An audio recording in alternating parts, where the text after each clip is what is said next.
The screen of the phone displayed a page of reading that told me that there were 3 ways to survive in a destroyed world.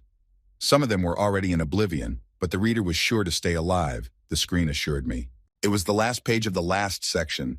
At least that's what the alert informed. This unexpected fact did not surprise the owner of the phone. The young man began to move his fingers erratically on the touch screen, hoping that it was just a glitch in the device. He did not believe that it was really over. The young man continued his unsuccessful attempts to get his phone working again while riding between people in a stuffy public transportation car. The protagonist was wearing a white shirt with a blue tie and a black suit. A briefcase was dragging over his shoulder. His deep black eyes were brimming with wonder. His deep black eyes were brimming with amazement. The name of the protagonist was Doc Ja. It was a pleasant sunny weather, and the train carried the young man quickly along the road along with his occasional traveling companions. The young man had a name and surname that was unusual to pronounce and understand, which almost always provoked various unaccustomed situations when meeting him. For example, employees who were not very familiar with him could interpret his name as information that he was an only child in the family. Kim Doc Ja. That's what his father called him so that his son could live as a strong man even if he was alone. But in reality, everything was not so poetic, and the main character by fate was an ordinary bachelor and spent a lot of time alone with himself. The young man was of age. He was a graduate of a third-rate rural university and was currently working under contract in a branch of a large company. The way home from work was long, so the guy had a hobby of reading web news on his phone to keep from getting bored on the way. But this day's trip was different from the previous ones. Doc Ja sat motionless between the passengers and continuously stared at the screen of his phone. Suddenly, he heard a pleasant female voice jokingly warning him that if he was so dependent on the gadget, he might get sucked inside the device. The young man, who was immersed in his thoughts, was startled by the surprise and looked up at his traveling companion. A beautiful and slender girl stood in front of him. It was Yu Sang-ah, who worked with the young man in the human resources department of the company. Doc Ja was extremely surprised by this unexpected encounter. From her beauty, the young man embarrassedly said hello and shyly asked where exactly she was going. It turned out that they were equally heading home after a day of work. Although they hadn't talked before, the girl easily struck up a conversation. She was friendly and told him that she was lucky, and the relationship manager was away on a business trip today. Doc Ja could smell the pleasant scent of her perfume. He couldn't concentrate on the conversation and was amazed that he met the most popular girl of the company on the subway.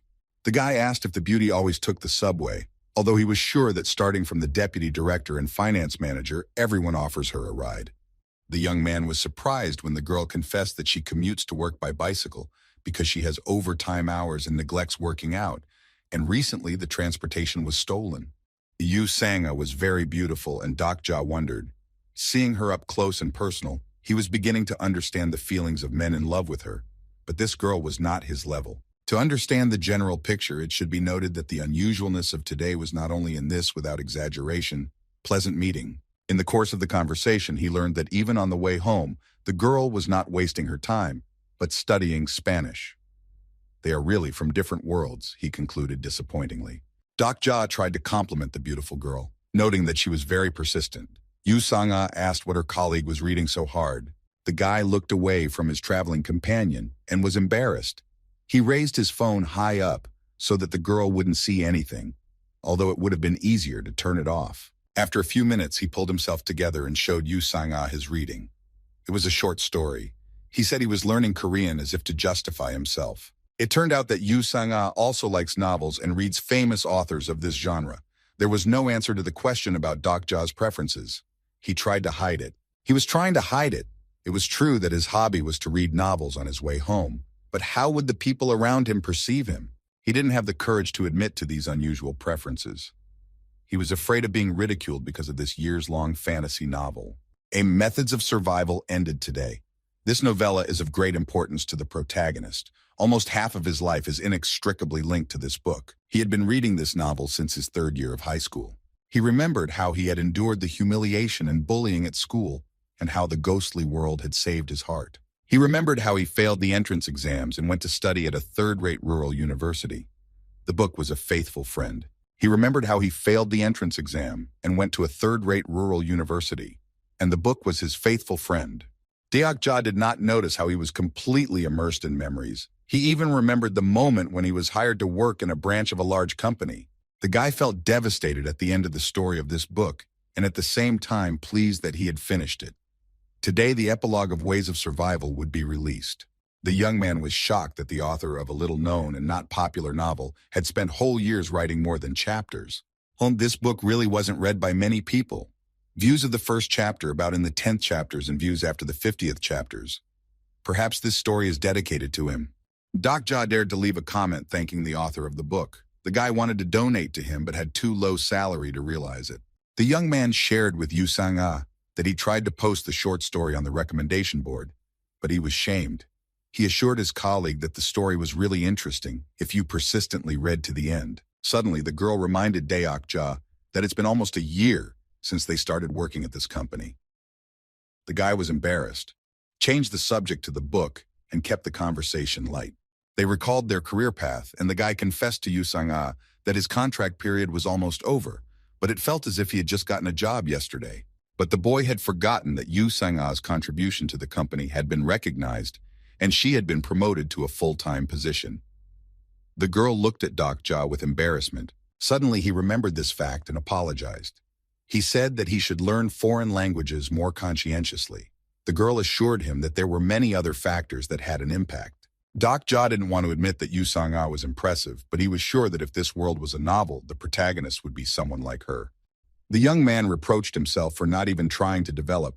He was reading novellas while this beauty was working hard and studying. That's why it was predictable that Yu Sang-ah would become a full-fledged employee, and his contract would be terminated. The girl called out to her colleague, interrupting his thoughts. Realizing and sensing his depressed mood, she offered to show Doc Ja the application she was using. The guy continued to stare in front of him and pondered on how his life would have turned out if he had a different genre. He meant if the genre of his life wasn't realism. His gaze stopped on a huge repulsive skate. The young man suggested that it would be interesting to try to live in the fantasy genre. Meanwhile, the horses were moving vividly in their box, which was held by the boy sitting opposite. Doc Ji asked himself if he could become a protagonist, but he accidentally said the question out loud. Yu Sang-ah looked at the guy confused and asked him what he meant. Doc Ji calmed her down and told her to ignore it, that everything was fine. Doc Ji remembered his colleague's suggestion to show him his app, but he was sure it wouldn't help him because his genre of life was realism. He was convinced that he was not a protagonist in this genre, but a reader. Doc Ja, who lives the life of a reader. The life of a reader. Yu Sang-ah was excited. Her slender legs squeezed into the seat, and her eyes looked around anxiously. Doc Ja couldn't believe that he had found a like-minded person. Yu Sang.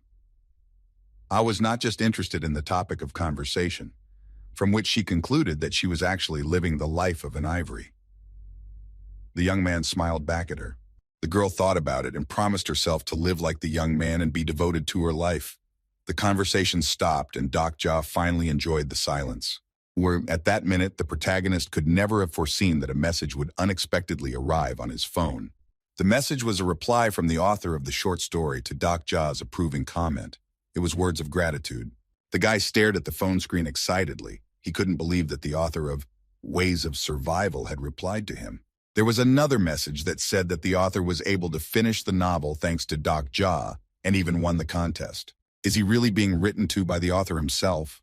Had Ways of Survival really won the contest? Doc Ja couldn't believe it. It didn't fit in his head. The guy decided to congratulate the author and asked what kind of contest he had won.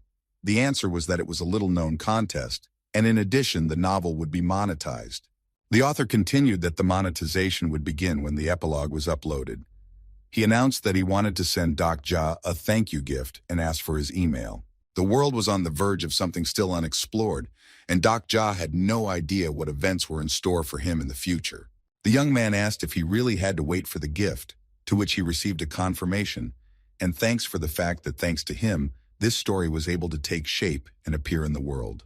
The author had said that the contest he had won was a little-known story, so maybe it was just fiction and nonsense. The screen alerted him to another message. He opened it dreamily, hoping for some kind of reward, like a gift card worth thousands of dollars. But the message said that monetization would start in the next few days, and this announcement should have helped somehow. Doc Ja thought about it. He started checking the favorites section of his phone and was amazed at what he saw. So the novella he had been reading for so long had disappeared. Was it really possible for it to be deleted for monetization without notifying the readers? It was very strange. Suddenly, Yu Sang-ah shuddered. She was startled. The girl heard uncharacteristic sounds coming from everywhere. The chaotic shouts and screams of the passengers were in response to someone or something intending to get inside the car. The next thing that happened was that it was a total mess. The horror of the whole place. People were screaming, fussing, and panicking. Yu Sang-ah grabbed Dokja's hand and clung to him. He tried his best to assure her that everything was fine and nothing serious could happen. Dokja instinctively glanced at his cell phone. The clock on the screen showed he froze in anxious anticipation. He was lucky to have caught the moment when the time changed. The young man remembered the monetization that was also supposed to start at. Suddenly, the voice of the dispatcher rang through the carriage. He was confused and frightened and begged all the passengers to run away as fast as possible. Yu Sang-ah was trembling. She turned to Dokja with incoherent questions, begging him to explain something, but he couldn't understand anything. Sparks and rapid streams of fire spilled out of the carriage. Passengers were frantic, hiding behind each other, shouting frantically. The voice reported that the free service of the planetary system had been stopped, and the main scenario was about to start any minute. Suddenly, from the back of the crowd, someone shouted out that it was probably the Tokebi, the fearsome goblin. Snippets of phrases and fragments from the novel he had read floated uncontrollably through Dokja's mind. His hair stuck to his sweaty forehead. Everything was familiar to him. The sudden stop of the subway car, and the darkness that surrounded him. He tensed. The familiar scenes from the first chapters of the novel replayed in Dokja's mind. Someone shouted that it was all nonsense, arguing that the subway was often slowed down. Yu Sang-ah anxiously confirmed that it could be Tokebi, but that's impossible, it can't be. Dokja questioned the girl, thinking he heard her statement amidst the chaos that was going on around her, but her horror was genuine. This absolutely could not have happened. This is not possible. Dokja tried to pull himself together as best he could, but his wide-open eyes exposed his fear. The phone screen informed him that a strange creature with two small horns wrapped in a mat was flying in the air. The creature was too unusual for a fairy, too sinister for an angel, and too peaceful for a demon. It's Tokebi. It's Tokebi. Dokja, along with Yu Sang-ah and the other passengers in the carriage, looked fearfully at the fireball hanging in the air. With their eyes wide open, they couldn't believe what was happening. They still didn't know for sure what was in front of them. Finally, the fireball dissolved, and in the air they saw a small, white, furry creature with small horns. The frightened Dokja and Yu Sang-ah, along with the others, stood motionless and stared at the mysterious creature in front of them. At last, Tokebi began his speech, but it was in a language that no one could understand. It was a strange set of sounds. The subway passengers began to ask each other if someone could translate it and tell everyone what was required of them. Some noticed that the creature was quite disgusting, while others thought it was augmented reality and not a threat. Only Dokja realized the seriousness of the situation. Looking at the panic among his companions and the mess around him, he thought intensely. In ways of survival, the appearance of the Tokebi was always a bad sign. But the guy kept doubting. He was still trying to find some explanation in his phone. When Yu Sang-ah listened to Tokebi's speech, she suggested that it could be Spanish. At least she thought so. She suggested to talk to the entity. Dokja asked the girl if she knew what was in front of her and what she would try to negotiate with him, jokingly adding that Yu Sang-ah should borrow some money from him. But suddenly Tokebi spoke in Korean language that everyone could understand, asked if everyone could hear him, and grudgingly said that the Korean patch didn't work correctly in the beginning. He was approached by an irritated passenger and asked if this was a movie shoot. The guy was in a hurry for a job interview and didn't want to be here for long. Dokja was surprised at such audacity of the guy. Tokebi remarked that he didn't know about the late interviews, and he is told that most of the people will arrange the start of monetization in. But the passengers kept pressing to start the train. Tokebi reassuringly asked to take their seats. He intended to deliver important information. The carriage was in chaos. Some demanded compensation for lost time. Others refused to cooperate. Children thought they were in a cartoon. Dokja had no doubts. The situation was escalating. The angry people were shouting at each other, and the discontent was quickly turning into aggression. Dokja already knew what was happening. He ordered the bewildered Yu Sang-shu not to move, and firmly told her that he had to stop the angry fellow travelers immediately. Yu Sang-ah looked at Dokja with a worried look on her face. The fearsome eyes were bloodshot, and the voice was unrecognizable.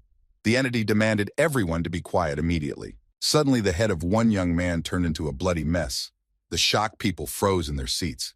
They were scared to death and looked at each other helplessly. A weightless silence filled the space. People hid behind their bags, cried in random hugs, squeezed into the seats of the carriage. The huge, horrifying, sinister, ominous smile that appeared before them informed them that this was not a movie set. The development of events was hard to predict. The entity continued to plunge everyone into darkness. People's heads exploded over and over in different places. The voice said that this was not even a dream. The voice said that this was not even a dream. The voice said that this was not even a dream. And definitely not a book. Terrible red eyes with narrow white pupils stared at each and every one of them, choosing new and new victims. The creature did not stop his speech, clarifying that this was not the reality in which everyone lived. He wondered if he was explaining it clearly enough. Dokja was sweating profusely. He recognized Tokebi's point that it was real. He still had some hope up to this point, but now everything was in place. The part of him that didn't believe in this situation was instantly silenced when this carriage turned into a horrible bloodbath. Tokebi didn't calm down. He kept pressing and asking if the lives of the passengers had not been pleasant and peaceful up to that moment. He said that they were born, breathed, ate, defecated, and multiplied whenever they wanted without paying any bills. They really lived in a beautiful world. Takabe's eyes glistened with pleasure. He assured that those good days were past because there was absolutely nothing free in the world. The suffering of the people trapped in this attraction was beyond description. They didn't know what their future would be like and waited fearfully for their fate. Suddenly, Yu Sang-ah and Dokji heard a voice from the crowd asking the entity if they could give him money. They both tensed up. They realized that it was Manager Han from the finance department. This young man always used personal connections to get a high position in the company. Finance Manager Khan kept on offering as much money as this sinister entity could only wish for. Just let him name the amount and everything will be solved. Khan assured him that he would give as much money as he could to get out of here, to which Tokebi asked if the man was really offering him the usual bailout money. He dismissively said that money is good. The manager was convinced that there is nothing that can't be bought, but then Tokebi declared that money is plant fibers that people use by mutual consent. He went on to say that it only works in their space-time continuum. At that very moment, in Han's hands, all his money turned to ash. The Tokebi looked at the dumbfounded Han and warned him that if he offered him any more money, which the creature thought was just paper in the macroscopic world, his brains would be blown around. The entity assured that such actions would only make people's debts grow, but it would only speed up the process to embarrass people to earn money and see everything with their own eyes. Suddenly, Tokebi's little horns began to grow rapidly. The creature was informed that the hash channel was open. The passengers watched this entity fly and could not believe that this was really happening to them. After a moment, a small blue screen appeared in front of each person in weightlessness. They asked each other what it could mean. Each passenger scrutinized the screen in front of them, hoping to see a chance of rescue. Various emotions raged on their faces. Dokja was staring at his screen as well. His eyes were wide open as if he was afraid of missing or not understanding the important information that had been prepared for him. The screen displayed an envelope and a clarification underneath that a basic script had been received, and Dokja was hesitant to open it.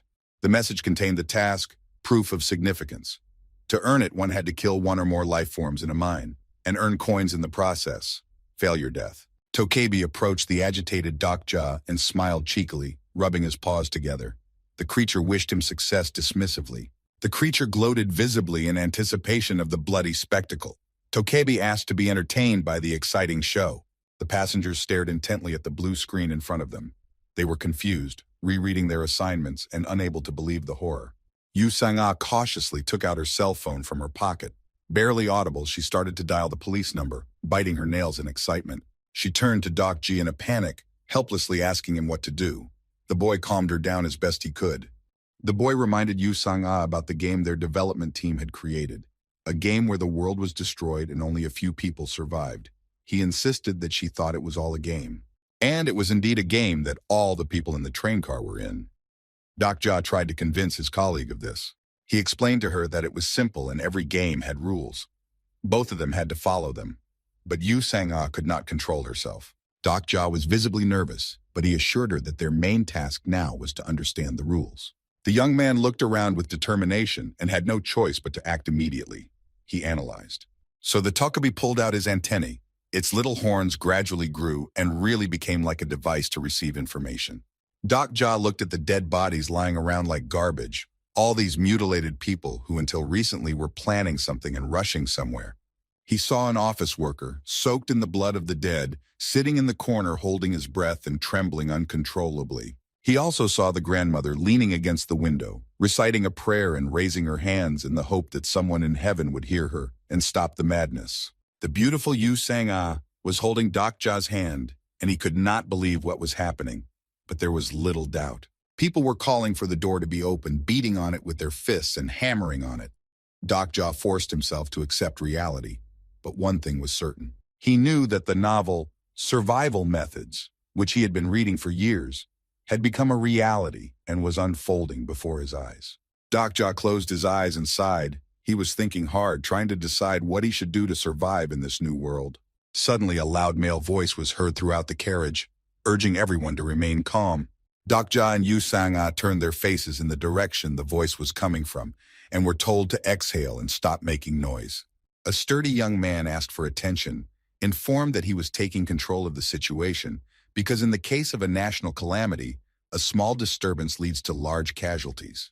A wave of discontent and distrust crept through the crowd. People asked who he was and what he meant, to which the young man showed everyone his ID. The broad-shouldered, short-cropped guy explained that he was an army lieutenant who was serving in Unit Number. Doc G stared at the lieutenant's face. The passengers whispered among themselves, discussing the soldier and his rank. Meanwhile, the military officer told the anxious people that he had received a message from the unit the day before. The message said that a Level 1 national disaster had been declared and that an immediate gathering of troops was needed. But the unit itself had not made contact, with people panically demanding that the lieutenant contact the president and the Blue House. The military officer apologized and said that he was just an ordinary soldier and didn't have a direct line to the Blue House, which did nothing to anger the tense crowd. Dokja was permeated with doubt. He didn't doubt that this situation was really a national disaster. He doubted the lieutenant named Lee Hyun-seong. Dokja knew of him, even though he had seen the lieutenant for the first time. But that name was deeply imprinted in his mind. Steel Sword Lee Hyun-sung was a lieutenant in the Korean army. He was one of the important minor characters in Ways of Survival. Dokja remembered that even his speech and behavior was completely the same as the one in the short story. But something was still bothering Dokja. He replayed the details of the plot of his novel over and over again in his mind. The boy wondered if Lee Hyun-sung had been presented in the novel in the way he had actually appeared before the crowd. Dokja was sure, as the only reader of the novella, that the first mention of Lee Hyun-sung appeared after the end of the first script.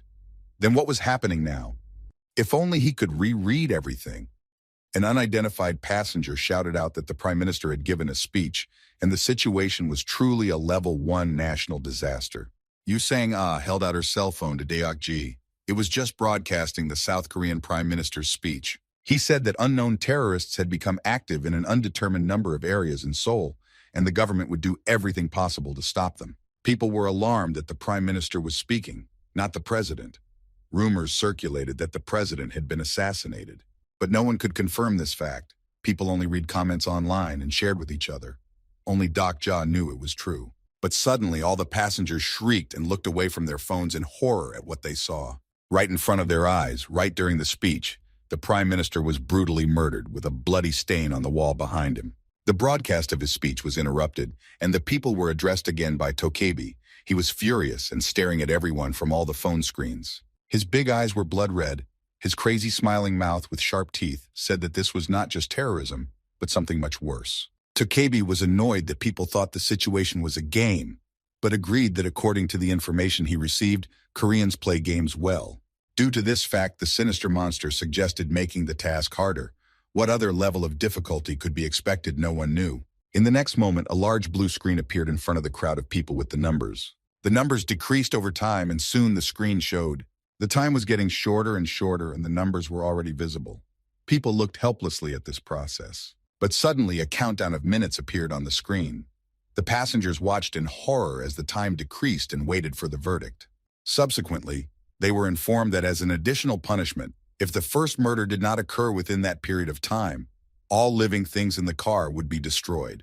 Lieutenant Lee Hyun-sung tried to calm the crowd, but people were panicking, asking if he had heard the message and why the police were not being sent to them. Dokja saw that everything was happening as he thought it would, and that these were the events from Ways of Survival, but he was still worried. The young man assessed the situation. So the secondary character, Army Lieutenant Lee Hyun-sung, showed up on the train, which is understandable and predictable. But the soldier wasn't the only one Dokja was waiting for. He was expecting that guy, tall, slender, and mysterious.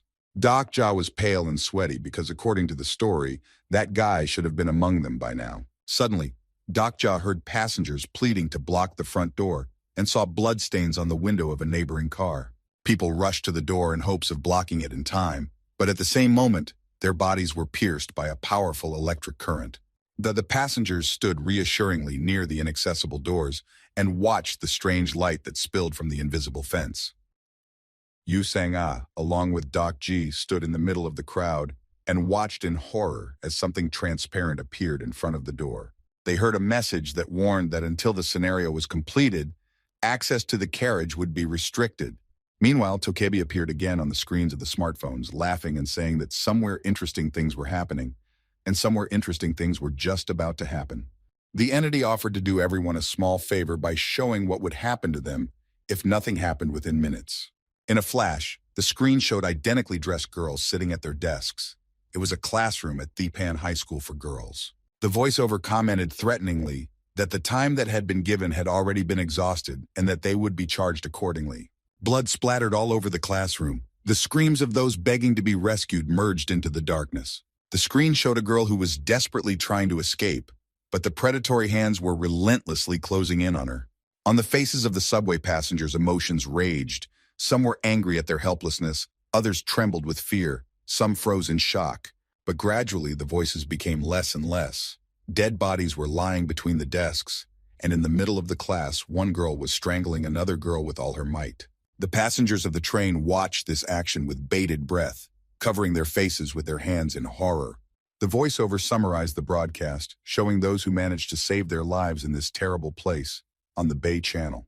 A single bloody girl, a student of Thipan Girls High School Year B class, looked at the people on the screen with frightening indifference. The titters reported that it was Lee Ji-hae. She stood alone in the middle of her, until recently noisy classroom, and remained silent. Tokebi was triumphant. He thought this was a lot of fun. Doc Jaw could no longer contain his anger and hatred for this monster. The passengers continued to stare at the screen in horror. They couldn't believe that they had actually witnessed such horrible events. As panic grew, the image of the bloody girl frozen on the screen continued to emotionally crush the people watching. Yu Sang-ah stood beside Doc Jaw and trembled madly. The young man didn't know how to help her or himself. His thoughts raged in his head. The more he recalled the story he had read, the more questions he had. Doc Jaw wondered why that guy hadn't shown up yet. There were events that he remembered from the book, but some of them were unknown to him. The only way to find a way out of this situation was to reread the novel that no one was interested in until now, but neither it nor copies of it existed anymore. But suddenly, exhausted by the futile search, Doc Jaw saw the attached file in the message that had recently notified him of the beginning of monetization. The phone screen did indeed display a file with the caption, 3 ways to survive in a ruined world that could be saved. The guy held the gadget in front of him and couldn't believe it. He rubbed his eyes dazedly, as if he didn't trust what he was seeing. It was the full meaning of the novel, 3 Ways to Survive in a Ruined World. Doc Jaw was hesitant to open it. He wondered if the author had really sent him a copy of the novel as a gift. But that sounds like piracy, doesn't it? On the screen in front of him, Doc Jaw saw a list of his specialties as well.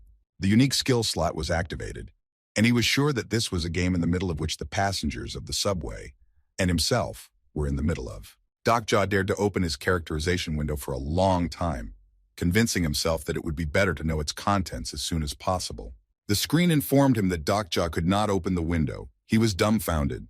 The young man knew if he didn't view the characteristics window, he wouldn't be able to find out what attributes and skills he had. Could this really happen? After a moment, he remembered that he had forgotten to open the file first because of his excitement. He was informed that his special attribute was increased reading speed. Doc Jaw was stunned. He noticed that it took him less than a minute to read the first act of Ways of Survival. He couldn't believe that this was his attribute, but thanks to it, Doc Jaw was able to find some details and explain some things to himself. Above the front door, he saw the number of the carriage. It was a number, something very close to the number he had seen in the novel. Finally, he remembered everything and realized he had found the source of his anxiety. In Ways of Survival, the action took place in a railroad car numbered. The reason why the events were slightly different from what Doc Jaw knew was because the wagon in which he was enslaved was behind the protagonist's wagon. Doc Jaw hastily began to recall what had happened to the people who were riding in the car with the number. Yu Sang? Ah asked Doc Jaw if they should stop those crazy people. He looked into the neighboring carriage through the sweaty glass. The passengers couldn't escape the worst of it. There were only 2 left who had managed to survive. Meanwhile, in Doc Ja's car, the madness began. A man tried to escape from the strong arms of a determined young man determined to kill. The man desperately begged to be released, but Kim Na-mun was relentless, ordering his victim to shut his mouth immediately. His beleaguered eyes wished for retribution. His hands beat his defenseless opponent with feral fury. Doc Ja knew exactly who had to survive. The victim continued to resist with all his might under Kim Na-mun's vile curses. The man held on to his fragile life to the last. The frightened Yu Sang-ah covered her mouth with her hands, afraid to make a sound out of her beautiful mouth. Doc Ja noted to himself that she would probably die. Doc Ja was rereading a passage in the novel that said that only Lieutenant Lee Hyun-sung and Kim Nam-woon had survived the train carriage. He concluded that his life was over. Suddenly, a tall man dressed in a business suit intervened and grabbed the aggressor's wrists firmly and ordered him to stop. The man in the suit shouted while holding Kim Nam-woon's wrists, asking how could such a brat treat an older man like that. Doc Ja recognized the man. It was Manager Ham-man. Oh, but what he was doing here, Doc Ja found it hard to understand. The aggressive white-haired young man shouted that Ham-mang-oh didn't understand what was going on around him, and it was better for him to stay out of the way while he was still alive. He also pointed out that the situation was desperate and that the cornered crowd had already begun to destroy each other. Kim Nam-un noticed that it was unlikely that the army would come to rescue them. Kim Nam-woon told Ham-young, that given the situation, they should kill someone too. But Ham-young-oh was reluctant to be involved until the last moment. Kim Nam-un was still holding the exhausted man by his clothes and kept demanding that they, together with Ham-men-oh, choose who they should kill now. The manager knew what Kim Nam-woon was thinking and still desperately convinced him that killing a man for his own survival was an atrocity. And he was absolutely right. But is that the case in this situation? Lieutenant Lee Hyun-seong stood there deep in thought. Kim Nam-un said that they would all die if they didn't kill. This is beyond control. And who would blame them? They were all in a new world with new rules. Everyone who was unlucky enough to be on that train had to make a choice. The young boy Kim Nam-woon, who had adapted to the survival ways world the fastest, kept beating someone on the floor. He was the one who drove a wedge into the crack. Kim Nam-un was pushing people who were still stopped by doubts to take decisive action, convincing them that otherwise they would all die. This white-haired young man destroyed their ghostly understanding of morality. He still continued to deliver crushing blows to his victim with indifference. The lieutenant stood in the middle of the crowd, with only one thought in his mind. If the first death did not occur within the next 10 minutes, everyone here would die. While among the bloodied passengers, Doc Ja remembered reading one particular paragraph of his novel. They were like executioners pulling a lever at the same time. That was exactly what was happening to the people around him right now, because they didn't want to know who killed the prisoner. Another passage flashed through Doc Ja's mind. His gaze stopped on the boy who clutched his terrarium to his chest. And Doc Ja watched the infuriated people as if he were rereading the same paragraph of the ill-fated book over and over again. It was as if he was watching the scene from another world, watching the production. In the novella, the grandmother was the first to die. By changing something else in the beginning, Doc Ja would have less information about the future. But was it right to silently watch the death of this elderly woman for the sake of being able to foresee future events? Doc Ja was confused. Yu Sang-lee anxiously told Doc Ja that if this continues, this grandmother might die. The girl wanted to protect her. Doc Ja stopped her, warned her that she might die, warned her that she was acting recklessly by going there, but the girl didn't give up her intentions. Suddenly, Doc Ja grabbed Yu Sang-ah's hands and pulled her close to him. He looked into her beautiful and sincere, wide-open eyes and worried. Even though the genre of the story had changed significantly, she continued to shine as brightly as before. But no matter what, the person willing to change the situation was unfortunately not Yu Sang-ah, because she is not the protagonist of this world. Doc Ja begged Yu Sang-ah to stay, to listen to him at least this one time, after which he promised not to interfere with her. The girl was stunned by such persistence and determination from Doc Ja. Shocked, she obediently sat down on the bench of the carriage. Doc Ja was thinking. Frankly speaking, he thought it was too early for him to intervene. This was not his original plan, but he had no choice. His inaction was not due to fear of Kim Nam-woon or anyone else. It wasn't even because he agreed with the inhumane methods of his fellow travelers. Doc Ja closed his eyes from exhaustion and fatigue. His passivity was explained simply by the fact that he was just waiting in the middle of the stuffy, bloody carriage, waiting for the right moment. And now, at last, that moment had come. Dokja stared resolutely and appraisingly in front of him. Dokja jumped up from his seat and rushed with all his might in the direction of the fight, where the men, along with Kim Nam-woon, were finishing off their victim. The first person Dokja grabbed onto was Kim Nam-un. The blonde man was very surprised at this unexpected development. Next, Dokja started throwing away from the victim all the young men who huddled over her in a pack to perform the brutal murder. The young and determined Kim Nam-un did not expect that with one single precise kick, Dokja would put him on his shoulder blades. Kim Nam-un got up from his fall, and his face flushed red and disfigured with rage, demanded that Dokja explain his actions. At first glance, it might seem as if Dokja pushed Kim Nam-woon to save his grandmother, but that wasn't his only purpose. Dokja was looking for a solution. He was sure it was right here, in the epicenter of events, amidst the moans of the victim and the screams of her executioners. "This is it! I found it!" In the midst of the darkness and chaos, the same little boy stood motionless in the middle of the carriage, clutching his terrarium. Dokja asked the boy insistently to borrow his unusual treasure for a while. The child did not object. Dokja disgustedly ran his hand into the transparent container and took out one ugly giant horse and gave it to the frightened boy. Dokja urged the people who continued to finish off the poor old lady to stop immediately, warning that they wouldn't survive even if they killed this grandmother anyway. The stunned executioners suddenly stopped and looked at Dokja with anger and surprise on their faces. Even the lieutenant didn't expect Dokja to be so brave. He stood in the middle of these dangerous people who had already crossed all their moral boundaries and resolutely told them to listen to what he was about to say. Dokja said that the death of his grandmother could buy them some time, as it would count as the first death, but what next? He asked all these people what they would do afterwards. None of them had a single answer. They all looked at Dokja in silence. The guy continued, "If what Tokubi said was true, then each of them would have to kill a person themselves. So who should die after Grandma?" But not everyone was taken in by Dokja's speech. There was a young man who wasn't interested in these persuasive words. He laughed in Dokja's face and said they should just kill a coward like him next. Dokja didn't back down. He told the defiant Kim Nam-un that he knew his answer in advance. Dokja tensed and smiled faintly. The aggressors objected to Dokja, not wanting to risk their lives, but the young man said he knew a way to survive without becoming a killer. Meanwhile, Dokja continued. He reminded that the conditions of this scenario were not kill a person. A Dokja raised up his hand with a grasshopper clenched in his fist. The guy said that the scenario is killing one or more life forms. Dokja stood in the middle of a car with a terrarium filled with horses. The passengers on the train looked at the young man and waited for his next move. Suddenly, they began to guess what Dokja was getting at. They saw a large number of grasshoppers that were in the box. People started shouting that Dokja had insects, and everyone present wanted to get their hands on at least one grasshopper. The explosive frenzy they had unleashed to kill the poor old woman began to change direction. It was now directed at Dokja.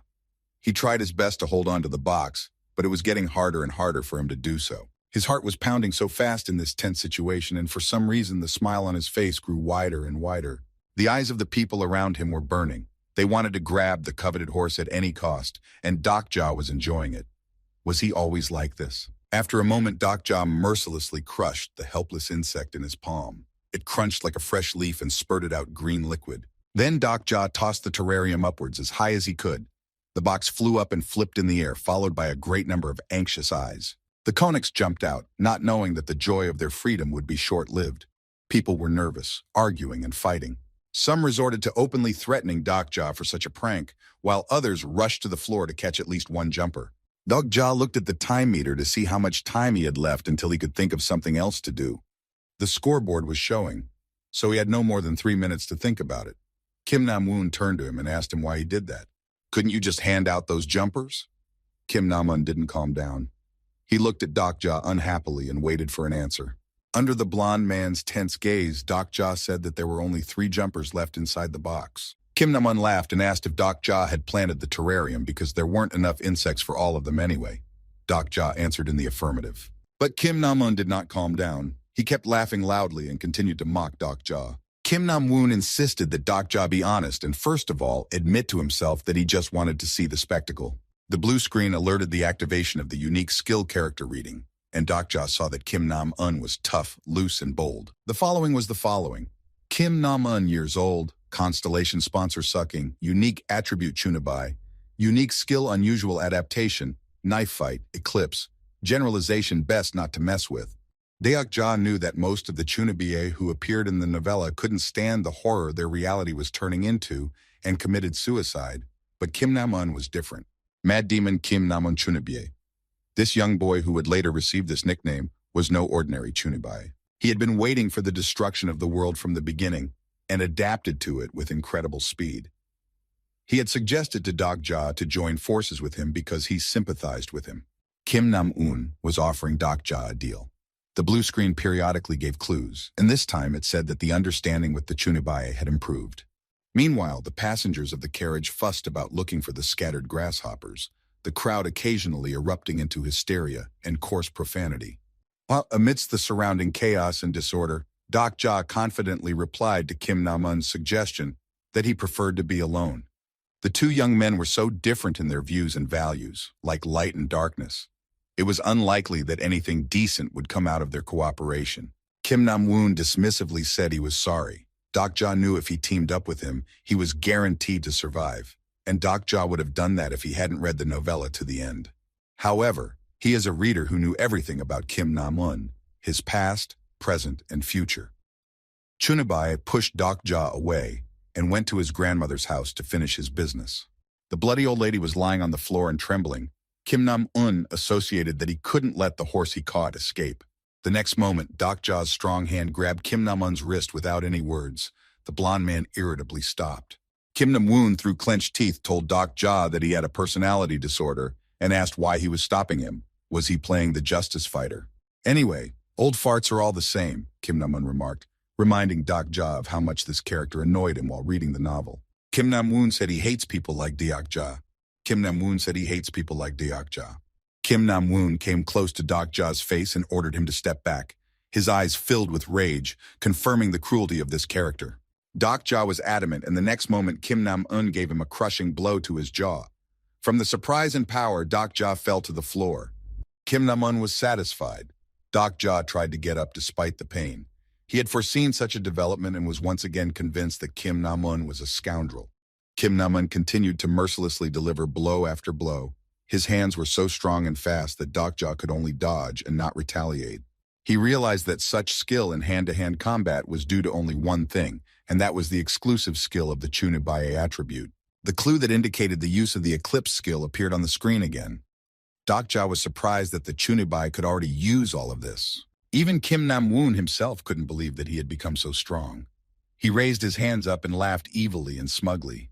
Deok-ja assumed that because of Kim Nam-un's abilities, the protagonist had recruited him to join him, even though the Chunabai was an outright psychopath. Once again, the screen announced that the rapport between the two guys had increased, and Deok-ja wondered if he should use this skill to his advantage. Suddenly, in front of the shocked Deok-ja, the screen informed him that the conditions for using the exclusive skill stage, Omniscient Reader, had been met.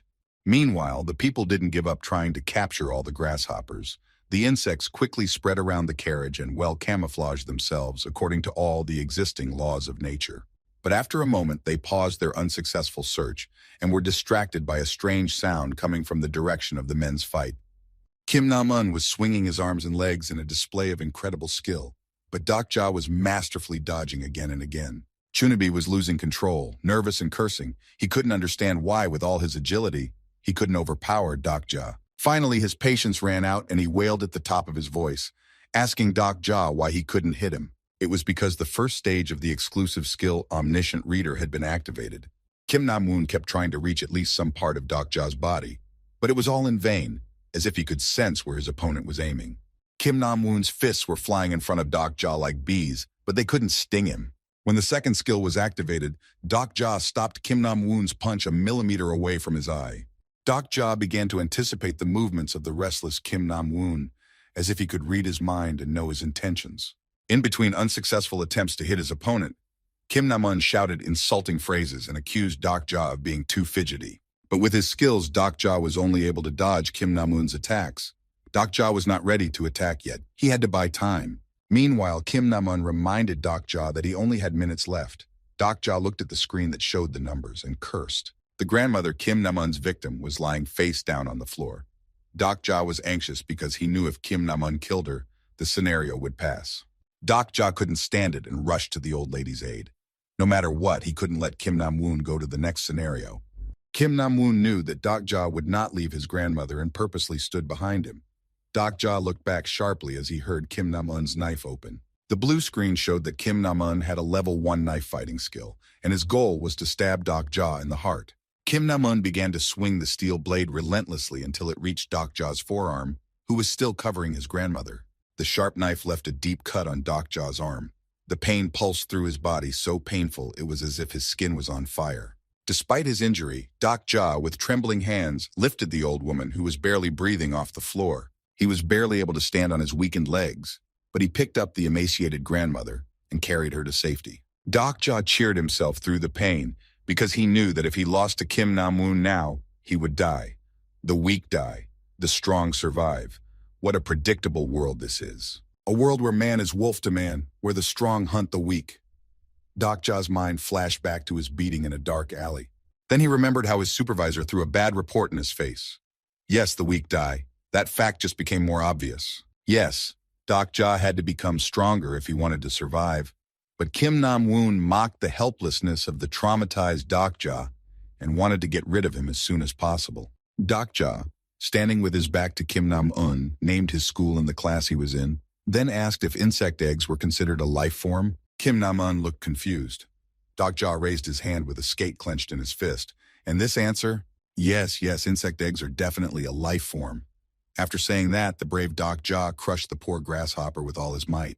Kim Nam-woon, still holding the knife in front of him, asked Doc Ja, why on earth should he be embarrassed by this? At the same second, Kim Nam-un lunged towards his opponent again, trying to strike, but suddenly the screen alerted Doc Ja to receive the coins. There were coins. The young man was determined, and without much thought, he put all those coins into the bodybuilding. The screen confirmed the success of the investment.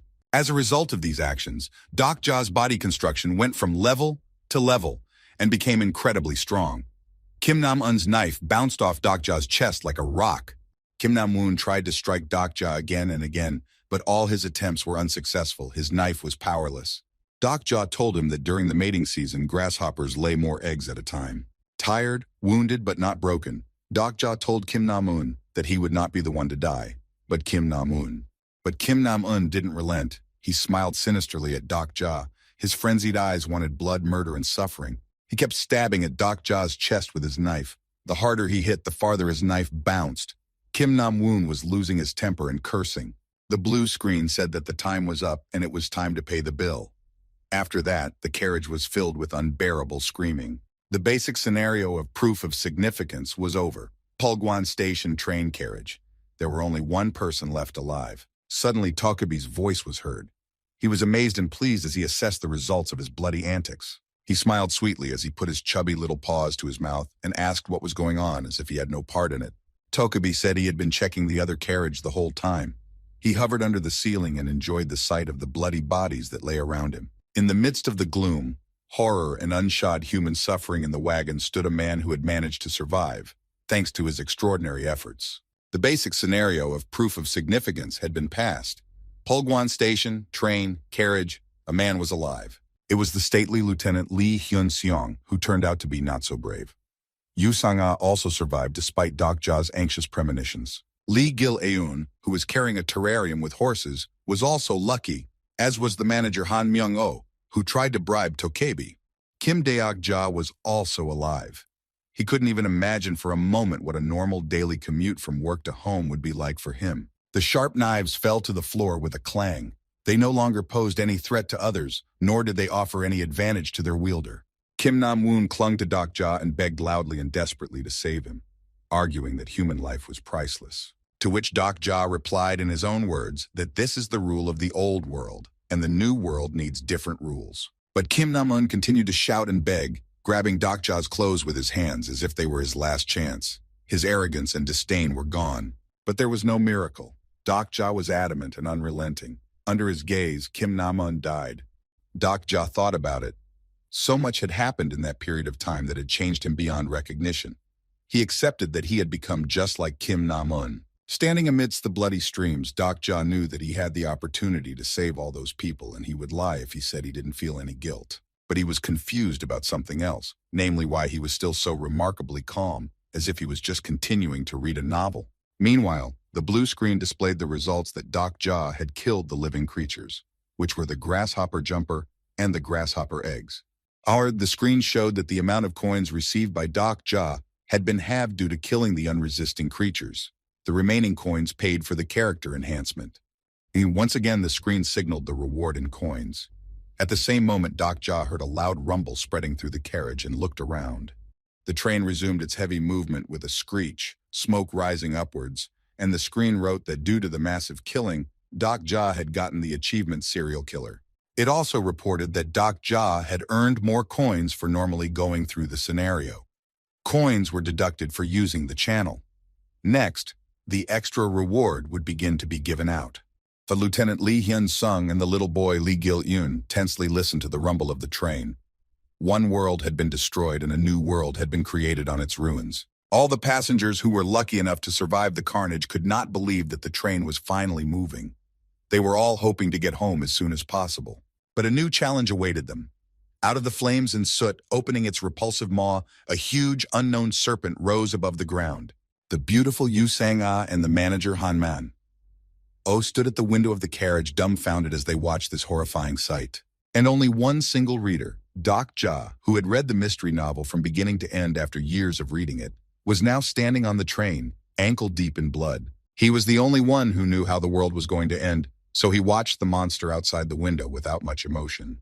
Han-man was the most panicked of all, shouting hysterically that the monster was approaching, demanding that the train move again, and covering himself with his hands chaotically. This snake-like monster is an ichthyosaurus and is commonly referred to as a sea serpent.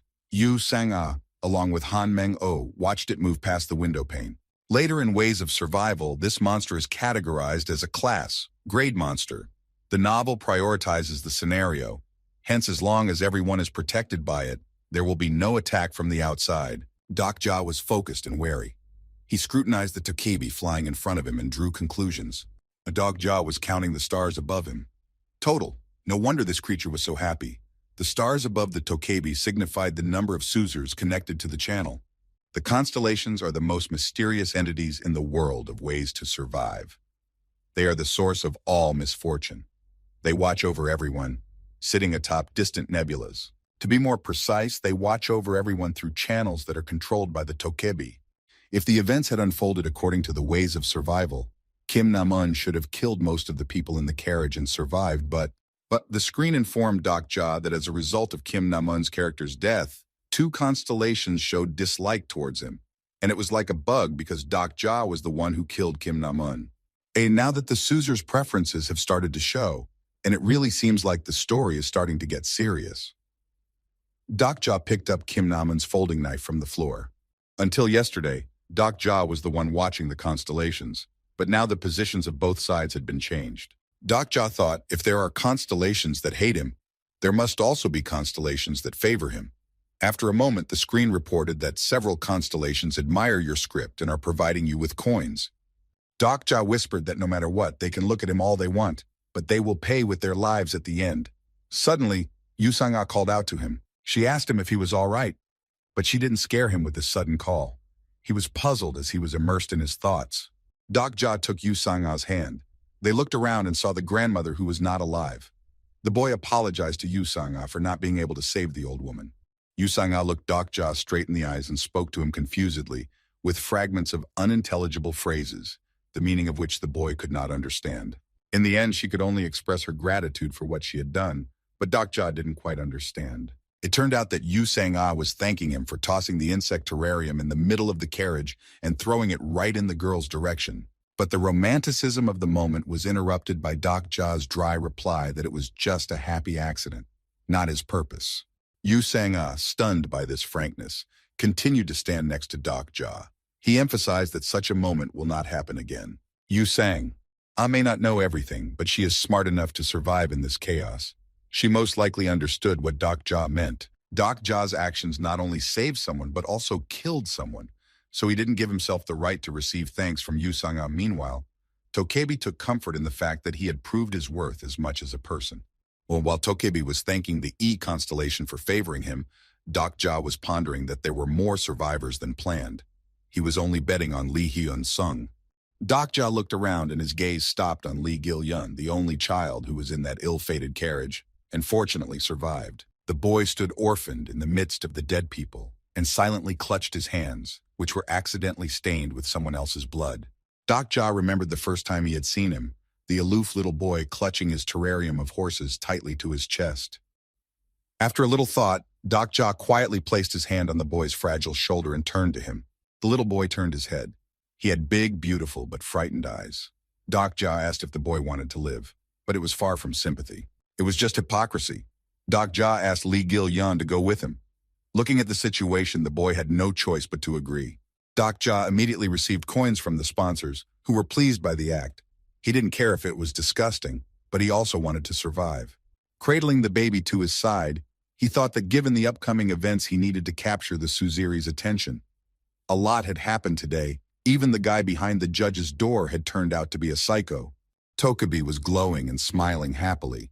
Han Meno's manager hoped that maybe it was over and hesitantly asked Tokebi, or would he let them out now? Han Men. Oh had managed to survive despite his long tongue, which couldn't help but confirm the fact that he was just a pampered man. He claimed that they all passed Tokebi's requirements, but why was he taking the subway if he had a new car? Tokebi mocked him, and while pointing to the events outside the window, he clarified if he really wanted to get off. Amidst the fog and gloom, an incredibly sized snake with a mouthful of sharp teeth peered through the glass. Han Meng-o did not calm down. He kept shouting and demanding something under the surprised looks of his traveling companions. But in any case, Tokebi was amazed. He told the people that he didn't have any special expectations about this wagon, but unexpectedly, many passed the scenario. They proved that even grasshoppers deserve to live. Tokebi continued that the passengers should be rewarded for the difficulties they overcame, so for the scenario, they are eligible to get Constellation sponsorship. He really could not understand why the tired and exhausted people did not react to this incredible news. The Tokebi tried to explain to them that they were very weak at the moment. Only Doc Ja knew what Constellation and sponsorship meant. Tokebi explained, if people participate in the next scenarios like this, they will die in a flash, but there are merciful beings who sympathize with them and are willing to sponsor them. But still no one except Doc Ja understood anything. Then the Tokebi couldn't stand it and said that instead of listening 100 times, it was better to see everything with your own eyes. At the same moment, a blue screen appeared in front of each of the passengers and personalized messages were sent out to everyone at the same time. Doc Ja stared thoughtfully at his screen. He had 4 sentences. Yu Sang-ah stood across from the guy and suddenly turned to him for help in an embarrassed manner. She said that she got some 2 strange suggestions, but Doc Ja cut her off to tell the girl to calm down and think of it as a qualifying test. Deep in his heart, he was happy for Yu Sang-ah that she still had those 2 offers of support. One of the main events in the ways of survival, the selection of a sponsor began. The sponsor selection is a system in which the constellations that look at everyone through the Tokebi channels can choose a person they like and make him their embodiment. Doc Ja had a number of such constellations. But the constellations never revealed their real names, and their identities were hidden behind the names Abyss, Prisoner, or Judge. But this was not a problem for Doc Ja, as he had read Ways of Survival. The screen was asking him to make a choice, so the Black Dragon of the Abyss, the powerful entity that was the leader of the Black Cloud Suzir group. Doc Ja tentatively recalled that the entity had a very long name. If he became an incarnation of this constellation, he would be able to obtain powerful attack skills. Considering that physique and strength are vital in the beginning, then it is the best choice. At the end of the incarnation, he falls into madness and becomes a murderer. He most often prefers humans with the Chunibae attribute. In the novel, this constellation was Kim Nam-woon's sponsor. He was really skillful in attacking the enemy. But why did he choose Doc Ja now? He stared at the blue screen and couldn't believe that he was actually seeing this choice. Doc Ja went to the second choice. The name Hellfire Judge has a vicious and immoral connotation, but Hellfire doesn't mean it's a demon. Flame and Judge, an entity with wings behind his back and a sword in his hands, which executes the sentence of fire, and it is none other than Archangel Uriel. This was also a good option for sponsorship. The constellations of absolute good are powerful, but they imposed senseless restrictions on the use of their power. Now the third option, hidden intriguer. This constellation had the silhouette of a man with fiery eyes who was wrapped in a black hood from head to toe. Doc Ja, the only reader, was seeing this variant for the first time. He couldn't remember this constellation, perhaps it was mentioned in passing, but the young man was sure that this constellation was weak. Even the name didn't give Doc Ja confidence and trust. So the last constellation was the prisoner of Guanyin's ring. Doc Ja looked at the screen and sweated profusely. He was excited at the end of the list. Doc Ja nervously swallowed the non-existent saliva in his dry mouth and thought he was not at all prepared to receive an offer from such a constellation so early. A prisoner of the Guanyin ring. Prisoner sounds negative at first glance, but you have to pay attention to what follows. The Guanyin ring is the smallest prison in the world. He lives and endures the pain of the Kaidan on his head, master of the mountain of fruits and flowers, beautiful monkey king with a piercing, fiery gaze, great sage equal to heaven, Sun Wukong. Among all the characters in the novella, only one was supported by this constellation. Doc Ja was somewhat confused in this regard. He remembered this powerful constellation very well. It was written in the novel that it could destroy hundreds of incarnations with a single stroke of its staff and destroy thousands of monsters with a single strike of lightning. But why did it choose Doc Ja? Could Doc Ja win? There were too many different thoughts going through his mind at that moment. Tokebi hovered over the passengers and said that one of them had made an interesting choice. In front of the 5 of them, their blue screens were still glowing. The Tokebi went on to say that if a choice had been made, he should leave them for a while to prepare for a new scenario, and the people had a chance to take a break. Doc Ja stood in the middle of the carriage with a boy named Li Gilyan next to him. The young man asked everyone else to come over to him, even though they had a hard time doing so because of their uncertainty. Lieutenant Li Hyun-sung shook Doc Ja's hand and introduced himself. He was glad to meet him, even though the place was dubious. Li Hyun-sung noticed that he was a soldier. He was probably already a soldier, but he had a powerful grip when shaking hands. He complained that he couldn't contact the unit. His strength did not go unnoticed by Doc Ja, and he decided to take Li Hyun-sung with him. The lieutenant thanked Doc Ja for saving all those people and himself. Suddenly, someone patted Doc Ja's shoulder, which surprised the guy. It was Han Man, who, with the disdain of his superior, praised Doc Ja for his good work. He still thought that Minosoft still existed, and he still had a position and influence over others. But judging from the sight outside the window, it was different. Doc Ja, to make everyone realize the seriousness of the situation, began to explain that this was not a joke, and he was sure that even though no one was saying it out loud, it was clear to all the passengers. He showed everyone the game interface, which indicated that to prove their worth, they had to kill. He drew their attention to the characteristics and skills window and asked if there were any others who did not understand what was going on here. Doc Ja continued that all the events around here are like a novel he was covertly reading when he was at work, and it's reality, not a dream. Li Hyun-sung asked, "If Doc Ja is sure of what he said, then what should they all do? Does he have any ideas?" The screen suggested that the lieutenant was being trusting of Doc Ja. Doc Ja thought about it and said that the only solution was for everyone to get out of here as soon as possible, but no one shared his opinion. The horrifying head of the serpent was still visible in the window of the ill-fated carriage, opening its saliva-filled mouth wide and repulsive. After Doc Ja's speech, the companions began to sound the alarm. Li Hyun-sung wanted to report to the army. Yu Sang-ah thought their heads would explode on the way out, and Han Mano shouted hysterically as usual. Suddenly, their discussion came to an abrupt halt. The carriage was filled with a violent rumbling sound. Everyone looked at each other fearfully. But what was that? Doc Ja didn't understand anything either, but he could guess that if Tokubi hadn't returned, the next scenario hadn't started yet. So his guesses made his heart grow cold. Doc Ja listened to someone incredibly strong, desperately trying to get in. Doc Ja's doubts slowly dissipated. It was him. There could be no mistake. Doc Ja had never been so scared and pale in his life. This is the true protagonist of the story. Doc Ja remembered the passage in the novel where the people in the carriage were mercilessly burned alive. Doc Ja approached Lieutenant Li Hyun-sung and said that they had to leave the train car immediately. Li Hyun-sung was confused. He had no idea how to do it. The front doors of the carriage shook and rattled under the onslaught of an unknown force. Doc Ja summarized that if they didn't get out, they would die before the next scenario began. The big and broad-shouldered Li Hyun-sung was sweating and shaking with fear. He convinced Doc Ja that maybe there was no enemy behind the door. Doc Ja was adamant in his decision to leave the carriage. He said that this persistent guest had probably survived by killing a man.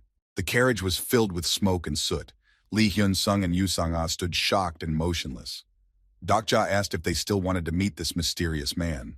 They all started looking for the exit and checking the carriage doors one by one, but all of them were not working. The previous scenario is over, and the current barrier has been removed. Doc Ja sat on the floor in frustration. They have to find a working door. Among the 8 doors, 3 more remained unchecked. Doc Ja did not give up hope that at least one of them would be serviceable. Amidst the rumbling and raised dust, Doc Ja froze in place in anxiety and foreboding, but he had no other choice but to move forward. Doc Ja knelt down beside another door, hoping to open it. Suddenly, a frightened Yu Sang-ah called out to him and asked him to come over to her. Doc Ja and then the rest of the surviving 5 approached Yu Sang-ah and her find, namely the half-open door. All the passengers looked at them with fear, and then started to slowly move them. Doc Ja said that this door was their last hope. Everyone as one was digging on the unyielding mechanism, but there was no result. Lee Hyun-sung summarized that still this door was broken too. Suddenly Doc Ja got coins. He could use the coins to increase his strength like before, but it would be too risky to spend them in the initial scenarios as there was no telling what might be next. Doc Ja's character description skill was activated, and he could see the capabilities of everyone here. Doc Ja asked Lee Hyun-sung to use his skill, but the lieutenant didn't understand anything. The blue screen gave out full information about the martial artist: age, years old, sponsor constellation, steel master, unique attribute, soldier who turned a blind eye to injustice. Overall, a good set of qualities. Doc Ja turned to the lieutenant and asked why he hadn't opened the characterization window at the beginning and familiarized himself with his capabilities. Lee Hyun-sung hesitated and was embarrassed. He replied that he just didn't know how the skills worked and how to use them. Doc Ja told him to think about what he wanted to use, and that was it. Lee Hyun-sung heeded the advice and focused on his skill. After a moment, the lieutenant walked to the door and swung it open with a mad scramble. It seemed to Doc Ja that the soldier had successfully activated his stigma, mountain engine. Lee Hyun-sung himself was as happy and surprised as a child. Doc Ja ordered them to run as fast as they could, because he knew that the doors leading to the car would break soon. But that was not their biggest problem, as Doc Ja remembered from the novel. They all ran as fast as they could, sparing no pains, with little Lee Gil-yun on their shoulders. But suddenly they heard Tokebi's disappointed voice above their heads. The passengers stopped and looked at him anxiously. Tokebi hovered above them in a meaningful, silent pause. Tokebi looked tense. He reminded them that he had asked them all to stay put and not to go anywhere. The passengers froze in anticipation. They looked at each other confusedly, and only Han Men-oh shouted nervously, as always, that he should not have gone outside, and he had anticipated the danger. Tokebi flicked his short limbs and reassured the people, saying that they were extremely lucky, even though there was no turning back. Doc Ja looked at the blue screen excitedly. He understood a lot of things and was no longer surprised by the situation. Doc Ja continued to run and urged Yu Sang-ah to do the same. But the girl had doubts. She read on the screen that the bridge should be destroyed, but this process had not happened yet. In fact, Yu Sang-ah was right. They all got off the train too early, and that's why the bridge was still intact. In other words, it should be 100% destroyed. It may not be fair, but without it, people had no chance of completing the scenario. Doc Ja was worried that they didn't have much time, but he hoped for a breakthrough. Everyone was desperately running. The boy Lee Gil-yun closed his eyes tightly in fear and held on to Lee Hyun-sung on his back. Manager Han Man-oh was also running. His small glasses were barely clinging to his skinny face. It was a sea serpent, an ichthyosaurus, but with its size, it might have been a sea commander. He insisted that everyone keep running, assuring them that they would be able to use the bridge before the monster destroyed the crossing. The people had meters to run. The speed they were moving at should be enough to reach the other end of the bridge before it collapsed. Tokebi watched the commotion of the frightened passengers with satisfaction. He concluded that the easy game was not interesting at all, was it? Doc Ja ran through the firelight and ashes, conquering the fear of the unknown. But Tokebi again decided to make things difficult, which made Doc Ja angry. He snapped his short fingers again, which didn't bode well. The blue screen flashed with messages informing that the consciousness of the dead was returning, and the surroundings were filled with dark ether. All the time, Yu Sang-ah tried to keep her mind on running and not look back. But a mad wheezing behind her made her do so. She saw a zombie behind her and screamed as hard as she could. Some of them were missing their heads, and the blue limbs of the dead were reaching out to the passengers who were still running. Lee Hyun-sung did not let go of Lee Gil-young's hand for a moment. Suddenly, dust began to rise around them, and the lieutenant called out loudly to Dokja. The guy sensed from Lee Hyun-sung's anxious cries that they were running out of time and immediately ordered everyone to get down on the ground immediately. The huge enraged ichthyosaur was slashing the bridge, the only crossing that existed, with all its fury. The crackling and rumbling filled the entire area. He, along with Yu Sang-ah and Han Mang-oh, stood in the middle of the surviving part of the bridge, which was plunging into the abyss a few meters ahead, while behind them, the zombies were leisurely approaching. The frightened trio stood confusedly on the edge of the abyss. Because of the panic, they could not develop a plan of action. Through the abyss that separated the two parts of the crossing, through the dust and falling rocks, Dokja could clearly hear the echo of his name. Dokja knelt down in the middle of the surviving part of the bridge. He clutched his head, trying to beat the dizziness. He heard fragments of phrases of a woman's voice. Dokja saw a horrifying picture of the collapsed bridge. The dust was clogging his lungs and his brain refused to work or perceive reality. Dokja clearly heard Yu Sang-ah calling out to him. The frail girl, despite her fatigue, continued to hold Han Mang-oh's forearm. She called out to Dokja, trying to determine his condition. Dokja rose to his feet. He analyzed everything that had opened to his eyes. The bridge had been destroyed. Although he had foreseen it, he hadn't expected to be left with Han Mang-oh and Yu Sang-ah. The boy Lee Gil-yoon, along with Lieutenant Lee Hyun-sung, reached the safe zone unharmed. Doc. Ja did not know how to proceed. His confusion was clearly visible on his face. Suddenly, he saw a notice that someone had received the blessing of the constellation.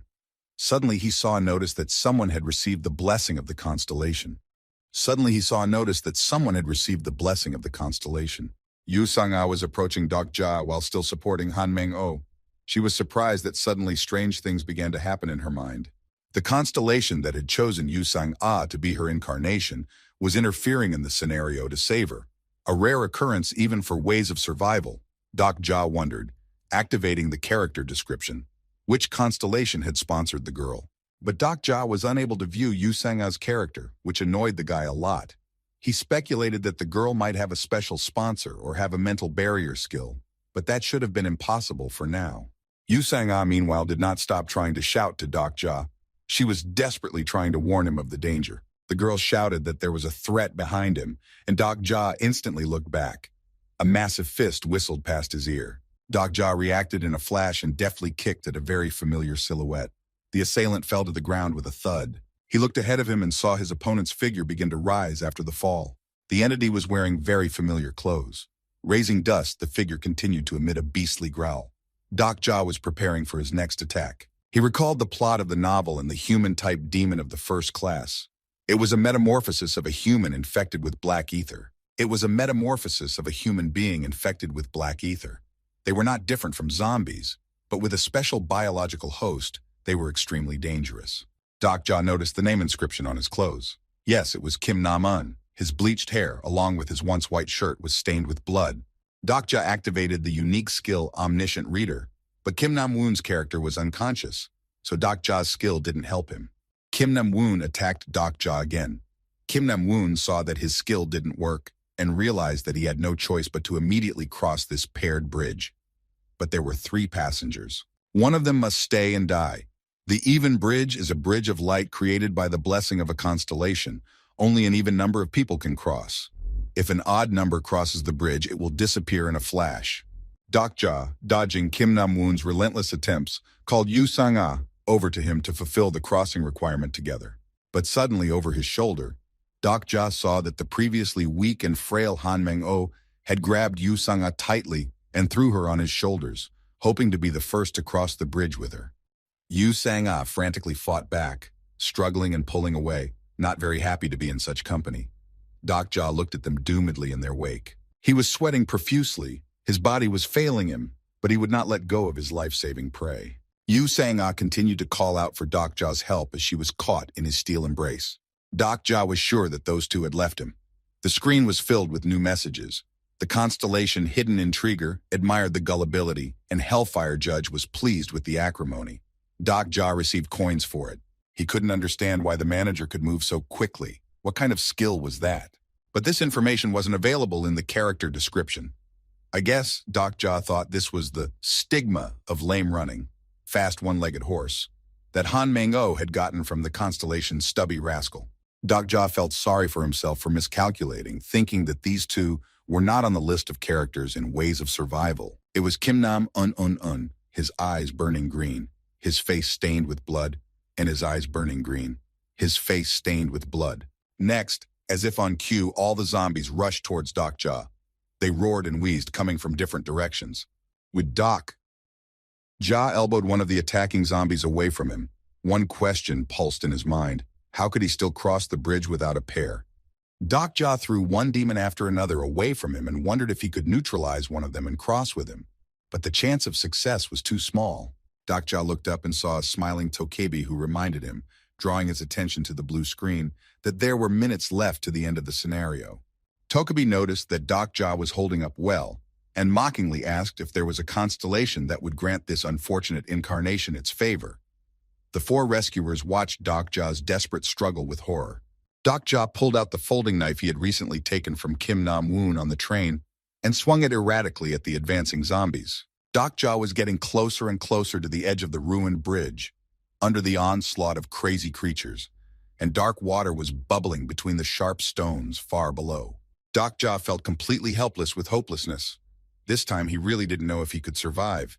He didn't have any of the skills needed for battle. The boy stood alone one step away from the deep abyss as a blue translucent large book suddenly descended on him from above.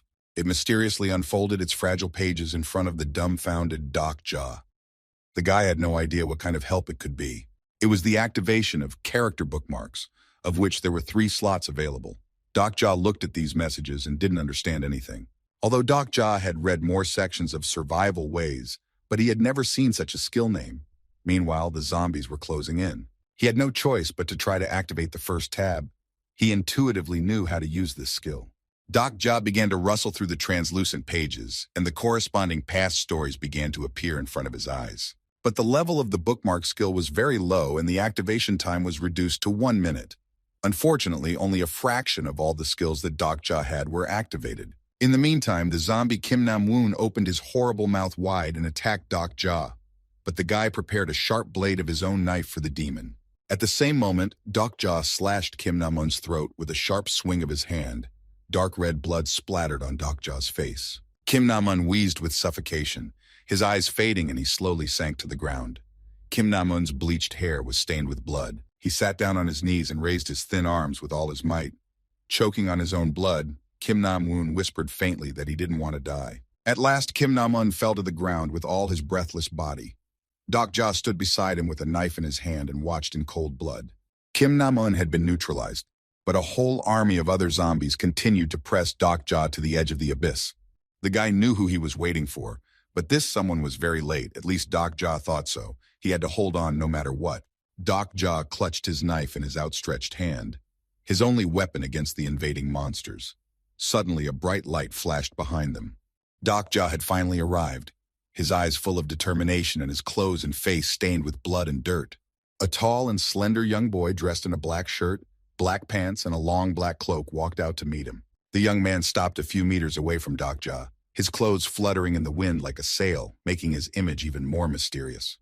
He looked Doc Jaw straight in the eyes with a stern gaze. They stood opposite each other amidst the crawling zombies. Between them lay the body of the slain demon Kim Nam-woon. The boy asked Doc Jaw who he was. And after this question, Doc Jaw thought that he would have to kill this character as well, which made him feel uncomfortable as he thought it wasn't real. The mysterious young man came right up to Doc Jaw and abruptly grabbed him right by the throat. His strong hand clenched mercilessly and Doc Jaw wheezed. Doc Jaw could neither inhale nor exhale.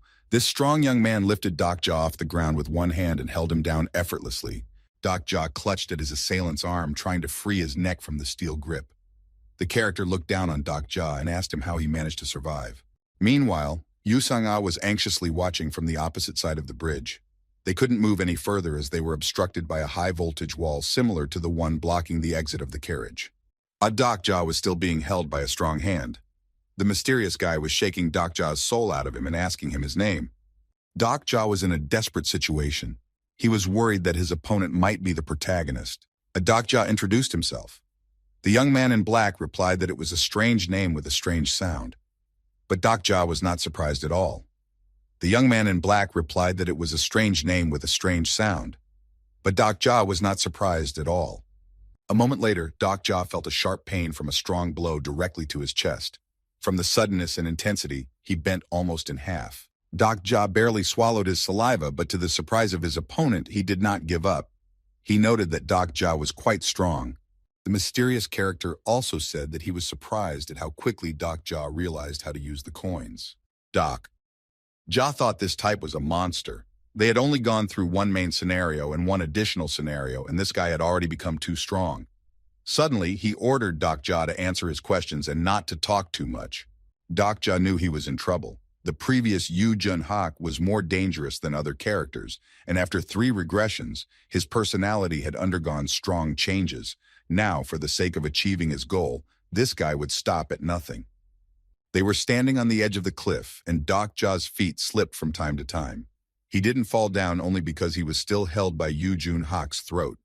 The young man pressured Dokja and forced him to answer all the questions. But Dokja courageously held on and did not agree to such conditions. In response, the opponent's steel fist swung again. It suddenly hit Dokja's stomach, but despite his swing and strength, something went wrong. This didn't surprise Yu Jun-hak. His punch stopped on Dokja's palms. He replied that pro-gamer Yu Jun-hak was younger than him and couldn't be a worthy opponent for him. Also, Dokja remarked that Yu Jun-hak should have shown some respect to him, which caused the mysterious character to be very surprised. He asked Dokja if he knew who the guy in front of him was, to which Dokja replied in the affirmative and added that he worked for a game company.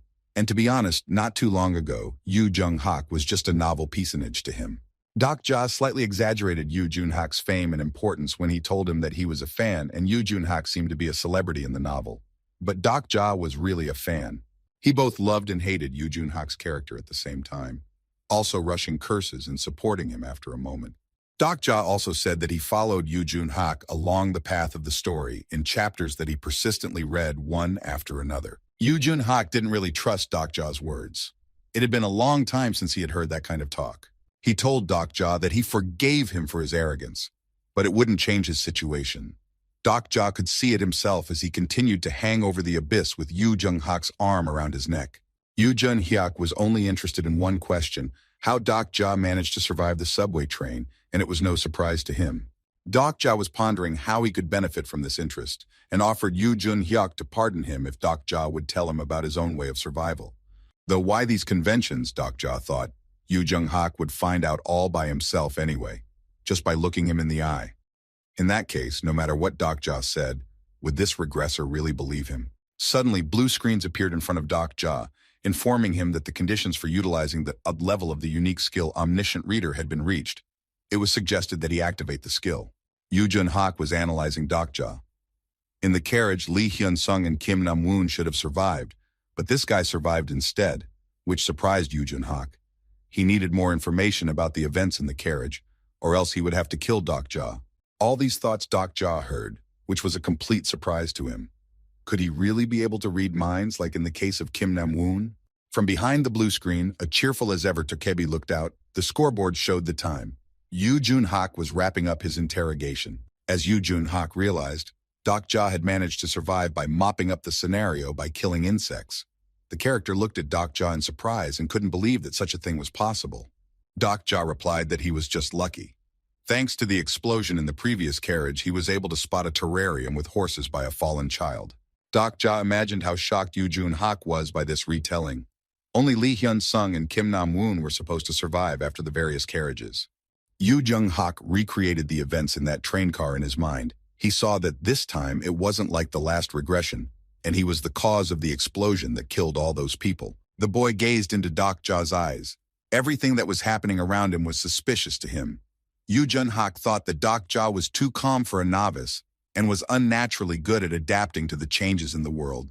Yu Jun-hak doubted whether Dokja really killed Kim Nam-woon, and if he did, it was quite dangerous to use him for his own purposes. See, Dokja told Yu Jun-hak if his questions were over, then maybe he would let him go after all. Dokja suggested to peacefully get to the ox because there was very little time left to complete the task.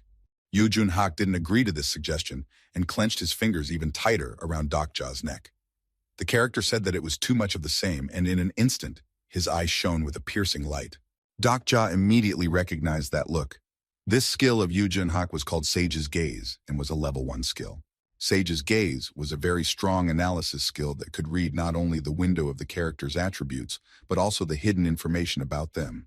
Dokja didn't know why Yu Jun-hak hadn't used it until now. However, Dokja didn't know all of his own skills and attributes, and this was an opportunity to obtain information about himself, even if it was in Yu Jun-hak's hands. Suddenly, the power of the light from Yu Jun-hak's eye turned against him and burned his face with merciless fire. He couldn't realize what was happening. Uncontrollable trembling spilled over his entire body and terrified Yu Jun-hak. Deep scars appeared around his eye, stretching across his forehead and down his cheek. He realized that Dokja was the cause of what had happened. But what exactly had he done? What skills had he used? He irritably asked Dokja, who the hell was he anyway?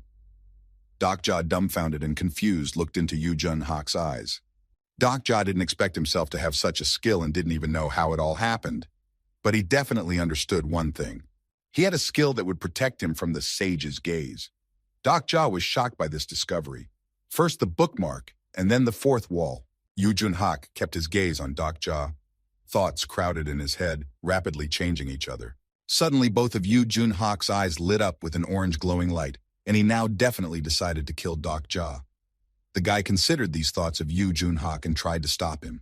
Dokja realized that there was no way to trick Yu Jun-hak and decided to change his strategy. He once again offered him a partnership and remarked that Yu Jun-hak wouldn't go through the scenario alone. Yu Jun-hak didn't understand where Dokja got this knowledge from and didn't trust him, even though Dokja was desperately trying to convince his opponent that he could help him. Yu Jun-hak, despite Dokja's skills, still didn't assume for a moment that there could be another regressor in this world. No, Dokja couldn't be him, period. Dokja had assured Yu Jun-hak that he had information about the future that he did not have, but Yu Jun-hak was adamant in his intentions. There was no way he could believe that there could be another prophet other than Anna Croft, and even in Podun, Korea, but he was still worried. Yu Jun-hak asked Dokja if he had a glimpse into the future and knew that Yu Jun-hak was coming here, to which he heard affirmative answers. Dokja added that he knows about the special power that Yu Jun-hak has, but he is also well aware that no knowledge will ever be perfect. He asked Yu Jun-hak again to take him as a companion to make up for what he lacked. Yu Jun-hak pondered. If Dokja is a prophet, he will definitely be useful to him, not only because of the script, but also for the upcoming battle with the members of Zarathustra. But can he be trusted? Yu Jun-hak thought about it for a while as he made a plan to check on his companion. Yu Jun-hak finally pulled Dokja away from the precipice and said that he had decided to take him with him. Dokja still hadn't fully released his neck from Yu Jun-hak's steel hands, but he felt a little relieved after his words, although he didn't fully believe what he said. Meanwhile, Yu Jun-hak took Dokja by his shirt collar and quickly pulled him along the bridge. Dokja could barely keep up with his gait and asked him to wait. The repulsive zombies slowly dragged behind the guys, their eyes burning with green light and their open mouths showing off sharp teeth. A Lieutenant Lee Hyun-sung, along with Yu Sang-ah and the boy Lee Gil-yoon, watched the events on the opposite side of the bridge with excitement. Yu Jun-hak walked forward with a steady, brisk gait, his tinkling footsteps echoing around him, pale and focused. Dokja trembled with excitement and uncertainty as he silently followed Yu Jun-hak, who never let go of his collar for a moment. Dokja comforted himself that at least he had survived and, despite everything, had managed to convince the regressor to take him with him. It had not been easy for Dokja, and he had used up too much of his energy. He was worried about his skills being disabled, but it was for the best and safer. The blue screens were blurred in space and didn't alert him. Dokja walked and thought about how fast he was able to get Yu Jun-hak on his side and cross the bridge. The guys stopped in front of the energized wall that separated them from Yu Sang-ah, Lee Hyun-sung, and Lee Gil-eon. Regressor pulled Dokja closer by his clothes and asked a single final question. It was that if Dokja really thought he was a prophet, then he should know everything about his future too, right? After saying that, Yu Jun-hak lifted the dazed Dokja by the collar with one hand and carried him along the bridge. Dokja's attempts to free himself were futile. Suddenly an ichthyosaur rose from the water below, noisily splashing the dark waves around it. The boys stood at the edge of the crossing, and Dokja had a very bad feeling. The boys were standing on the edge of the crossing, and Dokja had a bad feeling. Yu Jun-hak was holding Doc Jia by his clothes, and behind the frightened young man, the red mouth of the ichthyosaurus was opening wide. Regressor asked Doc Jia if he would unclench his hand now. Yu Jun-hak was testing Doc Jia's prophecy ability in this cruel way. The massive jaw of the ichthyosaurus snapped its giant teeth together. Yu Jun-hak held Doc Jia over the bubbling, turbulent pool of water in cold blood and waited for an answer. Doc Jia gazed into his opponent's eyes, convinced that Yu Jun-hak was a psychopath after all. Doc Jia tried to calm down as much as he could at that moment. He convinced himself that he knew this guy better than anyone, and if he was the same Yu Jun-hak, Doc Jia, before giving his answer, asked to tell Yu Jun-hak two things, which surprised the regressor very much. First, Doc Jia is not Yu Jun-hak's subordinate, so he demanded to be treated fairly. Secondly, Doc Jia should have teamed up with Yu Jun-hak, and the latter should guarantee him equal cooperation. Yu Jun-hak didn't take Doc Jia's words into consideration. At least he didn't take them seriously. He replied that he would certainly agree to these conditions, but he wanted to hear a clear answer to his question first. But Doc Jia knew how this fight was going to end, even though he had hoped for the opposite. He said with all his courage that Yu Jun-hak should unclench his damn hand and get the hell out of here. In the same instant, Yu Jun-hak opened his palm, his long, strong, pale fingers immediately straightening, releasing Doc Jia from the annoying suffocation.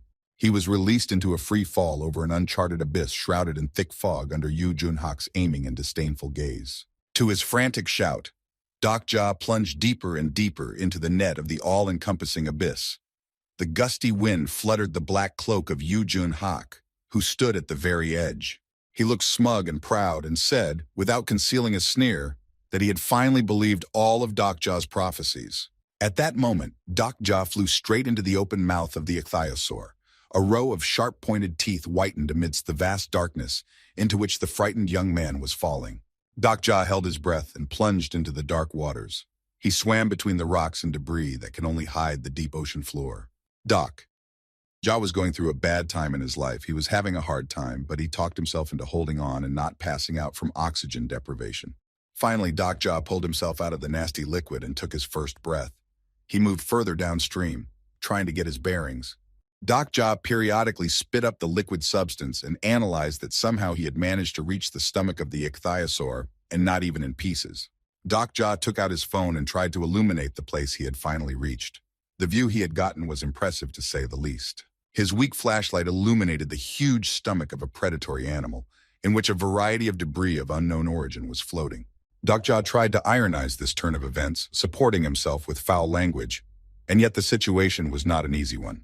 He took a breath and summarized that Yu Jun-hak was a psychopath who seemed to be testing him before taking him on as a partner. He knew that after failing his first regression course, Yu Jun-hak never made friends again. He was a strong regressor, respected by people as a savior, which inspired him to become a loner. So this is a test, and if Doc Jia wants to be on a level with Yu Jun-hak, you have to prove that he is able to figure out what's going on by his own strength. Doc Jia sat down on a rectangular piece of unknown buoyant material in a lotus pose and immersed himself in his own thoughts. Doc Jia noticed that the ichthyosaur had begun to move, and according to the survival methods, it should begin to secrete intestinal juices within an hour of eating. So Doc Jia didn't have much time left. Suddenly he heard Tokebi's familiar voice mocking him, saying that the beginning was much more interesting. Doc Jia sat doomedly on a piece of floating slab inside the giant ichthyosaur and looked at the insolent Tokebi. As usual, the overly cheerful Essence noticed that Doc Jia didn't look confused at all despite the difficult situation. Doc Jia raised his head and looked sternly at Tokebi, saying that he had been expecting him and was not surprised to see him in this unpleasant place. He assured him that he would not only get out of this place unharmed, but he would also become strong enough to be able to resist Yu Jun-hak. Meanwhile, Yu Jun-hak stood on the edge of the ruined bridge and watched the ichthyosaur swim past him, splashing through the dark water. So, Doc Jia summarized that in the end, Yu Jun-hak would have no choice but to take him as a companion. Tokebi didn't believe what he heard and asked Doc Jia if he understood that the guy was waiting for him. Doc Jia answered in the affirmative and asked Tokebi if he had come for his coins. Tokebi pretended not to understand. Doc Jia made a clarification that he should pay Tokebi with his coins for the failure of the script. Right? Didn't he understand correctly? To which Tokebi laughed out loud. Does he really need any coins? He told Doc Jia that perhaps in that case one should pay with one's life. Tokebi was amazed that Doc Jia had thought of paying with coins. Now he understood why the guy had attracted the attention of the Suzerain. So, Doc Ja could be saved if he paid for the failure of the additional scenario. Tokebi announced the amount of coins and said that after paying him, Doc Ja could keep his worthless life. The guy was dumbfounded. He checked his balance and saw that there were only coins and turned pale. Doc Ja tried to convince Tokebi that the price was too high, but to no avail. Tokebi asked if Doc Ja wanted to die and was sorry for his coins. It was up to Tokebi to accept them or not. He suggested that if Doc Ja was not satisfied with the above conditions, he could end it right here and now, to which Doc Ja replied that he was ready to accept death. Tokebi did not expect such a response from the young man, and he asked Doc Ja in surprise, what exactly did he mean by that? Doc Ja couldn't bear it and sharply told Tokebi to get it over with if that was the case. Doc Ja remarked that of course this creature couldn't hurt him because it was making a good profit thanks to Doc Ja. Doc Ja said that he was enjoying the constellation, and that if Tokebi was planning to massacre him, he probably wouldn't go down into the ichthyosaur's belly to see him. Tokebi was nervous. His eyes lit up red. He started to threaten Doc Ja. But suddenly the guy turned to him by name Bishan, a low-ranked Tokebi. Doc Ja asked if the streamer's activity was worth his. Tokebi was shocked by what he heard and had no answer to it. He was dumbfounded that Doc Ja knew his name, as an ordinary person could not know it. Doc Ja in turn noticed that the constellations had become stingy with donations and the enjoyment of Tokebi's broadcasts had waned lately. Tokebi just opened his mouth to argue with Doc Ja, but the guy interrupted him, demanding him to first close the channel and then continue the conversation. Tokebi thought about it. It wasn't often that he was put in a stalemate. He had little time to make a decision. So, Tokebi approached the blue screen and began to press key combinations, turning off the broadcast, then turned to Doc Ja and said it was done and they could begin. Tokebi Baichen had no way of understanding to the end. How could Doc Ja, the most ordinary man, know about his broadcast? A terrifying curiosity froze on his white face. Doc Ja continued to sit on his floating slab and tuned in for a long conversation with Tokebi. The boy said that the source of his knowledge was not too important right now.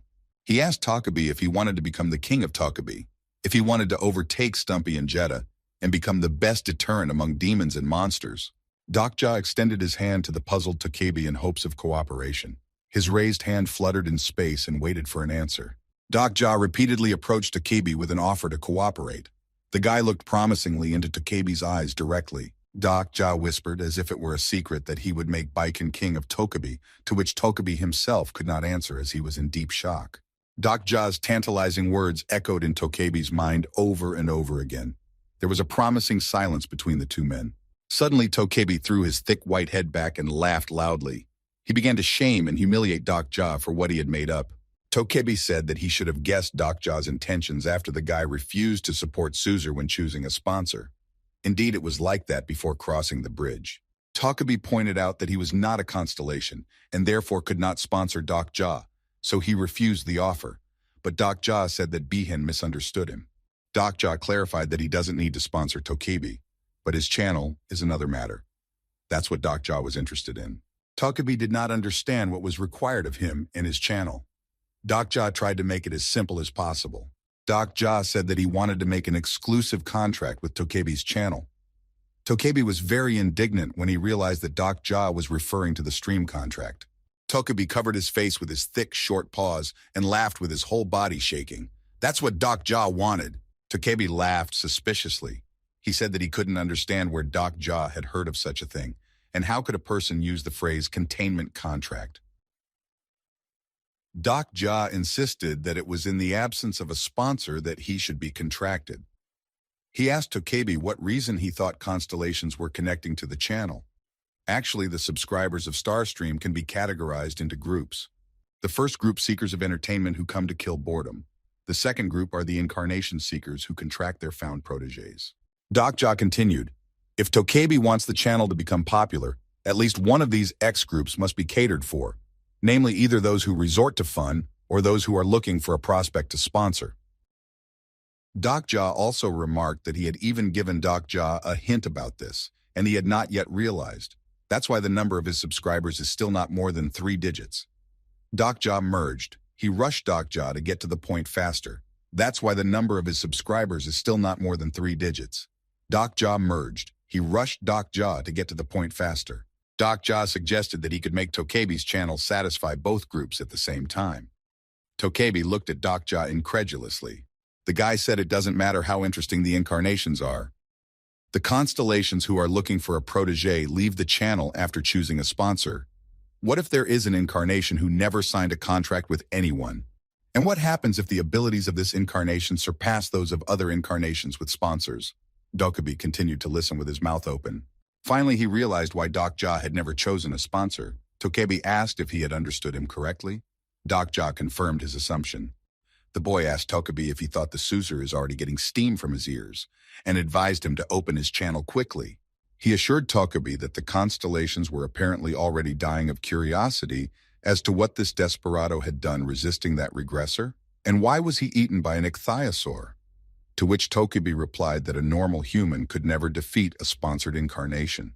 And Doc Ja was just about to prove otherwise and advised Tokebi to talk less and do what the guy said. Didn't he promise Bihin to make him king of Tokebi?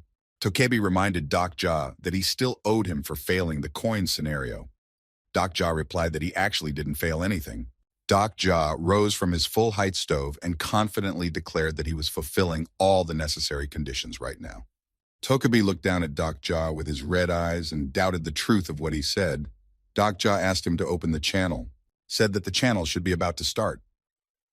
Doc Ja looked confidently at Tokebi and waited for him to start his broadcast. In the ichthyosaur's stomach, debris, parts of cars and human bodies floated in the repulsive liquid. Tokebi was visibly worried as he had never closed his channel until today. Tokebi finally opened the channel and at the same moment started apologizing and reassuring the constellation that the broadcast was suddenly interrupted due to a server error. Assured that none of this was on purpose, Tokebi told the constellations that he would never allow any sponsorship as he would simply disappear. Meanwhile, Doc Ja was checking his capabilities on the screen. Tokebi kept apologizing to the constellations and emphasized that he always took his streamer vows seriously. Doc Ja made Bihin open the Star Streamer store to pick something for himself. Tokebi was still begging his constellations for something. Doc Ja asked Tokebi for help to find the search button in the virtual store, as he couldn't manage on his own. Finally, Doc Ja got into Tokebi's wallet and started working. He was interested in the items on the search for Ancient Dragon. Doc Ja found one item, but according to Ways of Survival, the owner of this heart was now in Italy. The sponsor stuffed this highly ranked item into the lucky man's mouth, along with a silver spoon. Tokebi watched in amazement as Doc Ja skillfully found what he needed in the virtual store. It was the great demon's pupil, purest star, and so on. Doc Ja, meanwhile, was ordering. Tokebi asked Doc Ja why he wanted the slime and spike, to which Doc Ja replied that it wasn't his sprava. Tokebi reminded the guy that his expenses are not compensated, even if he regrets them later. But Doc Ja knew that. He told Tokebi that if he didn't like something, he didn't have to look at it. Suddenly, an indignant Tokebi reminded Doc Ja that he had not yet accepted his offer of cooperation. Doc Ja knew that and suggested that Tokebi discuss the terms of the deal after he had completed the scenario. Tokebi reminded Doc Ja to do a good job and clean up this script because he already has to go. Doc Ja sent him away. Doc Ja tied all the slime pouches to his belt and took one of the spikes in his hand. The rest he stuffed in his pockets. Tokebi snapped his fingers and wished Doc Ja good luck. He told the guy that he hoped for a positive ending to this story for Doc Ja. After saying that, Tokebi flashed with a blinding bright light. Doc Ja was standing on his floating slab, holding a spike in his hand. His phone was showing, which meant that there wasn't much time left before the gastric juice was released. The young man took out one of the pouches he had purchased from Tokebi's virtual store and squeezed the black, thick slime onto his palm. Then Doc Ja raised a sharp spike up and smeared it thickly with the slime. The boy was determined as he had no other choice. Doc Ja tensed up. He anxiously watched the esophagus of the ichthyosaur holding the blackened spike in front of him. Suddenly, gastric juice began to gush out from the glands of the esophagus. Doc Ja watched these dangerous streams in horror and decided what to do next. Doc Ja tightly clutched the spike, his only weapon, and said he had to get out of here alive at any cost. He took a desperate swing of his arm to strike the spike as deeply as possible into the ichthyosaur's esophagus. Meanwhile, the gray-blue serpent, unsuspecting, floated calmly and majestically in the dark waters, on which a thick fog was slowly descending. In an instant, the ichthyosaur wriggled in piercing pain. It rose swiftly above the waves and roared with all its legs, opening its red mouth. And its gastric juices, secreted more and more intensely with every passing minute, formed a deep, turbulent vortex of whirlpool. Doc Ja was hit by a wave of vile liquid that instantly began to eat away at his shirt, creating holes in the fabric. The guy, through the unbearable pain of the burns, inserted another lubricated spike into the muscles of the ichthyosaur's esophagus. Doc Ja inserted spike after spike until they were all in place. The boy finally breathed a sigh of relief. Doc Ja was very tired. He looked around with half-open eyes. The once white shirt was dirty and holey. The sleeves were missing altogether. Suddenly, Doc Ja saw a cluster of lightning bolts behind him from which Tokibi then appeared. He said the action was amazing.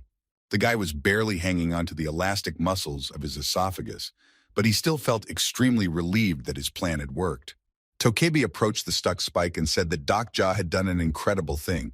He had closed the gastric juice holes with those spikes. A small number of Susers at this time were smiling contentedly. It was also a discovery to Dokibi that the mucus of the hammerhead seahorse, the prey of the ichthyosaur, protects the skin from gastric juices. Before the stone boar's spike could seriously take effect, Doc Ja hung onto it and poured the remaining mucus on his skin and clothes. The ichthyosaurs were eating the ground seahorses en masse, so they were forced to evolve in such a way to protect themselves from the stomach juices, which is why Doc Ja survived. Doc Ja ordered Baiken to open his purse again. Tokibi agreed to open his treasure again. When the two of them looked into the purse, they saw a strange blue glow. There was a large ball of light on thick, branching threads that emitted a bright light. It had the appearance of a mysterious, otherworldly eye. Doc Ja took out the bullet and handed it to Tokibi. The boy advised to auction the find and sell it, but in the meantime, Doc Ja offered to trade the bullet for himself for the Broken Faith. Tokibi clarified that Broken Faith already had a possessor, but Doc Ja confidently stated that he would definitely be next. Tokibi again, through his channel, approached the Suzer through his channel with a noticeable subservience, offering to watch a short commercial, after which the next scenario was to begin. Doc Ja was surprised. The guy approached the screen and saw that it was labeled as Side A. Tokibi said that he had made some changes to the new script according to preference. Doc Ja read carefully. He noticed that Tokibi had drafted the contract without his usual traps. It was quite unexpected. But Doc Ja was worried about the missing detail signature. Tokibi insisted on simply agreeing in words as soon as possible. The containment contract required a pledge in exchange for a soul. Doc Ja asked about the percentage. Tokibi hesitated and hesitated, then agreed that Doc Ja was right. The percentage should be set. Tokibi proposed. In exchange, he promised to eliminate the commission for the use of his channel.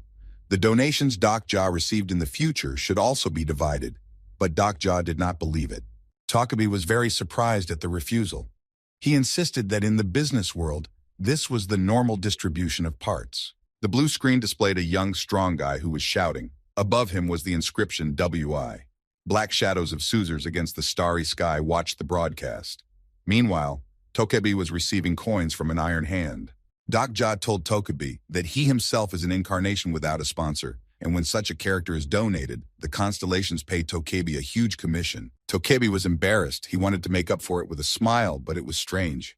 Then he asked Doc Ja, isn't he profiting at his expense now? Doc Ja was standing in front of the blue screen. His clothes were dirty and torn. One foot was shoeless. The guy confidently told Tokibi that he agreed to the distribution of percent.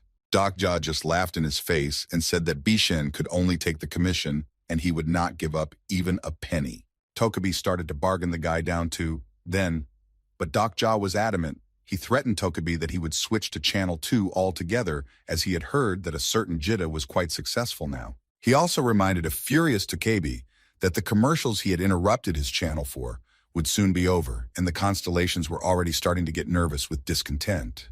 Tokibi did not expect this development and was very annoyed, but he had no choice and wanted to sign the Doravir as soon as possible, already on any terms. Doc Ja stated that Tokibi had to pay him a guarantee of coins. He held out his palm to Tokibi and laughed loudly. Meanwhile, the ichthyosaur, feeling pain and discomfort in his esophagus, began to intensely draw water into his mouth and rinse his throat. Doc Ja was suddenly caught in a rushing stream of water and tried his best to stay afloat. Finally, the ichthyosaur spat Doc Ja out of its mouth, and the young man found himself in an open body of water. He swam to the coast of the canal and got to the surface. Doc Ja had been without fresh air for 4 days, even though the goal was no more than 2 days.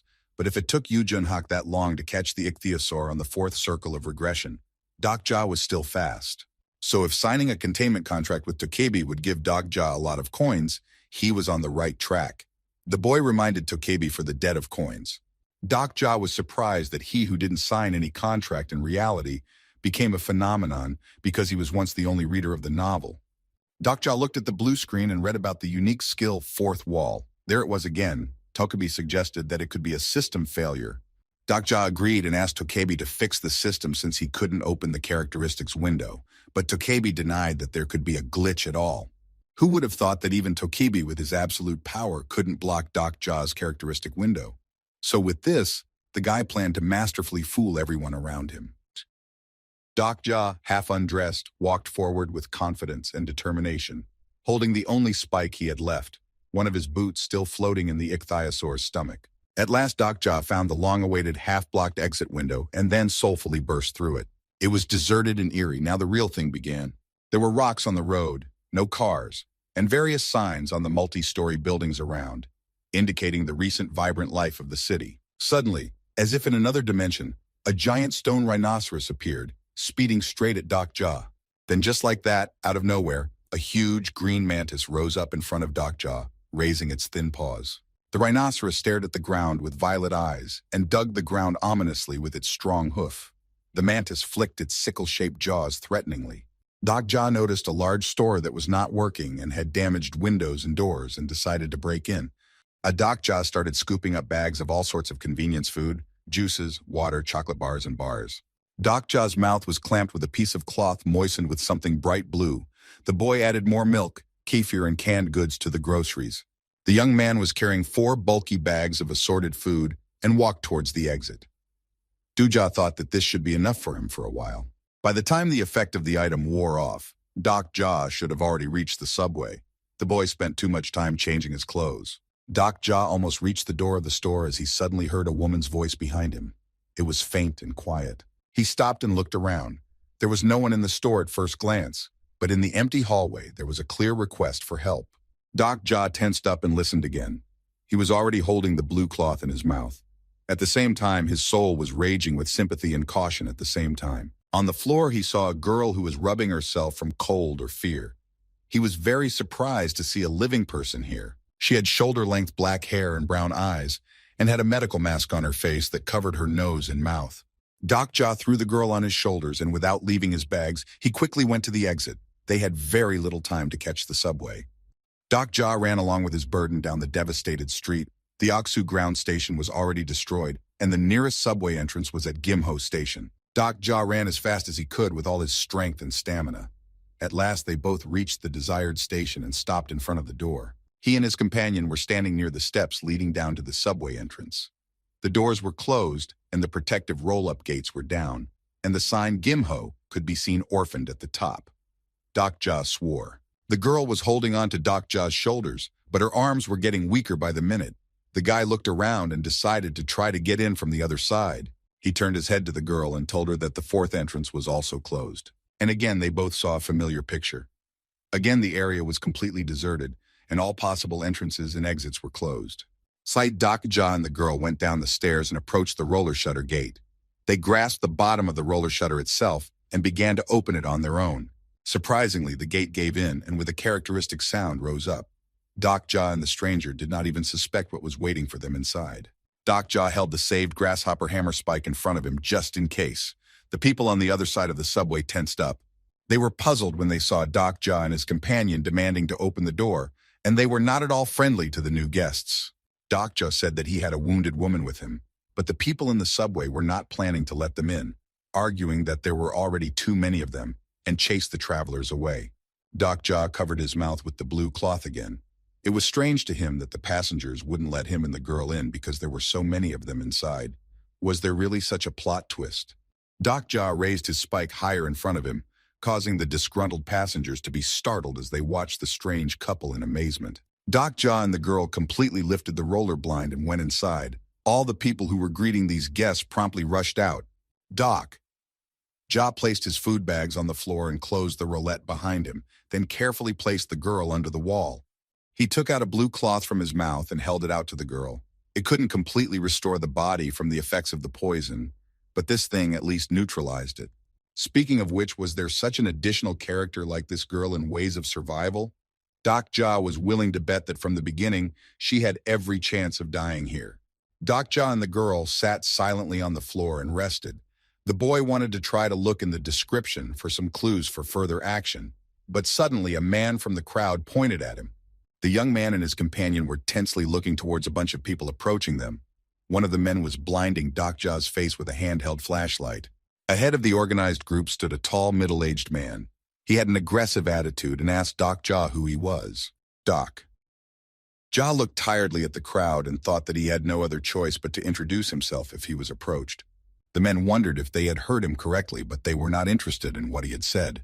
But they were not interested in Doc Ja's name. They wanted to know who he was and what he was doing here. One of the men recognized his companion, which meant they had crossed paths with her somewhere before. The man who seemed to be the leader of the group smiled down and said that he had guessed the intentions of his charges, but he had to ask for permission personally.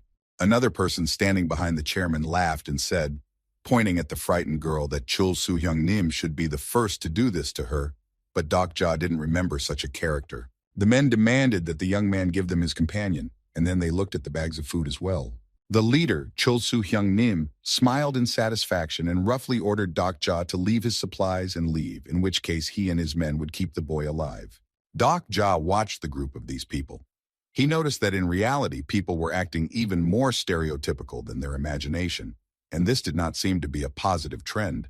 Doc Ja understood the intentions of these men perfectly and made the only decision that was right for him. His hand slowly reached down to pick up the spike lying on the floor. Chul Soo-hyung mockingly asked the boy if he had heard his demands well, but Doc Ja knew that from now on, it was either him or these bad men. Chul Soo-hyung Nim put the knuckles on his fingers and swung one against the other so that sparks flew between them. He asked Doc Ja, "Is this guy so sure of himself that he's willing to fight this fight?" The presiding officer fixed his hair and asked Doc Ja if he really thought that if he shined his heels now, he would finish them all off.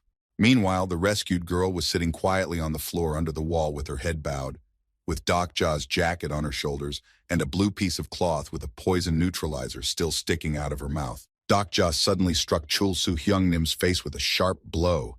The faction leader didn't even have time to defend himself from this unexpected insolence. He flew a few meters away from Doc Ja, hitting the wall with speed and screeching. His men called out to him, trying to make sure he was conscious. The men in the group were very surprised and complained to each other that they could not overcome Doc Ja, no matter how much they beat him. They were curious as to who was sponsoring Doc Ja. In turn, all these men were struck by Doc Ja's blows.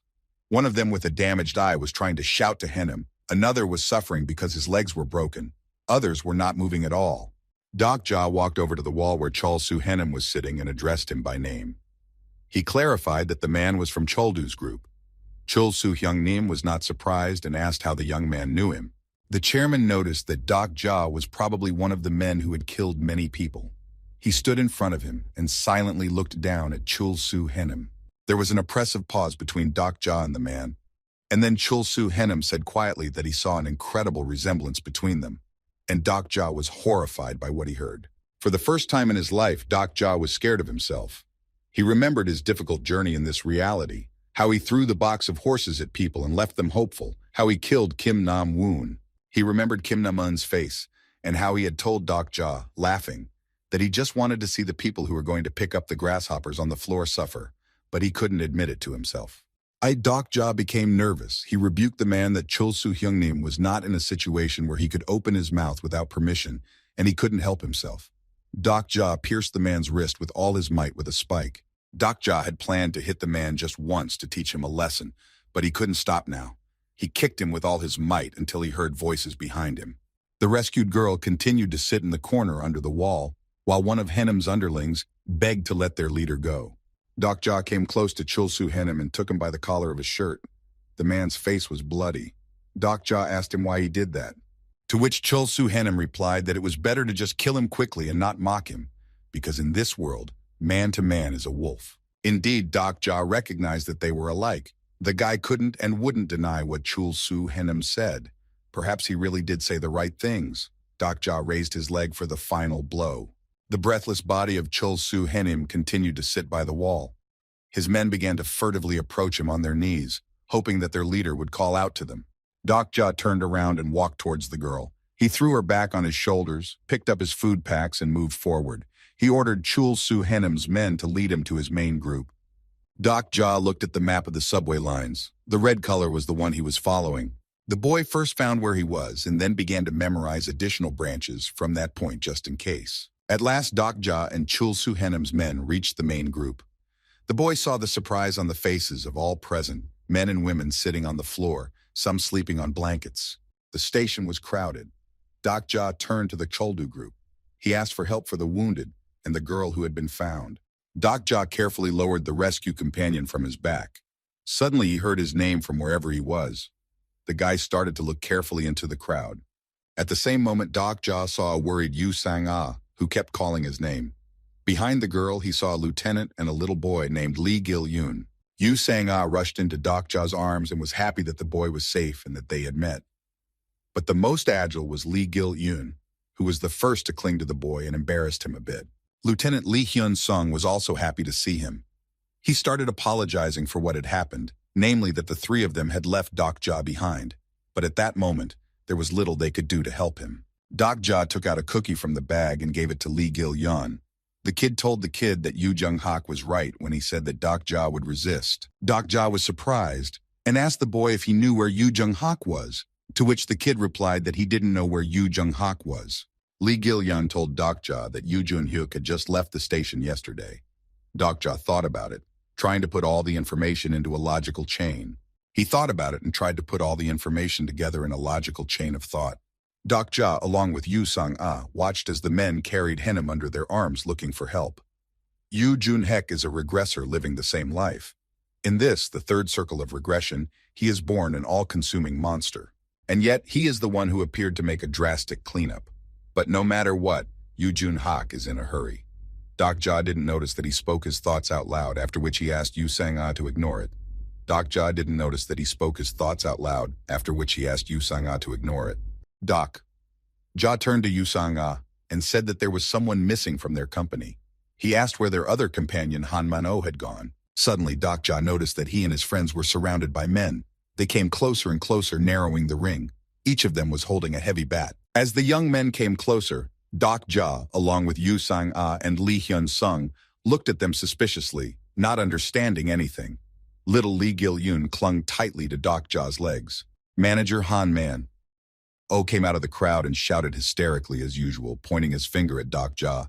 All that could be understood from his jerky, nervous speech was that Dokja was a horrible, slippery type and should be chased out of here immediately. At the same moment, a graceful hand was placed on Han Mayong-oh's shoulder.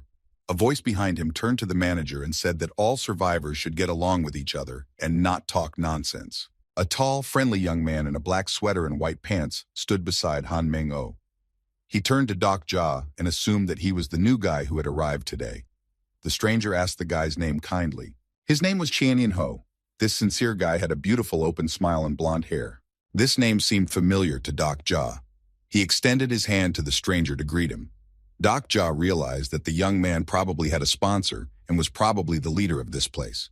Chien-yin-ho thanked Dokja for bravely going into battle with the monsters to save this entire group of people. But Dokja didn't quite understand his interlocutor. Chien-yin-ho turned to the crowd and invited everyone to come closer and meet the brave new member of the group who had brought food to help them survive. The hungry people were very excited about the food. From every corner, the crowd could be heard saying words like food, groceries, provisions, with delight. Chien-yin-ho watched with satisfaction. Chien-yin-ho smiled broadly, spreading his arms as if for a hug, inviting Dokja to Gyumho Station. Dokja smiled back, but his thoughts were different. He was holding his food packets, which he didn't plan to share. However, Chien-yin-ho decided otherwise without considering the owner. Dokja resented this, but Dokja remained silent as he wanted to understand Chien-yin-ho's intentions. At that moment, there were only a few people at Gyumho Station, along with Dokja at least. That's what Chien-yin-ho said. It was less than Dokja had realized. Lieutenant Lee Hyun-sung said that when the explosions went off, only those who were near the station and those who were directly on the train survived. Lee Hyun-sung sadly continued that everyone who went through the first scenario had probably taken someone's life. No one talks about it, but everyone understands it. All the people who were here were murderers in one way or another. Lee Hyun-sung warned that Gimho Station is now split into a core group and an alienated group.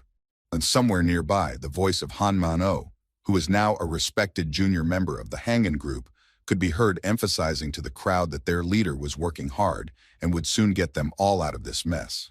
Not far away sat a woman who was cradling a small child to her chest, constantly begging for food. The mother was comforting the baby as best she could. Nearby, Chol Soo-hyung-nim was promising the people that everything would be fine soon and action would be taken by the government. Han Myung-oh and Chol Soo-hyung-nim stood side by side and unanimously told people not to give up hope. Dokja watched the action with suspicion but still did not understand the situation. Chol Soo-hyung-nim continued his fantastic stories tirelessly. Dokja shifted his dumbfounded gaze to Yu Sang-ah.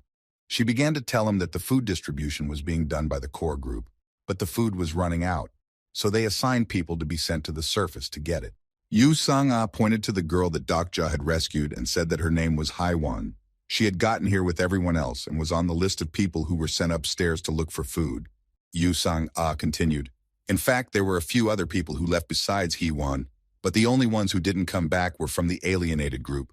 Dokja turned to Lee Hyun-sung and said that it looked like he had been offered to switch sides, but he seemed to have declined, though Dokja roughly understood why. Lieutenant Lee Hyun-sung lowered his head down and was embarrassed.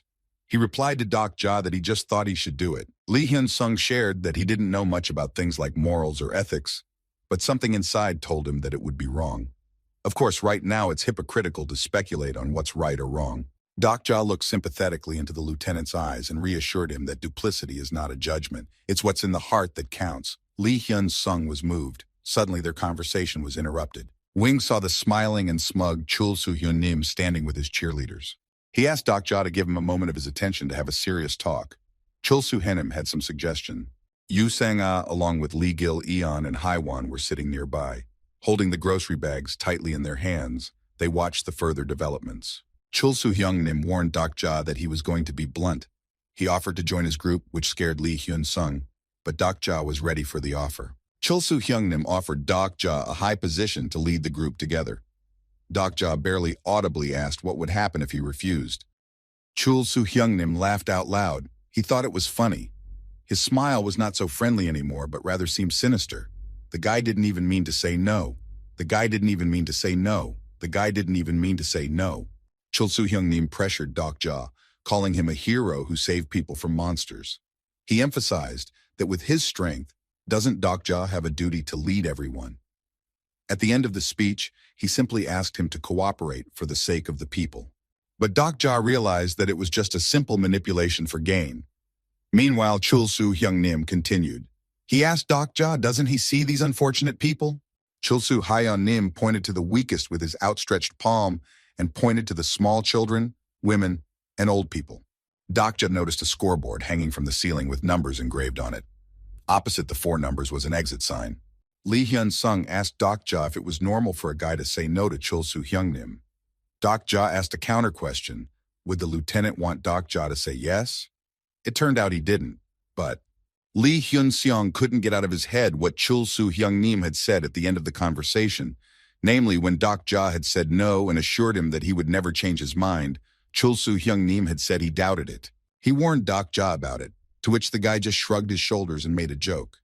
Then Dokja offered his friend something to eat, since it was already late in the evening and he was sure that everyone was hungry. Dokja opened the bags of food, and there were various drinks, cookies, etc. He told his comrades to take turns taking whatever they wanted. The lieutenant, the boy Lee Gil-eun, and the girl Yu Sang-ah approached the bag. They dipped their hands inside and picked out what they liked. Suddenly they felt sharp stares. Suddenly they felt sharp stares. The crowd of hungry, angry people gathered around them, reproaching Dokja in front of each other for taking all the provisions when there was not enough food around. The crowd was rioting. People reminded Dokja that he had come to save them all, but he was not behaving appropriately. They demanded that the supplies be given to a certain Cheon in Ho for further distribution. Dokja remembered that this Cheon in Ho was from Gimho Station, the person who was feeding his power to the desperation of these people. This was someone who really shouldn't be trifled with. Dokja looked furious. He held the bags of food tightly to himself and was not going to give in. Meanwhile, the disgruntled crowd was closing in on Dokja. People were demanding that he give the food to the guy for fair distribution, reproaching him for not being a worthy person. Behind this action, Chul Soo Hyung Nim was standing behind him and watching. He told Doc Ja that he would not be able to get this crowd going, and from now on, Doc Ja would realize that he could not survive here if he did not obey him. Chul Soo Hyung Nim approached the crowd. He spoke to the people in a sweet voice and began to calm them down, saying that there had been a misunderstanding, but Doc Ja had decided to cooperate with them. The manipulator continued to assure that the food would definitely be transferred and distributed. He looked down at Doc Ja and made it clear that he was in his movements, but Doc Ja stopped him. Tension rose again. A ringing silence enveloped the room. Doc Ja sat on a bench with bags of food and looked boldly into the crowd. He said that of course no one would be left without food, much to Chul Soo Henim's satisfaction, but that was not the end of his appeal. Chul Soo Henim started to hold out his hands for the bags, but suddenly Doc Ja said that no one would get food for nothing. An anxious whisper spread between the people and they started asking the guy if Doc Ja was really going to sell the food and not give it away for free. Doc Ja answered in the affirmative and added that firstly he was not doing charity and secondly he didn't trust Chul Soo Hyung Nim in his mouth. People started asking how much money Doc Ja wanted for his products, and he told them that he only accepts coins. Yu Sang-ah apologized and asked Doc Ja if he really thought he made the right choice. The coin price seemed too high to her. Doc Ja gave the lieutenant, Yu Sang-ah and Lee Gil-yeon, each a box of cookies and cereal for free, as he felt sorry for them, adding that next time they should pay a coin each if possible. The guy also shared the food with the rescued girl, and to Doc Ja's surprise, she said she didn't want to accept any gifts and would pay for everything right away. Doc Ja wanted to change her mind, but she looked at him sternly and said that she would not take anything for free, period. The girl gave Doc Ja a hand, introduced herself, and thanked her for saving him in the morning. Her name was Jung Hee-won. Doc Ja was a little embarrassed. Jung Hee-won got up from her seat and asked Yu Sang-ah and Lee Hyun-sung to pay for the food instead of begging for it with pitying looks, since Doc Ja had risked his life for the food. The girl reproached the others for trying to take the heat like the others. The comrades shrank back and lowered their heads. Yu Sang-ah apologized and said that she had made an ill-considered move and that she didn't want to eat meatless food either. Lee Hyun-sung also offered to pay.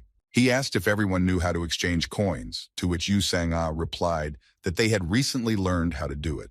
Lee Gil-yeon touched each other's index fingers and said the amount of money they wanted to exchange. Lee Gil-yeon touched Doc Ja's finger, and a blue disc formed between them. Suddenly, Doc Ja noticed that the kid had given him one more coin. It turned out that the kid had paid for the day's candy bar.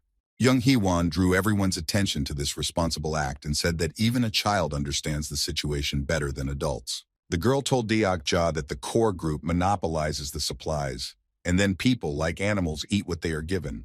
It's like the core group has trained everyone to send people to the scouts as if they were slaughtered, and the same thing happened to Jung Hee-won this morning. That's why she respected Doc Ja's position so much. Lee Hyun-sung suggested to Doc Ja that he lower the price from coins to coins as he did for his comrades. The lieutenant was worried that no one would buy anything from them because of the high price. It was late evening and the stars were scattered in the dark sky. Doc Ja took Lee Hyun-sung's suggestion into consideration, but he remained adamant. Yu Sang-ah was sitting on the floor with her eyes closed, and Lee Gil-yeon was sleeping soundly with his small head resting on her legs. Jung Hee-won was leaning down next to her. The lieutenant looked at the girls and the boy and turned to Doc Ja. He urged him to take a nap while he was on guard, but Doc Ja refused, arguing that he still had work to do. The lieutenant didn't understand what Doc Ja was going to do, but he apologized and didn't insist anymore. The sun finally peeked out at Gimho Station. The morning had come. Despite the darkest night, there was still light spilling out all around. Jung Hee-won was the first to wake up. She woke everyone around her with her surprise scream. She shook her empty bags and couldn't believe that all the groceries had been bought up during the night. Doc Ja noted to himself that Jung Hee-won was actually quite strong in spirit. But it wasn't just the group of aliens who were buying up the food. Suddenly, a makeshift tarpaulin curtain opened, and Chul Soo Hyung Nim's graceful hand slipped through it. He called for attention. Chul Soo Henim announced that from today, the food ration would be reduced to 3 cookies per person. A wave of discontent spread through the crowd. The crowd did not agree to such conditions, thinking that only the scouts would eat enough. But Chul Soo Hyung Nim suggested that the people should join the scouts and earn more food. But the crowd knew that almost no one who joined the scouting units would return. except for Choldu's group. But Chol Su Henim continued to encourage the people to find their own food. He calmed the crowd down and told them that there was no need to become a scout. There was another way. The manipulator continued. He reminded them that yesterday, Dokja had made them all realize one interesting thing. Dokja himself was looking at Chul Su Henim with a sinking heart. Suddenly, Chul Su Hyungnim turned to Dokja directly and said that he had made the worst choice by refusing to cooperate, and that he would regret it. He said that Dokja's conditions made everyone realize that there is nothing seamless in the world. Whoever wants food must prove that he is worth it, and then it will be decided what value can be exchanged for. At the end of the speech, Chul Su Hyungnim thanked Dokja for his helpful advice. At the end of his speech, Dokja saw a zombified crowd in front of him. Dokja wondered how the crowd could be so unreasonable, but it was just the skill of incitement. Jang Hee-won angrily remarked to Dokja that he had let the main group grab all the food again. Wasn't that an attempt to weaken her power by facilitating transactions between people?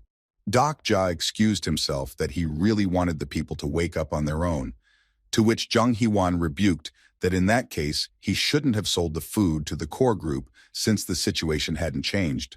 Dokja noted the girl's prudence.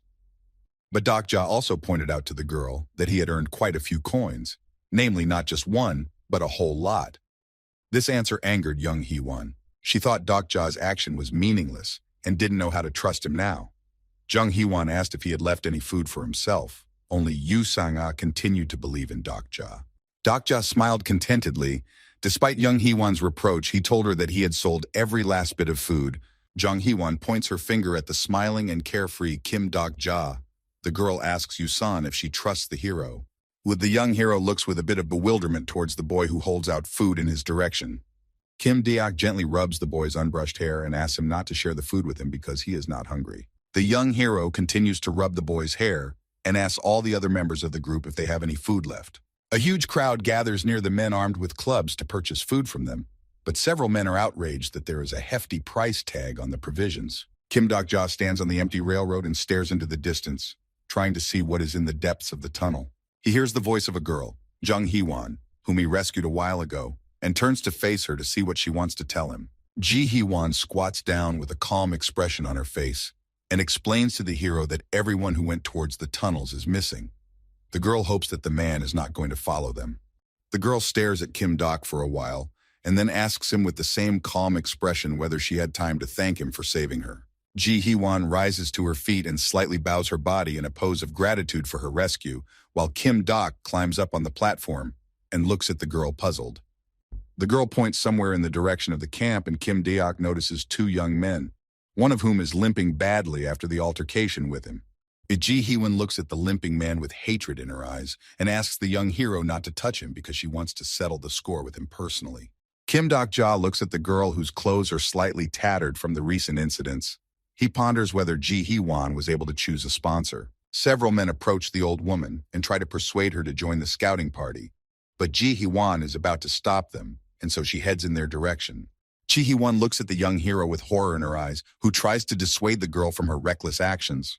The girl is outraged and asks the hero why they have to watch the mayhem going on inside the camp, and Kim Deok explains to her that it's the best decision right now. Ji Hee-won can't believe the words of Kim Dok, who recently saved her. She is filled with anger and screams that the hero is talking nonsense. Kim Dok doesn't lose his temper, he explains to the girl with a calm expression that even stopping the villains right now won't solve the problem. The man points out that the problem of the camp is the food, and if this stumbling block is removed, the whole problem will disappear entirely. The Kim Dok Ja pulls his cell phone out of his pocket and stares at its screen, while the girl anxiously examines the young hero and tries to figure out what his words mean. A dark silhouette appears on the ceiling of the underground subway, with a huge number of electric shocks tending to it, and people shun away from the place.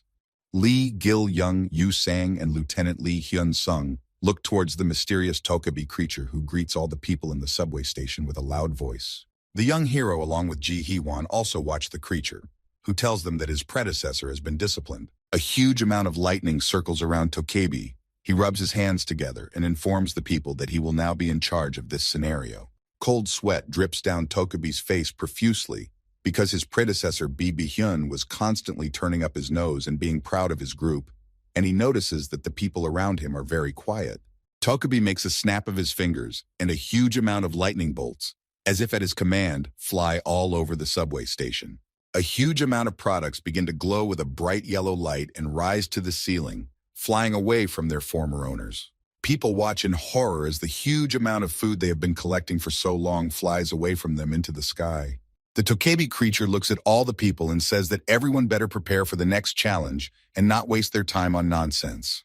He calls all the people Earth's trash, and then snaps his fingers, and all the food disappears into thin air as if it never existed, and the people clutch their heads in horror. People stare in horror at the place where their food was just a short time ago, and Tokubi laughingly says that now the real fun will begin. The head of the refugee camp spreads his hands and asks everyone to gather to him so he can make an important announcement to all the people who are at the station.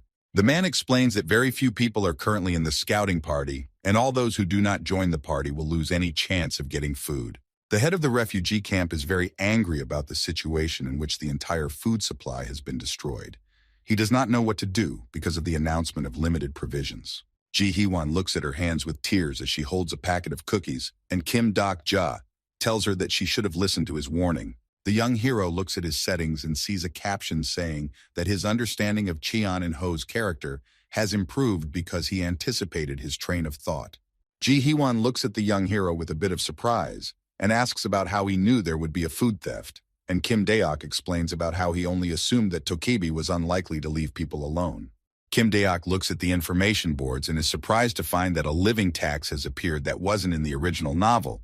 The young hero makes the assumption that it's a consequence of his contract with Bi-hyun. Kim Dok is distracted from his musings when he hears the voice of Lieutenant Lee Hyun-sung beckoning him over.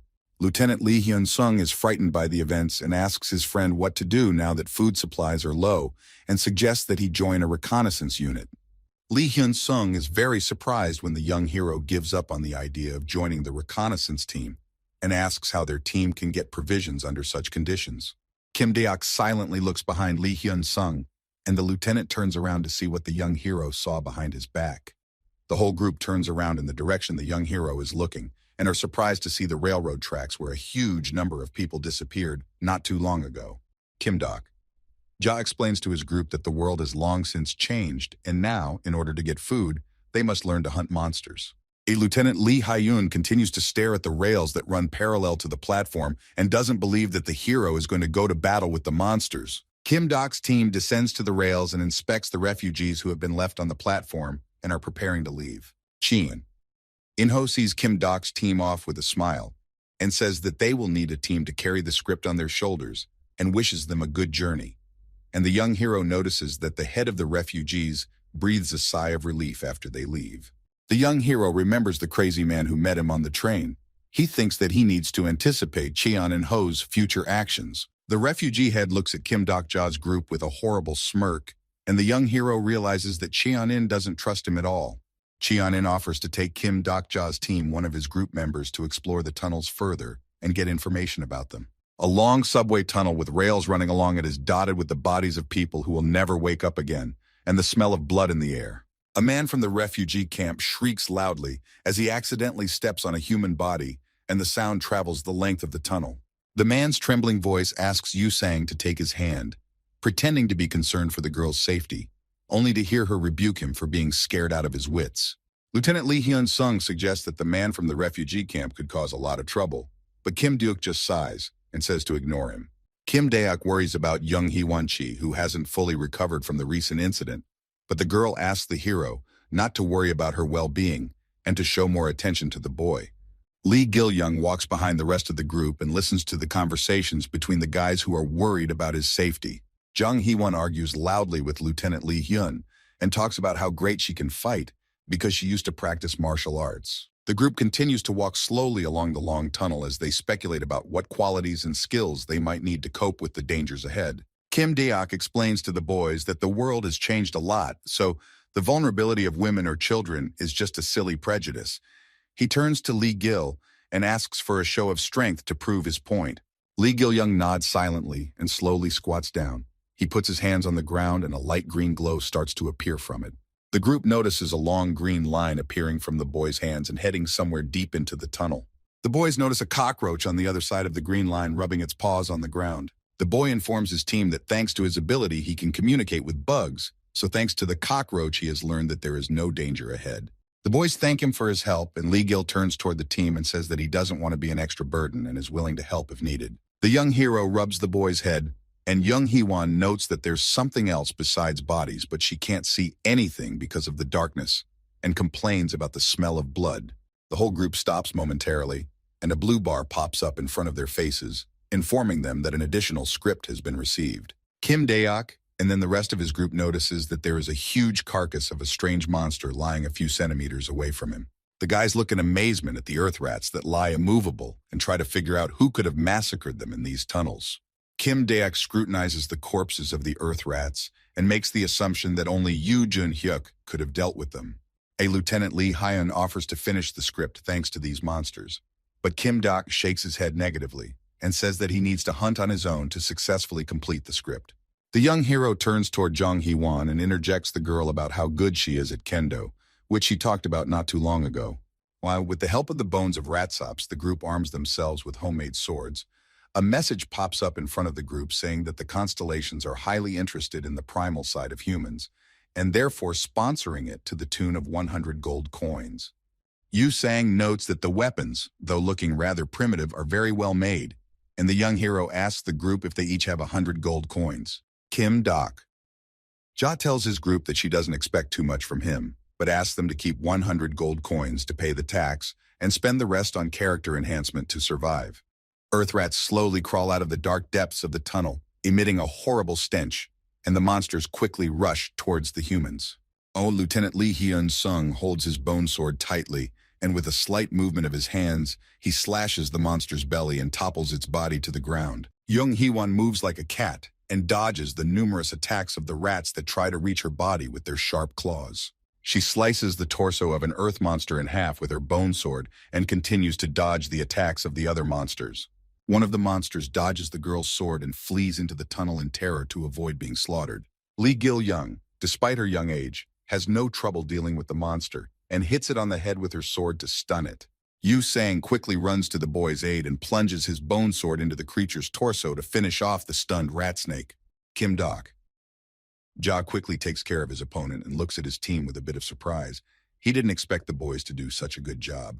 Yu Sang finishes off the last rat sucker, and the young hero is still amazed that his group was able to take down a group of underground monsters without a single injury.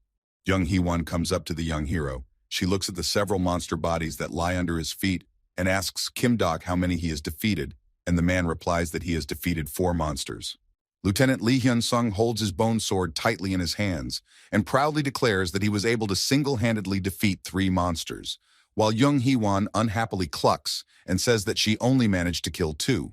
Kim Daeok calls up the information panel that shows the main characteristics and general information of the lieutenant. He is very surprised by the small gap in the monster-killing result. The young hero stares at Lee Hyun-sung, who has managed to get a useful skill that increases his starting characteristics, and Kim Daeok tries not to give off a sense of envy. Yu Sang-ah and Lee Gil are studying the monster carcasses. They are thinking about how to cook them properly, and Kim Daeok points out that there must be a way to cook the monsters. Everyone in the group turns sharply to the confident Kim Daeok Ja.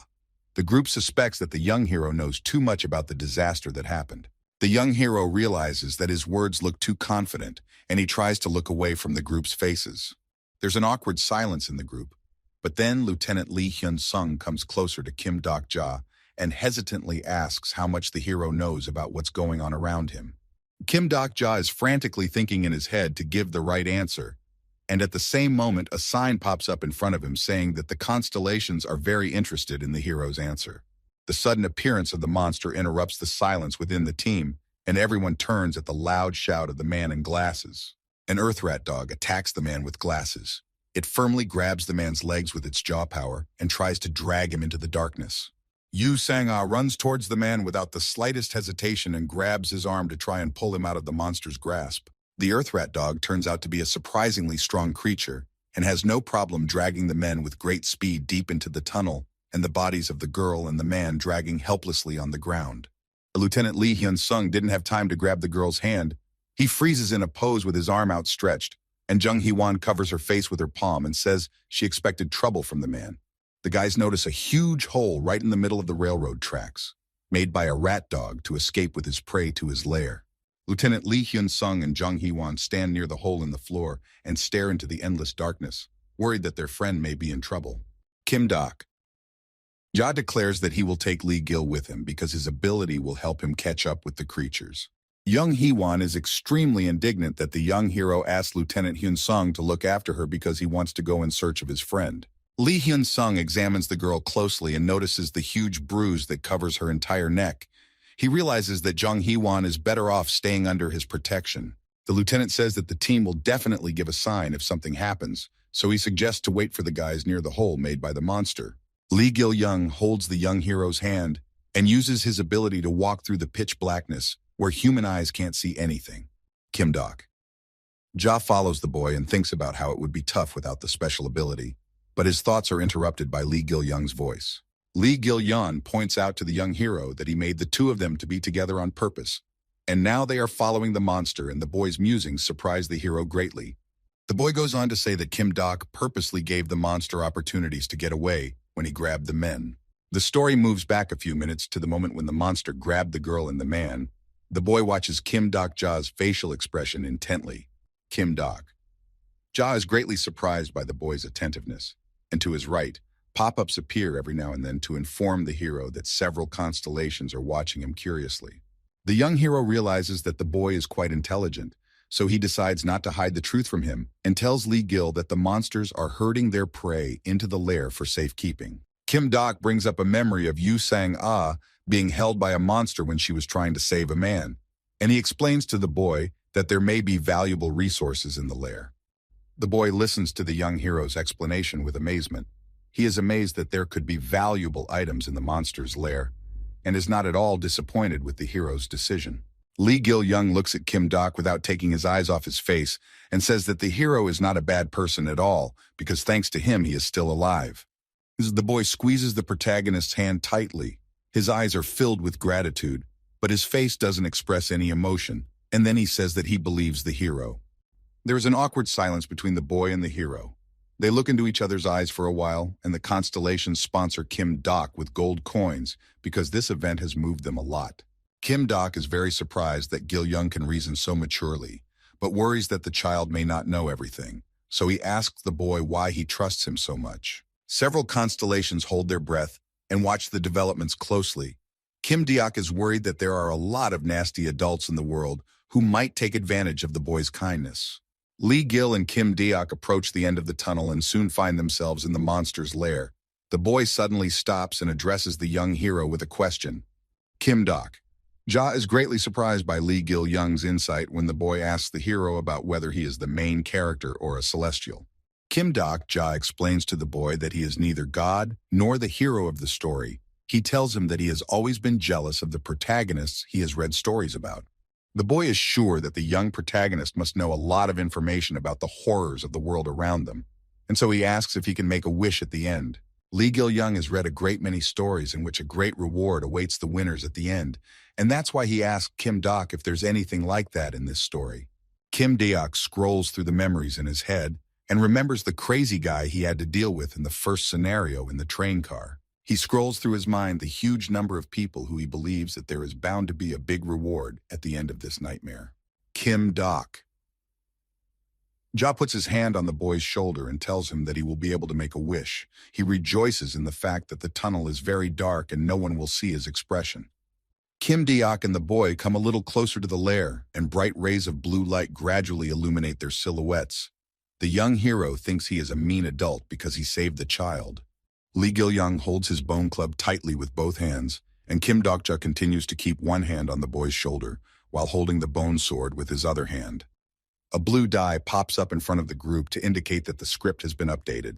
Several tongue of blue flames brightly illuminate the room in front of them. Kim Dok and Gil-young see a huge blue chest that is in the middle of the room, and a message pops up in front of them saying that they have entered the treasure room of the Earth Ratsops.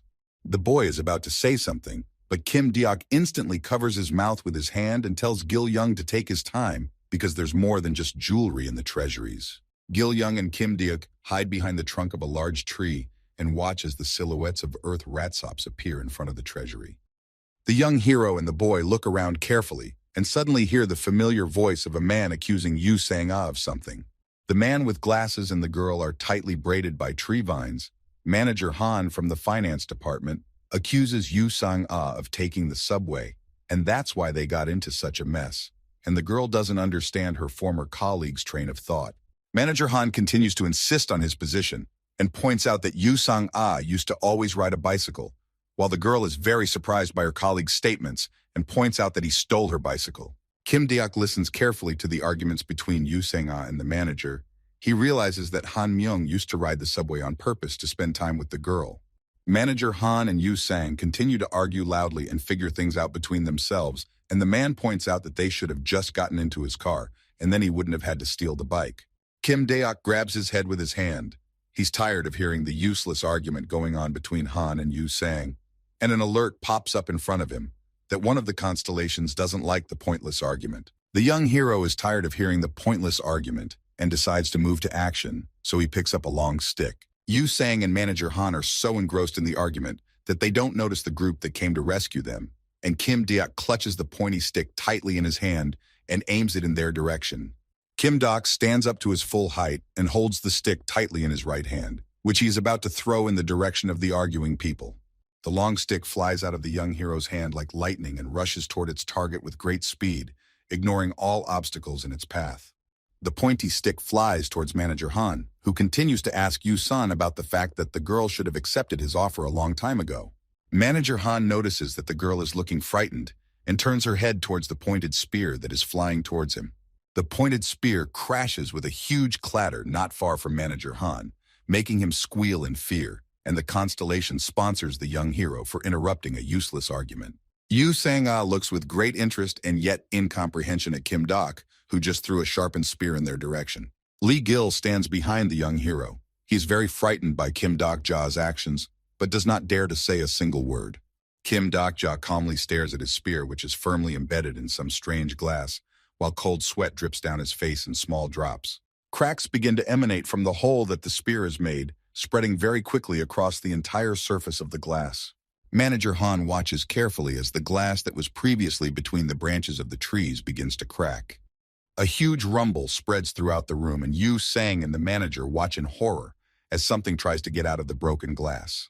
Lee Gil-young watches with even more horror as a huge silhouette emerges from the tree, while Kim Deok holds his sword tightly and prepares to fight. A huge creature emerges from the shards of glass, dark sparks emanating from it, and behind it, a huge number of tentacles can be seen wriggling at an insane speed.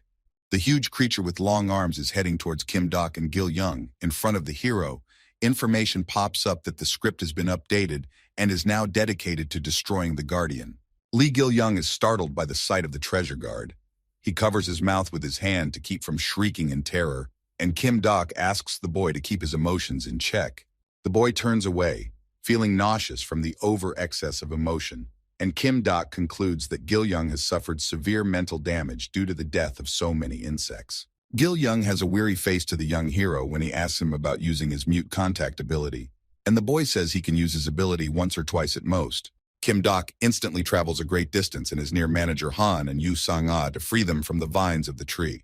The young hero cuts the roots of the tree, but his knife has melted so badly that only one hilt remains of it, causing Kim Deok to assume that there is a demon-type monster in front of them. The huge Guardian of Darkness slowly turns to look at the boys. From under its hood, you can see one eye that glows with a yellow glow. Kim Deok quickly draws his bone sword and asks his companions to stay away, because more than anyone else he understands the danger of the demonic creature.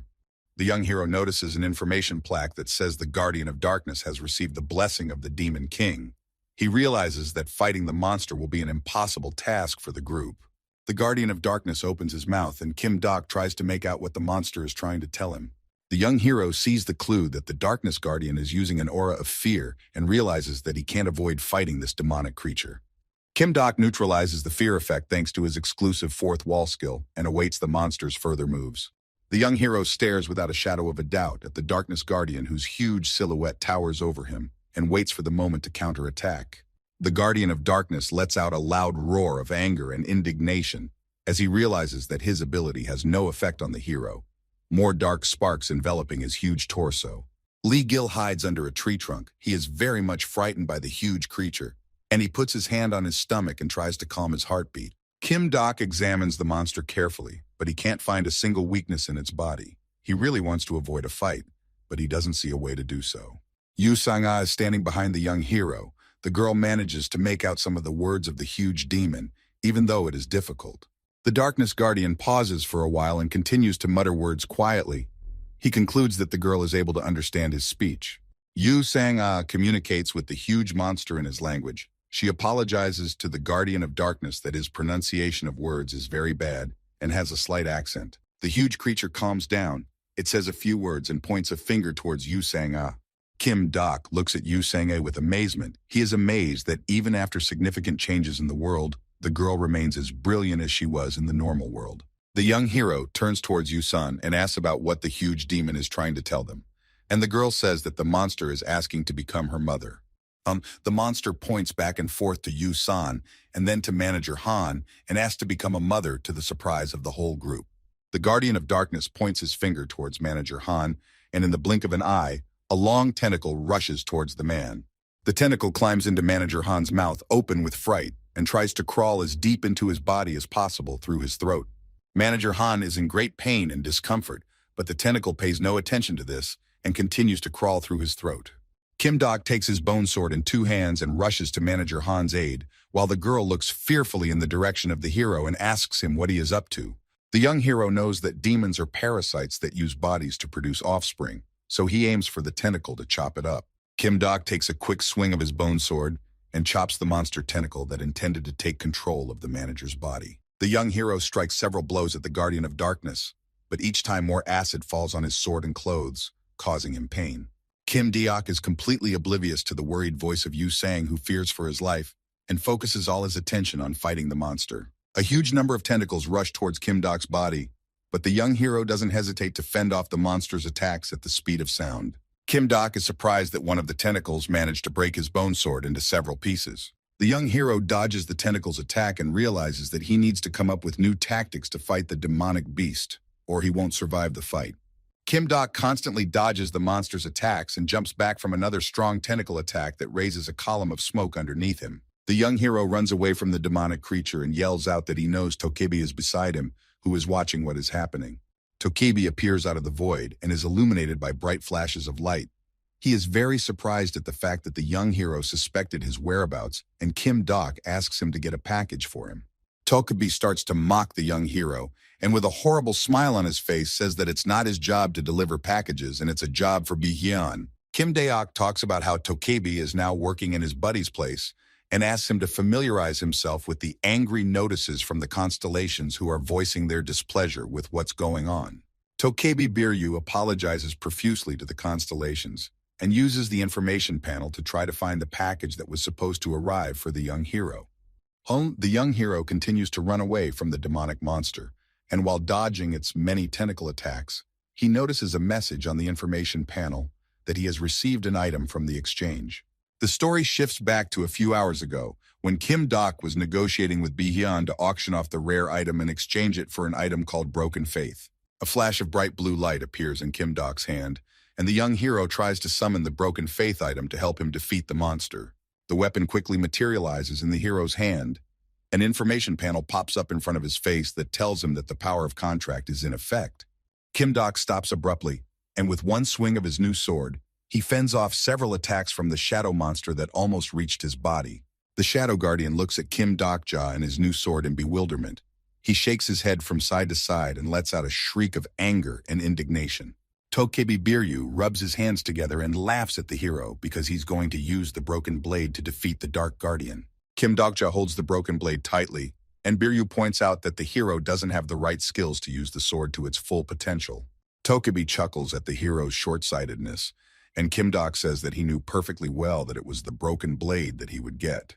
Tokebi Biryu stops laughing and watches with a little bewilderment at what the hero can come up with a broken sword, while the dark demon scrutinizes the hero's further actions.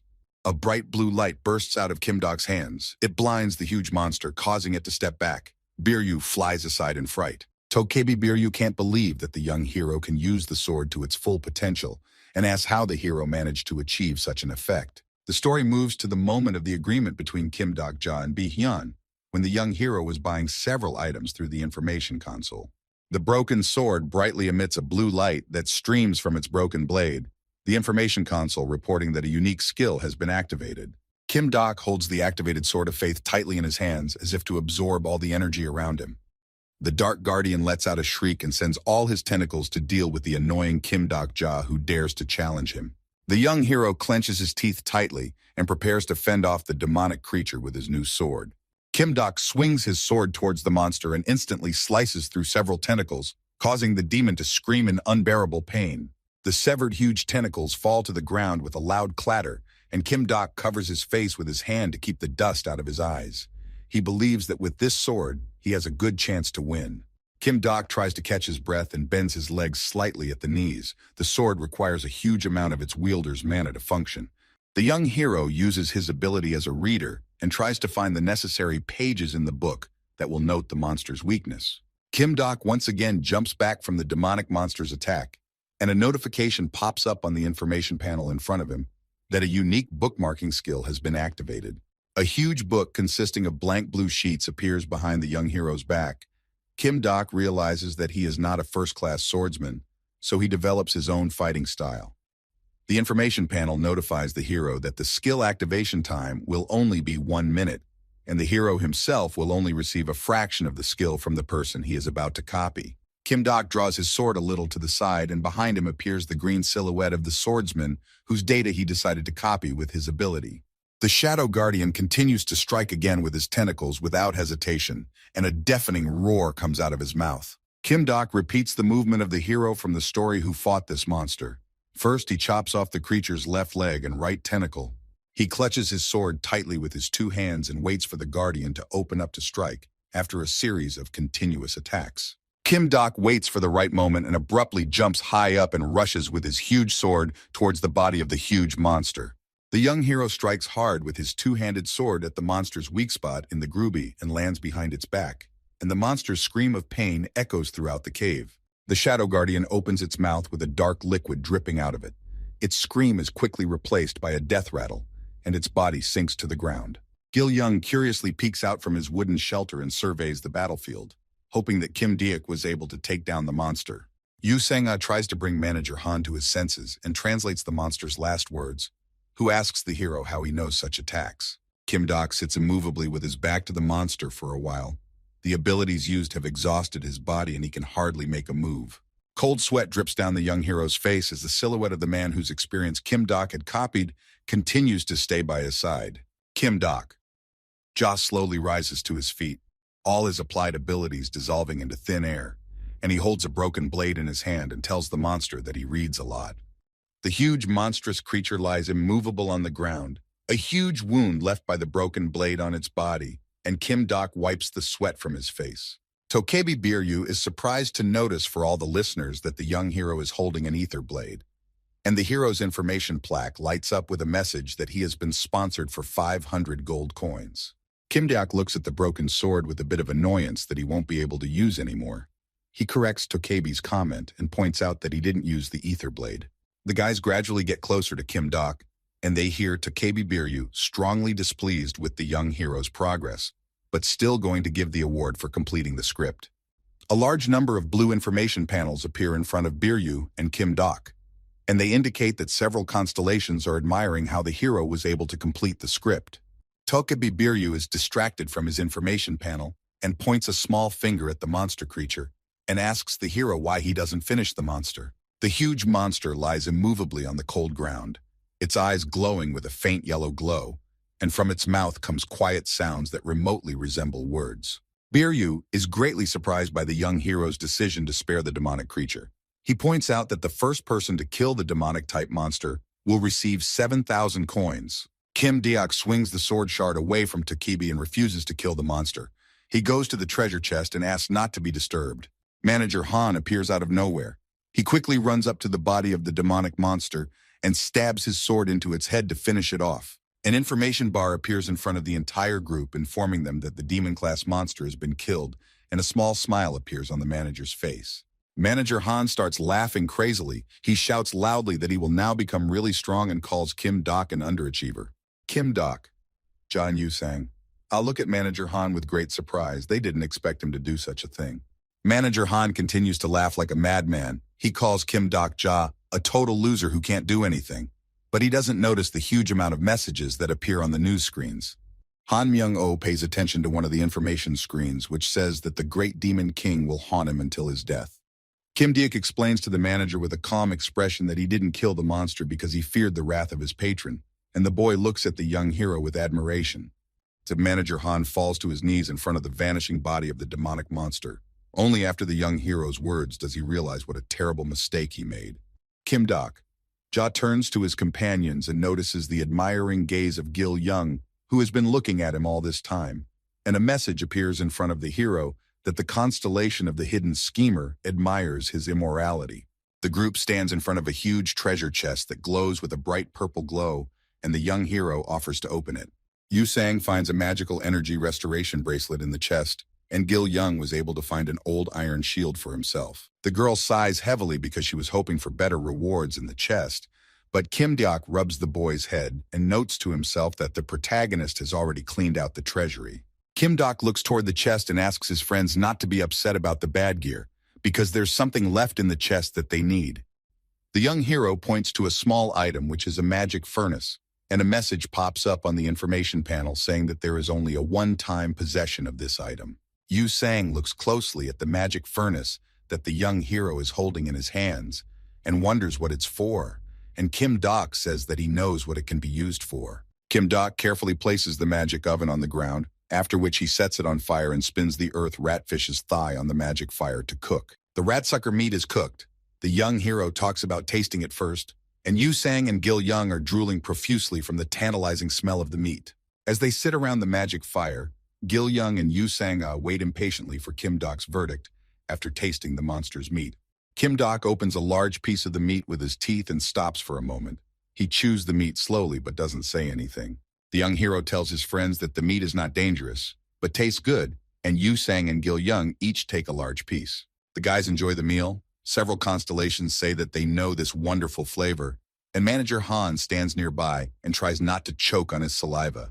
Manager Han hides a bone of meat behind his back and apologizes for overreacting earlier, and Dok Ja suggests that the manager join in and forget about the past. Manager Han's face freezes with a strange smile when he hears Kim Dok Ja's words, that the hero doesn't want to anger people who already have one foot in the grave. The whole group takes a seat by the magical fire and quietly enjoys their meal, with the open treasure chest still glowing not far from them. Yu Sang looks admiringly at Dok Ja and asks him how he could have guessed to cook a beast he was seeing for the first time in his life, and the young hero doesn't know what to say. The girl looks at her piece of meat with a little sadness and says that it is thanks to Dok Ja's knowledge that they are able to survive in this difficult world, and she is useless. They continue to discuss the situation and the fight with the demon, while the magical furnace provides light and warmth for the group. Yu Sang points to a magical chest that is keeping her busy. She says that the lid has some symbols on it that look like letters, and this remark surprises Dok Ja. The girl points to the symbols near the open lid of the chest and says that it's a box of random items, judging by the letters on it. Yu Sang claps her hands in joy with a smile on her face, and Dok Ja once again marvels at the girl's genius and language skills. The group stands in front of a chest of random items, and the girl suggests that the young hero should be the first to open the chest, because he has the most right to what will fall out of it. Dok Ja comes close to the chest and places in it carefully the 7th grade demon core that he managed to get from the defeated monster. In addition to the core, the young hero puts a broken sword that is no longer useful into the chest, and Yu San watches carefully to see what the chest will give out. Tokabi Biryu appears behind the backs of the heroes and broadcasts live to the constellations who want to know what the young hero will get out of the chest. Dok Ja closes the chest and the whole group is illuminated by bright purple rays that slightly blind the protagonist and make Tokabi very surprised at what is happening. Tokabi Biryu says that he has no idea what is about to happen and informs the constellations that the broadcast is over. An information plaque appears in front of the group and tells them that the chest will give out a reward that looks like a sword. The young hero is surprised to learn that the item will be related to a constellation. He was not expecting something like this at all, and hopes that he will get at least an A-class item. A bright light emanates from the chest in a single beam and gradually subsides. The information bar announces that there will be a top-class item. Dokja turns to his friends and asks them if they are ready for the chest to be opened, and at the same moment reflects on what was in the story he was reading. The young hero pulls out a beautiful blue sword from the chest. Gil Young can't contain his admiration and utters a huge wow. Dokja raises his new blade up so that everyone can admire it, and a brief message about the sword appears on the information panel stating that it is a star relic. Yu Sang covers her mouth with her hands in admiration and talks about how the young hero has gotten a truly unique item, and Manager Han sits by the fire and finishes his meat. Dokja looks at his friends uncertainly and asks them if he can take back such a valuable artifact, and Yu Sang and Gil Young nod and say that the sword belongs to the hero. And Dokja talks about how they can now leave the monster's lair before the new rat bags show up, and asks the looking Gil Young to use the ability. Gil Young grabs his hand over his mouth to keep from throwing up on his friends, and Dokja puts his new sword away in its scabbard and looks at the boy warily. Gil Young reports that there are absolutely no living insects nearby, so he won't be able to use the ability to take the group out. The group looks around and notices that a huge bunch of bugs have died due to the Darkness Guardian's aura, and now the boy can't use the ability. Gil Young closes his eyes and says that he senses another insect not too far away that he can use his ability. The boy's eyes instantly open, and he makes contact with the insect on the surface in hopes that it will show the group the way. A bright glow emanates from the boy's body, and from the ceiling comes the loud thud of someone's huge feet trying to break through the stone. Gil Young's head turns upwards and he stares into the stream, completely oblivious to his friends who are concerned about his strange behavior. The night streets of the city are enveloped by the loud sound of an insect that passes by the high-rise buildings of the city. A huge insect that looks very much like a grasshopper profusely beats its paws on the ground to fight up to the group because Gil Young has taken control of it. The group looks up at the ceiling where a vibration comes from, and Dokja realizes that there are many high-level monsters roaming on the surface. Dokja shakes Gil Young by the shoulder and asks the boy to come to his senses. He is worried that if the insect lord shows up here, the whole group will be finished. The young hero manages to get through to Gil Young and asks him to interrupt his ability as soon as possible. But the boy looks at Dokja dumbfounded and doesn't understand what the problem is. The huge insect stops hitting the ground with its huge limbs because Gil Young interrupts the use of the ability. Dokja looks at the ceiling that was just recently shaking from the monster's blows. He marvels that the boy can call out a strong monster from a great distance. The young hero rubs the boy's head and tells him that his skill will be under a ban for a while, and Gil Young only nods silently in response. Dokja informs the group to wait in the monster's lair for a while until other insects appear nearby. The young hero and Gil Young are surprised to learn from Yu Sang that the girl has a similar skill to the boy and will be able to be a guide. Yu Sang gets close to the boys and says she can help the group through the darkness, and the manager is surprised to see the girl's enthusiasm. Yu Sang activates her pathfinding ability and uses a long thread to lead the group back to the subway tunnels they left from. Dokja asks the girl to never tell her about her attribute or how the ability works. Otherwise, it might play tricks on her. Dokja scrutinizes the thread that Yu Sang used to lead the group out of the monster's lair. He assumes that the girl has made some sort of vow to her patron. The young hero uses his unique skill, character description, to find out more information about the girl, but his ability tells him nothing. An information window appears in front of Dokja, informing the hero that his ability is currently gathering the necessary information. The young hero looks at the information panel with interest and continues to follow the girl who leads the group out of the darkness. Bright rays of light appear near Dokja and Yu Sang's faces, and the whole team hears Tokebi's nervous voice swearing at his colleague. The group looks towards Tokebi, who appeared in front of them without any emotion, and only Yu Sang is a little worried about what is happening. Tokebi Bihyun looks at each member of the group with a satisfied expression and asks them how they've been doing in his absence. Dokja and the guys get to the rest of the group and share the food with them. Young Hee-won hasn't eaten anything in a while, so she eagerly pounces on a piece of meat. Tokebi Bihyun communicates with Dokja through telepathy and asks him how the last test went. Dokja looks at Bihyun and realizes that Tokebi is using a special voice channel where only they can communicate with each other, and it is a violation of the rules. The full group walks along the railroad tracks. The guys are holding huge pieces of meat, and Dokja and Bihyun are chatting amongst themselves about the recent incident. Bihyun's face contorts into a snide smile, and he talks about how he's not going to give a shit about the situation around the warning the department gave him. Tokebi remarks that he was quite surprised when Dokja found out about the magic chest that was in the monster creature's lair. Doc Ja is a little surprised and freezes for a second when he learns that Bi-hyun is the creator of the magic box, and Tokebi is upset that he couldn't personally witness the events in the Ratsop's lair. Jung Hee-won is distracted from his food and notes that thanks to the young hero's efforts, the group has several magic items, including a magic furnace. Doc Ja tells the girl about the items they managed to obtain from the lair, and Lieutenant Lee Hyun-sung breathes on his new shield. Lee Hyun-sung gently wipes his new shield that the team obtained from the monster lair. It seems as if he is glowing with happiness as he holds the item. The lieutenant is distracted from wiping the shield and looks at Deok Ja with eyes full of happiness and devotion, and a notice appears in front of the young hero that Lee Hyun-sung's devotion has increased.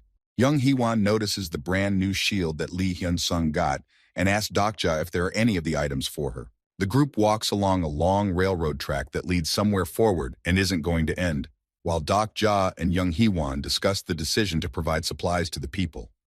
Doc Ja, along with the rest of the group, make it to the refugee camp. They have huge chunks of meat with them and scrutinize the people. The refugees are arguing amongst themselves, and the group notices that all the people at the station have a disturbing atmosphere. In front of each person floats an information sign warning that a tax on life is about to be written off, and people are screaming in fear and grabbing their heads. A girl looks around at the people at the station, his whole face covered with the emotion of terror. He asks the other refugees to share coins because they are not enough for her child. People frantically run up to each other and ask to borrow 100 gold coins to pay the living tax. Panic reigns throughout the station. Deok Ja and Jung Hee-won turn toward the loud voice of a girl asking the refugee guards where her sister, who has joined the scouting party, is. Tough men stand in front of the girls and laugh at them. One of the guys suggests that the girl should go on her own to find her sister. The men have a horrible grimace of a snide smile on their faces, and the refugee guards continue to persuade the girl to join the scouting party to find her sister. The girls look at the refugee camp guards in horror.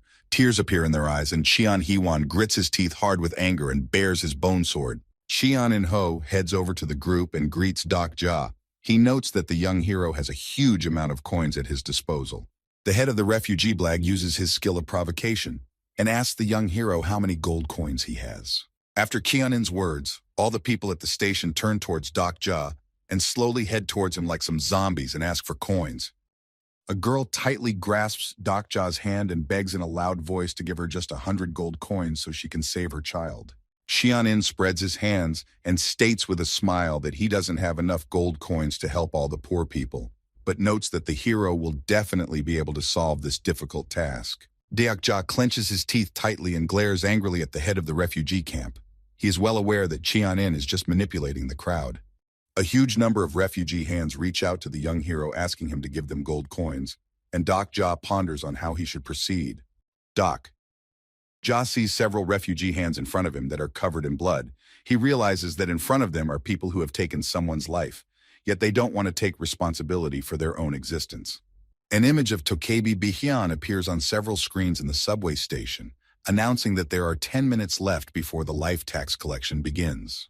Doc Ja silently contemplates how he should proceed, with information windows appearing in front of him now and then to inform him that the constellations are watching his choices closely. The young hero is disturbed by the countless howls of people. He addresses everyone gathered at the station and talks about how he might be willing to give them coins.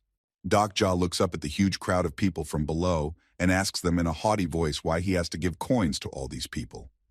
Cheon-in laughs loudly at the young hero's words and says that he anticipated Doc Ja's answer, and the people indignantly ask the hero why he can't share the coins if he has a lot of them. Doc Ja half-heartedly looks at the head of the refugee camp, who points out that the idea of selling food was the young hero's idea. All the people at the station shout angrily towards Doc Ja. They talk about how he has left them without money and demand their coins back. Yu Sang and Lieutenant Hyun Sung try to calm down the mad crowd. They ask them to come to their senses and explain that Doc Ja is not a bad person at all. Cheon-in watches from the sidelines with a smile on his face and tells the young hero that this is his last opportunity to share the gold coins, while manager Han stands nearby and smiles broadly. The head of the refugee camp asks Doc Ja in a languid voice to return the coins to all the people and watches to see what move the young hero will make. Doc Ja looks at the head of the refugee camp with a glassy stare and asks what if he doesn't return the coins to the people. Doc Ja's group surrounds the young hero to protect him from the crowd and prepare to fight, and only Hyun Sung tries to calm people down. Several feet of people slowly head towards Jia with the intention of taking all the coins by force, and Qian-in continues to stand his ground. A few people with a crazy smile rush towards the young hero with the intention of taking the coins by force, and Qian-in smiles and says that Jia has chosen the worst of all possible options. The refugees arm themselves with iron sticks and attack Jia with the firm intention of finishing off the young hero, smiles flashing on their faces and confidence in their imminent victory. Jia quickly draws his legendary sword and without hesitation cuts off the arm of the first man who decided to attack him. The rest of the attackers watch in horror as his comrade's hands fall to the ground and slowly back away from the hero. The man who lost his hand screams loudly in pain. The blood does not stop pouring for a second, and his comrades do not even try to help him and only move away from him with horror on their faces. Blood drips from the long sword. All the people who were going to forcefully take the coins from the young hero are now frozen in horror in front of him. Jia looks over each of the people at the station and asks them in a calm voice why they all think what happened to them is his fault.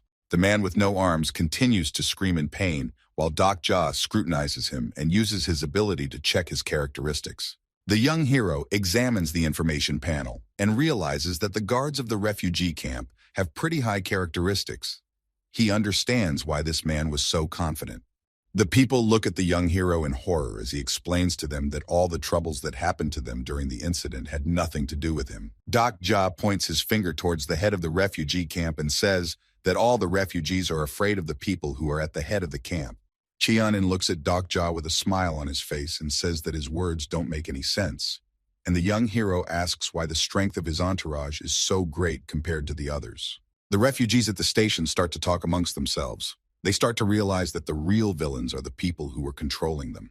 A man comes out of the crowd and asks the head of the camp in a loud voice how they managed to get so much money. And Qian-in tries to justify himself and says that he sold a few things.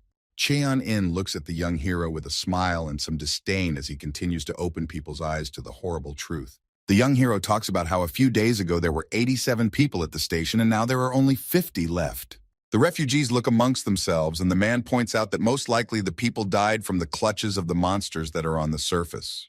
The boots of the young hero are brightly lit by the light of his long sword. Jia asks the men in surprise if they really believe that all the scouts died from the clutches of the monsters. Jia urges the people to come to their senses and reveal the truth that no one from the core group has died in all the days of scouting, and the people who joined the squad have not returned. Jia points his finger in the direction of Qian-in and his henchmen and explains that the core scouting group, for some reason, was only getting stronger every day.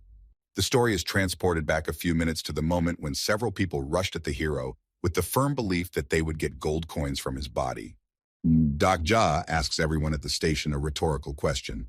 How did the main divorce squad know that you could get coins for killing people? Several men with wooden bats trap a young boy. They count the money they managed to get from the boy's body and think about what they should buy. A man in the crowd is furious when he realizes the horrible truth about Qian-in and heads towards him, while the head of the refugee camp frantically accuses Jia of lying. Tokebi Bihian announces that there are only 7 minutes left before the life tax is announced, and Qian-in's guards block people from getting through to him. Qian-in's aides stand in front of him and arm themselves with guns. They try to ward off the disgruntled people who have figured out the deception of the head of the refugee camp. Jia speaks to the refugees in a loud voice and asks them to defeat Qian-in with their own hands if they have any pride left. Qian-in hides behind the dogs of his men and gingerly looks back at Jia, who urges the men to deal with him for all the trouble he has caused. Jia points his sword in the direction of the head of the refugee camp and his guards, and tells all the people behind him that this is now a new world they all have to live in. The refugees are trembling with fear. Some of them begin to fold their hands in prayer, but most realize that there is not much time left and arm themselves with improvised objects. A huge crowd of refugees rush at Qian-in's guards with desperation in their eyes, determined to fight to the bitter end. A bloody meat grinder begins at the subway station. A woman who recently asked for money for her son arms him with a gun and asks him to stay by her side. Lieutenant Hyun Sung rushes into the battle with the others. He had hoped to resolve things peacefully, but realized he had no way out. Several men rush at Jia, but he slices through their torsos with his two-handed sword without too much difficulty. 2 men with severe wounds lie before the young hero. unable to fight and begging for leniency. A bone sword is thrust into the throat of the man who had recently begged for mercy. He looks in horror at the girl in front of him. Dokja loses his composure for a moment and is surprised at such cruelty that was shown to the man and looks at the girl who is holding the sword. Jung Hee-won pulls her bone sword out of the man's throat and talks about finishing off all the villains who bullied people. Jung Hee-won holds his sword tightly, its blade covered in blood, and information panels appear in front of the young hero to inform him that the girl's attribute is blossoming. A huge sword that creates strong wind vapors appears above the girl, and an information panel reports that Jung Hee-won's attribute has transformed into an evil destroying judge. Dokja looks at Jung Hee-won with surprise and notes to himself that she has gotten the strongest of the judge's attributes, and the girl uses her hand to ask the young hero to step aside. Jung Hee-won's companions continue to hold their weapons and look with anger in their eyes at the girl who has gained new abilities. Jung Hee-won smiles and asks Dokja to leave all the scum to her, and an information placard appears in front of the young hero, informing him that Jung Hee-won is ready to become his sword. The girl turns towards the armed men, her face overflowing with hatred, and huge scales of justice appear behind her due to the activation of the skill. One of the scales quickly tilts downwards, and the information panel announces that the constellations have approved the use of the special skill. Bright flames envelop Cheon Hee-won. The girl is ready to defeat anyone who stands in front of her, and several men pay no attention to the strange skill and rush towards her with weapons in their hands. Cheon-in is actively fighting the refugees. He blocks a powerful blow with a wooden bat with his hand and looks around. The head of the refugee camp shoves the man who attacked him away from him with a powerful leg kick and is angry that no one is guarding him. Cheon-in's face is covered in small scars as he angrily surveys the battlefield, not sure what the rest of his team is doing while he's being attacked. The head of the refugee camp opens his eyes wide in surprise when he sees Jung Hee-won, who is covered in the blood of her enemies not far away. Jung Hee-won breaks through the crowd of bandits and slashes their bodies with her sword. A fierce red vortex swirls around her, preventing her from getting close to them. With her hand, she blocks a heavy blow with an iron bat. The girl clenches her teeth in pain and glares menacingly at her assailant who has managed to touch her. Jung Hee-won takes a wide swing of her bone sword and effortlessly counterattacks the man who attacked her. As Dokja stares mesmerized at Jung Hee-won as she frantically makes her way through the ranks, Yu-sang stands behind the hero, her gaze showing that she is very worried about her friend. The girl holds tightly in her arms her lover who has been badly wounded in the stomach, while Lieutenant Hyun-sung and Gil-young look at the bloody battlefield that Jung Hee-won has set up. Jung Hee-won fights her way through all of Cheon-in's acolytes and points her bone blade at him, with the blood of her enemies dripping down it. There are a huge number of people lying on the floor of the subway station. They have lost their battle, and now will never be able to get up from the cold concrete. Cheon-in takes a hard look at his comrades who are now lying on the ground and will not be able to help him. The man's body is covered with numerous wounds, but he does not pay attention to them. The face of the head of the refugee camp lights up in a terrible smile. He is about to say something to the girl, but immediately gets hit with a sword and does not have time to finish his sentence. Jung Hee-won without delay delivers a final blow to Cheon-in, who has been profiting from other people's misfortune for a long time. Now the fight is over. The girl and her friends inspect the battle scene, which has turned into a bloody mess of people's bodies, and Cheon-in is lying immovable at Jung Hee-won's feet. Tears appear in Yu-sang's eyes as she realizes how many people were killed in the battle, and her soul is filled with grief and despair. The people who couldn't collect the right amount of coins explode and leave this world forever. Lee Hyun clenches his teeth tightly and stands behind the back of the boy who closed his eyes. Jung Hee-won falls to her knees in front of Cheon-in's body. She releases her blade from her hands and stares at the floor. Dokja walks over to the desperate Jung Hee-won and silently holds out his hand to help her up from the floor. Jung Hee-won bites her lip and her eyes fill with tears. Only now she realizes what a terrible thing she did with her own hands, and the young hero tells her that this is just the beginning. The young hero helps Jung Hee-won up and walks with her to the other members of her group. An information window appears in front of all the survivors that informs them that the tax on life will be deducted every midnight. The signs that were placed on the pillars of the subway building are now colored red due to bloodstains, and a message pops up on the information table saying to find the activation locations for the next scenario. As Dokja's group is about to head further down the road, Jung Hee-won shouts at the people who are left at the station and offers to poison themselves with them. After the bloody massacre at the refugee station, there are only 5 people left, A girl holds her son on her shoulders and says that they will go their separate ways. People look at Dokja's group with a smile and wish them a good journey. The guys are confident that the remaining refugees will be able to make it on their own. Jang Hee-won takes a quick look around at her friends. She puts her hands on her sides and suggests that they go ahead as soon as possible to find a new script. Dokja looks at Jang Hee-won, who has now joined his group. The guys realize that the girl is very strong, so no one objects to her being in the group. The guys look around and notice that Han Myung's manager managed to miraculously survive and disappeared into the semi-darkness of the dark subway tunnel. Deok-ja pulls out a small flashlight from his camping backpack and leads his group to the location of the next scenario.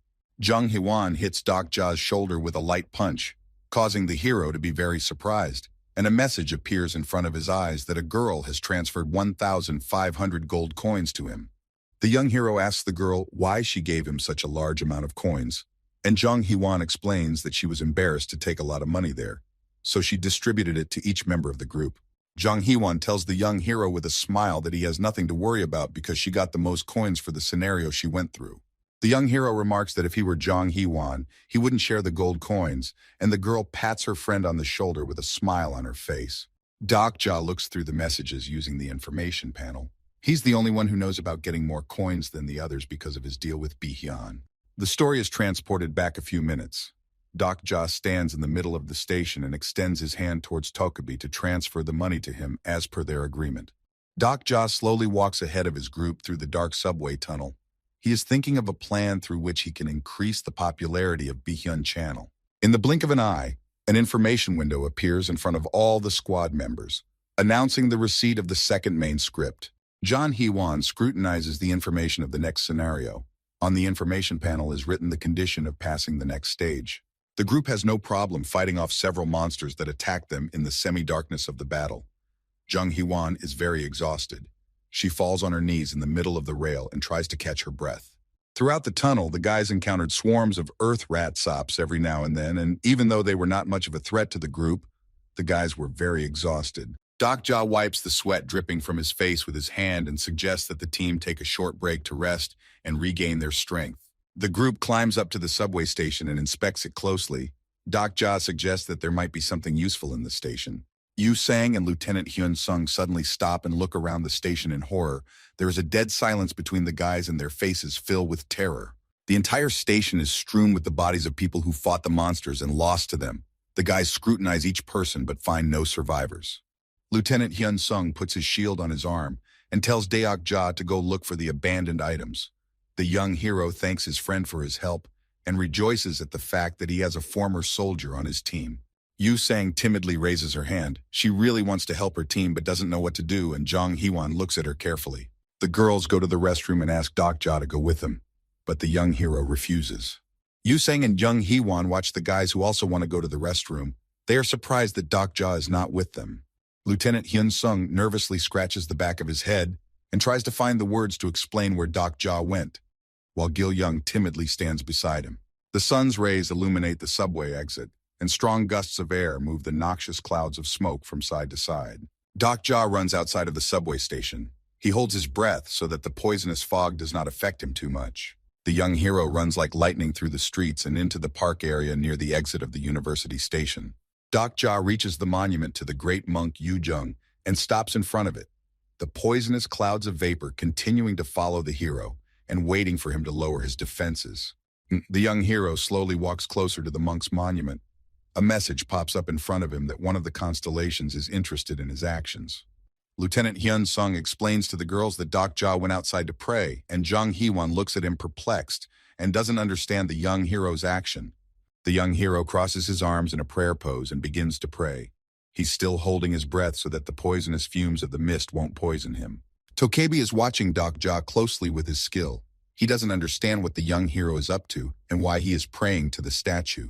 Dokja jumps up sharply and equals the head of the statue and is about to make a sharp kick with his foot at the monk. Tokabi is horrified at the young hero's reckless actions and wonders what Dokja is up to. Dokja draws his sword and with a sharp lunge chops the monk's head in half. A message appears before him that the constellation has been struck by his actions. The deadly mist continues to surface, spreading terror and fear in its wake, and only the loud voice of a misunderstanding Tokabi interrupts the silence. Doc Ja returns to the subway. He builds a fire and eats meat in silence, ignoring the loud voices of Tokebi who speaks to him. Doc Ja stands next to the statue of the monk he chopped in half and hears Tokebi's voice asking the reason for his actions. Tokebi reproaches Doc Ja for ruining his channel, but the young hero asks him to keep quiet and continues to enjoy his delicious food. The story moves back a few hours. The young hero finds a power bank and uses his phone to learn about an easy way to break the seal for the 4C's monk skill. Bihyun keeps yelling at the hero and explains to him that the bald general can raise a big ruckus, and Doc Ja asks Tokebi to show a little more respect for the national hero. The boys are happy to see Doc Ja with his cheeks full of meat and ask him how his ritual went. A puzzled expression and bewilderment appears on the boys' faces when Doc Ja tells them that he has prepared a few things. Young Hee-won pulls on the monk's rags and asks the hero with some disgust what she needs these useless rags for. Doc Ja looks at the girl and asks him about the monk of the 4Cs, but Jung Hee-won says she has no idea who the young hero is asking about. Yu Sang raises her hand with a smile and notes that she is well aware of the monk of the 4Cs because she was studying for a history exam. The group continues down the dark and long tunnel, and Yu Sang tells her friends that the monk of the 4Cs is a warrior who fought Japanese forces. Doc Ja notes that the monk's clothes contain great power, and Young Hee-won opens the information panel and is once again confirmed in the young hero's words. The young hero reveals that he got the monk's clothes quite by accident when he folded his hands in prayer, and a message appears in front of him that the constellations admire his shamelessness. Doc Ja continues to noodle his friends and says that the monk sent the items so that the guys can protect Korea. The group listens with admiration to Doc Ja's pathetic speeches, and only Young Hee-won realizes that the young hero's speech is a complete deception. Lieutenant Hyun Seong and Yu Sung are inspired by the young hero's words and thank the monk for his Dora, while Young Hee-won and Doc Ja walk ahead with indifferent expressions on their faces. Jung Hee-won examines the 4C's monk's clothes one more time with a smile on his face and talks about memorizing the general's name. Gil-young uses his mute contact ability, and the group manages to make it through the long tunnel without too many encounters with rat snakes. Doc Ja turns to his group. He asks them to be vigilant and not to relax because anything can happen. Blue panels appear in front of the entire group, and Doc Ja in a loud voice orders the group to move back as soon as possible. An alert appears in front of the team that an additional illusory prison scenario is starting, and huge currents of air rush towards them. Strong gusts of air rush through the group, trying to sweep people off their feet, but the team covers themselves with their arms and stands firmly on their feet, and Hyun-seong covers himself with his shield. A quiet voice calling the young hero by name suddenly echoes throughout the long tunnel, beckoning Doc Ja over to him. The young hero is enveloped by pink flashes of wind. He looks in surprise at the man who beckons him over. A man with long hair flies up to the young hero and touches his hands to his face. He asks Doc Ja not to tell anyone of his presence. Cold drops of sweat drip down the young hero's face. He is frozen with fear, and an information panel appears nearby, indicating that the unique fourth wall skill has been activated. Bright flashes of lightning envelop Doc Ja's body, and an information box appears in front of him, informing the hero that the illusory prison now has no effect on him. Doc Ja scrolls through his thoughts in his head. He remembers that the illusory prison shows a person the hardest memories to drive him insane. The whole group is affected by the illusory prison. The young hero turns to his friends and asks them to calm down. Doc Ja looks at his friends with horror as they are completely under the influence of the illusory prison and are immersed in their worst fears. Yu Sang holds her bone sword tightly. The 4C's monk's rosary lights up on her wrist, keeping the girl from being influenced by the illusory prison. Doc Ja runs towards Yu Sang to discuss the future plan of action, and the pink wind begins to hum more and more, trying to stop the young hero. The young hero asks Yu Sang to cover him while he destroys the illusory prison, and the girl silently nods to him in response. Doc Ja and Yu Sang stand with their backs to each other and prepare to destroy the trap. The young hero destroyed the statue on purpose to be able to resist the illusory prison. The young hero's eyes light up with a bright blue light that illuminates the entire space around him. He activates the skill, Destruction of Evil.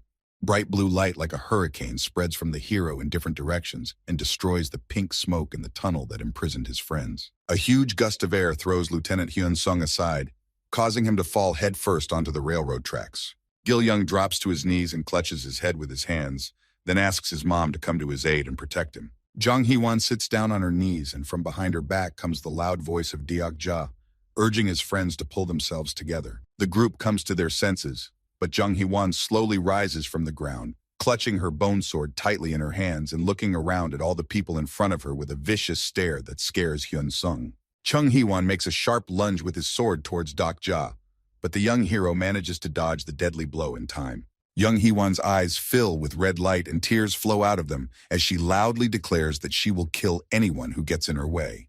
Dak-ja dodges another attack from John Hee-won. He performs a sharp kick to the neck to knock the girl out for a while. The young hero catches Young Hee-won with one hand and asks Yu-sang to watch her for a while Gil-young and Hyun-sung stare silently at the floor and try to recover. Dak-ja asks Yu-sang to take care of Jong Hee-won. He bares his blade and warns his squad that this is far from over. Several ghostly entities called Spectra appear in front of the young hero, and Dak-ja is about to give them a fight. Lieutenant Hyun-sung's face is covered in cold sweat as he continues to rave and shout loudly that he will not let his commander down. As Hyun-sung regains consciousness, he clutches his head in pain, and Yu-sang is happy that her friend has regained consciousness and talks about what happened to them. Dak-ja manages to defeat the spectral ghost and is rewarded with a rare spiritual stone, while Hyun-sung continues to question Yu-sang about what happened. Hyun-sung is surprised to hear Yu-sang's story that they were trapped in an illusory prison.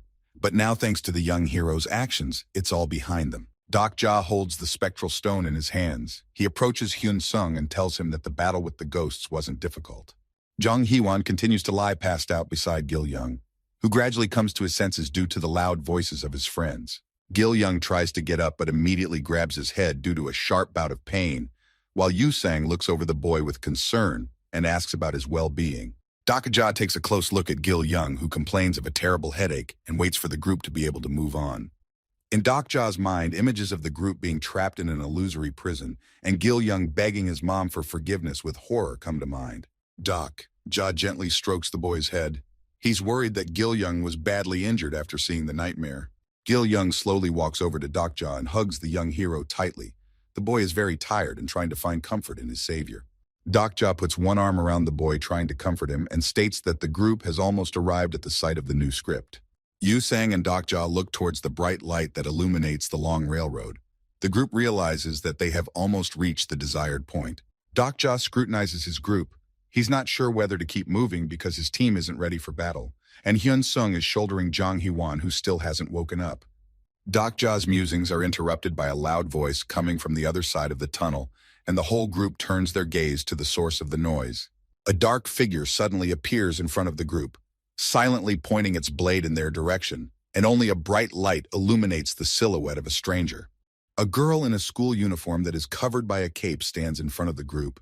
She continues to point her blade at the guys and says that this is her team's hunting ground. Dak-ja is very surprised that he didn't notice the girl before, and Yu-sang remembers that she definitely saw this girl earlier. Yu-sang's mind flashes back to the footage that Tokabi showed when they first met, of the high school girl strangling her friend. Lee Ji-hai was the only survivor from her high school class, her gaze filled with indifference, yet expressing terrible sorrow. Lee Ji removes her hood and looks in surprise at Yu-sang, who calls her by name. She looks around the group carefully and notices a strange object in Dak-ja's hands. Dak-ja clutches tightly in his right hand the rare crystal he got after defeating the spectral monsters. Lee Ji continues to point his sword at the group and asks the boys how they managed to get through the ghosts that guarded the area.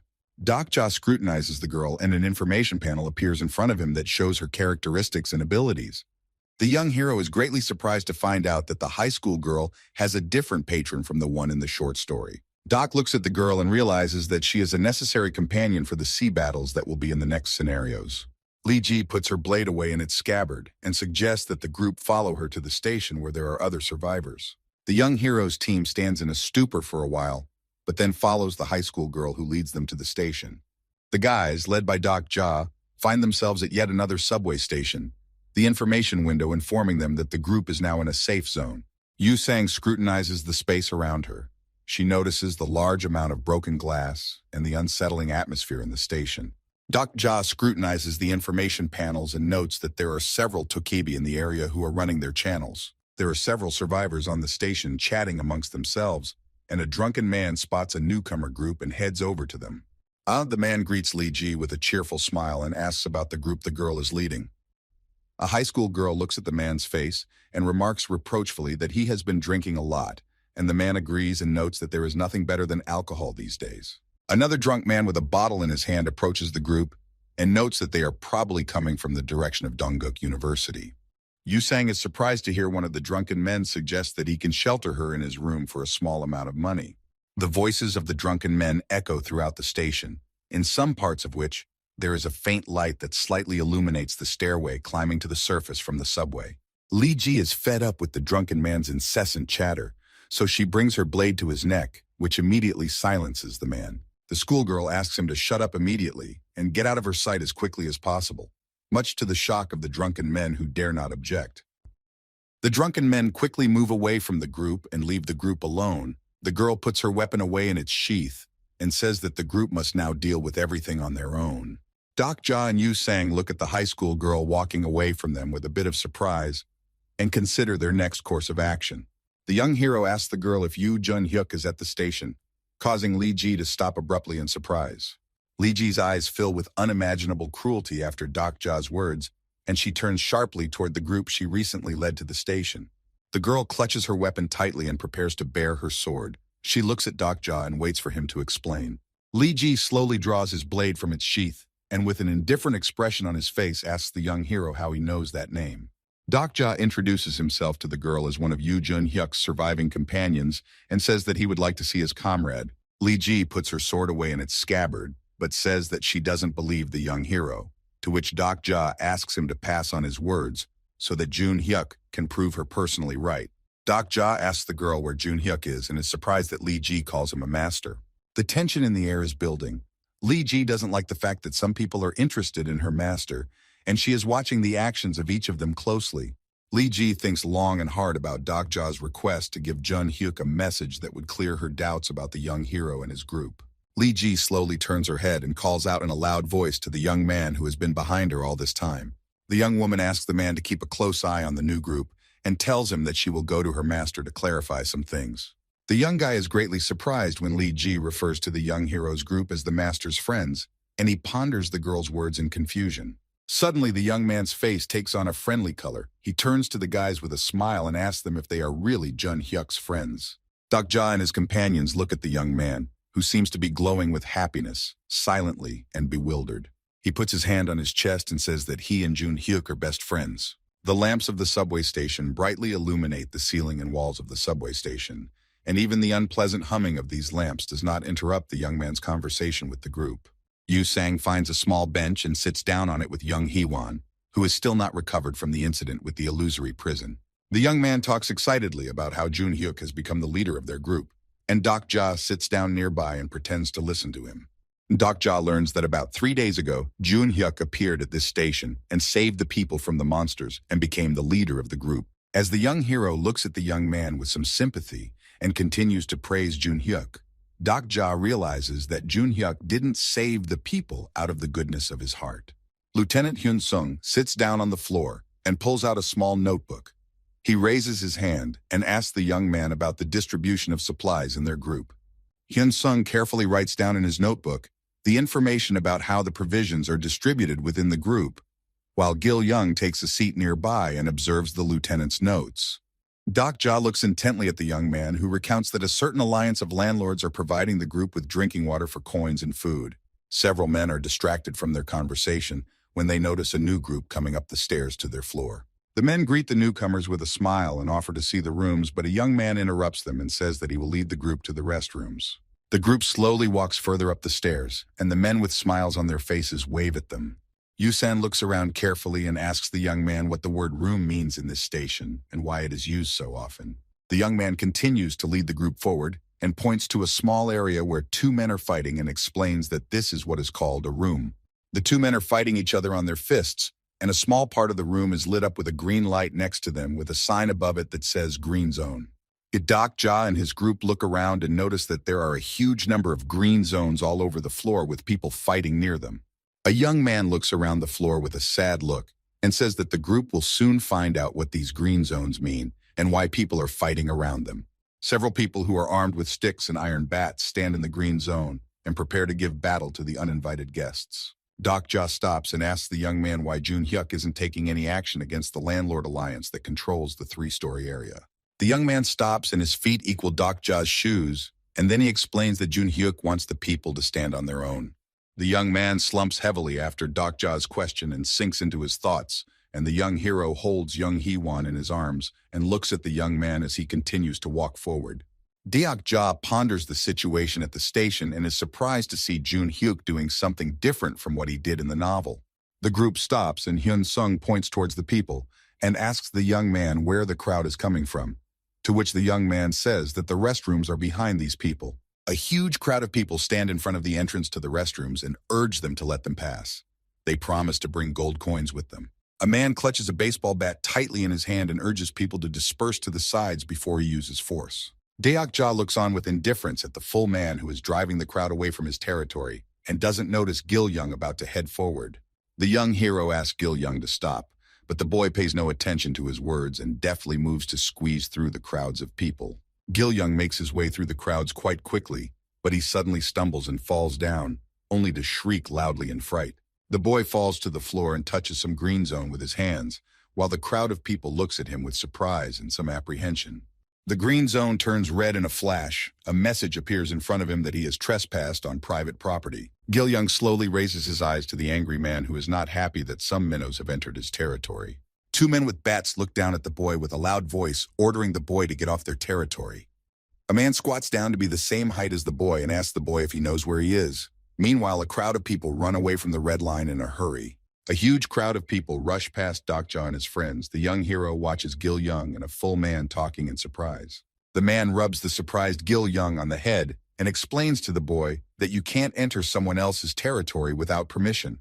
The full man promises that he will teach the boy the basic rules of etiquette, and behind him, red turrets begin to appear and point their muzzles at the boy. The man smiles broadly and continues to rub the boy's hair while his companions stand behind him and wait for the turrets to open fire. Gil-young's eyes widen with horror as he hears the loud rumbling of the unfurling barrels of the autonomous turret pointing in his direction. Pil-do has activated his sing ability. Armed Zone and the Mujin now demands the boy pay 500 gold coins for invading his territory. The fat man extends his sweaty palm towards the boy and demands him to give him the gold coins if life is precious. The bandit looks at the boy with a stern look and waits for payment for the passage, while Gil-young is very scared and doesn't know how he should act in such a situation. Rays of light reflect off the barrel of an automatic turret that is ready to open fire on the boy at any moment if he doesn't agree to the terms. The crowd stares at Gil-young, who is in a difficult situation, and they ask the bandits to let the boy go because he is just a child. Dokja asks Yu Sang to look after young Hee-won, and the young hero goes to the red zone to save Gil-young. The young hero approaches Gil-young to see what's going on, but the man with the bat looks up and asks Dokja if he's the boy's guardian. The man with the bat stands up to his full height and offers Dokja to pay for the boy's misbehavior, who at this point presses himself against the young hero's body. Dokja ponders the situation in his head. The people who are in front of him now are real thieves who steal from people to the last thread. Lee Ji-hai finds his foreman examining the glass door and beckons him over to inform him of a new group that recently came to the station. Jun-hyuk turns around at Lee Ji-hai's voice. He looks her over with a calm gaze and waits to see what the girl will tell him this time. Against the red sky, there are 10 silhouettes of people who are the main villains in the short story titled Ways to Survive. Among them at the very bottom is the silhouette of a man in a cap who is known as Kon Pil-do. He is the armed Lord Chunmuro. Dokja scrutinizes the people in front of him. He notices that the green area in front of him is much larger than the others on the station, and makes the assumption that this is where Kon Pil-do is. The man taps the bat on his shoulder and reminds Dokja to pay in gold coins for violating the green zone space. The bandit looks at the young hero with a cold stare and demands him to hurry up with his decision, or his team will beat the coins out of him with their own hands. Dokja agrees to pay for the boy's misdemeanor, but in return, he demands a meeting with Kon Pil-do to talk to him, and this surprises the man with the bat greatly. The young hero calls up an information window to examine the characteristics of the man in front of him, and realizes that the men in front of him are just a bunch of Kon Pil's henchmen. The two men are surprised by the young hero's insight and surround him from different directions, but Dokja pays no attention to them and asks Kon Pil to show himself in front of him. Dokja trespasses into the private area with a quiet movement and continues to beckon Kon Pil to pay the fine. The young hero continues to call out to the crime lord while the armed criminals look on in surprise at the brazen man who dared to be on their territory. Behind the armed criminals, a bald man sits on a bench reading a magazine and paying no attention to the extraneous noise. The bald man distracts himself from his reading and warns the young hero that if he takes another step, he can kiss his life goodbye forever. The man does not take his eyes off the magazine and continues to scrutinize its pages as if there is nothing more important to him right now. But Doc Jha realizes that the bald man reading the magazine is none other than Gunlord Khan Pil, so he stops and looks directly into his eyes. The young hero notes that he doesn't want to pay the fine by only talking to the pawns of the weapons lord, and such insolence attracts Khan Pil, causing him to look away from his journal. Khan Pil fixes his cap and puts aside his journal. He notes that Doc Jha is a pretty eloquent guy and looks around with a smile. Doc Jha takes a closer look at the characteristics of the weapon hero through the information window and realizes that he is facing a serious opponent. The young hero looks at Kong Pil and ponders in his head whether he should negotiate with the weapon baron or deal with him once and for all. Gunpil sees that Doc Jha is clutching his sword tightly in his hands, so he urges the young hero not to do anything rash. Lieutenant Hyun Sung pulls out his shield and Gil Young snuggles closer to him as the Baron's armed men begin to surround them. Several men with bats also approach Yu Sung, who is holding young Hee-won on her shoulders, the bandits ready to attack the young hero's group at any moment. Doc Jha urges everyone to calm down. He explains that the tenant is just looking for the owner of the building to negotiate for favors.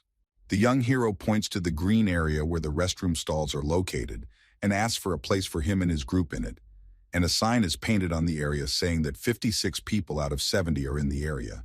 The weapon baron offers to pay 500 gold coins for the rent, but Doc Jha notes that his group can't afford it. Gun Baron Khan Pil crosses his arms across his chest and looks at the young hero with a smile, waiting for him to make an interesting offer. Gun Pil's eyes widen dramatically with surprise and interest when the hero offers him information about Jun Hyuk. The bandits begin to talk amongst themselves. They warn their boss that Doc Jha is looking rather suspicious. Doc Jha is going through a lot of thoughts in his head, and he remembers that his phone has the main plot of the fight between Jun Hyuk and the Landlord Alliance.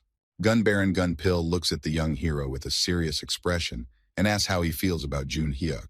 Deok Jha stands proudly in front of the Baron and says that Jun Hyuk is his companion, but notes that they went through deadly trials on their own. The Gun Baron is surprised that the young hero and Jun Hyuk didn't go through the trials together. The bandits get angry and prepare to use force, and Deok Jha notes that Jun Hyuk is his close friend.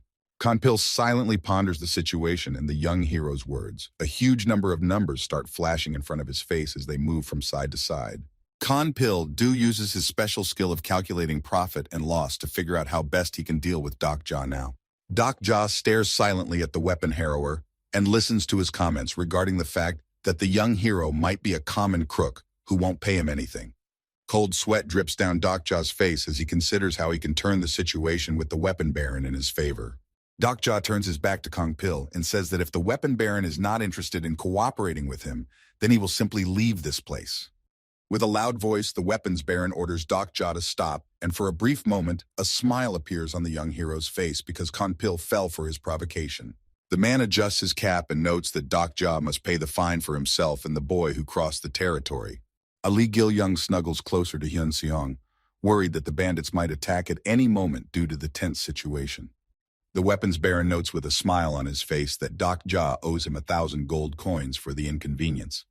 Doc Jha refuses to pay Kong Pil, and at that moment the turret that was standing to his left blasts off fire at all the people around him. Yu Sang holds Young Hee-won tightly and looks anxiously towards the young hero. The girl fears that Doc Jha's life is in mortal danger. A Lieutenant Hyun Sung pushes Gil Young away from him and orders him to run into the crowd to hide among the people.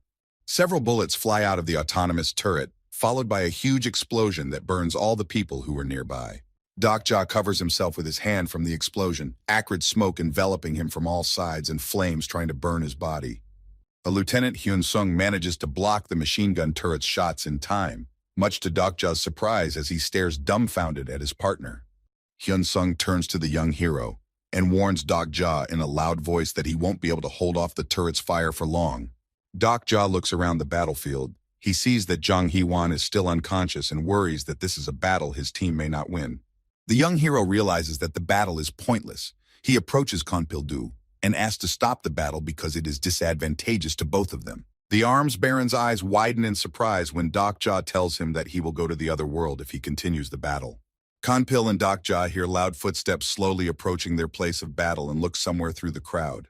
The feet of the two men stop near the fire. A familiar voice of Ji Hai comes from the crowd and points her finger at Dokja. Ji Hai from the high school tells her master about the young hero claiming to be his friend, and the weapons baron clenches his teeth tightly in fear. People continue to watch the battlefield between Dokja and the weapons baron, and don't notice Junhyuk and Ji Hai, who are hurrying towards the battlefield. Junhyuk slowly approaches the scene and tries to get a glimpse of the man who made such a huge fuss and declared himself to be his friend. Junhyuk is greatly surprised when he sees Dokja in front of him. He didn't think the young hero would be able to survive and make it to this station. Dokja, with a smile on his face, waves towards Junhyuk and greets him, while Gun Baron Kanpil waves his head from side to side. Junhyuk looks at Dokja with surprise, and Lee Ji-hai looks at her master and the young hero who managed to make a huge commotion in her absence. Dokja continues to wave at Lee Ji as if nothing had happened and asks how he's doing at the station. Junhyuk can't believe his eyes. He doesn't understand how Dokja got to this station so quickly and had time to have an argument with Gunpil. Dokja asks Junhyuk to confirm his words that they are companions so that the bandits will leave him alone once and for all. Junhyuk is very reluctant to recognize Dokja as his companion in such a situation, and a huge number of constellations are watching to see if he will keep his promise. Junhyuk is about to say something, but Dokja interrupts him in the most brazen way possible and points out that it would be a good idea to use the restroom. Everyone who is present at the center of the event is sharply surprised at the fact that the young hero dared to interrupt Junhyuk so unceremoniously. The man's eyes light up brightly, and with a calm expression, he bares his blade to deal with the situation. Dokja looks at Junhyuk with a smile and remarks that it's wonderful to have such a good companion in such a disgusting time. The young hero shows with all his appearance that he is very happy to see the main character of the story, and Junhyuk frowns and turns his back to him. Lee Ji continues to stare in amazement at the master and the young protagonist as they chat casually, as if they've known each other for a long time. Young Hyuk pulls out his sword and points it towards Kanpil-do, and eventually the gun baron has to let Dokja's group go, the conflict having exhausted itself. A sly smile slips across Dokja's face, and he asks the main character if he was hoping for his imminent demise, and Junhyuk sighs heavily and remarks that it would be nice not to see the young hero here. The young hero stares intently at the arrogant Junhyuk. He wants to punch him properly in the jaw, but realizes that the main character has a very high performance. Dokja continues to examine Junhyuk. He activates the information console and tries to get as much information about the main character as possible. The young hero notes to himself that the main character is progressing much faster than he did in the novel, which surprises him a bit. Dokja silently looks at Junhyuk and assumes that the main character fights a lot more often and takes more risks, so he's a higher level than in the novel. Junhyuk notices the young protagonist's stare. He asks Dokja to tell him if he has something on his mind and to stop staring at him. Dokja replies that he will stare at the protagonist for as long as he wants, while his mind is running through his thoughts that Junhyuk is annoying him a lot. Junhyuk is fed up with the young hero's overconfident behavior, and he considers the idea of just dealing with him so that he doesn't get in his way. The guys gather around young Hee-won, who comes to her senses, the girl clutching her head and trying to remember what recently happened. Junhyuk turns his attention to Dokja's friends and notes that the young hero has found some companions for him to go through scenarios with. An informational sign pops up in front of Dokja that Junhyuk is extremely displeased with him, and this message surprises the young hero greatly. Junhyuk activates his sage gaze. He examines each member of the group. He's extremely disappointed that Lee Hyun-sung has remained a weakling under Dokja's leadership. That Dokja understands the main character's disappointment perfectly, but he can't do anything about it after all. He's just a reader who was lucky enough to see the future. Junhyuk's right eye continues to glow bright yellow because of the sage's ability, and Dokja stands silently by his side, waiting for the next rebuke. Junhyuk notices something unusual with his ability. He's surprised by it and focuses all his attention on one of Dokja's companions. Dokja tries to figure out where Junhyuk is looking, but the fact that his companions are standing too close to each other makes it impossible for him to do so. Young Hee-won is talking to the group, who are very happy that the girl is awake. She notices that two men are staring at her intently and turns her gaze to them. The girl turns around and asks Dokja and Junhyuk in a loud voice, "Why are they looking at her so intently?" Young Hyuk continues to stare at the girl, with only one thought on his mind. He has to get rid of Young Hee-won by any means necessary. Dokja tries to lighten the mood and asks the main character why he left the gun baron alive. The two young men's voices carry through the long subway station. Jun-hyuk notes that Dok Ja is a prophet, so he can find out the answer to his question himself. Yoo Jun-hyuk uses a lie detector skill to make sure Dok Ja is telling him the pure truth. Dok Ja is greatly annoyed by the main character's arrogance, and Jun-hyuk notes that his level of vision of the future is still very low to make predictions many days in advance. The young protagonist expresses to Jun-hyuk his assumption that Kan Pil-do is needed alive to get through the next scenarios. Deok Ja stands across from Jun-hyuk, his feet a few meters away from the main character, and the young hero tries to figure out why the bandits who are lugging around Kan Pil-do are still alive. Jun-hyuk silently listens to Dok Ja's complaints about his decision to leave the gang alone. Jun-hyuk turns away from Dok Ja. He has to listen to the young hero's complaints and asks him to leave him alone. The young hero tries to reason with the main character. He explains that if he continues to ignore the situation, most people in Chunmuro will lose everything. Jun-hyuk turns his back to Dok Ja and tells him lastly that he's completely indifferent to the fate of the people who live at the station. Dok Ja is greatly surprised by Jun-hyuk's answer. His eyes widen and continue to stare at the main character, but he doesn't say another word. The young character stares at Jun-hyuk with a glassy stare and voices out loud his desire to punch him with all his might for his words. Jun-hyuk activates his self-defense skill and says that Deok Ja doesn't have the courage to attack him and waits for the young hero to retaliate. The main character turns towards Lee Ji-hai and tells the girl that it's time for them to leave, and Dok Ja silently stares back at the departing Jun-hyuk. Lee Ji turns around to look at Dok Ja's group one more time and then silently heads off with Jun-hyuk deep into the subway station. A few backpacks are carefully placed near the column of the subway station. Dok Ja's group ponders their future plan of action and sets up a small camp. Dok Ja takes a seat near one of the concrete columns and studies the blue information panels that pop up in front of him now and then. A message appears on the information panel stating that the Constellation Bald General is greatly displeased with the suffering of the humans and is demanding revenge. As the group discusses the recent events amongst themselves, Dok Ja contemplates what actions he should take during the scenario. As Dok Ja talks badly about Jun-hyuk, who decided to abandon people to their fate, he is rewarded with gold coins from one of the constellations. Jang Hee-won notices the hero's restlessness and overthinking. She comes closer to him and questions him about the strange guy the young hero has been talking to recently. Deok Ja takes his gaze aside and replies to the girl with an uncertain smile that the first priority right now is to figure out what they should do about Kan Pil-do. Lee Gil-young sits by the broken window and thinks about his own thoughts. Yu Sang approaches him, trying to cheer him up and asking him how he's feeling with a smile on her face. Jung Hee-won has no reason to sit idly by. She holds her bone sword tightly in her hands and says she's going to go to Kan Pil-do to deal with him personally. Jung Hee-won suggests teaming up with the people at the station, like their group did at Jumho Station, to defeat the bandits who are bullying the people. Behind the girl, scales appear and red lines form around her because she activates the skill, Time of Justice. In front of Jung Hee-won, a message that the constellation of absolute goodness is silent and the red scales start to slowly disappear. Jung Hee-won is greatly surprised by the fact that her ability is deactivated. She can't understand why the constellation doesn't respond to her request. She asks Dok Ja why her anti-gang justice ability isn't activating, and the young hero explains that Gunpil and his minions may not necessarily be the bad guys. Dok Ja explains to his group that things may look different in the eyes of a powerful constellation, and his opinion may not be the same as people's. Jang Hee-won looks at the young hero with annoyance as he explains that justice is only about benefiting the majority, while Gil-young and Sang-ah turn towards the guys and listen to their conversation. The girl gets very upset that the power of the constellation left her in such a difficult hour because she wants with all her heart to save people from the bandits. Deok Ja asks Jang Hee-won not to get upset early. He explains that he has his way to defeat Kan Pil-do, but it won't be easy. Gun Pil-do is calmly reading a newspaper while sitting on a bench, unaware of the plot against him. Gun Pil-do puts his newspaper aside and yawns heavily because he's quite bored sitting idle. He tries to cover his mouth with his hand and wipes the tears from his eyes. The weapons general is sitting in his armed area, and there are a huge number of bandits around him who are armed with wooden clubs.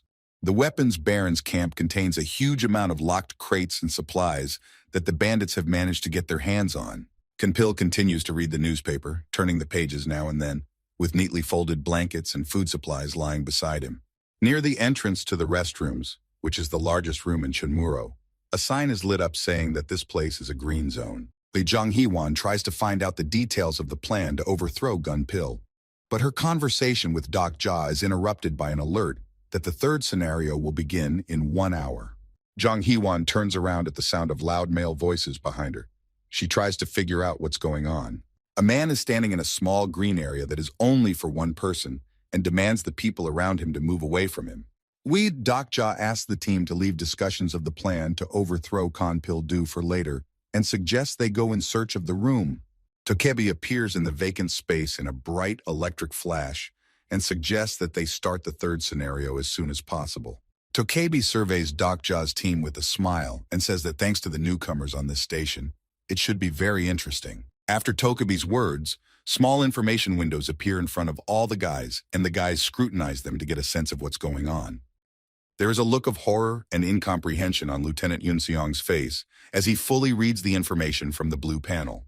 Tokebi spreads his hands and says that the rules of the current scenario are pretty simple and consist of taking the green zone before anyone else. Tokebi flies a little higher and tells people to hurry up and take the green zone or else they will be in big trouble. At the same moment, a huge number of people run to the zones that have appeared. Dokja and his team are looking around at the people who are trying to occupy the green zones as fast as possible, and only the young hero is completely calm. The girl takes out a knife from her pocket and rushes at the man who has managed to occupy the green zone faster than her. She makes several blows, and the man falls to the ground. The station goes into a complete frenzy, people with cold weapons or with fists rushing at each other to take the green zone. The man screams loudly in fear but continues to strike his victim. All the walls of the subway station are stained purple from the blood.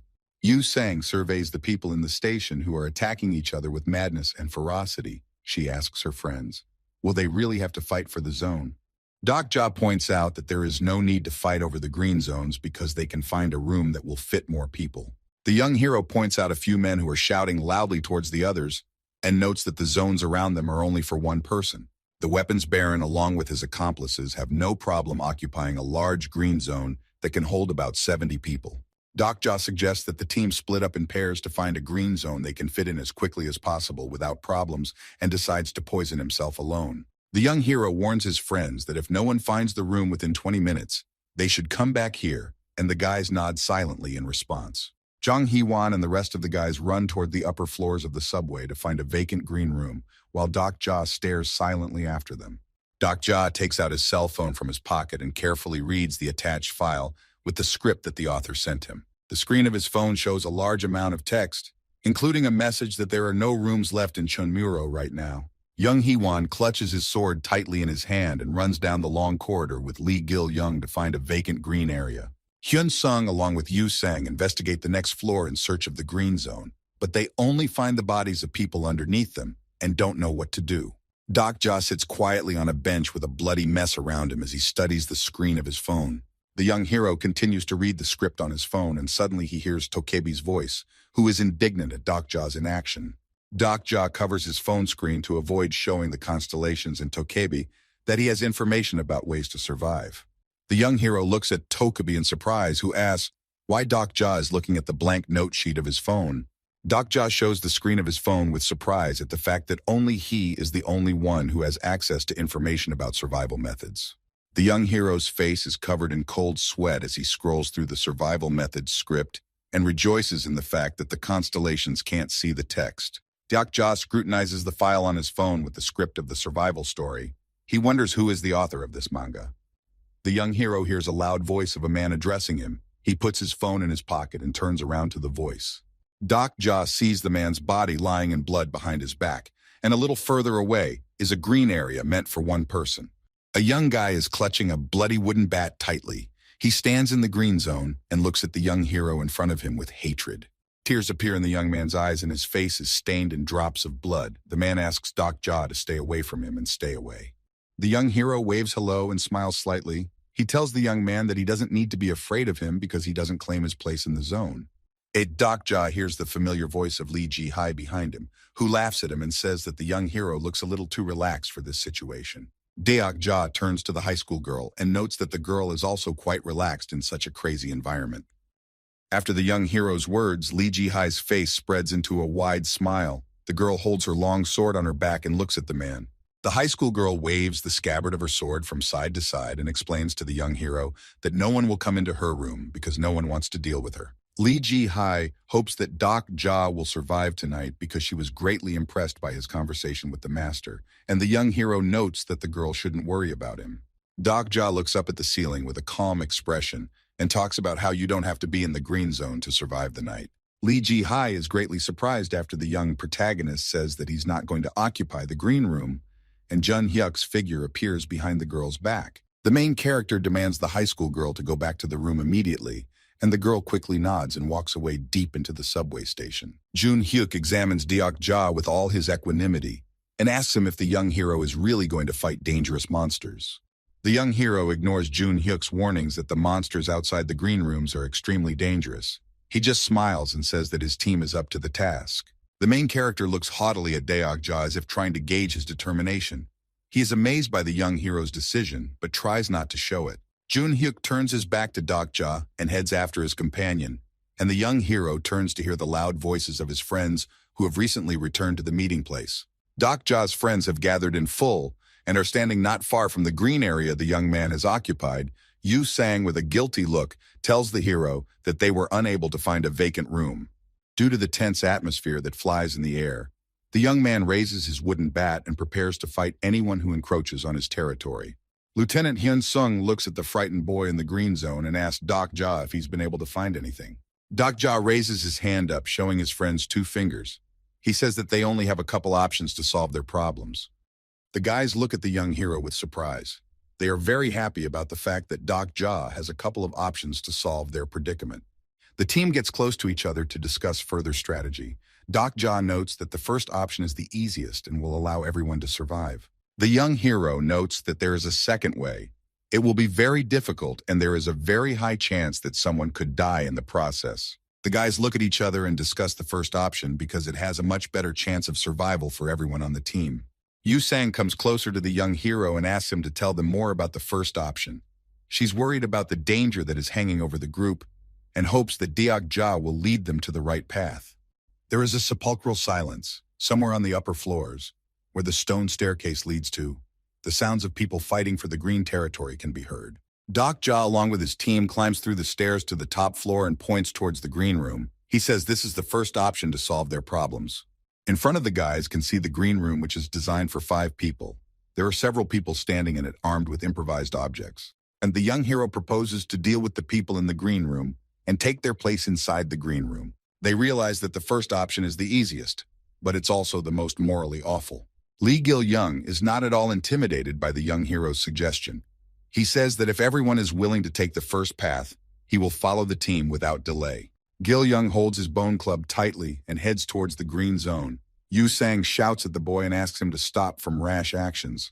Yu Sang puts his hands on the boy's shoulders and asks him to take his time, while Jung Hee-won comes close to the young hero and expresses his displeasure with the first option that Deok Ja suggested.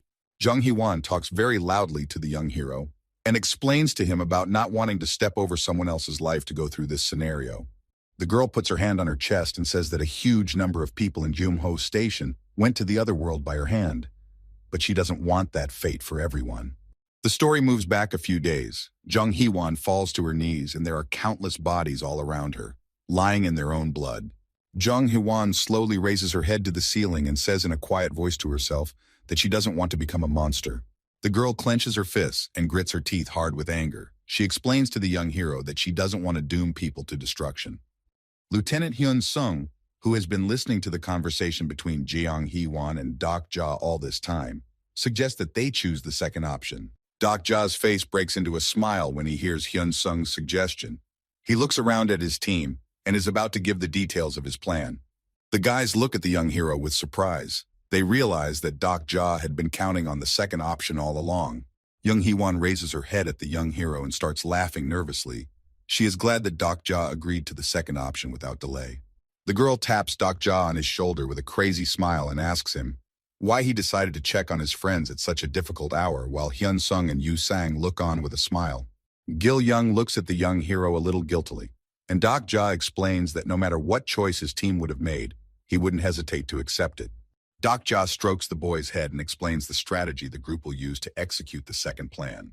The young hero explains that the second choice is very dangerous to execute. He asks everyone to follow his exact instructions and directions. He peers at the bloody glass and walls of the subway station and declares that his instructions may be absurd, but the squad is obligated to follow them. Doc Ja points out that if even one of them fails to trust him completely, the entire group will be left at that station forever. The young hero points to the red square that is on the railroad track and notes that monsters are sure to appear from there. A red wall can be seen deep inside the tunnel of the subway train station, and from it can be heard the rumbling of monsters that are ready to attack the station on command. Hyun Sung, along with Yu Sung and Jung Hee-won, go down to the railroad tracks and prepare to repel the monsters' attack. A blue information panel appears in front of the entire group to warn them of the beginning of the third scenario. Huge creatures that look like bears begin to beat their paws against the red wall and emit a loud battle roar. The guys are terrified to see the monstrous bears trying to break the barrier with their paws, and the group prepares to fight. Doc Ja puts Gil Young on his shoulders and with a loud shout orders his group to run towards the monsters. A huge crowd of monsters consisting of monster bears and crow-tops tears the barrier with their paws and rushes along the railroad tracks. Yu Sang, along with Jung Hee-won and Lieutenant Hyun Sung, rush towards the monsters and prepare to break through their countless ranks. The story is transported back a few moments. The guys are on the tracks, and across from them can be seen a red barrier that won't let anyone in or out. Doc Ja says that as soon as the monsters appear, they should run towards them. He lowers his eyes down and picks up a small pebble with his hand. The boys watch Doc Ja's actions carefully, and the young hero clutches the small stone tightly and throws it towards the red barrier. As soon as the small stone makes contact with the barrier, a deafening sound is heard, and several lightning bolts turn the stone into dust. A huge number of monsters rush along the railroad tracks. A warning pops up in front of the group that the third scenario is starting. Yu Sang runs together with Jung Hyun towards the monsters. The girls scrutinize the subway station wall on the left, hoping to find shelter. Yu Sang opens her mouth wide in surprise when she discovers some strange mark that is on the wall of the subway station. Jung Hee-won and Hyun Sung run on either side, but only Yu Sang notices the strange green panel that is located on the wall. The girl runs towards the monsters without a shadow of a doubt and stretches her hand towards the wall to touch the green panel. Yu Sang touches the green square and an information window pops up in front of her, telling her that the secret at Chunmuro Station has been activated. A bright green light covers Yu-san and Jung Hee-won. A green area that can hold 3 people appears near the girls. Yu Sang turns back frightened. She is worried about the fate of Hyun Sung, who got separated from the girls and didn't have time to run into the green zone. The lieutenant is standing a few meters away from the green zone. Using his shield, he is trying to fight off a few monsters, and Yu Sang extends her hand towards him. A yellow thread appears from Yu Sang's hand and covers Hyun Sung's body, and the girls together pull the magical thread to pull their friend into the barrier. Jung Hee-won and Yu Sang manage to save the lieutenant's life. The guys worry about the fate of Doc Ja and Gil Young, for whom there is no room in the green zone. The guys watch as Doc Ja carries the baby on his back and runs in the opposite direction of the monsters. Doc Ja runs as fast as he can and looks back at the hungry monsters who are not even a meter behind him, while Gil Young clings tightly to the young hero's back and looks around. A huge monster bear catches up with Doc Ja and Gil Young, swinging its huge paw with the intention of delivering a heavy blow. Doc Ja continues to hold the boy in his arms and fights off the monsters with his legs, while Gil Young tries to bash the heads of the rats with his bone club. The young hero looks around to find platforms that hide green areas underneath. Doc Ja and the boy continue to fight off the crowd of monsters and spot a young boy at the station who is in the green zone. The young boy is clutching his baseball bat tightly in his hands. He is shaking with fear and is not going to leave his zone to the monsters. The young hero continues to fight off the monsters with his feet and contemplates taking away the green zone and the scared guy. Tokebi flies closer to the young boy, and a satisfied smile flashes across his face and tells him that it's time for penalties. The young lad notices that the lettering above his area is slowly being erased, and his green room begins to disappear quickly. The monsters immediately attack the defenseless young man and trample him with their feet to the ground, leaving him no chance of survival. Doc Ja lowers Gil Young onto the mole and watches as the monsters greedily devour the young man who has lost his shelter. The young hero and the boy stand shoulder to shoulder and prepare to fight the monsters that are slowly beginning to surround them. Doc Ja draws his sword and lightning-fast fights several monsters at a time, his mind racing with countless thoughts about whether he can become as strong as Jun Hyuk. As Lee Gil Young kills several rats with his hammer, the boy speaks to Doc Ja in a calm voice and offers to leave him here alone. Doc Ja refuses to leave the child surrounded by monsters, and Gil Young doesn't understand why the young hero doesn't act alone since it's so much easier. The boy's words make the young hero think seriously about why he took a whole team of people with him and is trying to help them. A huge monster bear rushes towards Gil Young. The creature opens its huge maw and intends to swallow the child alive. Yu Sang, along with Young Hee-won and Hyun Sung, try to keep an eye on their friend's progress, but they can't see what's going on because of the huge number of monsters. Dokja clutches his two-handed sword tightly, which turns a dark blue glow. The young hero is about to strike a powerful blow to kill all the monsters at once. In the blink of an eye, the young hero shreds several monsters that have surrounded him and Gil Young, and the boy stands immovably still in surprise. Deokja approaches the boy and agrees that it would be much easier to go through the scenarios alone, but he doesn't want to. The young hero lifts Gil Young in his arms and tells him that in one novel there was a man who decided to do everything alone, but he ended up failing. Deokja stares intently into the boy's eyes, and the thought flashes through his mind that he is definitely not the main character in this story. The young hero looks at the frightened Gil Young with a smile and thinks about how he definitely wants to save the boy, even if he isn't the savior of the world. A new crowd of monsters surrounds the boys. Dokja holds Gil Young tightly in his arms, and a huge blue book appears behind him. Dokja asks the boy to rely on him. He activates his reader ability, and the book starts turning huge pages. The young hero activates the first bookmark, and his speed increases several times. He pushes himself off the ground and flies over a huge pile of monsters. With one hand, Dokja fights off the huge monster bears, and with the other hand he holds Gil Young, who hugs him tightly around the neck. Dokja and Gil Young run through the crowd of monsters and notice a bright green light that hides a green room. The young hero jumps on the back of one of the monsters and then pushes off with his right foot to fly as high as possible. The monster bears let out loud roars. They flail their huge paws, but they can't reach Dokja because he flew too high. Jun Hyuk stands in the green area and watches with a calm expression as Dokja tries to fight off the monsters and save the child. The main character is standing in a small area that only two people can be in, and there are bloody monster carcasses lying near him. Jun Hyuk raises his gaze to Dokja, who runs up to him and arrogantly glares at him without saying a word. Dokja clutches the child tightly to him and clutching his sword in his right hand, he stares at Jun Hyuk and calls out to him. Behind the young hero is a huge crowd of monsters chasing after him. Dokja looks at Jun Hyuk with a stone face and asks him to move. Jun Hyuk folds his arms across his chest and says that he's a little tired today and won't be leaving the green zone. The young character's face contorts in a huge anger directed at the main character. Dokja was sure that no one would use the hidden zones during the third scenario. Gil Young sighs heavily and points his finger at the huge crowd of monsters bearing towards them, and Dokja realizes that he needs to act as fast as possible. Dokja asks Jun Hyuk to let at least a child into the green zone, and the protagonist has no problem agreeing to the young hero's request. Gil Young tries to leave the green zone and asks Dokja not to risk his life for him, but Jun Hyuk holds the boy's shoulder tightly and doesn't let him leave the zone. Jun Hyuk, along with Gil Young, stand in the green zone and watch as Dokja fights back against the dangerous monsters, and the constellations express their regret for the young hero. Dokja clutches his two-handed sword tightly in his hands and deflects the monster's attacks. He turns his head back and examines the main character with a wary look. Jun Hyuk's face expresses no emotion. The main character observes the young hero with dispassion, and his entire silhouette emits a greenish light. A large number of monster bears rush towards the young hero with the clear intention of tearing him to pieces, while Dokja looks at Jun Hyuk with a smile on his face and tells him that he can't wait to kill him. The young hero uses his long sword to stop the jaws of the huge monster, and the other monsters gradually surround the hero. Gil Young looks at the young hero, who is covered by the huge monster carcasses. The boy is worried that Dokja may not be able to escape from this situation. All the walls of the subway station light up in purple tones from the huge amount of blood on them. There is a metallic smell in the air, and only Gil Young's lone voice echoes in the subway tunnel. Gil Young tearfully continues to call out for Dokja, while Jun Hyuk holds the boy's shoulder tightly and stares in wonder at the direction where the young hero was recently. Young Hyuk stares at the monsters, hoping to see Dokja's silhouette. He's sure that the young hero is alive and has swallowed something. Dokja fights off a few monsters, and his left hand starts to glow with a bright yellow light, and a small object appears in it. The young hero takes a few crystals he got from the ghost that created the illusory prison and quickly swallows them. A huge number of monster bodies lie immovable in the subway tunnel.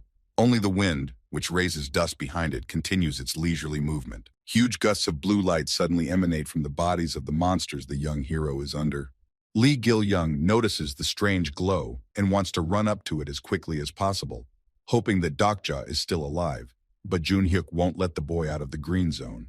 Dokja slowly rises up, objects and people begin to blur in his eyes, and an information panel appears in front of him, indicating the activation of the illusory prison. The young hero grabs his head from the unbearable pain and tries to look around. A faint breeze raises dust near the young hero. Dokja hears a strange voice coming from his left side and turns his gaze there. The young hero sees a small room in front of him where a woman is standing silently over the body of a young man with blood flowing out from under him. Dokja is horrified at the picture that unfolds before him, and the information panel informs him that the fourth wall skill is temporarily weakening. The young man lies silently on the floor while his body continues to expel blood in an endless sweat, as if it were a foreign liquid to him. The young hero stares silently at the burgundy-haired girl. He sees his worst nightmare in front of him and hopes that it will pass soon. Dokja drops his long sword and falls to his knees. From the horror of what he has seen, he begins to choke and tries to regain his breath. The young hero clutches his head, which starts to hurt even more. Sweat falls from his face in huge drops like a small rain. He looks up and is angry that he dared to swallow the crystals. Now he has the most horrible memories in front of him.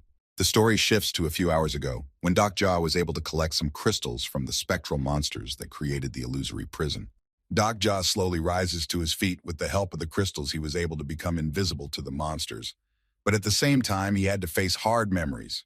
The young hero studies the information panel and waits for his special fourth wall skill to recover so he can return to normal. A calm voice of a girl sounds behind the young hero's back. Dokja's eyes widen with surprise and he hovers over the information panel. The mysterious girl turns to the surprised young hero and tries to find out if he is really the Junhyuk she is looking for. Dokja looks at the stranger with apprehension, fearing that she is a figment of his imagination because of the illusionary prison effect. The young hero scrutinizes the girl with golden hair. Her voice seems completely unfamiliar to him. The girl's eyes suddenly begin to glow with a red light. She scrutinizes Dokja as if expecting him to answer. The girl with golden hair continues to scrutinize the young hero. She asks him to introduce himself and tell her who he is. The young hero tries to use his unique skill, but the girl instantly blocks this ability with a mental barrier. The girl with golden hair fails to use the mental barrier, so the young hero gets all the information he needs, while the girl continues to stare at him. Dokja learns with his ability that the girl in front of him is named Anna Croft. In addition, the young hero learns about the huge list of skills the girl can use. The young hero scrutinizes the information line, which states that Anna Croft is a prophet who sees the future. One of the girl's eyes glows a demonic red color, and the other eye looks more like a human eye. Anna Croft stands in front of the hero and waits for his answer. The young hero notes that he realizes who the girl is. Anna Croft is surprised by Dokja's answer, and the answer hears from the man that he too is a prophet. Anna Croft uses her lie detector skill and has no problem finding out that Dokja is blatantly lying to her, and the young hero realizes his mistake and ponders his next move. With a loud voice, the girl prophet demands that the young hero tell the truth about who he is and why he is here. The Dokja stands nonchalantly in front of the prophet. He assumes that due to the weakening of his fourth wall skill, Anna Croft can easily guess who is standing in front of her. The young hero scratches his chin and tells the prophet in a calm voice that he is disappointed in her abilities. Anna Croft looks at the young hero incomprehensibly. She is very surprised by the self-assurance of the man standing in front of her. Dokja points to his left eye and says that it was he who sent the heart of the ichthyosaur to the prophet in exchange for his broken faith, and because of this, the girl has the pupil of the supreme demon. Anna Croft opens her mouth in amazement. She didn't expect to see the man who demanded the artifact of broken faith. The girl asks the young hero to give his name. An information panel appears in front of Dokja that says to restore the fourth wall skill. The young hero notices that the girl in front of him starts to disappear. Anna Croft's body gradually disappears from the white room space. The girl is very eager to know the name of the young hero, but her abilities are powerless before the power of Dokja's skills. The young hero with a smile on his face waves goodbye to Anna Croft and tells the girl that they will definitely meet on the other side of the continent. The body of the prophet disappears and leaves behind small blue squares, while Dokja continues to wave good-naturedly towards the place where Anna Croft was standing recently. The young hero sits down on the floor with a clatter. He gains immunity against the illusory prison, but finds that this skill is now useless to him. Dokja lies down on the floor and thinks about the situation. He doesn't like the fact that he met the prophet Anna Croft. The young hero wonders if the script is still going on. He worries that the Krotops may still be hanging around him. As his eyes close, he remembers Gil Young and hopes that Jun Hyuk won't hurt him. Dokja opens his eyes and he hears the voices of his friends who are very happy that the young hero survived and came to his senses. Yu Sang, along with Lieutenant Hyun Sung and Young Hee-won, stand over the young hero's body and are happy that their friend is with them again. Deokja covers himself with his hand from the bright light of the subway station lights. His head still hurts, and he hurries to quickly get up from the floor. The young hero looks around and notices that his head is resting on a soft pillow, and his body is carefully wrapped with a warm blanket. Dokja slowly rises and questions his friends about the third scenario, and the guys talk about how it's over and rejoice that everyone managed to survive. The young hero turns his head to the right side and picks up a large number of human bodies that are lying breathlessly on the floor. Only 2 living people are sitting on the bench. A girl is looking emotionlessly under her feet, and the guy next to her is covering his face with his hands and crying. The entire subway station is covered in blood. The bodies of monsters and people who failed to capture the green zone in time are scattered all over the floor. The young hero notes that it's not time to celebrate victory yet because they only lasted a day, and the scenario will last for a week. Deokja calculates how many days are left until the scenario ends and is about to get up. But Lieutenant Hyun Sung asks him to rest because the young hero hasn't had time to rest. The young hero asks what time it is, and Lieutenant Hyun Sung pulls his wristwatch out of his pocket and says it's only 8:30 in the morning. Deokja remembers the boy he left with Jun Hyuk and asks his friends where Gil Young is. Young Hee-won shows the young hero toward a long hallway, and Deokja looks at Gil Young with a little surprise but silently. Gil Young is standing next to Jun Hyuk and Lee Ji. They are chatting together about the recent monster attack, but Deokja can't understand what exactly they are talking about. The young hero tries to listen to the conversation between Jun Hyuk and Gil Young, but he can't make out their words because of his headache. Deokja remembers that before he gave Gil Young to the green zone, Jun Hyuk looked at the boy very intently, as if he had found something in him. Jun Hyuk offers Gil Young to follow along with him about putting up Dokja's group, and the boy looks at the main character with a calm expression and turns him down. Jun Hyuk notes that Gil Young can become much stronger because of him, but the boy continues to refuse the offer, and the guys watch their dialogue closely. Deokja activates his unique skill to read the main character's mind and realize what he's up to this time. The young hero learns that Jun Hyuk saved the boy only to use his powers later, and this makes Deokja very angry. Gil Young turns towards his team and notices that the young hero has already come to his senses and is looking right at him. The boy runs with all his legs towards Dokja to hug him tightly, and Jun Hyuk along with Lee Ji-hai move deep into the subway station. Jun Hyuk is very annoyed that he spent a huge amount on Gil Young. He slowly walks along the subway station and plans to grab some item. Deokja uses his ability to try to find out where Jun Hyuk went, but he is very tired, and Gil Young with tears in his eyes and a cheerful smile hugs him tightly. Jun Hyuk looks straight ahead and doesn't pay any attention to Dokja and his group. He is walking purposefully towards his goal. Dokja is thoroughly exhausted by his ability. His body is covered in cold sweat, and he slowly falls on his pillow from fatigue. Lee Ji-hai turns his head back to observe the loud commotion within Dokja's group, but continues to follow Jun Hyuk. There is blood on the walls of the subway station, and the young hero examines one of the signs with the number 331 on it. The young hero wakes up to the loud voice of Tokebi inside his head. He opens his eyes and looks around. Jung Hee-won is the only one awake among the guys. She greets the young hero and asks him how he is feeling. Deokja realizes that all this time he's been sleeping on the legs of Lieutenant Hyun Sung, who still hasn't woken up. Hyun Seong has a dream about the army, mumbles something to himself about roll call, and then announces that the roll call will be done by the soldier on duty. Deokja looks closely at Lieutenant Hyun Sung's face. Now it's clear to him why his pillow seems so uncomfortable. The young hero kneads his neck, Gil Young sleeping peacefully at his feet. Dokja looks around and notices the vast amount of information messages from the constellations. Dokja is angry that the constellations were studying his past with fervent interest. A message pops up on the information table about receiving the achievement, Endless Night. Dokja slowly gets up and puts Gil Young at Jung Hee-won's disposal. He counts the number of gold coins and remarks that he has enough for his next plan. Jung Hee-won gets up and does a little warm-up, and then asks the young hero what their team will do the next time the monsters attack. Gil Young sleeps peacefully on a small pillow, and Deokja tells Jung Hee-won that the third scenario will be completely finished today. A sign above the restroom stalls speaks to indicate a green zone, now containing 56 people out of a possible 70. Weapons Barn Khan Pil is reading a news bulletin, and there are a huge number of people standing around him to guard his peace. Lieutenant Hyun Sung wakes up to the loud talking of his friends. He slowly opens his eyes and looks at Dok Ja. Hyun Sung quickly gets up from his seat and kneads his back. He asks the young hero if he was able to rest properly. The lieutenant is surprised when Dok Ja notices that he often talks in his sleep and mentions his army service.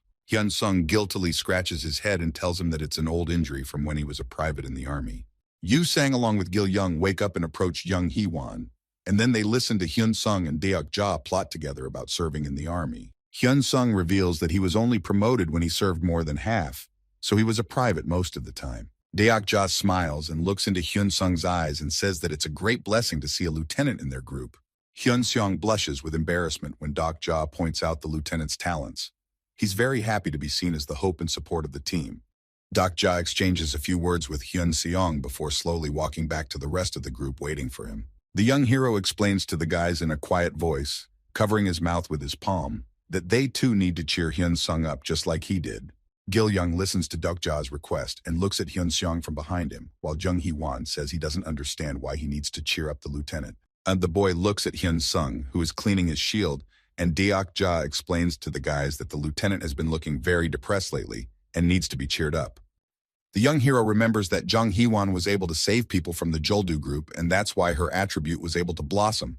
But he knows that in the survival methods, that role was given to Hyun Sung. Deok Ja doesn't know what Jun Hyuk is doing now, but he thinks it's important to deal with Kan Pil-do as quickly as possible, while making Hyun Sung's attribute evolve. Lieutenant Hyun Sung rubs his shield with his hand. Dok Ja hopes that because of his praise, Hyun Sung will be able to improve his attribute much faster. Yu Sang agrees with Dok Ja's request and notes that he wants to get Hyun Sung's confidence back as quickly as possible. And Jung Hee-won crosses his arms over his chest and asks about Dok Ja's sponsor constellation. Jung Hee-won suggests that Dok Ja's sponsor constellation is the constellation of the one-eyed fortune teller, and the young hero turns his head negatively and says that he just has a skill that allows him to understand people better. Deok Ja is fed up with Jung Hee-won's constant questions and points to Hyun Sung, who continues to clean his shield and asks the guys to talk to him when they have time to do so. Jung Hee-won takes a seat next to Hyun Seong and says that he's like a sturdy pine tree that no wind can bend. Hyun Sung is greatly encouraged by the girl's words. He misunderstands their meaning, so he says that Blue Pine is his favorite song. Jung Hee-won looks at the lieutenant confused and explains that the point she wanted to make wasn't about the song at all. Hyun Sung falls down after the girl's words. He silently stares at his shield, and Jung Hee-won realizes that she shouldn't have said too much. Yu Sang comes over to Hyun Sung and tries to encourage him too. She says that the lieutenant has a great sense of justice, which is very rare among humans. Hyun Sung's lieutenant thinks about his sense of justice and looks at his shield and says that people like him often don't have that sense. Hyun Sung thinks about Yu Sang's words and then he thanks her for trying to support him. Deok Ja, along with Jung Hee-won and Gil Young, watch Yu Sang cheer up Hyun Sung, hoping that the girl will be able to find the right words for the lieutenant. Gil Young walks up to Hyun Seong and with a simple expression on his face points out that the lieutenant has a huge muscle mass and gives him a thumbs up. The boys are surprised at the simplicity of Gil Young's approach, but hope that the boy's words were enough to make Hyun Sung start to believe in himself. Gil Young walks slowly back to the guys, while Hyun Sung looks at his shield and ponders the words of his friends who tried to support him. Lieutenant Hyun Sung looks up at the ceiling of the subway station and hopes that he'll have a chance to prove himself and show off in all his glory.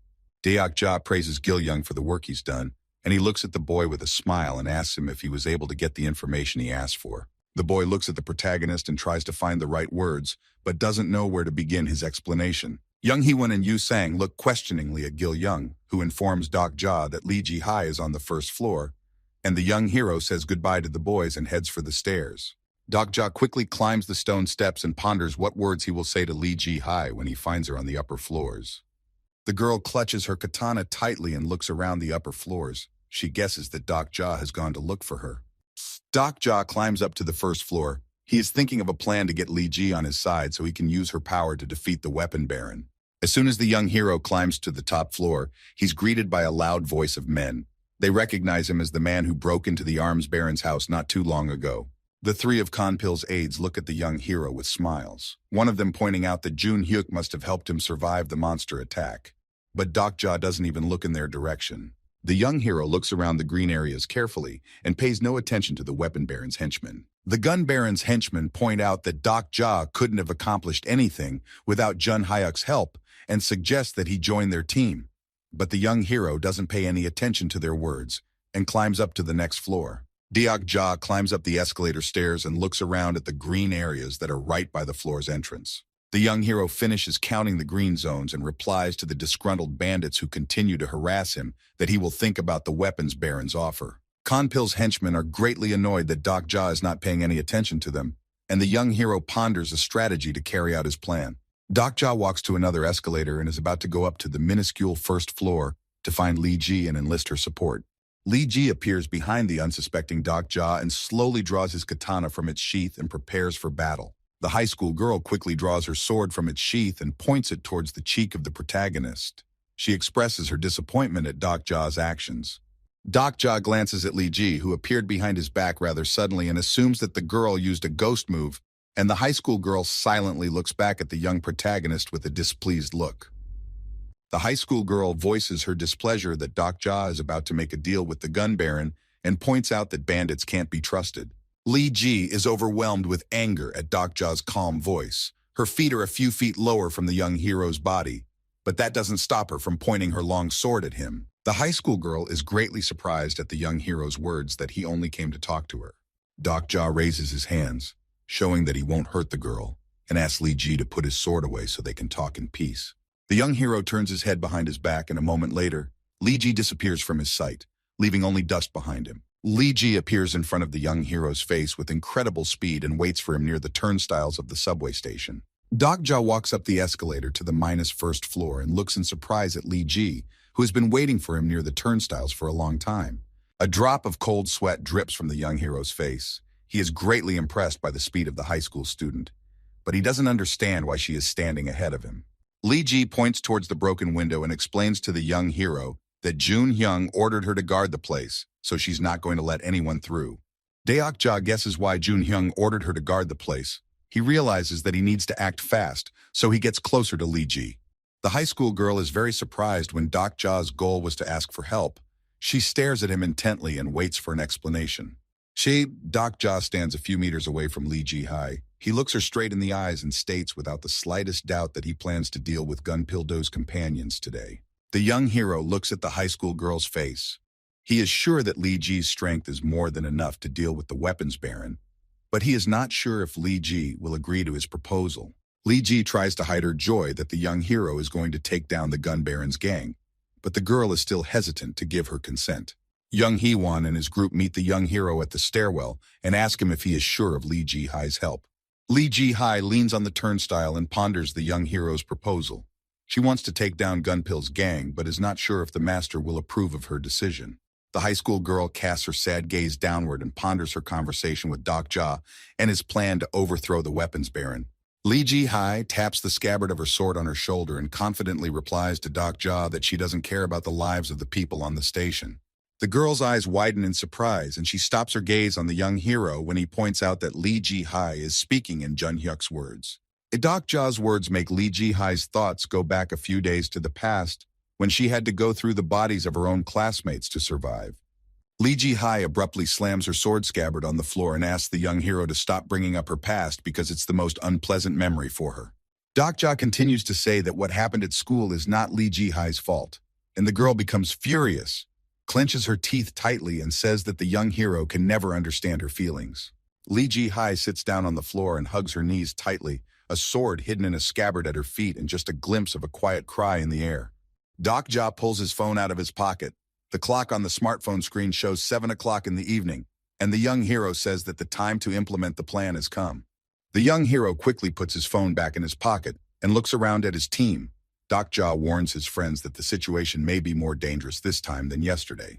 Young Hee-won looks around the group with a quick glance and asks everyone to act according to Deok-ja's plan to avoid unnecessary casualties. Deok-ja approaches Hyun-seong and explains what he has to do today, and the lieutenant nods and asks a few clarifying questions. Li Ji Hai continues to sit on the first floor.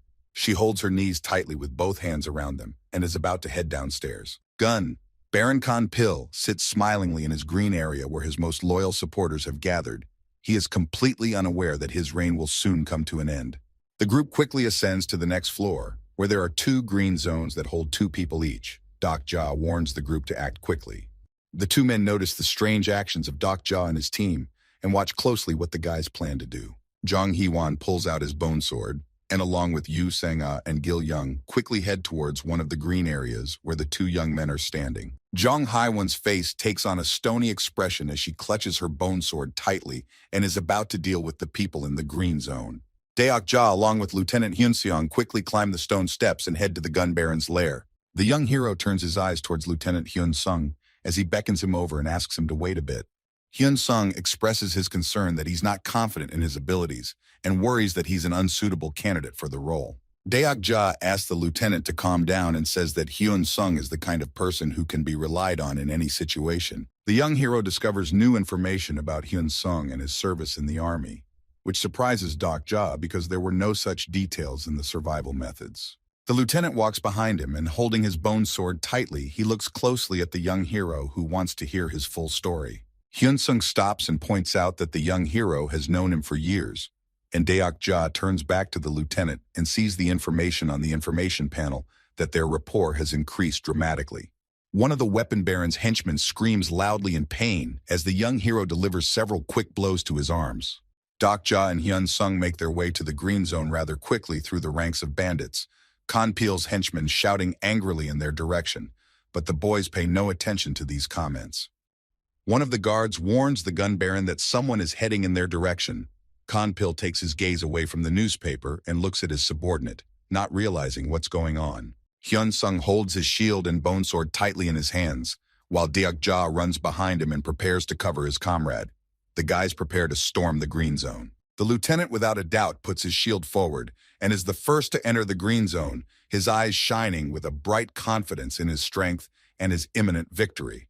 A bandit stands in Hyun Seong's way, and so he is the first to receive a heavy blow with his shield, causing him to scream loudly in pain and move aside.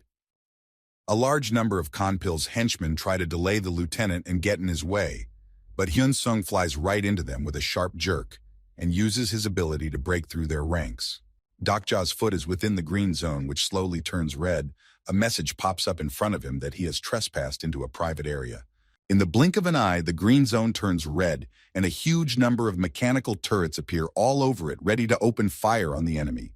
Daok Ja clutches his long sword tightly in his hand and rushes towards the weapon baron, ignoring the huge number of turrets that fired at him.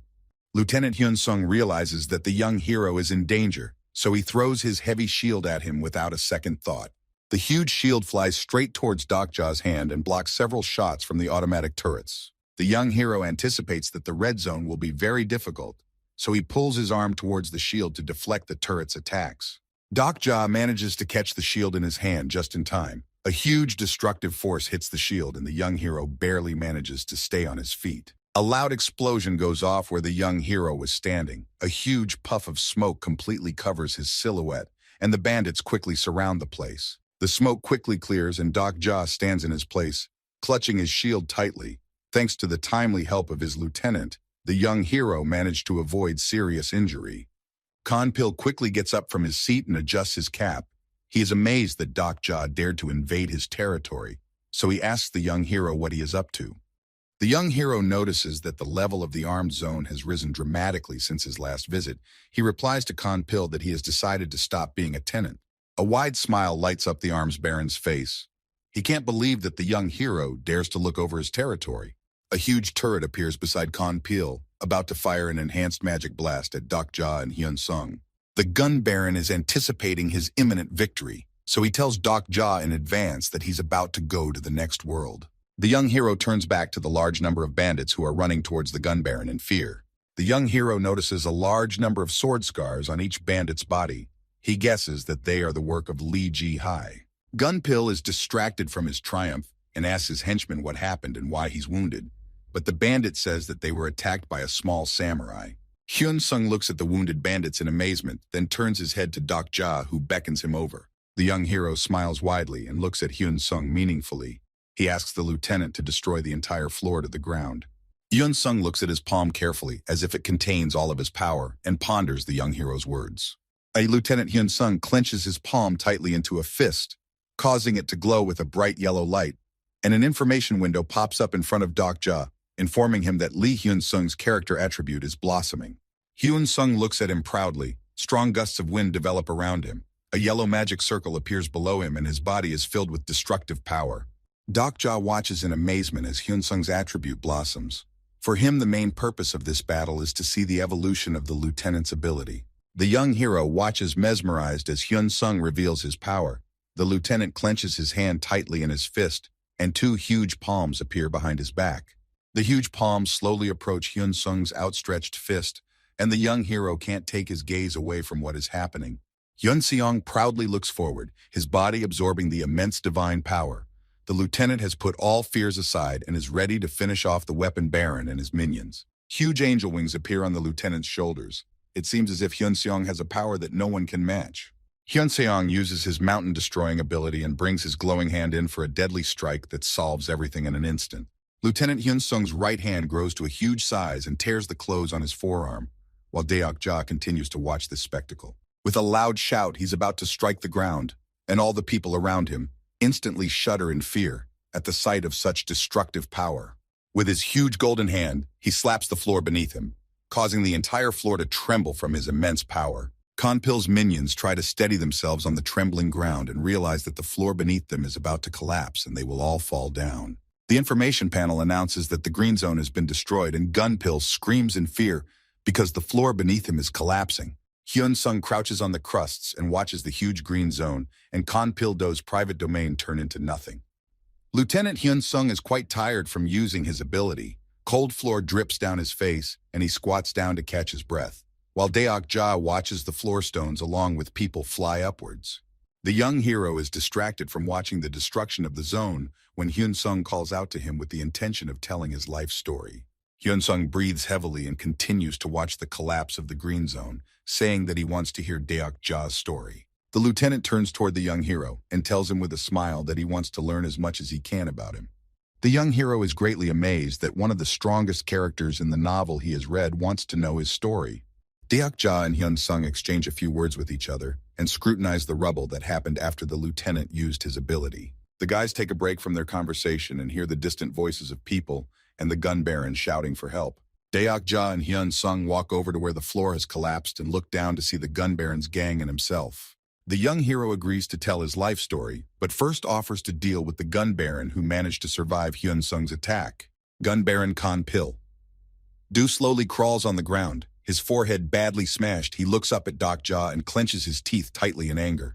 Dokja squats down to get a closer look at Konpil-do's face and ignores his insults, while Hyunsung stands nearby and waits for the young hero to act. The young hero's face lights up with a wide smile as he tells the weapons baron that now is the time when no one has private territories.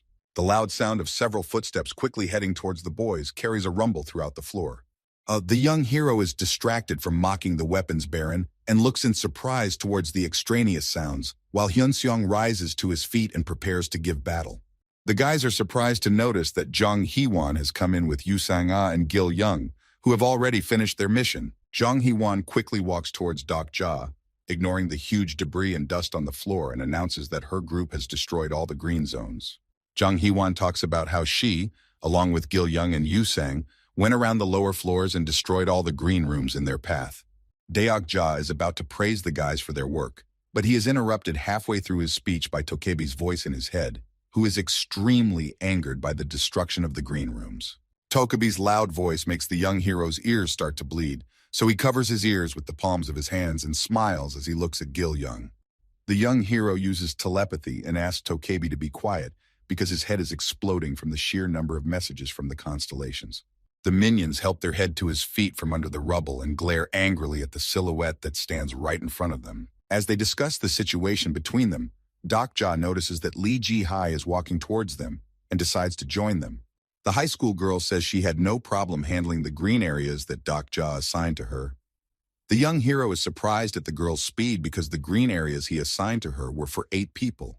The story moves back a few hours. Lee Ji-hai has no problem kicking people out of the green zone and destroys the green zone in a split second. Lee Ji-hai turns towards the gun baron and his henchmen and points out to the young hero that he will now have to deal with a large bunch of disgruntled people. A large number of Konpil-do's henchmen take up arms and rush towards Dokja's group to avenge their master. The bandits gradually surround the guys and prepare to rush at them at any second to avenge the destruction of the green zones. Suddenly, Information windows appear in front of all the people with the message that all the green rooms have been destroyed.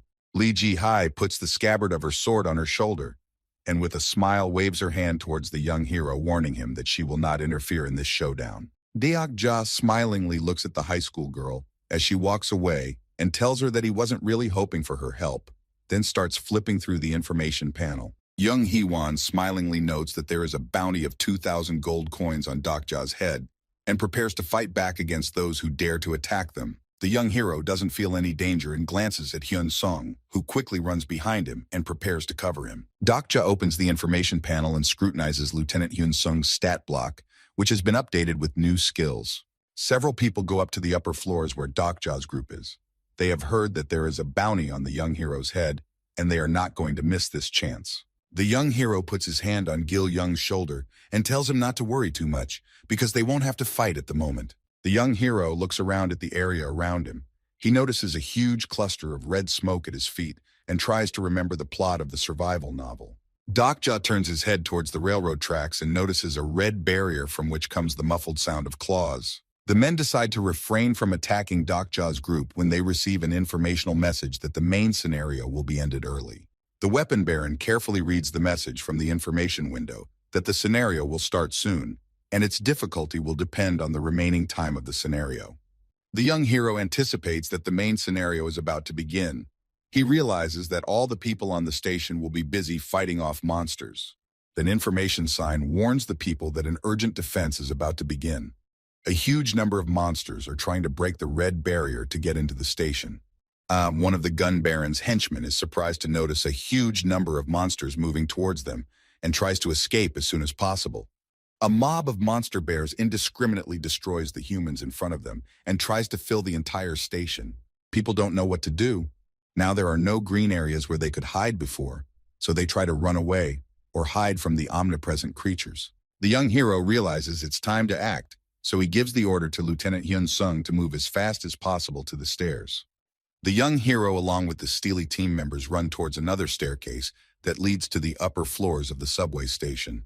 Deok-ja walks up the stairs and stops abruptly in the middle. He quickly looks around at the people who are about to follow him. A huge crowd of people look at the young hero and his friends with hatred. They demand to be given passage to the upper floors of the station. Deok-ja sighs heavily and with a quick movement of his hands pulls his long glowing sword from its sheath with the intention of stopping the people. The young hero thrusts his two-handed sword sharply into the middle of the stairs to cause it to collapse and stop people from passing. A huge number of cracks begin to spread rapidly across the stone steps of the staircase, and Deok-ja tells the people that even if they climb up, it won't help them survive. A bright blue light pushes away the people who are crowded near the edge of the stairs and destroys all the stone steps in front of them, making it impossible to climb up anymore. People run away from the destructive blue blast that Deok-ja created with his sword. A young hero examines the destroyed staircase and explains to the people that there are no more green zones, so there is only one way to pass the scenario: fight. A huge crater has formed at the foot of the stairs. Deok-ja stands on the high ground with his team and Lee Ji-hai. Deok-ja tries to explain to the people that they have no choice but to fight the monsters, or else they will all die. The people look at the young hero in anger and accuse him of destroying all the green areas and dooming them to perdition, and they look around the new staircase. Lieutenant Hyun-seong has managed to climb the ladder on the other side, and with his powerful kick, he is about to destroy it too. The people watch in amazement as the lieutenant destroys the stairs and their last chance of escape from the monsters. People grab their heads when they see another staircase destroyed and try to find another way out, but soon realize that all the remaining ways up have been destroyed. Lee Ji-hai is not happy with the young hero's action. She points out that if they leave the people downstairs, they could all die down there. A high school girl looks at the young hero in surprise as a huge blue book appears behind him, but Deok-ja ignores the girl and activates his special skill. A silhouette of a man appears behind the young hero. Deok-ja is going to use the incitement skill to convince people to fight the monsters. A huge crowd of people are crowded near the rubble pile and are looking at Deok-ja, who is addressing the weapon baron in a loud voice. Gun Baron Kanpil. Du looks at the young hero with astonishment as he urges him to act so that all the people can survive. Kanpil Du is torn with anger when he hears the young hero's reproachful words. He stares intently at Deok-ja, devouring him with his gaze. A huge number of people surround the weapon baron and ask for his help. noting that the third scenario might not be as difficult as it seems. Dokja continues to use his ability and points out that if all the monsters gather in one place, they can be defeated without any problems. The people hopefully grab onto Konpil-do's clothes and beg him to save them. They talk about how if they fight together, they will definitely survive. The weapons baron notices that several monsters have already appeared on the top floor. He pushes the people away from him and asks them to come to their senses. Konpil-do tells people that it will take some time to establish an armed zone, so he asks people to cover him. The young hero points towards one of the people at the beginning of the stairs and beckons Yu-sang over to him. The girl uses a golden lasso and wraps her arms around the man's body, saving him from the attack of a monstrous bear that was about to tear him apart. The man has a huge number of claw scars on his back. He thanks the guys for saving him, and Yu-san holds him up so he doesn't fall flat. The young man slowly rises up and clutches the iron club tightly in his hands with the intention of attacking Dokja, but the young hero only looks at him with a wry smile. An information window appears in front of them, noting that the time for the prize scenario is up, and Dokja points out to the man with a nasty smile that he has managed to get the award. The young hero turns towards the lower floor and watches Konpil-do's actions with his squad. Several people get as close as possible to the weapon baron who managed to activate his private area skill. A huge number of turrets appear in the vast area and open fire on the monstrous creatures that are about to massacre the humans. The people rejoice when they see that the automatic turrets do their job perfectly and destroy all the monsters on their approach to them. Lieutenant Hyun-seong expresses his impression of Konpil-do's combat power, and Jung Hee-won folds his arms across his chest and notes that Hyun-seong is pretty good too. Konpil-do spends a huge amount of energy and mana to maintain his territory, but he manages to hold off the monsters despite it taking a huge amount of energy. A huge hail of machine gun bursts sweeps away all the monsters indiscriminately, leaving them no chance, while the guys are watching the battle closely and are about to take a break. Dokja smilingly sits down on the stairs and says that they managed to get great seats in the auditorium. The young hero with a smile on his face raises his gaze to Jung Hee-won, who wonders what to call the people who were left downstairs fighting off the monsters. Konpil-do tries to shout something in a loud voice, but his voice is drowned out by the huge number of turrets that are firing incessantly. The weapon baron stands surrounded by a huge number of people who are ready to defend him with their improvised weapons, while the turrets keep firing at an uncountable number of monsters. Konpil gains an extra skill and uses a sturdy barricade to slow down the monsters' movement. Dokja continues to watch as Konpil-do fights off the monsters. He notes that the weapon baron's level has increased a lot over the course of the battle. Lee Ji-hai points at the weapon baron's bald head. She laughs and talks about how Konpil-do has aged a lot during the battle. Jung Hee-won is settled on the top floor. She puts a pillow under her head and falls asleep, ignoring the loud turret shots. Dokja turns toward Jung Hee-won and wonders how a girl can sleep at this hour, then asks Lee Ji-hai where Jun Hyuk went. Lee Ji-hai watches the fight with a smile on her face, and without averting her gaze tells the young hero that Jun Hyuk went to the dungeon at around 9 in the morning. Lee Ji is quickly distracted from watching the fight and looks at Dokja when she notices that the young hero is well aware of where her master is now. Dokja looks at his phone screen and notices that Jun Hyuk hasn't returned from the dungeon in a while. He looks up at the battlefield and decides to get active. The young hero contacts Bi-hyun using telepathy and asks him to open Tokabi's bag to get a few items. Bi-hyun doesn't really want to interrupt the commercials because of the channel expansion, but realizes he has no choice because of his contract, so he agrees with Dokja. Dokja spends 5,000 gold coins to become a gold user of Tokabi's kitty and opens the gold console to look for some items. Yu-sang watches the young hero's actions closely. Dokja buys some items including a sponsorship contract, and the girl wonders why he needs all these items. Dokja spreads out a long roll with the contract on the steps and very concentratedly writes down the information there, and the girls watch the young hero's actions carefully. The young hero finishes his work, and the magic roll begins to glow with a golden color, and Yu-sang silently looks at Dokja, expecting him to tell her everything soon. The young hero carefully folds the package as he can't read all the information on it, and continues to watch as Konpil-do and his men fight off the monsters. An hour and a half has passed since the scenario began. The automatic turrets continue to hold back the huge number of monsters that are trying to break through the weapons baron's defenses. Hyun-sung, along with Gil-young, return to the camp. They have brought several pairs of changes of clothes and huge bottles of water to replenish their supplies. Deokja carefully watches the actions of the constellations who are watching the fight. He hopes that sponsor Kan Pil-du will ask for help to save his ward. The young hero smiles widely when he sees the message on the information console that the constellation sponsor Kan Pil-du is asking for help. The weapon baron is very tired from holding back the huge amount of monsters. He hears Deokja's loud voice coming from above and turns his gaze there. Kan Pil-du looks up in surprise at Deokja, who offers to make a contract with him to help him survive. The young hero clutches the golden contract tightly and in a loud voice offers to sponsor a constellation to help him. The weapons baron is outraged at the young hero's insolence and doesn't know what he's talking about, and Tokebi looks at Deokja in surprise as he tries to make a contract with the constellation. Deokja points to a box containing a huge amount of essences that can restore life force and mana, but in return, he demands a contract with the constellation. The monitor screen shows Deokja with his team, the young hero clutching the contract with his right hand and pointing to the alchemical potions with his left. Tokebi is shocked by the young hero's actions. He points out that no constellation would contract with a pathetic human, and Deokja disagrees. The automatic turrets continue to fire at the monsters. One of the gun baron's companions holds him up to keep him from collapsing from fatigue. Kan Pil-du is at his wit's end. His constellation sponsor has spent all the coins to support him and is now unable to help in any way. The story shifts its gaze to the vastness of space, which contains a huge variety of constellations and creatures. A huge number of gold coins fly across the vast cosmic wasteland. They are the embodiment of the power of the constellations that watch the Tokebi broadcasts. Kan Pil falls to his knees. He is breathing heavily and is no longer able to maintain his weapon zone, and his constellation defense master can only helplessly watch the demise of his ward.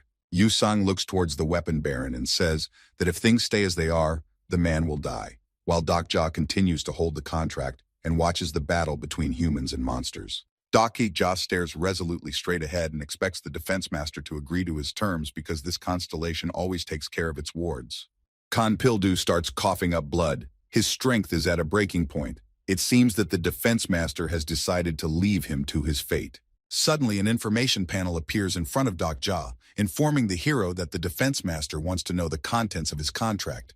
From surprise, Tokebi's eyes pop out of their orbits. He is greatly surprised that the Constellation Protection Master begins to read Deokja's contract. A sly smile flashes across the young hero's face as he is notified that the Defense Master wants some time to think.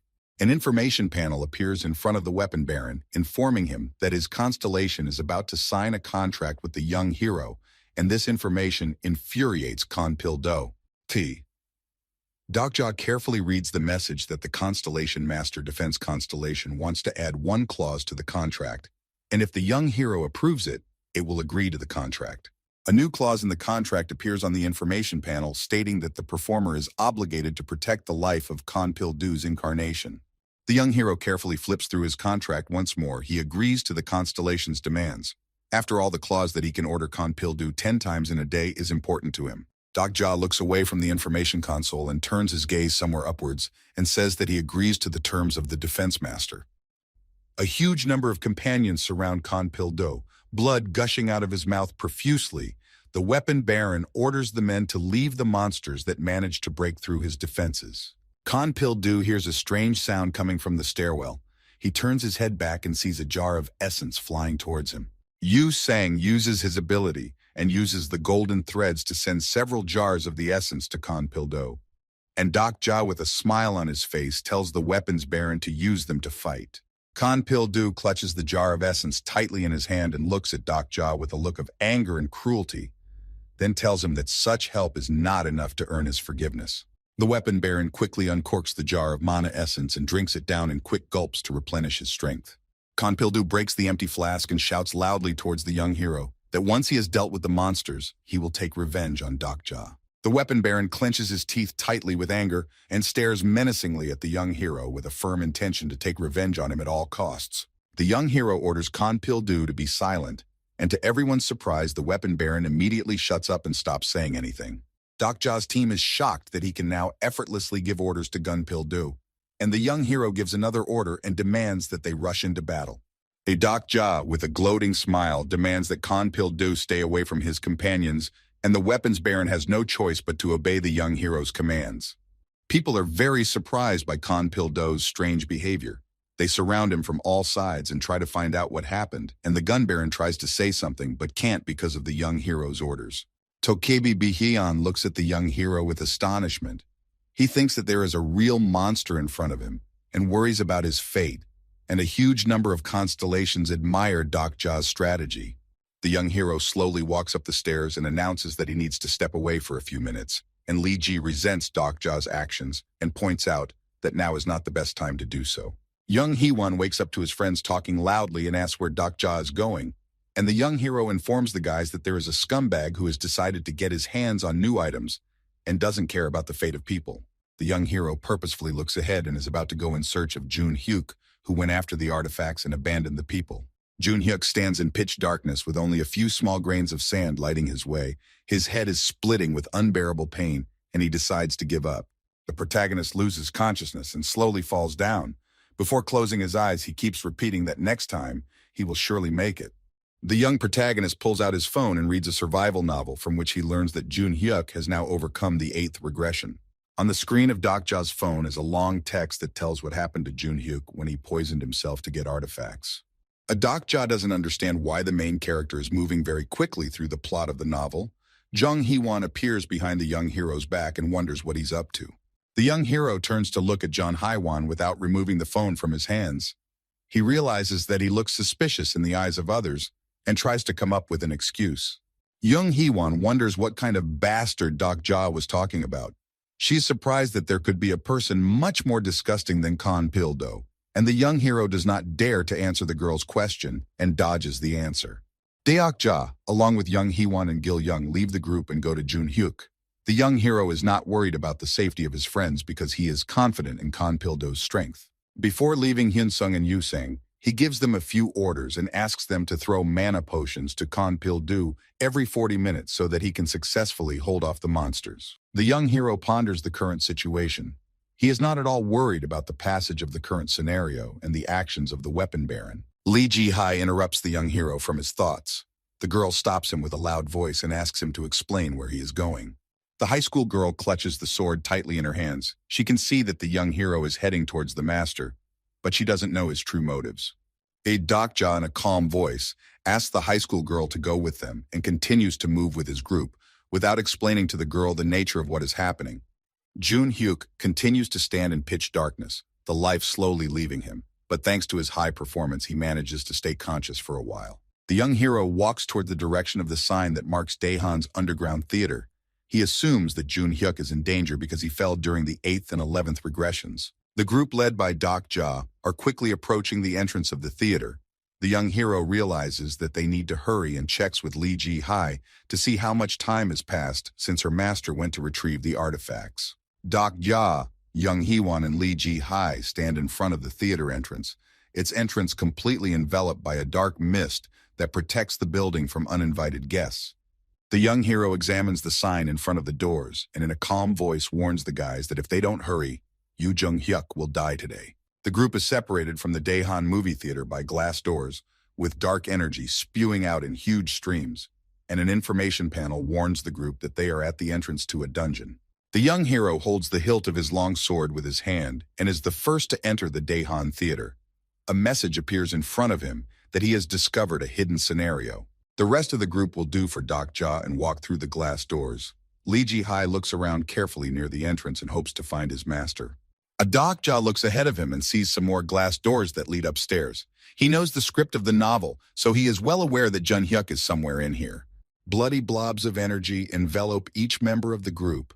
An information message pops up in front of them that they have entered the underground of the movie theater, and only the young hero looks forward with confidence. The huge mall building towers above the rest of the city's structures, and dark energy envelops it from various sides. The movie theater looks empty and lifeless, as if it had been abandoned years ago, and only Lee Ji-hai's concerned voice interrupts the silence inside. A high school girl follows Dokja and tries to find out from him why the master is in danger, while Jung Hee-won leisurely looks around and marvels at the fact that the movie theater has become a dungeon.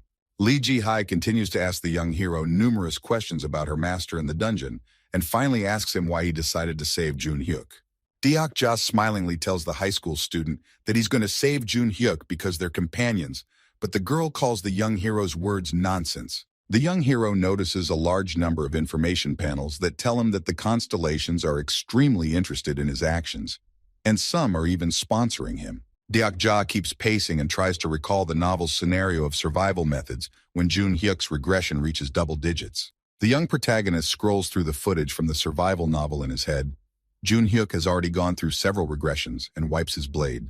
The main character talks about how he always tries to choose a path where as many people as possible can survive. Jong Hee-won explains to Lee Ji-hae that the young protagonist knows so much because his constellation is a fortune teller, and Deok-ja ignores his friend's conversations and ponders how Jun-hyuk's regressions work. Deok-ja notices a broken iron door to the left of the group that leads to darkness. In his head, he can't stop wondering what will happen to the world if the regressor dies. Deok-ja decides that he doesn't want to test on his own skin what will happen if the main character dies, so he's going to save him, while Lee Ji-hae looks around and notices that there's nothing in this dungeon. Lee Gil-young points out to the group the huge amount of posters that have been torn up and asks Deok-ja if he could have done this. Deok-ja spots the escalator that leads to the upper floors of the movie theater and suggests that the group use it to go higher. Young Hee-won walks next to Lee Ji-hae and has a casual conversation with her, noting that the high school student uses a sword as well as she does. The girls catch the general wave and marvel at the swordsman's art. They point out that it's very nice to cut something with a sword, and that is why they like this weapon. Lee Ji-hae glows with happiness when Jong Hee-won praises her sword and tells her that her weapon was made by a master. Young Hee-won tries to avoid answering when the high school girl asks about her sword and hides it behind her cloak, and Deok-ja feels guilty for not being able to find a better sword for the girl. Deok-ja turns his head back and wonders in a languid voice why the high school girl is talking normally to Young Hee-won, and the girl remarks that she just likes cool adults. The guy's conversation is interrupted by a loud sound coming from the front. Lee Ji-hae quickly brings her hand to the hilt of her sword and prepares for battle. Deok-ja tries to listen to the sound coming from in front of him. He makes an assumption that Jun-hyuk is next to him. The guys hear the voices of several men talking amongst themselves and talking about some damage in paintings. The four men stand on the top floor and discuss the paintings that they damaged on purpose with their sword. One of them points out that he bought valuable information from the prophets, so he should be trusted. Deok-ja, along with his team, slowly sneaks up the stairs and follows a group of armed men. The guys are strong. Lee Ji-hae asks Deok-ja about how to get through from the surface if there is poisonous gas, and the young hero points out that you can use the meat of the underground animals. Deok-ja realizes that in front of him is a group of men who have gone through the scenarios faster. He is greatly surprised when one of the men mentions the prophets who were not in the survival methods. The men do not notice they are being followed and quietly discuss strategy amongst themselves, and one of them suggests entering the dungeon using a painting. The group of young men approach the untouched painting. They are illuminated by a bright blue light that comes from the ceiling. Deok-ja and his team watch carefully as the group of young adventurers instantly disappear into the blue glow. As the silhouettes of the men disappear, the mysterious blue glow begins to narrow and then disappears from view. Young Hee-won and Lee Ji-hae are surprised that the group of young adventurers disappeared so quickly. The girls try to ask Deok-ja what happened. Deok-ja walks past the wall where a huge number of posters are hung and notices that they have all been cut up. The young hero moves along the wall of cut posters and notices that one of the posters, which is about an era forgotten by mankind, has been left untouched. Deok-ja stares intently at the untouched poster and curses Jun-hyuk to himself for purposely destroying all the other posters and leaving only one version. As soon as the whole group is in front of the untouched picture, a blinding light shines on the entire group. All the guys look at the source of the light with surprise, and Gil-young tries to shield himself from it with his hand and closes his eyes. Lee Ji-hae waves her hand from side to side when she notices that her body is slowly dissolving into the bright blue light. Gil-young hears the loud voice of a high school girl and also waves her hand but keeps her eyes closed. Young Hee-won looks around restlessly trying to figure out what's going on. Deok-ja doesn't turn to her and asks if she likes movies, to which she says yes. The silhouettes of the guys quickly dissolve into the bright light. Deok-ja stands in front of the poster and warns Jong Hee-won that she will soon hate movies. The bright light slowly fades away and the silhouettes of the characters disappear along with it. They don't know what fate has in store for them yet. Deok-ja lazily looks around, his feet firmly on the ground, although just a short time ago he was in a movie theater building. The young hero keeps his hands at his sides and looks proudly ahead of him. His companions have opened their mouths in surprise and are gingerly looking around. Deok-ja and his team stand in front of a vast array of jungle. the bright sun illuminating their clothes and the wind gently rubbing their hair. Lizzie stares open-mouthed at the jungle that appeared in front of her in the blink of an eye and can't utter a single word out of surprise. The group looks around and only Li Ji-hai's loud voice interrupts the silence. The girl asks Doc Ja where they are. Young Hee-won and Li Ji-hai look at the young hero with their mouths open, waiting for him to explain what's going on around them. Doc Ja turns to his friends and explains to them that they are currently inside the movie. He asks them to be careful and follow him. Deok Ja scrolls through the cut posters on the walls of the movie theater building in his head. He makes an assumption that Jun Hyuk planned to go through the script by himself. Young Hee-won puts her hands on her sides and looks around. She expresses her apprehension that the setting is getting weirder and weirder by the minute. And Li Ji-hai continues to look in the direction of the young hero and asks what movie they are in. When the high school student hears the loud sound of footsteps moving away from her, she doesn't have time to listen to Doc Ja's explanation and turns her head to see Gil Young running away into the forest. Li Ji-hai is very annoyed that Gil Young went into the forest without asking. She holds her sword tightly in her hands and heads towards the boy to reprimand him. Gil Young stops a few meters away from the trees and notices a huge green bug rushing towards him. A high school girl notices the dangerous monster and runs towards the boy. She yells for Gil Young to move aside, and with a quick movement of her hand, she unsheathes her blade. Li Ji-hai misses her strike because Gil Young catches the huge beetle in flight and begins to examine it closely to the girl's surprise. The high school girl stares immovably at Gil Young, who uses his unique ability to learn information from the insect. Li Ji-hai points her blade towards the boy and asks Doc Ja with a startled expression why Gil Young is acting so strangely. Doc Ja folds his hands in front of him and explains to the girls in a calm voice that Gil Young has found a new friend and they have nothing to worry about. Gil Young uses his ability and communicates with the insect. Suddenly he learns information that scares him a lot, and he stares at his new friend with huge eyes, not believing his words. The insect quickly flies upwards using its wings, and Gil Young turns sharply towards his friends and beckons Doc Ja over to him. Doc Ja, along with Young Hee-won and Li Ji-hai, stare at the boy incomprehensibly and wait for him to explain to them what scared him so much. Before Gil Young can warn his friends, a strong earthquake starts. The boys look around for the source of the earthquake, and Young Hee-won almost falls to the ground. Doc Ja notices the huge explosion that went off a few meters away from them. He sees several injured men running towards him and asking for help. Li Ji-hai and Young Hee-won also notice people running towards them. The high school girl recognizes the men and says that they belong to the group that entered the area before them. The silhouette of a huge dinosaur appears between the branches of the trees. The huge creature has no problem destroying the obstacles in its path and trying to catch up with the people running away from it. A nervous smile flickers on Doc Ja's face as he spots the monster. He makes an assumption that the creature in front of him is an 8th grade class creature. The huge dinosaur raises its head towards him so that it appears above the tops of huge trees. It opens its huge maw and lets out a frightening roar. The young hero realizes that things are bad. He quickly takes Gil Young in his arms and, calling the girls, starts to run forward, occasionally looking at the monster that is chasing them. The Tyrannosaurus Rex sweeps a few trees out of the way and notices the group of young heroes. They look at the huge creature and think of a plan to fight it. Li Ji-hai notices that Doc Ja pulls out his two-handed sword and turns his head towards him. The girl expresses her displeasure that the young hero is going to fight this high-level monster. Doc Ja points to the space behind the huge Tyrannosaurus back and explains to the girl that they need to defeat the monster in order to pass on. The young hero stares intently at the monster and waits for a possible moment to attack. He asks the high school girl to keep in mind that they are inside the movie. The Tyrannosaurus Rex lowers its head closer to the ground and rushes towards Doc Ja and his friends with great speed. It opens its huge mouth and exposes its sharp teeth. The huge monster lets out a loud roar and uses his special skill, fear of predators. A huge gust of wind envelops the guys, but they all manage to stay on their feet. Doc Ja uses his skill to block the fear of monsters and gives some commands to his comrades. Gil Young stands not far from the young hero and opens the information console. He uses his skill and tries to find out some information from the dinosaur encyclopedia. Gil Young talks about how tyrannosaurs are very fast despite their size, but they have a narrow field of view and suggests attacking the monster from different angles. Doc Ja looks at Gil Young with surprise and asks how the boy knows so much information about tyrannosaurs, and Gil Young replies that he saw a guidebook on tyrannosaurs. Tyrannosaurus Rex notices that his menacing shout has no effect, so he decides to attack at close range and runs towards Doc Ja.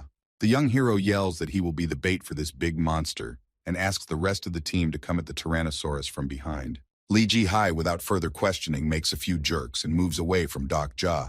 She realizes that there is no time for unnecessary arguments now. Jung Hee-won also follows the young hero's commands, while Doc Ja looks at the girls and is happy that they understood him without too much trouble. The young hero gets into a fighting stance and prepares to repel the monster's attacks. He is going to buy as much time as possible so that the girls can deliver the decisive blow.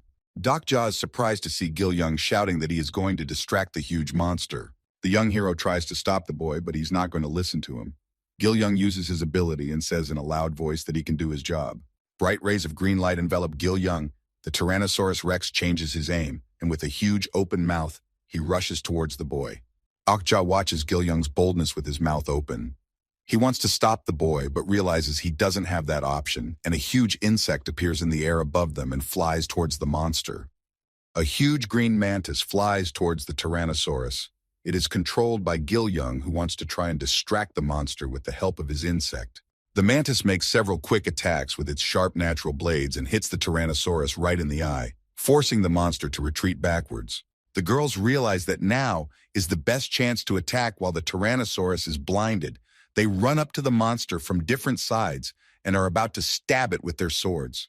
Jung Hee-won and Lee Ji-hai make several lightning-fast attacks on the tail, with the intention of chopping it off and denying the monster the advantage. Doc Ja lowers his blade down and activates his unique attribute, Indestructible Faith, causing his weapon to begin enveloping a bright red flame. He climbs up the Tyrannosaurus's tail and runs towards its head to decapitate the monster while it is distracted. The Tyrannosaurus sharply raises its tail upward to strike the young hero, but Doc Ja manages to jump up in time to dodge the deadly attack. The young hero falls down, but manages to plunge his blade right into the neck of the huge monster, causing the Tyrannosaurus to wail in pain. Gil Young and Jung Hee-won are startled by the young hero's reckless actions, worried for his life and shouting at him to be more careful. Doc Ja uses another skill, causing his sword to be covered in a huge blob of flame that quickly spreads all over the monster's body. A huge swirl of flames envelops the Tyrannosaurus Rex, leaving it no chance of victory. The huge monster cries out in pain and raises its head high up. The young hero jumps off the monster without much trouble and lands on the ground. He keeps a close eye on the Tyrannosaurus and positions himself for the next attack, while Lee Ji-hai watches the flames that are quickly spreading through the monster's body. Gil Young slowly raises his eyes and looks at the nonchalant Jung Hee-won, who is watching the burning monster with a calm expression. The girl notices that it smells like delicious meat. The huge charred carcass of the Tyrannosaurus falls to the ground with a tremendous thud, and a huge wave of air caused by its fall rushes towards the guys and almost knocks them down. Not far away from the battle site, a wounded man lies on the ground, his teeth clenched tightly due to the intense pain caused by the deep wounds. Doc Ja and his team come to the aid of the wounded man. The young hero slowly lifts his head and offers him a drink of water. The young hero pours the water into the man's mouth, but the man only starts coughing harder and puffs out blood. Doc Ja realizes that this man cannot survive because of the deep wounds. Doc Ja continues to hold the man's head and tries to elicit information from him about some prophets who told the other group about this place.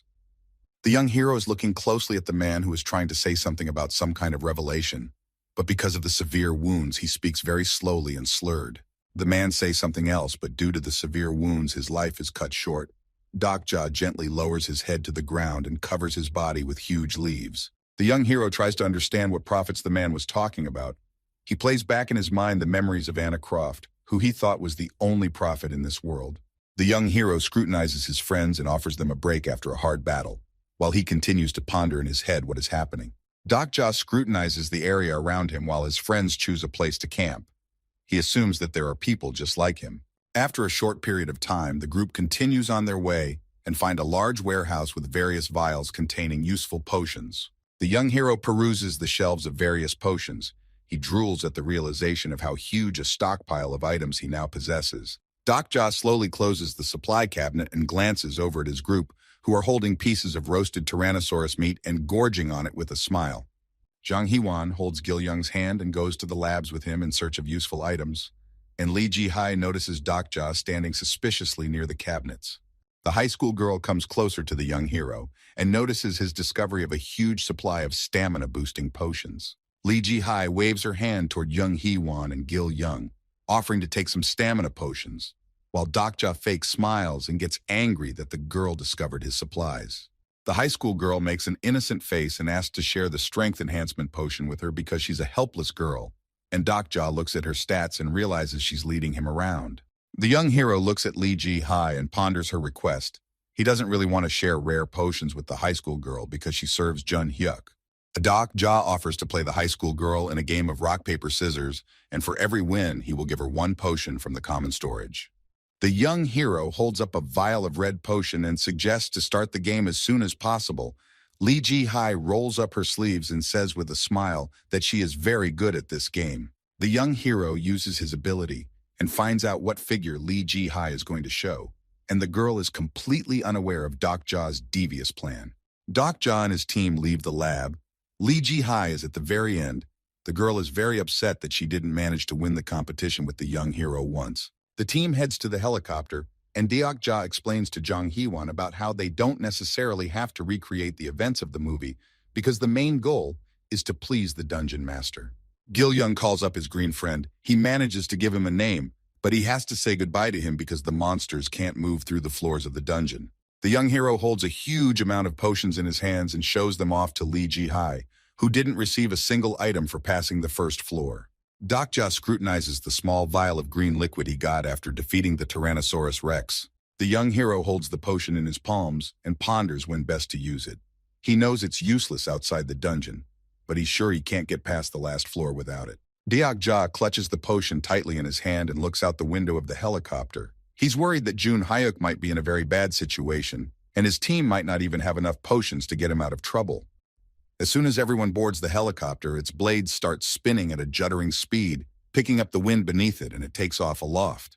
Jung Hee-won, Lee Ji-hai, and Gil-young look through the helicopter window at the forest where they recently defeated the dangerous monster. The helicopter quickly climbs towards it and flies away from the danger zone and heads towards the evacuation site. A bright blue light appears over the cut poster of the Jurassic Park movie, and Dokja, along with his team, slowly appear at the point from where they disappeared. Dokja and his friends continue to explore the movie theater building looking for the intact posters. Lee Ji-hai looks around and asks Dokja how many more floors of the dungeon they have to go through. Jung Hee-won and Lee Ji-hai stop by a cut poster of the movie Jurassic Park, and a high school girl asks if they can enter the movie through the torn poster. The young hero explains that they can only get into the dungeon through the whole poster, so they need to move as fast as possible. A huge movie theater building stands lonely among the other buildings in the city. It is surrounded by a strange magical barrier made up of red clots of energy. Dokja and his group move along the cut posters. The young hero is happy to see that the movie poster, the beginning, has been torn and is surprised to see that Jun-hyuk has managed to pass the movie. The destination. The young hero examines the raging ocean, which time and again lifts the water surface up and down, causing the water to take on unnatural shapes. Lee Ji-hai is seasick, holding onto the railing of the ship and trying to recover, while Jung Hee-won is standing next to her and trying to support her friend. The young hero, along with his crew, found themselves on a huge ship that is rapidly splitting the waves in front of them. They hit with the help of a whole poster in the movie, Titanic. A high school girl wipes her chin. She still feels bad because of the rocking, but now she can stand on her feet. The girl points out that Jung Hee-won has a very pretty dress. Lee Ji-hai is about to say something else, but she feels really bad and runs towards the ship's side railing, and Jung Hee-won gently pats her on the back. The guys turn back abruptly when they hear a loud voice of a man calling someone by the name of the main character of the movie. The man in the tuxedo points his finger at Gil-young and calls him Jeffrey Dawson, whose name belongs to the main character of the movie. Gil-young scrutinizes the man and points his finger questioningly, not understanding why the man is addressing him using a strange name. Lee Ji-hai fixes his cap and asks Gil-young if he knows anything about the movie, and the boy replies with a confident look that the story of the Titanic is the one where the ship sinks. The boys have no trouble tying the main negative character in the story with rope, but nothing happens. Lee Ji-hai slowly draws a sword from its sheath and offers to finish off the bound man, noting that the scene's host is very fond of carnage. Dokja looks apprehensively at the high school girl who is about to massacre the story's main antagonist. He's not sure if it's the right thing to do. The young hero realizes that they are in a movie, but he's not completely sure if the person in front of them is just a figment of someone's imagination and not a real person. Lee Ji-hai is tired of waiting for Dokja to make a decision. The girl says that the person in front of them is just a character in the story, and now is not the time for sentimentality. Young Hee-won isn't sure about her friend's actions either, but she doesn't decide to stop her.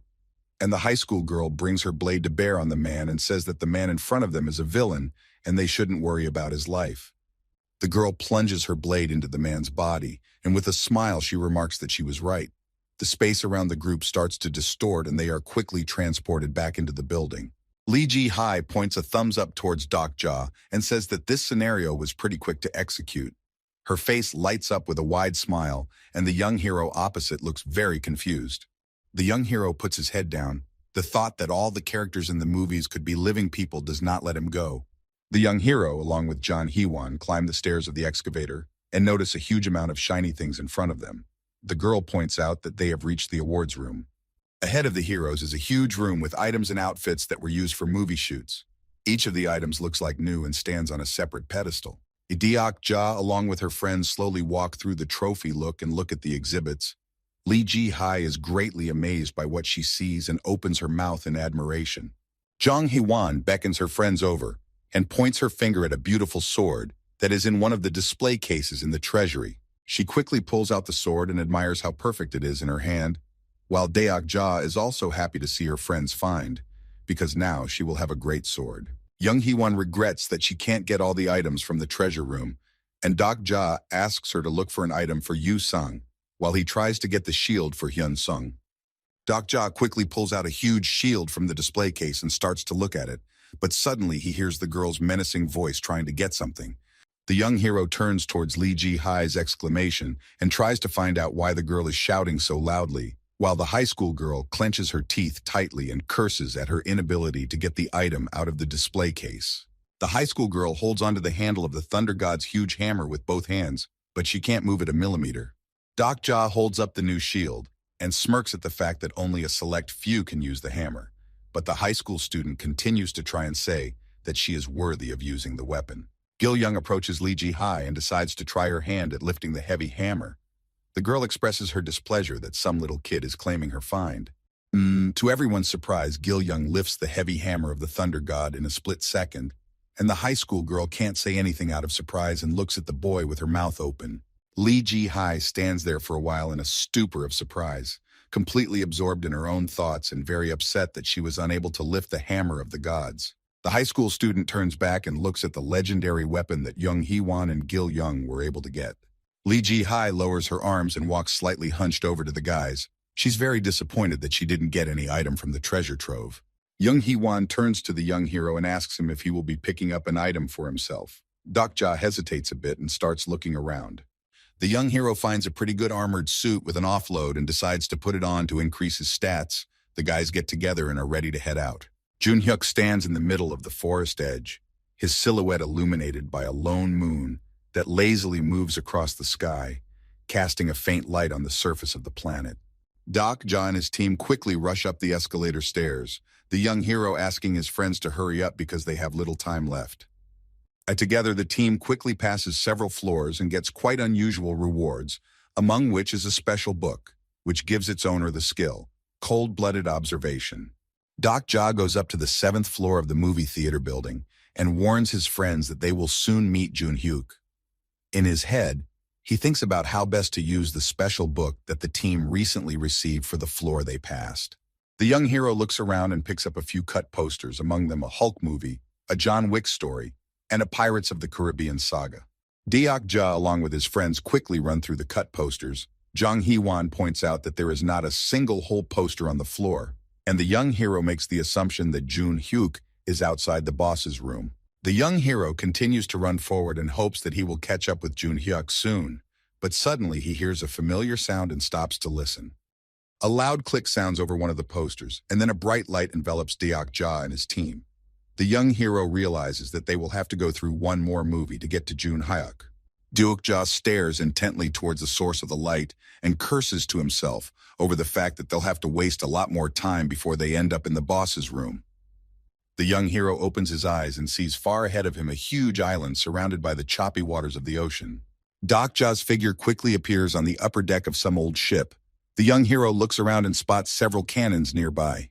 The young hero smells a familiar ashy odor in the air. causing him to assume that he and his companions are back in the ocean. Doc Ja clutches his new shield tightly in his right hand and looks toward the raging sea, while young Hee-won looks ahead of him with some apprehension.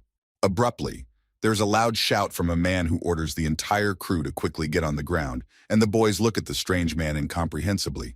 Young Hee-won, Gil-young barely have time to duck as a huge volley of shots fly towards them. Doc Ja raises his shield up and uses it to deflect the flying bullets. The captain's loud voice echoes on the deck of the ship. He orders everyone to get off the ship as fast as possible and jumps into the water. A huge number of shots fly towards the ship. Bullets with great ease demolish wooden beams on their way and leave behind small holes in the hull of the ship. The ship, where the young hero and his crew are, is being bombarded from all sides, and because of the large number of holes, the ship is slowly sinking. Deok Ja holds the shield tightly near his face. He realizes that he's caught in the hardest movie he could have ever been in. Jong Hee-won runs up to the young hero and points his finger towards the sea, from where a huge number of gunshots are heard. A huge armada of ships speeds towards the burning ship and continues to fire all their guns at it without stopping. Doc Ja sees the huge armada of ships moving towards them. He tries to keep calm, but it succeeds with great difficulty. He clenches his teeth tightly and looks around in the hope of salvation. The young hero is surprised to notice that there are no allied ships behind them, and on the deck, curled up, lies a soldier, who is scared to death of what is happening. A lone ship is standing in the middle of the sea, and enemy ships are quickly approaching it. Doc Ja is cursing loudly because according to the plot of the movie, there should be 12 more allied ships. Doc Ja approaches one of the frightened soldiers and tries to find out where the great commander Lee Sun-shin is, and the soldier doesn't understand which command the hero is talking about. Cold sweat breaks out on Doc Ja's face and he realizes that the stage master has changed the plot, so there will be no reinforcements. The young hero leaves the frightened soldier alone and looks towards the approaching ships. He tries to think of how he can win this battle with only one ship. The soldiers grab their heads and run from side to side like crazy trying to dodge the shots. Young Hee-won and Gil-young look towards Doc Ja and wait for orders from him. Doc Ja throws his huge shield aside and calls Lee Ji-hai to him with a loud voice, hoping that the girl will help them in this battle. The story shifts back a few hours. Doc Ja talks to Lee Ji-hai and asks her how a great admiral could choose a man with seasickness. The high school girl examines her weapon and explains to the young hero with a calm expression that her ancestor was an admiral, and so she inherited her ability by inheritance. The young hero shouts the high school girl's name several times because he can't find her and hopes the girl will answer his call. Doc Ja realizes that his shouting has no effect, so he decides to walk the deck and look for Lee Ji-hai. The young hero looks around carefully and ignores the gunshots. Luck smiles on Doc Ja, and to his surprise he finds Lee Ji-hai. The soldiers are running in different directions and trying to fight back, while the high school girl is sitting in the shelter and covering her head with her hands. Doc Ja approaches the girl and grabs her shoulder. He tries to bring the girl to order, but Lee Ji-hai is too scared and won't listen to anyone. The young hero notices tears flowing from the high school girl's eyes, and the girl says that she won't go anywhere. Deok Ja quickly realizes that the girl is talking to someone else. He tries to speak more calmly and asks Lee Ji-hai to get up as soon as possible. The young hero tries his best to get the girl to get up and pull herself together, but Lee Ji-hai continues to cry and points out that the guys can manage without her help.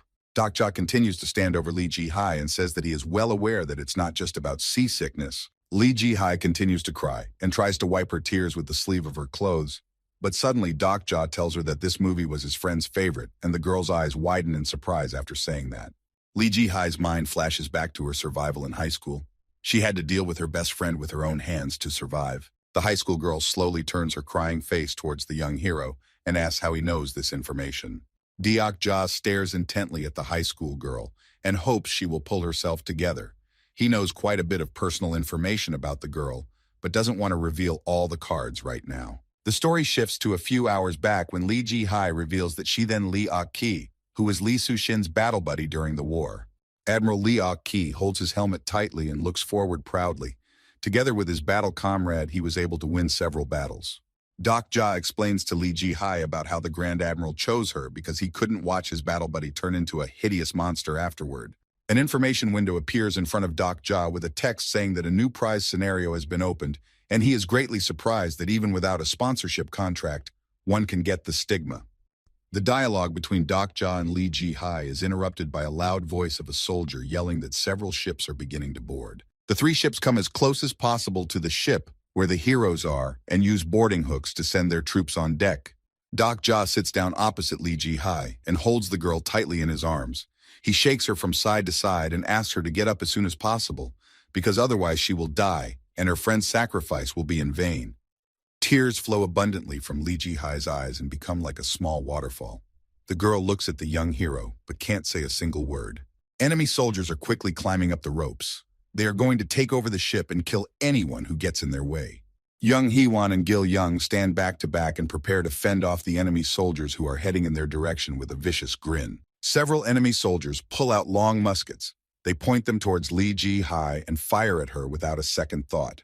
Jia quickly picks up his huge shield and manages to block all the bullets that were flying towards the girl, while Li Ji-hai continues to sit on her knees and cry. The young hero continues to hold the shield and shield the high school girl from the bullets. He realizes that time is running out, so he turns to Li Ji-hai and asks her to come to her senses, for the sake of her friend. The high school girl is too scared and can't come to her senses. The very thought of taking her friend's life destroys her from the inside out. Li Ji-hai recalls how she and her best friend went to the movie theater after school, watching a historical movie together and eating popcorn with smiles on their faces. The high school girl can't forgive herself for what she did. Through tears, the girl talks about how she is disgusted with herself. Li Ji-hai looks at the young hero and asks him about whether she has the right to exist after all she has done. Jia continues to hold back the onslaught of shots with his shield and talks about how he too thinks he is disgusting. Memories of how Li Ji-hai dealt with a negative character without hesitation flashes through the young hero's mind, and it leads him to think that he is just like her. A few enemy soldiers run towards Jia, but he pulls out his long sword and straightens them out without much trouble. The young hero doesn't turn to the high school girl, saying that since she survived, she has to take responsibility. Young Hee-won uses his new sword and easily pierces the soldier's armor, while Gil-young hits the soldier in the torso with his Taurus hammer, causing him to fly a few meters away. Li Ji-hai continues to sit on her lap and listen to the young hero who is trying to reach her heart and cheer her up. The high school student closes her eyes and tries to comprehend Jia's words. She realizes that if she continues to do nothing, her friend's sacrifice will be in vain. The young hero looks at the high school girl with a glassy stare and asks her in a cold voice, "Does Li Ji-hai want to die so easily right here?" Jia continues to repel the numerous attacks of the enemy soldiers. In front of him, an informational appears that his understanding of Li Ji-hai's character has improved, while the high school girl silently watches the young hero fight. Li Ji-hai decides to gather her thoughts and help her friends. She clenches her fists tightly and rises from her knees. The high school girl wipes her tears from her cheeks with one hand and clutches her sword tightly with the other. The constellation of the god of war reacts to the girl's will and is about to lend her some of its power. Li Ji-hai stares menacingly straight in front of her, constantly wiping her eyes from her tears. The girl has made a decision that she will not part with her life for nothing. The sea around the ships begins to swirl rapidly around a single point, turning into a huge whirlpool that quickly sucks the enemy ship inside itself. Bright rays of sunlight illuminate Li Ji-hai's silhouette. The high school student, with quick movements of her hands, exposes her blade and prepares to fight. Jia, along with young Hee-won and Gil-young, are actively fighting off the enemy soldiers. The ship's deck has turned into a bloody mess during the battle. Suddenly, there is a loud pop and a strong column of air hits the deck of the ship, shattering the planks underneath and leaving a large hole. Li Ji-hai activates her special ability called Ghost Fleet, and the girl is immediately enveloped by purple energy lines. Jia fights off the enemy's attack with his shield and looks at the high school student with a smile, happy that the girl was able to overcome her fear and activate her unique skill. Huge streams of seawater under the effect of Li Ji-hai's ability quickly transformed into a bending energy vortex that tends to the sky itself. Several soldiers rush towards the high school girl with battle cries to massacre her, but the ship starts to wobble violently in different directions due to the raging sea, and the soldiers file to the floor. Huge torrents of water lift the enemy ships into the air in an instant, and then carry them away in a huge whirlpool that turns the ships into wooden wreckage. The sea rages more and more violently with each passing second, leaving no chance for those unlucky enough to fall overboard. Due to the strong gusts of wind and the raging sea, the boarding hooks detach from the hero's ship and fall down, preventing the soldiers from continuing the assault. Several new enemy ships continue to move towards the hero's ship. The enemy soldiers are completely unconcerned about the storm because they are confident of their imminent victory. A huge wave rises over the arriving enemy ship and covers all the enemy soldiers, then carries them into the depths of the ocean. Doc Ja watches with a wide smile as Lee Ji-hai manages to fully unleash her ability and watches mesmerized as the high school student tackles a huge army all by herself. Lee Ji-hai holds her sword with one hand, which has its blade pointing downwards, while behind her stands the huge silhouette of a warlord. The high school student makes a few swings of her sword, and the silhouette follows her every move. Deafening explosions rumble across the battlefield, and enemy ships explode and go down. Around the battlefield, several ghostly ships appear on the water surface, and they attack the enemy ships without delay, causing them to catch fire in the blink of an eye. Lee Ji-hai is severely exhausted from using her ability, but the girl grits her teeth tightly and continues to order the ghost fleet, ignoring her fatigue. The high school girl makes a high leap over the enemy soldiers and takes several broad swings of her sword before fiery pillars of air pierce her enemies. The huge catapults on each ghostly ship hurl fireballs at the enemy ships without stopping, leaving them no chance to escape. A powerful fire blast hits the last enemy ship, and several soldiers immediately fall into the water and the ship quickly goes down. Doc Ja, along with Jung Hee-won and Gil Young, look around. Fire is burning everywhere and long columns of smoke are coming from where the enemy ships were. All the enemy ships have been destroyed. From them, only the remaining lonely broken planks and the cloth that displayed the battle banner. Lee Ji-hai was breathing heavily and leaning on her sword to keep from collapsing from fatigue, cold sweat pouring from her face. There is a huge number of enemy soldiers' bodies near the high school student. They were confident of their victory, but now they are lying immovably on the ground. Lee Ji-hai's forces are at an end, and the ghost fleet disappears from the battlefield quickly, leaving behind only fiery smoke. Jung Hee-won walks over to her friend and helps her to her feet, while Lee Ji-hai complains that she's getting carsick again. Doc Ja looks at Lee Ji-hai warily. He thinks that the girl's ability is incredibly strong and is afraid to put such a weapon back into Jun Hyuk's hands. An information console appears in front of Doc Ja announcing the completion of the ghost scenario. The young hero looks at it intently and hopes that he will receive the stigma of the sea god of war as a reward for completing the scenario. The young hero scrutinizes the blue plaques that inform him that he will receive the special reward of completing the scenario in the form of the Song of the Blade. The young hero's eyes pop out of his head in surprise. He didn't expect to receive the Song of the Blade so early, as Lee Ji-hai only receives this ability in the middle of the novel. The young hero is in a state of shock that he was able to get such a strong stigma, and Jung Hee-won looks around and remarks that they'll be going back to the movie theater soon. Doc Ja reads the messages from the constellation of the sea god of war, saying that the latter is giving him special thanks for the work he's done. Jung Hee-won is a little worried about his friend and asks about her well-being, while Lee Ji-hai wipes the sweat off her face and says that she'll be fine. Doc Ja looks at his friends with a smile. He thinks they managed to create a perfect ending for such a good story. The guys show up in full force at the movie theater building. Doc Ja leans over the high school girl who has fallen over from exhaustion and suggests that she wait for them here while they rescue Jun Hyuk. The young hero urges the high school girl not to risk her life and to rest while he rescues her master. Lee Ji-hai looks really exhausted after doing the scenario. Her new Sigma has used up all the girl's life resources, so she is unable to oppose the young hero. The young hero turns towards the escalator that leads to the top floor of the movie theater. He realizes that he has a battle ahead of him with the dungeon master, who is quite a strong opponent. Doc Ja and his companions quickly climb up the escalator. He tries to move as fast as possible because he is worried that he may not be able to come to Jun Hyuk's aid in time, and all his efforts will disappear. The young hero climbs to the very top and uses coins and potions along the way to increase his basic characteristics several times. Doc Ja's feet stop in front of a blue glow, the young hero praying that Jun Hyuk can hold out until he arrives.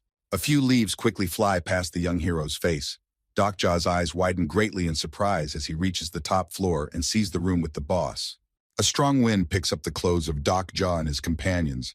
Gil Young holds his baseball cap with his hand so that the wind doesn't carry it away. The young hero moves into some space and finds himself in a heavenly garden. He holds a shield in his hands and looks ahead of him. Doc Ja sees Jun Hyuk standing immovably on the stone path in front of him. The young hero looks around but sees no source of danger. Gil Young, along with Jung Hee-won, appear behind the young hero. The girl points her finger towards Jun Hyuk and asks Doc Ja why the man is standing immovably in their path. Jun Hyuk continues to stand with his back to Doc Ja and his companions. He doesn't utter a single word, and the wind peacefully ruffles his clothes. Doc Ja becomes very angry, and because of this, veins appear on his face. He looks at Jun Hyuk standing in front of him and doesn't understand why he is standing in one place. The young hero with a wry smile on his face takes quick steps towards Jun Hyuk to find out why he is standing idle in the center of the park. Doc Ja hits Jun Hyuk on the head with all his might because he's really annoyed that he spent a huge amount of time trying to save him. The young protagonist sighs in relief after hitting Jun Hyuk on the head. Doc Ja finally fulfills his dream and punches the cocky main character with all his might. Doc Ja rubs his hand and then scrutinizes Jun Hyuk's silhouette and notices that something is not right here. The young hero moves closer to Jun Hyuk and tries to find out why he didn't say a word, even though he hit him with all his might. Cold sweat drips off of Doc Ja's face as he looks at Jun Hyuk's face and realizes that he is in mortal danger after all. Jun Hyuk's face is frozen in a grimace of bewilderment, a green aura spreading around him, and Doc Ja realizes that the main character won't be able to tell him anything anytime soon. Doc Ja hears the creak of a wooden bench and quickly turns towards it.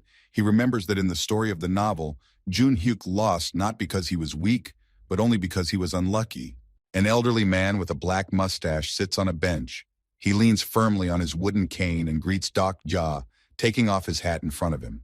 The young hero begins to worry that the stage master has shown up in front of him, for this is the worst possible outcome for the regressor.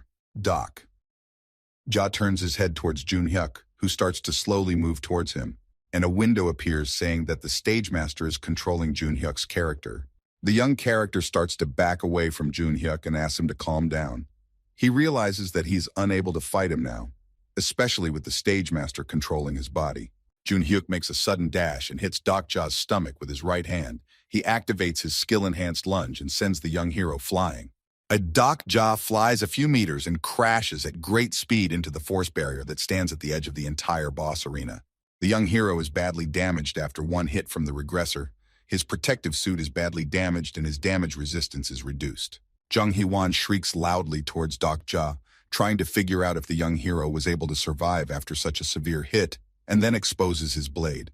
Jung Hee-won's eyes light up with an orange light because the girl activates her special skill, Demon Slayer. Jun Hyuk shoves his hands into his pockets and doesn't pay attention to anyone but Doc Ja. Young Hee-won takes advantage of the regressor's indiscretion and makes a lightning lunge, attacking him from behind. Doc Ja is about to warn his girlfriend of the danger, but after being hit so hard, he loses his voice. The young hero clutches his chest in pain and expectorates blood. Jung Hee-won makes a quick strike, but Jun Hyuk's abilities are far ahead of the girl's, and he has no problem dodging her lunge. Young Hee-won notices that Jun Hyuk is reaching for her face with his hand and is startled by her opponent's reaction. The girl barely manages to dodge Jun Hyuk's hand, but the regressor continues to hold her by the hand that clutches the blade and doesn't let her get far. Jung Hee-won frees herself from Jun Hyuk's grip with a sharp kick of her foot and flips her sword into her other hand to strike again. The girl does a somersault and backs away from Jun Hyuk not a few meters. She realizes that she doesn't stand a chance in a normal fight. Young Hee-won clutches her sword with both hands and ponders her strategy against her opponent. Cold sweat drips down her face, which is filled with anger and helplessness. Young Hee-won doesn't have time to catch her breath before Jun Hyuk reaches her with a quick jerk and is about to deliver her powerful dark fist strike. Lee Ji-hai decides not to listen to Doc Ja's plea and quickly climbs the escalator stairs to come to her master's aid. The high school student barely manages to dodge the devastating explosion aimed in her direction. She cries out in fright and glares at the projectile that was thrown at her. The smoke quickly clears and Lee Ji-hai is horrified to see Young Hee-won being thrown towards the wall by Jun Hyuk. The girl looks badly injured and shows no signs of life. Doc Ja yells through the pain in a loud voice towards Lee Ji-hai to be careful and falls down from exhaustion, and Gil Young runs towards the young hero and tries to help him. Lee Ji-hai is completely unaware of what's going on. She looks around frightened and notices her master rushing towards her at breakneck speed. Jun Hyuk reaches the high school student quite quickly and is about to give her a powerful punch with his dark fist skill. The high school girl looks at Jun Hyuk, who was in front of her in a second, in horror, and tries to ask him if he's okay. Jun Hyuk ignores the words of his former companion and delivers a deadly blow with his fist, punching through a thick concrete wall and causing a loud explosion. Lee Ji-hai manages to dodge her master's blow in time. She jumps back and prepares to fight, but Jun Hyuk's fist slams into the concrete wall. Young Hee-won lies immovably against the wall, and Lee Ji-hai tries to reach out to her master, but Jun Hyuk doesn't pay any attention to her words. Jun Hyuk turns towards Lee Ji-hai and prepares for his next attack aimed at her, Doc Ja shouts out a warning that Jun Hyuk is just a puppet now. Doc Ja tries to get to his feet, but his strength has left him after Jun Hyuk's punch. He points his shield towards the stage master and asks his comrades to deal with him as soon as possible. The stage master sits on a bench and adjusts his hat slightly. He likes to watch from the sidelines as his puppet does all the dirty work for him. Lee Ji-hai pulls her sword out of its sheath and with quick jerks tries to reach the stage host, shouting insults at him. The high school student hears a loud stomp of footsteps rushing towards her.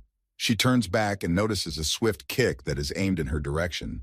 Lee Ji-hai fails to react in time, causing her to receive a powerful naked kick to her jaw and fall to the ground. Jung Hee-won comes to her senses while Jun Hyuk was distracted by the high school student. The girl clutches her sword tightly with both hands and is about to cover her friend. Jun Hyuk finds himself surrounded with Jung Hee-won on one side of him, who is about to stab him in the back, and Lee Ji-hai on the other side, who is trying to knock him off balance with her foot. Jun Hyuk's reaction is so great that he manages to jump high up and dodge both of the girl's punches without much trouble. Jung Hee-won decides to put everything on the line, so he uses his unique skill, Time Justice. Gil Young stands in front of Deok Ja and activates his warhammer to protect his friend. Gil Young points his warhammer towards Jun Hyuk, and a long lightning bolt flies out of the weapon and starts chasing him, while Jung Hee-won prepares to repel the main character's attack. Jun Hyuk uses his unique skill and activates a huge shield that blocks most of the damage from the electric hammer. The scales behind Jung Hee-won start to collapse because the constellations of absolute goodness are not going to share their power with the girl. The girl looks at the disappearing clock of justice, and at that moment, Jun Hyuk flies towards her with the intention of making a decisive strike. Jung Hyuk delivers a strong blow to Jung Hee-won's neck with his hand, causing her to cry out loudly and fall to the ground unconscious. Lee Ji-hai rushes towards her friend to protect her, but Jun Hyuk immediately kicks her in the chest with his foot and throws her aside. Jun Hyuk isn't tired at all from the long battle. He looks around for his enemy and heads towards Deok Ja. Dark green smoke envelops Jun Hyuk's figure, and the young hero uses his unique ability and tries to recognize the characteristics of the main character. Doc Ja puts his hand on Gil Young's shoulder and asks him to act according to the plan, and the boy nods silently and points his electric hammer towards Jun Hyuk. Doc Ja takes out the rare orange essence he got in the battle with the Tyrannosaurus Rex and quickly drinks it, which increases his basic characteristics. A huge amount of golden lightning bolts envelop the young hero's body, and he draws his sword in preparation for a fight with Jun Hyuk. The young hero's sword takes on a golden color. Due to the overall increase in characteristics, Doc Ja hopes that the potions he drank will give him a chance to defeat Jun Hyuk. Jun Hyuk slowly approaches the young hero and several special skills are activated. He exposes his black sword, which is covered in lightning charges. The young hero points his sword at the regressor and prepares for a heavy battle. Soon the swords of two skillful warriors will meet in an unequal fight. Doc Ja shouts a few curses at Jun Hyuk and runs at him with his sword. The two men clash swords in a fierce rush, and their blows make the entire arena shake. The two heroes make several strikes, and at the place where they collide, the ground turns into several shattered rocks. Deok Ja tries with great effort to resist Jun Hyuk. Even with his enhanced stats, the fight with regression is extremely difficult for him. Jun Hyuk, without any emotion on his face, continues to attack Doc Ja, and the young hero activates his special skill Next Reader to break through his defense. The young hero continues to successfully parry his opponent's attacks, but each time it becomes more and more difficult for him. Jun Hyuk's attacks are so strong that the slightest swing of his sword turns the stone under his feet into dust. The young hero tries to read the main character's mind in order to anticipate his opponent's attacks, but he is surprised to notice the strange thoughts lingering in Jun Hyuk's head. Jung Hyuk looks depressed, tired of being reborn in this world, and wonders how many more times he will have to go through this. A grimace of displeasure appears on Deok Ja's face as he overhears Jun Hyuk's thoughts, annoyed that the regressor has already given up. The young hero makes a wide lunge and deflects Jun Hyuk's attack. He speaks to him in a loud voice and demands him to come to his senses. Doc Ja makes a sword feint, and when Jun Hyuk opens up to strike, the young hero points his fist in his direction. The young hero shouts several insults at Jun Hyuk in a loud voice, and then delivers a powerful uppercut right on his jaw, knocking the main character aside. Deok Ja freezes in place as he realizes the fact that he was able to break through Jun Hyuk's defenses and land a powerful punch on him. Jun Hyuk stares up at the sky and continues to replay countless questions in his head. He's tired of constantly coming back to the same point time after time. Above Jun Hyuk's head, a huge number of gears are turning to start the old mechanism, and the main character keeps sinking deeper and deeper into his thoughts. The stage master with a smile on his face is sitting on a bench watching the battlefield. He has very low characteristics, but he has a huge number of psychological tricks to take his victim under his personal control. Deok-ja is very surprised when Jun-hyuk looks down and asks in a languid voice why he is fighting. The young hero is greatly annoyed that Jun-hyuk has lowered his gaze so quickly, even though this is only his third rebirth. Jun-hyuk continues to fly in the labyrinths of his mind. He will look under his feet, continues to claim that he is the only one who is truly alive in this world. The young hero clutches his sword tightly and prepares for another attack. He tries to get through to the regressor and tells him that he promised not to give in to bad thoughts. The Deok-ja makes a series of powerful lunges with his golden sword and says that if Jun-hyuk can't find meaning in his rebirths, then let him stop losing, and the main character has no problem dodging the hero's blows. Jun-hyuk takes a few broad swings of his sword and tips Deok-ja off to the side, and the young hero continues to communicate with the main character and hopes his words reach reason. The young hero continues to fight Jun-hyuk, bringing his maximum strength into each blow. His skin starts to burn with anger, but he tries to ignore it. Jun-hyuk and Deok-ja continue to attack each other, but their swords reflect each other identically, not allowing anyone to gain an advantage on the battlefield. Jun-hyuk continues to mutter strange words to himself and talks about how he is always alone, while Deok-ja's face expresses an emotion of surprise when he hears those words. Deok-ja grows angrier with each new word from Jun-hyuk. He clutches his sword with both hands and with a wide swing tries to reach the regressor, telling him that it was very hard to get here. The young hero lunges at Jun-hyuk with words about why the protagonist suddenly thinks he's alone, and the regressor barely has time to defend himself with his sword against Deok-ja's blow. Jun-hyuk is still very strong, so he has no problem defending himself from the young hero's blows and pushes him away, causing his black boots to slide backwards. Lee Ji-hai grabs her head and slowly tries to get to her feet. She is very exhausted from the last battles but finds the strength to raise her sword, and beside her lies Jung Hee-won, who still hasn't recovered. The young hero jumps up sharply and brings his huge golden blade over Jun-hyuk's head. Deok-ja continues to talk to Jun-hyuk in an attempt to get through to him. Jun-hyuk dodges Deok-ja's powerful blow and is about to parry his blow with his sword. The swing of their blades raises a lot of smoke that blocks the visibility of others. Deok-ja scrolls through the memories of his hard life in his head. Every time fate threw him a setback, he took out his phone and read a short story on how to survive. The young hero continues to make quick attacks and tries to explain to Jun-hyuk that because of his actions, he continued to live and did not give up. Deok-ja sits at his computer screen and lights up with a beaming smile when he manages to find some free time and read a short story about survival techniques. Jun-hyuk and Deok-ja's swords clash, and all the destructive power that had been building up inside them erupts outward, causing the whole place to light up in a bright blaze of fire. Deok-ja lowers his eyes towards Jun-hyuk and explains to him that he only read the novella to get on with his life. The young hero gets into a fighting stance and waits for Jun-hyuk to attack, but notices that his opponent has disappeared from his sight. The young hero turns back and sees that Jun-hyuk has sneaked up on him from behind and is about to strike him hard. Jun-hyuk jumps up high into the air and brings his huge sword over Deok-ja with the intention of finishing off his opponent with a single blow. Deok-ja manages to cover himself with his sword at the last moment. Jun-hyuk's kick causes the young hero's feet to break the ground, causing a huge amount of rocks and dust to fly in different directions. The young hero clenches his teeth tightly and continues to hold back Jun-hyuk's blade, but it becomes harder and harder with each passing second. Jun-hyuk looks at the young hero with a menacing gaze. After Deok-ja's words, he regained his consciousness, and now he intends to find out what kind of person is in front of him. The young hero notices that something has changed in Jun-hyuk's gaze, and realizes that the main character has regained his sanity. Jun-hyuk continues to point his sword at Deok-ja, and in a loud and disgruntled voice, he tries to ask Deok-ja who he really is. The young hero is greatly surprised that his words have helped Jun-hyuk regain his sanity. He looks at the regressor's menacing face in amazement and continues to defend himself with his blade. Deok-ja takes a wide swing of his sword and pushes Jun-hyuk away from him to take a short break and find out if the regressor has actually come to his senses. The young hero looks at the main character in amazement and can't believe that he was able to regain his sanity. His face is covered in cold sweat and many rocks land on the ground near his feet. Jun-hyuk holds his blade and keeps asking the same question to Deok-ja, with the firm intention of finding out what kind of person is in front of him. The stage master is confused. He quickly gets up from the wooden bench and holds up his hat. The monster can't believe his puppet is free from his control. Simulation directs streams of green energy towards Jun-hyuk to increase his control over him and continue using his body as a puppet.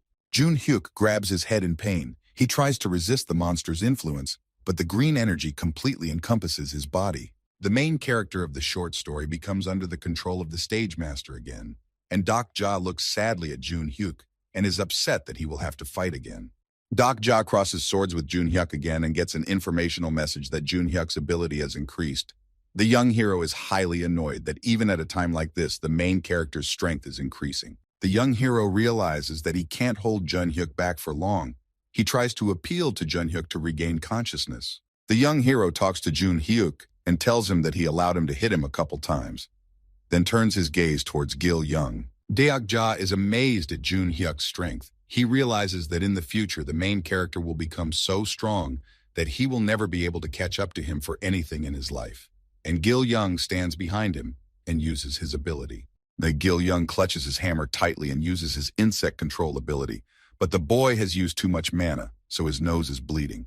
The young hero hopes that he will be able to gather all his power in one blow, so he activates the unique fire attribute of indestructible faith. Doc-ja's sword bursts into flames, and Jun-hyuk is unable to fend off this deadly attack, so he decides to step back a bit. Jun-hyuk covers his face with one hand and is slightly squirming from the strong gust of hot air that is flying towards him. The young hero decides to use his trump card, so he is going to use his new skill blade song. His sword is covered in black sparks that quickly spread all over the hot metal. Doc-ja hopes that the blade song will greatly increase his damage and allow him to equal the power of Jun-hyuk for a while and even possibly defeat him. Blue energy begins to rage around the young hero, and bright discharges of black energy appear around Doc-ja, piercing the space. Lightning bolts mixed with water envelop the sword in the young hero's body, creating an impenetrable seashell. Jun-hyuk looks at the young hero in surprise as he prepares to repel his next attack, and a huge number of electric arrows fly in his direction. A huge number of water arrows pierce Jun-hyuk's body, preventing him from moving, and Doc-ja takes advantage of this moment and jumps away from the main character. Doc-ja makes a few quick leaps, and in the blink of an eye, he appears in the face of the stage master, who didn't expect to be approached so quickly. Jun-hyuk suffers several wounds and is covered in electricity. He looks menacingly in the direction of the young character and clenches his teeth tightly with hatred. The main character uses his recovery skill to heal his injuries, and at that moment, Doc-ja slides his sword over the stage master to finish him off. Doc-ja finds himself near the stage master and is about to deliver a decisive blow on the monster to free Jun-hyuk from his shackles. Jun-hyuk teleports in front of Doc-ja's attack and tries to cover the monster with his body, much to the surprise of the young hero who was hoping for a quick victory. The young hero continues to charge towards the stage master, even though Jun-hyuk covers him with his body and shouts towards Gil-young to get into action. Gil-young's pupils disappear. A strong sweat of green energy emanates around him, and he lets out a loud scream that makes the entire ground shake. The silhouette of a huge insect appears above the glass dome of the arena. The monster strikes the barrier several times and breaks through it without much trouble. The sixth-grade insect arrives at Gil-young's call because of his ability and rushes towards the unfolding battle to help Doc-ja. Doc-ja and Jun-hyuk match up, and they silently watch the huge insect whose silhouette appears above their heads. The huge insect rushes towards Jun-hyuk, letting out a menacing shriek. The young hero realizes that he'd better step aside, so he quickly jerks backwards. The stage master watches the battle scene with a smile, amused that a huge insect has appeared out of nowhere and completely unaware of Doc-ja sneaking up on him. The young hero finds himself near the stage master and draws his sword for a strike to cut off the monster's head and end this battle.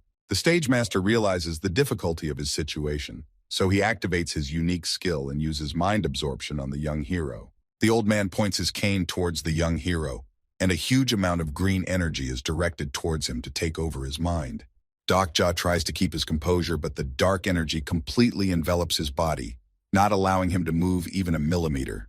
The stage master's face lights up with a wide smile. The monster is fully confident of his imminent victory and is enjoying the triumph. The stage master adjusts his hat and moves through Doc-ja's mind, hoping to find his weakness, but the word survival appears before him every now and then. The monster looks around and notices that the mind he has captured is filled with strange words, and then a bright light appears and drives away his green energy. The bright light completely expels the poisonous energy, and thanks to the fourth wall's special skill, the stage master is completely expelled from the young hero's mind. Doc-ja comes to his senses and puts all his strength into his punch, to finally finish off the stage master once and for all, while the old man tries to defend himself with his wooden cane. The stage master looks with surprise at the young hero who managed to break the spell. He's about to say something before his doom, but does not have time. A long sword is thrust straight into the monster's head. He lets out a loud scream and quickly disappears from the young hero's sight, turning into blue cubes.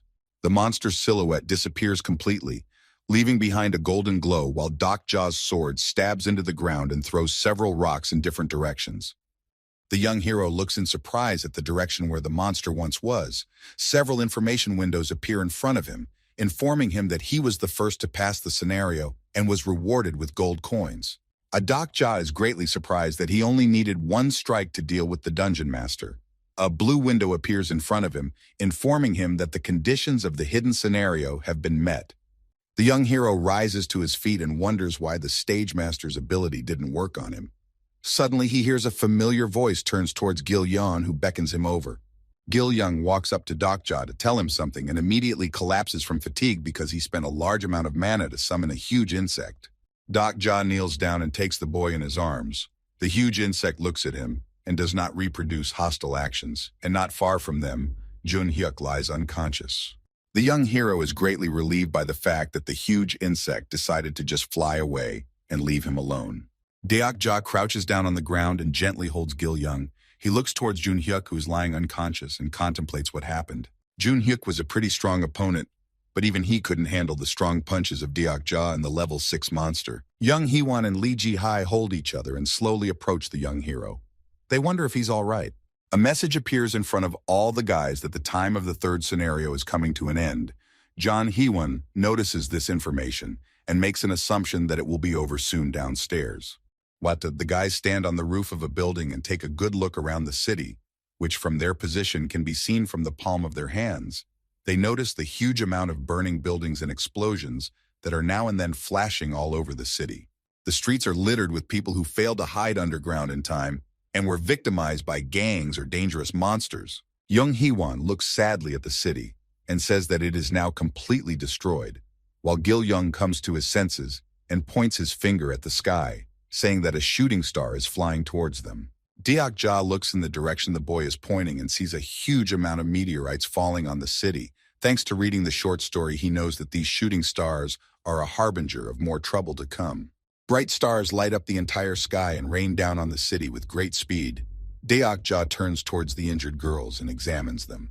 Gil Young looks at the young hero and suggests that he make a wish, but the young hero isn't sure if it's appropriate to make a wish for the harbingers of nightmare. Doc Jaw turns his gaze towards Gil Yeon and says that he has already made his wish. The boy is very curious and wants to know what the young hero has made, but young Heewon says that if you tell him about the wish, it won't come true. Jun Hyuk is the only one lying unconscious on the ground, the rays of the morning sun slowly creeping up on him and shining the light on his sword. A small sword scar on his head from which scarlet blood slowly pours out, and the sun's rays reach his face. The young protagonist steps away from the rooftop balcony, and his team follows silently behind him, the information panel announcing that the hidden scenario has been completed. A huge number of empty cans lie at the feet of the gun baron. Around him, a huge number of people whose faces light up with a bright smile because they managed to survive. The sun gradually rises higher and higher, marking a new day. Lee Ji-hai falls to his knees beside the body of his master and waits for his awakening. The young hero scrutinizes the information window that appeared in front of him and is surprised to read the information that the fourth scenario is about to begin. Doc Jaw lifts Gil Young in his arms and asks Lee Ji-hai to stay to look after Jun Hyuk, who still hasn't come to his senses. The high school girl is greatly surprised by the young hero's kindness, and then puffs up her cheeks in indignation when she hears Doc Jaw say that her master can cause a lot of trouble if left unattended. Jun Hyuk lies peacefully on the grass, unaware that Doc Jaw is planning to slap him again for his unnecessarily risky actions. As Doc Jaw carries Gil Young on his shoulders and walks down to the underground subway with Jung Hee-won, the young hero is surprised to notice that Tokabi is trying to contact him through telepathy. The young hero and his companions descend the long escalator steps, and Tokabi points out that the young hero is constantly lucky in his adventures. Doc Jaw watches the recording of Baehyun's broadcast and notices that most of his words directed toward Jun Hyuk have been censored. The young hero scrutinizes the recording of his battle with Jun Hyuk and realizes that the main character's personal information has been hidden from the constellations. Deok-ja is surprised that Bi-hyun's filter has blocked so much information as he watches Jun-hyuk's attacks and wonders how he survived. Bi-hyun says that Deok-ja doesn't have to worry about the words he said during the battle because his sensors have hidden it all, even from him. The young hero is greatly surprised by this turn of events. He makes the assumption that everyone is now subject to the constraints of probability. Deok-ja and Jang Hee-won quicken their step to meet their friends as quickly as possible. And Bi-hyun reveals some messages from the constellations he hid during the battle. Jang Hee-won notices that Deok-ja is quite tired. She equals him and offers to carry Gil-young on her shoulders so that the young hero can get some rest after a hard battle. Deok-ja gently rests Gil-young on Jang Hee-won's shoulders and looks at his friend apprehensively. He assumes she might have overheard his conversation with Jun-hyuk. The young hero decides to ask the girl directly about whether she heard his strange remarks to the main character. Jang Hee-won looks at the young hero carefully and responds with a positive nod, confirming his hunch. Cold sweat runs down the young hero's face as he realizes that censorship doesn't work on people. So now he'll have to explain to his girlfriend for a long time what his words meant.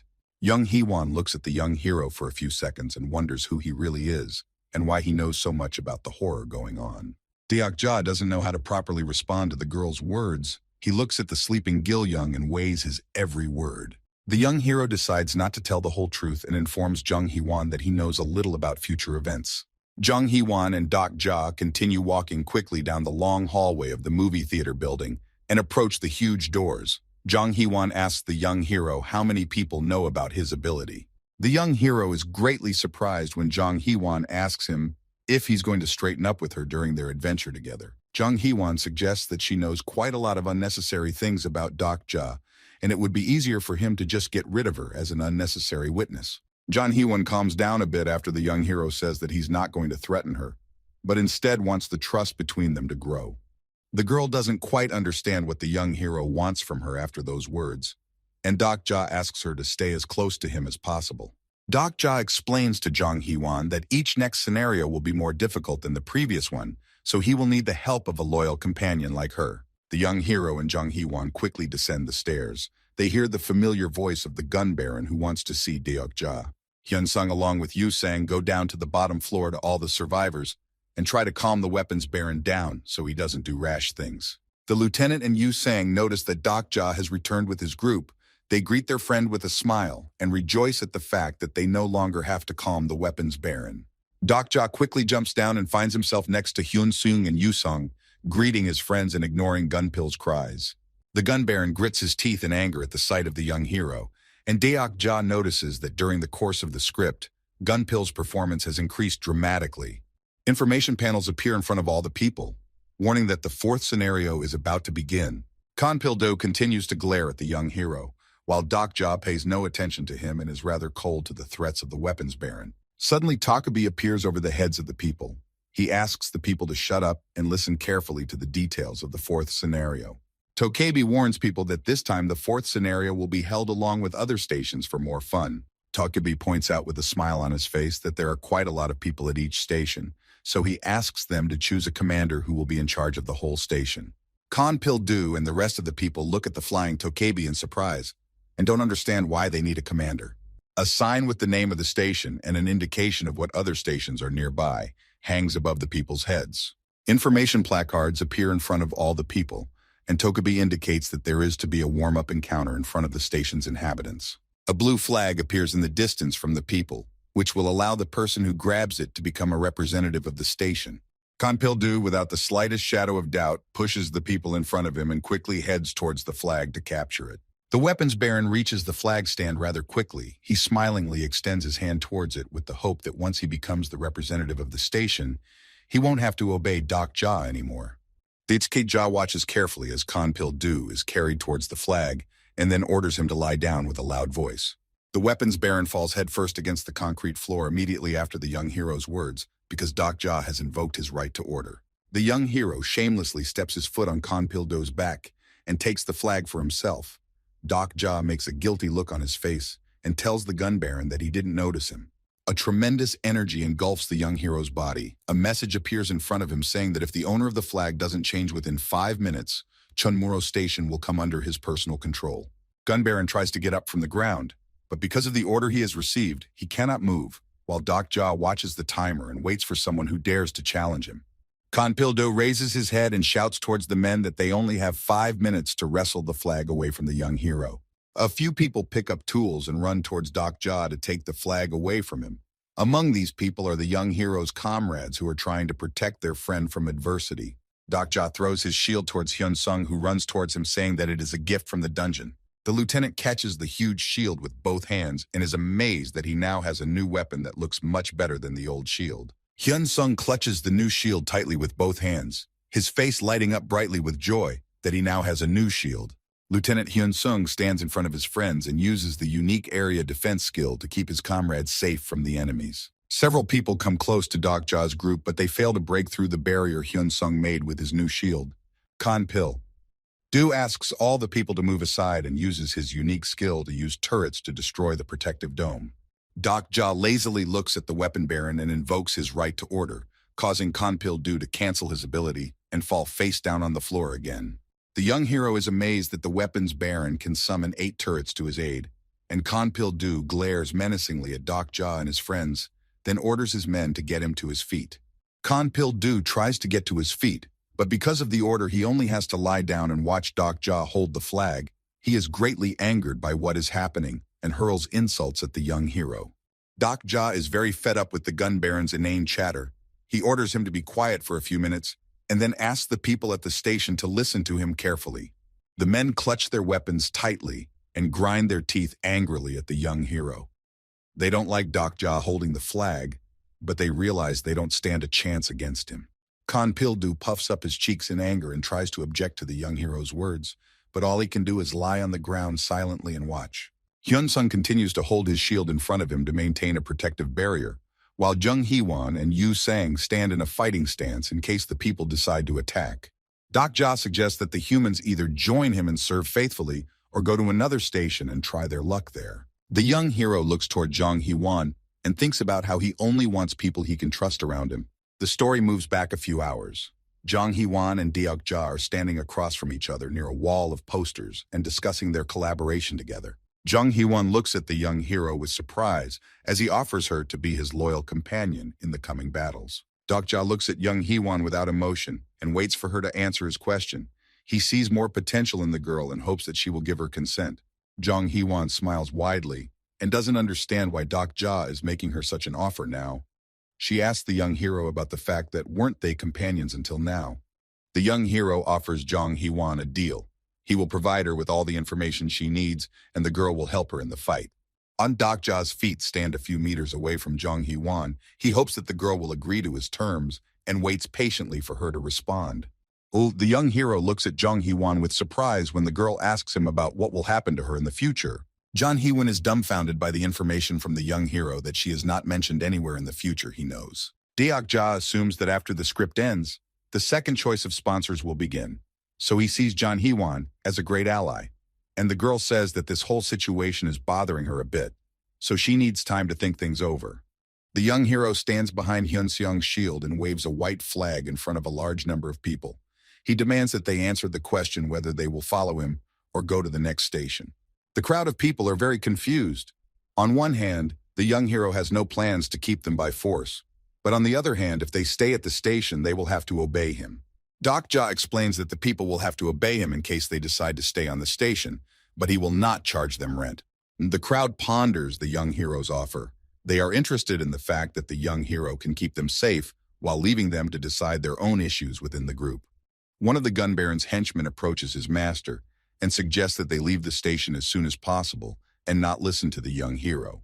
To everyone's surprise, Dak Ja declares with a smile on his face that Konpil-do is now his property and will remain on the station regardless of his choice. A few people couldn't accept the fact that the young hero will be in charge at the station. He packs up and leaves along the railroad tracks to another location. When the time for holding the flag has come to an end, and Dak Ja is proclaimed as the representative of Chunmuro Station, he approaches the people and gives them a few orders. One of the people apologizes for his harsh speech and says that he was wrong to the young hero, and an information panel appears in front of Dak Ja, saying that part of the group has confidence in him. Dak Ja uses the information console to study the new effects and abilities that the white flag has given him. he notices that there is a possibility of getting the titles of king. But to do so, he needs to get some glory points. There is a loud click in the air and Tokibi appears near the ceiling, looking at the remaining people on the station and their new leader with interest. Huge blue windows appear in front of all the people with information that the fourth main scenario is about to begin. Young Hee-won flips through the information panel and notices that there is too much information for the main scenario. Deok-ja quickly familiarizes himself with the information and thinks of a strategy for the near future to get through the fourth scenario. The young hero looks at the map of the subway stations, as his team will have to defend their flagpole and stick their flag in the flagpole of another station. Jung Hee-won finishes studying the information through the blue panel and points out that their first target is at Changxing Station, which is not far from here. The young hero opens the subway map and once again checks the information he received. He thinks of a strategy to get to Changxing Station as quickly as possible. Yu-sang feels uncomfortable at the thought of having to fight other people again, but Hyun-sung notes that they can avoid bloodshed if they capture the flagpole. Yu-sang is very happy about the fact that all they have to do is capture the flagpole and not have to take the lives of so many people. The young hero along with Young Hee-won listen to Yu-sang and Hyun-sung talk, who are positive about going through the current scenario. The young hero knows the story of the novel, so he realizes that despite his group's best efforts, the fourth scenario will still cause a huge number of casualties. Deok-ja hears a screeching noise coming from the railroad tracks and notices that the fog protecting the stations is dissipating, and it is now possible to move between them without any obstacles. Young Hee-won, Yu-sang, and Hyun-sung discuss strategy for the coming battle, and Deok-ja remembers that not far from him lies Kon Pil-do, who can't move or say a word because of orders. The young hero examines the weapon baron and ponders how best he should be used in the coming battle of the flags. The weapon baron looks angrily at Deok-ja's feet. He can't raise his head due to the strong order, so all he has to do is silently be angry and wait for the order to end. The young hero leans over the line Kon Pil-do and suggests a truce. He talks about how they share a common goal and could get along. He listens to the young hero in silence. He is filled with hatred at being bossed around by a boy, but he realizes that he has no strength to stand up to Deok-ja right now. Deok-ja proposes to the weapon baron that he will take the role of protector of this place, and if he doesn't agree, he will force him to carry out his orders. Kon Pil-do thinks about the young hero's proposal, and if he agrees to cooperate voluntarily, he can get a good reward.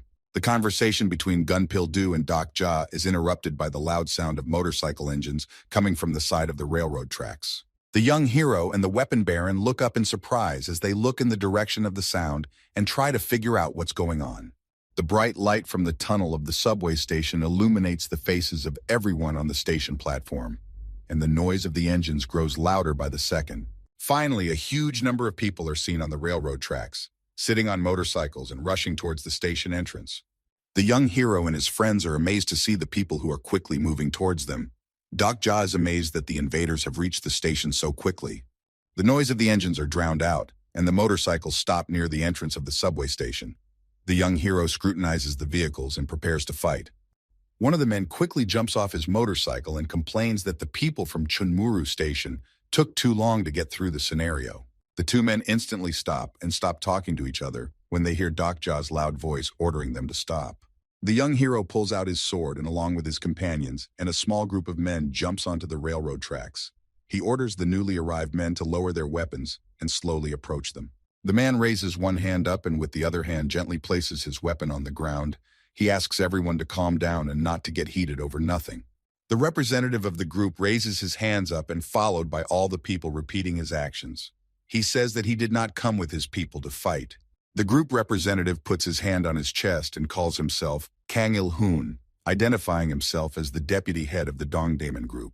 The young hero calls up the information panel in front of him to assess Kang Il's characteristics and remarks that he is most likely a minor character in front of him. The deputy representative of the Dongdaemun group introduces his friends with a smile and chats to Deok-ja, asking him to introduce himself as well. For a split second, Kang Il's face contorted in horror when he heard the young hero's name. He stares at him intently and then tries to hide his expression. Il-hoon starts to stammer slightly, and then his face regains its former good-natured expression. The deputy representative points to the flag that Deok-ja is holding and suggests that the station representative is standing in front of him. The young hero points out that Kon Il and his men have already looked over everything, so he asks to get to the point as quickly as possible to avoid wasting time. A few motorcycles are peacefully standing near the railroad tracks. They look rather unusual because they don't have a single scratch on them. Doc Ja opens the information panel and realizes that according to the rules, without a station representative, no one can claim another territory. The young hero doesn't really trust Kan-il and his men. Even though there is no one who can hold the flag, he is sure that there is a catch and asks the deputy what kind of offer he is talking about. Kan-il quickly looks around and then looks at the young hero with a smile and says that he and his team have come to make an alliance. Doc Ja listens carefully to the deputy's suggestion. He is slightly surprised that someone from another station came to him just to make an alliance. The people at the station are puzzled by the deputy's proposal. He and discuss the situation amongst themselves and try to come to a common solution. Young Hee-won approaches Doc Ja and points out in a quiet voice that Gun-il-hoon looks very suspicious and she doesn't trust him. Doc Ja thinks about the deputy group representative's suggestion. He goes over the dialogue over and over in his head and tries to find the best solution. Kan-il-hoon points out that it doesn't make sense for his group to take over the flagpole because an alliance is much more profitable, and if he wanted to do it, he would have brought more fighters with him. The young protagonist notes that in the scenario, Dongdaemun Station might be the target of his group and asks what the deputy representative would do in that case. Il-hoon points out that he knows his opponents very well, so he sees no problem in cooperation between them and points out that it's much more profitable to go through the scenario as an alliance. Doc Ja considers Kan-il's offer to provide information as a goodwill gesture, and the young hero sees it as a great opportunity since his group started the script a little later than the others. Gun-il-hoon notes that an alliance would be beneficial to both parties and also points out that he knows some of the secrets of the fourth scenario. The deputy representative says with a smile on his face that Doc Ja won't regret it if he agrees to the alliance and team up with them. Kan-il-hoon is proudly surrounded by his subordinates and waits for the young hero's response. A few girls standing behind him and not paying much attention to what's happening in front of them. The young hero indicates that he wants to meet the leader of Dongdaemun and specifies where he is now. And Gun-il indicates that he can escort Doc Ja to a private meeting with him. Doc Ja agrees to Kan-il's offer and calmly heads towards the deputy representative and his men. And Yu Sang wants to stop the young hero but doesn't know what to say. Yu Sang understands the hand stopping Doc Ja and Kan-il's men and then asks the deputy a question about why those came to Chunmuro Station. Yu Sang points to the subway map and says that there are a huge number of other stations around Chunmuro that they can form an alliance with. Yu Sang's question has Kan-il stunned, cold sweat running down his face, and he says that the other stations have formed alliances for a long time, and Chunmuro has just opened.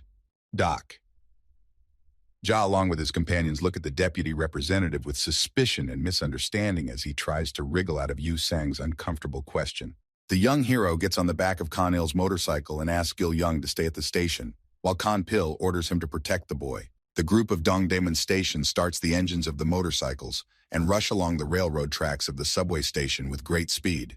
The motorcycles rush down the railroad tracks with great speed, and Doc Ja leans over to Kan-il-hoon to ask him some questions. The young hero asks the deputy representative of the Dongdaemun group if he's heard anything about Chunmuro Station and its scary guardian named Jun Hyuk. The deputy representative pretends not to understand what the young hero is trying to tell him and continues to drive along the railroad tracks without slowing down. Doc Ja contacts his team and prepares to order the operation against Gun-il and his henchmen.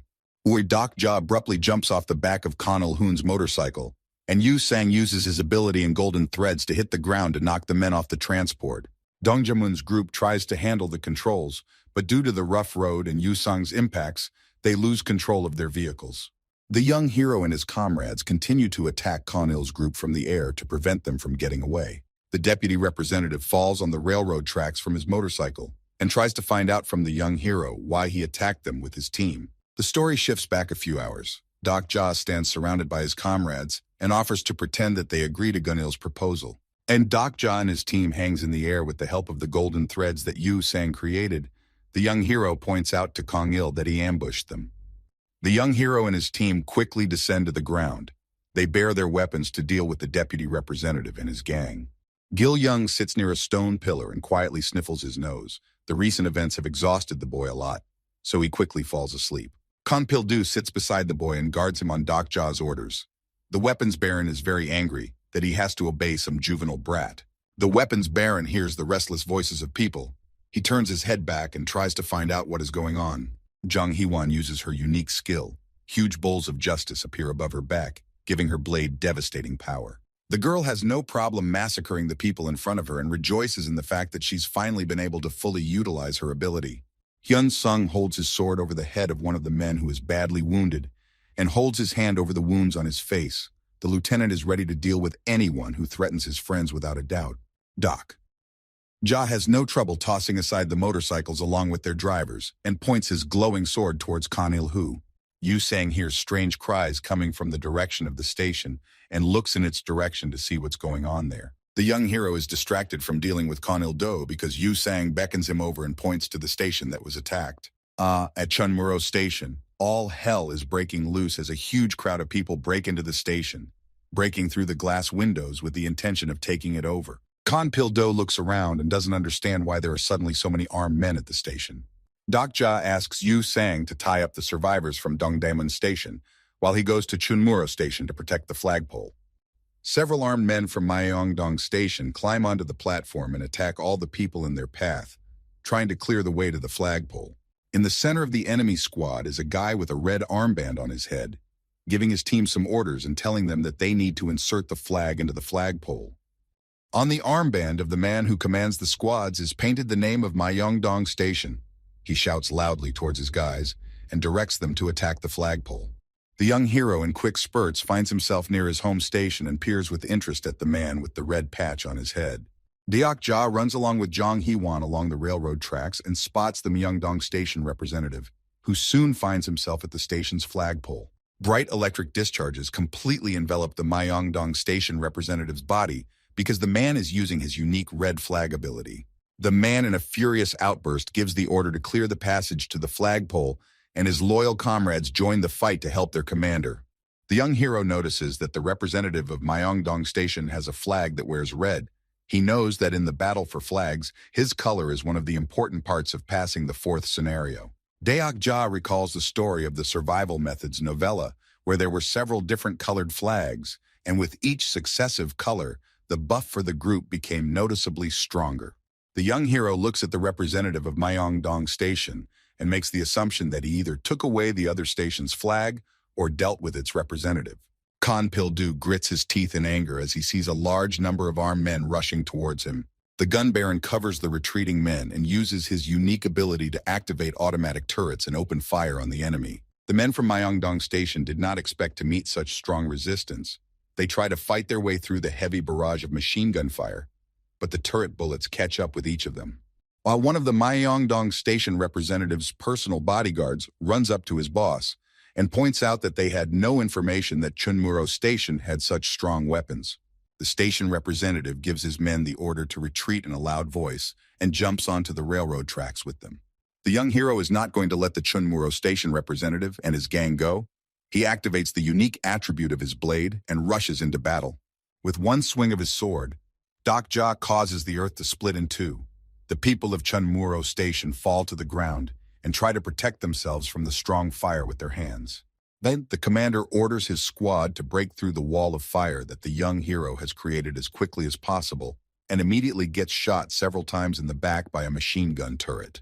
Chunmuro, the station representative, cries out in pain and falls to the ground with his men, and his blindfold is picked up by a strong wind and blown off his forehead. The red armband that was the symbol of Myeongdong Station falls to the ground. The attack of the station representative ended in a complete failure. A huge number of people are lying unconscious on the railroad tracks. They have received a huge number of wounds from the turret bullets and sword blade, so they are no longer able to move. The gun baron notices the flag of Myeongdong Station falling to the ground. His eyes light up brightly from the anticipation of getting a quick profit. Kan Il-do runs out of the subway station and runs towards the Myeongdong Station flag to retrieve it for himself. But suddenly he hears the familiar voice of Doc Ja and stops. The gun baron is about to raise the red flag and is already anticipating a quick victory. But Doc Ja runs up to him and tells him that if Kan Il-do takes the flag, he'll be lying face down on the floor. Kan Il-do curses loudly and reluctantly gives up his plan and walks up to the subway station while Doc Ja raises the flag of Myeongdong Group. As soon as Doc Ja raises the red flag, his personal flag changes its color to red, and the information panel informs him that he is one more step short of the rank of king. The young hero looks at his flag, which quickly changes to red. He is happy that he got the extra flag, because all the colored flags give an advantage to all the members of the group and its representative. Doc Ja looks over the bodies of the people of Myeongdong Station and points out that Kon Pil-do could have shown mercy, while the weapons baron crosses his arms over his chest and says that he's not going to spare the invaders. The young hero examines the bodies of the men. He is very upset that he now has absolutely no one to ask questions, but Doc Ja is sure that the attackers knew exactly what they were facing on the station. Doc Ja turns towards Hyun Sung and Yu Sang, who are running towards him and carrying the captives on their shoulders. The young hero makes the assumption that some prophets have sold information about Chunmuro Station. The young hero examines the subway map, which has become stained with blood after the battle. He notices that Myeongdong Station is very close to Chunmuro. Yu Sang uses his golden thread to bind Gunil Hoon, and Hyun Sung lays him down near the wall to interrogate him and find out as much information about the enemies as possible. The representative of the Dongdaemun Station deputy looks expectantly at Doc Ja's group and asks them what they're going to do with him. The young hero draws his sword from its sheath, which begins to burn with a bright blue flame, and warns Kong Il that if he doesn't start talking, he will deal with him without much trouble. The young hero slowly walks towards the deputy station representative and starts counting down, and the girls look fearfully in his direction. Kong Il shakes with fear as he sees Doc Ja approaching him with quick steps and tries to free himself from his restraints, but he doesn't have the strength. The deputy station representative asks Doc Ja to stop his rash actions and promises to give him all the information. Kon Il-hoon tells him that there are prophets who have told his gang all the information about Chunmuro Station. The young hero looks at the deputy with horror, but does not remove his sword from his face. Doc Ja turns to Yu Sang and asks the girl to gag Kon Il with golden threads as fast as possible, and the girl reaches forward and does what the young hero ordered her to do. Kon Il's eyes are completely devoid of pupils, and he tries to mumble something through the gag of threads, but you can barely make out the incoherent speech. The young hero examines Kong Il's face and makes the assumption that someone used hypnosis to keep the deputy from saying something unnecessary. Deok Ja climbs to the roof of the movie theater and addresses Lee Ji-hai, who is greatly startled by the young hero's sudden voice. The young hero comes closer to Jun-hyuk, who is lying on the ground, and asks Lee Ji-hai how he is feeling. The girl wonders what is going on downstairs, and Doc Ja tells her not to worry about it. Jun-hyuk has suffered a serious psychological trauma and several sword scars, so he's still not recovered and is slowly recovering while lying on the ground. The young hero takes out a small notebook from his pocket and tries to draw something on the paper. He says that Jun-hyuk will need some more time to recover and asks Lee Ji-hai to sit with him for a while. The young hero urges the high school student not to read the note, even though he's sure the girl will read it. The young hero examines the messages that appear on the information panel and notices that the information from the note has also been hidden from the constellation's eyes. Doc. Ja is distracted from the information boards when he hears Lee Ji-hai's voice turned in his direction. He slowly turns his head to listen to the high school girl. Lee Ji-hai scrutinizes the folded note and tries to ask more about the words that the young hero shouted towards Jun-hyuk in the heat of battle. The young hero has completely forgotten that he said too many unnecessary things during the battle, so he worries that Lee Ji-hai might have suspected something. Doc Ja tries to play dumb and says that he doesn't understand what Lee Ji-hai is trying to say to him, and the older girl tries to find the words but is too shy to voice her thoughts out loud. Lee Ji-hai loudly says the words that Doc Ja spoke to Jun-hyuk during their last battle. The high school girl really wants to know why the young hero was saying that. The young hero is shocked by Lee Ji-hai's phrase. He doesn't know what to say back to the high school girl, so he is in a slight stupor and doesn't say a word. Lee Ji-hai continues to quote the young hero's words, and Doc Ja takes his eyes off the girl and mentally wonders why the high school girl is distorting the tone of his words. The young hero continues to listen to the high school girl's words, and he feels sickened by her words and curses himself for deciding to come to her.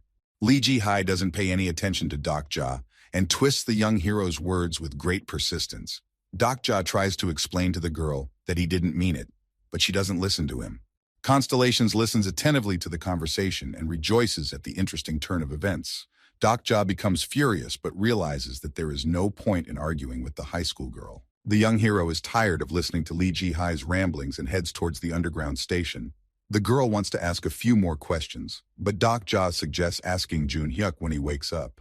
The young hero walks down the escalator steps and studies a short story about survival techniques. He's very interested in the prophets that weren't in the main story. Doc Ja goes over his encounter with the prophet Anna Croft in his mind and makes the assumption that perhaps there are other prophets like her. The young protagonist returns to his friends and comes to the realization that there are other readers besides him who have access to the survival novel as well as he does. Hyun Sung, Yu Sang, and Deok Ja go to the nearest station to find out information about the prophets. The lieutenant offers to take as many people with him as possible, and the young hero refuses the offer and says that he is not going to fight. The young hero is about to go to Myeongdong Station. He warns his companions that if the people of the station are left alone, they will quickly die. Doc. Ja remembers the people who belong to the Landlord Alliance and left Chunmuro Station. He is sure that such people cannot survive in the current world. The young hero moves forward and notices that Yu Sang has lost her spirits. She looks down at her feet and walks forward in silence. Doc Ja realizes that Yu Sang is very disappointed that they were not able to team up with the other people on the station. He asks the girl not to dwell on the situation and not to trust other people so much. The girl realizes that the current world is very harsh. However, she feels very sorry for people, and if possible, she would like to coexist peacefully with others without hurting anyone. Yu Sang turns towards the young hero and points out that she is only around him now because she was once able to trust him. Doc Ja is shocked by the girl's words and doesn't know what to say to her. He ponders Yu Sang's phrase about trust and then turns towards the lieutenant who calls him over. The lieutenant points towards Myeongdong Station, which is dotted with a huge number of those peaceful people. The guys look around carefully and try to figure out what happened here. 3 people are standing in the center of the station. They are dressed in military gear and talking about something. All of their clothes are completely covered in scarlet blood. The suspicious individuals notice Doc Ja's group approaching the station. They look in their direction and contemplate an escape plan. They jump on their motorcycles and leave Myeongdong Station at a fast pace, leaving behind a puff of smoke. Hyunseong looks at the bodies of the people with surprise. He asks his friends if they realize what happened here, and the young hero looks around the station without much emotion and says he has no idea what could have happened here. The young hero looks at the departing mercenaries and makes the assumption that these people knew full well that he would be arriving with his group. Deok Ja climbs onto the platform of Myeongdong Station with Yu Sang and Hyun Sung and looks around for a flagpole to take over the station. The young hero quickly finds the special stone circle for the flagpole and approaches it to take over Myeongdong Station. Deok Ja removes his red flag from his back and places it in the center of the circle. The station lights up bright blue and welcomes its new owner. As the ritual of capturing the station comes to an end, several informational signs appear in front of Doc Ja indicating that until the flag is captured, Myeongdong Station will belong to the young hero. Doc Ja looks at his red flag, whose strength has been increased by capturing the new station. He is sure that the flag's strength will definitely come in handy. A huge blue panel appears in front of the young hero, showing him the conditions of a hidden scenario called the King's Road. A huge sign with the names of the subway stations is covered in dried blood, and somewhere in the distance, the voices of Deok Ja and his comrades can be heard discussing the scenario.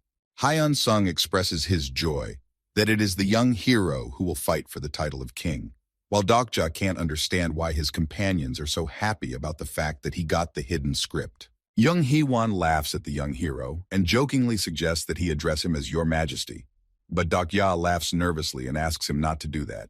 The young hero listens to his friend's jokes and continues to read the description of the hidden scenario. He notices that every day he needs to capture at least one station to not lose in this race against the clock. Doc Ja offers to find out more about those who attacked them. He is about to head towards Dongmyo Station and asks Young Hee-won and Hyun Sung to accompany him on this difficult journey. Yu Sang raises her hand, asking to go along with her friends, but Deok Ja asks the girl to stay at the station. The young hero realizes that he has puzzled the girl with his abrupt refusal and tries to find the words to explain the reason for his refusal. Yu Sang is distracted from her thoughts when Doc Ja beckons her over to him. Jung Hee-won and Hyun Sung watch Yu Sang and Doc Ja's conversation. They are worried about their friend, who is still undecided about her role in the group. Gil Young is lying peacefully by the flag pedestal, asleep and unaware of the fact that the station has recently managed to hold off a powerful attack from the other groups. Yu Sang is greatly cheered up by the young hero's words. She says with a smile that she always writes down Doc Ja's words in her notes. The young hero points Yu Sang in the direction of the huge number of people and asks the girl to calm them down in case of trouble, while the weapons baron sits leaning against the wall and folds his hands in front of him unhappily. Doc Ja reveals a map of the subway station to his friends. He points to Huehyun Station, and warns Yu Sang that they may have to defend themselves against raids from that direction. The young hero turns to his friends and offers to give Yu Sang some of his authority so that she can more easily control the processes at the station. Hyunseong and Jung Hee-won agree to the young hero's idea, and the lieutenant points out that Yu Sang is an excellent candidate because she can be trusted. The young hero shakes Yu Sang's hand, and with a special ritual, appoints the girl as the deputy representative of Chunmuro Station. With several information panels appear in front of Yu Sang describing her new abilities that she has gained paired with her appointment as deputy. The young hero looks confidently in the direction of the confused girl. He has no doubts that Yu Sang can definitely handle her duties. Yu Sang's cheeks slightly blush with excitement and a slight smile of happiness appears on her face. The girl is very happy that her friends are relying on her. Yu Sang proudly raises her head up and promises her friends that she will try her best not to let them down and protect Chunmuro Station. The young hero carefully examines the subway map. He draws a route to Dongmyo Station and realizes that there are several other stations to pass through to get to his destination. Lee Deok-ja, along with Hyun Sung and Jung Hee-won, walk down to the train tracks and head along an information sign that points with an arrow in the direction to Dongdae Cultural Park. The young hero explains to his friends that he appointed Yu Sang as his deputy not just to cheer her up, but because he has confidence in her abilities. As Deok-ja and his team walk quickly along the subway tracks, they discuss Yu Sang's appointment, and Jung Hee-won asks her to give her a special assignment too. Jung Hee-won remembers Jun Hyuk, who is still lying on the roof, and asks the young hero if it was worth leaving the crazy man unattended. Deok-ja asks Jung Hee-won not to worry about Jun Hyuk, assuring her that there's no reason to worry that the main character might do something unpleasant. The young character asks the girl about her family, and Jung Hee-won talks about her brother who is always getting into trouble and annoying her. Deok-ja compares Jung Hee-won's brother to Jun Hyuk, and says that the main character gives him a lot of little troubles and worries, but he still cares about him. The young hero explains to the girl that he hates Jun Hyuk a lot because he has gotten into arguments with a lot of people because of him. The young hero ponders in his head about who might be hiding under the mask of a prophet. Deok-ja and Jung Hee-won turns towards Hyun Sung, who notices that they have become very friendly. Jung Hee-won looks at Hyun Sung with a smile and teases him that he's jealous of their happiness, but Hyun Sung blushes and says he didn't mean it at all. Lee Deok-ja and his team move quickly through the subway tunnel, seemingly without anyone in front of them. The walls covered in dried bloodstains, and a light flickers in the distance. The young hero, along with Jung Hee-won and Hyun Sung, climb into the station and prepare to fight. The young hero points out that the station is too quiet and asks his friends to stay alert. Deok-ja approaches the pedestal where the flag is to be placed. The young hero looks around and hesitates to use his flag. Kan Il-do, who Hyun Sung has been carrying on his shoulders all this time, starts to move and gradually regains consciousness. The vice chairman comes to his senses and says something about Dongdae Station in a loud voice, which scares the whole group. Kan Il-do doesn't have time to finish his sentence and his consciousness disappears again, leaving behind an empty shell of a man who can only mumble. The young hero scrutinizes Kan Il-do. An information panel appears in front of him that informs him that the deputy has become a wanderer, and Deok-ja makes the assumption that Dongdae Station has been taken over. As the young hero thinks about the situation, he realizes that the people who sent Myeongdong and Dongdae to Chunmuro Station had set up the situation in advance and framed their allies. Deok-ja recalls that a huge number of people came from Dongdae Station, which allowed his garrison to be severely weakened. The young hero plays back in his mind the memories of Myeongdong and Dongdae's joint attack, and then makes the assumption that they were an easy target after their failed sortie. Deok-ja suggests that the people he discovered at Myeongdong Station were precisely the invaders who carefully planned their attack. Hyun Sung gently pulls Kan Il-hoon off his back and places him on the floor, while Deok-ja folds his hands in front of him and thinks about how he should handle the situation. Deok-ja examines the pedestal on which the image of Dongmyo's flag still hangs and makes sure that he has to deal with people who are also familiar with the story of how to survive.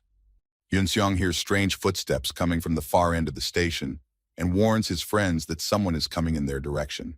A strange man appears on the train tracks and scrutinizes Deok-ja's group, then looks at Il-hoon and rebukes him for bringing unwanted guests. On the railroad tracks stands a guy whose clothes are covered with golden designs. He stands surrounded by his loyal men and looks at Deok-ja and his companions with a smile.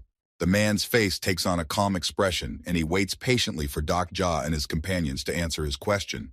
So, the young hero uses his ability and tries to look up information about the man in front of him, and then answers the strange man that he and his group came from Chunmuro Station. The strange man doesn't really trust the young hero. They use their ability and try to check Dokja's characteristics. The man sharply closes his eyes in pain because the unique fourth wall skill prevents him from learning about Dokja's characteristics. The strange man removes his hand from his face and looks perplexed at the people in front of him. He doesn't understand why his skill didn't work. The young hero reaches for his two-handed sword and prepares to give battle in case of danger, and the strange man asks him what his name is. Dokja realizes that he is facing one of the prophets who was well aware of the state of affairs at Chunmuro Station. The young hero looks up and makes an indifferent expression on his face. He decides to use his opponent's knowledge of the history of the novella to his advantage. A faint smile appears on Dokja's face as he comes up with a great plan to fool the prophets. The strange man is startled when Dokja makes a haughty face. He and his companions take a few steps back, but continue to wait for the young hero's answer. The young hero carefully watches the actions of the strange man and his companions. He looks at them with a haughty expression and is about to say his name. To Hyun Sung and Jong Hee-won's surprise, the young hero decides to introduce himself as Jun Hyuk to scare one of the prophets who is standing right in front of him. Hyun Sung and Jong Hee-won look at each other fearfully, not realizing what's going on. They try to hold back their emotions so as not to give away Dokja. The strange man takes a few more steps back when the young hero introduces himself by another man's name. He knows the story of the survival novel, so he understands exactly how dangerous Jun Hyuk can be. The young hero decides to continue playing the role of Jun Hyuk until the end. He notices that the strange man is scared of him and decides to ask him why he is scared after learning his name. The strange man becomes much more polite and tries to pretend that Jun Hyuk's name didn't embarrass him at all. The man's eyes light up with a greenish hue, and he uses his ability on the other companions of Dokja to gauge the strength of their skills. The young hero continues to follow the strange man and allows him to gather information about Hyun Sung using the skill detector. Dokja asks the strange man to stop looking at the characteristics of his comrades. The young hero pretends to use the sage gaze to scare his opponent even more. Sweat drips profusely down the strange man's face. He swallows his saliva and tries to choose his words correctly when speaking to the young hero. One of the strange man's companions steps forward and speaks loudly about how Dokja is being too disrespectful to them. The strange man quickly draws his blade and stabs his subordinate in the back, causing him to scream in pain and fall to the ground. The subordinate receives a few more blows from his boss and falls to the ground, while other people watch with horror and fear in their eyes. The young hero and his friends are shocked by the strange man's performance, but continue to follow his movements. The strange man apologizes for the disrespectful communication of his man who has shown undignified behavior. He puts his sword in its scabbard and decides to formally introduce himself. The strange man introduces himself as Lee Sung-guk and says that he is the vice chairman of Dongmyo Station. Dokja and his team quickly find themselves at Dongmyo Station, where a small sign covered in blood hangs at the entrance. A huge number of people from Dongmyo Station come closer to scrutinize the newly arrived guests. The young hero and his comrades follow the deputy representative of Dongmyo Station to meet the leader of the group. Hyun Sung wants to talk to Dokja and addresses him by name, but Jung Hee-won punches him sharply in the stomach, silencing the lieutenant. The young hero turns to Jung Hee-won and asks her if she understood what she had to do, and the girl nods her head and replies that she roughly understood the situation. Lee Sung-guk is greatly surprised as Dokja asks him in a rough voice to go far away. The man doesn't dare to object because he is frightened by Jun Hyuk's strength. The young hero continues to play the role of the main character. He demands Sung-guk to give him the rights to the station and then go far away. The young hero continues to stand calmly on the edge of the platform, while Sung-guk pivots back and tries to negotiate with him on different terms. Sung-guk flinches when he hears the young hero's refusal to accept his terms, drops of sweat slowly dripping down his face, and he steps back. Dokja points out that the deputy station representative has the right to hand over the station, so he demands to do it as soon as possible. Sung-guk's companions raise their swords but shiver in fear as Dokja starts counting down, and the strange man ponders how he should handle this situation. The young hero points out that Sung-guk doesn't take his words seriously. He says he's not going to joke and grabs the hilt of his sword. Dokja slowly pulls out his sword. His face takes on a menacing look, and the weapon is covered in electric shocks. The young hero continues his report and heads towards Sung-guk. The young hero points his sword towards Sung-guk and demands him to hand over possession of the station to him as soon as possible, and the man frightenedly raises his hands in the air. Deputy Representative Lee Sung-guk looks warily at Doc Ja as he rebukes him for the man's tardy response and begins to demand the Donda station from him. Lee Sung-guk falls to his knees and asks Doc Ja to spare him. He points out that he can hand over the culture park without much trouble, but he'll have to meet with his representative to hand over the Dongdaemun station. The deputy representative leans slightly in front of Doc Ja and points towards the tent, saying that he should go there. The young hero and his companions walk proudly down the path, but Hyun-sung has no idea what's going on, so he follows his friends in silence. Deok Ja scrutinizes Lee Sung-guk and makes the assumption that this man definitely has a phone with a file on survival techniques. The young hero continues to follow Sung-guk and wonders why he didn't use the skills, character search and character description, while the man walks ahead and looks at his phone. Doc Ja stops abruptly in preparation for a quick dash and uses a huge amount of gold coins to increase his agility. The young hero is behind Lee Sung-guk's back in a split second and looks at his phone. He asks the man what is so interesting he is looking at his phone. Sung-guk abruptly puts his phone aside and says he has no secrets from the young hero and tries to handle the situation. Young has time to see that on the screen of Sung-guk's phone was a chat group that he was actively texting with someone. Deok Ja assumes that the head of Dongmyo Station is a nerd who is great at communicating with technology, and Sung-guk points the young hero in the direction of the tent entrance and says that they're on the spot. Young Haewon looks around. She notices a tall man watching other people work and giving them orders. Two young men are using long knives to cut up the monster's meat, cutting out the necessary pieces. The man stands over the men and orders them to move faster. A few strong-armed men stand over the men and supervise the work process. Doc Ja asks Jong Hee-won to stay outside and observe the situation. The young hero comes closer to Jong Hee-won and asks the girl to follow Hyun-sung to make sure he doesn't say anything unnecessary. Deok Ja and Jung Hee-won slowly turn towards Hyun-sung, who still doesn't understand what's going on here and why the young hero is pretending to be a different person. Kang Il-hoon is lying on Hyun-sung's back. Quite some time has passed, but the man still hasn't come to his senses, and cold sweat is actively running down his face. Young Hee-won decides to play along with Deok Ja. She gets down on one knee and says that she will obey her master's order, and Hyun-sung drops to one knee as well. A subway map is placed near the entrance to the tent, and the young hero scrutinizes it and thinks of a retreat in case he fails. The young hero sees a man in front of him who is typing non-stop on a large keyboard, making loud noises as he types. Doc Ja picks up the cloth and walks into the tent. Lee Sung-guk points him in the direction of King Dongmyo and asks him to walk a bit forward. The young hero looks around carefully and notices the representative of Dongmyo Station in front of him. The representative does not pay any attention at all to the people who have entered his tent. He sits in front of the monitor screen and continues typing on the keyboard. A young guy is sitting on a chair holding a blue flag. She has a small headphone around her neck, and the sound of keys being pressed on the keyboard is coming from her finger. A nerd sits in front of a computer typing some message, huge bags under his eyes caused by lack of sleep. The young hero looks around the room and is surprised to find a nice bed in the shawl. Han Dong-hoon continues typing a message and ignores Deok Ja. Han Dong-hoon uses his unique skill of comment manipulation. His fingers are covered with small lightning bolts, and his typing speed increases several times. Our representative Dong-hoon is completely oblivious to being beckoned over by Sung-guk and continues typing on the keyboard. Dong-hoon takes his eyes off the computer screen after a few minutes. Lee Sung-guk points his hand towards Doc Ja and asks the representative to greet the guest.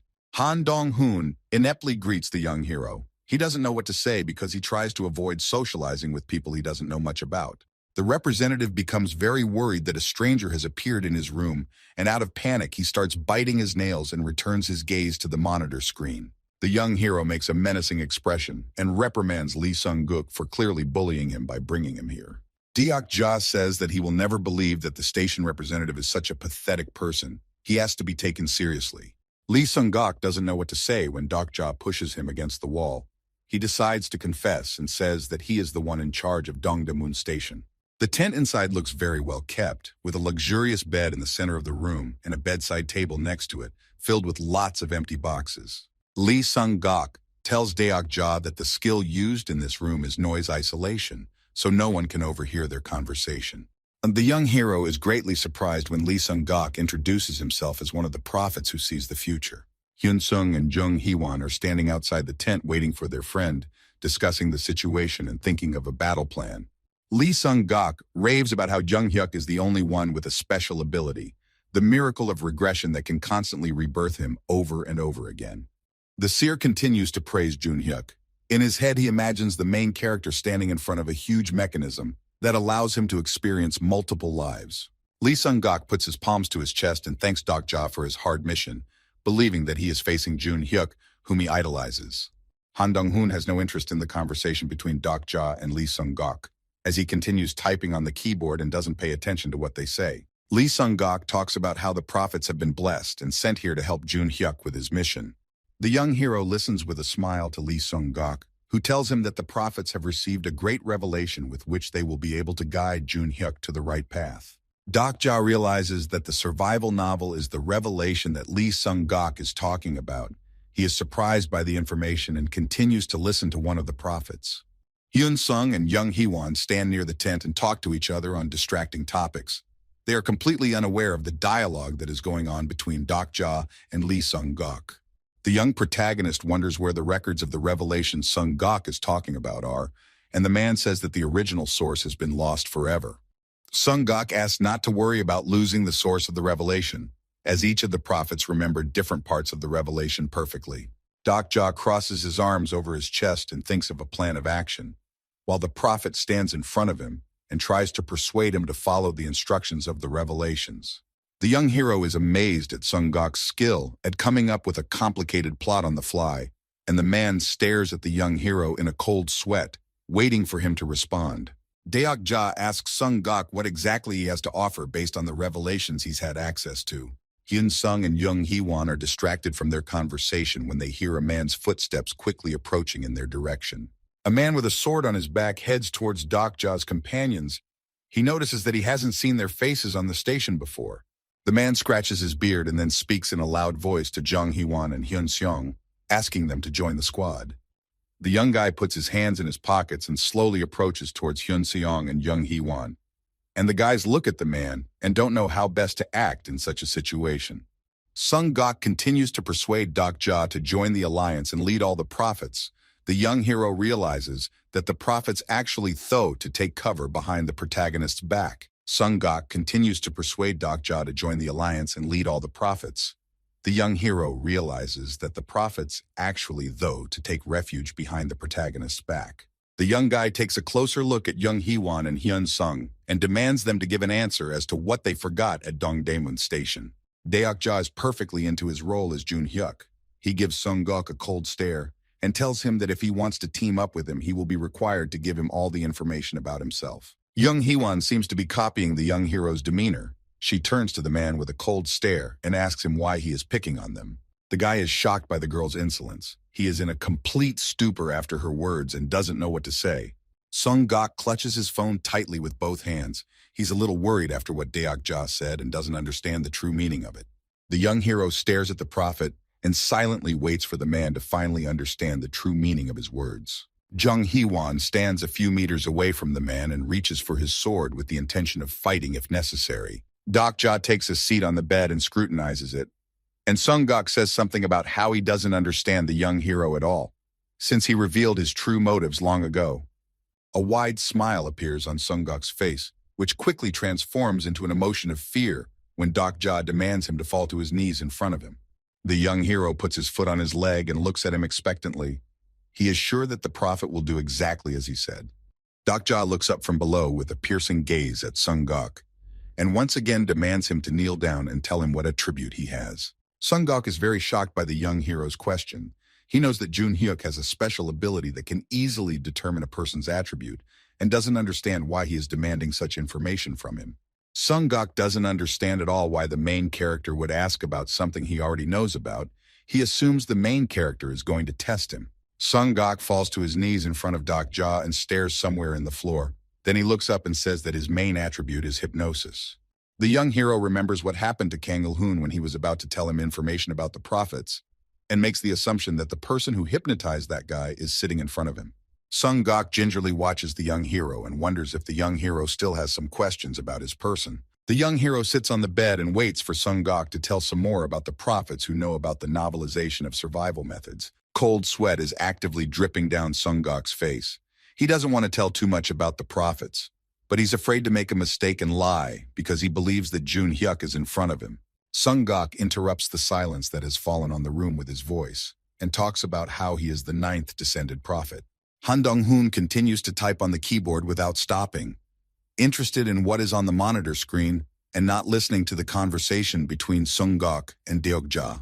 The young hero demands an explanation as to why the prophets call themselves the Descended Ones and not the Guardians of a special revelation, and Sung-gok doesn't know what to say to Deok-ja's questions and tries to mumble something. Sung-gok explains to the young hero that those people who quit reading the prophecy have become numbered, and the young hero tries to find out the principle behind the distribution of the ordinal number among the prophets. The young hero learns that Sung-gok is the ninth prophet in number. He points out that such a prophet is of no use to him. Sung-gok clutches his phone tightly in his hands and begs Deok-ja to change his mind. He promises that he can definitely help the young hero in his endeavors. Deok-ja looks disdainfully at Sung-gok and rebukes the man for constantly holding onto the screen of his smartphone, but the man apologizes and says it's just his addiction. The man puts his hand down on the hilt of his sword. He thinks that the third-rate character's in front of him, so he decides to fight them to punish them for their insolent behavior. Jun Hee-won lazily scratches her ear and doesn't understand why the man is so angry with him. She is confident in her abilities and doesn't see him as a threat. The young hero and Sung-gok interrupt their dialogue. They feel the vibration that pierced the tent room and instantly fall silent. The young hero looks towards the exit of the tent and makes an assumption that an additional scenario has opened up that caused this vibration. Deok-ja, along with Sung-gok, exit the tent and see a fight unfolding in front of them between Jong Hee-won and an unfamiliar swordsman. The man with the mask on his chest stabs his sword with all his might where the girl was standing, and Jong Hee-won jumps up into the air and is about to counterattack her assailant. Jong Hee-won looks at the man and insults him with a loud voice. The girl exposes her sword and prepares to deliver a decisive blow. The young hero tries to call out to the girl to draw her attention to himself, but Jong Hee-won strikes hard, and the wind drowns out the young hero's words. Jong Hee-won doesn't hear the young hero's words. She throws several crushing blows and throws her opponent aside. The huge gust of wind that appeared after Jong Hee-won's punch envelops the young hero and Deok-ja, who are greatly shocked by what is happening. People from all over the station come to the scene of the fight. A huge hole is left after Jong Hee-won's punch, and everyone is looking at it with interest. Sung-gok introduces his friend to Deok-ja, and on his knees apologizes for the inconvenience, asking him not to swear at his friend because he was unaware of what was going on. Deok-ja sits in a cozy chair with his foot on his leg and waits for an apology from the man who is kneeling in front of him. Behind the young hero are Jong Hee-won and Hyun-sung, who are looking intently in the direction of the instigator of the fight. The young guy apologizes for the inconvenience, and Deok-ja uses the information console to look at the character description and realizes that there is another prophet in front of him. The young hero doesn't raise his gaze to Jong Hee-won and addresses her, claiming that the girl was responsible for the mayhem. Jong Hee-won says that the man started the fight first, but Deok-ja's loud voice interrupts her accusations and asks her to be held accountable for the misdeed. Both prophets watch in amazement as Jong Hee-won falls to her knees and apologizes for her misdeed to Deok-ja, addressing him by the name of Jun-hyuk. Jong Hee-won leaves the tent with a disgruntled grimace, followed by Hyun-sung, who glances warily at Deok-ja, who remains in the tent. Han Dong-hoon continues typing a message on the computer. He doesn't take his eyes off the computer screen for a second, even considering the violent shaking of the room that was caused by Jong Hee-won. The young hero looks towards the two prophets who have stepped aside to discuss personal matters amongst themselves. He asks them not to linger too much. After all, they are wasting his precious time. Sung-gok reprimands his friend and goes away from the tent, while Deok-ja goes outside and buys a special skill from Takabi to enhance his hearing so that he can overhear what the prophets are saying to each other. Deok-ja uses the hearing enhancement skill and overhears the prophets talking about the appearance of the mid-level Tokebi, which may happen in the fourth scenario. Sung-gok and his friend talk over Deok-ja. They argue about whether the young hero is Jun-hyuk or just pretending.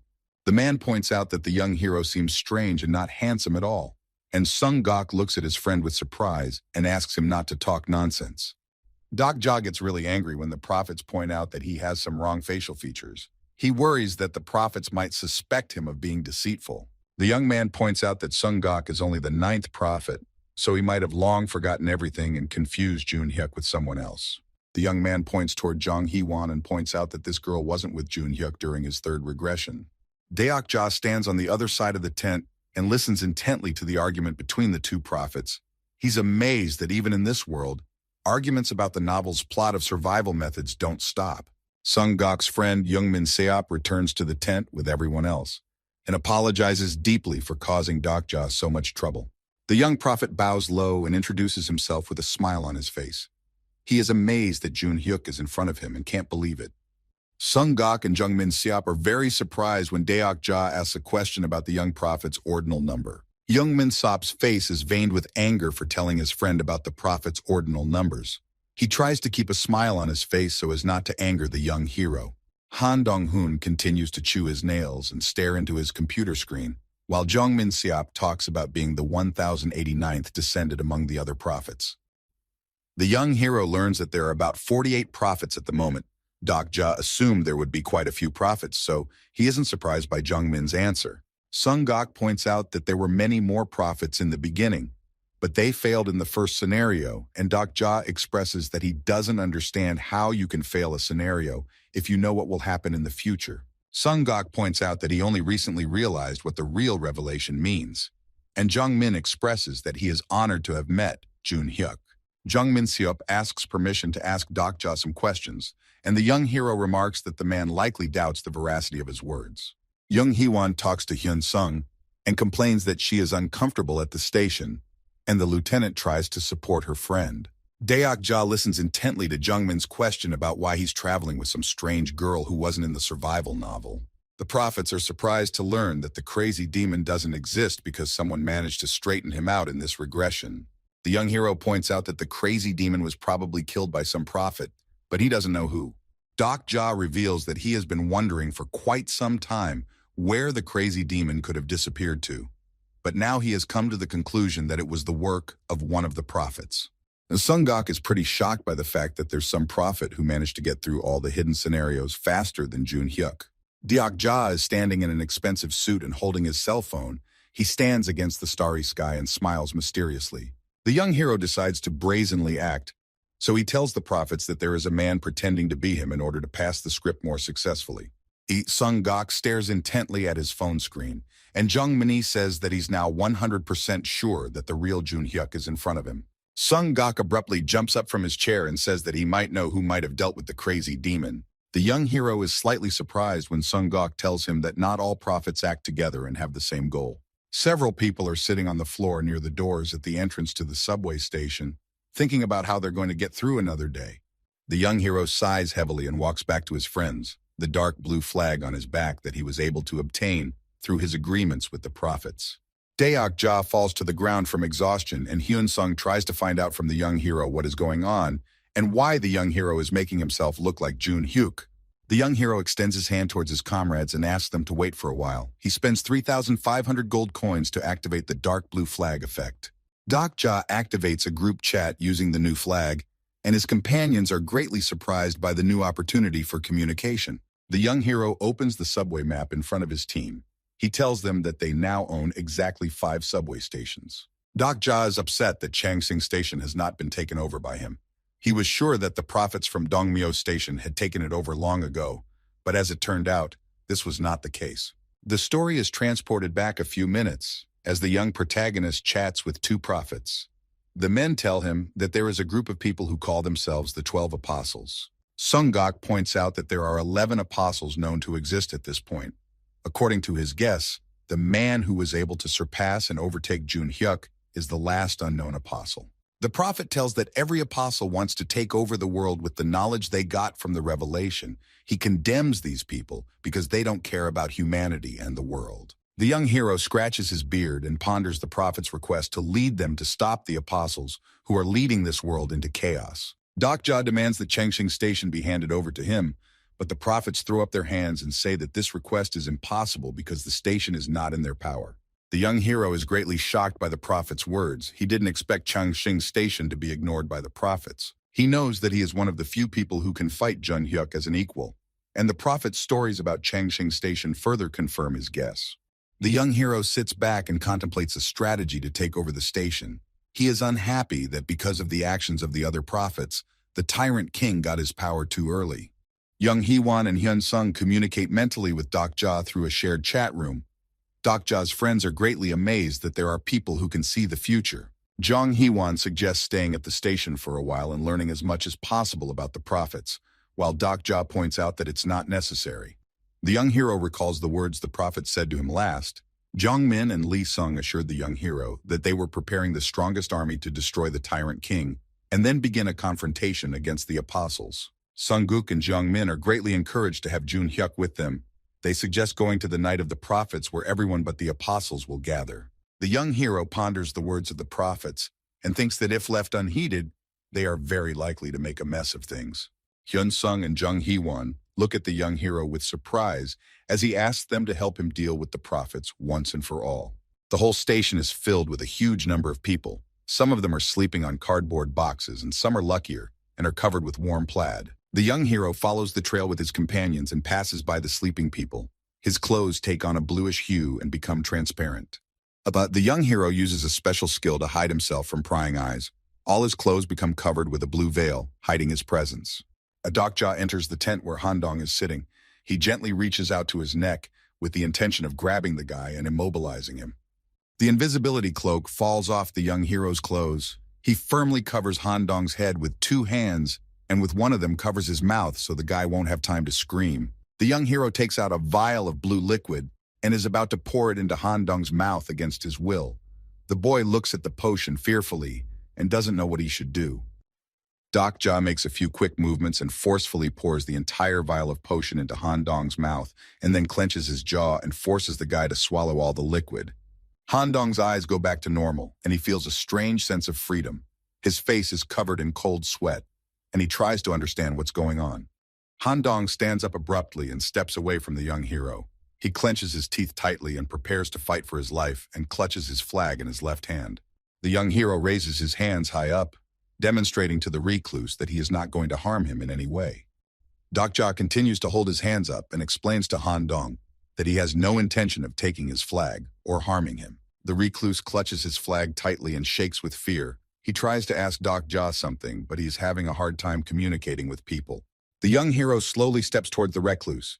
He explains to Han Dong that he wouldn't remove the hypnosis if he wanted to hurt him. Han Dong silently looks at the young hero, who is slowly approaching him, his body no longer shaking with fear, yet he remains silent and doesn't say a word. The young hero points his finger at himself, and with a smile on his face says that he is worth being friends with, and then Han Dong won't have any more problems. On the floor is a hermit's cloak that allowed the young hero to stealthily reach Han Dong.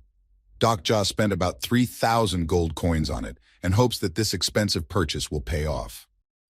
Not far from the cloak lies a vial of awakening potion. The last drops of blue liquid are slowly flowing out of it. The young hero spent 3,000 gold coins on the potion. The young hero tries to appease the reclusive king. He points out that he doesn't need his flag and suggests a mutually beneficial alliance.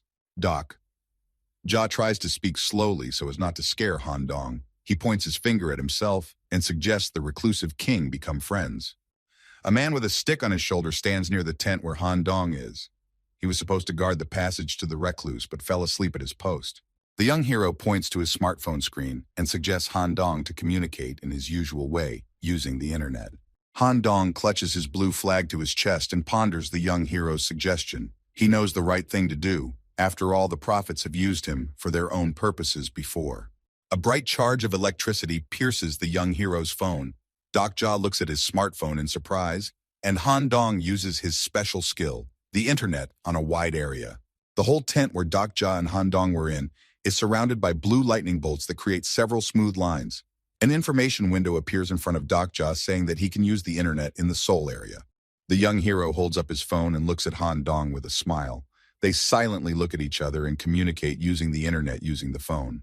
A bright light is on in one of the tents. Despite the late hour, the loud voices of the prophets are coming from there as they discuss the current situation and their meeting with Jun Hyuk. Jung Min sits on the floor and discusses with his friend Lee Sung about the difficult conversation with Jun Hyuk. He indicates that everything will come to an end tomorrow. Lee Xian points out that Jun Hyuk drilled him with his sage skill, and Jung Min laughs at his friend and says that Lee Xian only read the prologue and doesn't know anything about the sage skill. Lee Xiang holds the phone tightly in his hands and talks about how the other prophets don't believe his words at all and are going to go to Chunmuro Station. Han Dong snatches his phone out of Lee Xian's hands and is about to personally talk to the prophets to convince them of the truth of his friend's words. Han Dong stares at the screen of his phone and waits for Deok Ja to tell him exactly what he needs to do. The young hero puts his finger to his lips and asks the reclusive man to do absolutely nothing and just be by his side. Jung Min-sop examines his friend's phone and notices that there is no internet connection at all. He reboots the phone several times, but that doesn't solve the problem. Lee Sung makes the assumption that Han Dong just fell asleep, and that's why the internet stopped working. He suggests his friend to go to the recluse's house and check what happened there. Jong Min lazily gets up from the floor, but suddenly his head hits something hard, even though there is nothing in front of him. Jong Min grabs his forehead and tries to realize what he hit, and Lee Sung looks away from his phone screen and looks questioningly at his friend. A Dokja grabs the fabric of the invisible veil and demonstrates to the prophets that all this time he was in their tent. The prophets are greatly surprised when the young hero removes his disguise and appears before them. Chung Min is startled by Dokja's sudden appearance and crawls back a bit. Jung Hee-won runs into the tent and warns Dokja that she and Hyun Sung have dealt with a few people, but they won't be able to hold out much longer. Lee Sung and Jung Min can't believe their eyes when they see Hyun Sung and Jung Hee-won fighting against their men. Deokja condescends to the prophets who assure the young hero that even the great Jun Hyuk won't be able to handle all the people on the station. The young hero swings his sword and hits Young Min's clothes, and then talks about how he only needs to deal with the group's representative to win this battle.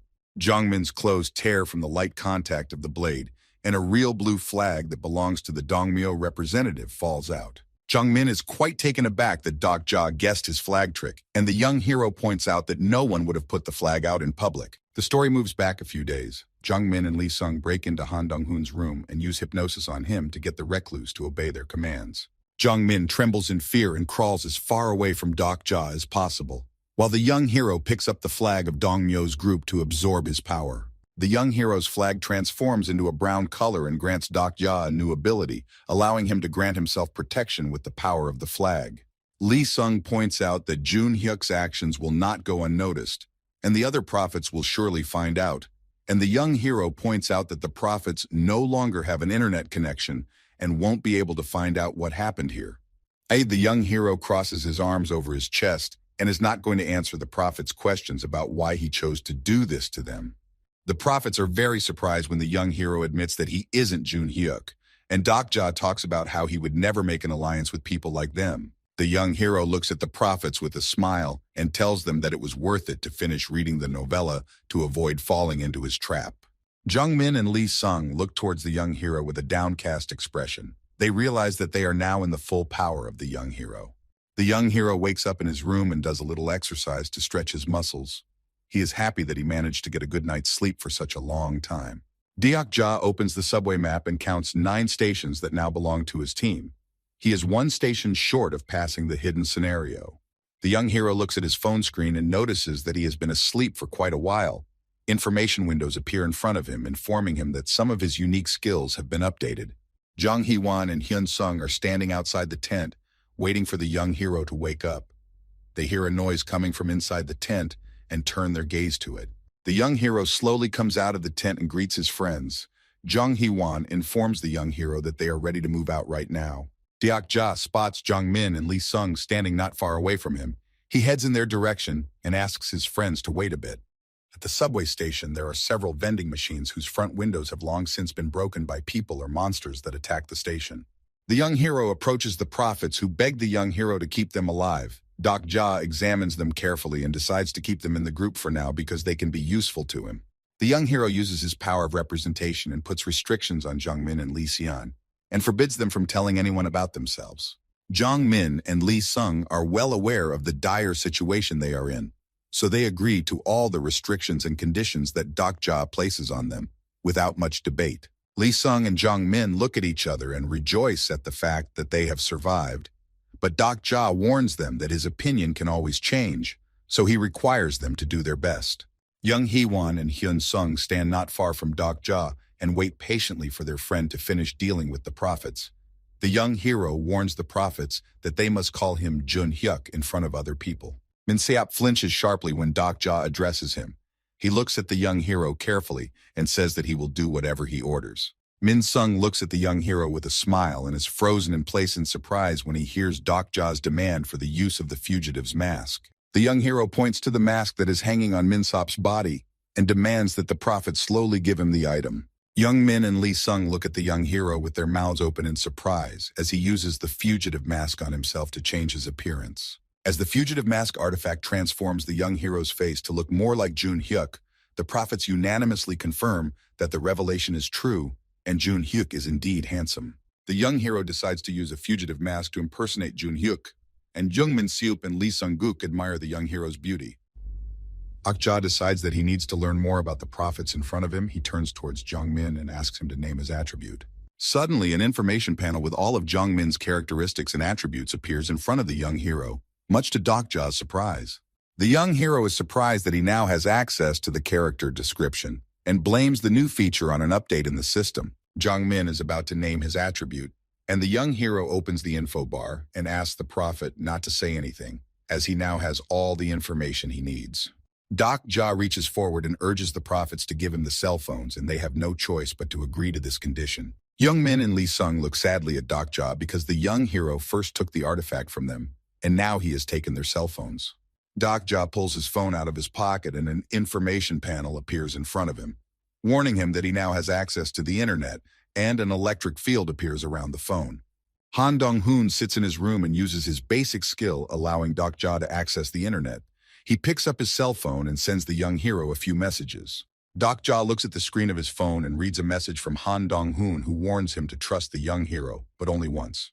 The young hero examines the phone he took away from the prophets. Dokja carefully flips through some of the message and notices a strange chat. Dokja looks at Lee Sung-guk and asks him about how many prophets are in the group chat, and the man replies that there are exactly 36 people in the chat. Dokja looks carefully towards the prophets and listens to their explanation as to who is in the general chat room. Jung Min and Lee Sung look at the young hero with admiration. They are delighted that Dokja has a lot of information related to the revelation. Dokja doesn't understand why the prophets are looking in his direction with such admiring gaze. The young hero looks back and forth at the prophets and back and forth at the phone screen, in which he is trying to find useful information for himself. The young hero's face lights up with a wide smile. He is very happy about the fact that he has a huge amount of information compared to the prophets. Jung Min and Lee Sung exchange comments about the young hero with admiration, but Dokja is tired of listening to the prophets and goes to his friends. Dokja's face contorts in anger when he learns that Lee Xian has spiraled the novel. He liked reading survival techniques so much, he is sure that such works should be bought. Lee Sung and his comrade Jung Min lead Dokja's team to the next subway station. The young hero doesn't keep his eyes on the road at all and digs into his cell phone. Dokja takes his eyes off his cell phone and sees a sign with the name of Anguk Station on the wall. The wall near it is cracked as if there was an earthquake. Dokja's group along with the prophets stops abruptly because they hear strange sounds in the depths of the tunnel. And Lee Sung warns the guys that the remaining prophets are ahead. Dokja looks up at the flagpole and points out that this station is unoccupied. And Lee Sung-guk tells them that there's an agreement between the prophets to keep Anguk Station vacant. And several people in warm clothes are standing at the station talking about something, and one man notices the loud footsteps of Dokja and his companions, so he turns his head in their direction. Jung Min Seop walks ahead of the whole team. He raises his hand up and greets one of the prophets with a smile, addressing him by the sequence number 763. The prophets shake hands firmly and discuss the dire state of affairs, due to the tyrant king who may bring down all their plans. Dokja is looking around carefully with a nonchalant face, and a great number of people are looking in his direction because they see him as the protagonist of Jun Hyuk's novel. One of the prophets comes forward. He comes closer to the young hero and bows low in front of him, saying that he is honored to meet the greatest Jun Hyuk here. The prophets surround Dokja from all sides, admiring his beauty and not even trying to hold back their emotions, and the young hero becomes uncomfortable because of it.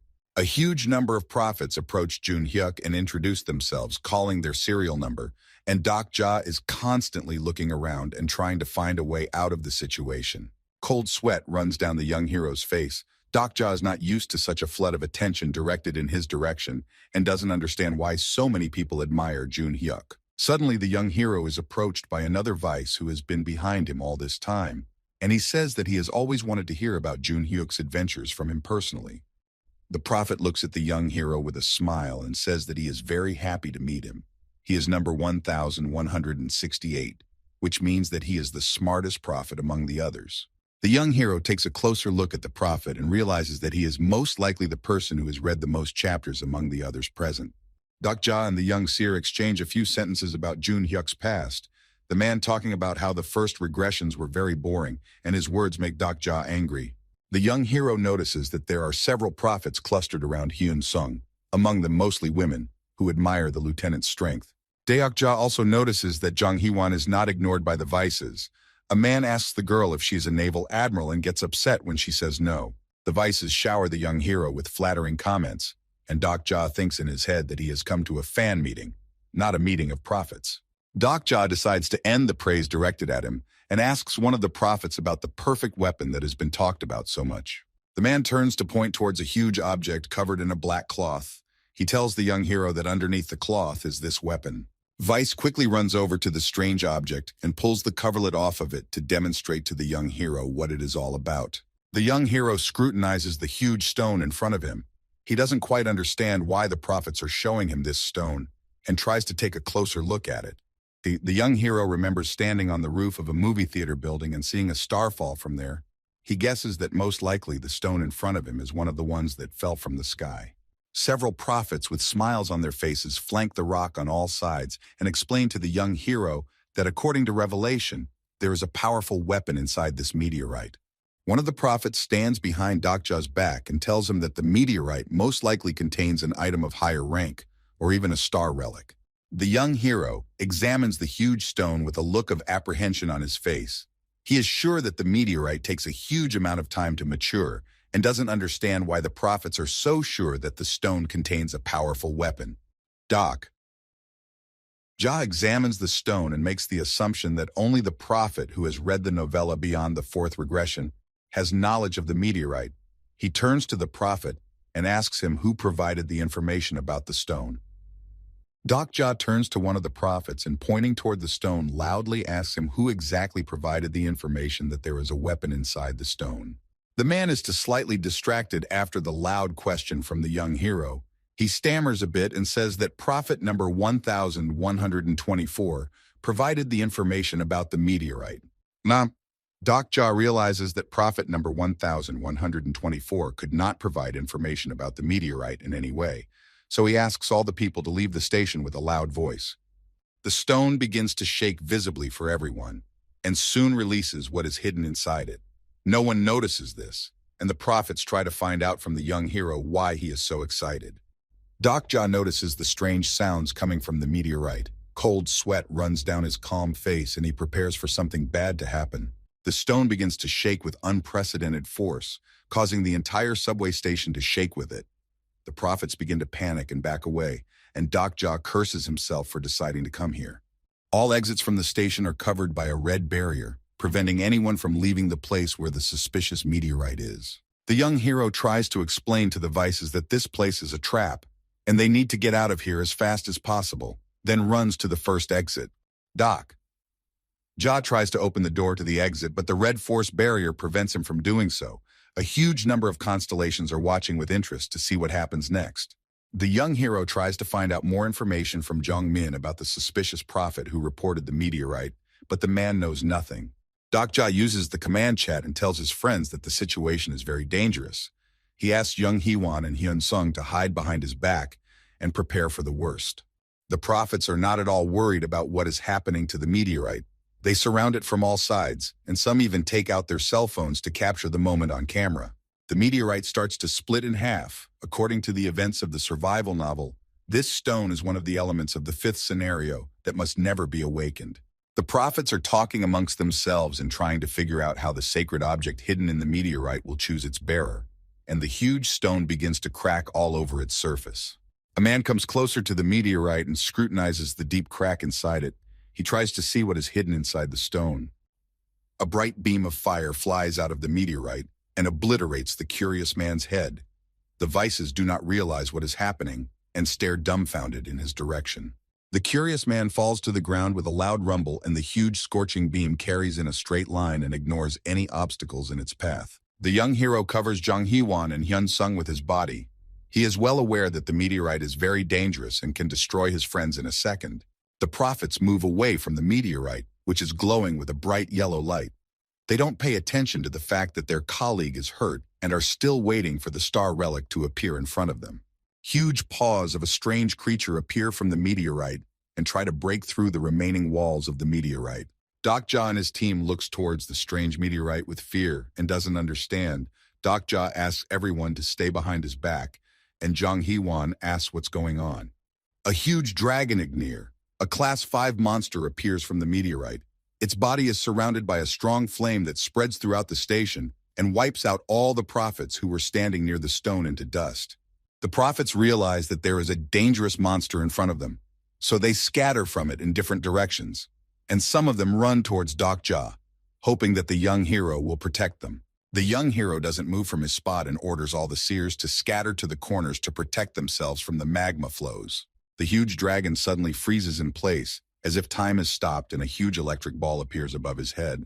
Tokebi in a business suit appears in place of the huge electric ball.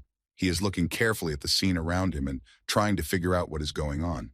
Tokebi in a business suit adjusts his glasses and addresses all the people present, asking how they managed to cause such a commotion. All the people on the station look in surprise at the Tokebi who has appeared, and the young hero notes that the middle-level creature is in front. Tokebi uses his power to make the dragon stop. He explains that the humans, by their actions, activated the 5th disaster scenario, which is an impossible task for everyone here. One of the prophets turns towards Tokebi and tries to explain to him that fighting the dragon is not fair to them, as they have not even passed the 4th scenario. Tokebi looks scornfully at the prophet who dares to dictate terms to him and says with a nonchalant look that he made his decision long ago. The prophets are very frightened by what is happening as Tokebi ignores their requests for rescue and is not going to lower the difficulty of the scenario. Tokebi talks about making some concessions and then snaps his fingers and adds a voluntary additional scenario to the current one. An information windows appear in front of Dokja and his companions, and they announce that a hidden scenario with some conditions has been added. Hyun Sung looks apprehensively at the dragon and asks the young hero how they can defeat it, and Dokja explains to the lieutenant that there is no hope that they can handle this level of disaster. Tokebi surrounds himself with an electric barrier to head back. He smiles slightly and wishes everyone present to enjoy the scenario properly. The young hero orders everyone to run clockwise after him, and all the people follow his orders without question. A huge dragon opens its huge maw and exhales a huge sweat of fire towards the running people. The dragon's breath crashes into the wall, and Jung Hee-won covers his face with his hands to avoid getting burned by the fiery air. The young hero runs and watches the dragon to see what attack it is going to use this time, and the huge monster looks at the running people expectantly and is about to use a skill, the Fire Flower of Destruction. Dokja turns towards his friends and tells them to watch the tiles under their feet where numbers might appear. People run after each other, and suddenly one man steps on the floor and a light comes on under him, illuminating a small area in a circle with the number 3 written on it. A line of information appears in front of the man, informing him that 3 people in his area will receive an absolute shield for 10 seconds. Prophets start fighting among themselves to get a place on the tile, because if there are more people on it than there should be, the absolute shield will not activate. The young hero observes the situation and assumes that the event was carefully planned by someone to get rid of all the prophets at once. Dokja and his team use the internal chat room to quickly exchange information amongst themselves. Jung Hee-won and Jung Min scrutinize the area around them, but can't find any loose tiles. Lee Seon smiles at his luck and finds a safe area.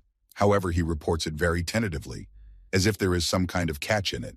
The young hero and his team stand around the area that Lee Seong found and stare in amazement as they realize that they will not all fit inside it. There is a number 4 painted inside the green zone, which represents the number of people who will be affected by the absolute shield, but Dokja's team has 5 people, including himself. The dragon opens its maw wide and prepares to activate the fiery flower of destruction to get rid of all the people on the station in one fell swoop.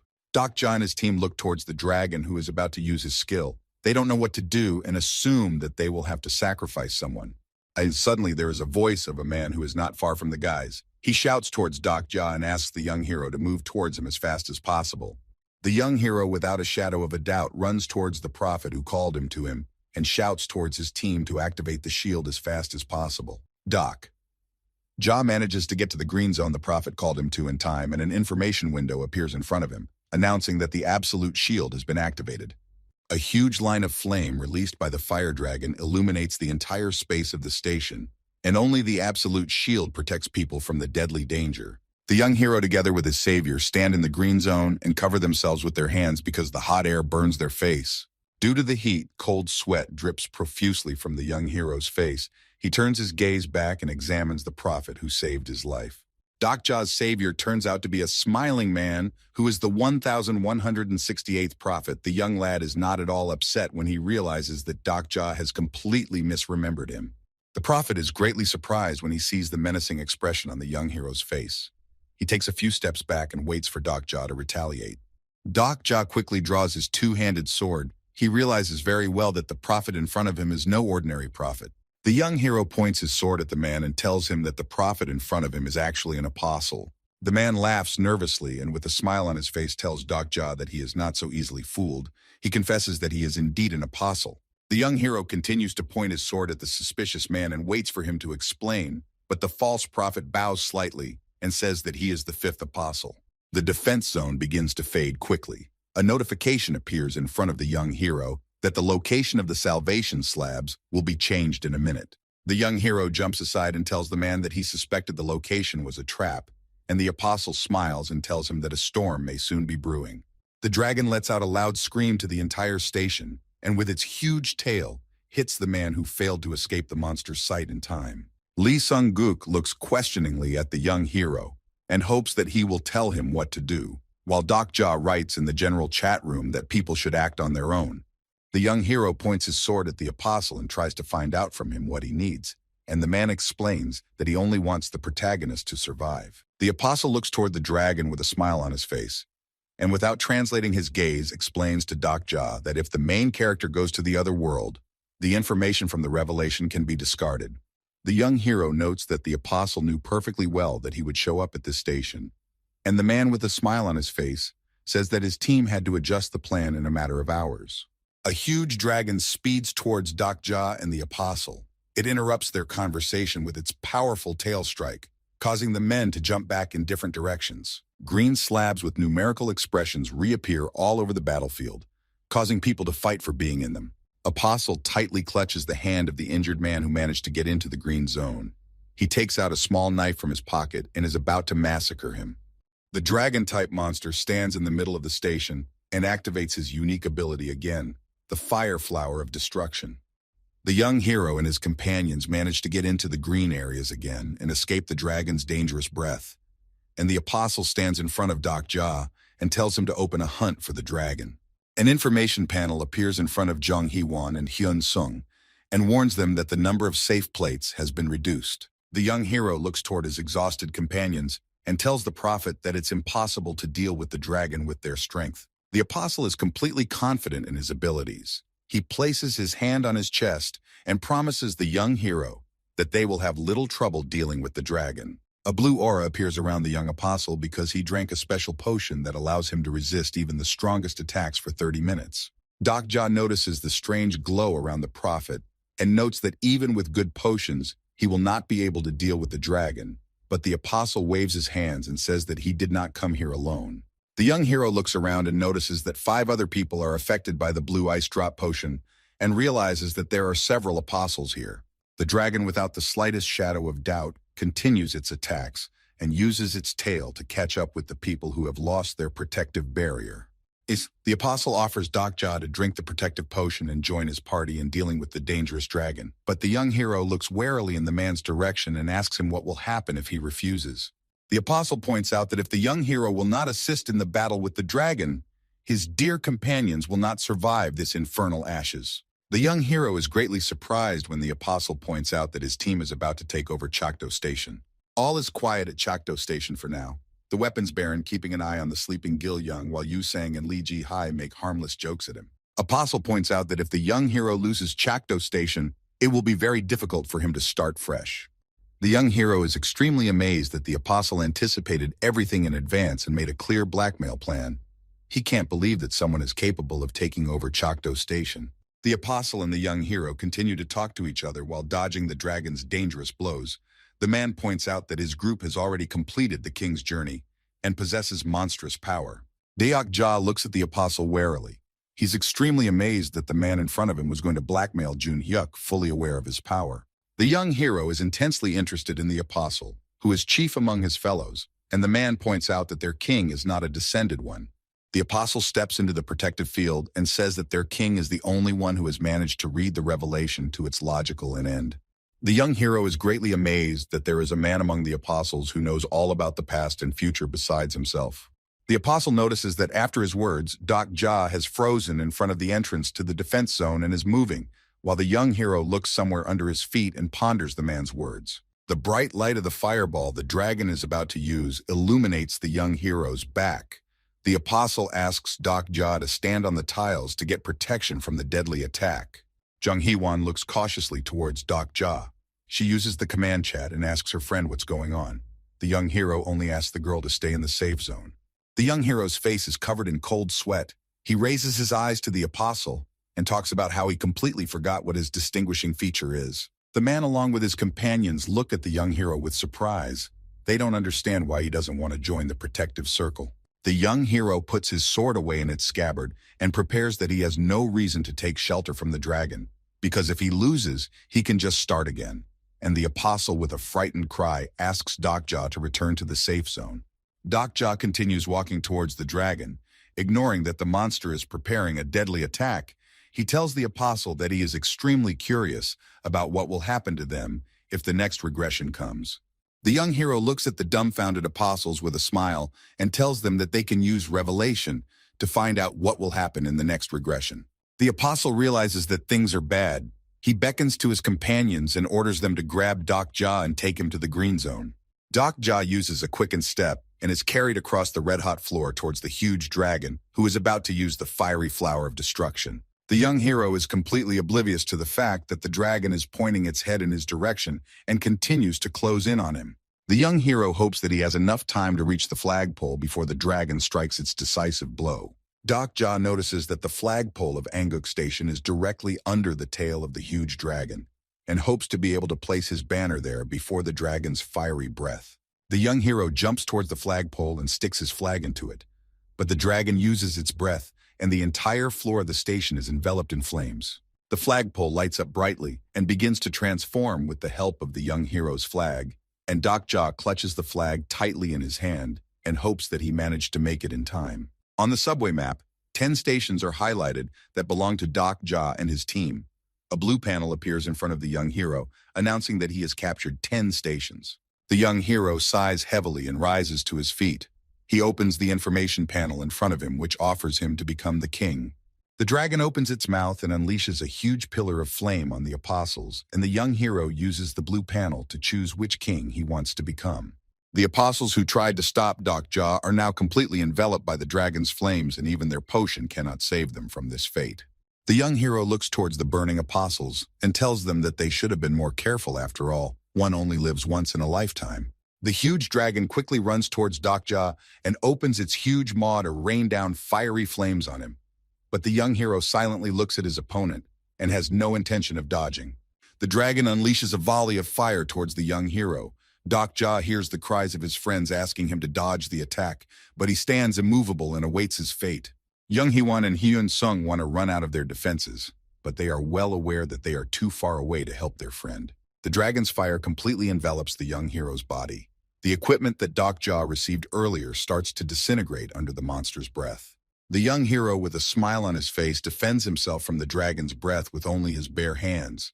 He knows that even if the dragon defeats him now, it won't change anything. The bright flames completely envelop the battle arena, and only the defense zones remain untouched by the dragon's attack. The young hero cries out sharply, his face covered in cold sweat and slightly pale from the pain caused by the dragon's last attack. Doc Ja clutches his heart and tries to catch his breath. The dragon attack had seriously harmed him, and he was in a lot of pain because of it. But thanks to his unique skill, he was able to avoid mental harm. The young hero opens the information panel and notices that his fourth wall skill has helped him keep his sanity. He notes to himself that survival techniques have become the reality he lives in. The Doc Ja decides that there is no time to rest and quickly rises to his feet. Thanks to the fact that he was given the privilege of a king without death, he managed to escape. Several information plaques appear in front of the young hero. One of them warns Doc Ja that due to a conflict of skills, the activation of his privilege has been delayed. Doc Ja doesn't understand what could have caused the skill conflict. He studies the information on the blue panels and notices that the third stage of the omniscient reader skill has been activated. The young hero grabs his head due to dizziness. He tries to realize what new skill he has gained, but his body starts to blur in the twilight of space. All is quiet at Chunmuro Station. A map hangs in its center without much change, marking the neighboring stations and their locations. The gun baron sits with his arms folded across his chest, extremely unhappy at having to listen to Doc Ja while Gil Young sleeps peacefully at his feet. Kanpil-do taps his fingers nervously on his shoulder and tries to figure out what kind of force is making him obey the young hero, while Gil Young sees Doc Ja in his dreams and speaks his name in real life. The gun baron casts a disgruntled glance in the direction of the boy sleeping on his lap and ponders the situation. Kanpil-do casts his gaze downward and recalls the words of those close to him, who asked him to stop thinking only of the land. Yu Sang walks over to the weapons baron and says with a smile that it's good to be in peace and harmony. But Kanpil-do doesn't look up at the girl and says that he's looking forward to it being over. Yu Sang looks at the gun baron and then talks about how Kanpil-do was called the chief landowner of Chunmuro because of the huge amount of land he owned. At Chunmuro Station, the people with a smile on their faces exchange a few words with each other. They keep their weapons at the ready, but are confident that thanks to their strong leader, they won't have to fight. The weapons baron points out that he didn't have much land, but his territory was always of a quality that everyone desired. The young hero is surprised to find himself at Chunmuro Station. He doesn't understand what is going on and looks around in surprise.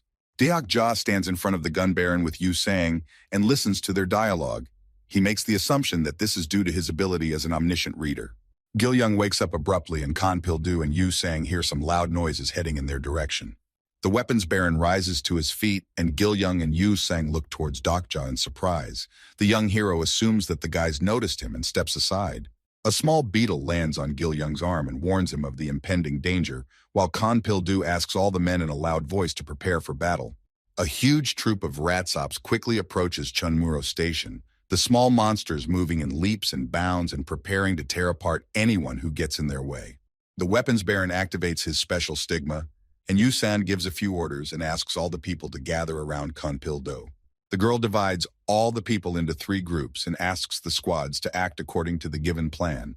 Huge turrets appear all over Chunmuro Station, ready to open fire on the enemy. Ratsops rush from all feet along the railroad tracks and aim towards the station entrance. They make a loud screeching sound, warning the surrounding area of their arrival. Automatic turrets unfurl their gun muzzle and open fire on the monsters, destroying their units with great speed. Several people stand near the station's entrance and prevent the monsters from climbing the platform so that Kanpil-do can continue to use the turrets. And then after a few minutes, the people of Chunmuro Station manage to repel the monsters' attack. Yu Sang wipes the cold sweat from his face and looks at the monsters' bodies, while Kanpil-do looks down and tries to catch his breath. A huge number of bodies of small ratsops lie on the railroad tracks. Despite their large number, they fail to reach at their target. Yu Sang scrutinizes the bodies of the monsters and notices several silhouettes of people appearing in the distant tunnel of the subway station, slowly moving towards them. The 5 men are moving towards Chunmuro Station with the intention of capturing it, each member of the squad wearing a number to indicate the general hierarchy. The gun baron scrutinizes the group of men and senses that they are very different from those they have dealt with before. Kanpil-do turns to one of the people at the station in a loud voice and asks for Lee Ji-hai, and the high school girl stands behind him and says that she is already here. Gun baron and Yu Sang's face lights up with a smile. They are very happy that a strong girl like Lee Ji-hai is on their side. Lee Ji-hai walks to the edge of the platform and grasps the hilt of her click, preparing to fight back against anyone who dares to attack Chunmuro Station. An unknown group stands near the entrance to Chunmuro Station and surveys its hosts. One of the apostles notices that the naval admiral and the armed lord are on the same team, and Kanpil-do demands that the strangers get the hell out of where they came from. The weapons baron continues to shout insults in the direction of the strange group, and the leader of the apostles tries to find out which of his men are involved in the capture of the dragon. The group of strangers continue to chat amongst themselves as if nothing has happened, and several veins of anger at being ignored protrude on Kanpil-do's face. The full man smiles and asks Lee Ji-hai to give the battle to him because he's sure that the girl without a C isn't particularly strong. Lee Ji-hai becomes furious after the full man's words about his ability. She looks in his direction with a cold stare and exposes her blade. The gun baron gives a command, and a huge number of automatic turrets open fire on the unfamiliar group of people. Lee Ji-hai jumps down and prepares to give battle on the railroad tracks. Dokja as a ghost watches Chunmuro Station trying to fight back the invaders. He wants to help his friends, but he can't do it. The young hero didn't expect that the apostles were really ready to take over Chunmuro to get their hands on Jun Hyuk, and with him the whole world. One of the apostles quickly jumps onto the platform and uses a magic shield to block the magic projectiles of the automatic turrets. The high school girl in her hands tightly clutches her blade that scrapes the ground and rushes towards her enemies to stop them. Lee Ji-hai makes a quick dash and strikes at the full man, but he manages to block the attack with his pole. The high school girl unleashes a tremendous amount of attacks on the full man, causing him to take a few steps back, and one of the apostles points out that Lee Ji-hai is too strong. The apostles have a hard time getting into the station. They try to make their way to the weapons baron, but they can't make it through the crowd of people.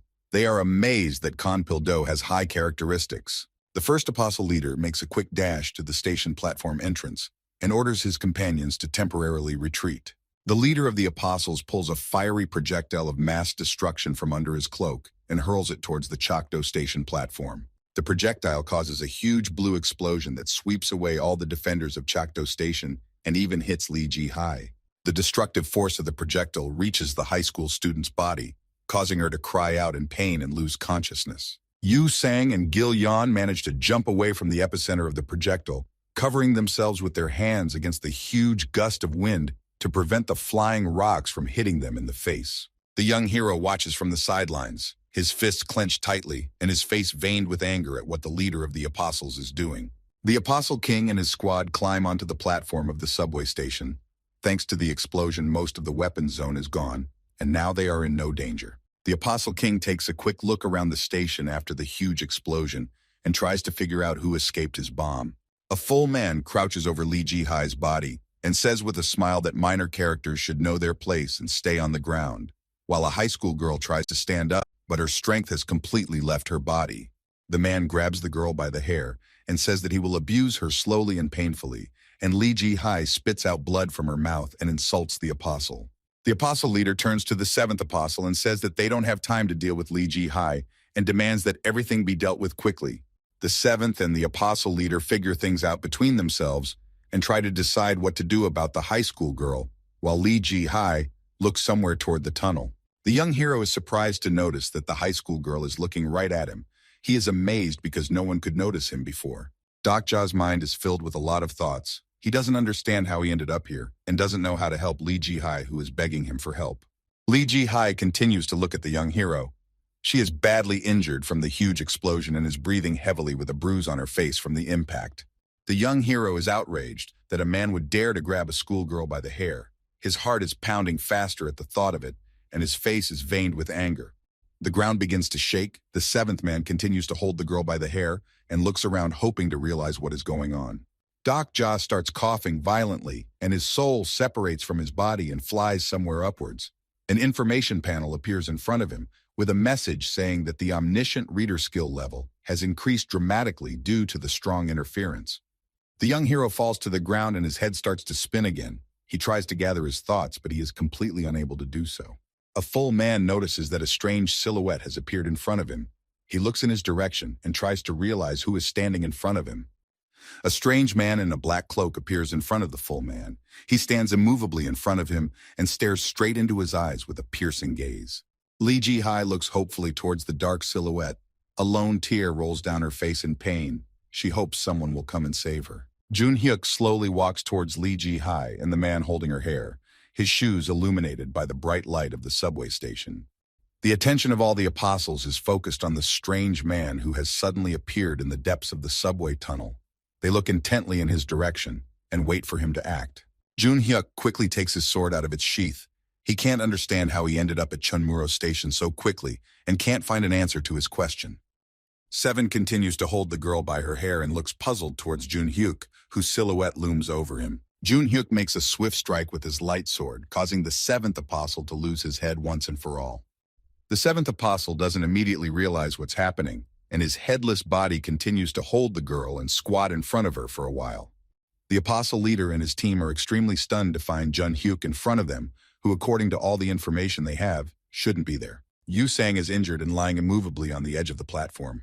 She looks at Jun Hyuk and can't believe her eyes. Jun-hyuk gently places Lee Ji-hai on his lap and anxiously examines the senior's ragged face. The main character raises his disdainful gaze toward the apostles, who are standing immovably at the station and don't understand what's going on. One of the apostles hesitantly asks the main character who he is, and the man gently lays Lee Ji-hai on the ground and introduces himself as Jun-hyuk. Jun-hyuk points his electric sword towards the apostles and informs them that he will deal with each of them very soon. The young hero's body begins to quickly recover and transform in the real world, his eyes glowing with a bright blue light and his gaze directed forward. Dokja comes to his senses after hearing the menacing howl of a fire dragon coming from his left. He sits on the ground like a stumbling block and tries to regain consciousness. The young hero's whole body is covered in cold sweat due to the hot air around him. Dokja remembers that he fought the dragon and looks around. Dokja quickly runs his fingers over and realizes that he managed to revive without much trouble. He quickly gets to his feet and hides behind one of the pillars of the station. The young hero goes over in his head what he saw at Chunmuro Station and makes the assumption that he was able to become Jun-hyuk and see through his eyes for a while. Jun-hyuk walks quickly and silently along the train tracks of the subway station and heads towards its entrance to deal with the remaining apostles. The main character grips the hilt of his sword with his long fingers and prepares to finish off his opponents with a single blow. Jun-hyuk looks at the apostles with a cold, piercing gaze and delivers a few swift blows without the slightest hesitation. The young hero knows that Chunmuro Station is now safe because Jun-hyuk will be protecting it. He opens the information panel and tries to understand what just happened to him and why he became the main character for a short period of time. Hyun-sung and Young Hee-won look at the young hero with their mouths open in surprise. Tears appear on the girl's face, but she is really happy that Dokja is alive. All of Dokja's clothes are burned by the dragon's breath, so he carefully moves around the subway station naked and hides from the dragon's gaze with the help of the columns. Dokja quickly moves around the arena. He tries to find the #1 plate to occupy. Thanks to his rebirth, he got an increase in characteristics, which made him very happy. Jung Hee-won asks Hyun-sung to go to Dokja's aid as soon as possible and take the vacant tile with him, and she and the other members of the group take the next tile. The lieutenant rushes towards the young hero with great speed to help him activate the invulnerable shield in the green area. Hyun-sung and Daeokja manage to activate the green area's defense function and escape the destructive flames of the fire dragon that engulfs the entire room. The young hero sighs heavily and looks towards the dragon to read its next attack, while Hyun-sung looks at Dokja and asks him if he's okay. Hyun-sung is very happy that the young hero is unharmed. He was very worried when Dokja was attacked by the fire Darkon, and is happy that his friend is still alive. Lieutenant continues to share his experiences with the young hero, and is a little surprised at Dokja's request for some clothes. Hyun-sung finally realizes that the young hero's clothes were completely burned in the dragon's flames, and a sepulchral silence descends between them. The lieutenant grabs the belt of his pants and is about to provide the young hero with his clothes, but Daeokja raises his hand up and suggests Hyun-sung forget about his request.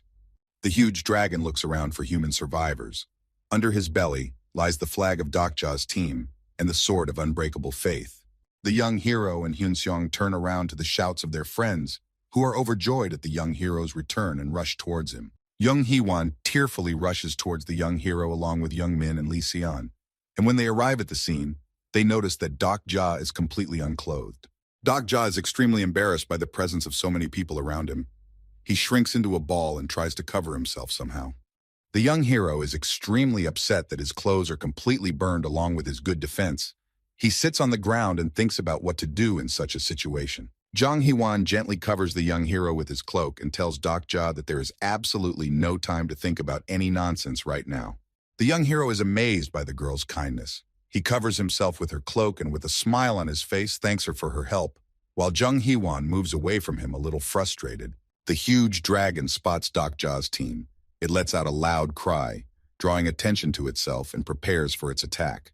Dokja orders his group to keep running in the opposite direction of the dragon, and Lee Seong turns towards the young hero and tries to find out what their next move should be. The young hero notices that there are blue ice blobs lying where the apostles' burned bodies were, which for some reason didn't burn with them. The dragon moves with great speed through the subway station, and with its tail attacks all the survivors on its way.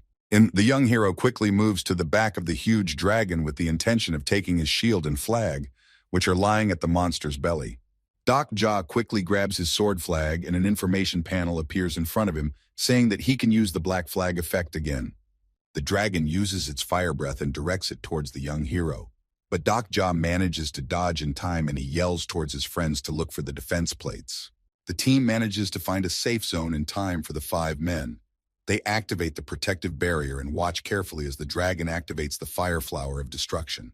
The huge fire dragon opens its maw from which huge streams of fire erupt endlessly, covering the entire station area. Tokebi in a business suit watches the events unfold, noting that Doc Ja's team is doing well and saying that they can't be lucky forever. Young Hee-won is extremely unhappy with Tokebi's statement. Suspecting that he may be setting a trap for them, the protective barrier quickly dissipates, and Young Min asks the young hero what to do next. The young hero wipes the sweat from his face and says that they will most likely have to fight the dragon, and that's the only way they can get through the scenario. Ja scrolls through the memories of the blue ice drops that the apostles brought with them on the floor, and suggests that they can use them to defeat the dragon. The young hero scrolls through his memories of the number of apostles that were at the station and counts exactly 5. Doc Ja realizes that 1 ice drop will be enough for each companion, so he orders his companions to go in search of the blue beads lying on the ground. Hyun Sung rushes forward rather quickly and finds one of the ice drops that was lying not far from the original green area. Doc Ja analyzes his friend's characteristics and thinks about strategy, while Jang Hee-won finds one of the ice drops and picks it up from the floor. The young hero helps Lee Sung-guk retrieve the ice drop, and together he dodges a series of dragon attacks and then uses the gold coins to increase his skill in magic. Doc Ja, with a quick movement of his hand, he pops an ice drop into his mouth to activate the item's ability and shouts towards his companions to repeat after him.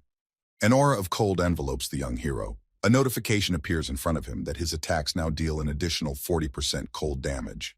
The young hero opens the information panels, and with the omniscient reader skill, he wants to find out the weaknesses of the fire dragon. Doc Ja is surprised to see that one of the skills that Jun Hyuk possesses is available to him because of his omniscient reader skill. The young hero freezes in place in surprise, an icy aura emanating from his feet that turns the ground beneath his feet into ice. Doc Ja studies the information panel and is completely oblivious to the fire dragon whose maw is rapidly approaching him with the intention of swallowing him alive. Young Hee-won sees that the young hero is in mortal danger, so she does not rush to his side to save him. The girl grabs him by the neck and pulls him away from the dragon. She reprimands Doc Ja for freezing in place while fighting a dangerous enemy. Jung Hee-won stumbles in place with the young hero falling to the ground, flying several meters across the ground and raising large columns of dust and dirt underneath. The dragon quickly approaches Doc Ja and Jung Hee-won. The girl looks towards the dragon and tries to catch her breath, while the young hero studies the information panel and tries to choose a skill. Doc Ja is extremely surprised to see that the panel highlights several options for the young hero to choose from. The young hero is extremely frustrated that he can choose a skill like self-defense or enhanced lunge, so he decides to choose flame resistance to fight the dragon. Doc Ja closes his eyes and tries to think of his next plan of action when fighting the dragon, while Jung Hee-won quickly gets to his feet and prepares to dodge the dragon's attack. The young hero picks up his flag and tries to remember the scene from the Survival Methods novel where the battle with the fire dragon takes place. Doc Ja quickly rises to his feet and uses his unique attribute to try to recall the pages of the novel he read earlier to figure out the monster's weaknesses. Jung Hee-won notices the dragon heading towards them at a great speed, her face covered in sweat drops due to the heat, and she asks the young hero to act quickly. The young hero is in a state of meditation to find a necessary fragment of a story from a novel about ways to survive. Doc Ja's gaze becomes extremely determined. With the help of his attribute, he managed to find the necessary information to defeat the fire dragon. Doc Ja uses the information panel and decides to learn the cold resistance skill, and a huge amount of blue energy begins to swirl around his body. Hyun Sung runs towards Doc Ja, and the young hero asks his friends to give him the ice beads so he can use them. Young Min Sung and Lee Sung-guk are about to use their ice beads, but Doc Ja stops them and demands that they give them to him. And the prophets look at the young hero with annoyance because he keeps taking everything away from them. Doc Ja collects ice drops from everyone and takes them inside his body to utilize the power of cold to its fullest. The effect of the ice drops are summed up, and the young hero's body is quickly covered in an ice crust. Under his feet, the floor turns into an icy coating. A strong vortex of ice energy surrounds the young hero, causing his comrades to look in his direction in surprise. A blue panel appears in front of Doc Ja, informing him that his attacks will now deal 200% cold damage. Hyun-sung looks at the young hero with surprise and concern and tries to find out if he's okay, because his friend's body is quickly becoming covered in ice. Deok-ja sighs heavily and looks ahead of him. Thanks to his new cold resistance skill, he manages to utilize all the ice drops to their fullest. The young hero pulls his sword out of its sheath and asks his friends to hide behind his back as quickly as possible, while the fire dragon takes a quick step towards the guys. The young hero's whole body is covered with ice and a light crackling sound is heard. Deok-ja draws his sword and is about to deliver a decisive blow to the dragon. Deok-ja uses all his skills at once to make a powerful sword attack, and the fire dragon comes closer and concentrates fire in its mouth. The fire dragon opens its mouth wide and lets out a deafening roar that echoes throughout the subway station. The fire dragon gets into a fighting stance and its body begins to emit a bright scarlet color, much to the surprise of the young hero. Deok-ja thanks the Sea Admiral for sharing his power with him. He makes a few quick jerks and heads towards the fire dragon. The young hero makes a high jump and finds himself above the fire monster's head. The dragon turns its head up and watches what Deok-ja is about to do. Deok-ja quickly lands on the huge dragon's back and performs a powerful kick on its back, causing the monster to let out a loud roar of pain. The Class 5 dragon-type monster creates a fireball in its mouth, about to use the fire flower of destruction. Deok-ja scrolls through his head the information about the number of tiles that were left in the arena. He remembers how his team managed to find one tile with the number 5 and makes an assumption that they might not be so lucky next time. The young hero clutches his sword tightly and hopes that he can use his attack to stop the fire flower and decapitate the dragon. Deok-ja clutches his sword tightly with both hands and tries to recreate Jun-hyuk's attack to leave the dragon no chance. The young hero remembers every move Jun-hyuk made when he swung his sword, his heart pounding with an incredible amount of excitement because his mistake could cost the lives of not only him, but everyone at the station. Deok-ja swings his sword sharply and prays to all the gods that he will be able to repeat the main character's attack at least once. The young hero's sword pierces the neck of the huge dragon and covers it with a huge layer of ice, causing serious damage to the monster. The young hero clenches his teeth tightly and delivers several blows to the dragon's neck to interrupt its deadly attack. The hero's mind is filled with doubt, but his gaze expresses a firm confidence in his strength. The dragon's wounds are covered in ice and the monster lets out a menacing roar of pain. The dragon's flame quickly fades. He lets out a loud roar and his head swings in different directions. The monster's shoulder is covered with a huge wound covered with ice, which was left by the young hero. Hyun-sung puts his huge shield forward to protect his friends from the remnants of the flames that managed to escape from the dragon's mouth, while Jung Hee-won shields her face from the fiery wind with her hand and tries to see what's going on ahead of her. The young hero lands on the ground and looks intently at the wounded dragon. He clutches his sword tightly and prepares for the next attack. Deok-ja is breathing heavily because he spent a huge amount of energy on the last attack. He hopes that he was able to defeat the dragon. The young hero gets distracted and notices a huge dragon tail coming towards him, hitting him on the head and throwing him aside. Deok-ja fails to dodge the dragon's attack. He lets out a loud cry of pain and flies towards the wall, losing any chance to finish the monster off. Deok-ja is completely immersed in his thoughts and cannot believe that his adventure will end here and now. Deok-ja is sure that if he was like Jun-hyuk, he would have no problem dealing with the dragon and defeating it with one blow. The dragon opens its maw again and transforms a huge fireball, intending to use its devastating attack. And Jung Hee-won points towards a loose green slab and beckons his comrades to run after it. Deok-ja can't believe that it has to end for him right here. He comes to his senses and clenches his teeth tightly against the pain, his cold and piercing gaze fixed on the dragon. The young hero throws his sword with all his might and says with a loud shout that even he can defeat the fire dragon. The young hero's sword, like a huge lightning bolt, is carried to the body of the huge dragon, where his weakest vengeance, his heart, is located.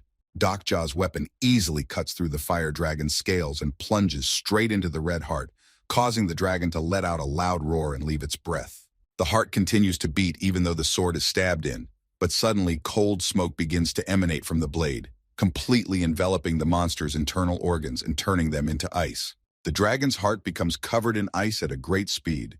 The young hero's sword continues to generate a strong ice aura, and soon the dragon is completely transformed into an ice statue.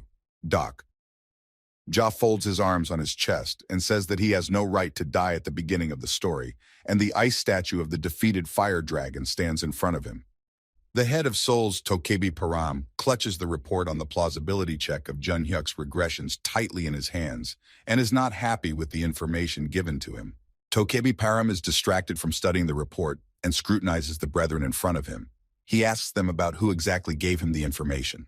One of the Tokebi reports that the report was generated by a colleague of his from Japan who has a strong interest in Jun Hyuk's strange abilities. Param flips through a few documents inside the report folder and urges the other Tokebi to stay away from Jun Hyuk and not dig into his abilities, or it might cause a storm. Param snickers unhappily about the fact that the Tokebi should throw all their strength into preparing the fifth scenario, which should happen soon. Dokja walks over to the ice monster statue and grasps his sword with both hands to pull it out of the dead monster's body. The young hero jumps as far away from the defeated dragon as he can, and in his hand he holds the special artifact he managed to get when defeating the monster. Dokja clutches the fifth-grade dragon essence tightly in his hand and looks at Tokebi, worried that his persona may soon be subjected to discussion among the higher powers. The young hero is completely oblivious to Jung Hee-won, who comes up behind him and slaps him on the back with all her might, causing him to drop the dragon orb from his hands. The dragon orb falls to the floor in front of the young hero's face. Dokja falls next to the magical artifact after the blow of Jung Hee-won and asks the girl not to do it anymore because his health is at 0. An information panel appears in front of Dokja with a message saying that a huge number of constellations are extremely affected by his actions. But Dokja doesn't pay any attention to it and looks towards Jung Hee-won. Jung Hee-won is extremely shocked by the young hero's recklessness, and she glares menacingly at him and asks if Dokja knew his plan would work. The girl swings her palm towards Dokja and reprimands the young hero for being too risky in the battle with the dragon, and the other guys quickly run towards him to check on his well-being. The entire subway station is strewn with a huge number of burned prophet bodies, and only the loud voices of Dokja and his friends echo throughout the room. Dokja and his group examine the bodies of the burned people and try to find something useful in them. Jung Hee-won points out that the resurrection skill that the hero got is extremely useful and can save a life more than once. The young hero points out that he can't use resurrection all the time, and for that ability to work again, he needs to save a huge number of lives. And Jung Hee-won clenches his hand tightly in a fist and promises Dokja that he can help him in this matter. Hyun-sung turns toward Dokja and notes that the new world has a huge number of different abilities, and it's all reminiscent of a fantasy novel. And Jungmin and Lee-sung flinch when they hear such words from the lieutenant. Dokja stares intently at Jungmin and Lee-seon, and with his menacing gaze tries to hint to the prophets to keep their mouths shut, and then tells Hyun-sung with a smile that he's extremely happy that everyone is unharmed. Lee Sung-guk notes that Dokja has become suddenly polite to him as his friend, and glances warily at the young hero, expecting some kind of setup. Lee Sung was completely right in his speculation, because a split second later, Dokja reaches out his hand in his direction and demands that he hand over his cell phone again. The young hero talks about taking that cell phone for himself, and Lee Sung tearfully says that Dokja is no longer playing the role of Jun Hyuk, and he has no reason to be so cruel to them. Dokja scrutinizes his phone screen. All his belongings along with his phone were destroyed by the flames, and he is extremely concerned that the file from the author might be gone forever. But suddenly his phone receives a message that he can synchronize the data from his old device. Dokja presses the consent button and watches with excited anticipation as the download window fills up rather quickly.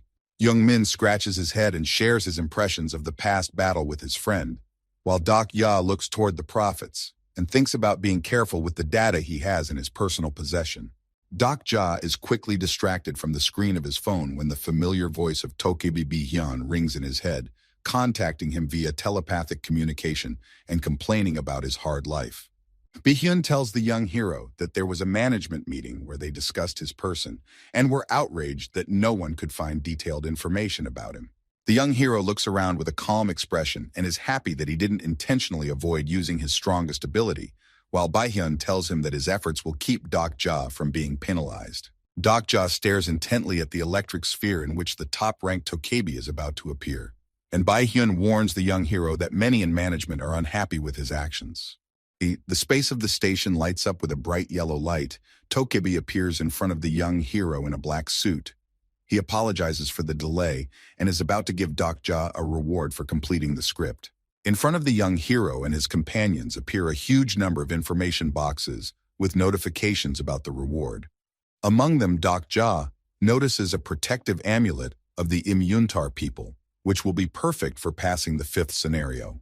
The young hero notices that all of his companions have received good rewards, but there is a doubt in his mind that he has received rather little for overcoming the disaster.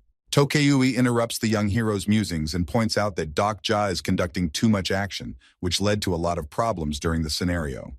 Tokyubi reports that the management has decided that the difficulty of the script will be doubled because the level of incarnations is not appropriate for the upcoming script. The young hero and his team look at the Tokebi flying in the air with surprise. They are extremely amazed that the scenario complexity will be increased in this area. Tokebi looks around at all the people present on the station with a slight smile on his face, and then snaps his fingers and activates the complication of the scenarios. Doc Ja opens the information panel and is very angry that Tokebi has drastically reduced the time to run the last scenario, giving only 48 hours to run it. Yu Sang notices familiar silhouettes in the back of the subway tunnel. He holds onto his injured shoulder and tries to figure out who is heading towards the station. Kan Pil-du gives orders to the people in the station and points out places to take up defenses. Doc Ja and his squad return to the station with the bodies of wounded people scattered everywhere. Jung Hee-won looks around fearfully and asks Yu Sang what happened during their absence. Jung Min flinches in horror and points toward the railroad tracks with a pale expression, as if he saw a ghost there. The young hero and his friends look in the direction Jung Min pointed and notice a huge number of apostles' heads neatly displayed on the railroad tracks. Deok Ja involuntarily looks at the apostle heads. He is extremely uncomfortable with the way Jun Hyuk is dealing with the problem. He looks around and tries to find the main character with his eyes.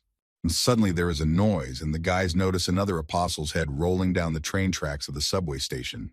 On the floor lies the head of the leader of the apostles. Now the entire Seer squad has been completely destroyed, and only one head remains of their former greatness. The young hero cautiously looks towards the head that is rolling rapidly along the railroad tracks and notices Jun Hyuk slowly heading in his direction. Jun Hyuk holds his sword firmly in his hand and stomps his feet loudly along the railroad tracks. The young hero looks back and forth at the main character and the heads left behind and is amazed that Jun Hyuk has decided to massacre all the apostles. Jun Hyuk stops near the entrance of the station and casts his indifferent gaze in the direction of the young hero, as if expecting him to explain. Suddenly there is a loud voice of a man that scares all the people in the station. The young hero realizes that the voice is coming from a severed head. Doc Ja can't believe his eyes that the severed head of a man is capable of saying anything. He gingerly looks in his direction and freezes in surprise. The head of the first apostle rolls closer to Doc Ja and says that she is glad to finally see the man who prevented her brilliant plan from coming to fruition. As the story moves back a few hours, Jung Min Seop tells about how there was a man who brought all the prophets together and helped them acquire rare items. Jung Min says that a strange apostle came to the stations after the end of the first scenario and suggested that he and his friend join the prophets. Jung Min notes that similar invitations have happened at other stations, and Doc Ja pays no attention to his words and turns to Li Xian, demanding that he give him his pants. The Apostle King, with a smile on his face, continues to look at the young hero and his companions. Despite missing his entire body and the rest of his limbs, he looks more alive than ever.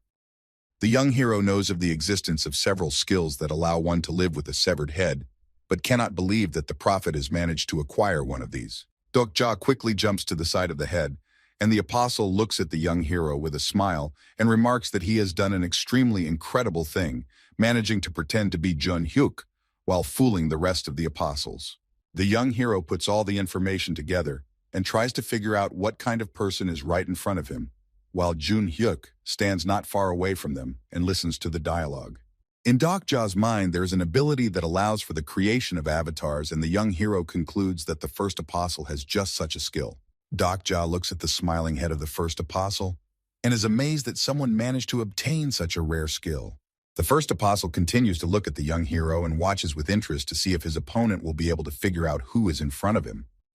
The smile on the first apostle's face quickly disappears when the young hero makes the assumption that the author of survival techniques is in front of him.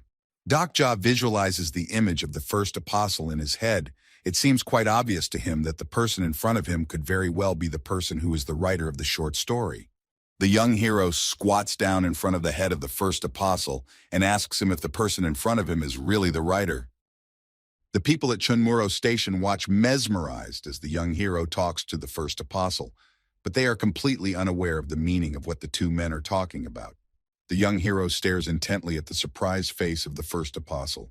He assumes that the body in front of him is not a real body, but an avatar. The face of the first apostle lights up with a broad smile. The first apostle is extremely impressed by the ingenuity of the protagonist and confesses that he is the author of the revelation. The young protagonist looks at the apostle with an indifferent expression on his face. The words of the man in front of him seem to him to be complete nonsense, which he does not want to believe at all. Dokja turns his head toward Junhyuk, hoping for his help, and then turns to the first apostle and tells him that that's not what he asked him. Young Hyuk activates his lie detector skill, and Daokja asks the first apostle if it's true that he owns the revelation and is the author of it, to which he gets a positive answer from the head. The young hero doesn't believe the first apostle's words at all and thinks they're nonsense, and then he's surprised when Jun Hyuk's lie detector shows that what the head said is true. Daokja stares absent-mindedly at the head of the first apostle. He can't believe that this man also has a file of novella ways to survive. The head of the first apostle looks at the young hero with a smile. It seems that the author of the revelation takes great pleasure in talking to the young hero. The young hero recalls how he received a message from the short story author. He is sure that the writer of Survival Ways would definitely recognize his reader. Dokja tries to calm down and not give away his excitement. He demands the apostle to tell him what revelation he is talking about and what the document means. The first apostle explains to the young hero that a revelation is a document that reveals the truth for the future, and then decides to ask Dokja how he knew about his operation. The first apostle assumes that Dokja is also a prophet, and the young hero is amazed at the fact how the man who wrote the revelation doesn't know the answers to all the questions. The apostle smiles broadly and starts laughing at the top of his voice. He talks about how being an omnipotent author is very boring, so he prefers to remain in ignorance. Ja remembers the message the author sent before the apocalypse. The young hero is once again confirmed that he is definitely not the author of the novel. The young hero is surprised by the information from the apostle that there is a girl in Sondamun prison who is another apostle. The first apostle proposes a deal and asks Dokja to give up his identity, and in return he will share a little information with him. But the young hero refuses the offer and says that the apostle can't offer him anything in return. The first apostle continues to look at Dokja with a smile and warns him that the body in front of him is not a real body. But the young hero interrupts the apostle half a word and says that he knows the future. After the young hero's words, the smile from the first apostle's face instantly disappears. His head looks at Dokja intently and tries to understand what he's talking about. And Dokja decides to add some spice to his dialogue with the apostle, so he tells the head that it knows the future much more than he does. Junhyuk uses the lie detector and realizes that the young character is telling the whole truth. His face still shows no emotion, but the main character starts thinking about something in his head. The first apostle cannot believe in the words of the young hero. He does not understand how he can be a man who knows much more than he does. The young hero looks closely at the head of the first apostle and begins to slowly guess that the thief of the novella may be in front of him. Dokja recalls that there was a pirated copy of the survival novel that was not very popular among users. The first apostle looks questioningly in the direction of the young hero and is startled when the young hero starts hurling accusations at him and calling him a thief. The young hero puts his hands at his sides and a wide smile lights up his face. He points out that the first apostle is just a thief who copied the short story and calls it some kind of revelation. Jung Min Sung stands with Jung Hee-won and Yu Sang, the man scratching his beard and not understanding how one can communicate with his head, while the girls follow the dialogue closely. The first apostle looks fearfully at the young hero. He is shocked by Dokja's words of calling him a thief, who gains profit at the expense of others and profits at other people's expense. The apostle turns sharply towards Junhyuk and asks the main character to come closer to him, because he has a great offer. The creator of the revelation is very disturbed by Dokja's words, and he suggests that Junhyuk join him and take his side so that together they can destroy all the offenders. Junhyuk looks at the talking head without too much emotion and listens to her offer to see him through to the end of the story if they join forces. Daokja stands nearby and listens as the first apostle tries to convince Junhyuk to side with him. The young hero remembers that when he was pretending to be the main character, the other prophets also tried to get him on his side. Junhyuk says that he hasn't heard of any revelation and isn't interested in the offer from the head, But the first apostle continues to insist and offers to look at his attributes as proof. Jun Hyuk uses a sage look while Dokja looks at the young protagonist warily and uses the omniscient reader skill to find out exactly what the main character is up to. Dokja is too exhausted after the fight with the dragon and can't use his unique ability, and the first apostle continues to convince Jun Hyuk to join him and offers to deal with the young hero who changed the future. The young hero is very angry that the first apostle is trying to blacken his name. He points out that the creator of the revelation was also pretending to be Jun Hyuk for his own purposes. Jun Hyuk is fed up with the pointless conversation. He holds the sword in his hands and quickly heads towards the talking head to make up his mind about his choice. The main character steps his foot on the first prophet's head, causing the revelation writer's face to change drastically from smiling to incomprehensible. The young character looks at Jun Hyuk apprehensively and steps back a bit, while the main character asks the question, if someone really knows the future, let them tell what will happen soon. Jun Hyuk continues to keep his foot on the first prophet's head and the blade of his sword direction to the young hero's throat and waits for the answer to his question. The young hero puts his hands up and Young Hee-won grabs the hilt of his sword and prepares to attack the main character if he hurts Dokja. Jun Hyuk presses his foot on the first apostle's head and asks the young hero to anticipate his actions and tell him what he will do to the writer's head. Jun Hyuk is fed up with this squabble and turns to the head in a disgruntled voice and says that the first apostle can only flail his tongue and then puts his blade back in its sheath. Cold sweat drips down Dokja's face as he looks at Jun Hyuk in surprise and doesn't fully understand which side the main character has chosen. Jun Hyuk stares directly into the young character's eyes, as if trying to find the answer deep inside of Dokja's soul. The main character abruptly turns around and heads towards the subway station tunnel, and Dokja looks at him in surprise and asks where Jun Hyuk went. Dokja yells at Jun Hyuk to stop, but the main character ignores him and continues walking forward. Jun Hyuk stops and says that if the future has been changed, it's worth changing plans. And the young character points out that it's more beneficial to stay together and offers his help. The main character talks about paying back his debt, and Dokja hints that Jun Hyuk is in his group and can't leave the station at will or he'll get punished. Jun Hyuk quickly exposes his blade and is about to get away from the young hero, and Dokja puts his hands up and says that he knows full well the plan the main character will follow. The young hero offers his help, and Jun Hyuk looks smugly at Dokja and thinks aloud about just taking his flag. Dokja talks about how Jun Hyuk can try to take the flag from him, but then he'll use punishment and it'll all be solved in a split second.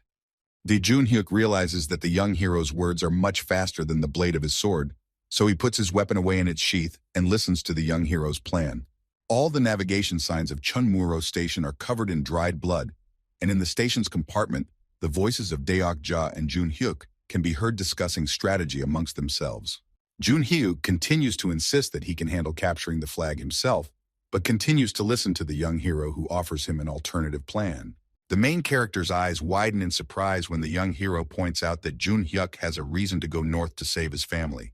A dark blue aura envelops Jun Hyuk and he clenches his hand tightly on the hilt of his sword and is about to massacre the young hero, while Dokja realizes his hands are up and says that he only has good intentions. Hyun Sung watches Dokja and Jun Hyuk's dialogue. She's worried that something might happen to her friend, so she stands at the ready. The young hero points towards the head that Jun Hyuk crushed and asks him what the man's main attribute was. There's hardly any space left on the navigation map of Chunmuro Station that isn't splattered with blood. The young hero returns to the station.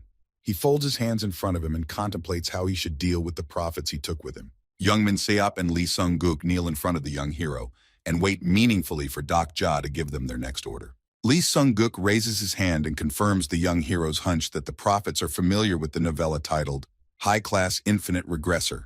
Young Min Seop and Lee Sung-guk quickly look at each other and start discussing the novel. The young hero said, Dokja takes a seat on the stone bench and waits for the prophets to finish discussing amongst themselves. The young hero recalls that he once saw a frame on the internet that showed a tall, handsome man with a huge number of gold coins falling around him.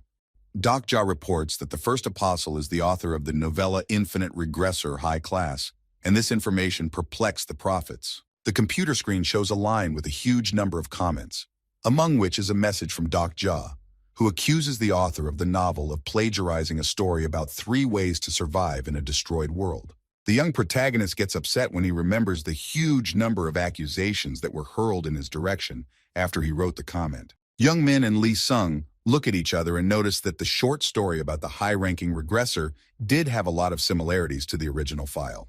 The young hero thinks about whether he can beat the author of the plagiarized file if he is also familiar with the source, and suggests that the more time passes, the less useful information the apostle has. Doc Ja lowers his gaze to the prophets and informs them that as soon as enough time passes, the first apostle will lose all his advantage, and then says that he has a task for them. Yu Sang carefully lays Li Ji Hai down near the flagpole and tries to treat the girl's wounds. Hyun Sung polishes his shield to a shine, and Gil Young looks towards the protagonist and waits for his return. The protagonist learns from Young Min and Lee Sung that the Tyrant King has been using the prophets as sources of information. Doc Ja's face lights up with a wide smile because he has come up with a great plan. The prophets look at the young hero in amazement and wait for the plan to be explained, while Doc Ja tells him that a part of the revelation must fall into the hands of the Tyrant King so that he will be confused. The young hero looks expectantly at his charges, hoping they will figure out what his plan is, and a beaming smile spreads across his face. Doc Ja can't stand it and declares with a joyful voice that with their joint efforts they will create a top-rank infinite regressor file, and then they will distribute it. The blood that covers the entire wall of Chunmuro subway station gradually dries up and turns maroon in color, as if someone had spilled paint on it. The young protagonist walks towards Konpil-do and asks him to give him the notebook he's been clutching so carefully to his chest and won't part with. Konpil-do's face becomes menacing. He insults the young hero and demands that he take care of his notebook, but the young hero pays no attention to the gun baron's anger and tells the prophets that they will write the plot of the novel themselves. The young hero in his head presents the image of a plagiarizing writer and a tyrant king who has learned of the existence of some kind of revelation. In Deokja's mind, the image is drawn that the tyrant king, who seeks sole possession of the information, will fight against the plagiarizing writer who wants to know as much as possible. The young hero opens a laptop and creates a file on it, and explains to the prophets that with the file they create, they will force the tyrant and the writer to face off against each other. Jong Min kneads his hands and points out that he's grown to respect writing because composing is hard enough, and Doc Ja points out that they can write down information roughly because they don't need a whole work. Doc Ja worries that Hyun Sung and Lee Ji Hai might overreact to being characters in the novella, so he asks the prophets to change the characters' names. Jung Min asks Doc Ja not to worry that Hyun Sung and Yu Sang might react wrongly to the information that they are characters in the novella. The prophets recall how they did an experiment on one of the novelization characters and notice that he doesn't understand anything and reacts like a normal civilian in the games. Oh, the information provided by the prophets comes as a surprise to the young hero. He crosses his arms across his chest and comes to realize how the writer was able to find the prophets so quickly. The young hero wonders how they are different from the characters in the short story. Lee Sung-guk looks up and says that they are real people, and the characters are just part of the work.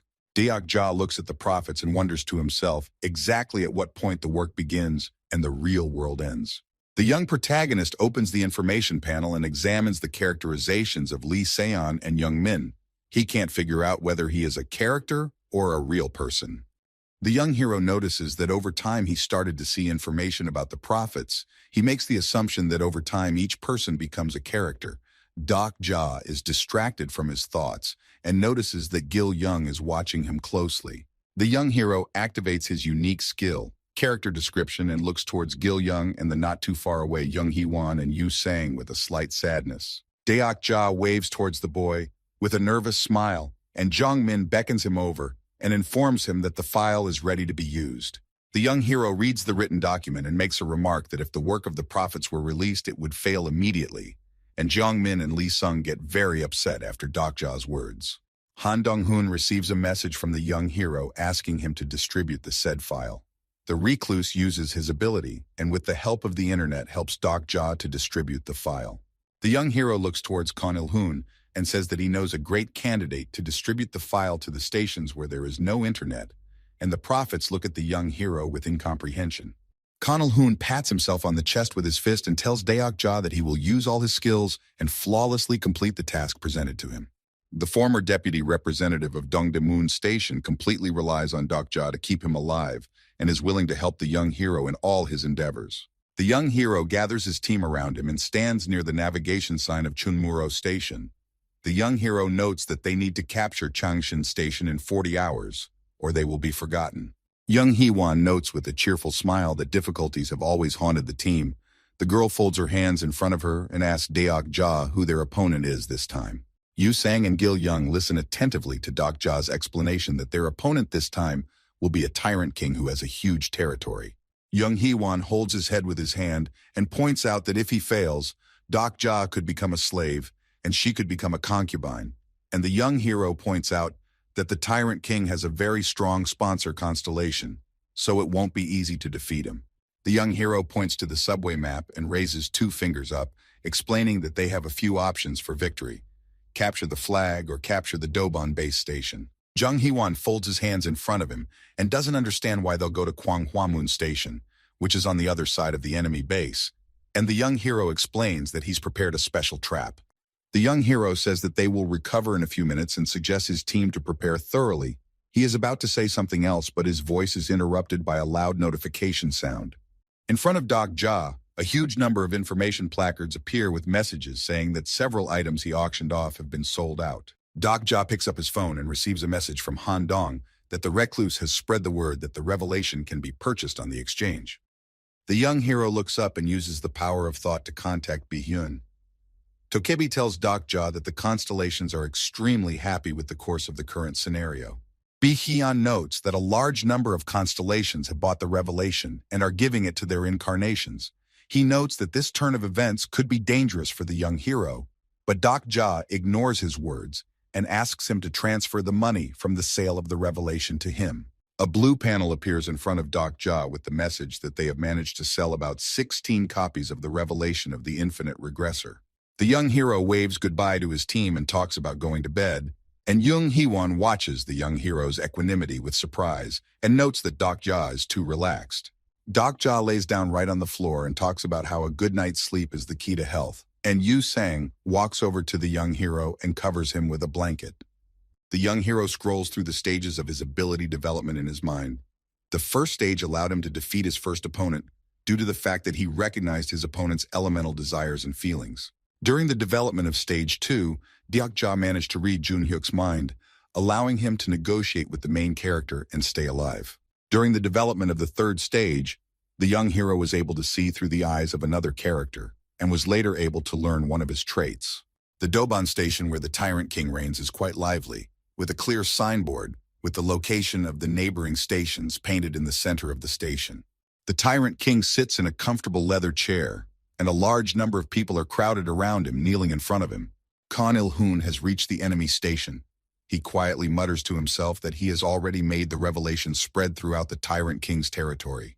Deok Ja uses his unique ability and follows Khan Il-hoon, watching from the shadows as the former deputy reports that soon the Tyrant King's men will start moving. Khan Il-hoon is aware of the protagonist's ability. He speaks his thoughts aloud to keep Deok Ja informed of the progress of the operation. The Tyrant King sits proudly on his throne, a golden crown on his head, and listens to his subordinates report that some revelation has come to light. A girl kneels down and brings a bowl of fruit towards the king. He tells his master that the information from the revelation is completely reliable and can be trusted. A horrible evil grimace appears on the face of the Tyrant King. He tells his servants to go to the Gwanghwamun station to capture it. The young hero has learned all he needed to know, so he closes his eyes and is about to be transported to another scout who is gathering information about the plagiarist writer. Deok Ja closes his eyes and tries to visualize in his mind the image of Jungmin Sop, who is on the surface watching the other person. Bright rays of sunlight illuminate a wide road that is covered in a huge number of cracks, with cars scattered all along its length, some of which are still running. The young hero moves his consciousness into the body of Jungmin Sop, who has climbed to the top floor of a huge building and is using his binoculars to watch his target. Deok Ja and Jungmin use their binoculars to notice a man who is wearing a black hoodie. They make the assumption that it is the plagiarized writer in front of them. The writer is completely unaware that he is being followed. He has black glasses over his eyes to protect him from the bright light, and there are several people standing around him and guarding him. The young hero follows the actions of the writer closely. He is aware of the fact that there is an important item in Gwanghwamun that his opponent has most likely come for. Deok Ja notices that there is a huge number of people crowded together in the city center. Among them are the king from all the subway stations. The young hero smiles widely because for the moment, everything is going according to his plan. He continues to watch the kings and waits for something to happen. Dok Ja abruptly opens his eyes. His unique skill was deactivated, so his body woke up earlier than he expected.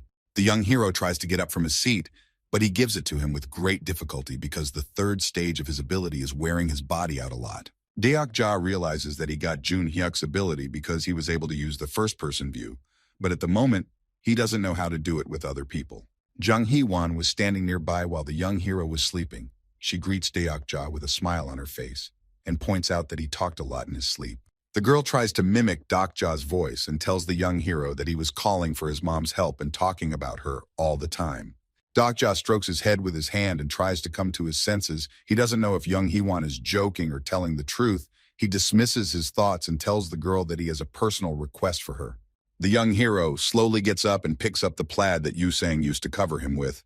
He takes a long look at Jung Hee-won and then urges the girl not to participate in the upcoming battle. Jung Hee-won's eyes widen in surprise.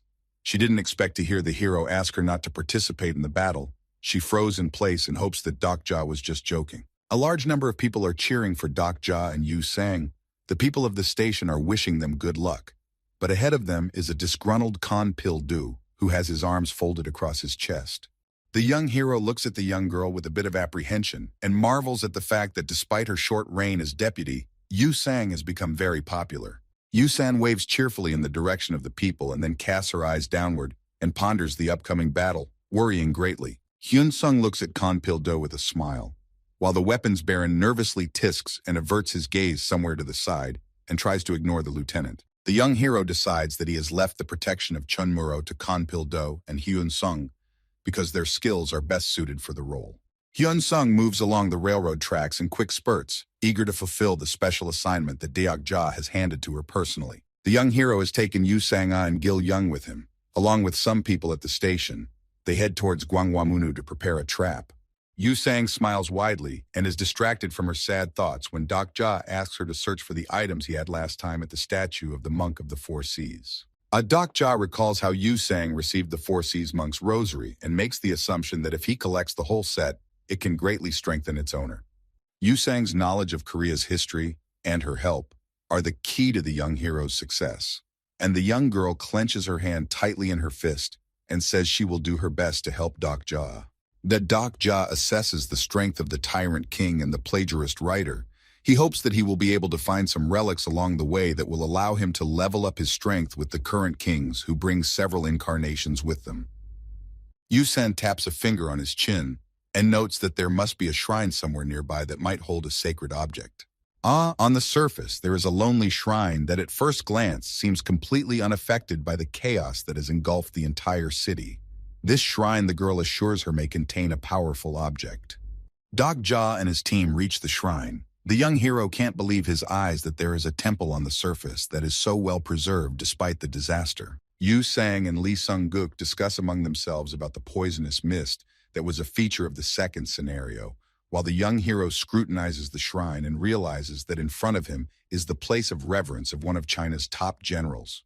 Dok Ja comes closer to the information tablet and studies it with his companions. He assumes that it is possible to destroy everything here, but he is not sure if he will be able to get the item that way this time. Yu Sang offers to pay her respects in front of the general's temple. She pours some water into a bowl and carefully places it near the temple door. Dok Ja, along with his companions, fold their hands in prayer to pay their respects to the Chinese general. The young hero hopes it will be enough to get the sacred object. An information placard appears in front of the young hero's face and informs him that the Guandao constellation is very happy for those people who choose to visit it. A bright flash of blue light envelops Dok Ja and his team. The constellation blesses the group and grants them hanging characteristics for 24 hours. The young hero is surprised to find a temple dedicated to the Chinese warlord in the center of the city. He is happy that the constellation has blessed his team, but he was expecting to receive a magic item. Gil Young points towards the street with a loud voice, from the direction of which a huge number of armed men are moving towards the Chinese general's temple. The belligerent silhouettes approach the group of the young hero rather quickly. Dok Ja realizes that there is no point in running away, so he decides to meet the strangers face to face. The soldiers march and control their every step, trying to act as synchronized as possible. They clutch their spears tightly in their hands and do not react in any way to the people in front. Lee Sung-guk scrutinizes the soldiers' outfits and says in Dok Ja's ear that he has definitely seen this strange uniform somewhere. The red officer walks ahead of his soldiers and orders his troops to stop when his squad and Dok Ja's group are separated by a few meters. The officer points his spear towards Dok Ja and asks the men in front of him in a menacing voice how dare they stand in the way of the queen. Dok Ja nonchalantly looks around at the officer and his squad, who are dressed in strange clothes. He is not going to move from his seat and asks the red officer to introduce himself. At the back of the squads of soldiers, a girl's calm and melodious voice is heard noting that Dok Ja has a brown flag. A girl in a strange red outfit steps forward to her subjects and asks the young hero if he is the king. Min Ji-won is overjoyed when a lone voice from Dok Ja's group recognizes her. She smiles sweetly at Dok Ja's group and tries to figure out what another king has forgotten here. Lee Sung-guk looks towards Queen Min Ji-won with a smile and tells the girl that he's a big fan of hers, and Dok Ja swings his hand and hits the back of the prophet's head with all his might to bring him to his senses. Dok Ja lightly probes his hand, and disappointed by the fact that the hypnosis master couldn't handle Min Ji-won's frostbite, the young hero makes an assumption that the character in front of him is not a character from the novel. The queen covers her smile with her hand. After Dok Ja hits the prophet on the head, the young hero scrutinizes Min Ji-won and assumes that the beauty queen in front of him might be a character. Dok Ja opens the information panel and examines the girl's main characteristics. He learns that Min Ji-won's sponsor is the lady on the silk sheets. Queen Min Ji-won starts laughing when Dok Ja calls her by name.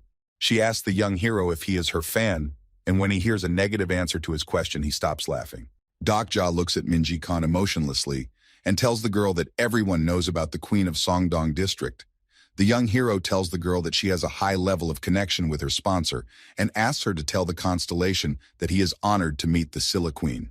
Queen Min Ji-kong is greatly impressed by the young hero's awareness. She looks in his direction with wide open eyes, and the girl's constellation starts to get very worried after his mention. The young hero asks Min Ji-kan not to be surprised much.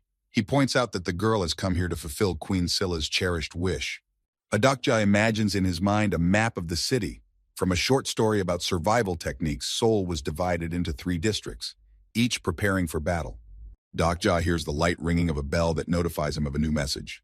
He opens the information panel and is told that a new prize scenario has been opened. Min Ji-kan looks at the young hero with a serious expression and tells him that her sponsor constellation wants to see his sincerity.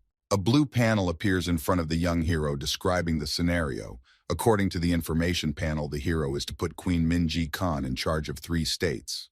Dok Ja scrutinizes the contract that Min Ji-kong offers him. He is extremely disappointed that the reward is only 2,000 gold coins. Queen Min Ji-kan is confident that Dok Ja will soon join her. She says that soon there will be a war among the kings, and all the small groups in the area will disappear. Min Ji-kong folds her hands in front of her and tells the young hero that he can only survive if he enlists the help of the great constellation. But Dok Ja, to everyone's surprise, refuses. Queen Ji-kong is greatly shocked when Dok Ja refuses her offer and tells her that he has no intention of being her subordinate. Dok Ja says he has to hurry and heads in the opposite direction of the queen, while Min Ji-kong tries to stop the young hero and says he can give more coins if the original price didn't suit the young hero. Queen Min Ji-kan points her hand out and says that she will be the person who will unite the 3 states under her. The girl says that Dok Ja was the one who should have paid her to be under her protection. Yu Sang turns towards the girl and raises her hand to address her. She talks about how, according to history, Silla was the weakest of the kingdoms, so it is not very beneficial to join the queen. Queen Min Ji-kan looks at Yu Sang with surprise. She doesn't know what to say to the girl's question about how she plans to unite all 3 territories. Min Ji-kan becomes furious after the girl's words. She asks the girl how she knows everything, and Yu Sang replies to the queen that she has a first level in history. Dok Ja turns to Yu Sang and asks the girl to hurry up, because they need to hurry, and the queen watches the young hero's group and doesn't know how to contradict Yu Sang's words. Queen Min Ji-kan raises the original amount she offered to make the cooperation, and Dok Ja refuses without much thought. The young hero continues to move forward and ignores the queen's offers, as he gets more than Min Ji-kan can offer. For every hour, he sells copies of the Revelation. The young hero stops when he hears the offer of 3,000 gold coins from the queen. He thinks about Min Ji-kong's offer and turns towards her.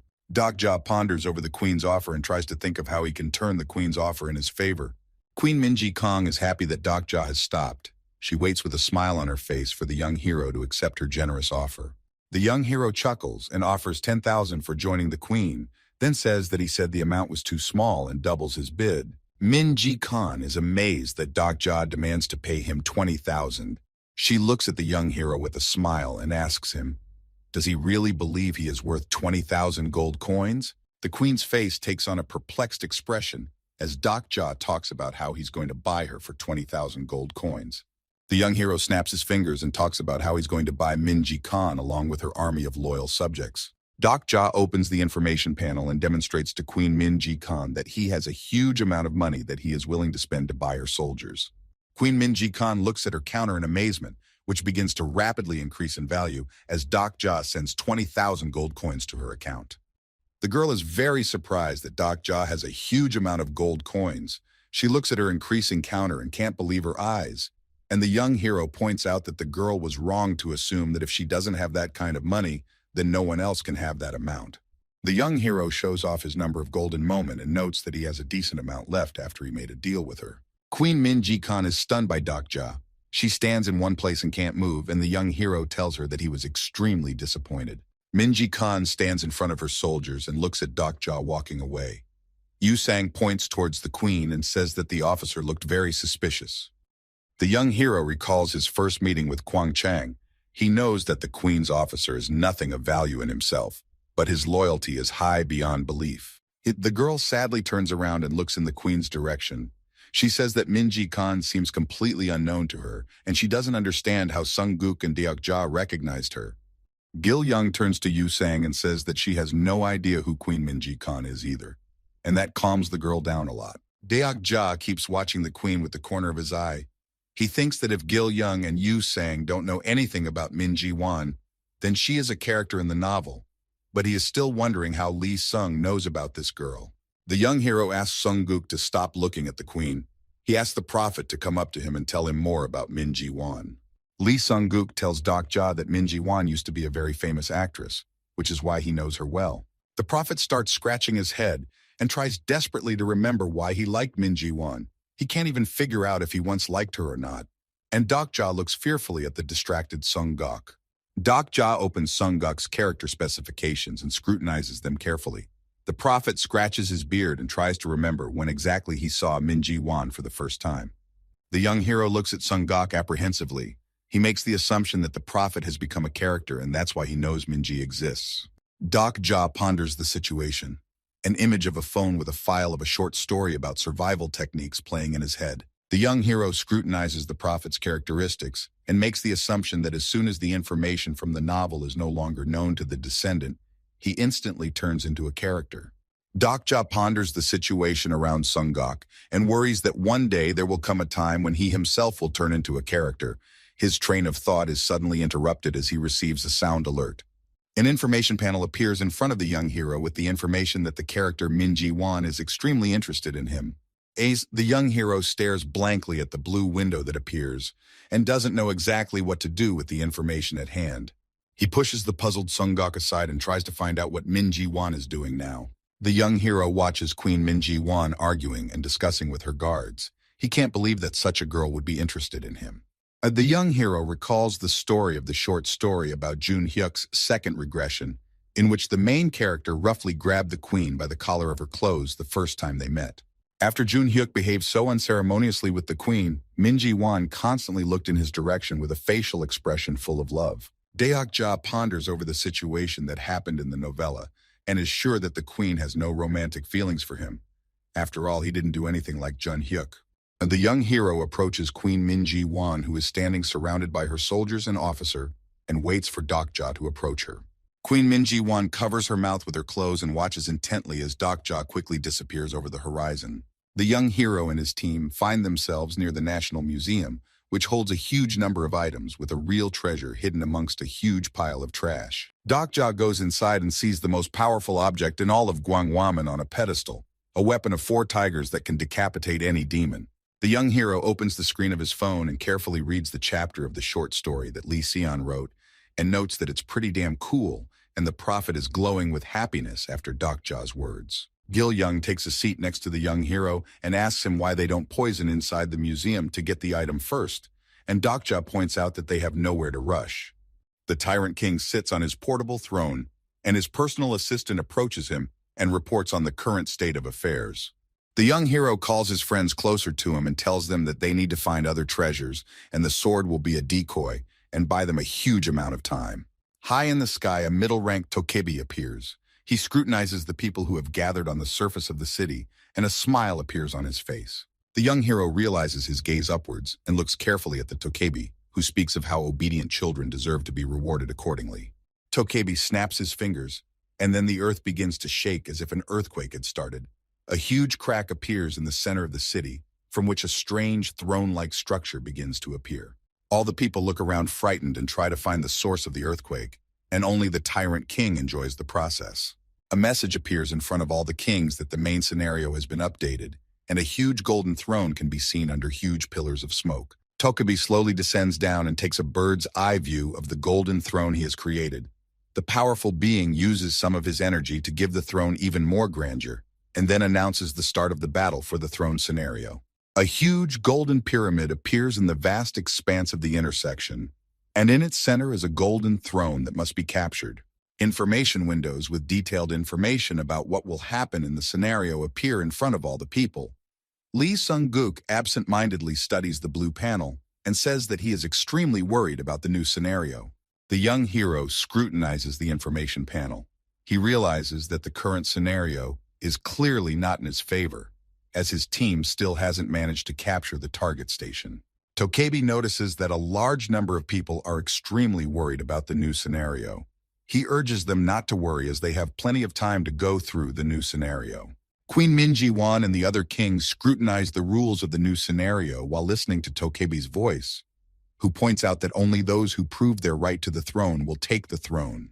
Dokja reads the first condition that the true king must be braver than all others and must possess a black flag that demonstrates his status. Cold sweat runs down the young hero's face. He is extremely concerned that 20 stations must be captured to receive the black flag. Yu Sang scrutinizes the conditions of becoming a true king and asks the young hero what they need to do, as they need to capture 10 more stations, and there are none available nearby.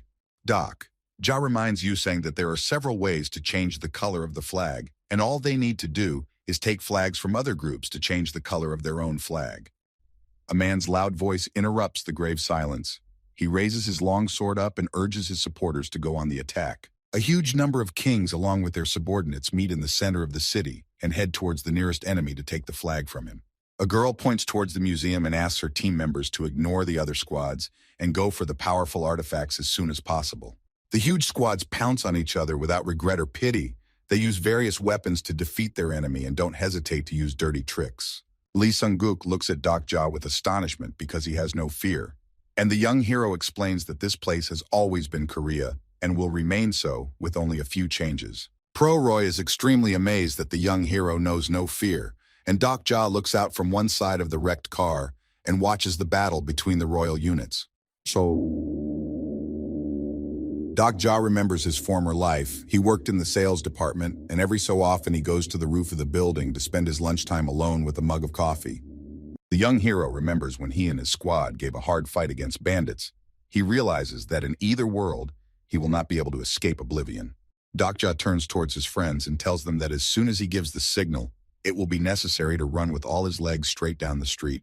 The young hero makes a sharp wave of his hand and runs with his companions through the narrow city blocks and past major confrontations. The buildings of the Seoul City Historical Museum stand proudly alone, waiting to let in new visitors who are hungry for knowledge. The young hero looks at the signboard of the museum and ponders the next plan of action. His group is very tired and trying to catch their breath after a long run. Yu Sang wipes the sweat from his face and asks Dokja why they need to visit the historical museum, and the young hero explains that they need to retrieve a magic disc from the building. An object from an old era similar to the disc is behind a glass display case. It hasn't been used for its intended purpose for a long time, and the object is eagerly waiting for people to use its knowledge again.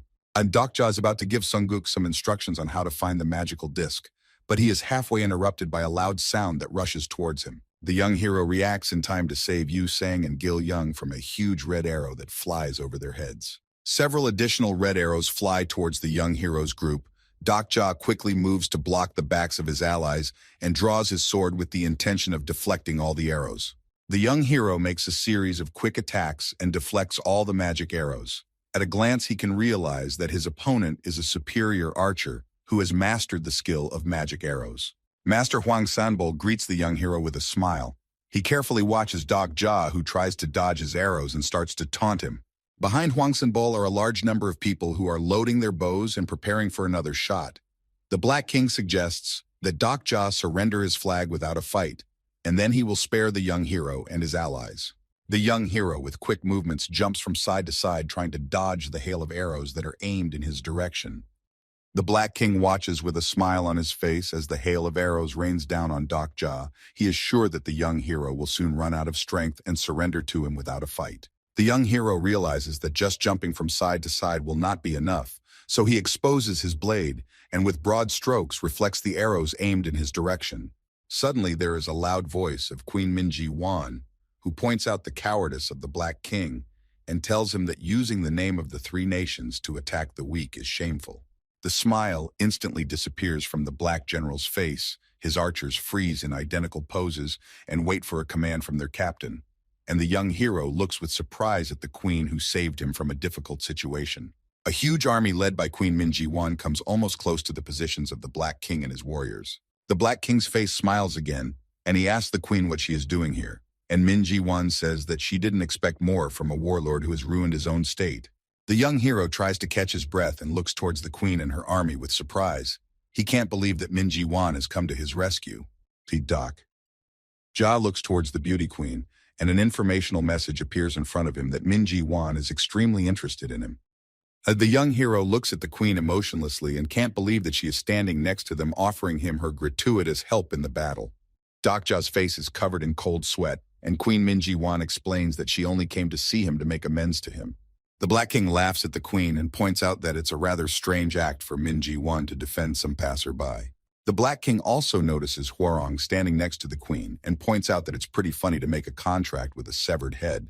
Vuran nods with anger. He steps forward and bares his elegant hilt. He demands that the Black King immediately take back his words and not utter another word. The young hero sighs heavily and watches the two men squabble. He is grateful that the queen has come to his aid, but he is extremely reluctant to witness a showdown between Hwaran and the Black King. The young hero scrutinizes Hwaran and Kabak, who are facing each other and preparing to cross their weapons. Dokja looks toward the growing tension between the two generals and asks the queen to retreat with her army. Yu Sang's sharp voice interrupts the young hero's musings, and he and Queen Minji Wan turn toward him and try to find out why the girl is calling him over.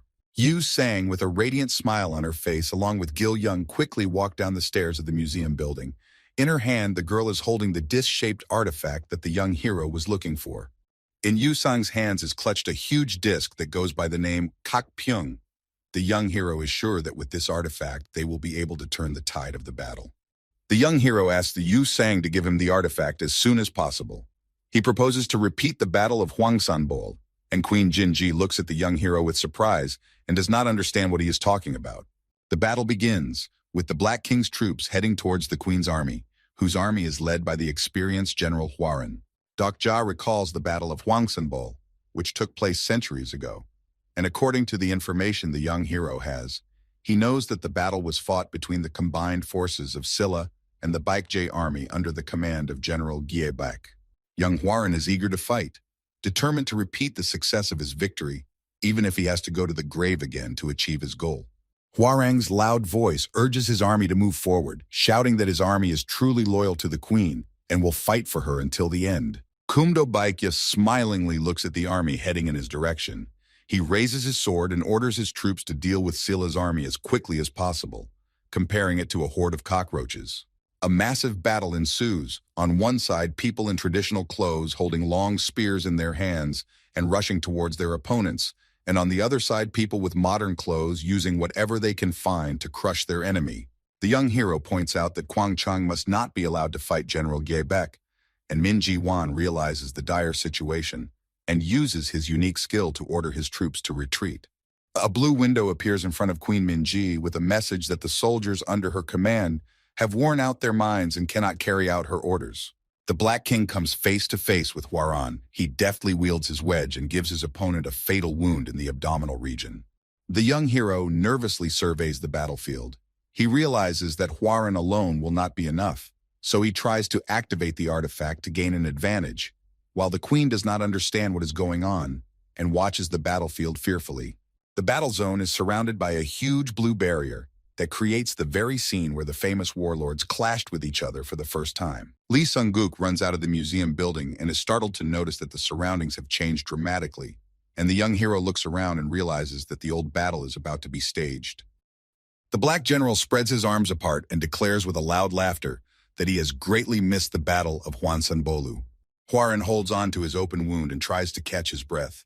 He has lost his weapon and can no longer defend himself from his opponent's attacks.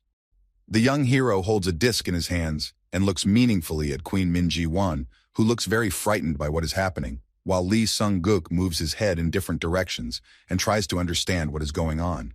Queen Min-ji-won looks fearfully at the young hero. She holds her finger near her mouth and hopes that the young hero will help her solve the situation.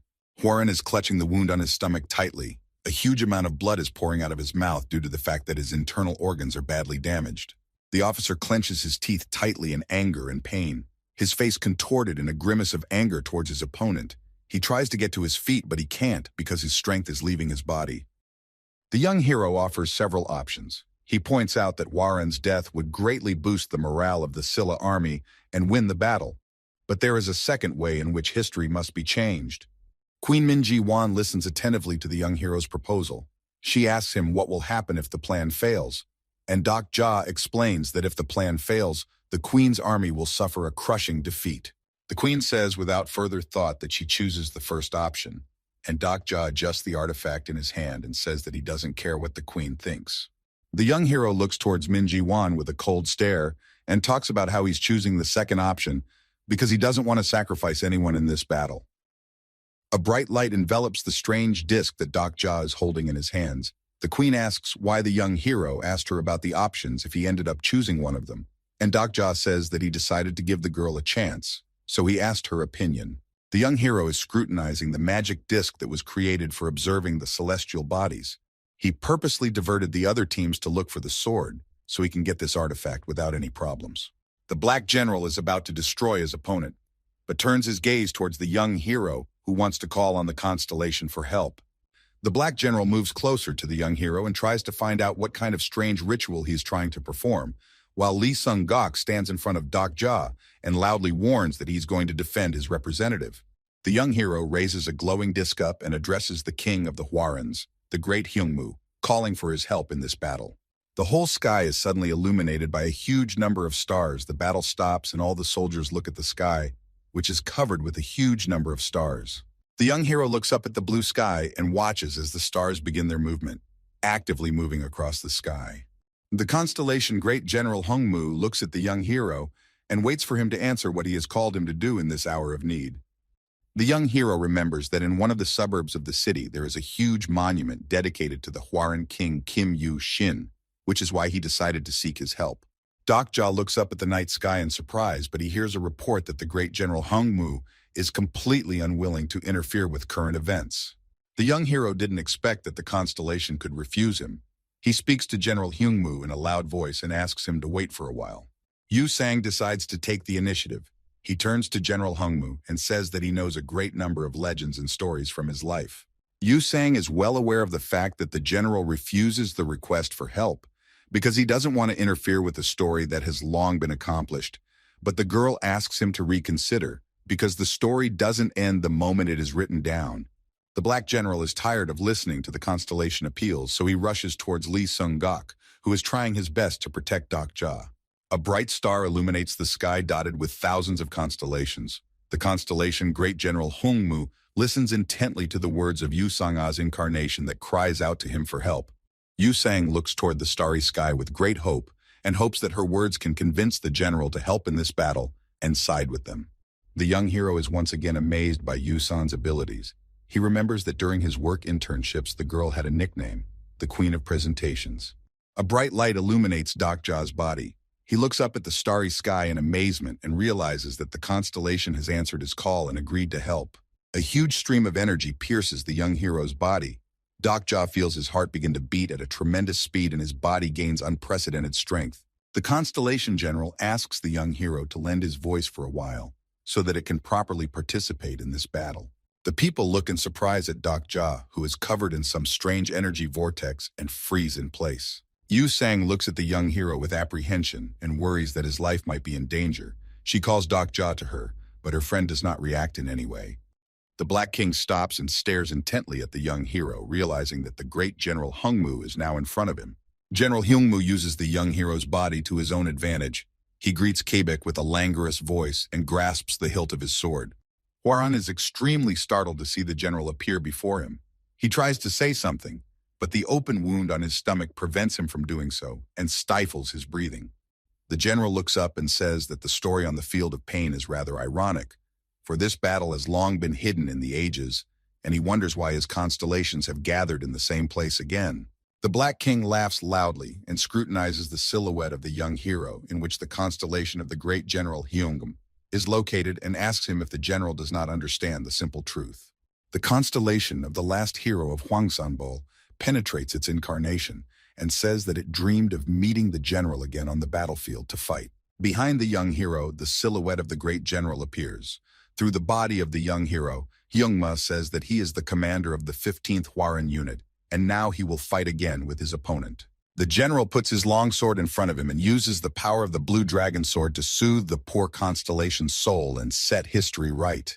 The general calls out the name of his squad in a loud voice and is about to summon it to the battlefield to change the course of history. General Hanma thrusts his sword sharply into the ground, making it shudder with a powerful impact, and recites an incantation to summon his army. The sword stabs deep into the ground. A huge amount of electrical projectiles pierce the ground and cause the dead that were once laid to rest in the land to wake up. General Hyum's warriors quickly crawl out of the ground. They look like skeletons that are dressed in strange clothes that look like ancient armor. In front of the young hero's body, a huge army of dead men appear, ready to side with the great General Hungma and give battle to the lost constellation. Queen Minji Wan covers her mouth with her clothes to keep from screaming in fear, and fearfully examines the warriors who have appeared from under the ground. The Black General's men look towards the reanimated dead men with horror. They are greatly frightened and can barely contain their fear.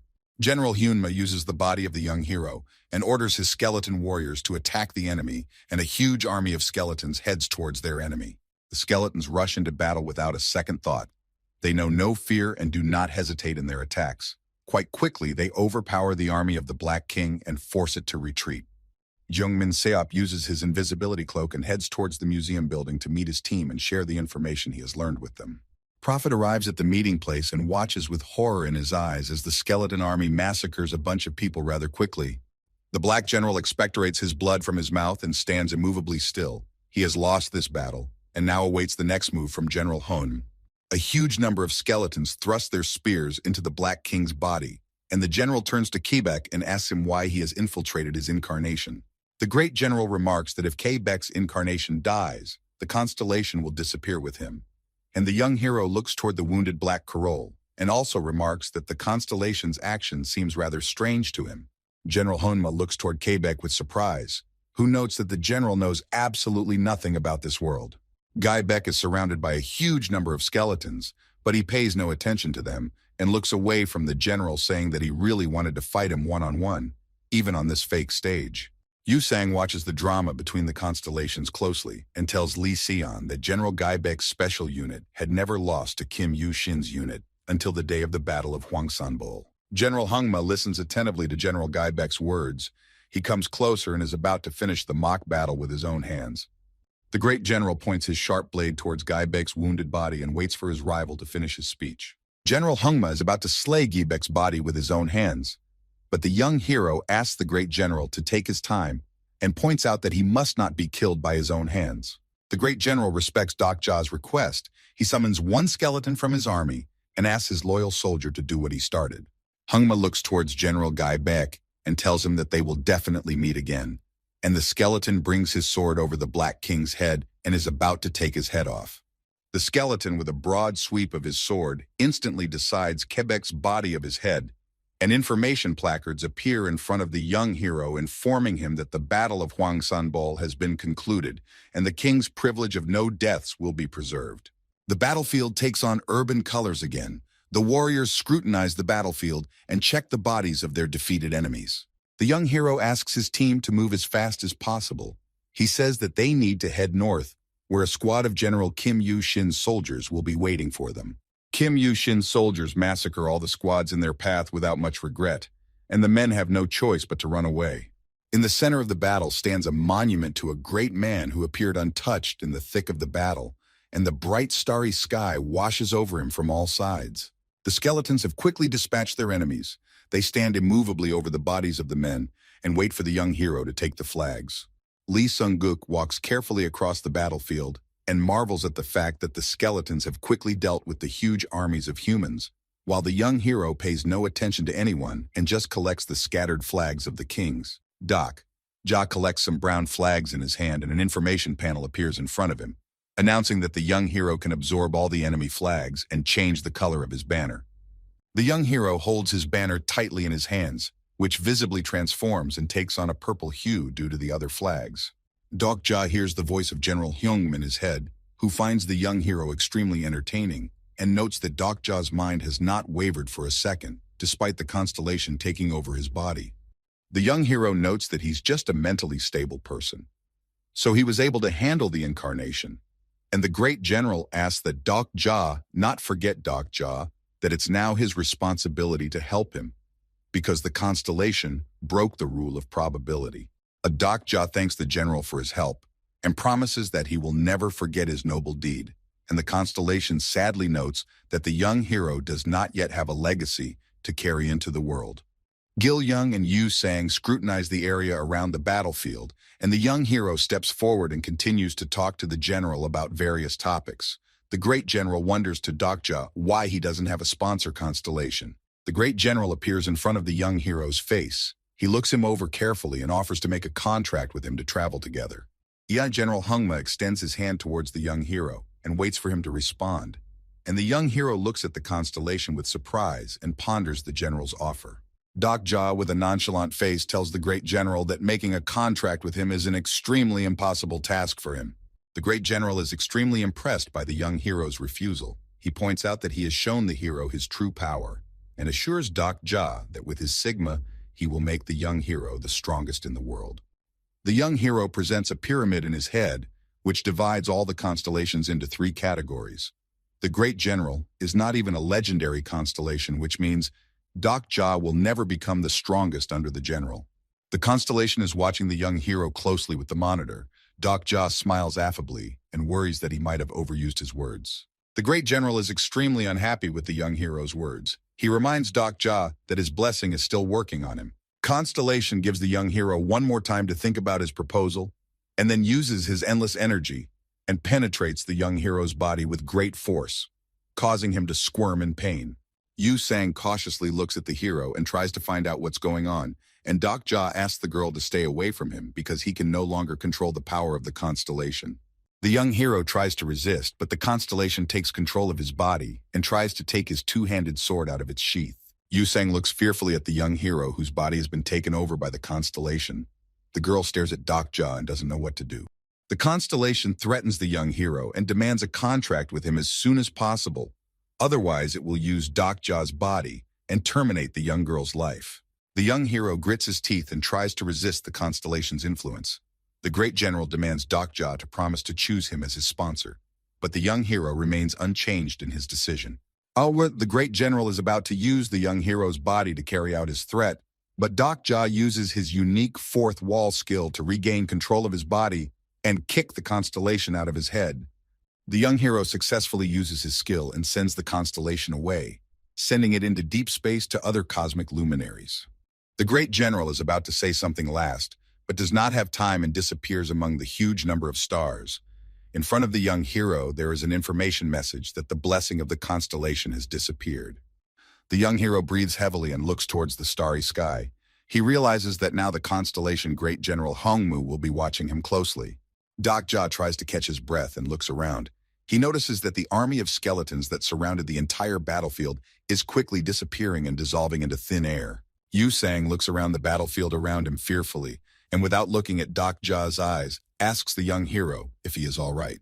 Doc Ja notices that Yu Sang used golden threads and bound the young hero's body, so that he wouldn't harm others and himself. Jia looks at Yu Sang with a smile and notes that the girl has come up with an interesting solution to the problem. Yu Sang apologizes and begins to untangle the young hero. The young hero notices that Queen Minji Wan is watching him from around the corner with her loyal royal guard behind her. Jia turns toward the queen and asks her why she's still here, and Minji notes that they have to go in the same direction, so she offers to go together. The queen notes with regret that she originally came to help and ended up being the one in need. The young hero notes that the next time they meet, they may become enemies to each other. Minji Wan notes that they are now close friends. She holds out her banner to Jia and hopes that fate will soon bring them together again. The young hero is extremely impressed with Minji Wan's good-natured disposition. He looks at her and thinks that she might be the perfect queen for this regression. And then he turns to Lee Sung-guk and says that it's time to move on. The young hero and his team approach the entrance of a huge temple whose walls rise high above people's heads. Jia looks around and tries to find Jongmin Sop, whom he sent here to scout the area. Chongmin has been standing near the temple wall all this time. He takes off his invisibility robe and greets the young hero and his team. The seer takes the invisible robe in his hands and tells the young hero that there are about 9 kings inside the building, including the first apostle and the tyrant king. Jongmin Sop points out that 7 purple flags and 2 brown flags passed by him. He notes that the 2 purple flags were much more saturated than the others. Lee Sung-guk and Jiang Min are extremely taken aback by Jia's request that the prophet stay outside the building while he goes inside the building with Yu Sang and Gil Young. The sky above the roof of the building continues to shine with a large cluster of stars, and only the quiet voices of Jia and his team interrupt the sepulchral silence. Jia takes Yu Sang and Gil Young with him, and he heads forward with them to where the other purple-flagged kings have gone. The young hero sees the majestic temple before him, and only a light wind picks up leaves from the ground and sways them in front of Jia and his team. Jia opens the information table and selects the copper acupuncturist room to go to the 3-man dungeon. A bright light illuminates the face of Jia and his companions. Soon they will be in the dungeon and face hard challenges along the way. Bright tables of light dissolve into the air and take Jia, Yu Sang, and Gil Young with them. And the young hero is informed in front of him as he enters the dungeon for the 3-man team. The copper acupuncturists stand immovable and wait for someone to appear in front of them to attack the person who dared to disturb their peace. The young hero, along with Gil Young and Yu Sang, appear in a dark room, and only a bright pillar of yellow light illuminates their silhouette and the small area around them. The copper monsters rush towards the girl with great speed and stretch out their long paws, their faces showing different expressions ranging from joy to fear. Yue-san quickly pulls out his sword and strikes the strange copper monster with all his might, causing it to fly away. The copper monster stops abruptly and spreads its arms wide, and Yu-san looks at it bewildered and doesn't understand why her powerful attack had no effect. Yu-sang turns towards Jia and asks the young hero to tell her why the monsters are not paying attention to her blows. The young hero points his finger at the inscriptions on the monsters' bodies and asks his companions to look closely at the inscriptions. Jia explains that each individual mark has a different effect and urges his companions to strike the monsters with precision. Jia lunges and hits the copper monster in the shoulder, causing the creature to make a strange expression and stop. The young hero seizes the moment and makes another attack on the copper monster. The creature makes a strange grinding sound and begins to fall face first towards the young hero. The creature falls to the floor and dissolves into thin air. The young hero looks around at his team and hopes that through his personal example, they have understood the rules of the game. The copper acupuncturists crowd each other and try to get to the young hero and his companions. Each time the monster crumbles into golden pieces, the death meter updates to show how many golems must be defeated to finish the dungeon. Jia and his team successfully mop up the dungeon and exit through a huge orange portal. Each team member receives 4 items as a reward. The young hero gets the special skill jab he sought to go through the dungeon for. He turns to face Gil Young and Yu Sang and explains that they will now go to a hidden dungeon where they can obtain the sword of 4 tigers that decapitates demons. Jia gets some comfortable shoes and walks carefully on the concrete floor, trying not to make too much noise so as not to attract attention. The young hero talks about how they're not going to take the artifact. They're worried about the flags that belong to the kings who came to take the sword. Gil Young talks about how he will personally deal with all the kings, and Yu Sang freezes and looks apprehensively at the boy who is saying monstrous things. Gil Young quickly guesses that the young hero can't take the lives of other creatures, so the boy clutches the hammer tightly in his hands and says that he will deal with the kings together with him. The young hero squats down in front of the boy. He sighs heavily and explains to Gil-young that reprisals are not a game. Dokja urges the boy to be careful. Yusang walks forward down a long corridor and notices an iron door that leads to a hidden dungeon. On the door hangs an information panel with a message saying that special coins must be used to open the iron door. The young hero and his friends pour the special coins into their hands, and they have just enough to open the iron door. Dokja carefully inserts the coins into the special holes for them. He assumes that only those people who went through the first dungeon were able to get inside the hidden dungeon. Once all the coins are in their places, the iron door lights up with a bright golden light and provides an opportunity for Dokja and his small squad to pass on. The young hero and Yu Sang slowly open the heavy door. They cover themselves with their hand from the bright light that illuminates their faces as they pass further inside the room. John Yu Sang's eyes quickly get used to the light. They watch as a huge bonfire burns in front of them. The bright flames sway in different directions in the breeze. The logs make a familiar and satisfying crackling sound as the fire reaches their middle, and in the distance they hear the noise of people talking. The whole room is covered with huge bloodstains. Somewhere in the distance are the bodies of people lying around, and near the fire several people are gathered and talking to each other on distracting topics as if nothing happened. Dokja notices that there are a huge number of bodies near the fire, which are then thrown inside the fire. The room is full of iron doors, each of them covered in fresh bloodstains, as if a major battle had recently taken place here. One of the men pushes his friend in the shoulder and points towards Dokja and his friends, noting that new people have come into their cozy corner. Yu Sang is extremely shocked at what's happening. She looks down and tries not to look at the bodies. Gil-young and Dokja, on the other hand, are not the least bit concerned and look around without the slightest shadow of doubt. The two men approach Dokja and his companions. They scrutinize the newcomers and then ask the question of which one of them is the king. The young hero turns back and notices that a group of armed men are heading towards him, who are not friendly. The man points his finger in Dokja's direction and demands a response. But the young hero is not going to listen to the two men's ridiculous conversation anymore and makes a few quick swings of his sword. The men don't have time to react to Dokja's quick movements and quickly fall to the ground without uttering a single word. The men scream from their wounds and look at Dokja with anger. They order their comrades to deal with the newcomers who dared to attack them. Dokja moves with incredible speed. He leaves the bandits no chance of success and carries serious wounds to incapacitate them. The battle ends in a split second. Dokja shakes off his sword from the blood and looks disdainfully at the wounded bandits that milled about at his feet.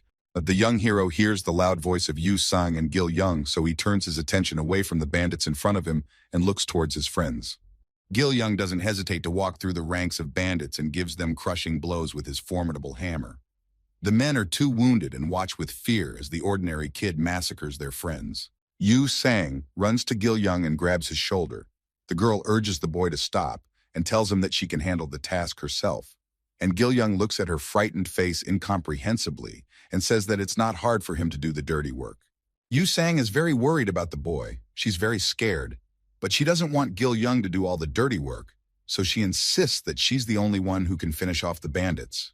Dokja walks over to her friends and asks them if everything is okay.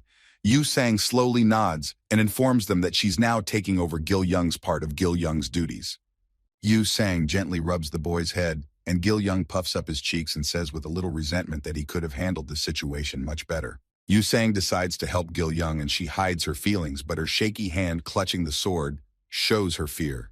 She doesn't want to hurt people, but she doesn't see any other way out. The young hero and his team turn around towards the approaching footsteps and look at the man who starts clapping his hands loudly.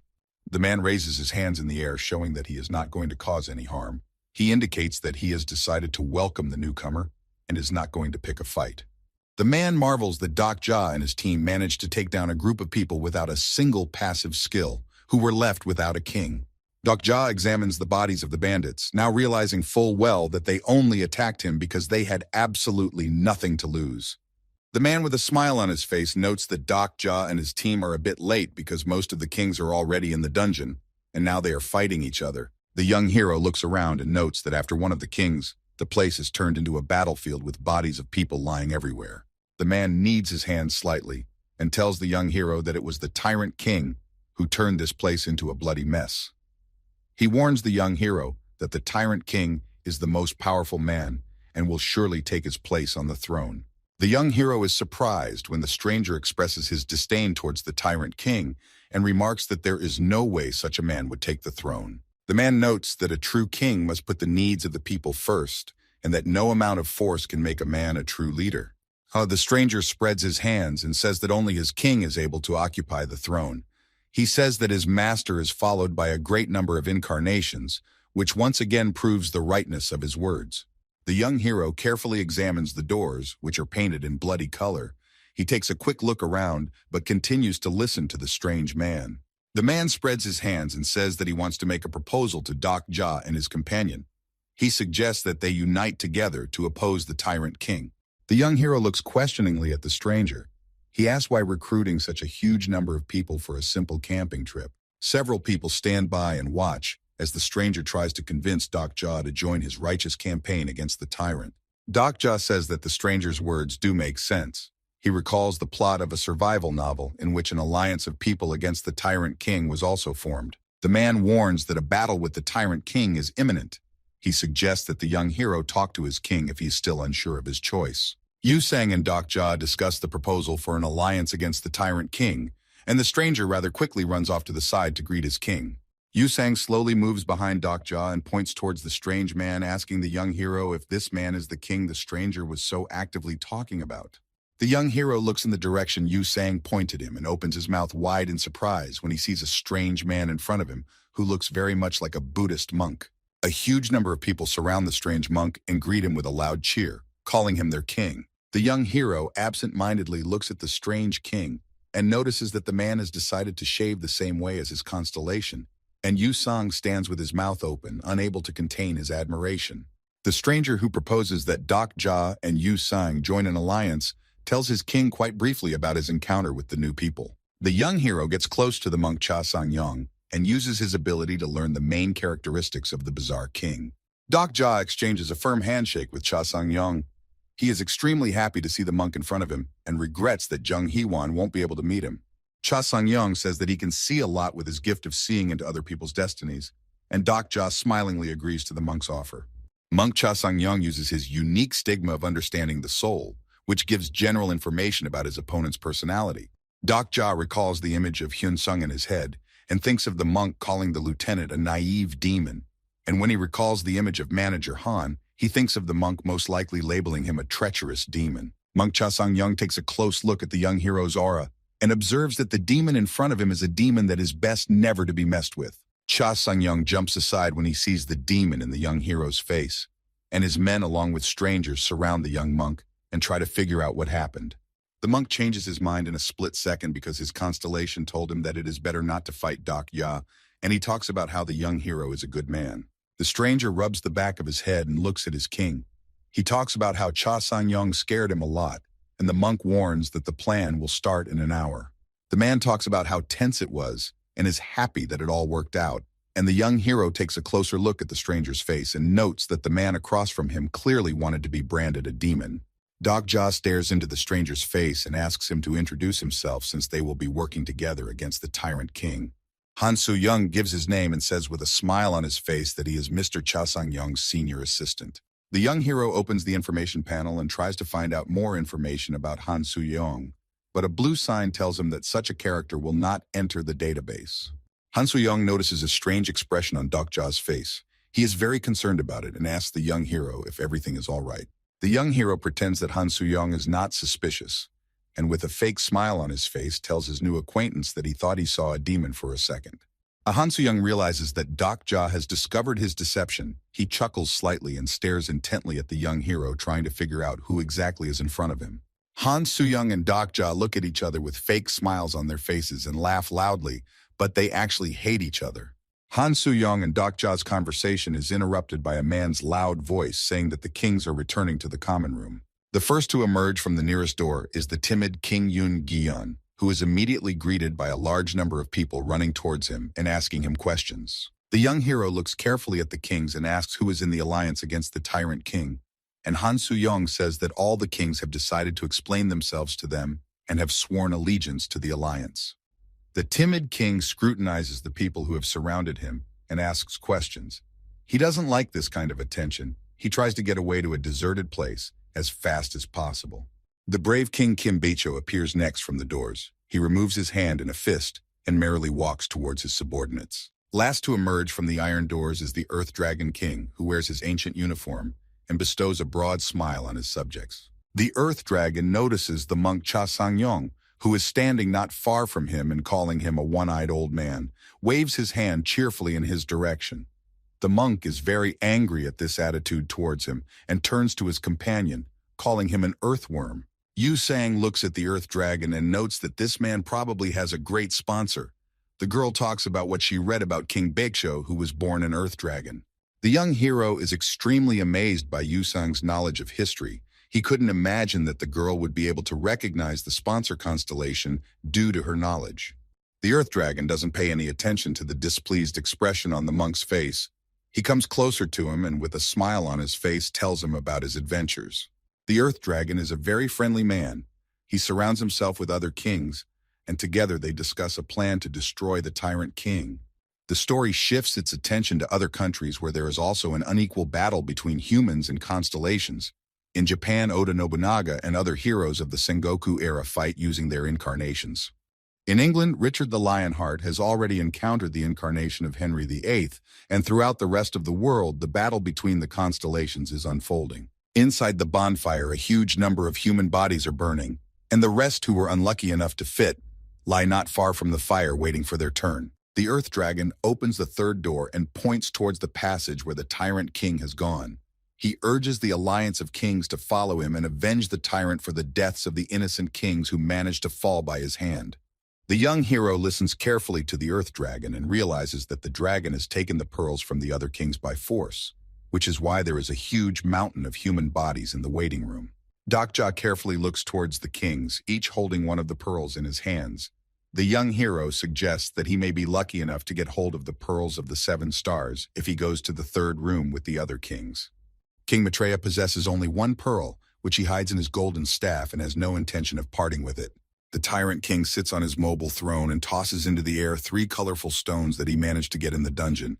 The Earth King raises his sword above his head and says that a legendary battle lies ahead, and everyone will be remembered as true heroes who have made a new page in history. And the young hero stands in the middle of the cheering crowd and marvels at how excited people are about the idea of an Earth Dragon. And Han Soo-yeong stands not far from Dokja and talks about how breathtaking the king's words are. The Earth Dragon is the first to enter the third room and leads a squad of volunteers and other corals who have agreed to overthrow the tyrant king. The young hero and Han So-young go along with each other and discuss various works and Oriental short stories amongst themselves. Dokja points out that he has read quite a few Oriental short stories in his humble life. He explains to his new friend about how every cliché has a sudden twist. Han So-young is extremely interested in the young hero's story. He listens attentively to Dokja's explanation and partially agrees with his position. The brave king Kim Baekjo walks forward and scouts the area in front of him, warning the people behind him of the possible threat. Han So-young and Dokja continue to chat with each other about the novellas. The young hero noting that he would be extremely disappointed if their righteous campaign turns out to be a typical cliché. Han So-young agrees without a doubt that a cliché like the fake treasure map looks corny and nods a few times, showing that he agrees with the young hero's words. The man talks about how any cliché is good because it's time-tested and therefore a guarantor of quality. Dokja pays close attention to Han So-young's words and thinks his colleague is using pathetic excuses. Ducky. Ja talks about how if an author would use clichés just because they are time-tested, that author should be ashamed of their existence. And then he points out that he and Han So-young are not in a novel right now and have nothing to worry about. Han So-young lets the young protagonist's words pass his ears. He is extremely pleased with the direction that Dokja is taking. Han So-young's footsteps begin to quicken. He kicks a few rocks in front of him, and then he suggests for a second that he imagined that there is an author who wrote everything that is happening right now, and asks Dokja what he would do if he were the author. Dokja touches his chin with his hand, thinking hard about Han So-young's words. He talks about how his name means the word reader, but he's never thought about how he would act in the author's shoes. Han So-young smiles slightly and says that if Dokja was a reader, he would have come up with a cliché sooner or later to provide the reader with a good ending. Yet Dokja's face expresses utter bewilderment at Han So-young's words. He looks carefully in the direction of his new acquaintance, and notices that the man speaks just like the author of the short story. Han Soo-young's face takes on a surprised expression as the young hero notes that he doesn't mind cliches at all, but doesn't like it when someone is going to copy them. Han Soo-young narrows his eyes sharply and talks about how all the stories are similar except for small details and says that it can't be called plagiarism. Deok-ja looks at Han Soo-young with a smile and talks about how his story was written completely differently, and the man stares at him intently and tries to understand what the young hero is talking about. The young hero quickly places his hand on the hilt of his blade, and with a slight movement of his hand, he unsheathes his two-handed sword. Before Han Soo-young realizes what has happened, Deok-ja makes a swift swing of his blade and strips his former comrade of his head. The young hero's face lights up with a bright smile. She is glad he was able to demonstrate to the writer what the surprise ending means. Deok-ja looks with a smile towards the head of the first apostle, which slowly rolls on the stony ground and says that there is no point in pretending anymore. People start to get indignant when they see Han Soo-young's body in front of them, which is now lying separately from the head. They try to understand what's going on and look towards Deok-ja. Han Soo-young's head suddenly comes to life. A wide smile appears on his face, and the man says that the young hero has made an interesting move. A huge number of people surround the young hero from all sides and prepare to start a fight, but Deok-ja doesn't pay any attention to the people around him and heads towards the plagiarizing writer's head. The young hero leans over the ground and lifts the writer's head by the hair with his left hand, scrutinizing it from all sides. Deok-ja realizes that there is another avatar in front of him that belongs to the first apostle. He learns that Soo-young Han is the plagiarist writer's real name. The first apostle voices his assumption that Deok-ja was the one who started spreading the revelation to others. The young hero corrects the first apostle and says that he was rather spreading his plagiarized novel. Deok-ja's words are strongly disliked by Soo-young Han, and the writer urges him not to compare his masterpiece with the disgusting work. The plagiarized writer speaks in a loud voice to the people and orders them to deal with the young hero as soon as possible. But the people are shocked that a severed head is talking to them and move away from Deok-ja in the opposite direction. Deok-ja looks at the irritated face of the plagiarizing writer with a smile on his face and tells him that the plagiarizer himself will soon become the cliché he talked so much about. The Earth Dragon beckons one of the men over to him and tells him to look around carefully. Suddenly, a fire lash appears a few meters in front of the king and decapitates the body of his friend. A huge crowd of people notice the fire whip which passes between the people and destroys everything in its path. Among the crowd, you can hear the screams of people who are scared or badly injured due to the whip attack. The people are watching the fire whip closely, which disappears rather quickly in the twilight of the tunnel. Everyone is absolutely sure that they have met the Tyrant King. The Tyrant King sits on his throne and looks towards the people who have come for his soul. He orders his slaves to pick up the stretcher as fast as possible and move forward. Several men are near the main support points and carry the Tyrant King forward as he uses another devastating spell while sitting on his velvet throne. The young hero sees the Tyrant King preparing for another attack. He runs to Yu Sang and Gil Young and demands them to run back as fast as possible. A huge number of people carry the Tyrant King on their shoulders with great speed, rushing to the center of the crowd at his command. The king's stretcher rushes through the huge crowd of people without stopping and knocks down anyone unlucky enough to stay in the Tyrant King's path. The king see that the Tyrant King is approaching them with great speed, so they quickly run towards the exit, away from the monster that appeared in front of them. The Tyrant King makes a gesture with his hand and his slaves instantly lower the stretcher to the ground. The man slowly descends from his throne and takes a quick look at the men who dared to come after him. The young hero uses his unique ability to get a brief information about the main characteristics and features of the Tyrant King. Thanks to the information he received, he learns that the constellation sponsor Young Yonghu is the great king of Joseon. Deok-ja is amazed by the power of the Tyrant King. He notices that Jung Yonghu has a special hidden item called a tricyclic ring that greatly increases the power of its owner. There are several tokebi circling above Jung Yonghu's head, making sure the Tyrant King doesn't stray from his role, and the young hero notes that the man in front of him has a powerful connection to his constellation. The Tyrant King scrutinizes the people in front of him, a rare artifact hanging around his shoulder that gives him strength, his loyal servants standing behind him, ready to pounce on anyone at his king's command. He declares that he will rewrite the history of the land because he is the great king of Yongsan-gun. The Tyrant King harnesses the energy of a magic crystal and uses it to immediately massacre several people who were standing opposite him.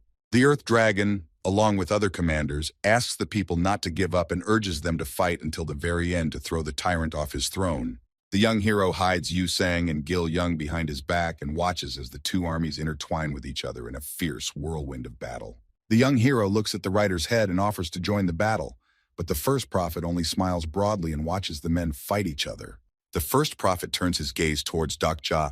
He says that he is well aware of the young hero's plan and knows that Dak Ja is waiting for the kings to deal with each other, and then he will quietly take the sword. The first prophet says that he will not let the young hero's plans come to fruition because he has been preparing for this day long before their first meeting. Suddenly, the space of the cave is illuminated by a bright light in which Tokebi appears and greets all the people who are in the dungeon. Tokebi addresses the great constellations who are interested in rising to legendary levels and tells them that he is going to present them with a great opportunity for promotion. Tokebi snaps his fingers and tells them that he has good news for all the participants, as the second condition is now open for everyone to enter. Information windows appear in front of all the people telling them what the second condition contains, and Tokebi warns the people that only 5 kings will be able to challenge the throne. The people are surprised to learn that there are about 14 kings left at the moment. The brave king Kim Baicho makes an assumption that there are also kings left outside the dungeon. Tokebi notes that there are now 12 kings in the hidden dungeon. The young hero studies the information panel and can't why so many kings are in the dungeon. The tyrant king starts laughing loudly and says that all the dungeoneers have been brazenly deceived. He urges everyone to fight only for themselves. The Earth King is not going to give in to the provocation. He says that they have no time to look for traitors and demands all the people to attack the tyrant king. The head of the first apostle calls attention to himself with a loud voice and says that one of the kings is near him. The first apostle gets enough attention and then talks about Dak Ja having a flag because he is one of the kings. The people slowly turn towards the young hero. They point their weapons in his direction and intend to deal with Dak Ja to capture his flag.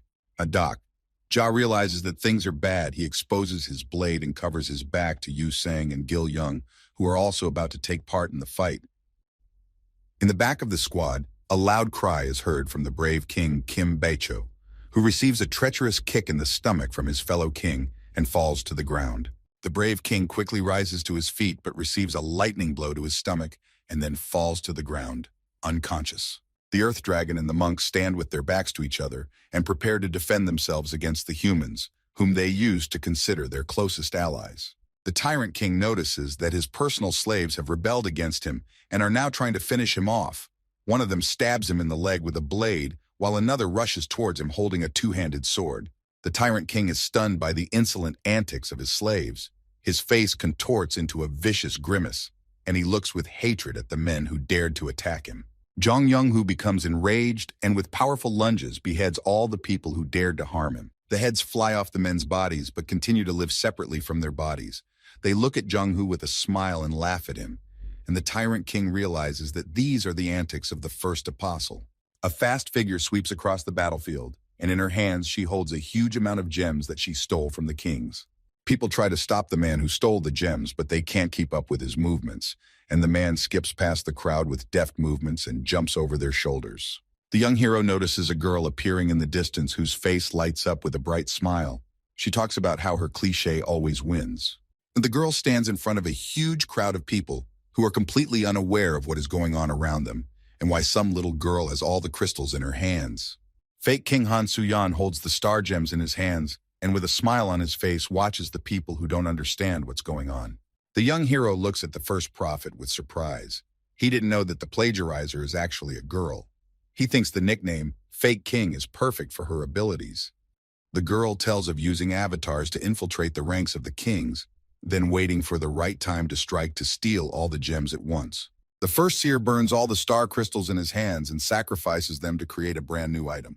In the empty space above the palms of the fake King Han Suyan's hands, the legendary sword of the 4 tigers appears, decapitating demons. The girl grabs the legendary sword with her hand and says with a smile on her face that she will now deal with everyone inside the dungeon. Yu-san is worried about the first prophet getting her hands on the legendary sword.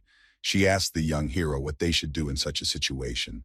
And the young hero, with a nonchalant expression, says that everything is fine and asks her friend to relax.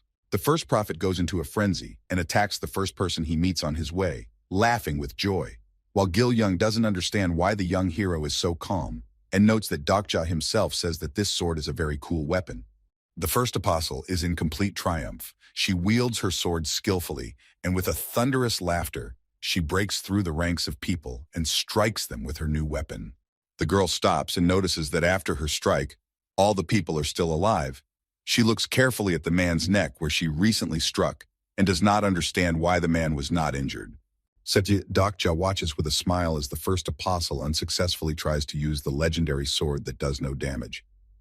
The first prophet notices with annoyance that the legendary sword is completely useless, and the people who notice the girl's weakness point their fingers in her direction and talk about grabbing her and taking the blade away.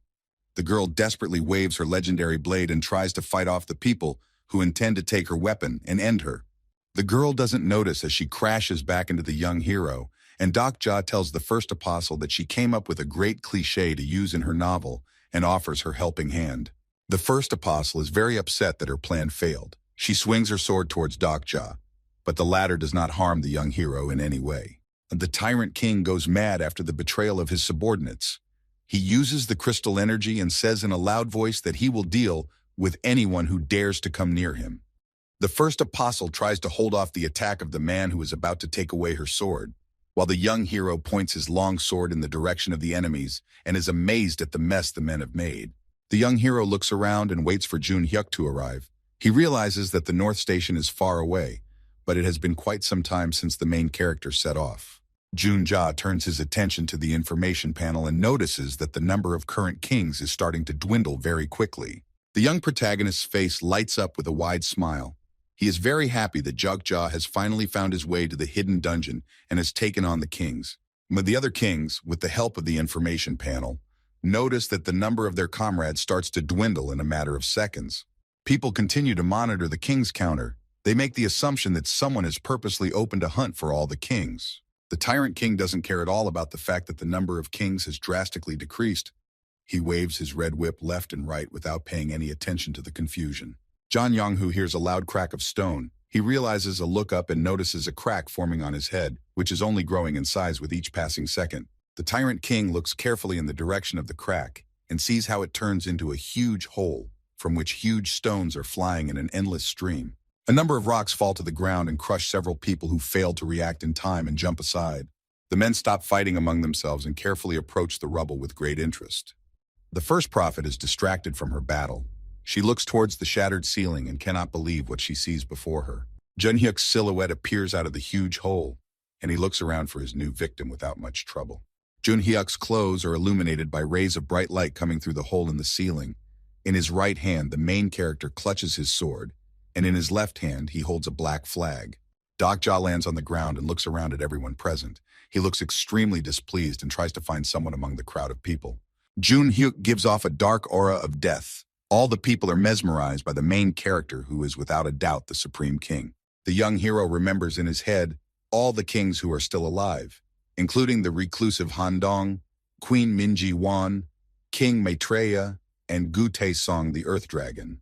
The tyrant king finds himself buried under huge rubble of rocks. With his hand he tries to reach the crystal, but he lacks strength. The young hero remembers the existence of a neutral king who has not appeared in the light until now, but cannot realize which of the kings he forgot to count. The young hero gingerly glances in the direction of Jun-hyuk, who emits a dark aura and slowly heads in his direction. Dokja realizes that Jun-hyuk is in a terrible state of mind right now. He extends his hand towards the first prophet and demands the girl to give him the legendary sword, but the girl refuses. The first prophet flinches slightly when he hears Dokja's warnings that if the girl doesn't give him the sword now, she will say goodbye to her life. The young hero turns toward Gil-young and asks the boy to use his ability to summon a huge monster to the scene of the battle. Jun-hyuk hears a strange rumbling noise coming from above and turns his gaze in his direction to find out what exactly is making that nasty noise. The insect lord suddenly appears not far from Jun-hyuk and tries to force his way in using his limbs and long tail. The young hero catches the moment when the first apostle is distracted and lightly hits the girl on the head, causing her to drop her sword. Dokja deftly steals the purple flag from the first apostle and uses it to repaint his banner black. The first apostle is very indignant that the young hero dared to steal from her. Dokja holds his sword and shield tightly in his hands and runs away from the girl. The young hero finds one of the commanders who has been pelted with huge rocks and snatches a tricyclic ring from his hand. Jun-hyuk notices the young hero. He rushes towards him with all speed and his silhouette takes on an ominous shape. One of the commanders notices the main character. He absent-mindedly looks in his direction and tries to stay away from him to avoid being attacked. Dokja closes in on the commander's body and remains unharmed. The main character deals several crushing blows, but none of them catch up with the target. The young hero looks at the body of the fallen captain and realizes that things are bad. He turns to Jun Hyuk in a loud voice and asks him to slow down a bit.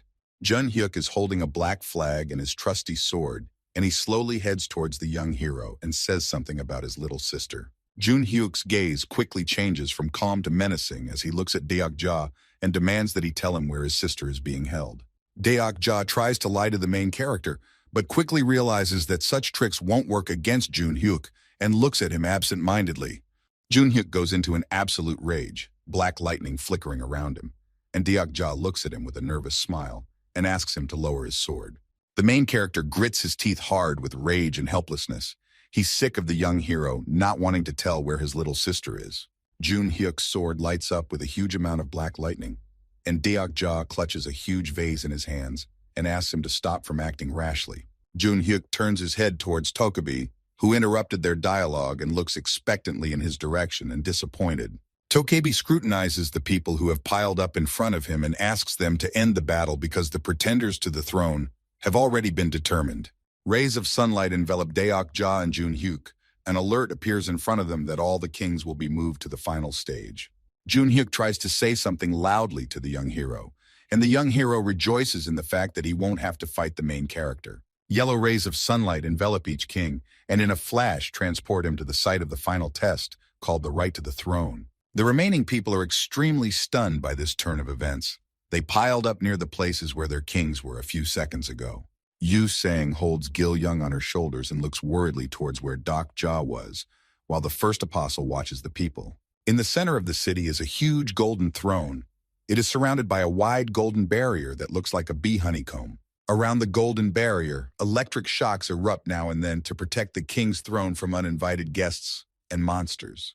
The young hero decides to go inside the barrier but violently bangs his head against it, as if there is an insurmountable wall in front of him. He wrinkles his nose in pain. Dokja rubs his forehead and a blue box appears in front of him with the information that he has been excluded from the latest test of eligibility for the throne. The young hero doesn't understand what caused his exclusion from the last test and hears Tokebi's gloating laughter echoing overhead. Tokebi flies in the air and says that Dokja can't participate in the scenario because he hasn't occupied the station, and the hero glares angrily at Tokebi. In front of the young hero appears a huge number of windows with an alert that in order to participate in the test, it is necessary to hold the station. Tokebi looks at Dokja with a gloating smile and tells him that without completing the task, then he won't be allowed to enter the next stage. The young hero watches the other kings fight and tries to figure out what he should do in this difficult situation for him. Dokja hears the familiar voices of his friends. He is distracted from his musings and turns in their direction, hoping they can come up with a solution. The young hero sees Yu Sang approaching him with Gil Young on her back, and behind her is Jang Hee-won, who is holding a girl's hand. The unfamiliar girl turns out to be Jun Hyuk's younger sister. She asks Jang Hee-won where her older brother is and wants to be given food. Deokja is extremely amazed that Jang Hee-won came here. He asks her why she didn't stay at Changsan Station like he asked her to. Jang Hee-won explains to the young hero that the girl hasn't eaten since the morning, and he should have shown more consideration and compassion for his sister. Jun Hyuk's younger sister points her finger at Dokja and talks about how her older brother is handsome and what an ugly man is standing in front of her. Jang Hee-won is extremely surprised that the girl is not Deokja's sister, and the young hero says that it's probably Jun Hyuk's younger sister. The young hero absent-mindedly looks at the girl and Jang Hee-won. He was hoping that he could use them to manipulate Jun Hyuk, but the plan fell apart. Jang Hee-won looks at Dokja and asks where he's going, and the young hero says that he needs to take over Changxing Station. The girl stops the young hero and asks him to wait for a while, then turns to the girl and asks her to get the thing she gave her. Jun Hyuk's younger sister nods to the girl. She opens her mouth wide and puts her palms in there. Deokja is greatly surprised and steps back a bit. Yumiya uses her unique skill, inventory, and pulls out a huge object from her mouth, and the young hero looks on in amazement. The girl places the strange device on the floor and wipes her mouth with the sleeve of her clothes. The young hero scrutinizes the strange device. Jang Hee-won puts his hands at his sides and explains to the young hero that all he has to do to take over the station is to place the commander's flag in the correct stand. Deokja is shocked at the fact that Jung Heewon decided to snatch the flagpole from Changxing Station and bring it here, but doesn't speak out against it.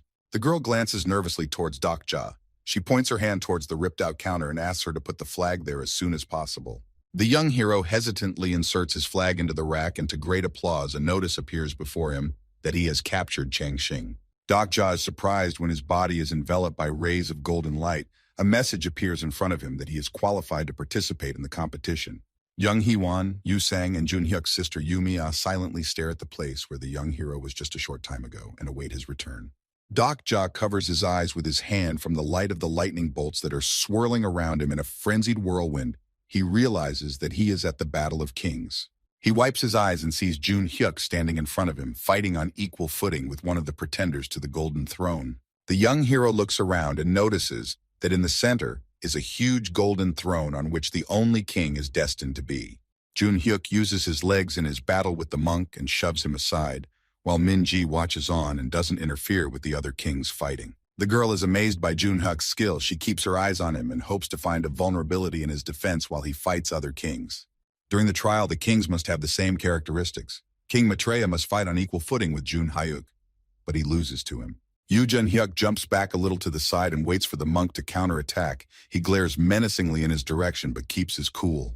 The young hero notices a strange middle-aged man who is dressed in a balaclava and stands far away from the other kings, trying not to take part in the battle. The strange man turns out to be Jong Il-do, who turns his eyes aside and puts his hands up, showing that he won't join the battle. The monk clutches his staff tightly and lunges at Junhyuk with an angry shout. Even he has a chance to defeat the main character in this fight. Junhyuk manages to react to the monk's attack. Using his hand, he fends off the attack with great force, and a loud cracking sound is heard in the wooden staff. Deokja turns towards the beauty princess Min Dong-won, who noticed his appearance and decided to greet her acquaintance. Min Dong-won talks about not wanting to fight the young hero, and Deokja is amazed that the queen managed to make it to the competition unscathed. Deokja suggests to Queen Min Dong-won to give up her claim to the throne and then he won't attack her, but the girl is confident in her abilities. There is a loud sound from where Junhyuk and King Maitreya are fighting. Junhyuk's strong punch causes the monk to fly a few meters away. Monk sees the fire mark on his body and doesn't understand why Junhyuk is so strong, since their stats during the test should be equal. Junhyuk lands several powerful punches on the monk and forces him to retreat, his feet enveloped in a powerful black aura. Min Dong-won is extremely amazed as Junhyuk defeats the monk with a nonchalant face, while Deokja watches the battle with a calm expression.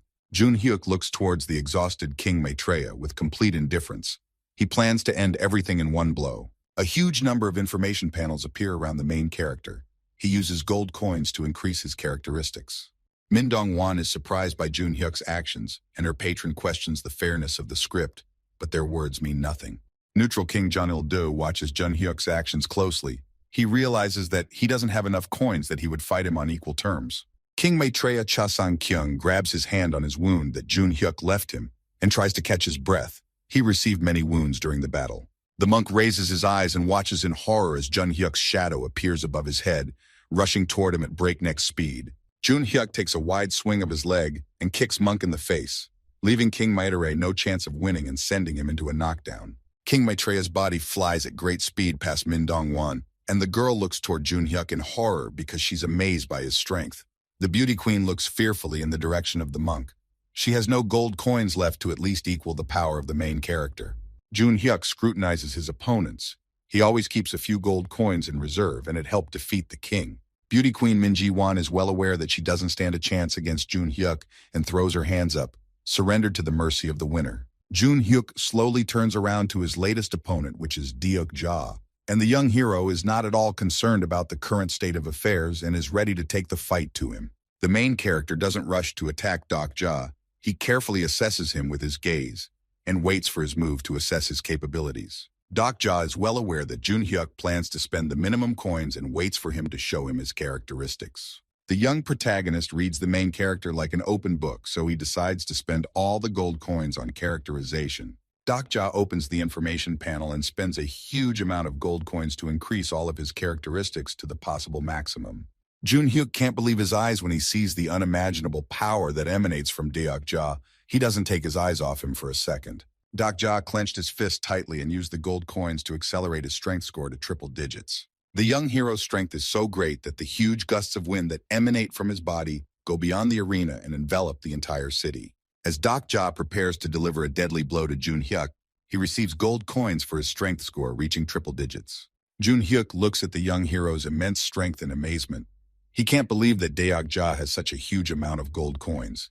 Ja moves towards Hyuk with great speed, with the intention of striking him, and Hyuk jumps back and prepares to bare his blade. Hyuk invests 10,000 gold coins in agility with the hope that it will help him dodge or at least fend off Ja's dangerous strike. The main character strikes a quick blow with his sword towards Ja, but the main character quickly bends over and the blow goes over his head. Hyuk is extremely shocked that the young hero was able to dodge his sword strike so easily. He looks in his direction incomprehensibly. Ja uses a deceptive maneuver to confuse Hyuk, then reverses course and hits Hyuk squarely on the jaw with a quick uppercut. Tokebi, in a business suit, has been watching the battles between the kings all this time, waiting for the winner to emerge. Tokebi adjusts his glasses. He's surprised at the fact that Ja managed to not only match Hyuk's strength, but also hit him hard. Ja throws a few more punches and sends Hyuk into a knockdown. Now he is left as the only challenger to the Golden Throne. The young hero absent-mindedly looks at Hyuk lying in front of him. He hopes he didn't overdo it with his punch and just knock Hyuk out. Ja becomes concerned for Hyuk's life. He cautiously heads in his direction and wants to find out if he's okay. The young hero realizes Hyuk's head and sees that the main character is conscious and looking at him with a threatening look. Ja is extremely stunned by this turn of events, but he didn't intend to deal with Hyuk once and for all. But he didn't expect him to remain conscious. The young hero tries to reach out to the main character, but soon realizes very quickly that Hyuk is lying unconscious with his eyes open. Ja pats Hyuk's cheeks with his palms, trying to bring him to his senses, and tells him that Hyuk could have been friendlier to him. Ja realizes that the main character will not regain consciousness. A panel appears in front of the young hero with the message that he is now the king. The golden barrier quickly disappears, indicating that the contest for the throne has come to an end, and a great number of constellations are marveling at Ja's victory. The beauty queen looks around warily and waits to see what will happen next, while the constellations of the losing kings are not happy with this turn of events. A crowd of people surround the throne and look toward Tokebi, who addresses all the incarnations, saying that the contest for the throne is over. Ja surveys the crowd of people that has piled up around him, then looks up towards Tokebi, who declares him master of the throne.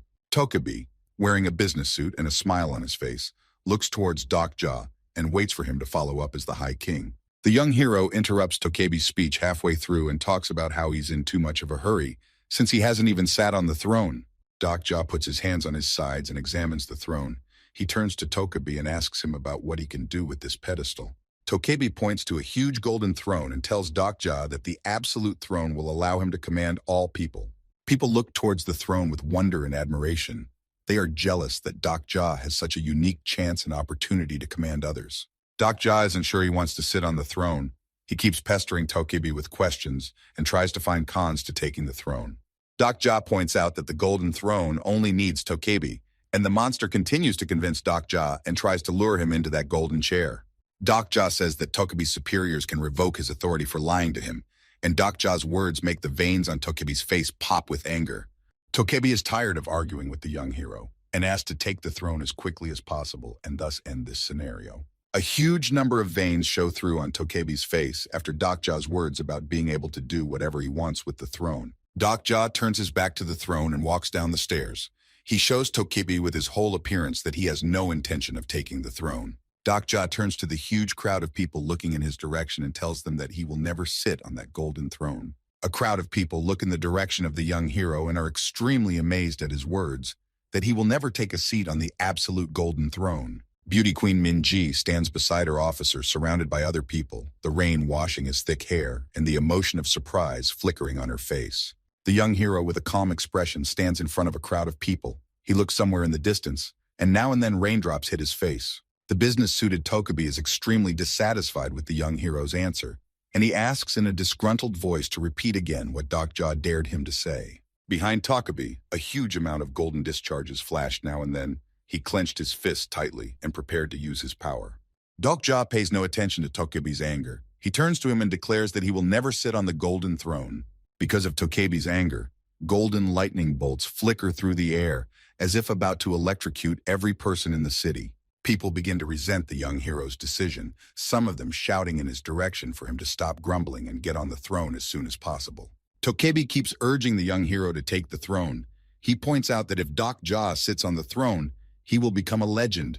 Charges of lightning begin to flash menacingly behind Tokebi's back, and the monster warns the young hero that he is a high-ranking judge. The young hero looks carefully towards the golden throne. He realizes that it will be very difficult to pass the fifth scenario without the absolute throne. Doc Ja is aware of the important detail Tokebi is not talking about.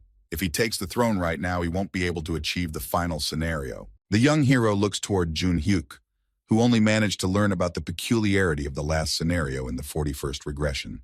Doc Ja takes a break from his musings when he hears a man's voice coming from the crowd of people. He turns towards the sound. The man bares his blade and points towards Doc Ja.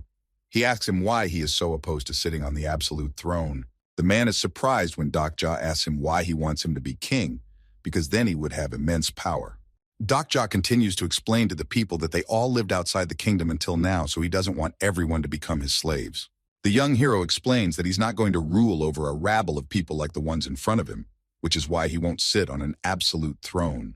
Doc Ja turns toward the cameras and says that he's not interested in loser constellations who are looking to pander to their egos. The crowd of people look towards Doc Ja in surprise. After the words he said, they are surprised that the young hero dared to speak out against the constellations. A huge golden staircase leads up to the pedestal of the golden throne, and the rain doesn't stop, at times seeming to intensify with Tokebi's anger.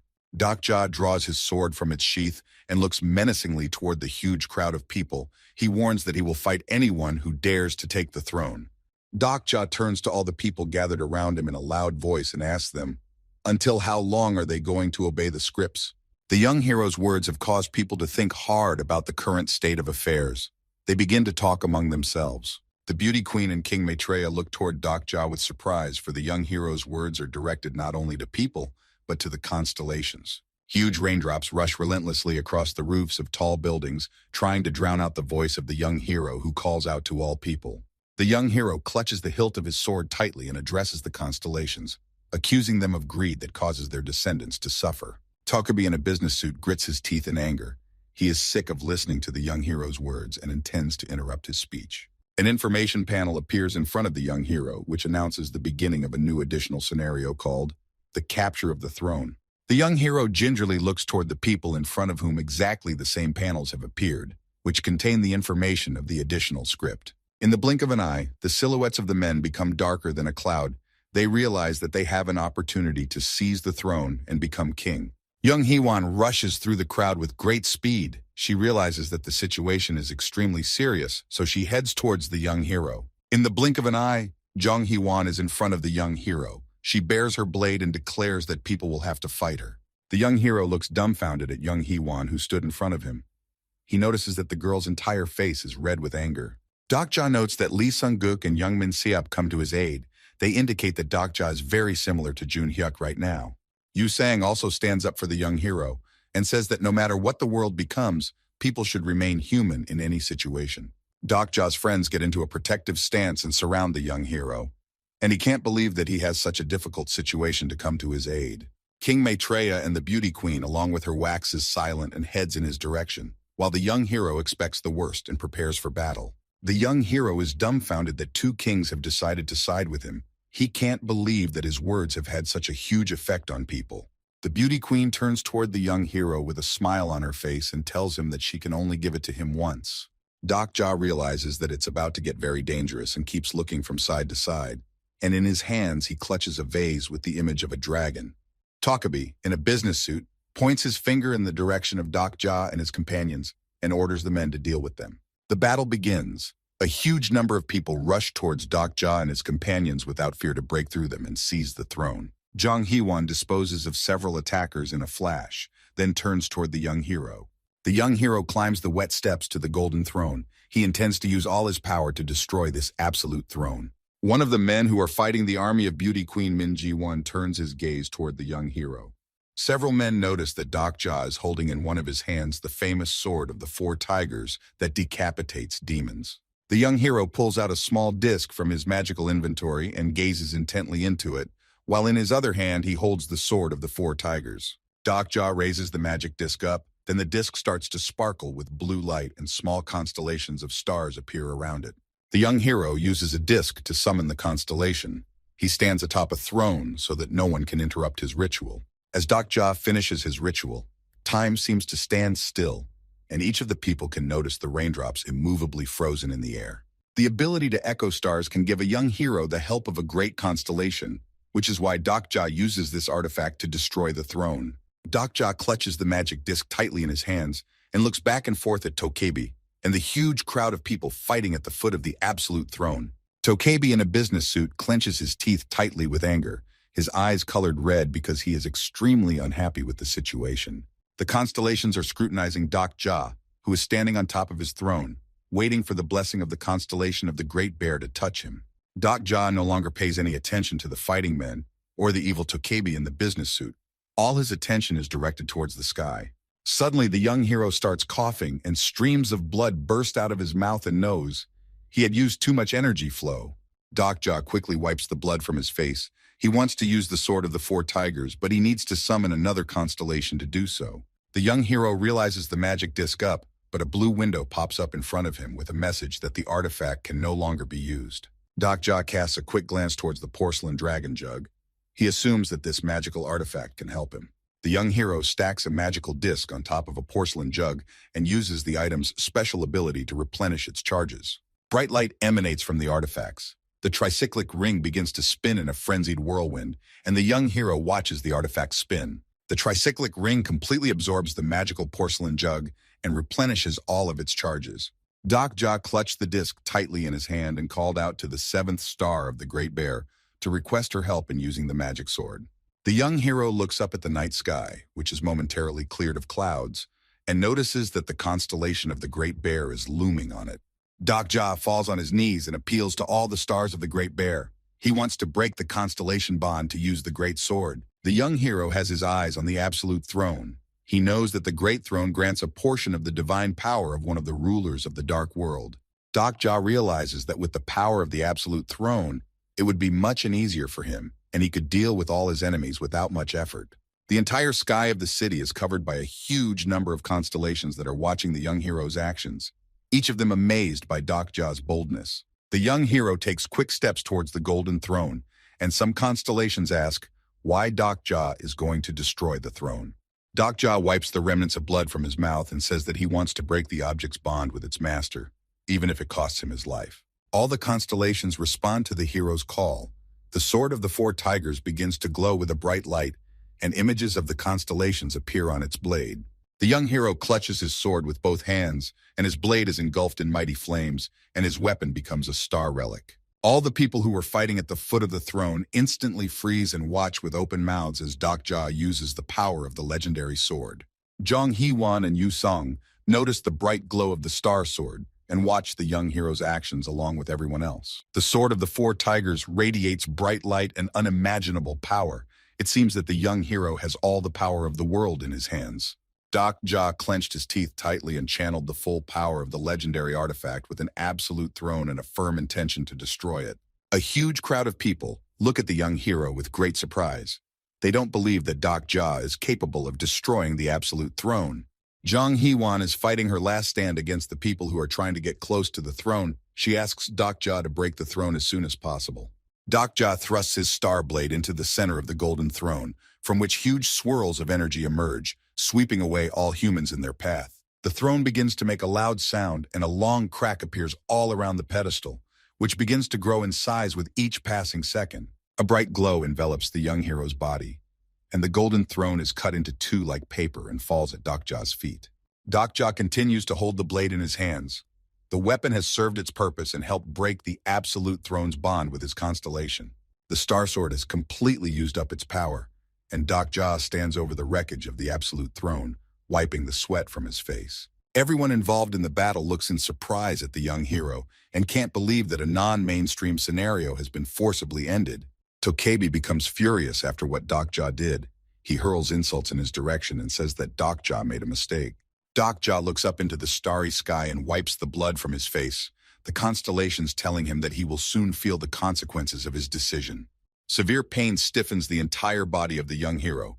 He spent a huge amount and took the help of several constellations at once. A huge dark energy seeps through Dokja's body, causing him to scream in pain, and Jung Hee-won looks in his direction with a worried look. Tokebi fixes his glasses with a smile on his face. He enjoys watching the suffering of the young hero who ruined his excellent plan. Dokja is in great pain. A huge number of wounds appear on his body and blood begins to pour out of his mouth profusely. The young hero falls to his knees and feels endowed. A white light envelops him. He cannot understand what is happening. A huge number of constellations have decided to share the young hero's heavy burden amongst themselves, so Dokja becomes much lighter. Tokebi in a business suit shows his sharp teeth and looks back menacingly towards the constellations. He doesn't understand why they have decided to help the young hero. The young hero looks up at the starry sky with wonder, and the constellations say that they will be watching Dokja closely. Dokja can't believe what's happening. He looks up at the starry night sky and ignores the fact that the fourth scenario has been completed. Jung Hee-won, Yu Sang, and the remaining people are looking around carefully. None of them can believe that the scenario has been finalized. A huge dark hole appears above the city, and small streams of dark energy burst out of it. The young hero sits immovably near the ruined throne and looks around at the people who have crowded around its foot. He is still in mild shock. The young hero looks up at the overcast night sky and promises himself that he will definitely make it to the finale in this world, even without regressions or a second life. Still bleeding from the young hero's nose, Dokja carefully wipes it away with a cloth of his clothes and watches as Tokebi flies over to him. Tokebi, in a business suit, looks closely at the young hero and tells him that he has chosen the worst possible arrangement. Dokja says that Tokebi is just upset that he couldn't run the script, and after saying that, a disgruntled grin appears on the monster's face. Dokja looks very shabby, but finds the strength to smile slightly and gloat over Tokebi in a business suit.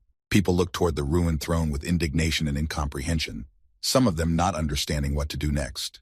People plead with Tokebi and ask him to create a new absolute throne so they can retake the scenario. A toke baby in a business suit corrects his glasses and explains that no one has the power to change a completed script, so things will stay as they are. The monster points in the direction of the young hero and tells everyone that all responsibility for subsequent scenarios now rests with Dokja. The young hero looks irritably towards Tokebi. He realizes that the monster is trying to turn the rest of the humans against him. Tokebi looks around at all the people and then snaps his fingers and talks about watching them try to survive without the king. Some people are enveloped by a strange glow and begin to disappear without a trace, along with their clothes and equipment. People start to panic, and some of them even scream in fear, while Tokebi keeps snapping his fingers. King Maitreya and the beauty queen are also anxiously looking around. They are worried that even their might will not save them from the Tokebi's actions. As Dokja watches, he can't understand what's going on because this plot twist wasn't in the manga he read. Dokja's comrades also fall under the influence of the golden light and disappear. The girls look towards the young hero and try to say something to him. Lee Sung-guk and Jung-min wrap Gil-young in a magical cloak in hopes that the item can save the boy. All the people disappear from the streets of the city, and only Dokja sits on top of the pedestal, while Tokebi looks at the dazed Dokja with a smile. The young hero is extremely amazed by this turn of events, but does not know what to do and silently looks towards the place where people used to be. The streets of the city are covered with the bodies of people who did not manage to escape their deadly fate, and the rain does not stop its movement. Dokja looks menacingly towards Tokebi and tries to draw his sword, while the monster looks towards Dokja with a gloating smile and snaps his fingers. A Tokebi in a business suit teleports the young hero. Now the monster is left alone, surrounded by hundreds of human bodies and a broken absolute throne. A devilishly snide smile appears on Tokebi's face. He's very pleased with what's going on at the moment. Tokebi, in a business suit, bursts into loud laughter, the sound of which extends far beyond the multi-story buildings. The young hero's body appears on the roof of a tall building, with Dokja lying uncreated on the wet wooden floor and raindrops hitting his face. Dokja lies unconscious. He's severely exhausted after destroying the absolute throne and unaware of what Tokebi has prepared for him. The young hero opens his eyes. He is dressed in his high school uniform, and a small bruise is painted on his face. He hears a loud voice behind him. A few guys come up to Dokja and start bullying him. They surround him on all sides and are going to give him a beating. A sturdy man wraps his arm around the young hero's throat and begins to choke him. With a smile on his face, he provokes the young hero to fight back. Dokja starts to gasp from the man's strong grip. He tries to free himself from the grip, but he is too weak and helpless. The young hero looks at the bully, and thoughts run through his head that if he were Jun Hyuk, he would be able to fight back against his bullies. The big man removes his hand from the young hero's neck and chuckles at him, placing his elbow on his head. The young hero observes what is happening. He realizes that everything happening is a dream, and old memories are scrolling in front of him. Doc Jaw cringes a little irritated because he doesn't like this dream, since there are several bullies here constantly bullying him. The young hero turns his head towards one of the bullies, whose name is Sung Min Woo. Doc Jaw has heard that this man has found a good job. Doc Jaw looks at the bully carefully and thinks about whether the man is alive now, and after some thought, he activates his unique skill. The young hero hears a familiar voice calling him over. He slowly looks around and tries to find the source of the noise. Doc Jaw sees Jung Hee-won near the bar, looking around restlessly, her clothes badly tattered from the fight. The young hero is transported to another place where he notices Lee Ji-hai, the girl looking around carefully to see what's going on. Doc Jaw's ghost is transported to another location where he sees Lieutenant Lee Hyun-sung, the man looking around the bunks of the military barracks in frustration. The young hero looks around and realizes that each person has appeared in a place with strong memories. Doc Jaw moves to Lee Ji-hai and watches her actions. He comes to the conclusion that Tokebi has decided to create a separate scenario for everyone. The young hero is frustrated that his friends can't hear him. He hopes that all his comrades can handle the scenario. Doc Jaw closes his eyes and deactivates his omniscient reader skill to return to his body and go through the personal scenario as quickly as possible. Doc Jaw opens his eyes and looks at the overcast sky, every part of his body aching after using the power of the great constellations. The young hero tries to get up and immediately falls to the floor from exhaustion. He continues to look at the sky and notices that the clouds are beginning to dissipate. Doc Jaw slowly rises to his feet and walks to the edge of the roof of the bridge. He knows he should have moved to a place he knows. The young protagonist walks to the edge of the roof and scrutinizes the building on which he has appeared, his face taking on the emotion of resentment and anger. Doc Jaw finds himself on the roof of the Mino Soft building. This is where the young hero worked in a dusty office before the global disaster. Bright charges of lightning pierce the sky every now and then. Doc Jaw looks around and doesn't understand why he couldn't have been somewhere else. Doc Jaw gives in to old memories. The weather is sunny, and he stands with Mr. Yoon drinking hot coffee. Several information panels appear in front of the young hero's face with the message that there are 10 days left until the 5th scenario begins. Doc Jaw stares at the information panel for a while and ponders the situation. The young hero doesn't despair and decides that he has some time to get some gold coins. He looks out from the roof of a building and watches as a huge bunch of armed men patrol the streets of the city. Doc Jaw notices that 2 armed men are holding a bound man tightly and dragging him somewhere. The young hero decides to double-check the information. He pulls out his phone to remember some details, but finds that the phone is dead. Doc Jaw is not discouraged and goes down to the lower floors to find a charger for his phone. The young hero stops by one of the work cubicles and picks up the number of the department he once worked in. Doc Jaw opens one of the drawers to find a charger, but unfortunately he only finds a few pens and a couple of notebooks. The young hero doesn't give up hope and digs through the drawers to find the charger, but finds nothing. The bright, blinding light of the lantern illuminates Doc Jaw's face. The young hero squints against the bright light and covers his face with his hand. The young hero sees a man in front of him armed with a short sword and a small handheld flashlight, the light of which he points directly at his face. The strange man turns out to be Mr. Yoon, a man with whom the young hero often interacted during his lunch breaks when he worked at the company. The young hero is extremely dumbfounded and amazed that his old friend is standing in front of them with a flashlight in his hands. Mr. Yoon points his finger at a long corridor that is strewn with a large number of bloody human bodies. Mr. Yoon looks at his hand and like a crazed maniac tells Doc Jaw that he massacred his boss with his own hands. Doc Jaw ignores his colleague's strange behavior and questions him about how his friend was able to survive. Mr. Yoon gets a little embarrassed in front of Doc Jaw, rubs his neck nervously, and tells him about gathering a small group of people. The young hero tells his coworker that he was in Gwanghwamun when the events of the first scenario took place and had a hard time. Doc Jaw and Mr. Yoon head towards the stairwell that leads to the exit of the huge office. Doc Jaw looks at his friend questioningly, and Mr. Yoon explains that you don't have to go through the script yourself because there are other people. Doc Jaw looks at his coworker, who continues to convince the young hero that there's no point in risking his own self and making life difficult for himself. Mr. Yoon pats the young hero lightly on the back and talks about relaxing and joining the Wanderers. A man opens the glass door and looks with a smile, then at the young hero, then at the people in front of him. Doc Jaw and Mr. Yoon stand in front of a huge crowd of armed men who are chatting animatedly among themselves. The man turns to Yoon Seong-ho and asks what kind of person he brought with him, and talks about how their team doesn't accept people from other groups. Deok-ja stares intently at the man and asks who he is, and Yoon Seono talks about the man in front of him being the man who runs the coin farm. Yoon Seono feels like a genius when he realizes that the young hero doesn't know what a coin farm is. He asks Deok-ja to follow him. Yoon Seong-ho leads Deok-ja through several narrow alleyways of buildings and points toward the huge number of iron cages in which people are imprisoned. A crowd of people pile up near the cage and shout something in the direction of the people they find inside, and the young hero quickly looks around. The man in the cage looks very battered and his entire body is covered with fresh wounds and bruises. A huge number of cages are scattered all over the street, with several people standing near each one cheering on their fighter. People shouting and cheering their fighters. In one of the cages, a man knocks out his competitor with a heavy punch and gets a storm of acclaim afterwards. Yoon Seono watches the iron cage fights with a smile and expects a similar reaction from the young hero. But Deok-ja isn't satisfied with such a sight. A man covered in blood holds another man by the collar of his clothes and stabs him countless times. He doesn't stop for a second. There are constant fights in each of the cages, with people throwing themselves at each other without looking back and throwing punches to the boisterous cheers of the crowd. Deok-ja recovers from his shock a bit and then turns to his colleague to learn the details of the coin farm's operation. Yoon Seong-ho holds out an energy bar to the man in the cage and tells him that the constellations reward them with coins for fights like this. Deok-ja takes a quick look around all the cages. He knew about the fighting arenas coming sooner or later, but he couldn't expect it to happen so soon. Yoon Seong-ho keeps a close eye on one of the cages where the fight is about to start and pats Deok-ja on the shoulder. A man dressed in black pushes a young boy into a cage that already holds several people and quickly slams the iron door shut behind him. The young man is extremely dumbfounded by this turn of events. He looks back in panic and looks at his companions with a silent question. Deok-ja points to the people in the cage and remarks that these people used to work for the company. The men run up to the iron door and, holding onto the iron bars, beg to be let out of this arena, while Yoon Seong-ho silently watches this spectacle.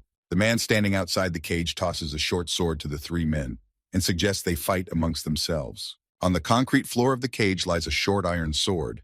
It looks pretty clean, unlike the floor, which is covered in bloodstains.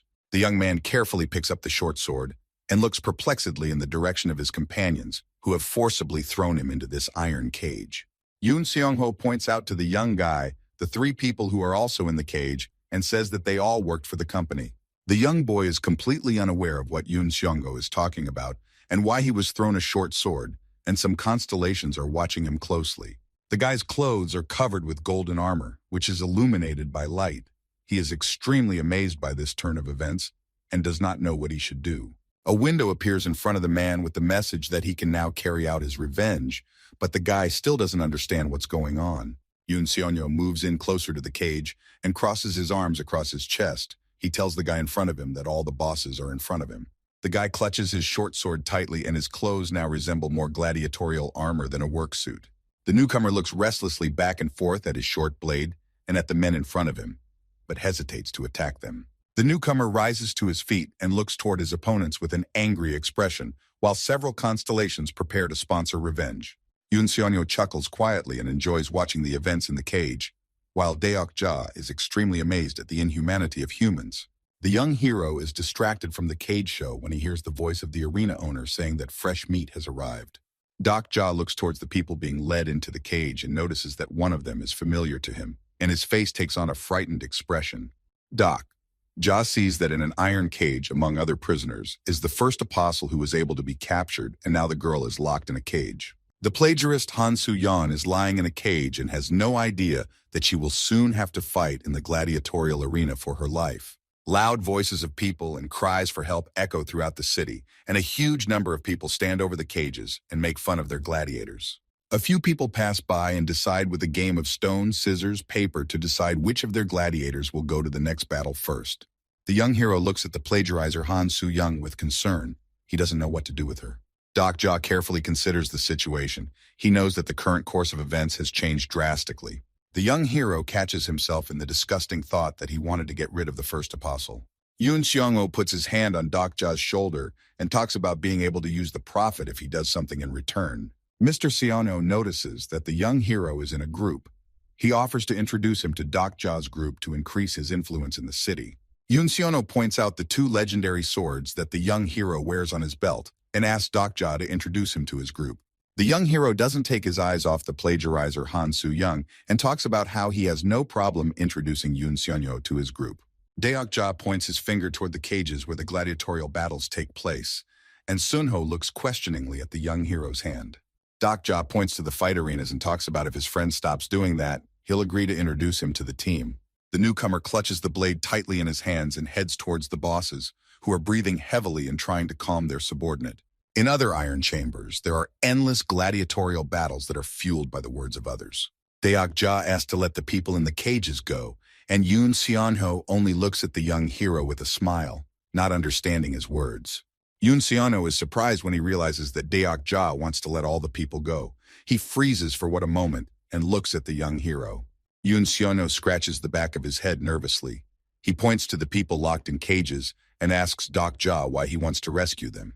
Deok-ja's face lights up with an emotion of surprise when his coworker says that the Deok-ja he knew would not have defended these people. Deok-ja is transported back to his memories. At work, he always wore somber clothes and only socialized with a couple of his coworkers. The young hero doesn't understand Mr. Yoon Seong-ho's words at all, and the man covers his face with his hand and starts smiling nervously while saying something to himself. Yoon Seon-ho's face takes on a crazed expression, and Deok-ja steps back a little because it scares him. Deok-ja stands directly across from his colleague, who continues to convince him that gladiatorial arenas are necessary. Yoon Seon-ho turns toward one of the cells where the newcomer is and asks Deok-ja to pay attention to her. Mr. Yoon points toward the young man, who is heading toward his former boss with a knife. Mr. Yoon spreads his hands wide and tells the young hero that the arena brings them 5,000 gold coins every day. Deok-ja listens intently to Yoon Seong-ho's explanation, and is surprised to hear his colleagues say that their company used to be exactly the same. Deok-ja doesn't like this turn of events and closes his eyes, trying to think about what is happening, and suddenly he hears the young man's timid voice. Deok-ja and Yoon Seon-ho look in surprise at the young man, who clutches his short blade tightly in his hand and speaks of not fighting. The young man unclenches his hand, and the metal blade falls to the concrete floor with a loud sound, while Yoon Seong-ho watches the scene with astonishment. Tears pour from the young man's eyes. With a huge sweat, he talks about how he will harm his colleagues, and his gladiator clothes quickly disappear. Yoon Seong-ho is surprised by this turn of events, veins of anger showing through on his face. Mr. Yoon calls out to the guards and orders the young man to be taken out of the cage quickly. Deok-ja puts his hand on his co-worker's shoulder and says that there is one proven way to earn a huge amount of gold coins. Yoon Seong-ho looks back and looks questioningly at the young hero. Mr. Yoon's face lights up with a wide smile. He's extremely happy about the fact that Deok-ja has a more entertaining way of obtaining gold coins. The young man and his former bosses look at Deok-ja and Yoon Seon-ho with fear in their eyes, as they fear that a worse fate awaits them now. Deok-ja quickly pulls out the Blade of Faith from his sheath and activates it. He tells Yoon Seong-ho that he's about to show a way to get the gold coins. Yoon Seong-ho and his associates silently watch in amazement as the young hero chops up a huge iron cage for gladiatorial combat. Mr. Yoon and his companions watch Deok-ja's actions with open mouths and are amazed at his strength. The young man and his superiors fall to the concrete floor. They are very frightened by the young hero's strength. The young hero frees the captives from the iron gladiatorial arenas and says that this is exactly the way he wanted to tell Yoon Seong-ho. Yoon Seon-ho can't say anything to Deok-ja, and the people behind his back start to resent him for daring Deok-ja to break the cages. Deok-ja ignores Mr. Yoon and his men, and with quick swings of his legendary sword, frees other people from the iron chambers. Deok-ja takes a few swings of his sword and frees all the prisoners from the iron cells, including the plagiarist Han Soo-young. Deok-ja turns toward his pursuers and intends to deal them a single blow. Yoon Seong-ho's men try to confront Deok-ja and capture the brazen man, but the young hero is too strong. The bandits are lying on the floor, writhing in pain. They call out for help from their fellow soldiers, but no one rushes to their aid. Yoon Seong-ho, along with his cronies, looks at the young hero with astonishment.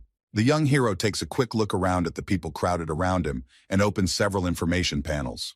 Deok-ja smiles nonchalantly and looks towards Mr. Yoon. Yoon Seong-ho's face is covered with a huge amount of swollen veins from anger and resentment and stares menacingly in the direction of the young hero. Mr. Yoon points towards the young hero, and in the same instant, a huge number of bandits rush towards Deok-ja. Plagiarist Han Soo-young lies carefree in a broken iron cage. Deok-ja quickly disposes of all of his attackers, and then with a quick jerk runs to Han Soo-young and lifts her up in his arms. Plagiarizer Han Soo-young gives the young hero a disgruntled look. She crosses her arms on her chest and says she was just pretending to be asleep. Deok-ja quickly looks around He continues to hold the girl in his arms and then offers to let her stay in the iron cage. Plagiarizer Han Soo-young clutches her hand tightly on the young hero's clothes. She turns her head in his direction and asks him not to jump to conclusions. The girl anxiously tells Dokja that her strength has completely run out, and she won't be able to choose without his help. Another group of bandits run up to the scene, one of them pointing towards Dokja and ordering him to deal with the young hero. Plagiarist Han Soo-young warns the young hero that saving a girl like her could lead to a typical cliché. Dokja doesn't agree with the plagiarist's stance. He's about to object to something, but he doesn't have time to say anything and clears his way away from the bandits. Dokja makes a few quick jerks and breaks through the ranks of the bandit gang and runs off towards the nearest exit. The young hero takes a quick glance at the informational message that his karma points have increased. Dokja continues to run from her pursuers and then reveals that Han Soo-yeon is not the beautiful lady she thinks she is. The plagiarist looks towards the young hero with a hateful look after the words he said. Veins of anger run through the girl's face. Hansu is extremely unhappy that Dokja is talking about her in such an obscene manner. She demands to be released immediately, and Dokja obediently lets her go. The plagiarist sits on the floor and indignantly tells the young hero that he could have been nicer to her, and the thugs run in their direction. Dokja points his finger in the direction of the bandits and tells the girl that this isn't the best environment for figuring things out amongst themselves. Several bandits catch up with the young hero and Han Soo-young. They are holding their weapons tightly and are going to massacre them as soon as possible. Mr. Yun grabs his head, and his face takes on a look of horror and incomprehension at what is happening. He doesn't know what to do with the destroyed arenas. Han Soo-young quickly gets to her feet and grabs her blade. The girl doesn't like the fact that the young hero is treating her like ballast. The girl points her blade in the direction of Yoon Seon-ho's criminal gang and asks the young hero to deal with these people as quickly as possible. A loud scream from the last of the bandits carries through the streets of the city. Drops of blood fly out of his mouth and he falls to the floor. The young hero and plagiarizer Han Soo-young act quite coherently despite this being their first time fighting together. Dokja's sword movements are smooth and measured, while plagiarist Han Soo-young's movements are chaotic. Han Soo-young and Dokja make several lunges towards the bandit and use their swords to turn his body into a bloody mess. From the roof of Mino's company building, the satisfied voice of plagiarist Han Soo-young can be heard loudly rejoicing at the fact that she has been freed from the hands of the bandits. Dokja opens the information panel and sees a message that the constellations have sent him a huge amount of gold coins for his actions. Dokja is extremely reluctant to share the gold coins with the plagiarist Han Soo-young, but thinks her help was invaluable and gives her the gold coins. Dokja and plagiarist Han Soo-young are distracted from dividing up the gold coins they received when they hear the voice of an injured Yoon Seon-ho. Mr. Yoon Seon-ho calls the young hero a psychopath and then wipes the blood from his face and tries to get to his feet, leaning on his dirty sword. Dokja's former colleague looks badly scarred, his entire body covered with bleeding wounds and scarlet blood flowing from his forehead. The young hero looks at his colleague with a little surprise and listens carefully to his words. Plagiarist Han Soo-young reaches Yoon Seon-ho's body with quick movements and then, without a single shadow of emotion on his face, gives him a fatal blow. Yoon Seon-ho's head flies off to the side like a basketball, and an emotion of complete incomprehension frozen on his face. The girl looks in the man's direction and points out that the man is too chatty for the masses, then puts her sword away in its scabbard. Plagiarizer Han Soo-young turns toward the young hero and points out that Dokja has a very strange expression on his face. Dokja's face looks a little strange and even sad, but the young hero quickly comes to his senses. The young protagonist recalls the fun he has with Mr. Yoon and the light-hearted way he interacted with him during his lunch break. Plagiarist Han Soo-young does not cease to resent the actions of the young hero. She does not understand why he stood silently and listened. The speech of the bandit. The girl points out to the young hero that constellations don't like boring plot twists and are only interested in lively emotions. The young hero sighs heavily, and then a slight smile lights up his face. It says something about the plagiarist not knowing the desires of the constellations at all. Dokja points out that retribution is achieved through good dialogue, and Han Soo-young picks up some old book from the floor. The young hero lifts his gaze toward one of the men who lies near the iron cage and stares intently in his direction. Dokja moves closer to the man in the business suit and notices that he is wearing the decent clothes of an old gentleman. The young hero, without thinking long, quickly takes off his old hoodie and puts on the clothes of an old gentleman to look more respectable. Dokja scrutinizes the characteristics of the garment and notes that its defense isn't very high, but thinks it's many times better than the monk's rags. Dokja looks around when he hears people's footsteps, and a message appears in front of him that his karma points have been upgraded. Dokja looks toward the destroyed iron cages and realizes that the people who are heading in his direction are former gladiators. People are whispering amongst themselves. They don't know what to do now, and some are pointing towards Dokja with a smile. The young hero points his open palm towards the crowded people. He warns them that they must now fend for themselves. People with incomprehension and shock look in the direction of the young hero. They are greatly frightened by what is happening. On their faces, a huge number of abrasions and bruises.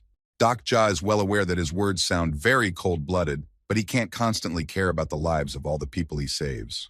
The young hero suggests that people collect the remaining magical items from the bandits' bodies and head to safety. People immediately drop to the ground and start searching people's bodies for any useful artifacts or items.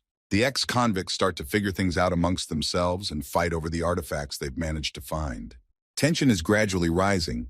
People who were in a difficult situation before are now willing to do anything to survive. A fight breaks out between the former gladiators for the things that are left on the ground, all of them looking terribly exhausted and fighting from their last strength.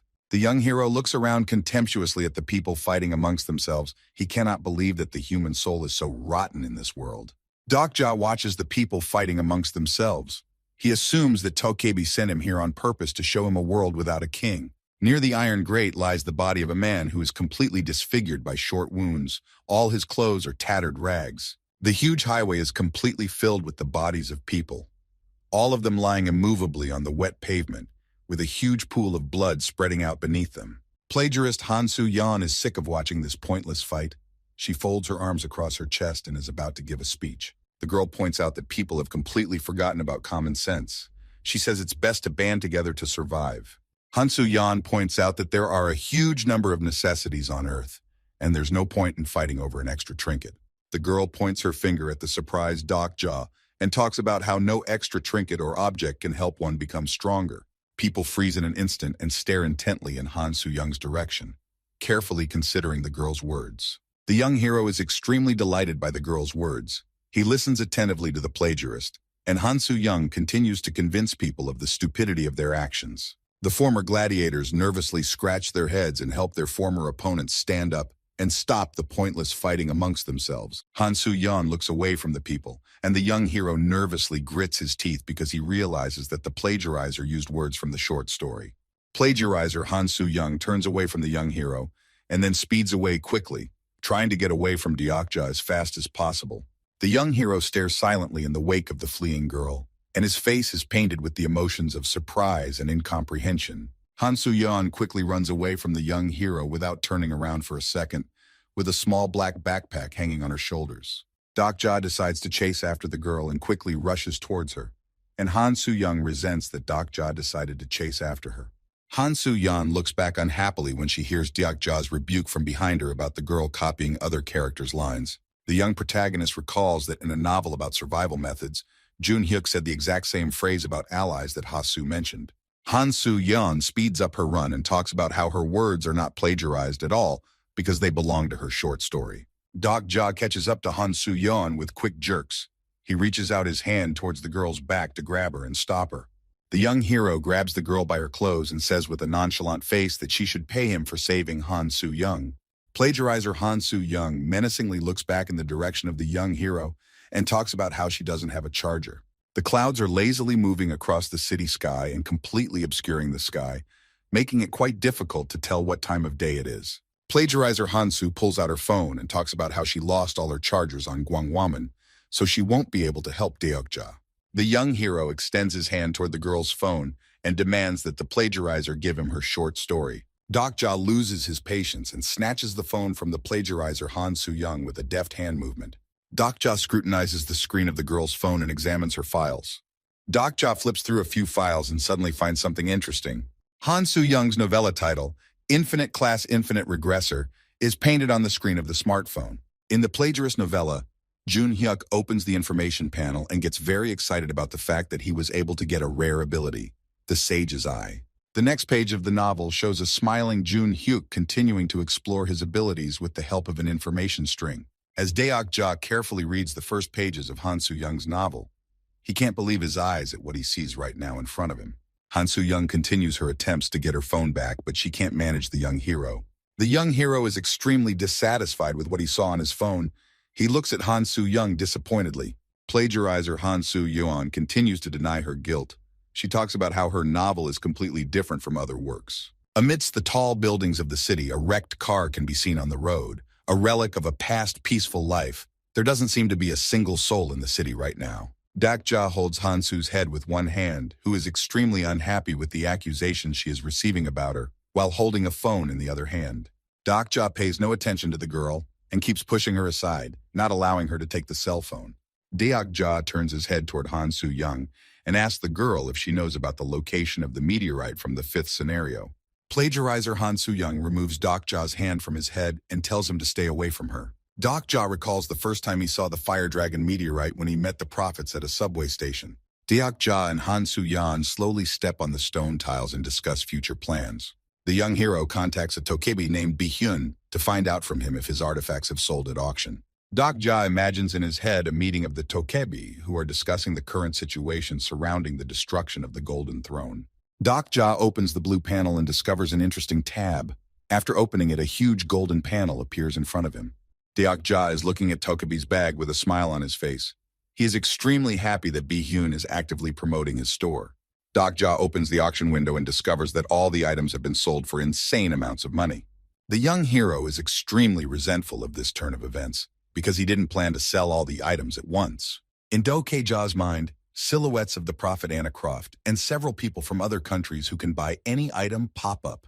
Plagiarist Han Soo-young distracts the young hero from his thoughts and informs him that she doesn't understand why she should help him accomplish his plans. Dak-ja carefully looks at the girl's face.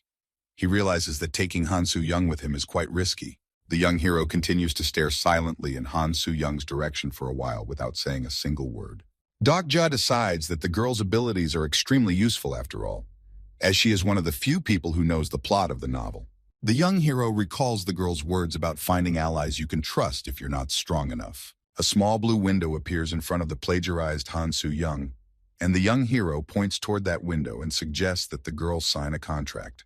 The young hero looks carefully in Han Soo-young's direction and thinks that a short-term contract is the most effective remedy for this situation. Plagiarist Han Soo-young grits his teeth, extremely irritated, and turns towards Dak-ja and talks about how he won't sign the contract.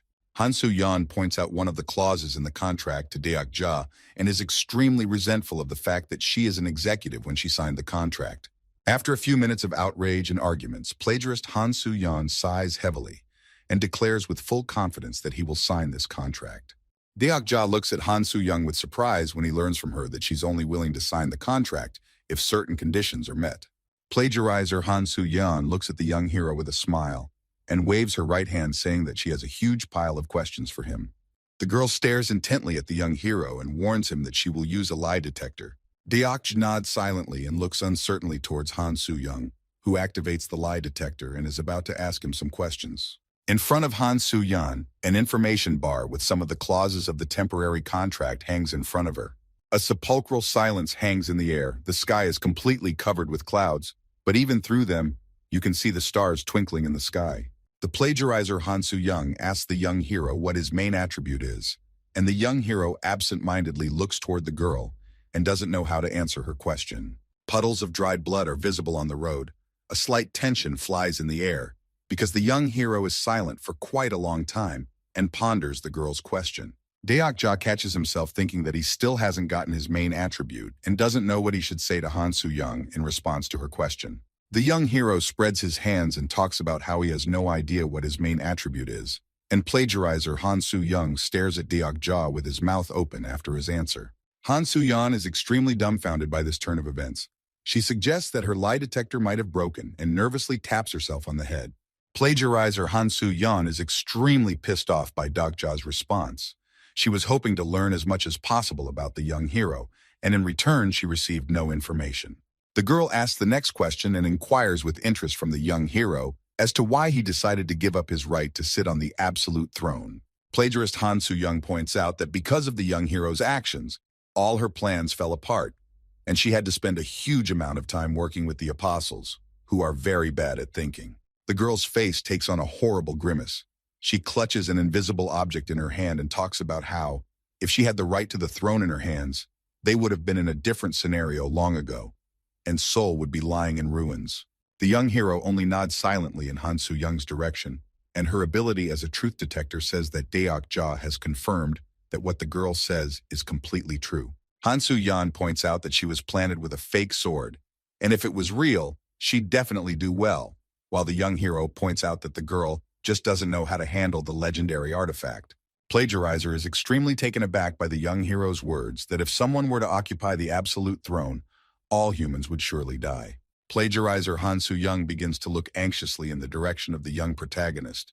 She asks Deok-ja about at what chapter he stopped reading the survival novel. Han Soo-yeon is extremely impressed by the fact that there is some information about the future that is not available to her, but that the young hero is well aware of. The young hero looks at the girl with a calm expression on his face and tells her that he has never stopped reading a short story about survival techniques. Plagiarist Han Soo-young stares silently at Deok-ja. She stands in a stupor after his words, and a slight breeze periodically lifts her clothes and interrupts the sepulchral silence. The young hero is about to head on and slowly unfolds his legs towards the street exit, and Han Soo-young tries to stop him because he wants to know to what point he's read a novel about survival techniques. Han Soo-yeon can't believe that the young hero has never stopped reading a novel about survival techniques. She shouts insults at him, but the young hero silently walks forward and doesn't pay much attention to the girl's words. Somewhere in the distance, there's a loud sound of footsteps, as if a huge animal were running. Puffs of smoke rise around the street corner, and several animal paws are visible. The young hero realizes that things are bad. He quickly grabs Han Soo-young by the collar of her clothes and drags her around the corner of the building to hide from the beast's gaze. A tremendous rumble comes from the other side of the street, and the puffs of smoke rise to the point where it is completely impossible to see the monster that is running towards the main street. Deok-ja uses his skill to try to examine the monster and figure out what kind of character it is, but quickly realizes that the creature was not in the novel about survival techniques. The white smoke clears rather quickly, and the view opens up to a huge beast in a strange coloring. It breathes heavily and looks around cursorily for prey. The huge creature gets to its feet and takes a quick look around. Then it opens its mouth wide and asks its own kind, with a loud cry, where the people who were here a few seconds ago have gone. Plagiarizer Han Soo-young looks fearfully in the direction of the beast and calls it a different species, while the young hero studies the strange creature with interest and tries to figure out why his skill didn't work this time. Deok-ja stares intently at the monster and notices several people walking towards him who are at the gold farm he recently destroyed. The man quickly runs up to the monstrous creature and points around the corner of the building, saying that that's where the people who completely destroyed the coin farm are. The monstrous creature glares angrily at the man who approached it, and then in a flash it struts away with its razor-sharp claws. The young hero stares intently at the monster and remembers that in the novel about survival methods, the Wanderers had different approaches to survival, some using special gold farms and watching gladiatorial fights. Deok-ja closely observes the strange monstrous creatures and makes the assumption that they are human beings who received power from a meteorite and turned into monstrous creatures of their own free will. Deok-ja turns toward Han Soo-young, who pats the young hero on the shoulder and points out that she knows the monster that's trying to find them. The young hero is very surprised to learn from the plagiarizer, Han Soo-young, that the huge monster in front of them is a man who read a short story about survival techniques. The monstrous creature begins to sniff around and begins to track down the location of the young hero and plagiarist with the help of its keen charm. The young hero recalls the words of Jongmin Sop, who told him that the first apostle, with the help of his ability, immediately found those who were familiar with the survival novel. Plagiarizer Han Soo-young tells the young hero that she has a special skill that allows her to learn the whereabouts and characteristics of a man who previously read a novel about survival techniques. Han Soo-young notes that her ability isn't working on Deok-ja for some reason, and then points toward the monster and talks about how that person refused to work with her. The monster keeps sniffing around and trying to hunt people down while the young hero and plagiarist Han Soo-young discusses the situation amongst themselves. The young hero learns that the person who is in the form of a monster is named Sungmin Woo. Deok-ja remembers that he has heard the name before, but can't remember where. Deok-ja tries to frantically remember where he might have heard Sungmin Woo's name. His eyes suddenly rounded and his face filled with emotions of horror and immense surprise. The young protagonist remembers that one of the bullies who constantly harassed him during his school days was named Sungmin Woo. and he is horrified to realize that he will have to come face to face with him. Plagiarizer Han Soo-young looks at the approaching Sung Min-woo and talks about how this person is quite strange and a strong difference from the usual person who quit reading the novella. The girl wants to say something else, but is startled to notice that the monster has appeared behind the stone wall and is examining their faces with a hungry look, while Doc Ja looks toward his assailant with a pale face and doesn't know what to say. The young hero's mind flashes back to the horrible memories from high school, when Sung Min-woo clutched his throat tightly and bullied him in every way possible.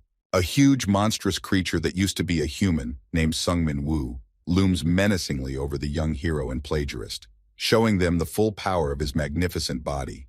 The monster's face takes on the horrible outline of a smile, and an informational message appears in front of the young hero that the ghoul Sung Min-woo has used his skill, scouting the surroundings, and found him. The young protagonist is transported by his thoughts to memories of high school, a small fan attached to the ceiling, lazily cranking and trying to freshen up the stuffy classroom a bit. Sung Min-woo grabs the young hero firmly by his clothes and pulls him up and intends to once again abuse the helpless young hero. The man clutches the collar of the young hero's shirt tightly, while his friends surround Doc Ja and look in his direction with a crazy grin, carefully watching what Sungmin is about to do. Doc Ja is quickly transported back. The huge monster grabs him by the scruff of his clothes, just like Sungmin did during his school years, and punches him in the chest with lightning speed. Sung Min-woo looms menacingly over the young hero and asks him about who destroyed his coin farm, while Deokja tries to cough and come to his senses. Plagiarizer Han Soo-young uses her special skills and softens the damage from the huge monster's blows. She wipes the blood from her face and urges Doc Ja to deal with the creature in front of them as quickly as possible. The young hero looks fearfully at the monster and pays absolutely no attention to the words of his girlfriend. He is too frightened by what is happening, and past mistakes do not let go of his mind. The monstrous creature scrutinizes the young hero, and when he hears his name, stares intently at his faces as if trying to remember some important detail. Doc Ja realizes that Sung Min-woo is definitely in front of him. He looks towards the monster with hatred and can't understand why and when his former classmate was reading a novel about 3 ways to survive. The monster brings the young hero close to his mouth. He sniffs him a bit with his nose, greedily licking his sharp teeth, and asks the young hero if they have seen each other before. As Deokja falls into his memories again, Sung Min-woo snatches his phone out of his hands and discovers that his classmate was constantly reading a novel about survival techniques. In an instant, the monster's face quickly animated, its huge mouth slightly open, and it realized that in front of it was the very same Doc Ja it had been mocking for a long time. The young hero stares intently at the monster, and despite his direct questions, he evades the answer in every possible way and denies the fact that they used to know each other. The monster's face lit up with a wide smile, extremely happy to have met Doc Ja again, whom fate had once again allowed him to mock properly. Sung Min-woo's ghoul tightly clutches the scruff of the young hero's clothes and points out that Doc Ja can't do anything but read short stories. And the young hero tries to break free of his grip and doesn't understand why he can't do anything about the monster. The plagiarist Han Soo-young presses her hand to her stomach wound and squirms in unbearable pain. Unable to get up after being struck by the ghoul, she only has to look at the young hero with hope that he will be able to cope with the dangerous monster. The ghoul Sung Min-woo looks at the young hero with a gloating smile. With one hand, he lifts him up by the scruff of his clothes so that Doc Ja's feet no longer reach the ground. And in that instant, the young hero contemplates a strategy for victory. Doc Ja's face expresses indescribable horror. His body is completely paralyzed by fear, and he looks into the eyes of his hated assailant and decides to use his special fourth wall skill. The young protagonist's mind flashes back to his high school life and the moment when several students from his class, along with Han Soo-young, bullied him. The young hero reflects on his fourth wall skill. He looks at Sung Min-woo's ghoul and remembers that his special ability was extremely unstable when he met Jun-hyuk. The ghoul Sung Min-woo opens his mouth wide, and his whole face lights up with a terrifying smile as he laughingly asks the young protagonist if he has finished the novel he was always studying during school. Doc Ja stares at the huge ghoul with indescribable horror, while Sung Min-woo is about to deliver a deadly blow with his claw right into the young hero's eye with his free hand. Sung Min-woo punches the young hero in the face with all his might, and a huge sweat of destructive energy envelops the entire back alley, throwing small stones upwards. and Dokja flies away from the force of this blow somewhere to the side. The young hero flies a few meters and crashes back against a concrete wall, a small stream of blood spurting out of his mouth and a muffled cry of pain. Little rivulets of blood run down the young hero's face. He raises his head upwards and looks intently towards the sky, as if trying to find the answers to his questions there. Dokja realizes that his special ability is turning all the events around him into a novel. He looks closely into the dark sky and notices that the clouds are beginning to slowly thicken as if gathering into some sort of omen. The young hero lies immovably near the concrete wall. All his thoughts are devoted only to internal reasoning. Regarding the fourth wall skill, Dokja realizes that without this ability, he was hardly able to perform heroic deeds. Dokja drops his eyes to the floor and his mind starts to fog up. It seems like the young hero is about to pass out, but suddenly Han Soo-yeon's voice comes out, asking Dokja to come to his senses. Plagiarizer Han Soo-yeon looks irritated towards the young hero. She doesn't understand why Dokja is lying on the floor and makes no attempt to confront the ghoul. Han Soo-yeon turns to Dokja with a loud cry. Dried bloodstains are visible on his lips. Despite his severe wounds, the girl spends her last strength and asks the hero to get to his feet. The plagiarizer uses the illusionary copying skill and uses his clones to distract the ghoul's attention, then looks at Dokja with a menacing expression and demands that he get up. Illusory doppelgangers appear in the free space, which are extremely hard to distinguish from ordinary people. They rush towards the ghoul without delay to detain him. A menacing smirk appears on Sung Min-woo's ghoul face. He quickly realizes that what he sees in front of him are just illusions, so he decides not to pay any more attention to them. The ghoul disposes of Han Soo-yeon's plagiarizer clones rather quickly and heads in her direction, and the girl speaks reproachfully toward the young hero about how he promised her his help and protection. Han Soo-yeon turns her head towards Dokja and accuses the young hero of being inactive when there is a formidable danger in front of him. The girl hopes that her words can bring Dokja to his senses. The young hero raises his gaze to the girl and stares at her silently. The plagiarist's words have reached Dokja's mind, but he doesn't know what to do in this difficult situation. Dokja goes into his thoughts. He imagines in his head a theater performance, a huge number of people gathered in the hall and carefully watching the actors play. The young hero rests his hands on his knees and slowly rises to his feet. He realizes that his fourth wall skill is extremely unstable, and he will have to face his formidable opponent face to face. Dokja looks at the ghoul Sung Min-woo, who is massacring the remaining doppelgangers with particular bloodlust, and rips the head of one of them off with his hands. Han Soo-yeon's plagiarist doppelgangers continue to attack the ghoul without giving him a second's respite, but the monster doesn't seem tired and is happily ready to face the next attacks aimed in his direction. Plagiarist Han Soo-yeon wipes the blood from her lips. She has used up a huge amount of energy to summon doppelgangers and turns towards Dokja with the hope that the young hero has a plan. The girl chuckles at the fact that Dokja chose to lie silently and bleed instead of fighting, while the young hero smiles and says that some battles should be given hard work to make it more interesting. Plagiarizer Han Soo-yeon watches her doppelgangers fight the ghoul Sung Min-woo and notes that Dokja is likely familiar with this creature who used to be human. The girl, without turning to the young hero, continues to ponder about the connection between Dokja and Sung Min-woo. She tells the young hero that she listened to the conversation between the two of them, even though she didn't really want to do so. Dokja decides to tell Han Soo-yeon that Sung Min-woo was a bully in high school and traumatized him a lot because he constantly bullied him. Han Soo-yeon shakes off her clothes from the dust and says that there's no problem now, as she could have awakened the young hero in a time of need, and suggests that Dokja deal with the ghoul while he's distracted by the fight with the doppelgangers. The young hero puts his hand to a wound on his stomach.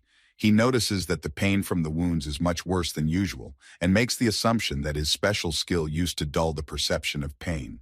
Dokja heals some of his wounds with magic and looks at the ghoul with a serious expression. He is very excited and still unsure of his abilities, but he is not going to back down.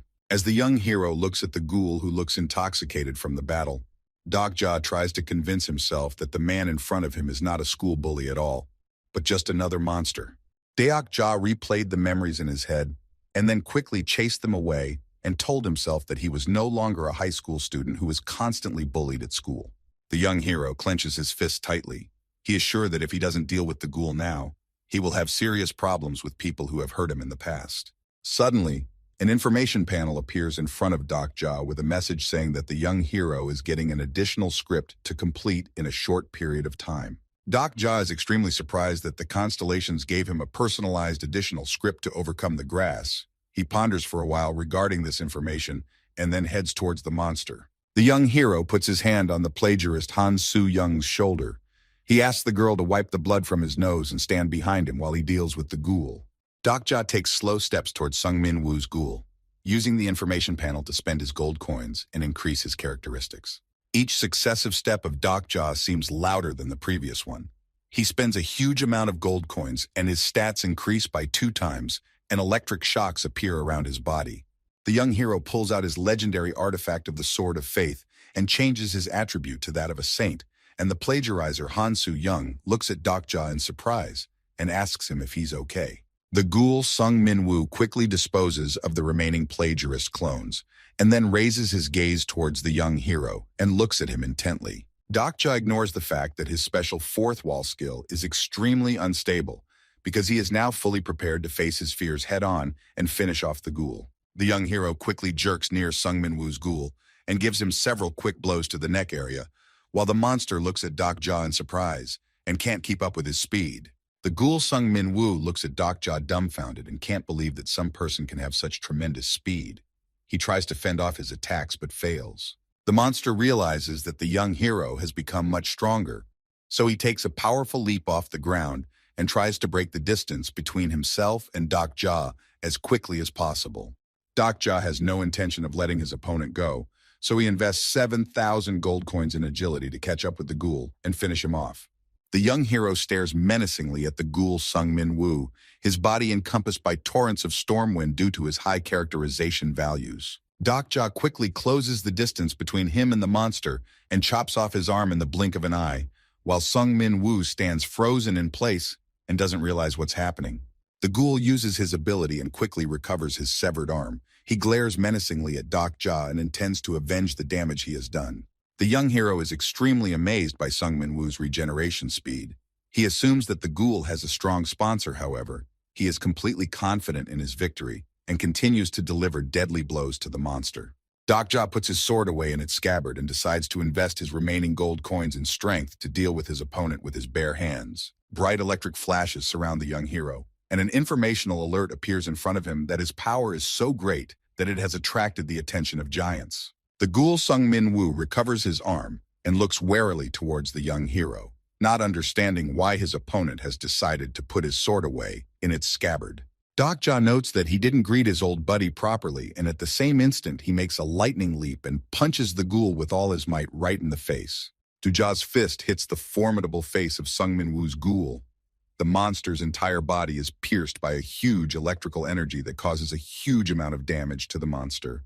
The ghoul's body is no longer able to contain Doc Ja's immense strength, so it flies onto the concrete road at a tremendous speed, and the young hero lands several more blows in flight. The face of Sung Min Woo's monster is a bloody mess, and his mouth spurts blood every now and then. The ghoul tries to use regeneration, but Doc Ja wears his punches again and again.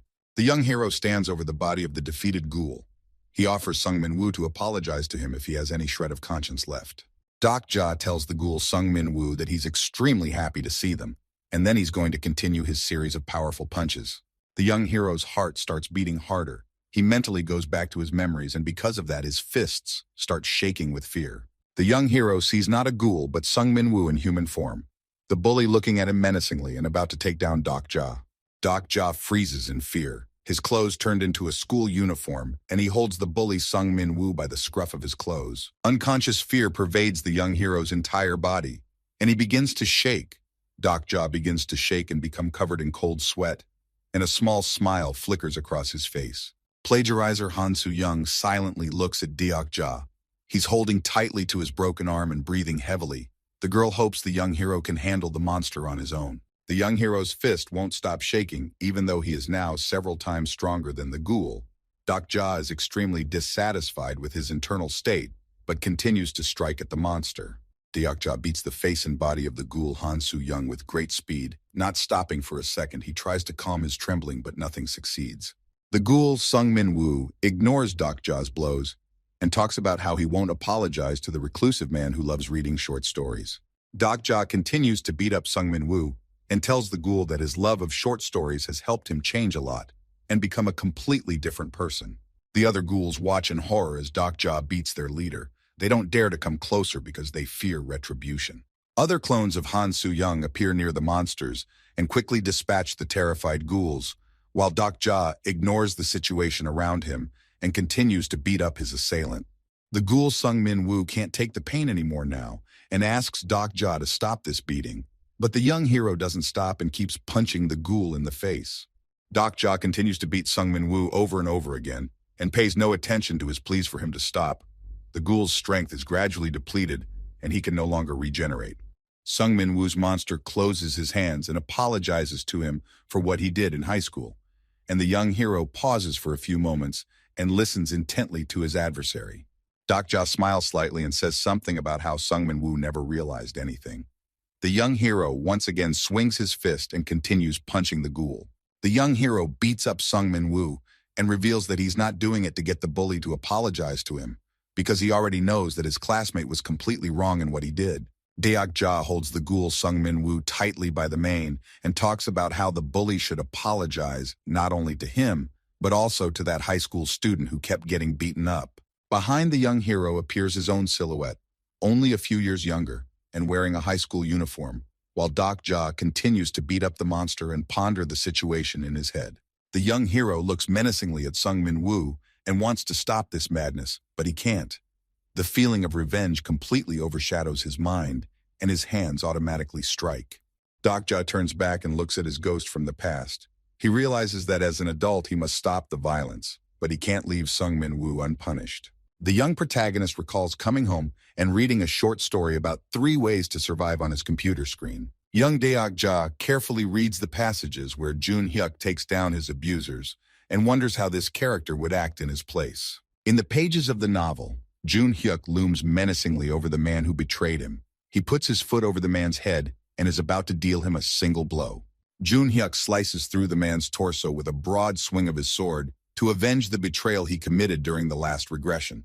The main character Jun Hyuk once again dispatches his enemies with deadly violence, and on every page of the novel, this style is repeated time after time. Dokja holds Sungmin Woo's ghoul tightly by the mane, and suddenly his face lights up with a smile as he stares intently at his assailant as if waiting for something. Sungmin Woo's ghoul looks frightened and bewildered at the young hero, who suddenly starts laughing loudly. He doesn't understand what's going on and waits for the hero to take further action. Dokja starts laughing because he remembers Jun Hyuk, who is always taking down his enemies. The young hero gets warm at heart from the memories of the short story's plot and calms down. The young hero slowly rises to his feet and ponders about something in his head, while the ghoul Sungmin Woo looks in his direction with incomprehension and tries to figure out what's going on.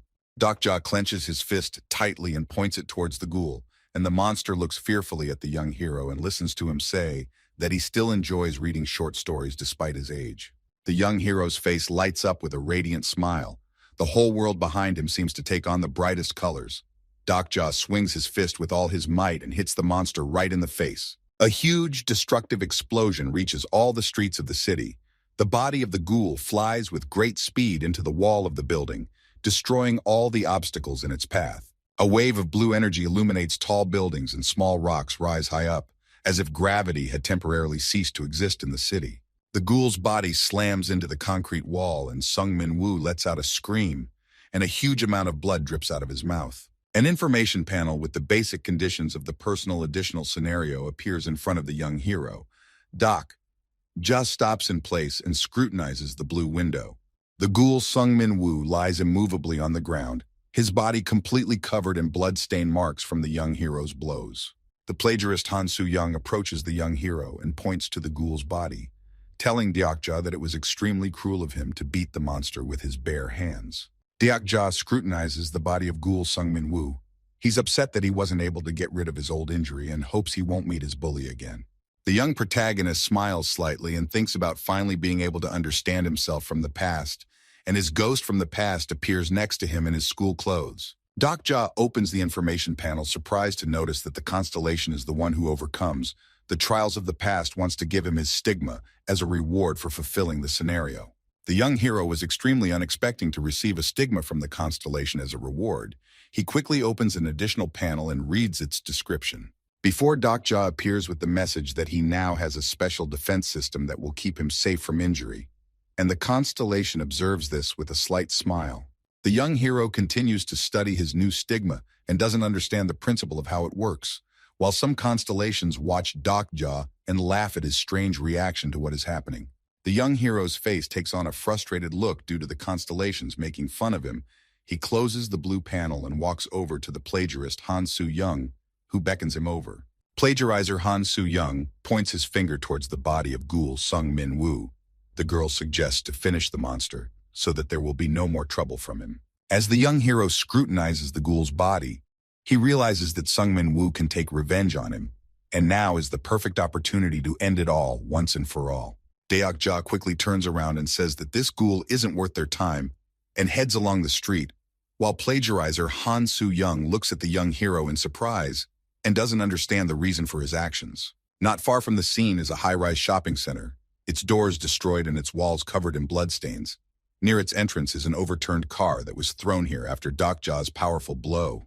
The young hero turns toward the plagiarizing Han Soo-young and looks at her intently when the girl tells him that she can deal with the ghoul on her own. Plagiarizer Han Soo-young stands in front of the young hero with a short blade in her hand, looking at him expecting him to let her deal with the ghoul on her own. Han Soo-young looks on in surprise at the young hero, who warns the girl that she'll regret it greatly if she decides to deal with the monstrous creature. The plagiarist wants to get more details from the young hero, but Dokja just looks in her direction with an indifferent expression and shrugs as if he doesn't fully understand the meaning of his words.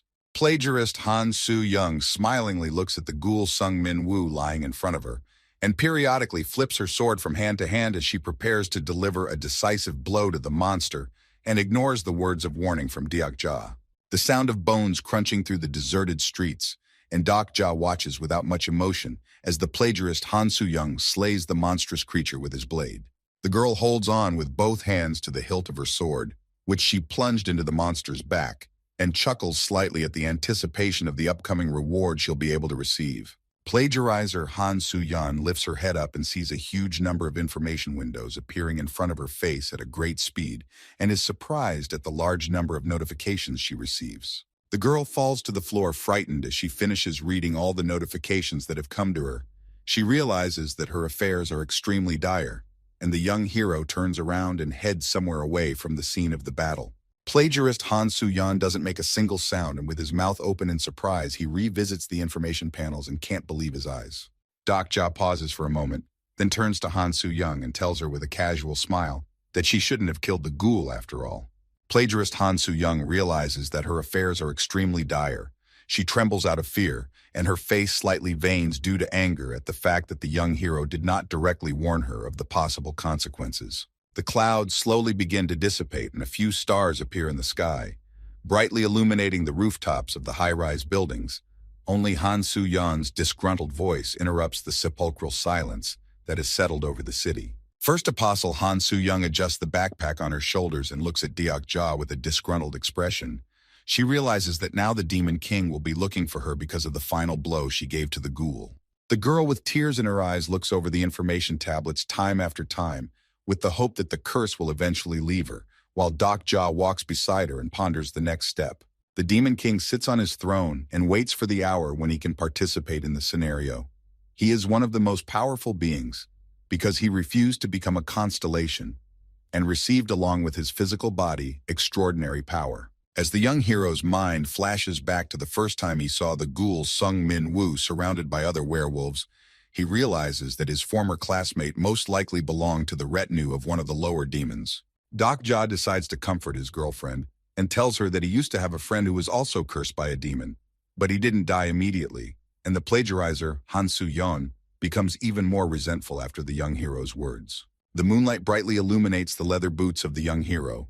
He walks ahead of the first apostle and tells the girl that she will be haunted by Andras, who is an inferior demon. The girl bites her lips slightly and tells the young hero that she's not interested in the angel's attention to her person, while Dokja looks in her direction with a smile and assumes that the first apostle wants a demon king as a sponsor. The young hero stops for a second and looks at the plagiarizer Han Soo-young in confusion. He was extremely surprised at the girl's words about not wanting sponsors. Deok-ja looks at the plagiarist Han Soo-young and interjects her about the words she said earlier about sponsors, and the girl realizes that she said a lot of unnecessary things and covers her mouth with her hand out of confusion. Plagiarist Han Soo-yeon looks at the young hero confused. She realizes that she accidentally blabbed that she still hasn't chosen a sponsor and feels extremely uncomfortable. Deok-ja goes into his thoughts. Images of a huge number of constellations pop up in his mind. He realizes that the girl has acted extremely wisely because when passing the subsequent scenario can find a powerful sponsor. Plagiarist Han Soo-young looks resentfully at the young hero and tells him that she already has a huge number of offers from constellations, but she wants to make this choice extremely deliberate. Deok-ja lazily looks around at the buildings around her and asks the girl if she has any ideas specifically of a sponsor she'd like to choose, and Han Soo-young says with a smile that there's one constellation she has to her liking. A slight smile flickers across the young hero's face as he wonders what the plagiarist Han Soo-yeon will say to his question and goes over the possible answers to his question in his head. Deok-ja is taken aback by plagiarist Han Soo-young's response that she wants to choose the Black Fire Dragon of the Abyss as her main sponsor. The first apostle looks at the young hero with a smile on her face. She hopes that Deok-ja will be extremely amazed and delighted by the girl's response. The young hero tries very hard to pretend that he is very happy about the girl's choice. He slightly raises his hand clenched in a fist upwards and says that Han Soo-young made the right choice. As Deok-ja and Han Soo-yeon continue to walk through the narrow streets of the city, she periodically looks up at the night sky, dotted with clouds, and continues to discuss constellations amongst themselves. After a while, Deok-ja and Han Soo-yeon find themselves on a wide road with a huge number of iron cages in front of them and a huge number of bloody footprints visible around them. Plagiarizer Han Soo-young looks straight ahead in horror when he sees the bodies of people and asks the young hero what could have happened here. The young hero is extremely amazed by the sight that opened before him. Thanks to his special skill, he is not subject to possible moral trauma, but the sight he sees makes him shudder slightly. Deok-ja and plagiarist Han Soo-yeon look at the bodies of the mangled people with horror. They assume that the ghouls that came here ate the survivors. The young hero looks around carefully, hoping to find the monster responsible for this horror, while the first apostle tries to cover his nose to avoid inhaling the horrible stench that comes from the bodies of people. Deok-ja is a little taken aback to see Han Soo-young looking around in disgust, from noting that he was previously certain that the first apostle was only interested in taking over the world by any means or means necessary. The plagiarizer Han Soo-young looks at the young hero with a bit of annoyance and tells him that she does want to take over the world, but she also wishes that there was at least a significant part of the world left. A foul odor of rotten blood flies in the air. A light wind flies across the rooftops of high-rise buildings, and dark clouds continue to envelop the night sky. The young hero and the first apostle have an argument, and Deok-ja notes that the apostles that Han Soo-young tried to gather around her were a bunch of useless people who could do nothing. Suddenly, there is a loud sound of gunshots. Deok-ja and Han Soo-young quickly grab the hilt of their blades and prepare to fight. They look around carefully and try to find the source of the noise. Deok-ja and Han Soo-yeon quickly head towards the place where gunshots are heard. The young hero is extremely surprised that someone decided to shoot werewolves because he thinks it's a futile decision. The young hero and his girlfriend turn the corner of a tall building, and they see a huge pile of werewolf bodies lying right in front of them. Deok-ja carefully examines the werewolves and realizes that each of their bodies have been fried to a crisp. He takes a quick look around and quickly walks on. The young hero tells the plagiarist Han Soo-young that perhaps the bullets used to hit the werewolf packs were holy, and the girl suggests that some people have holy weapons in their hands. A huge number of men with automatic rifles greet Deok-ja and his companion, their weapons clutched tightly in their hands and ready to open fire if necessary, and their shirts have ordinal numbers painted on them. All the people in front who showed up in front of Deok-ja turn out to be girls, and in the center of them stands the leader, who is wearing a strange brown coat and wearing a mask on his face. Plagiarizer Han Soo-young points out a masked girl and tells the young hero that one of the apostles is most likely in front of them, but she is not completely sure of this information. The masked girl, who is the leader of the group of armed men, stares intently in the direction of Deok-ja and his companion. She keeps her hands in her pockets and seems completely confident in her abilities. Plagiarist Han Soo-young warns Deok-ja that there is a group of powerful wanderers in front of them, and they need to be careful. And the young hero scrutinizes and is surprised by the fact that this is a group he didn't see during the battle for the absolute throne. She quickly pulls the bolt of her weapon and the entire squad of fighters repeat her actions. Then they point their weapons towards Ja and his companion. The young hero realizes that things are very bad. He grabs the hilt of his sword and prepares to fight, while the plagiarist Han Soo-young looks at the armed men confused and doesn't understand what's going on. A huge line of gunfire strikes the mountain of ghoul corpses. The monsters' bodies fly in different directions, and a huge meteorite is shown underneath them. And the young hero and the first apostle cover their faces with their hands because of the dust that has risen. The group of wanderers stops shooting, and the young hero notices that under the pile of bodies was a huge werewolf meteorite, which has destructive power. Young hero and plagiarizer Han Soo-young looks confusedly toward the girl with the gun, who addresses Ja by name and asks him to come a little closer. The girl raises her weapon up, demonstrating that she has no intention of harming Ja. She looks intently in his direction and waits for the young hero to come closer to her. The oddly-shaped wanderer rests her weapon on her shoulder and looks at the young hero with mild bewilderment, who claims there has been some sort of mistake. The young hero comes forward slightly and talks about being Jun-hyuk and plagiarizer Han Soo. Young looks dumbfounded at Ja and doesn't understand why the hero is introducing himself as someone else.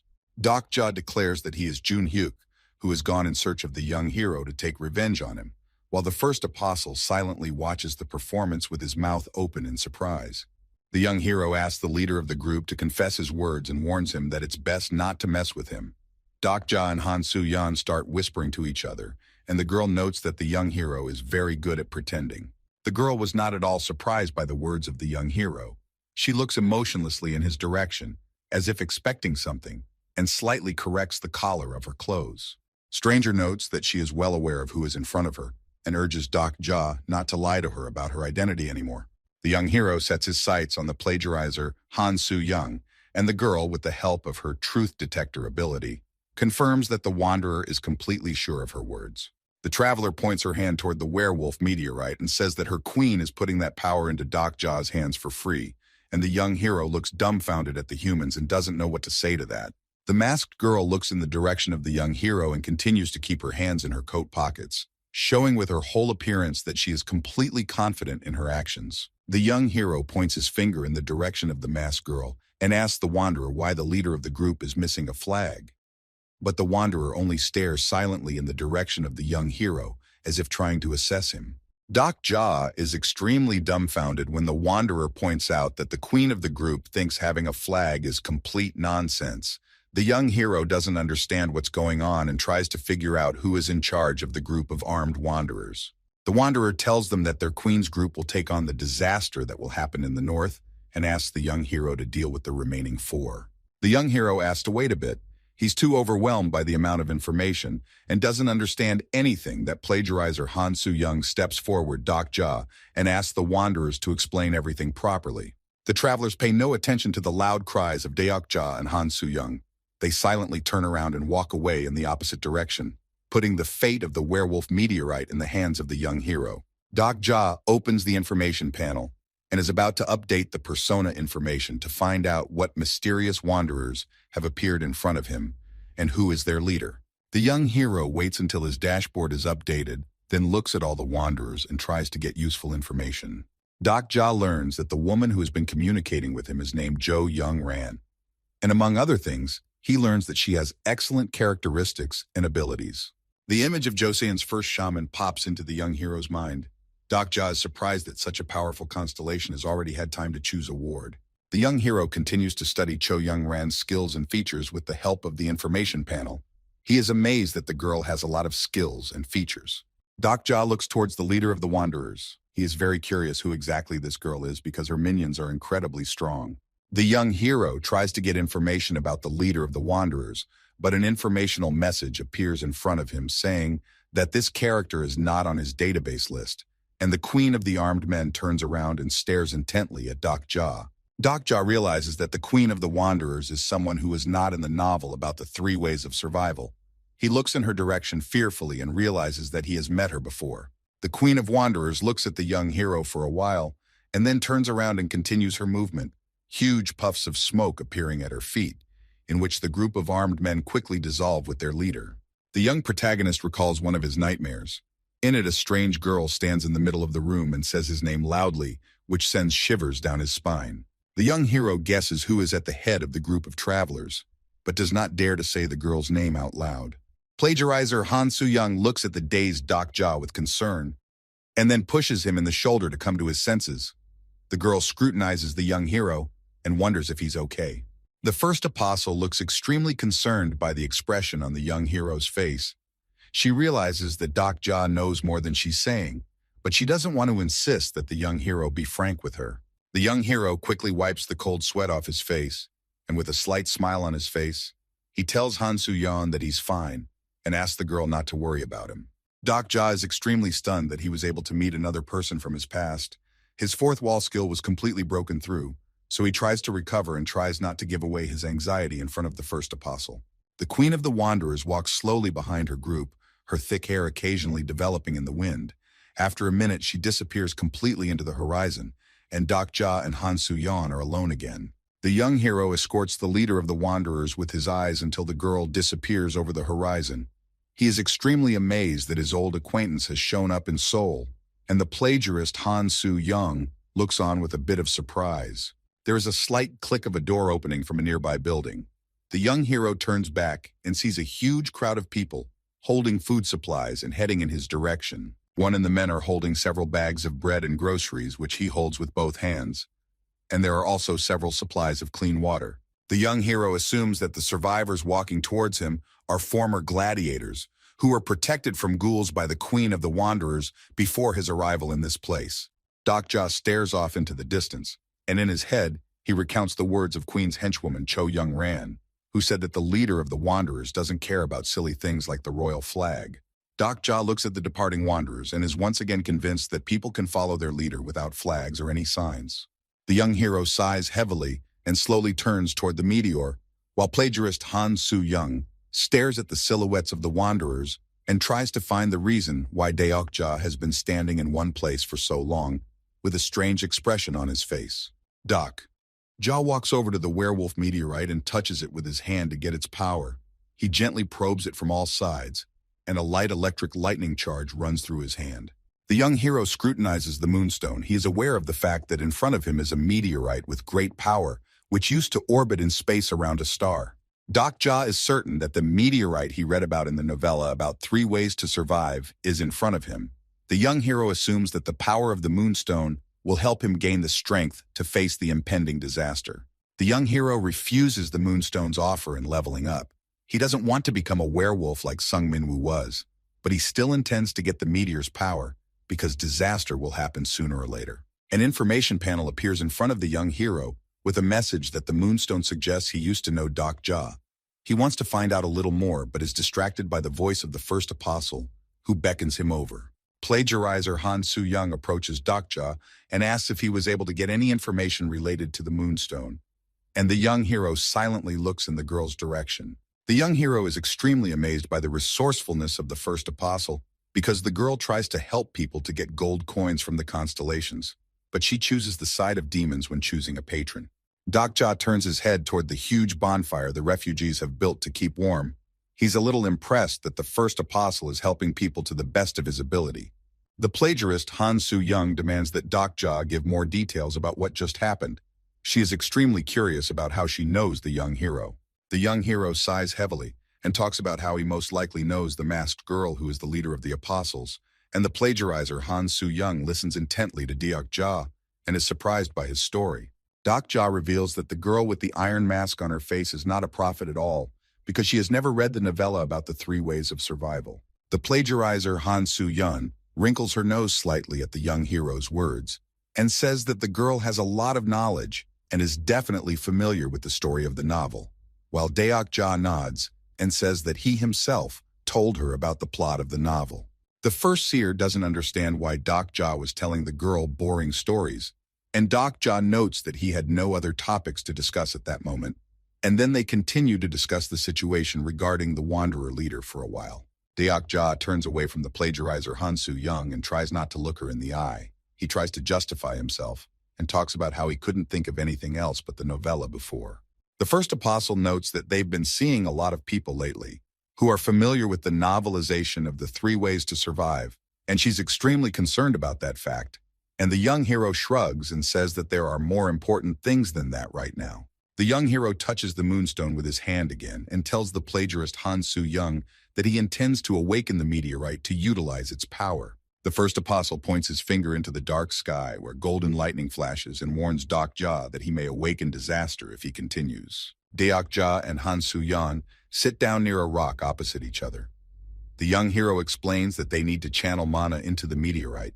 He offers to spend 6 hours with the girl, but he himself will only infuse mana for the remaining 4 hours. The plagiarizer Han Soo-young declares that it's extremely unfair to make her use mana for a long time, and the young hero responds by saying that the girl has a much higher mana level than he does. Deok-ja asks the first apostle to tell her what her mana level is, which is perfect to fulfill the last scenario. And Han Soo-young sighs heavily, and under the force of the contract says that she has a 55th level of magic. The young hero quickly turns his face away from Han Soo-young so that she doesn't see his extremely surprised expression.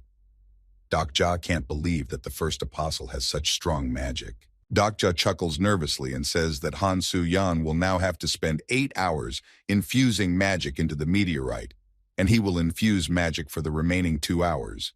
And he hears the girl's extreme indignation at this suggestion. The young hero lays out several mid-level mana recovery potions in front of the plagiarist Han Soo-young and tells the girl that these potions will help her replenish her mana reserves. Han Soo-young suspiciously examines the potions with purple liquid and notes that the sponsor constellation Deok-ja is extremely wealthy.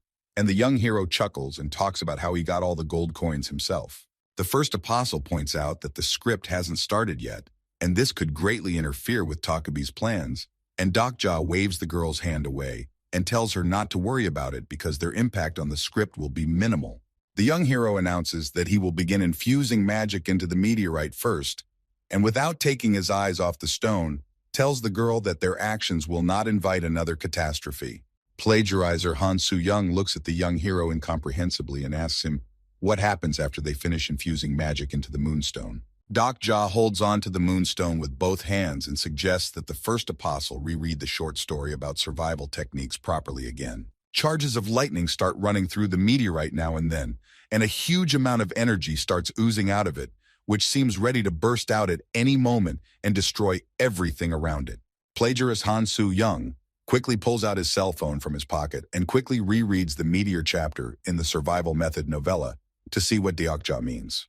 The girl clutches her phone in her hands and silently watches as the young hero infuses his power into the moonstone. She's amazed at how much Deok-ja has thought things through. Huge bolts of lightning begin to swirl around the meteorite, and the stone itself begins to slowly crack. But Deok-ja's power is still not enough to free the creature that is imprisoned in the moonstone. 10 hours pass by. All the potions that the young hero gave to Han Soo-young are lying empty on the concrete floor.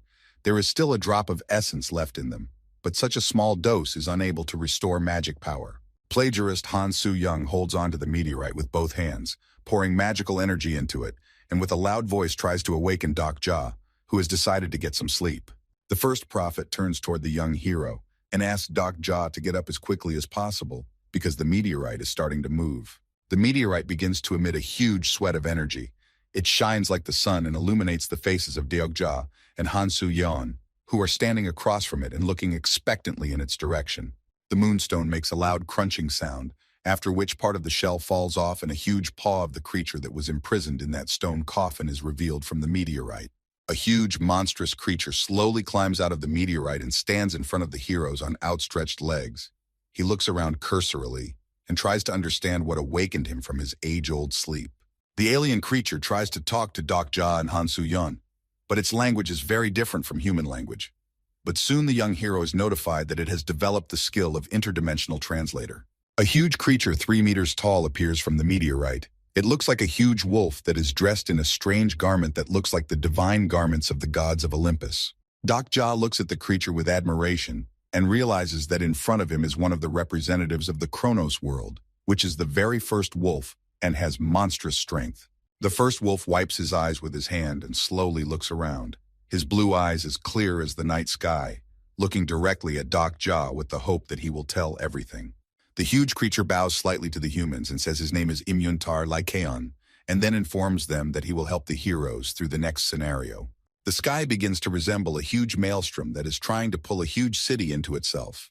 Electric charges flicker out of it now and then, marking the arrival of a helper who will fight disasters. The first wolf raises his head and looks toward the dark sky as if trying to see something in it, while Doc Ja looks at the majestic figure standing before him and considers his words carefully. Lycaon lowers his gaze to Doc Ja and asks the young hero if he woke him up from his dream. The young hero only nods silently, while plagiarizer Han Soo-young stares at the first wolf with his mouth open and doesn't know what to say. The first wolf raises his paw up and points it towards Doc Ja, and then says words of congratulations in honor of the people passing the first scenarios. The young hero listens to Imyuntar's words and waits impatiently for the powerful being to finish his speech. He is displeased that the first wolf treats everything that happens with a particular lightness. Imyuntar Lycaon expresses his sorrow for the disaster that has come to the planet of humans. He promises that he will be a helper to help stop the chaos in the world and keep people's lives safe. The first wolf reports to help with training and is also happy to share necessary information regarding the impending disaster. At one point, Imyuntar falls silent and asks who woke him up, and Doc Ja and Han Soo-young corally inform the wolf that they're the only ones who woke him up from his sleep. The first wolf begins to look around restlessly. He notes that all 5 helpers should have woken up at the same time and raises concerns that the 4th scenario may have ended incorrectly. Imyuntar Lycaon looks at Doc Ja carefully and asks where the holder of the absolute throne is and waits with a little confusion for an answer.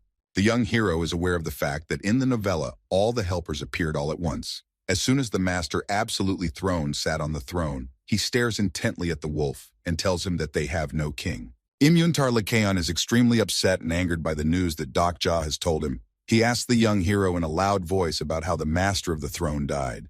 The first wolf is periodically swaying from side to side with the help of his paws, because he's extremely dumbfounded by the news that the young hero tells him. Imyuntar Lycaon freezes in place and listens emotionlessly attentively to the young hero, who informs him that the 4th scenario has been passed without an absolute master of the throne. The first wolf bares his sharp teeth and looks at the young hero with resentment.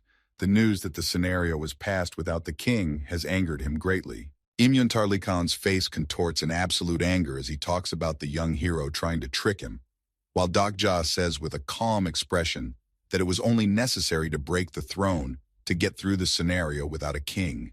The first wolf stares silently at the young hero, trying to figure out how come the 4th scenario was passed without a king on the absolute throne. Aide Imyuntar Lycaon sees the vast number of constellations that are closely watching Doc Ja and realizes that in front of him is the man who destroyed the absolute throne with his own hand. Imyuntar lets out a loud roar and cries out with indignation that Doc Ja has acted extremely cruelly, his voice sounding so loud that it seems like everyone in Seoul can hear the first wolf's indignation.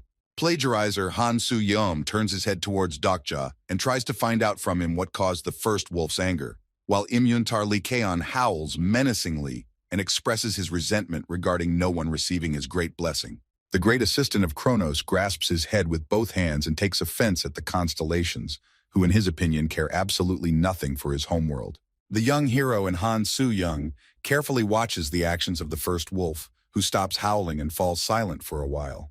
Imyuntar Lycaon begins to speak in a low voice and calls humans stupid creatures who have wreaked absolute havoc, and the young hero looks at his aide with disdain and waits for him to finish his internal reasoning. Doc Ja tucks his hands into his pockets and waits for the first wolf to calm down. From the novelization of survival methods, he knows that let the helpers were sent that deal with the disaster. Each of them have their own personal reasons. The Imyuntar Prince Lycaon Isparan flinches and takes his hands away from his face when the young hero addresses him by his full name.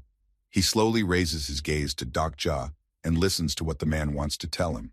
Doc Ja turns to the first wolf in a loud voice and asks him to stop being sad, while plagiarizer Han Soo-young watches the young hero closely and keeps an eye on what he's going to do next. The young hero asks Prince Lycaon not to lose any remnants of sanity, even after his world has been completely destroyed. The first wolf listens intently to the young hero's words, emotions of anger and rage flickering across his face when Doc Ja points out that the Imyuntars ruled on Kronos, not Earth. Lycaon Isparan, Prince of the Imyuntars, is enraged and glares angrily at the young hero, who reminds the first wolf that his homeworld has been destroyed by 5 catastrophes. Prince Lycaon Isparan remembers how a huge dragon completely destroyed the southern part of the planet where he once lived with his family and friends. The fire dragon Ignir flickers menacingly in the night twilight, his own fire lightly illuminating his face. He is the great catastrophe of hellfire that destroyed Kronos. The Prince of Imyuntars bares his sharp teeth and angrily accuses the young hero of speaking so lightly of the 5 great disasters that have destroyed his world. The first wolf's face contorts into a menacing grin as he opens his mouth wide and declares that Dokja will soon regret his words, for the fire dragon will burn the young hero's world to the ground. Dokja raises his head towards the Prince of Imyuntar and says with a calm expression on his face that he has already dealt with the fire dragon himself. The young hero recalls how he awakened an absolute disaster in the form of a fiery dragon that he had to fight along with the other apostles and his loyal friends. Plagiarist Han Su-young quickly runs through the available information in her head. She realizes that it was the young hero who destroyed the trap she set at Anguk Station. The sky is even more heavily covered with dark clouds, an omen that a whirlwind of indescribable power will soon descend upon the earth. Very soon a scenario in which other catastrophes will awaken. Prince Imyuntarov bitterly recalls his ancestral home, which was engulfed in tongues of flame after a fire dragon attack. The beautiful buildings turned to ruins and the ground to ashes. The first wolf was the only survivor among his fellows, rivulets of tears slowly flowing from his eyes, and in his hands he carried a young wolf burned by the dragon's fiery breath. Prince Lycaon Isparan falls to his knees and shouts loudly to the whole city, holding his son in his arms. He was the last among his kin, and miraculously managed to survive the dragon's breath. A dead silence hangs over the city. The wind periodically picks up dust and sand from the ground and gently carries them elsewhere, as if trying to save something from the impending disaster. Plagiarizer Han Su-young approaches Dokja and asks him if he really killed the fire dragon, which is one of the great disasters. The young hero tosses a small amulet in his hands and confirms Han Su-young's words that he has defeated the disaster that came from the meteorite at the station. The first apostle points out that the dragon Ignir was the weakest of the monsters and doesn't understand why he is considered a disaster, while the young hero notes that all creatures that sprinkle from meteorites are considered disasters. The young hero remembers his fight with the fire dragon Ignir. He assumes that it was the dragon's cub that he fought and believes that the dragon itself will not appear again. Deokja notes that they're only on the 5th scenario right now, so no one is capable of fighting disaster on equal footing, and plagiarizer Han Su-young sighs heavily and notes that the young hero is great at talking teeth. Plagiarist looks at the young hero's hand, which contains an unusual amulet. She realizes that this is most likely an artifact that fell out after slaying a fire dragon. Dokja nods, confirming the girl's words, and looks at the unusual amulet with her, which has a large blue crystal with fancy cutouts in the center. The young hero twists the amulet in his hand several times and tries to understand the principle of operation of the magical object. But the trinket does not emit any magic, and at first glance seems useless. Dokja holds out a blue amulet towards Prince Lycaon Isparan, demonstrating that he was the one who defeated the fire dragon. The first wolf steps back a few meters and stares mesmerized at the amulet the young hero holds in his hands. He can't believe that some man was able to defeat the catastrophe that destroyed his world. Cold sweat runs down the wolf prince's face. He can't believe he sees this amulet right in front of him and asks the young hero how this object ended up in his hands. Dokja stares intently at the first wolf and says without a fraction of a doubt once again that he obtained this artifact when slaying the great fire dragon. Dokja continues to hold the amulet in his hands and asks Prince Lycaon Isparan to express as much respect as possible to the person who holds the amulet. Prince Lycaon Isparan drops to one knee to show his respect in front of Dokja, but the young hero is not satisfied with this gesture and demands that the first wolf show respect properly. Plagiarist Han Su-young looks admiringly at the young hero. She can't believe that Dokja managed to bend the great assistant to her will. The first wolf falls to the ground and calls Dokja a great dragon hunter. He apologizes for being rude when they first met and promises he won't cross the line again. Dokja listens intently to Prince Isparan's apology that fell at his feet. He wants to correct him and say his name, but realizes that he would rather be called a dragon hunter. As the young hero squats down and contemplates the situation, he hears the voice of the plagiarist, who points out that if Dokja handled one of the disasters, they certainly won't have a problem with the remaining monsters. Dokja turns his gaze to Han Su-young and explains to the girl that in the battle with the fire dragon, he was extremely lucky, and all the remaining disasters are completely consistent with his strength as stated in the short story. Plagiarist Han Soo-young asks what to do when disasters are overwhelming, and the young hero takes a seat on a concrete fence and stares lazily in the direction of Prince Isparan. The first wolf effortlessly lifts the car with one hand to clear the passage and walk further down the main road. He feels indebted to Dokja and is going to help him in his battle against other disasters. Prince Lycaon Isparan lifts the cars without the slightest effort and clears the road in front of the young hero, hoping that these actions will make amends. The first wolf throws the car as far to the side as possible, and the young hero looks in his direction and explains to the girl that the helpers can't fight for them, so you can't count on his help in the battle against disasters. Prince Lycaon moves the remaining cars out of the way and informs Dokja that everything is ready for what is to come next. He calls the young hero a great dragon hunter, and Dokja blushes slightly and asks to be addressed a little more simply. The first wolf bows slightly to Dokja and explains that he can't call the owner of the amulet anything other than the great dragon hunter, and the young hero has no choice but to accept the new title. A light gust of wind sweeps past the young hero and smoothly carries a few green leaves of a tree, while Dokja carefully observes what is happening around him. Prince Lycaon Isparan's hands begin to exude blue flames, around which the wind begins to dance, the first wolf explaining to the young hero that he will now pass on to him the secret technique of his people. Prince Lycaon starts to drive his hands in different directions, and then streams of autumn wind form in front of him, and the first wolf offers Dokja to learn the way of the wind. The young hero presents a map of Seoul in his head. He knows that the 5 disasters are located in the south, north, west, east, and center of the city. Several meteorites fly at breakneck speed across the starry sky and hurtle toward Earth, and the young hero suggests that a new disaster is likely to appear on the east side of the city.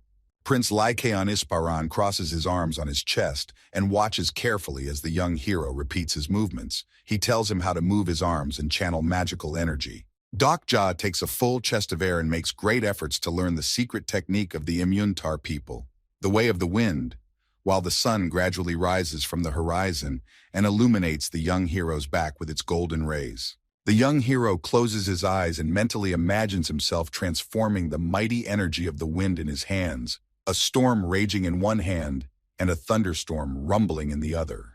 Dokja uses his knowledge of the short story's survival techniques and tries to replicate the movements of Jun Hyuk, who was trained in the way of the wind in one of his regressions. In a short story about survival techniques, Jun Hyuk was able to learn the secret techniques of the wolf people and learn wind magic in a matter of minutes. Dokja completely copies the main character's movements, but on his way out he fails to use the element of wind and only ridiculously shouts out a loud phrase. Prince Lycaon Isparan silently watches the young hero's movements, and when he comes to the end, he silently looks in his direction and opens his mouth slightly in surprise. The first wolf looks extremely distracted after seeing the young hero's final movement that has done nothing. He looks at Dokja dumbfounded and doesn't know what to say. The young hero wipes the cold sweat from his face and looks towards the surprised Prince Lycaon with a questioning tone, because he senses that the wolf has something to say to him. Prince Lycaon Isparan sighs heavily and apologizes in advance to the dragon hunter, telling Dokja that he has no talent for mastering the way of the wind, and noting that the young hero is completely incapable of learning new skills. Dokja dumbfoundedly looks towards the prince and can't believe his words. He can't give up right now. After all, the way of the wind is a mandatory ability to defeat the next disaster that will soon arrive on Earth. Dokja decides to try again. He gets more air in his chest and repeats the same movements. Dokja realizes that if he fails, the world will be destroyed because of him, while Han Soo-young lies on the bench and silently watches Dokja's training. Plagiarizer Han Soo-young starts laughing out loud as he watches the young hero once again waving his arms senselessly from side to side, while Prince Lycaon looks at Dokja with his hands down and doesn't know what to advise his student. The first apostle rises from the bench and with a smile on his face, repeats the Wolf Prince's words about the young hero having absolutely no talent and notes that he hasn't progressed one step in learning this magic in 2 days. Dokja recalls that in the novella, Jun Hyuk was able to learn all the skills of a wolf prince in a few minutes and regrets that he isn't the protagonist who can do everything. The young hero shivers slightly at the mere thought of imagining himself as Jun Hyuk for a second. Dokja banishes extraneous thoughts from his head and tries to focus on the spell. Near the bench where Han Soo-young is sitting is a small amount of food and water, which the young hero never touched during the 2 days of grueling training. Doc Ja looks at his hands and starts talking about how a storm should appear in his left hand and a thunderstorm in his right hand, and when they mix, a path of wind will appear. Prince Lycaon Isparan observes the young hero's musings and confirms his words. The young hero asks to disregard his words, and Prince Lycaon Isparan looks at him and says that Doc Ja has fully understood the meaning of the wind path ability. Doc Ja nervously stomps his foot and freaks out because the survival methods don't have more information on how to use special skills, especially the way of the wind. Prince Lycaon Isparan listens attentively to the young hero's musings regarding the nature of the wind magic ability and points out that Doc Ja has an extremely deep knowledge of wind path magic. The first wolf decides to try using wind magic based on the information he received from Doc Ja. He transforms the air energy into two opposites, thus creating negative and positive energies. The Wolf Prince begins to amplify his wind energy and attempts to shape the primal chaos, and the streams of magic smoothly follow Lycaon's hands and obey his will. A vortex of energy rises up and begins to spin frantically over the heads of the prince and the young hero. Doc Ja stares dumbfounded at the rising wind and can't believe what he sees before him now. Doc Ja looks surprised to see Prince Lycaon Isparan mastering a new skill of wind magic. Only because of his explanations, he feels extremely useless and doesn't know what to do. Plagiarist Han Soo-young starts laughing even harder as he realizes that Prince Lycaon Isparan has advanced far more in wind magic than Doc Ja, taking advantage of the young hero's advice and explanations. Doc Ja continues to tell Prince Lycaon about wind magic and tells him that if you put the four winds together, you can put together a strong fortification. The first wolf is extremely amazed by Doc Ja's knowledge. He listens to him attentively and doesn't know what to say in exchange for the information provided about wind magic. Prince Lycaon Isparan bows low before the young hero and expresses great gratitude for Doc Ja telling him so much about wind magic. Lycaon of Immuntar sits down in lotus pose and starts meditating.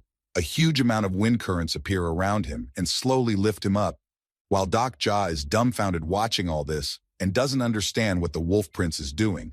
Several constellations from the destroyed world of Kronos sponsor Doc Ja with some gold coins for having a great impact on Lycaon's evolution, and the young hero observes the prince's actions and doesn't understand how it all happened. The young hero is distracted from his musings and turns back when he hears lightning cracking and a familiar voice rebuking him for destroying the absolute throne. Tokebi Bihyun appears in front of Doc Ja, crossing his arms in front of him and looking at the young hero with a wide smile, happy that he was able to meet an interesting person again. The young hero looks carefully towards Bihyun, who very suddenly appeared in front of him. He didn't expect Tokebi to appear at this moment, so he stands like a dumbfounded and doesn't know what to say. Tokebi Bihyun looks around the place around him carefully, and with a satisfied expression on his face, he asks the young hero what he's doing and how he's doing. Doc Ja turns her gaze to Han Soo-yeon, who is extremely interested in the prince's meditation and uses telepathy to ask Bihyun more about the mid-level Tokebi in the business suit. The young protagonist recalls Tokebi in a business suit teleporting huge numbers of people to different places, and suggests that he probably won't see him until the fifth scenario. Tokebi Bihyun talks about how he's pumped up his channel a lot thanks to the young hero, and suggests that at this rate, he could become a mid-level Tokebi very soon. Deok Ja points out that high-level Tokebi have a huge amount of things to do and responsibilities, and Bihyun only smiles in response and says that he'll always make time for the young hero. The young hero is distracted from his conversation with Bihyun when he is approached by plagiarist Han Soo-young, who is extremely interested in what Deok Ja plans to do next. Deok Ja talks about needing more time to think about the situation, and Han Soo-yeon points a finger at herself and talks about how she might try to learn the way of the wind instead of the young hero. The first apostle suggests that it doesn't matter who can learn the wind technique, but Doc Ja disagrees and tells her that only the person with the amulet can learn wind magic. The first apostle offers to give her the amulet to solve the magic issue, but Doc Ja shakes her head negatively and says that the protective amulet cannot be passed on to another. Plagiarizer Han Soo-yeon points out that in the novella, Jun Hyuk learned wind magic pretty quickly. She suggests using it to solve this issue and not suffer anymore. The young hero stares emotionlessly at Han Soo-young and sighs heavily as he explains to the girl that without the protective amulet, Jun Hyuk isn't able to learn the technique either. Han Soo-yeon smiles widely and says that she can bring the main character here without much difficulty or problems, and he learns the way of the wind in a few minutes. Doc Ja is getting annoyed with the first apostle's optimistic attitude, and he remains silent, no longer trying to explain to the girl that bringing Jun Hyuk here is a bad idea. The young hero tells the stubborn Han Soo-young one last time that Jun Hyuk won't help the situation, and asks the girl not to suggest such a stupid idea again. Deok Ja recalls that he parted ways with Jun Hyuk on a very bad note, and suggests that the main character might straighten him out in order to take the protective amulet and gain the power of the wind. The conversation between Deok Ja and Han Soo-yeon is interrupted halfway through. They hear a man's voice coming from down the street and look in the direction of the sound, trying to figure out what's going on. Deok Ja looks carefully in the direction of the man, who says that not far away, he found a man in critical condition who needs medical attention. The young hero, along with the first apostle, rush to the aid of a strange man. Information windows appear in front of Deok Ja, with messages that the constellations are extremely interested in rescuing the injured man. Deok Ja doesn't understand why the constellations are suddenly interested in someone's life. He runs to the scene and sees a man calling for help, and next to him is Jun Hyuk, who is lying unconscious. Deok Ja casts an angry glance in Tokibi's direction, and Bi-hyun spreads his hands, showing that he had nothing to do with it and doesn't know how Jun Hyuk ended up in that alley. The young hero comes closer and scrutinizes Jun Hyuk, who is lying unconscious right in front of him, while the man who's been calling for help all this time looks toward Deok Ja and watches his actions closely. Jun Hyuk lies unconscious, his entire face covered in abrasions and bruises that have not had time to heal after the events of the battle for the absolute throne. Plagiarizer Han Soo-young also runs up to Jun Hyuk's body and, along with Deok Ja, marvels at the fact that the main character is now lying in front of them and is unconscious. Deok Ja turns to Bi-hyun via telepathy and rebukes Tokibi for purposely teleporting Jun Hyuk to this location so that the additional scenario could open as soon as possible. Plagiarizer Han Soo-young squats down with Deok Ja and asks the young hero what they will do with Jun Hyuk, who lies unconscious in front of them. The girl scrutinizes Jun Hyuk's battered face and notes that they have to save the protagonist. There's a risk that he'll attack them at the same moment. Deok Ja and Han Soo-yeon inhale heavily when they remember how angry Jun Hyuk can be, and they get goosebumps when they realize the things the protagonist can do to them when he comes to his senses. First Apostle offers various solutions to the problem where they lock up Jun Hyuk, but the young protagonist dismisses all options and notes that if the main character dies, he will regress, and it's not clear what would happen to them in that case. Deok Ja continues to ponder his options. He's worried about the main character's regression, but has no idea what to do in such a difficult situation. The young hero scrutinizes his wounds and assumes that someone beat him with monstrous force, and that's why Jun Hyuk still hasn't regained consciousness. Cold sweat begins to run down Deok Ja's face profusely as he realizes that all the wounds Jun Hyuk received were from the blow that the young hero struck during the battle for the absolute throne. Plagiarist Han Soo-young notices that Deok Ja has suddenly become extremely puzzled, and the young hero sighs heavily because he realizes he'll pay for his actions if he doesn't figure out what to do with Jun Hyuk. Suddenly, Jun Hyuk opens his eyes sharply and stares at Deok Ja with a hateful look on his face, a few veins swollen with anger, and seemingly ready to finish off anyone near him. Deok Ja smiles nervously and lightly jumps away from Jun Hyuk, and Han Soo-young does the same, realizing that their affairs are extremely dire. Cold sweat is pouring from the young hero's face and his heart is pounding frantically. He thought that once Jun Hyuk comes to his senses, he's finished. But it turns out that the main character can't move due to severe injuries. Deok Ja turns to Jun Hyuk in a nervous voice and asks him to stop this senseless confrontation between them. He asks the main character to forget all the old grudges. Jun Hyuk slowly moves his head and tries to direct his gaze towards the young hero. He manages to do so with great difficulty because he sustained too many serious injuries during his last confrontation with Deok Ja. The young protagonist follows the movements of the main character closely. He assumes that Jun Hyuk is trying to tell him something, so he scrutinizes his face carefully. Jun Hyuk slowly moves his lips, trying to utter at least a word, but only a quiet creep comes out of his mouth, and the young hero decides to activate a special skill to understand what the main character wants to say. Deok Ja uses his special skill, and now he can understand what the main character wants to tell him. He is surprised to hear Jun Hyuk's voice calling him over. The young hero can't believe that the main character is calling him out. He walks a little closer to Jun Hyuk and keeps looking at his face, hoping to learn something. Jun Hyuk believes that the young hero will be able to understand his speech, So he keeps talking and notes that he can trust Deok-ja after all he's done. The main character wants to warn the young hero of the impending disaster, but his strength quickly leaves Jun-hyuk, and he closes his eyes again.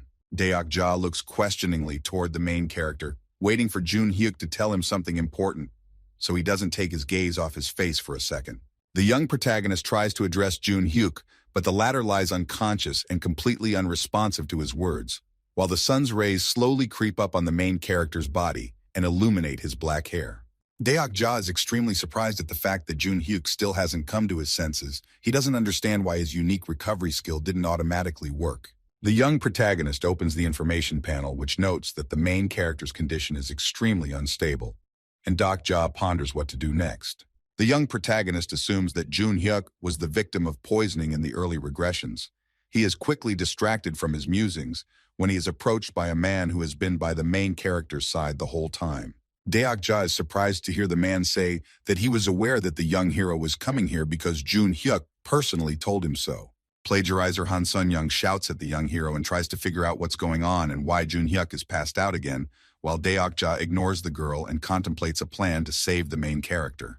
Tokabi Bihyun scratches his head and talks about how the young hero can now be sure that he has absolutely nothing to do with the situation, and Deok-ja is only asking him to open a personal store. The young hero stores at the Tokabi store for a few items and decides to prepare an antidote to save Jun-hyuk's life using the essence of the forest and potatoes. Deok-ja tells the first apostle that Jun-hyuk was most likely looking for him. He doesn't know for what reason the main character might need him. Plagiarizer Han Soo-young notes that Jun-hyuk may have been looking for Deok-ja to help him and didn't want to kill him at all, but Deok-ja negatively waves his head and pours the healing potion into the soup. The protagonist looks at Jun-hyuk's face and says that he highly doubts the benevolence of his actions because he knows very well who the protagonist really is. As Deok-ja finishes preparing the healing potion, Han Soo-young holds out an iron spoon to him and offers to use it to pour the healing potion inside Jun-hyuk. Plagiarist Han Soo-young scrutinizes the concoction that Deok-ja has prepared and notes that this soup will make Jun-hyuk's situation worse rather than help him. The young hero scoops up a spoonful of the healing potion and starts blowing on it so that the decoction cools down a bit and doesn't burn Jun-hyuk's lips and mouth. Deok-ja spoon-feeds Jun-hyuk and gradually pours a healing potion into him. The first apostle notes that the young hero looks like a young mother, and Deok-ja suggests that the girl take his place if she knows the best way to help the main character. Deok-ja is fully convinced that even if the girl had agreed to help him, there is no way he would have allowed it, and the demonic constellation of the Fire Judge is impressed by the young hero's act and sponsors him with gold coins. Every time the young hero feeds Jun-hyuk a healing potion, he receives gold coins from the sponsor constellation, and Deok-ja gets annoyed because he keeps getting audible alerts about it. After a few minutes, Jun-hyuk regains consciousness and looks around cursorily with his eyes, as if he's trying to find something.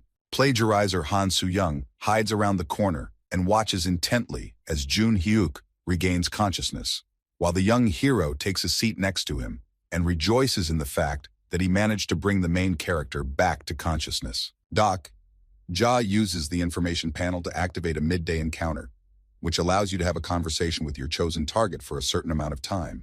Jun-hyuk looks at the young hero carefully. He's paralyzed due to the effects of the poison, so he can't say anything, and agrees to accept a request to talk to explain to the young hero why he was looking for him. The first apostle stands around the corner and watches intently. After the young hero's words, she is startled by Jun-hyuk's capabilities and decides to stand aside at a safe distance. Deok-ja gets permission to talk and opens the chat line in front of him to communicate with Jun-hyuk. By this act, he wants to show that he can't read the main character's mind. The young protagonist watches the main character intently, waiting for him to finally tell him what happened and why he's been looking all over town for him. Jun-hyuk writes a message saying that the young hero needs to go to the east urgently, and this message surprises Deok-ja because he doesn't understand the message. While Deok-ja clenches his teeth in anger at the main character for trying to boss him around, Jun-hyuk doesn't pay much attention to the young character's emotions and informs him that the eastern disaster is about to wake up. The emotion on the protagonist's face quickly goes from angry to frightened. He can't believe that the eastern disaster will manifest itself so quickly. Jun-hyuk warns the young hero that some people are awakening all the disasters in the city, and they need to be stopped as soon as possible. A huge crowd of people consisting of men, children, and even elderly women stood near some altar and folded their hands in prayer while reciting some commandments. Through the crowd of praying people slowly passes a girl in a sacred robe. He walks forward without question, and her hair is completely dyed white. A huge church rises above the meteorite, near which there is a huge number of people and praying about something, and the girl is staring intently at the huge meteorite and waiting for the huge monster to awaken.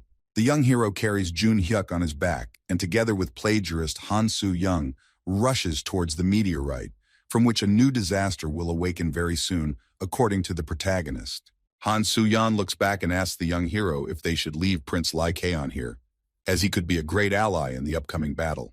Dokja looks ahead of him and states in no uncertain terms that the Wolf Prince had better be in meditation for a while.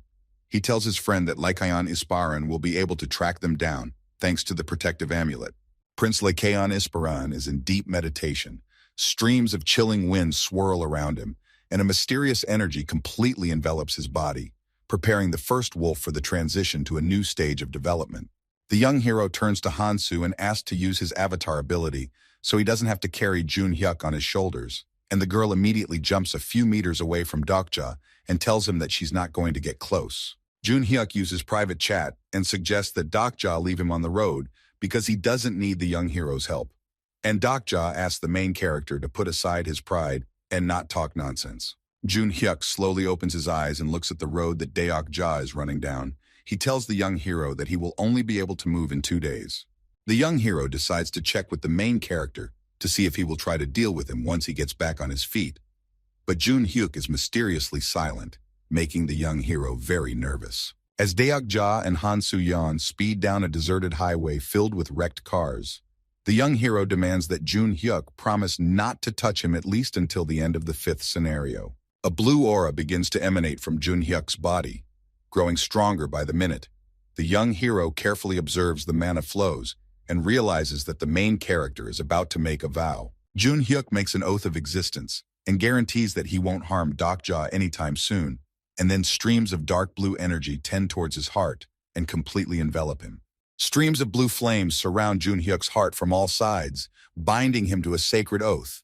If the main character breaks the word he gave, the blue flames will immediately consume his heart.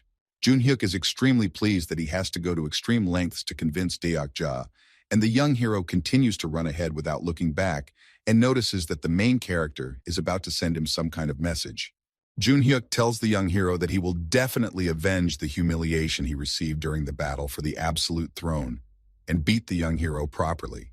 But Deok Ja just smiles broadly and doesn't respond to the message. Plagiarizer Han Soo-yeon and Deok Ja race across a high bridge and soon enough find themselves on the other side of a river. The young hero exchanges some thoughts with Jun Hyuk and hopes that he might one day make peace with him. A huge liana with eyes staring intently at the approaching people. It grips even tighter around the signboard, informing them that there is a town ahead. A great number of eyes appear on the liana as people approach, and sharp teeth and tongues emerge from some of its outgrowths. A huge 7th level danger level Januspleta plant watches the young hero and his companions closely and waits for careless humans to ambush it. The young hero asks to watch Han Soo-yeon's feet and never step on the roots, and then they won't have to fight this huge plant with eyes. Dokja looks around and notices that all the buildings are covered in huge tree roots. He concludes that the terraforming of Kronos has begun. The young protagonist recalls footage from a survival novel where, in the 5th scenario, humans were confronted by aliens from another world who used teleportation magic. A huge number of fire demons take over Seoul and try to destroy everything they see in their path, without thinking about the consequences of their actions. In Japan, there is a clash between humans and white demons who fly through the sky on their wings and use ice magic to turn people into ice statues. Dokja looks around and notices that the entire city has been completely overrun by monsters. He worries that because of the disaster that happened too soon, he begins accelerated terraforming. Plagiarist Han Soo-yeon examines the huge plants and wonders aloud who might have awakened the disaster, while Deok Ja remarks with a wry smile that the first apostle must have gained a follower who is acting out her script. Deok Ja explains to Han Soo that they need to be extremely careful because no one will put a limit on the disaster this time, so he suggests that they use all the resources they can in the upcoming battle. Deok Ja and the first apostle take a closer look at the main street of the city, and the young hero notices that someone has already dealt with all the monsters in the area. He makes the assumption that the credit belongs to Jun Hyuk. The main character denies the words said by the young protagonist and calls it a total baird, And Doc Ja gets a little upset and lights up with the idea of showing the main character's 8th regression story sometime, where he did something completely different. The young protagonist lightly rests Jun Hyuk's body on his shoulders and is about to move on, but is well aware of the main character's tough character and his penchant for brutality, but sees him as the ultimate villain. Deok Ja is certain that the sheer number of regressions he's experienced has brought a huge amount of mental health issues into Jun Hyuk's life, and that's why he behaves this way towards people. Jun Hyuk tells the young hero through a separate chat that he only called him for help because he saw the power with which he destroyed the Absolute Throne and thought Doc Ja could be extremely helpful to him. Deok Ja asks Jun Hyuk about the destruction of the Absolute Throne, and the protagonist tells him that he has long suspected that something is wrong with the Golden Throne and sees no reason to discuss it. Jun Hyuk points out that the young hero only destroyed the Absolute Throne to protect humanity from a god from another world. The young hero stops for a second and looks at Jun Hyuk with a surprised look. He couldn't have guessed that the main character would turn out to be so clueful and calm in normal conversation. Jun Hyuk points out that after the destruction of the Absolute Throne, all the guides from other worlds were intentionally sealed in meteorites and are now almost impossible to awaken. The young hero, along with Han Soo-hyuk, keeps running forward and is surprised to learn that one of the 10 evils has already managed to capture the disaster meteorite and is about to awaken it. Doc Ja recalls that the novella had a character named Lee Seol-hwa, who is famous for her ability to put various poisons on her enemies and was very powerful. The young hero quickly guesses that Lee Seol-hwa was the cause of Jun Hyuk's ailment because she was the only one who could use such a powerful skill as soul poison. Deok Ja asks Jun Hyuk why he let himself be poisoned so easily if he knew who he was dealing with and why he didn't take precautions. The young protagonist is distracted from his conversation with Jun Hyuk when he sees a predatory plant with a huge mouth not far away. He speeds up his run and then learns from the main character that he tried to change Seol-hwa's mind. In Deok Ja's mind, memories of a short story about survival methods pop up, where in one of the regressions, Lee Seol-hwa was Jun Hyuk's significant other and partner. The young protagonist makes a slightly surprised expression on his face, now realizing that the main problem facing Doc Ja will be the fact that he will have to fight the main character's former partner. Lee Seol-hwa was a close person to Jun Hyuk in his second regression, but for some reason they come to be enemies to each other in this rebirth. The young protagonist scrolls through the short story's memories of the 3 ways of survival in his head and now understands in an adorable way why Jun Hyuk got the soul poison so easily. Jun Hyuk and Lee Seol-hwa stand together and look somewhere in the distance. They exchange short phrases with each other and plan their future together when the disaster is over. The young hero sighs heavily, realizing that he will have to fight an extremely dangerous opponent. He continues to run forward and does not pay much attention to the huge plants that appear next to him. The roots of the living plants are scattered everywhere, and the young hero carefully jumps to avoid them so as not to hit the monster. He writes to Jun Hyuk with the message that sentimentality is very uncharacteristic of the main character. Jun Hyuk gets a little angry at Deok Ja's words, and then talks about how the person in front wasn't the same Lee Seol-hwa he remembered during his previous regressions. Jun Hyuk's eyes flash with the memories of a smiling Lee Seol-hwa who was truly happy, and he feels sad at the thought that there is nothing left of the former girl he knew intimately. The young protagonist silently reads Jun Hyuk's messages and looks straight in front of him, thinking hard around Lee Seol-hwa's situation. He opens his personal text channel and thinks of what to write to the main character. Deok Ja finds nothing better to do than text Jun Hyuk that he understands what he's trying to tell him, and the main character looks surprised at the short message from the young hero. Jun Hyuk points out that he's regressed quite a bit, so no one is able to understand his true feelings, and Deok Ja looks around and replies to the main character that he doesn't have to be reborn to understand someone's feelings. Jun Hyuk gets a little worse because he's getting too stressed out. He shuts up for a while and looks in the direction that Deok Ja is running in. A sepulchral silence falls between Deok Ja and Jun Hyuk, the young hero proud that he was able to express his words of encouragement and hoping that Jun Hyuk felt some sense of understanding after a long time. Jun Hyuk's eyes suddenly light up with an ominous glow, and he remarks that he'll never forgive whoever dared to steal his little sister, while Deok Ja remarks that he didn't commit such a crime. The plagiarist Han Soo-young suddenly stops and asks the young hero to look at the sky from which strange rays of sunlight are coming. Doc Ja watches as a huge plant appears out of a huge celestial portal, slowly tending towards the city as if wanting to completely devour it. A flower appears on a huge plant that will soon bloom and destroy the entire city, and Han Soo-young is mesmerized by the horrifying sight and can't believe what he sees. Dokja looks fearfully at the huge plant, and the first apostle fearfully asks the young hero about whether they are too late, and all the disasters have already awakened from their slumber. The young hero says that there is still some time left because the new scenario hasn't started yet. He takes a quick look around and picks up a huge number of rose symbols on the road. Dokja notices a huge number of poisonous plants appearing on the buildings. He's not sure if he and Han Soo-young will be able to deal with such a threat. The young hero suggests that plagiarist Han Soo-young steal the meteorite right from people's tray, and he'll try to distract them for a while to make it easier for the girl to pull off the operation.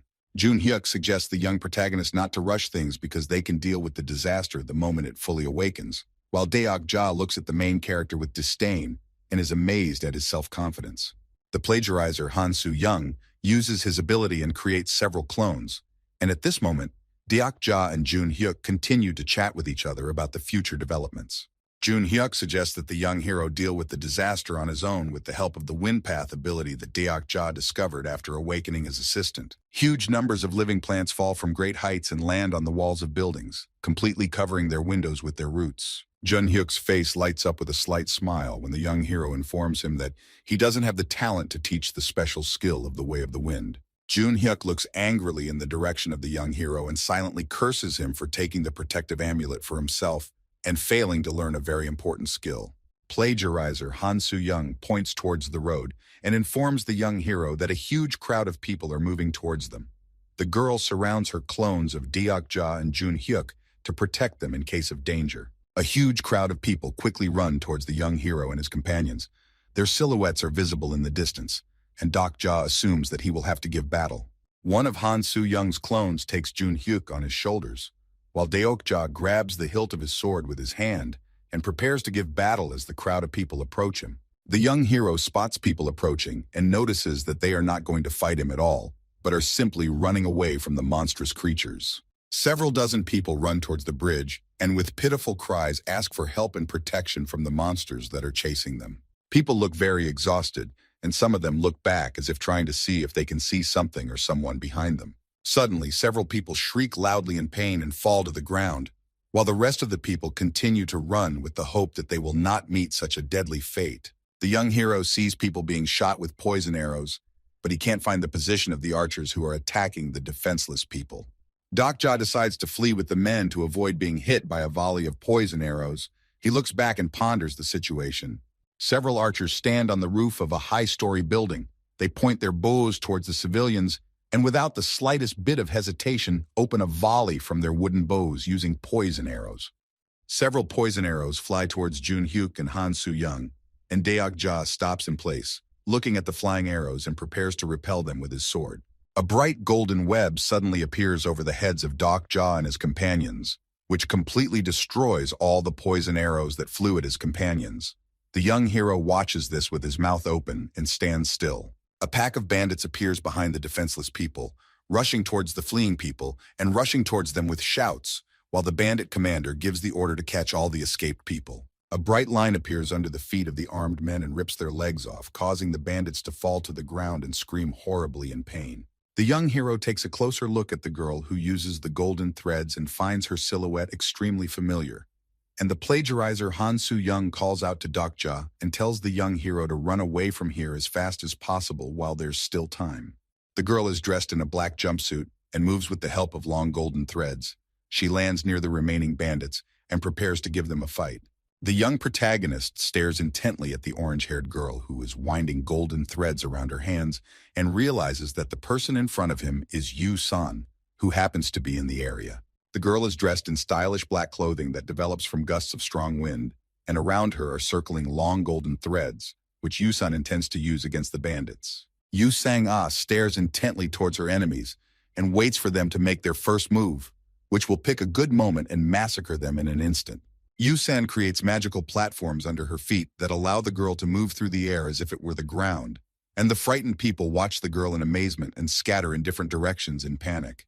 The golden-paired swords on the girl's belt. Yu-san grasped the hilt of her blades, and with a quick movement of her hands, she exposed the sharp blades of her weapons. Yusan throws her blades towards the bandits and entangles their heads with golden threads, and the people panic and run in different directions and try to hide from the girl's anger. The men stop on the spot and realize that their necks are completely braided by a strange golden thread. They try to free themselves from it and cut it with a blade, but they are completely unsuccessful. Yusan wraps the golden threads around her hands and then abruptly pulls them to her side, glaring menacingly towards the bandits she had entangled with her ability. The golden thread completely obeys the girl, and in the blink of an eye turns into a sword-sharp blade that will separate people's heads from their bodies in an instant. Doc Ja watches this horrifying sight and can't believe that in front of him is really the same Yu Sang who used to be afraid of hurting humans and avoiding unnecessary confrontations. The young hero attentively watches the girl's movements and cannot utter a single word. Small drops of cold sweat drip down his face and he continues to stand in one place. Yusan stretches her hands forward and braids the hilt of her blades with golden threads, returning her deadly weapons to their sheaths, and the young hero marvels at the fact that his friend has become incredibly strong. The girl clutched the blades tightly in her hands. Small streams of blood that the golden threads were covered in covered her clothes and face. But Yusan paid absolutely no attention to it. A huge number of people lie in front of Yusan's feet and can't move, and another group of criminals run to the scene and head towards the girl with the intention of grabbing her. Deokja becomes a little confused when Jun Hyuk points out that Yu Sang was only able to grow so much because the hero hasn't been around her for a long time. Yu Sang is in the blink of an eye in front of the bandits' faces. She clutches the short daggers in her hands tightly and mercilessly massacres the armed men. Yu Sang's clothes turn maroon-colored rather quickly due to the blood of her victims. The girl hears Doc Ja's familiar voice and turns back around, hoping to see her friend again. The young hero waves towards Yu Sang, beckoning her over, and asks the girl to exchange pleasantries later. Plagiarizer Han Soo-young uses doppelgangers at that moment and protects the young hero from the bandits. Yu Sang ends up near Doc Ja pretty quickly. The guys look around carefully, and Jun Hyuk suggests via private chat that Doc Ja find a high spot in the city to intelligently assess the situation. The group moves rather quickly towards one of the buildings. The young hero runs behind everyone, covering the backs of his friends, and receives a strange message from Jun Hyuk telling him to be careful with a woman. The young protagonist looks intently at Jun Hyuk, who is being carried on his back by the plagiarist Han Soo-young, and doesn't quite understand what the main character is trying to tell him. Deok Ja looks at Yu Sang and Han Soo-yeon appraisingly, and can't figure out who Jun Hyuk wanted to warn him about, while the girls continue to run forward and look around for possible threats. The danger has passed and the pursuers have lost sight of the young hero's group. Everyone is barely on their feet and trying to catch their breath. Plagiarist Han Soo. Young gently places Jun Hyuk on the floor and leans on the wall with his free hand. Yusan wipes the drops of sweat mixed with blood from her face and looks questioningly at the young hero who is worried about her life. There is an awkward silence between Deokja and Yu Sang. They are very happy to see each other but don't know what should be said after such a long separation. Deokja blushes a little and curses himself for the fact that after a few days of breaking up with Yu Sang, he's become very uncomfortable being in the same room with her and doesn't know what to talk to her about. The young hero takes a close look at Yusan's clothes and notices that the girl is dressed in top-notch equipment. He runs his eyes over the clothes a few times and tries to figure out where Yusan was able to find such armor. Yu Sang scrutinizes Jun Hyuk lying near the concrete pillar and remarks that the young hero has a lot going on since they missed each other. But Deok Ja only nods silently, confirming the girl's words. Yu Sang tells the young hero that she was extremely scared when she found herself in an unfamiliar place. But thanks to the weapon Baron Konpil Do, she was able to get out of her predicament and get equipment. The young hero is surprised to learn that the gun baron helped the girl a lot. He listens with his mouth open to Yu Sang's story of how Konpil Do protected the girl from various misfortunes. Yu Sang casts her gaze downward as the young hero inquires about the whereabouts of the weapons baron and tells her that she missed him 2 days ago after fighting with a group in Kangdong-gu. The girl recalls how Konpil Do covered for her using his skills and then ordered her to hide in a huge building while he dealt with a gangster gang. Yu Sang is confused and a little guilty about the fact that Konpil Do led a group of people away from the Hangang River and never contacted them again. And Doc Ja is amazed that 1 out of 10 evils can do a good deed. The young hero runs through the clauses of the contract he made with the weapon baron's sponsor constellation in his head and assumes that Konpil Do is most likely still alive. Doc Ja asks the girl not to be discouraged and assures her that the weapon baron is still alive, and sooner or later they will be able to meet again. Yu Sang's face lights up with a small smile, and her face transforms greatly when she learns the news that Konpil-du is most likely alive.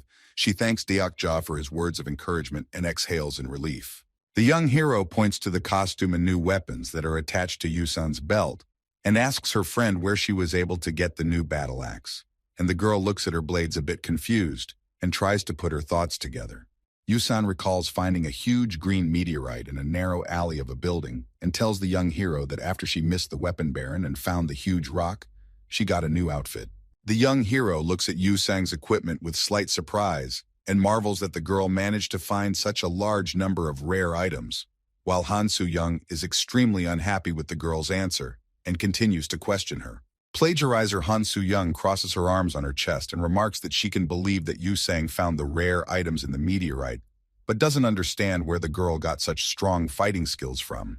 The first apostle stares intently at Yu Sang, and asks the girl a myriad of questions regarding her sponsor constellation, and the quick movements involved in wielding daggers. Yu Sang looks at Han Soo-young with slight bewilderment, and doesn't know what to say to the girl's questions. She stands dumbfounded, and stares at her silently, trying to find the words. Yu Sang breaks the sepulchral silence and asks the young hero what kind of new girl is traveling with him. And Deokja looks slightly confused towards the first apostle and doesn't know how he should introduce her. The young protagonist coughs and tells her friend that the very first apostle is standing in front of her. Yu Sang's eyes widen in surprise, and she stares intently at the plagiarizer Han Soo-young, as if she's thinking out a revenge plan in her head. Plagiarizer Han Soo-young smiles achidically when Deokja introduces her, and Yu Sang remembers that the person in front of her is the person who massacred a huge number of people at Chunmuro Station. Yu Sang's face turns crimson with anger and hatred as she instantly pulls out her blades and prepares to deal with the first apostle, while Deokja loudly asks her friend to come to her senses and not make any hasty moves. Deokja stands in front of Yu Sang and covers Han Soo-young with her body, and then explains to her friend that the first apostle is not their enemy. And Yu Sang continues to clutch the blades in her hands because she's not satisfied with the young hero's answer. Yu Sang and Deokja start arguing loudly with each other, the girl pointing out that plagiarizer Han Soo-young massacred a huge number of people at Chunmuro Station, and she should take responsibility for the deed. Deokja recalls that Yu Sang was his deputy at Chunmuro Station, and assumes that the girl had managed to become attached to several people who lived there. Plagiarizer Han Soo-young's face lights up with a bright smile as she remembers Yusan, who was at Chunmuro Station when she was attacked. The first apostle turns to the young protagonist with outstretched arms and notes that she is not a very good person, but also notes that Yu Sang is no saint either. Plagiarizer Han Soo-young asks Deokja to take a close look at his companion because she wasn't so strong before, and wouldn't have been able to master so many useful skills in such a short period of time. The young hero listens intently to Han Soo-young's suggestion that his girlfriend could never have been able to pump to that level in a couple days, while Yu Sang continues to clutch the short daggers in her hands tightly and doesn't know what to answer. Deokja looks carefully towards his girlfriend and ponders Han Soo's words. He doesn't want to admit the first apostle's rightness, but he is well aware that Yu Sang has indeed made a significant progress in skills which seems very suspicious.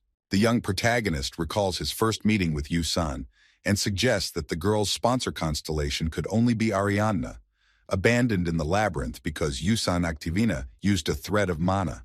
Deokja scrutinizes Yusang's body, from which magical energy is flowing in abundant streams, and cannot find a rational explanation for such a dramatic increase in his friend's strength. Deokja remembers that during the recent battle, Yu Sang used the skill of Hermes' footstep to move quickly through the air and wants to ask his friend something, but a strange voice that suddenly comes from behind him interrupts his speech. Deokja turns toward the voice that cut him off halfway through and sees a blinding bardic light erupt from the next room, and the strange voice notes that everyone in the scenario is eager to see the next stage. The young protagonist watches through the window of a high-rise building as a huge burst of energy appears outside, from which comes a strange voice that warns Deokja that some people are already starting to awaken disasters. Deokja looks at the portal in front of him and realizes that he is in a very bad situation. He keeps his eyes on what is going on in front of him and tries to gather his courage. Tokabi in strange clothes appears from a magic portal and looks around at the people in front of him with a smile. He makes a point of saying that if people want to start the next scenario as soon as possible, he won't object. Several Tokabi appear from a huge portal and look around carefully, And their leader with a huge horn on his head looks at Dokja with a smile and talks about how he'd love to give people a new script. An information panel appears in front of Deokja and Yu Sang with the message that an additional scenario to avert the impending disaster is starting. Several people sit in front of the meteorite and offer praise, while a girl with white hair scrutinizes the meteorite up close and waits for the moment when the disaster finally erupts. An information panel appears in front of the girl in strange garb, with information that an additional scenario to defend the disaster is available to her. She prepares with her group of poisonous to repel possible attacks. The girl's face looks extremely exhausted. She seems to be tired of everything going on and really wants to sleep. She closes the information panel and returns to the huge meteorite. The young hero comes between Han Soo-young and Yu Sang. He asks them to immediately calm down and stop all animosity, because they only have 2 hours left to avert disaster. Dokja suggests joining forces before it's too late. Dokja opens the information panel and suggests that his companions make a joint plan of action to prevent disaster from appearing so early. The huge plant continues to slowly descend its roots from the celestial portal. There is very little time left before the city becomes a habitat for the huge predatory plant. A group of poisonous ones are based in Jeonnam-dong, in Gangdong-gu district. They have taken control of several buildings, among them a huge number of churches and cathedrals overgrown with monstrous plants. There is a small road near Jeonjunro Street, one of the few roads not affected by terraforming, and it is near where the poison group has set up their base. Several men armed with iron bats and other improvised objects carefully guard the approaches to the road and prevent outsiders from approaching their base.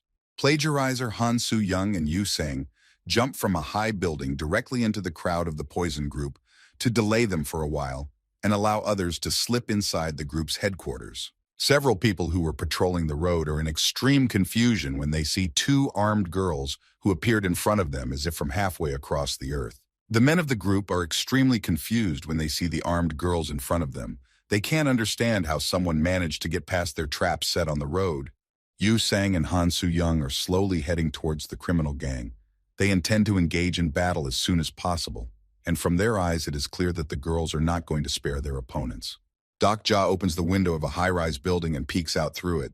He notices that his companions have already entered the battle and decides to watch the battle for a while. A huge crowd of armed men rush towards the girls with the sole intention of chopping them into small pieces. They believe in their quick victory because they have numerical superiority. Plagiarist Han Soo-young uses her ability to summon her clones, then orders them to massacre anyone who gets in her way. Han Soo-young, along with one of her clones, decides to temporarily retreat inside the building. She turns her head back and notices that Yu Sang has joined the battle. Yu Sang deftly jumps on the walls of the building and surrounds the people who are running towards the first apostle with his golden threads. In the blink of an eye, the golden threads turn into sharp blades that cut off the bandits' legs and make them fall to the floor with heartbreaking screams of pain. The fight quickly ends with Yu Sang landing next to plagiarist Han Soo-young, who watches her enemies squirm in pain with a smile. Plagiarizer Han Soo-young points out that Yu Sang is using very brutal fighting methods, and the girl responds by only snorting unhappily and saying that the first apostle has no right to judge her actions. The young hero turns back to his girlfriends and hopes that they will not attack each other while he is away. He continues to run forward and occasionally looks back in the direction of the girls. The young hero runs through several narrow streets and finally reaches a huge red meteorite, near which a huge number of people are praying. He realizes that in front of him is a meteorite with a disaster. The young hero is distracted from his musings when he hears a girl's menacing voice directed in his direction. He grabs the hilt of his wedge without delay and turns his gaze in the direction of the woman's voice. Deokja sees the venomous Lee Seol-hwa in front of him, who is surrounded by a huge number of henchmen, while the girl scrutinizes the young hero and tries to figure out who is standing in front of her. The young hero silently examines Lee Seol-hwa and realizes that in front of him is the same girl that Jun-hyuk talked a lot about there. He realizes that it's only going to get more complicated from here on out, so he tries not to rush his actions. The venomous Lee Seol-hwa with white hair and bright red lips stares intently at Deokja and waits patiently for an answer, expecting the young hero to explain why he came here. The huge red meteorite periodically gives out a light crackle, warning those around it that very soon the creature imprisoned within it will awaken from its age-old slumber. The young protagonist imagines in his mind passages from a short story about survival techniques, which told of several ways in which a meteorite can be awakened. one of which is to draw power from a stone. Doc Ja notices the huge number of people sitting around the meteorite and channeling their magical energy towards it to awaken it. The people around the meteorite look like real madmen who know nothing else but to pray to the huge meteorite and give it their magical energy. The poisonous Li Xiaohua has purposely chosen a location for her base amongst the vast number of temples and churches to use people who have nowhere else to go to awaken disaster. Diakja asks Li Xiaohua not to make a mistake and cancel the disaster awakening ritual, and the girl questions the young hero's identity in response. The young hero is a bit taken aback by Li Xiaohua's actions. He knows that she wanted to take the power of the meteorite for herself, but he is extremely surprised by the fact that the girl intends to specifically awaken the disaster to do so. The face of the venomous Li Xiaohua is blessed with a radiant smile, and she says that she will not stop the awakening of the disaster, and after her words, she watches the reaction of the young hero. Doc Ja grabs the hilt of his sword and warns Li Xiaohua that if the girl doesn't stop her ritual of awakening disaster, he will deal with her himself and end her life. One of Li Xiaohua's guards becomes furious at the young hero's words and grabs the hilt of his sword, but the girl stops him with a gesture and orders him not to pull the weapon out of its sheath. Li Xiaohua waves his hand, and a huge number of altered people who look like insects with huge red wings appear in front of Doc Ja. A huge number of subhumans begin to surround the young hero on all sides. They make threatening sounds from their mouths, and their red eyes glow ominously in the darkness. The young hero prepares for battle, and with a quick movement of his hand, he unsheathes his blade. He is utterly amazed that the meteorite has the power to mutate humans, and the insect-like humans are attacking Doc Ja from all sides. Doc Ja raises his sword above his head and uses the fire attribute to enchant his sword and embrace it with tongues of flame that are great at dealing with insects. The young hero swings his sword, after which he leaves a huge trail of fire that takes the wings and lives of several insectoid creatures. The young hero takes a few jerks and gets up close to Li Xiaohua and strikes her hardest, holding his sword in two hands, and the girl extends her arm forward to defend herself from the young hero's destructive power. Deok Ja is extremely surprised that Li Xiaohua managed to defend herself from his powerful punch, and the girl jumps aside from the young hero and is about to use poison claws. Li Xiaohua tries to stab Doc Ja and poison his body, but the young hero easily fends off her attack, and the girl jumps away from the young hero a few meters away to catch her breath. The young hero prepares for the next strike and draws his sword behind his back. He suggests that Li Xiaohua should surrender while there is still time. Otherwise, when the disaster awakens, everyone here will die. Li Xiaohua's hand trembles slightly due to the pain from the burns. She silently looks at the young hero and ponders his offer from surrendering. You can see in her eyes that she's not going to give up. The young hero looks at the venomous Li Xiaohua and tries to understand her motive for awakening the disaster. He assumes that the girl wants to bend the monster to her will, but doesn't understand why her desire is so great. Li Xiaohua looks towards the young hero with a bit of a grin. She's about to give Doc Ja a punch, but bides her time until the right moment to do so. Doc Ja uses his unique skill, and with it, he wants to remember all the events that happened in the novella during the awakening disasters. Doc Ja lowers his sword and talks about how during the fifth scenario, disasters become the main goal that the world will be saved by overcoming. And Li Xiaohua looks at the young hero perplexed and doesn't understand what he wants to convey to her. Li Xiaohua listens intently to the young hero's story that on the day Kronos was destroyed, the 5 dominant races chose their gears with the hope of preventing the disaster from happening again on other planets. 5 heroes who miraculously survived the destruction of their homeworld make a promise to each other that they will preserve Kronos' legacy at all costs and discuss what to do next. Li Xiaohua still doesn't understand why the young hero keeps telling her a story about how there were helpers who made a contract with the constellations and vowed to stop disasters. Prince Lycaon Isparan continues in his deep meditation and is completely unaware that disaster is about to awaken. Li Xiaohua is extremely impressed by the young hero's knowledge, and Doc Ja points his finger at the girl and says that it's not Xiaohua, but the queen of parasites, Antinous. Antinous looks at the young hero with eyes huge with surprise. She doesn't understand how Doc Ja managed to reveal her disguise and find out who she really is. The parasite queen Antinous realizes there's no point in hiding behind a human mask anymore, so she sheds her disguise and converts to her natural appearance. The young hero points out that the helpers should have done their best to prevent the disaster from occurring, and asks the girl why she is trying to awaken the meteorite in every way possible. Queen Antinous shows off her natural appearance to the young hero, a huge sweat of scarlet energy emanating from her and swirling around her in a frenzied whirlwind. The young hero points to the huge number of human bodies in front of him and asks the insect queen why she infected these unfortunate people. Queen Antinous is not going to listen to the young hero any further, and without the slightest hesitation, rushes towards him and tries to strike him with her poisonous claws. Dokja reacts in time and blocks all of the monster's attacks with his sword. He tries to get Queen Antinous to come to her senses, but she is completely unreceptive to his words. The young hero grabs the insect queen by the collar of her robes and asks her in a loud voice why she is trying so hard to destroy this world she was meant to protect from adversity. Dokja throws Queen Antinous into the wall in front of him with tremendous force, and the monster's body whirls to the wall and lifts a huge amount of smoke and bricks into the air beneath it. Queen Antinous tries to condemn the young hero for his daring prank, but doesn't have time to finish her speech because huge streams of blood fly out of her mouth. The young hero, with quick steps, heads towards the insect queen.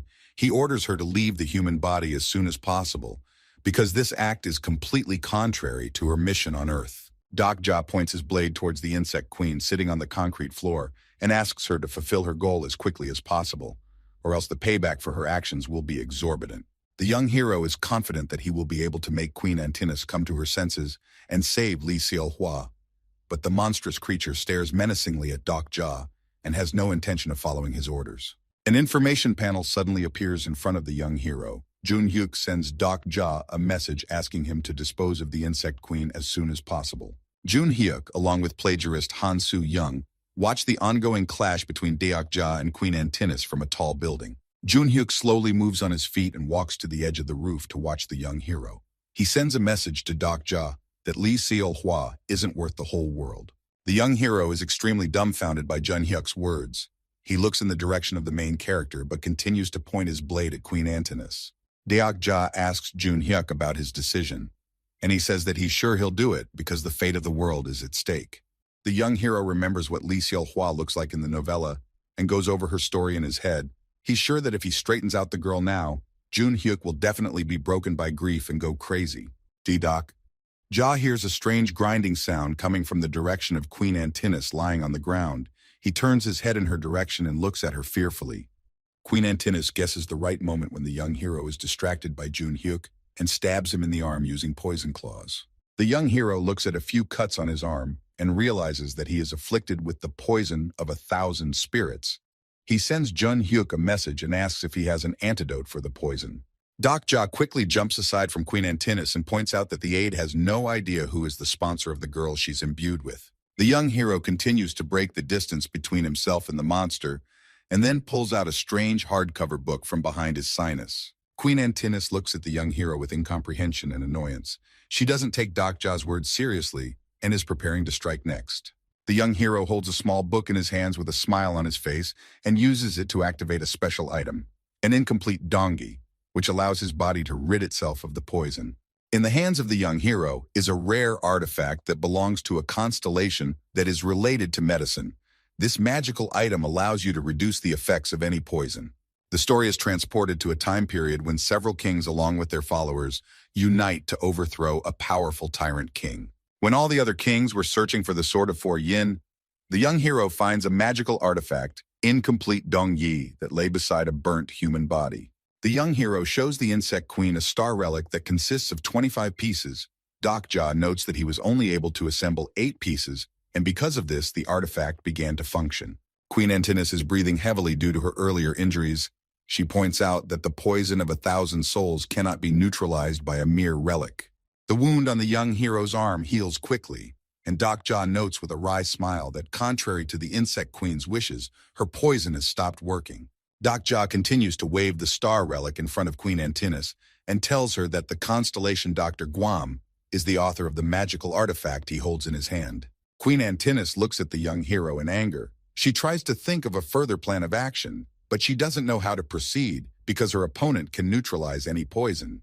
The young hero receives a huge amount of messages from Constellation Divine Doctor asking for Li Xiaohua's help, and Dokja looks at Queen Antinous and suggests that she give in for good. A purple thread of mana envelops Li Xiaohua's body. Queen Antinous stares intently at the young hero as she continues to persuade her to leave the alien body and return to her direct duties. Queen Antinous stares menacingly at the young hero. She clenches her teeth, which are increasingly resembling fangs, and prepares to attack Dokja as soon as the opportunity presents itself.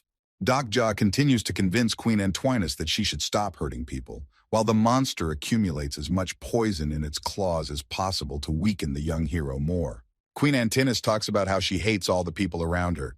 She barely pays attention to Dokja's words, and cold sweat runs down his face.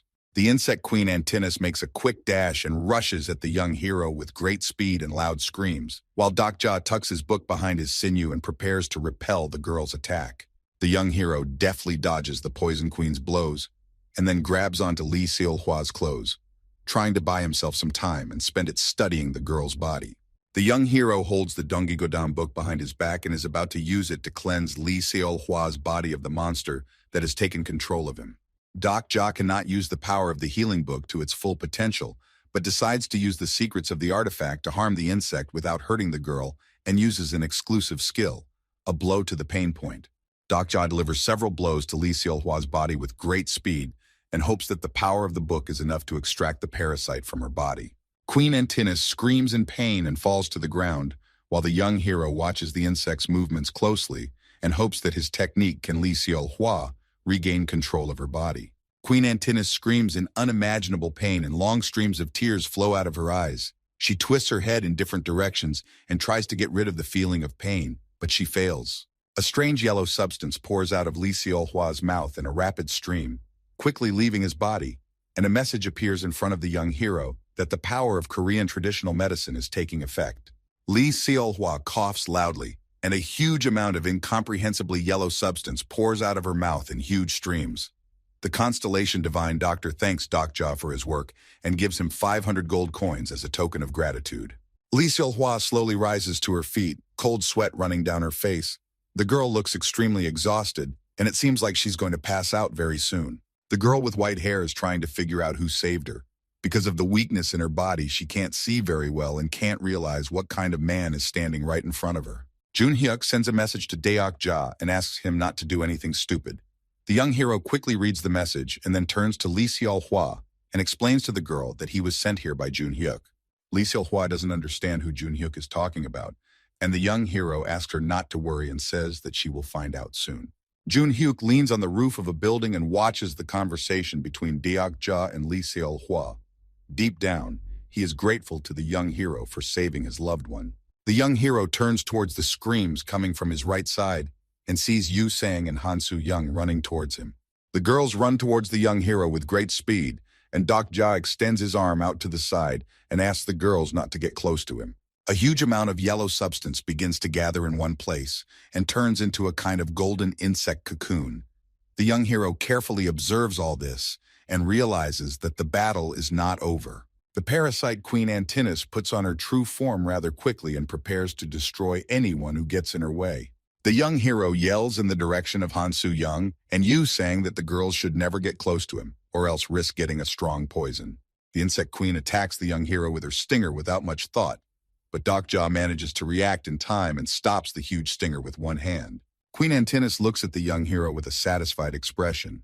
She has great power because she is one of the helpers to save the world, and Dokja can't dodge her attacks anymore. The young hero watches in horror as Queen Antinous moves with great speed and is about to attack him again with her stinger. Queen Antinous hits the young hero on his belly with her stinger with great speed and sends his body flying, and Dokja can't do anything about it because the characteristics are far inferior to the insect. Dokja flies back a few meters after the queen's swift kick and crashes back into the wall of the building. He lets out a high-pitched scream of pain, and huge puffs of smoke rise under his feet. The young hero grits his teeth tightly against the pain. He tries to keep the insect queen in his sights to dodge her next attack. Queen Antinous looks at Dokja lying in front of her with a smile on her face. She understands perfectly well that the young hero is not a worthy opponent for her, so she decides to end everything in one blow. The young hero feels a protective amulet begin to rattle in the pocket of his clothes, and he realizes that soon the Immuntar Prince Lycaon Isparan will come to his aid. Dokja wipes the blood from his face, and with a smile on his face, he warns Queen Antinous that he is not her main opponent and suggests that she take a good look around. Queen Antinous hears loud rumblings coming from the side of the road and turns her gaze there to find out what has created so much noise. The insect queen flies back in horror when she sees the Imyuntar prince Lycaon Isparan in front of her, who has finished his meditation and has come to the young hero's aid. Prince Lycaon Isparan raises his gaze to the young hero and tells him that he has come at his call and is ready to help the dragon hunter. Queen Antinous can't believe her eyes that Prince Lycaon himself is in front of her. She flies a few meters away from the first wolf and looks at him warily. Prince Lycaon Isparan looks at Queen Antinous in anger. He accuses her of being completely oblivious to her mission and acting extremely rashly. The first wolf points out the huge number of human bodies lying around and says that the purpose of the helpers is to help the inhabitants of the world, while Queen Antinous is outraged after the prince's words and says that she's not sure if they have a mission. Li Xiaohua leans on the broken glass panel and watches the conversation between the insect queen and the wolf prince with interest. The plagiarist Han Su-young and Yu Sang stand still, afraid to move in any way, watching the argument between the assistants and eagerly waiting to see how their conversation will end. Prince Lycaon Isparan, with a menacing expression on his face, proceeds to explain to Queen Antinous that their main mission is to prevent disasters and help the inhabitants of the planet battle the awakened monsters. Dokja closely observes the dispute between the two alien beings. Thanks to the novelization of survival methods, he knows very well that in fact the main goal of the helpers is to revive their race, and each of them has their own selfish goals. Queen Antinous calls Prince Lycaon's words utter nonsense. She points out that she has no obligation to prevent disasters from occurring and save worthless people. Plagiarizer Han Su-young, along with Yu Sang, are anxiously watching the conversation between the two higher beings and have absolutely no idea what they are talking about because I don't know their language, unlike Diakja. Prince Lycaon warns Queen Antinous that if she continues to flagrantly violate the rules of Starstrike, she will die, and there will be nothing left of her people. Queen Antinous bursts into loud laughter after the first wolf's words and says that old Antinous died long ago from a catastrophe, along with all the other parasites on her home planet. Prince Lycaon Isparan bares his sharp teeth and looks at Queen Antinous with anger. He is extremely disappointed with her actions and calls her a foolish individual. Queen Antinous soars high up and proceeds to make fun of Prince Lycaon. She suggests he reread the story of Kronos again if he has forgotten it, and warns him that wolves always lose to insects. Prince Lycaon Isparan watches Queen Antinous climb high up with great speed. He warns her that he has changed greatly since they last met. The insect queen with a wry smile flies high up and watches the first wolf from a bird's eye view. She believes herself invulnerable in the air and believes she will defeat the Prince Lycaon Isparan without much effort. The Antinous parasite begins to move its huge wings at a frantic pace and activates its unique ability that allows it to move through the air at tremendous speeds. Queen Antinous is being carried towards Prince Lycaon at breakneck speed, strong gusts of wind completely covering her body, causing the ground beneath her feet to rise into the air. On the arms of the Antinous parasite appear huge sharp blades that glisten with sunny color. It seems that the mantis blades can cut through anything, even a huge meteorite. Queen Antinous reaches for Prince Lycaon in quick spurts, but for some reason misses, and the first wolf easily leaps aside from her opponent. Human eyes are unable to keep track of Prince Isparan's movements. It seems as if he is teleporting through space, but he is actually using the cover of air to move quickly and dodge the insect queen's attacks. Queen Antinous is not about to give up. She continues to make quick attacks towards the first wolf, but her sharp blades only resolve huge rocks and cannot reach Prince Isparan's body. Yusan is mesmerized watching the fight and pointing towards Prince Lycaon Isparan suggests that he's using some sort of acceleration, and the young hero corrects the girl and talks about the first wolf using the path of the wind to move faster. Prince Lycaon Isparan has fully mastered the secrets of the wind path technique, so he can use the wind as a weapon, or he can use it as a shield. He has no problem catching up with Queen Antinous and delivering a powerful blow to her body with devastating wind magic. The young hero watches Lycaon Isparan fight with envy. He regretfully remarks that if he could learn the way of the wind, he could give up all abilities and become truly invulnerable. Queen Antinous begins to curse loudly as the wind once again drowns out her attack and prevents her from injuring Prince Lycaon Isparan. The parasite moves at great speed, but there is no way for it to outrun the speed of the wind. Prince Lycaon Isparan gathers the full power of the wind into his hands, and with a menacing expression, orders Queen Antinous to bow to the might of the wind's energy, or he will leave no trace of it. Lycaon Isparan creates a huge torrent of wind that scours the air at great speed and heads towards Queen Antinous. A strong stream of air strikes the Antinous parasite's torso, and breaks the wings on her back. The insect shrieks loudly in pain and quickly falls to the ground. Prince Lycaon Isparan lands neatly on the road and stares intently at his opponent, expecting a sneak attack from Queen Antinous. Queen Antinusa lies on the ground, her wings broken by a strong wind current, and she can no longer fly away from the first wolf. In this guise, she looks pathetic and like a helpless insect. Parasite. Antinous hisses menacingly at Prince Lycaon, trying to show the rest of her strength and ability to fight on, though she is well aware that she is not destined to handle the first wolf and his wind magic. The young hero looks in amazement at Queen Antinous lying on the ground. He is amazed that Prince Lycaon Isparan was able to defeat the parasite with such ease using only wind magic. The insect queen lets out a loud screech that echoes loudly throughout the city. Her broken wings begin to twitch and quickly pick up speed as she moves. Queen Antinous uses her last strength to take off. She retreats and with a menacing shriek warns Prince Lycaon Isparan that their battle is just beginning. The Antinous parasite is about to pour the rest of its magic into the meteorite to awaken the disaster, and Dokja and Prince Lycaon Isparan move towards it to try and stop it. Queen Antinusa uses all her remaining magic to awaken the disaster trapped in a huge meteorite. For some reason, she remembers her tribe and family being swept away by the vortex of destruction. Tears are flowing in huge rivulets from the eye of the parasite Antinous due to the pain of losing her homeworld. She is going to awaken the catastrophe in any way she can to get revenge on those who took away what was dearest to her. The young hero activates the Blade of Faith and moves towards the insect queen in quick spurts, while Prince Lycaon Isparan uses the wind currents to try to strike the queen from long range. Dokja and Prince Lycaon Isparan strike the insect queen with their attacks simultaneously and leaving her no chance of survival. The young hero cuts off the insect's head, and Queen Antinous' body slowly falls to the ground. The young hero grits his teeth tightly because of the power of the destructive wind that covers his body. He hopes that their joint strike with the Wolf Prince has ended the life of Queen Antinous. Dokja jumps back and Prince Lycaon Isparan bares his teeth and stares unhappily in the direction of the meteor because he realizes that they didn't deal with the parasite in time and now they have a disaster to deal with. Huge meteorite stones are flying in different directions with great speed. The walls of the meteorite are collapsing, and from its center come bright purple rays that illuminate the entire space around them. From a great distance, you can see how there was a loud and huge explosion in the center of the city, and the destructive wave goes through all the high-rise buildings and destroys the remaining whole glass windows. A few stones hit Dokja's head. He faints and flies away, while Prince Lycaon Isparan tries to stand still and covers his head with his hands, trying to protect himself from the meteorites that are flying in his direction.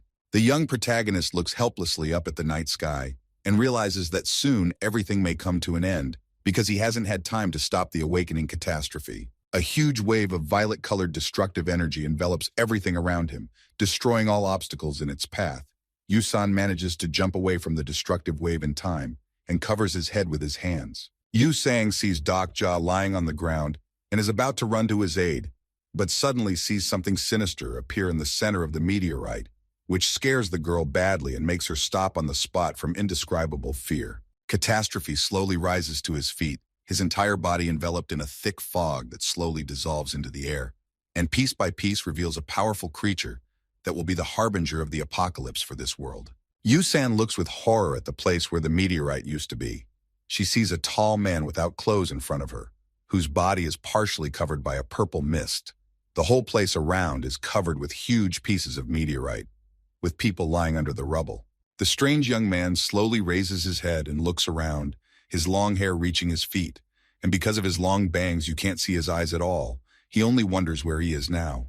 Dokja looks around, hoping to find at least some symbol that will help him realize where he is, and an information panel appears in front of all the people left alive with a message that a disaster has appeared in the world. Catastrophe remembers sitting on the roof of the school and first encountering a strange energy that suddenly appeared in front of him. He asks the mysterious entity if he can become a hero. A young boy in high school clothes quickly rises from his seat and looks at the mysterious blob of energy with a smile on his face. He is very happy because of the fact that he was chosen to be a powerful hero. A catastrophe of questions now and then, trying to remember what happened to him before, his memories flashing through his mind and forcing him to delve even further into them to answer his many questions. Several information panel appears in front of the young hero, reporting the awakening of the disaster and warning that the creature is extremely weakened at the moment, and the plagiarizer Han Su-young rushes towards the hero to help him. On the face of the young hero flicker a huge number of emotions, among which is anger at the fact that he cannot deal with the disaster issue right now because of the penalty that was imposed by the rules of the script. Question Catastrophe notices that there is a survivor under the rubble. He heads straight to him and asks if he's okay. The strange young man leans over the injured man under the rubble and is about to ask a question, but can't yet think of the best thing to ask first. Question Catastrophe, with a casual smile on his face, asks the man what time and year it is, and the man looks at the man in front of him with a perplexed look and doesn't understand the essence of his question. As soon as Mung Il-sung's question disaster gets the answer to his first question, his body is covered in a strange energy, and a huge amount of electrical discharges fly around his head. The seal that was holding back some of the memories from Meng Il-sung falls off, and he starts laughing loudly, while the man who lies under the rubble is completely unaware of what is happening to the young man in front of him and tries to crawl out from under the rock on his own. The young protagonist and plagiarist Han Soo-young watch the disaster closely, who is entertained by what is happening and talks about how hard it is to be the only person who has managed to live for several hundred years. Catastrophe issue. Mung Il-sung recalls how a mysterious entity sent him to another dimension where he had to fight alone against a huge number of insects, wolves, and various monsters. Mung Il-sung stands in front of a huge number of werewolves who surround him from all sides and stare at him with horrifying red eyes. Catastrophe offers the man a guess as to which type of monster is the worst, and the man is completely at a loss as to why the young man is asking him such strange questions. Mung Il-sung starts laughing loudly and asks about whose meat is the most delicious, and the man begs him to help him and free his body from under the rubble. The catastrophe of Mung Il-sung's question is stepping on the man's head without much thought, a huge amount of bloody scraps flying in different directions, and the young man's feet covered in blood. Mung Il-sung looks around with a crazy smile and confidently states that everyone should know who he is, then looks towards Yu-sang and smilingly remarks that a high-level incarnation is here. Yu-sang stares intently at the disaster of questions and can't believe the man in front of her, while Dokja lies on the ground due to the massive amount of injuries and can't get to his feet. Mung Il-sung is in front of Yu-sang's face in a flash. With a crazy smile on his face, he asks the girl who she is and scrutinizes her, while the girl looks at him fearfully and tries to break the distance with him as fast as possible. The young hero tries to get back on his feet, but his strength has completely left his body because he has lost too much blood. Dokja is left to just watch the disaster, frantically scurrying around the ground and trying to catch up with Yu-sang. The catastrophe issue of Mung Il-sung has terrifying speed. He has no problem catching up to the girl and then slowly walking as close to her as possible. Mung Il-sung grabs Yu-sang by the chin. He looks into the girl's eyes with a caustic smile and ponders aloud about whether to tell the girl about his story.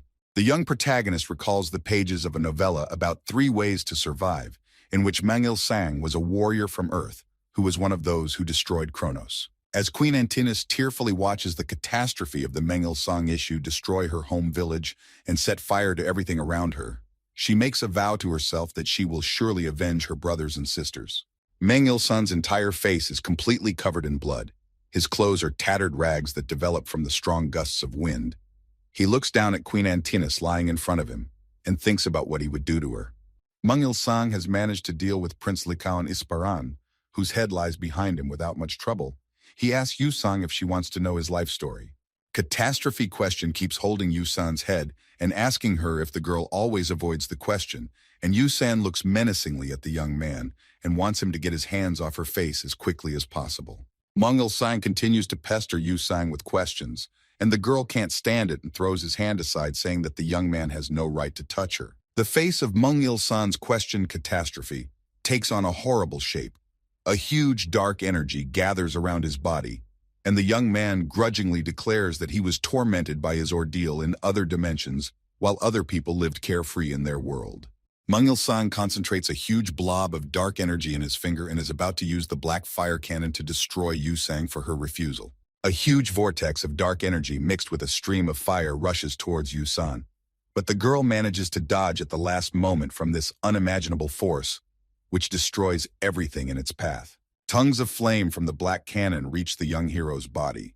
He squirms in pain and fears that the weapon that completely destroyed Kronos will now roast his body and turn it to coals. The young hero is surprised to note that the black cannon, which seemed to be his most horrible ability, has done him virtually no harm. Yusan clutched his short blades tightly in his hands and headed towards Mang Il-san to deal with the disaster of questions as soon as possible before he gained full strength.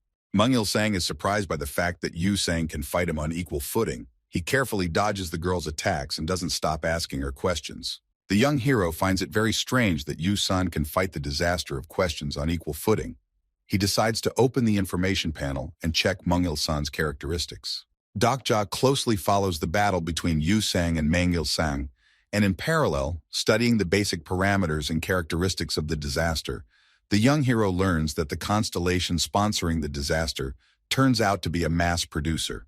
The young hero realizes that the disaster is much weaker compared to the events in the novel, and suggests that perhaps Bi-hyun had his hands in it. And not far away, the plagiarist Han Soo-young is using his basic skill and creating clones. The young hero yells in the direction of his girlfriends that they must attack the question disaster right now, or it will be too late, and the plagiarist Han Soo-young runs with his clones in the direction of the disaster to help Yu-sang. Yu-sang doesn't give Mang Il-sang a moment's respite, and the catastrophe of questions only remains to constantly run away and defend against the girl's attacks.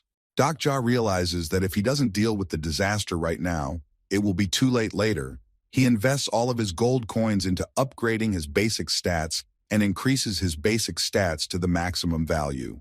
Disaster issue. Mang Il-san continues to dodge and defend against Yusan's blades. He turns his head to the left side when he notices a strange glow that is heading towards him with great speed. Yu-sang and plagiarist Han Soo-young surround Mang Il-sang on all sides, and the young hero clutches his sword tightly and uses his sword's special ability to strike from above. The young hero rushes towards the disaster with great speed and holds his sword with two hands, and Mang Il-sang asks the young hero how he got such an interesting skill. Dokja is extremely stunned by the sudden question and freezes in one place, not understanding why Mang Il-sang asked him such a stupid question. Mang Il-sang distracts the young hero and gives him a strong punch to his stomach area, causing the young hero to fly several meters away in the opposite direction. In Dokja's mind, moments from his former life flash through his mind as he rides in a subway car and reads the next chapter of a survival novel from his phone screen.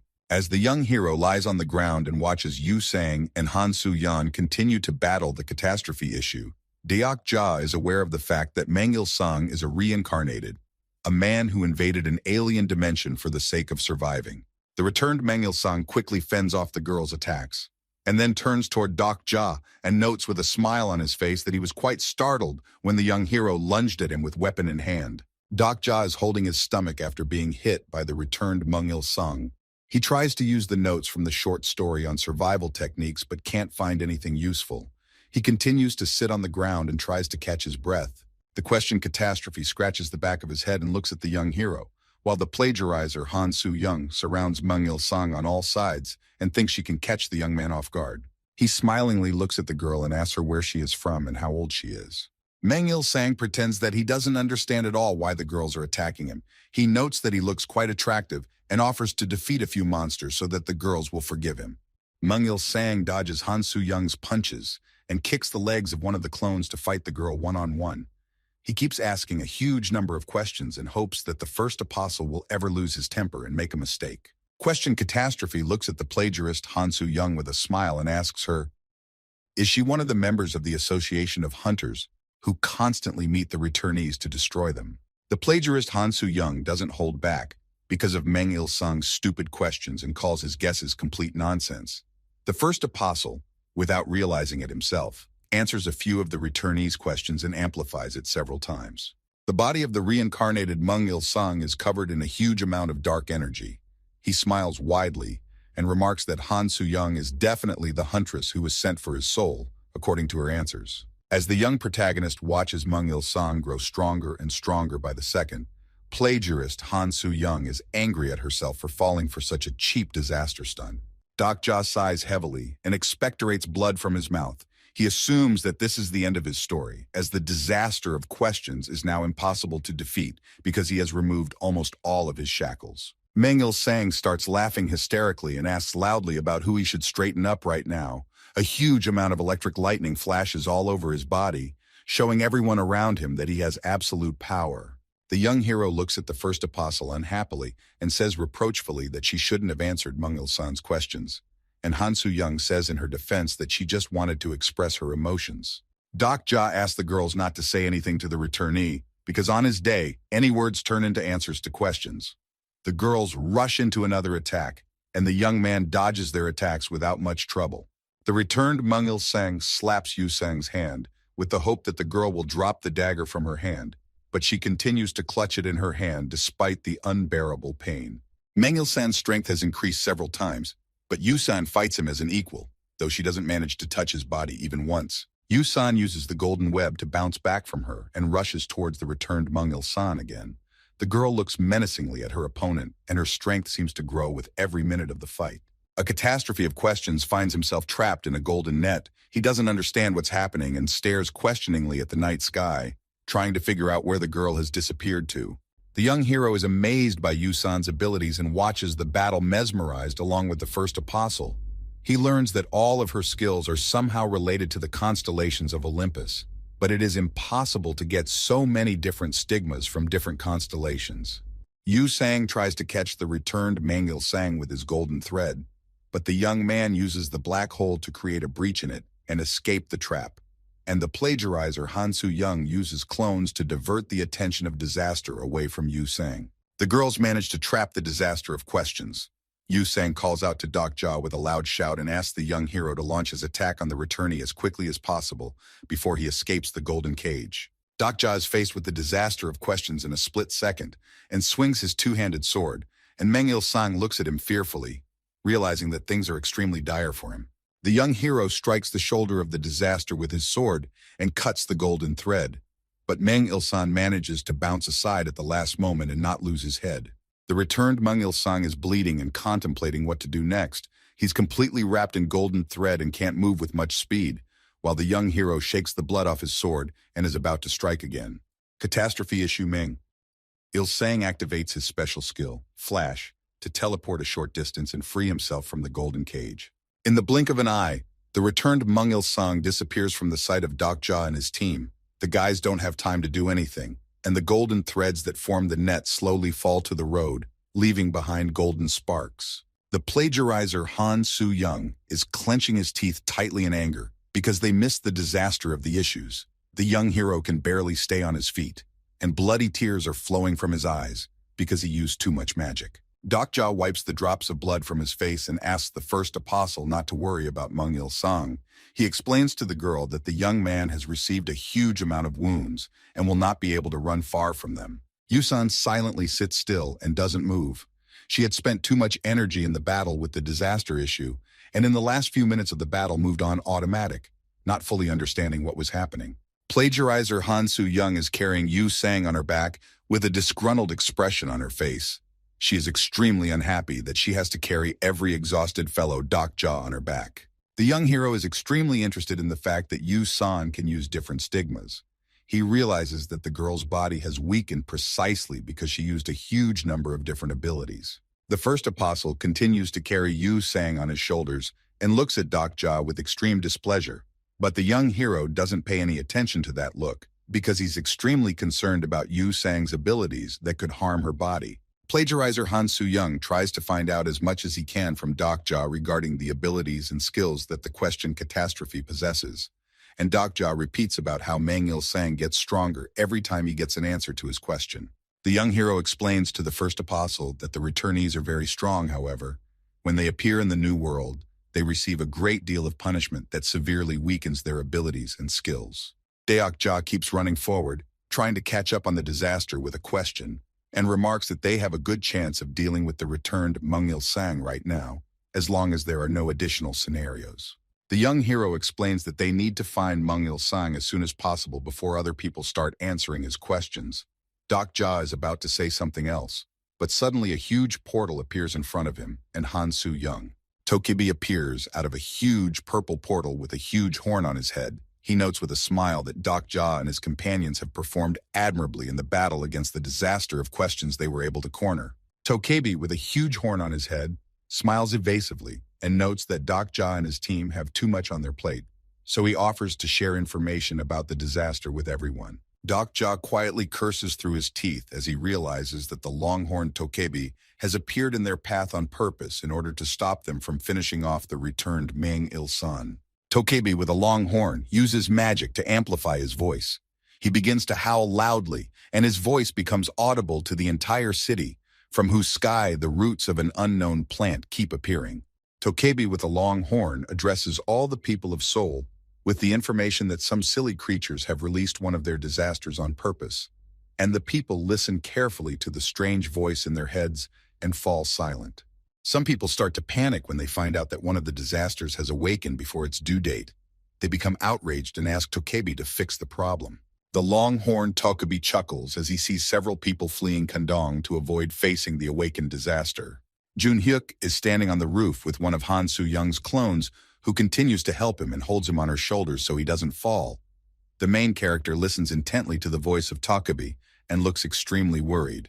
Tokebi, with a huge horn on his head, announces to the people that the appearance of disaster is a huge chance for all of them to earn gold coins. A red monster with a horn in his forehead tells the people in front of him that they can take their lives in their own hands if they try hard enough and go back to their old lives where they don't have to lead a miserable existence. Deok-ja and plagiarist Han Soo-yeon stare intently at Tokebi and listen to his speech, while the red monster continues to convince people that their lives are like a living hell right now as they fight for every gold coin. The young hero realizes that before him is a top-level Tokebi who has a huge channel and knows perfectly how to work with people in constellations. The red monster with the horn on his head continues to address the people, saying that he understands their pain perfectly and knows that they just want to live their lives in peace, even despite the chaos going on around them. Tokebi notes that the constellations treat people as inferior beings and suggests that they make the right move. Tokebi's words reach people's souls, and they start cursing their constellations for not helping them. Deok-ja watches the red monster closely and assumes that the one in front of him is one Deok-gak, who has come to replace Tokebi in a business suit. A red monster with a horn on his head snaps his fingers to show all humans an opportunity they are missing from their sight. Tokebi, with a horn on his head, creates a huge blue cube over the city that shows the face of the returned Mang-il-san, and tells the people that they can deal with the weakened disaster themselves if they find him first. The returned Mang-il-san runs down the stone road and tries to bandage his wound with improvised means, while Tokebi with a horn on his head broadcasts his images to everyone in the city and reveals that the disaster of the issues is now extremely weakened. A few of the boys from the junior high school watch the image of running back Mang-il-san closely and are dramatically cheered up when Tokebi tells them about the possibility of traveling to another dimension after defeating the disaster. Question Catastrophe seems a bit disconcerted by the events taking place. He doesn't realize that a red monster with a horn on his head is about to declare a hunt for him. Red Tokebi asks people not to worry or ask too many questions. She tells them that the power of the disaster is safely sealed at the moment, so a group of people will have no problem defeating it. Plagiarist Han Soo-yeon tells the young hero that she gets goosebumps when she looks at the red Tokebi who manipulates people so skillfully. Deok-ja realizes that Tokebi has summoned a huge number of people to catch the disaster in order to put sticks in his wheels and make the scenario much more difficult. A panel appears in front of Deok-ja with a message that an additional scenario has opened. The returned Mang-il-san keeps running in a random direction to hide from Deok-ja and his team. Suddenly, he notices that his huge wound has stopped bleeding and is starting to heal on its own. Question Catastrophe runs a few meters and sees a small group of armed men in front of him who are heading in his direction with the intention of dealing with him and getting an item of legendary quality. The returned Mang-il-san smilingly greets the armed people who have gathered in front of him. He is very happy to see other people because with their help, he will be able to remove his ability restriction. A catastrophe of questions tells people that he had a lot of fun in the other world, and a group of people pull out their guns and head towards the young man with the intention of dealing with him and getting him a lifeline for himself. The crowd of people quickly stops when they hear suggestions from the returned Mang-il-san that he can send them to other worlds if they really want to, and the people are very excited about the offer. The returned Mang-il-san slowly makes his way towards the crowd of people and asks them clarifying questions so that with their answers, he can break his power restraints and free himself from the shackles that hold him back. Deok-ja and plagiarist Han Soo-young rushed to the scene, but they didn't make it in time because the returned Mang-il-san managed to throw off some seals with his cunning. The returned Mang-il-san agrees to take the humans to other worlds, but he warns them that he is extremely unsure if they will find joy there because he destroyed them all. The returnee smiles broadly and points two fingers towards the crowd of people. A dark blob of energy forms at their tips and questions. Disaster is about to activate the black fire cannon to destroy the people in front of him at once. A devastating sweat of energy erupted from the fingers of the catastrophe issue, which had become several times stronger compared to how Dokja and his team had fought it the first time. The black flames engulf all the people. They scream in pain and call for help, but they can't be saved. The young hero manages to react and take the plagiarist Han Soo-young to the corner of the building in time to escape from the line of fire. A huge line of fire extends for several kilometers and leaves behind a scarlet trail of flames. The unique ability of disaster questions destroys everything in its path, even huge high-rise buildings. Dokja and Han Soo-yeon are safe and hiding in a narrow alley. The girl is very frightened by what is happening, so she sits down on the floor and tries to catch her breath, while the young hero looks at what is happening her back. Plagiarizer Han Soo-yeon looks back and calls the returned Mungil Song a complete nutcase.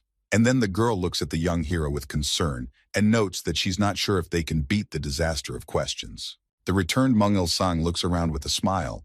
He suggests that all the surviving people raise their hands in the air so that he can send the remaining people to the other world, and he doesn't accidentally forget anyone. Dokja asks the first apostle to calm down. He says that if they try to attack the returned Mangil San right now, they'll have a chance to overpower him, and they'll get a nice reward. Han Soo-young and Dokja continue to discuss the next course of action among themselves, while the returned Mungil Song slowly walks down the wide street and heads towards the narrow alley where the guys are hiding. The returned Mungil Song appears behind the first apostle's back. The girl shudders in fear and holds back from screaming loudly because the face of the disaster looks extremely creepy in the nightlight and looks like a zombie. Question Catastrophe scrutinizes Dokja and Han Soo-young. He calls them the hunters who went after his head not too long ago. Dokja realizes that things are bad and tries to think of a plan while Myung-il-sang continues his monologue, and Han Soo-young's face looks pretty pale because the girl is pretty scared of disaster. The returned Mangil-sang accuses Dokja and his girlfriend of ruining his great emergence as a hero who will save all humans, but in return will deal with all incarnations that pose a serious threat. Dokja and plagiarist Han Soo-young manage to escape the furious disaster. They run down a wide street and hope to hide in an alley. The returned Mungil Song slowly walks out of the narrow alley and carefully looks around for survivors, and small vapors of dark blue smoke appear beneath his feet. Question Catastrophe stares menacingly in the direction of the fleeing Dokja and Han Soo and tells them in a menacing voice in the back that he has no idea what to do now that he's been made out to be the ultimate villain. Dokja and plagiarist Han Soo-yeon are running with all their might and trying to get away from the disaster. The girl talks about how Mangil-sang has become several times stronger since their last battle, so she's not sure of their victory. The returning Mungil-sang has no trouble catching up with Dokja and Han Soo-yeon. He looks at their faces with a perverted smile and anticipates a swift reprisal against those who dared to besmirch his name. Question Catastrophe uses his dark cannon ability and fires blue fire towards Dokja and the plagiarist Han Soo-yeon. Hitting them both at the same time, the heroes let out a scream and fly away from Mangil-sang a few meters away. Dokja and Han Soo-yeon with great speed flying on the ground, raising behind them a huge plume of dust of small stones. It seems that the heroes do not have a single chance to win. The young hero tries to slowly get up and sees Jun Hyuk's warning that direct attacks are completely useless against the returned Mungil-san. Dokja slowly rises to his feet, his whole body shaking in pain, and Jun Hyuk blames the young hero for allowing the disaster to appear and missing every chance to prevent it. Jun Hyuk replayed the moments when the young hero didn't go after Lee Seol-hwa and didn't team up with Prince Likon to take down Queen Antinous in time, and continued to accuse Dokja of being too careless. Plagiarizer Han Soo-young sees Dokja stopped in place for some reason and grabs the hilt of his blade. The girl asks him to come to his senses and run away as fast as possible, and the young hero prepares to fight. Jun Hyuk tells the young protagonist that he thinks things through too often, even though he's not a constellation that knows everything ahead of time. And Dokja reads the main character's words carefully and thinks about those lines. The young hero realizes that he was extremely careless when he thought that reading the novel would give him an absolute advantage. He was completely blind until that moment, and only now Jun Hyuk has opened his eyes to the truth. Dokja recalls the first time he read a short story on his cell phone screen about survival techniques. Due to a false sense of security, he found himself in a hopeless situation, and now he is actively strategizing to defeat the disaster. The young hero realizes that Jun Hyuk is absolutely right in being too careless about his problems and relying on a vision of the future. Jun Hyuk sighs irritably and grieves that it's possible to defeat the disaster of the issues without the help of the path of the wind. He watches carefully from the high roof of the building and hopes that Deok-ja will understand the meaning of his words. The young hero decides to buy some time and runs away towards a huge building. He receives a message from Jun Hyuk asking him what his main attribute is. Deok-ja still doesn't know his main attribute, so he can't answer the main character's question. And Jun Hyuk talks about how the young hero must be good at something. The only thing left is to figure it out. The young hero suddenly stops and tries to think about what he's best at, and the returned Mang-il-sung stops a few meters away from the young hero and wonders why he doesn't try to run away from him. The returned Mang-il-sang looks at Deok-ja with a smile and asks him why he decided not to run away. He warns him that this time he won't hold back his power and will tear the young hero into small pieces. Question Catastrophe tilts his body forward slightly and prepares to launch a powerful attack, while the young hero takes a deep inhale and exhale to calm himself and realize what he can be absolutely good at. The young hero's eyes take on a blue hue. He looks up and uses his exclusive skill, the omniscient reader's point of view. Deok-ja looks closely at the returned Mang-il-sung and tries to anticipate his movements with his special skill. And the disaster of questions rushes at the young hero without a second thought with full confidence of his victory. The young hero fills his sword with the power of a great admiral and activates his sword's energy skill. Deok-ja is filled with confidence in his victory and prepares to fight the returned Mang-il-sung face to face. Deok-ja dodges a deadly blow from the returned Mang-il-sung just in time and strikes him in the chest area with the hope of seriously injuring him. The young hero swings his sword and intends to end it all in one blow. A huge, then energy completely covers the blade. In front of the young hero pops up a warning that the next blow will strike him directly in the head. Deok-ja does not understand why this message appears in front of him. After all, he is completely confident in his victory. The returned Mang-il-sung takes a high jump and looks at the surprised young hero's face with a smile, noting that Deok-ja isn't as simple as he seems at first glance. Question Catastrophe makes a powerful kick to Deok-ja's face. The young hero flies a few meters aside, and in front of him is informed that his understanding of Mang-il-sung has now increased significantly. The young hero feels like time is slowing down around him as he flies away from the disaster, and as he thinks about what abilities he has left in reserve, Deok-ja doubts that he has any chance left of defeating Mang-il-sung. Plagiarist Han Soo-young comes to the young hero's rescue. She uses her clones to distract the returned Mang-il-sung, while she herself takes Deok-ja into her arms and tries to carry him to safety. Several solutions to the problem run through the young hero's mind. He mentally visualizes in his head the blank pages from the book and wishes he was capable of stealing someone else's skills. The thought crosses Deok-ja's mind that he can steal some ability due to his special skill and use it in a fight against the returned Mang-il-sung. The young hero is mesmerized by the disaster of questions. He realizes that now he has a chance to defeat his opponent, and the plagiarist Han Soo-young looks irritated at Deok-ja and tries to talk him out of this crazy venture. Deok-ja activates his unique skill. Bookmarking, and a huge book with them pages appears above his head, while the plagiarizer Han Soo-young raises his head up and watches this ability with his mouth open in amazement. A blue panel appears in front of the young hero with tabs of the characters available to him. He quickly looks through them and notices that there is a slot for a new ability at the very bottom of the row. Deok-ja realizes that his abilities won't be enough to defeat the disaster of questions, so he pokes his finger at an empty slot to choose a new feature. The young hero is faced with a huge number of people whose abilities he can steal. To his disappointment, he notices that there are no characters like Jun Hyuk or Yu Sang-ah on the list whose abilities he could use. Deok-ja suddenly stumbles upon an interesting ability that is on the blue screen. His face lights up with a wide smile, and he chuckles slightly in happiness that he was able to find such a strong skill. The young hero chooses the ability he needs. The huge book starts to turn its pages at a furious speed, and a blue aura of magical energy envelops Deok-ja's entire body, giving him a new ability for a short period of time. A whirlwind of air appears in Deok-ja's hands. Due to the fact that his understanding of the Prince of Immuntar was very great, he is able to use some of his skills, and the plagiarizer Han Soo-young looks at the young hero with surprise. Mang-il-sung quickly massacres Han Soo-young's clones. They were only able to hold him back for a short time because his strength had increased several times. The disaster of questions waves off the remaining clones with his hand and looks towards Deokja.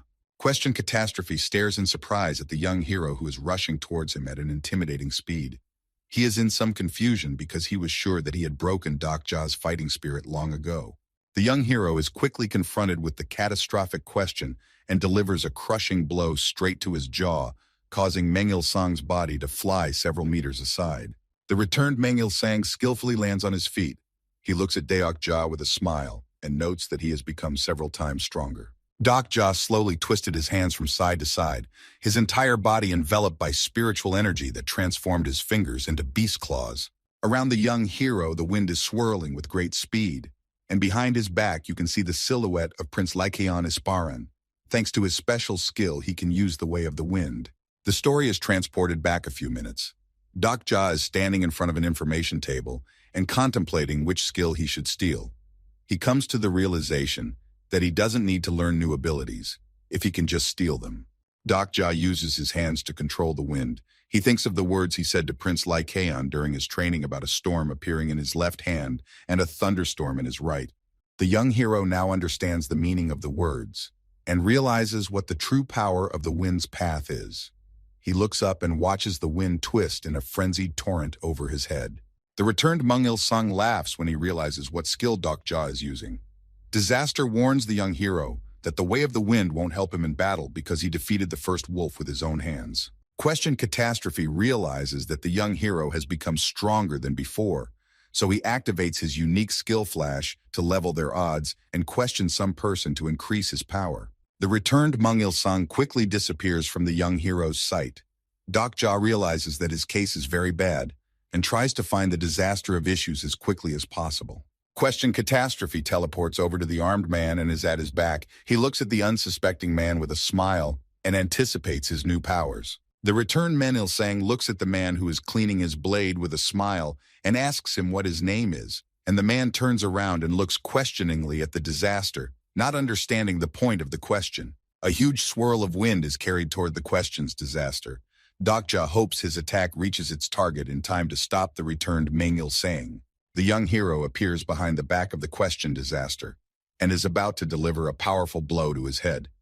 But Mengil-sang quickly moves his head to the side and effortlessly dodges this attack.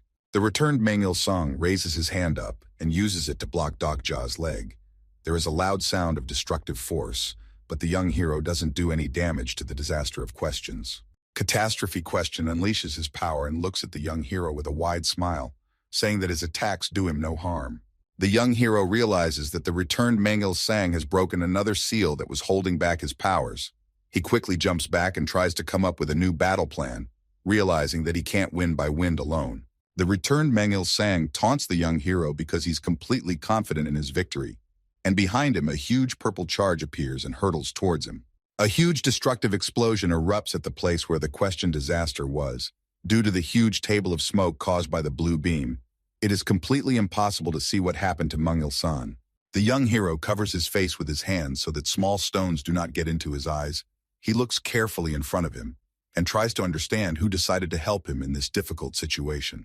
A huge crater had formed in front of Dokja, as if a meteorite had fallen in front of him. Wrecked clouds of blue smoke continued to slowly comprehend from the hole and completely blocked the view. Jun-hyuk, completely shrouded in blue flames, stands on the body of the returned Mengil-sang and looks at his body with a haughty look. The main character seems absolutely invincible and shows his strength to everyone around him. The young hero can't believe his eyes that Jun-hyuk is standing in front of him. He thought it would take the main character much longer to recover and get back on his feet. The main character quickly draws his sword from its sheath and asks for the ritual to begin as quickly as possible. He realizes that the battle is a destructive force. The returned Mengil-sang slowly turns his head towards Jun-hyuk and stares at him intently. He is a little surprised that there is someone besides him who has destructive power. The plagiarist Han Soo-young appears from around the corner and stares dumbfounded at Jun-hyuk, once again marveling at his strength, while the young hero stares at the scene without taking his eyes off and remains in a daze. The returned Mengil-sang looks angrily at the protagonist, who is nonchalantly standing on his body. He talks about how all the people are unfriending him, and if they don't stop, he'll have to become a real creep. Question Catastrophe tries to throw Jun-hyuk off of him with a sharp lunge, but he manages to react and quickly leaps away from him, remaining completely out of reach of his attacks. Mang Il-sang is furious, and he quickly rises to his feet and rushes toward Jun-hyuk with great speed to take him down, while the main character puts his sword forward and prepares to block his blow. The loud sound of metal recognizes the streets of the city. The hands of disaster questions are like sharp claws that can destroy anything.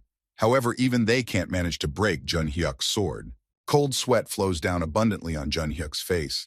He has not yet had time to recover from the poisoning, so he is unable to fight at full strength and can barely hold back the onslaught of attacks of disaster of questions. Jun-hyuk continues to hold back the onslaught of the returned Mang Il-sang. He hopes he has enough strength before Deok-ja uses his strongest spell. The young hero concentrates on windpath magic. He connects the four winds together and tries to form an indestructible sweat of energy. Mang Il-sang is enjoying the fight. Jun-hyuk is not much of a threat to him. He watches with a smile as the main character's sword passes within a few millimeters of his hair and is about to counterattack. Catastrophe questions the timing and suddenly grabs Jun-hyuk by his arm, and the main character looks at his adversary in surprise and doesn't understand how Catastrophe managed to catch him off guard. The returning Mang Il-sang holds Jun-hyuk tightly, preventing him from breaking free of the clinch, and hits him with a pair of deadly punches right to the jaw. Question Catastrophe shoves the main character away from him and lifts his head up, watching in amazement as a gust of wind with leaves rushes towards him at breakneck speed. The returned Mang Il-sang freezes in place, not realizing what is happening. He takes a quick look around and realizes with horror that the wind is all around him. A huge tornado appears in the center of the city. It circles at an incredibly fast speed and seems capable of swallowing anything, even high-rise buildings. The returned Mang Il-sang suddenly finds himself in some blue barrier. He looks up in horror and sees the image of yin and yang, and behind this barrier, the wind is swirling at a crazy speed. The young hero uses a special windpath ability and seals the returned Mang Il-sang in a vacuum cage, completely surrounding her with air. Deok-ja puts in a tremendous amount of effort to continue using the spell, while the plagiarizer Han Soo-young watches dumbfounded and can't utter a single word. The returned Mang Il-sang looks around frightened. He has no idea what's going on and doesn't understand how he ended up in this strange air cage. Question Catastrophe is about to say something, but is horrified to realize that for some reason he can't utter a single word. He can feel his power begin to weaken, and the seals he just broke are sealed again. The returned Mang Il-sang grabs his mouth and quickly closes it, realizing that he can't breathe in this prison, small drops of cold sweat dripping down his face. Deok-ja continued to pour his magic into the wind spell to maintain the air prison. He is severely weakened after the battle, but continues to concentrate on the spell, realizing that it is his only chance to win the battle. The young hero clenches his teeth tightly in pain, his body feeling extremely overloaded because he expended a huge amount of energy. But Deok-ja doesn't pay any attention to the intense pain and continues to use the air prison. The returnee uses his powerful foot attacks to try to dispel the air prison and free himself from it. But even his strength cannot withstand such a spell. Every second spent in this trap drastically reduces his strength. Deok-ja notices that the disaster of issues is making a few holes in his wind prison, so he puts even more effort into closing all the holes in it. The catastrophe of questions beats on the walls of the wind prison with great speed, but he manages to make at least one gap in it for a single second. He loses strength at a great speed and seems to return to his original state quite soon. The young hero tries to come up with a plan to make the vacuum prison smaller, but he has to hold off countless attacks from the returned Mang Il-sang that take a large amount of mana from him. The returned Mang Il-sang flew into a rage. He clenched his teeth tightly and continued to chisel at the air wall with all his anger, hoping to break through it while his seals continued to close one after another. As blood begins to drip from Deok-ja's nose because of the amount of energy he's expended, Jun-hyuk appears beside him and gives him advice on how to control the wind more easily and not waste so much energy. Jun-hyuk is severely weakened after fighting with the disaster of issues. He can barely stand on his feet and his whole body is shaking. The main character is breathing heavily. One continues to stand on his feet through sheer willpower. The main character turns his head to Deok-ja and explains to him that he doesn't need to create huge walls of air to seal the disaster of questions and should just completely envelop his body. The returned Mang Il-sang continues to pound the air wall. His attacks have slowed down a lot due to most of his seals being closed. However, he is losing hope in being able to pick his way out of this prison. Suddenly, the air currents of the vacuum hold transform, and begin to cover the entire body of the question disaster with tremendous speed. And Mang Il-sang watches this process with great interest, trying to understand what is happening. All the wind that used to surround the air prison is now enveloping the body of the returned Mang Il-san, a disaster of questions with two hands grasping his neck because the magic is sucking all the air out of his body and not allowing him to breathe. Jun-hyuk watches as Deok-ja seals the body of the returned Mang Il-sang and notes that the young hero actually has a hidden talent and can use wind magic quite well. The returned Mang Il-san doesn't give up until the end. He stretches his arm forward and concentrates a huge stream of purple energy near him, about to use the great black fire cannon. The young hero notices that there are a huge number of people around them who could die from the magic of the question's disaster, and Jun-hyuk puts a hand on his shoulder and talks about worrying about the lives of worthless people. Deok-ja disagrees with the main character's stance. He says that maybe some of the people are really worthless, but there are people among them who can bring good to this world. The main character stops concentrating on wind magic. He runs towards the returned Mang Il-san in hopes of stopping him, and several people run towards him trying to escape the destructive energy. Deok-ja is fully confident in his abilities. He believes that he can stop the weakened returnee, Mang Il-sang, his feet speeding down the road over mud and small rocks. The young hero covers his entire body with wind path magic. In the blink of an eye, he accelerates and quickly tears the distance between himself and the disaster of questions. Deok-ja's body quickly travels long distances. Gusts of air seem to follow him, helping the young hero in his desire. A message appears in front of him that bits of talent are awakening in his body. Deok-ja closes his eyes. The silhouettes of Jun-hyuk and Prince Licyon Isparan, who had mastered the way of the wind perfectly, pop up in his imagination. The returned Mang Il-sang is holding his throat with one hand because he's short of breath, but still continues to cast his spell, and a huge number of people scurry away from him in different directions in terror. Deok-ja runs towards the disaster with a question. Powerful streams of energy formed in his hands, and thanks to his special fourth wall skill, the difference between the stolen wind skill and the acquired one is temporarily erased. The returned Mang Il-sang temporarily frees himself from the wind and manages to shout in a loud voice towards the people that they should all burn in hellfire, and then launches his dark projectile towards them. Deok-ja appears in front of a huge fireball and uses his palm surrounded by air to try to dispel the magic to save the fleeing people. The young hero puts his hands out in front of him and uses all of his remaining magic to block the huge fireball, drops of cold sweat dripping down his face inexorably due to overexertion, and it seems that he is not up to the task. Streams of dark fire sweep through the young hero, setting his clothes on fire and hurting him badly, but Deok-ja doesn't back away a single step and continues to maintain his air spell. Deok-ja clenches his teeth tightly in pain and bloody marks can be seen on his mouth. He uses all his strength to activate the wind path magic, but it might cost him his life. A loud pop resounds near the young hero's body, gusts of air encompassing his body and dispersing the destructive black cannon. A huge beam of black energy quickly dissipates into the air, and the people stop and stare in amazement at their savior who protected them from imminent doom. Plagiarist Han-soo. Young and a few people raise their gaze to the sky, trying to make out some huge creature that flies over their heads. Deok-ja has spent all his remaining strength for wind magic. He can barely stand on his own feet. His entire face is covered in blood that flows from his forehead and eyes, but he is still alive and breathing heavily. The young hero hears a strange noise coming from above his head. He slowly looks up and tries to determine the source of the noise. The young hero feels someone's touch on his back, short charges of lightning recognizing his body and restoring his energy, allowing him to come to his senses. Deok-ja slowly turns his head back and sees Jun-hyuk behind him, who is using his skill to restore magic to the young hero. The young hero stares intently at Jun-hyuk. He cannot believe that the main character decided to save his life. In front of them is a wall of huge puffs of smoke that do not allow you to see what is ahead. The smoke quickly clears. Deok-ja and Jun-hyuk see the returned Mang Il-sang in front of them, who is freed from his air prison and falls to the ground. Question Catastrophe is holding his throat tightly with his hand. He's coughing loudly and trying to get as much air into his chest as he can, and his whole body is shaking with pain and fatigue. Deok-ja slowly takes his sword out of its sheath and heads towards the disaster of questions to straighten him out. He warns that it's best not to ask him any questions, or it will only get worse. The returned Mang Il-sang fights back, but he falls to his stomach and lies immovably on the ground, the loss of his magic making him extremely vulnerable and unable to stand up to the young hero anymore. Deok-ja looks at the disaster of the questions with some sadness.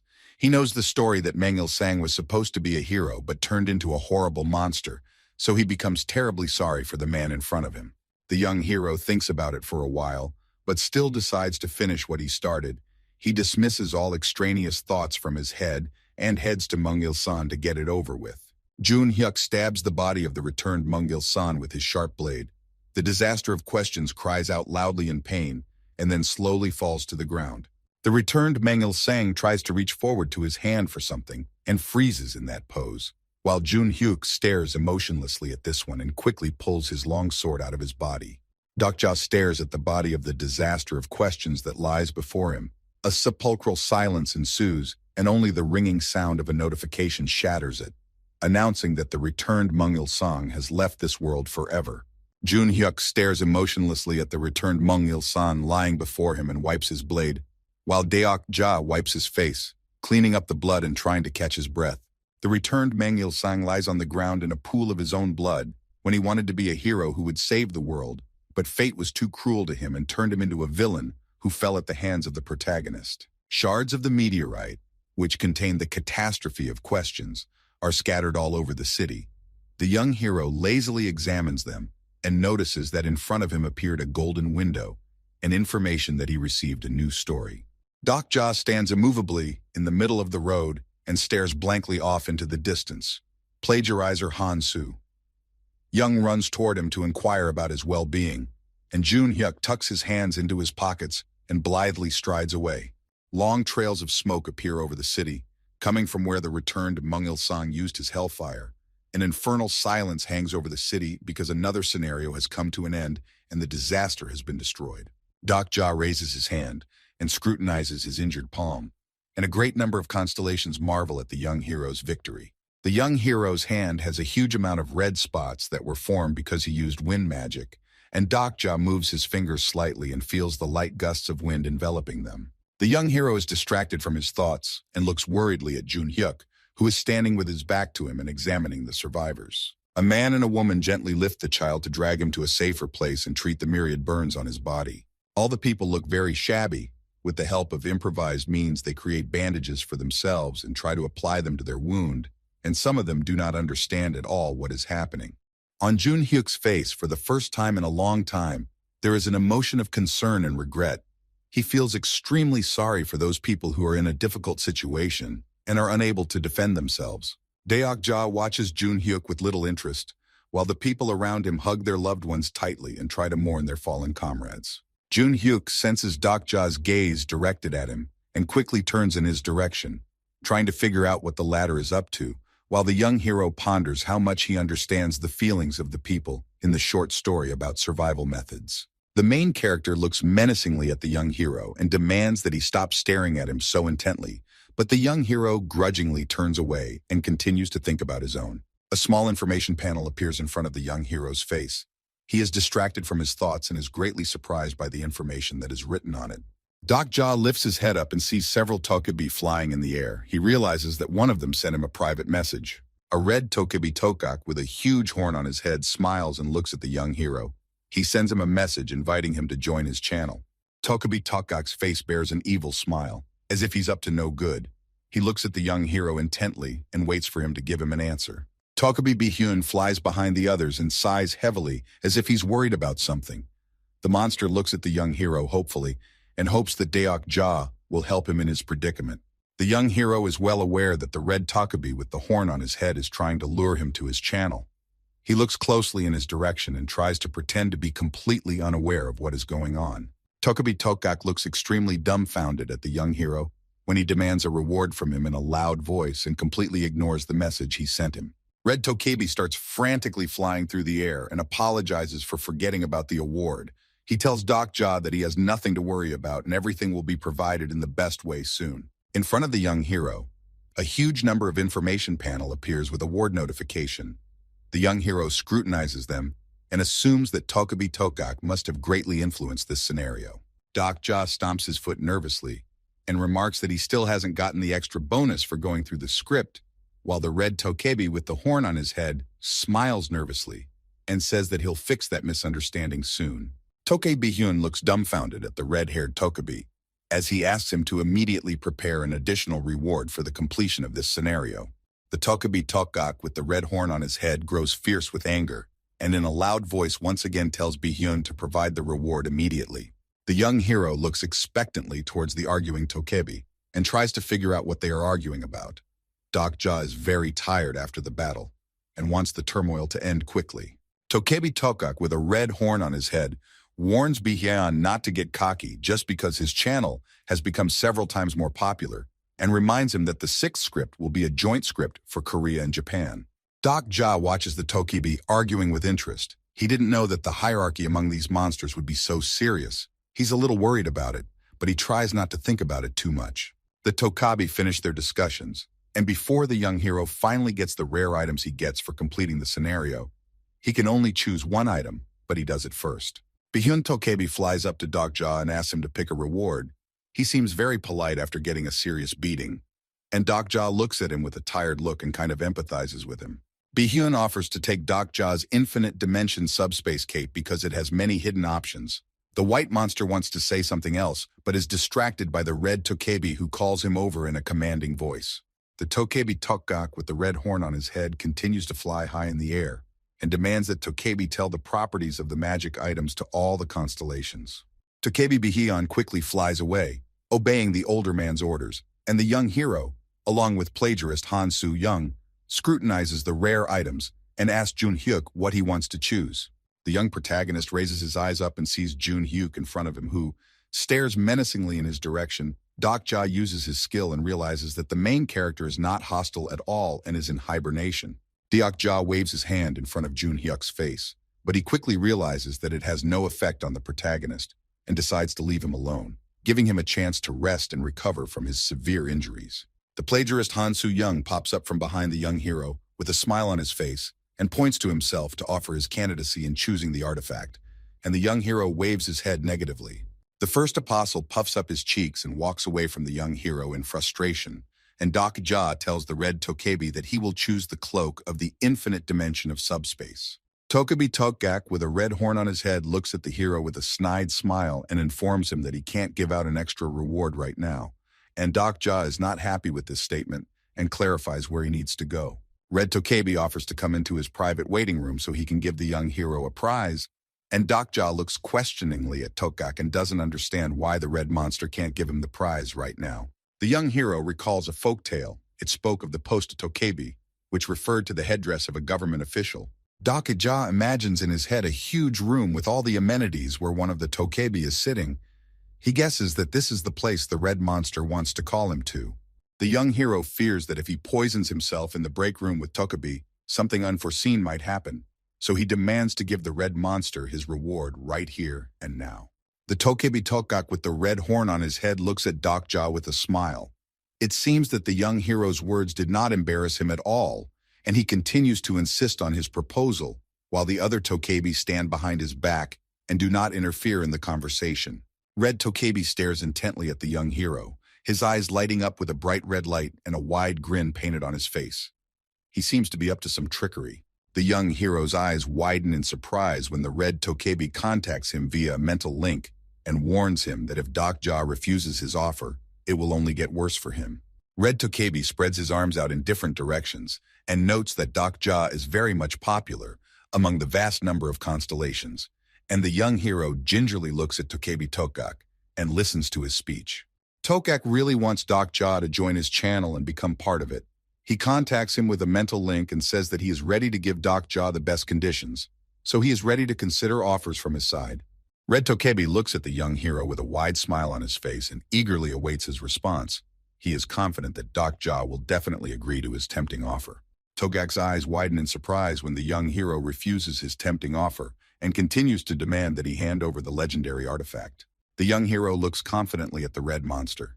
He realizes that the invitation from the highly ranked Tokebi was like inviting a player from a second-ranked team to the Premier League, but decides he'd rather stay where he is. An ominous aura appears around the red monster's body.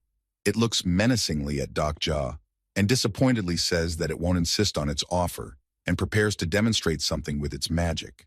Tokebi Tokgak, with a red horn on his head, puts his little hands up and announces that according to his knowledge, one of the channels under the Soul Dome has been manipulating the scripts. Deokja stares at the red monster in surprise. He doesn't quite understand what Tokebi is trying to say, and plagiarizer Han Soo-young stands behind the hero and prepares to watch his back in case he needs to. Tokak points his finger toward Tokebi Bihyun, accusing him of purposely manipulating the script to attract an audience to his channel, while Deokja watches intently and doesn't know what to do in such a situation. Tokebi Bihyun points his finger at himself in surprise. He looks completely innocent, and now looks more like a small child being accused of a serious crime. Tokak seems very pleased with what's going on. He looks at Bihyun in one voice and talks about how thanks to his assistant's investigation, he found out that there was script manipulation going on in the Soul Dome. The red monster turns to the special department and asks for a probability match for Bihyun's channel, while the young hero silently watches the Tokebi flying in the air and ponders how he can best get out of this difficult situation. Tokebi Tokak's face is colored with a terrible smile. He's very pleased that he was able to raise a ruckus and is going to take revenge on Deokja for refusing to join his channel.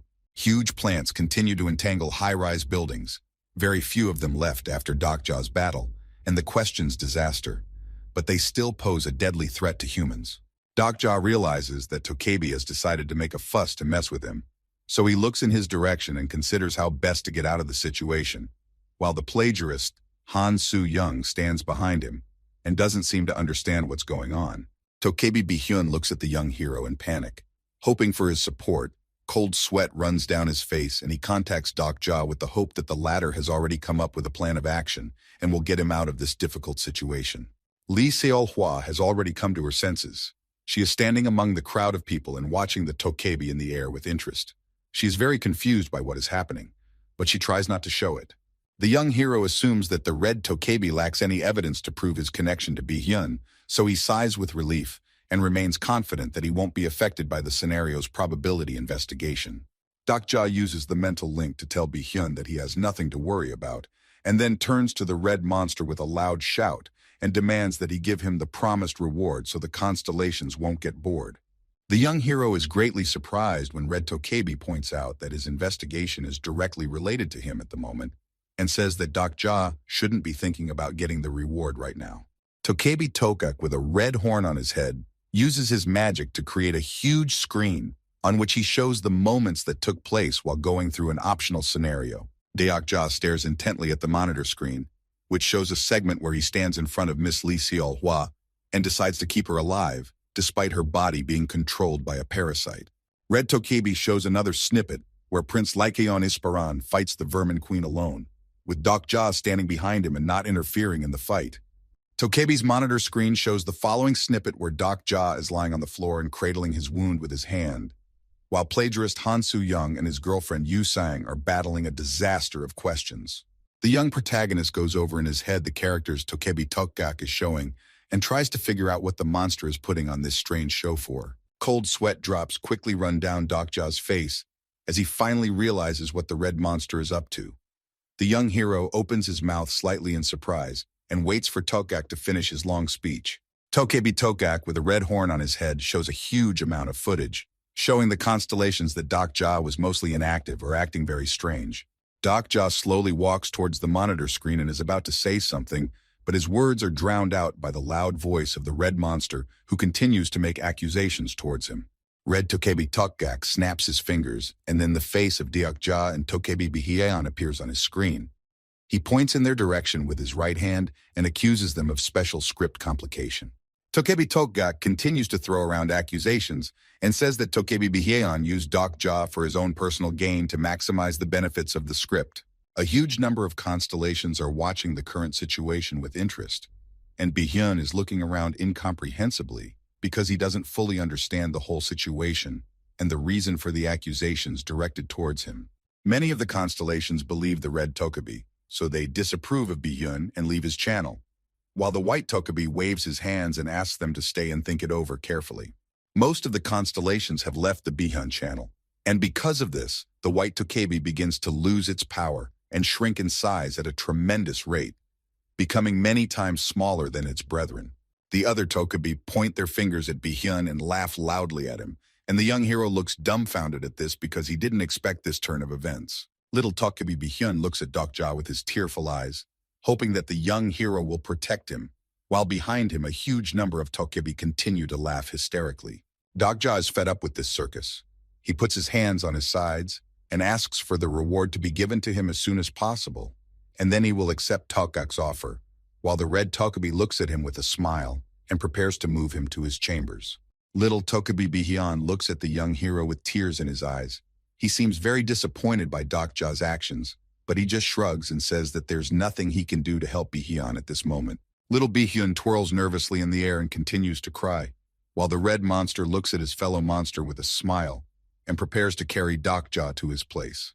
A bright flash of red light illuminates Dokja and Tokebi Tokgak with a red horn on his head.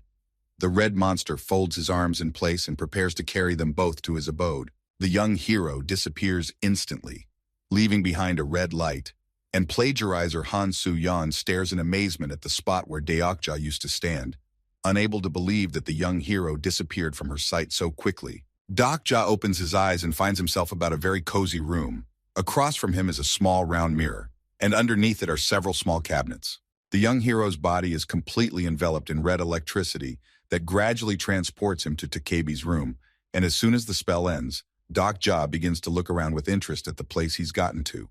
The young hero stands in the center of the room and looks up, waiting for the red Tokebi to appear. He ponders a plan of further action and hopes that the conversation with Tokgak will go smoothly. Dokja assumes he is at the Tokebi post. When the young hero quickly looks around, he finds a small shelf with a huge amount of wines of different varieties standing tightly together. The young hero leisurely examines the room and suddenly his gaze freezes on the spot, and his eyes widen sharply that he saw a real miracle. To the right of the young hero can see a clear sky that is filled with a huge number of stars. Dokja can't believe he is seeing such a beautiful landscape and tries to enjoy the sight while he has time to do so. A Tokebi Tokgak with a red horn on his head appears behind the young hero's back and tells him that there is a superb view of the star stream from here that is breathtaking. The young protagonist looks at the red Tokebi with surprise because his voice has changed a lot and no longer sounds as intimidating as he seemed in the city. Red Tokebi looks at the dumbfounded Dokja with a smile and talks about using his real voice in this room. Tokgak seems to be a very cheerful and good-natured host. Even though he tried to threaten the young hero, Dokja no longer sees him as the threat he used to be. The young hero looks dumbfounded at the red Tokebi because it is the first time he hears his real voice. He assumes that the red monster is in front of him in his real guise. Red Tokebi asks the young hero not to do anything stupid, and Dokja chuckles and talks about how he's not going to massacre Tokgak in this room. Tokebi Tokgak snaps his fingers and opens up a small dimension with his magic.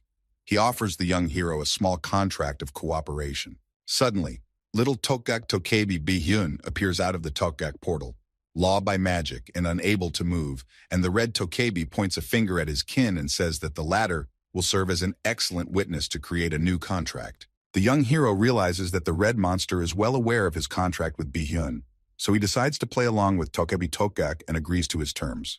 Dokja shrugs and talks about how red Tokebi can do whatever he wants, and he's fine with Bihyun being in this room, while Tokgak chuckles slightly and suggests that the young hero read the terms of the contract. A blue window appears in front of the young hero, with information that relates to the main points of the contract between him and Tokebi Tokgak. Dokja's face is veined with anger as he reads the terms of the contract, which stipulates that he will split the coins with the red monster in half, and also some of the clauses in the contract severely restrict his freedom. Red Tokebi looks expectantly at Dokja and says that the terms of the contract are pretty standard, while the young hero looks disgruntled at Tokgak and notes that the terms of their contract don't seem to be standard. Tokebi Tokgak's room seems quite cozy, but at the same time very empty. There is no furniture or expensive decorations, and only in the corner on a small stand stands a vase with artificial flowers. Tokebi Tokgak, with a red horn on his head, crosses his arms over his chest and looks at Tokebi Bihyun with a bit of interest when he learns from Dokja that his tribesman has several powerful constellations in his possession. Red Tokebi's eyes widen in surprise when he learns that the prisoner of the Golden Hoop, the Black Fire Dragon of the Abyss, and the Fire Judge have been left behind on the Bihyun Channel. Tokebi Tokgak turns towards Bihyun and notices that he's extremely surprised by the power of his constellations, and the white Tokebi wants to object but can't because of the magic restraining him. A smile appears on the young hero's face. Dokja contacts Bihyun via telepathic communication and asks him to trust him, and the white Tokebi stares at the young hero incomprehensibly, not trusting him to the end. Tokebi's eyes widen and a ray of hope appears in them, as the young hero asks to trust him and promises that he can solve the problem. Dokja comes closer to the red monster, and now his feet are only a few meters away from the red monster's body. He suggests Tokebi Tokak to conduct a bridge to ferry the constellations to his channel. Tokak remarks that there might be connectivity issues due to the creation of the bridge on his channel, and Dokja asks the red monster not to worry about it and remarks that they'll be able to poach a huge number of constellations with this move. The young hero smiles broadly and asks the red Tokebi with the horn on his head to link a channel to him so that he can more quickly put the powerful constellations at his disposal. Dokja thinks for a moment, then asks the red Tokebi to grant him access to the channel so he can find out what constellations are available to him. The young hero, with a sly smile on his face, remarks that he has been on a very small channel up to this point, so he is intensely curious as to what constellations are on the channel of the strong Tokebi. Tokebi Bihyun is greatly upset by the young hero's words. For him, the constellation channel meant a lot to him, and criticizing his channel causes him great pain, causing him to cry. The Tokebi Tokak with the red horn on his head nods positively, and then snaps his fingers, and an information panel appears in front of the young hero, with a list of constellations that are on his channel. Dokja wants to take a closer look at the list of constellations, so he opens a few blue panels, and suddenly a blob of energy begins to form underneath him, completely enveloping his body. The young hero raises his head and sees a huge number of information panels with information about the constellations appearing above him at a tremendous speed. A huge number of blue panels begin to swirl around Dokja, and the young hero is in the center of them and scrutinizes each one. He realizes that he could earn a huge amount of gold coins from the red monster channel. The young hero is greatly amazed by the number of constellations he sees before him, but suddenly he is approached by a red monster who distracts Dokja from his musings and asks him if the young hero likes his little world. Tokebi Tokak snaps his fingers again, and the huge database with constellation information instantly disappears, and the young hero lands on the ground and looks the red monster straight in the eye. The young hero points his hand towards the disappearing information panels and, looking Tokaku straight in the eye, says that he's extremely delighted with his channel. The red monster smiles and offers to sign the contract as soon as possible. Dokja asks Tokebi Tokak to give him a chance to introduce himself before appearing on his channel, and the red monster shrugs and doesn't resist the young hero's will. The young hero closes his eyes and tries to think of a speech he's going to give to the constellations before he has a chance to talk to them. Dokja addresses all the constellations of the Tokyo Dome that are on the Tokebi Tokak channel and talks about how he is the very man who destroyed the throne and became a king in a world without a king. The young hero announces to the constellations that he still doesn't have a sponsor, so he hopes he can find a worthy candidate among the constellations of the Tokak channel, while the red monster stares intently at Dokja. Tokebi Tokak is a little surprised when Dokja announces that his channel will be hosting a special event in honor of him moving to another site. Dokja suggests that the constellations go to Tokebi Bihyun's channel, where a special event will be held, and a special prize will be drawn among his first subscribers. But a red monster interrupts the broadcast and doesn't let the young hero finish speaking. The young hero looks around serenely and is slightly surprised when he realizes his broadcast has been cut off. And the red monster asks Dokja in a menacing voice why he's poaching his constellations on another channel. Dokja looks at Tokebi Tokak with a serene expression and explains to him in a calm voice that he just wants to have a farewell event. Tokebi Tokak, with a red horn on his head, looks at the young hero with hatred in his eyes, and his face looks like he's about to destroy Dokja on the spot for trying to poach his constellations to another channel. The red monster wants to say something else, but is distracted by the sheer number of notifications coming at him. He opens up the dashboard and tries to figure out what's going on. Tokebi Tokak, with a red horn on his head, is horrified to notice that a huge number of constellations are leaving his channel and going to Bihyun because they are very curious to know what Dokja is up to. A huge number of constellations move to Bihyun's channel, and the white Tokebi stares in amazement at the sparkling stars above his head and can't believe that his channeling level has been raised. The young hero smilingly looks at the constellations that have come to his channel. He welcomes them and tells them that an interesting event is about to begin, while the red Tokebi is shocked by what is happening and tries to get the constellations back to his channel. Takabe Tokak with a red horn on his head quickly opens the information panel and tries to interrupt the constellations moving to another channel, while Doc Ja continues to talk about his special event that is coming very soon. Red Tokebi can't stop the constellations from leaving. He looks on in horror at the young hero who keeps talking to the stars and talks about not having a sponsor constellation. Constellations are watching Doc Ja, who has managed to destroy 2 disasters and is a strong incarnation. They have a strong interest in becoming his sponsor, so they quickly go to Bihyun's channel and look forward to the event. Tokebi Tokak with a red horn on his head using the information panel tries to close the bridge, but for some reason his commands don't work. He turns his gaze to Doc Ja and demands him to stop this madness immediately. Doc Ja looks at the constellations with a smile and reminds them that very soon the 5th scenario will begin in the Soul Dome, and he proposes a special event to mark the occasion. A huge number of different constellations stand behind Doc Ja's back and listen to him intently, while the young hero talks about the second round of sponsor selection that everyone is looking forward to. The constellations, with a smile on their faces through their screens, learn that Doc Ja is going to hold a farewell event in which he plans to choose a sponsor constellation. The young hero announces that if 10,000 constellations gather on the channel, he will hold an event in which he will choose one of the constellations as his sponsor, and the red Tokebi looks at him angrily and demands he stop. Doc Ja casts a quick glance in the direction of Tokebi Tokak and continues to summon constellations to Bihyun's channel, talking about gathering 10,000 spectators to start the event. The Tokebi Tokak with the red horn on his head grabs his head and screams loudly in rage as he realizes that a huge number of constellations are leaving his channel. The young hero watches with his mouth open in amazement as the red Tokebi rises to the ceiling of the room, and the entire space around him lights up with red lightning bolts. Doc Ja realizes that things are bad and tries to find a way out of the room. He takes a quick look around and realizes that there is nowhere to hide in the room, and the red Tokebi is looking menacingly at the young hero about to massacre him. A huge amount of lightning flickers around Tokebi Tokak's body with a red horn on his head. The red monster gathers destructive power around him and says that he will massacre Doc Ja now. The young hero points out that they are now being watched by a vast number of constellations and warns the red Tokebi of the possible consequences of his actions, and Tokak gathers the magic in his hands and prepares to strike. Tokebi Tokak, with a red horn on his head, gathers a huge discharge of red energy in his left hand and is about to use it to destroy Doc Ja.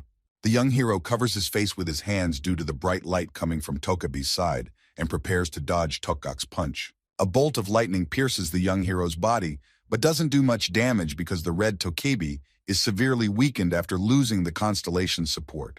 The young hero opens his eyes and looks carefully at Tokebi Tokak. He is extremely happy with the fact that he was able to stand against the powerful flow of magic of the red monster. Tokebi Tokak with a red horn on his head looks at his hands and doesn't understand why his magic didn't harm Doc Ja, and a terrifying silhouette appears behind him, demanding him to turn back. The young hero looks up in surprise at the silhouette behind the red Tokebi, and Tokak instantly turns back when he hears a familiar voice coming from behind him. Doc. Ja can't believe his eyes at what he sees right in front of him. He purposely lured a huge number of constellations to his channel, but he didn't expect this turn of events. Tokebi Bihyun has grown a lot and is much bigger than Tokebi Tokak because of the huge number of constellations that are on his channel. He looks menacingly at his abuser and is about to straighten him out. Tokebi Tokak, with a red horn on his head, is amazed that Bihyun was able to get rid of the letter handcuffs, and White Tokebi explains that he just used physical force to free himself. Red Tokebi looks indignantly at Bihyun, calling him an inferior creature and demanding that all of his subscribers be returned immediately, while White Tokebi only laughs at his words and says that Tokak is now an inferior Tokebi as well. Tokebi Bihyun listens to Tokebi Tokak's objections with interest and agrees with them that the Red Monster's channel does contain a huge number of strong constellations. The White Tokebi grows greatly in size so that Tokak seems no bigger than an ant in his background. Bihyun talks about how the Red Tokebi has no power here because all the strong constellations are in his channel. The young hero listens intently to the conversation between the two Tokebi, while Bihyun remembers all the accusations Tokak made against him before and accuses the Red Monster of trying to steal his incarnation. Tokebi Tokak, with a red horn on his head, looks fearfully at Bihyun and demands that he stop, but he says it very tentatively, stuttering with fear on every word. Tokebi Bihyun stares angrily at the Red Monster A few swollen veins appear on his huge face. He tries to keep a smile on his face, but he finds it extremely hard because the red Tokebi is really annoyed with him. White Tokebi hits the red monster in the face with a strong punch. He puts all his anger that has accumulated over a long time of humiliation and bullying on him into the punch. Red Tokebi flies past Dokja's face with great speed and blows a huge hole in the wall of the room, heading off into distant space. The young hero slowly turns back and sees the red Tokebi flying towards the stars at breakneck speed and is amazed at Bi-hyun's new power. The few red hairs that were left in place after Bi-hyun hit the red Tokebi slowly fall to the floor, and Dokja's face lights up with a nervous smile as he realizes that he might be next after the Tokebi Tokak. Dokja sees a red glow among the stars of vast space and marvels at how far the Tokgak flew from a simple blow. The young hero slowly turns his head in the direction of Tokebi Bi-hyun. He worries that he has greatly overdone it in bringing the constellations to Bi-hyun's side. Tokebi Bi-hyun looks at the young hero in silence, then explains to him that he sent Tokebi Tokgak with a red horn on his head to the Andromeda scenario so he wouldn't get in their way anymore. The white Tokebi takes its usual form and no longer looks as intimidating as it did a few minutes ago, but despite that, it has grown considerably larger in size. The young hero stares dumbfounded at Bi-hyun, a strong wind tugging at the collar of his clothes, causing them to turn inside out, and the young hero ponders the fact that he is now facing a white Tokebi in his true form. Dokja smiles nervously and asks White Tokebi if there really is such a scenario as Andromeda. The young hero carefully tries to hide his tension and tries to make a joke, but he's not very good at it. Bi-hyun tells him that there is an Andromeda scenario, the point of which is to find the lost item, and Dokja lets the white monster's words pass his ears because he feels strongly about Bi-hyun going against him. The white monster looks up and asks Dokja what he sees in front of him right now, and the young hero is slightly surprised by Bi-hyun's question and tries to figure out what Tokebi is talking about.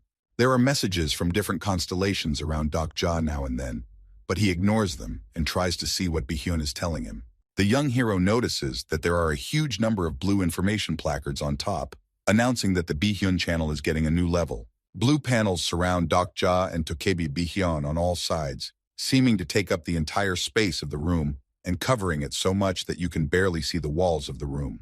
Bi-hyun's eyes fill with tears of happiness as he sees so many constellations on his channel for the first time in a long time, something he has always dreamed of.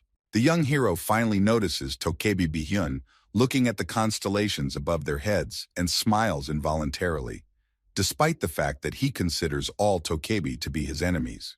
The young hero notices that in the corner of the room is a small desk on which a huge number of documents, among which is a strange folder with a note, a peculiarity. Dokja is about to take it in his hand, but Bi-hyun turns in his direction and asks him to leave everything in its place, and the young hero smilingly raises his hands in the air and promises not to touch anything in this room. Tokebi Bi-hyun digs into the information panel and scolds the young hero for constantly getting in his way, while Dokja quickly looks around and notices that Tokgak's room has a pretty nice interior. The young hero turns towards Tokebi Bi-hyun and asks him with slight concern about, will they have any problems after they sent Tokebi Tokak far away towards the stars? Tokebi Bi-hyun looks away from the information panel and remarks with a slight sneer that the young hero must be suffering from a guilty conscience if he's only thinking about the red Tokebi at the moment. Tokebi uses telepathy and warns the young hero that he could be in big trouble because the channel has gathered a huge number of constellations, and if there are about 10,000 of them, Dokja will have to choose a sponsor. The young hero reassures Bi-hyun that he has everything under control, and then pulls his hand toward him and asks him to give him the legendary item the red monster promised him.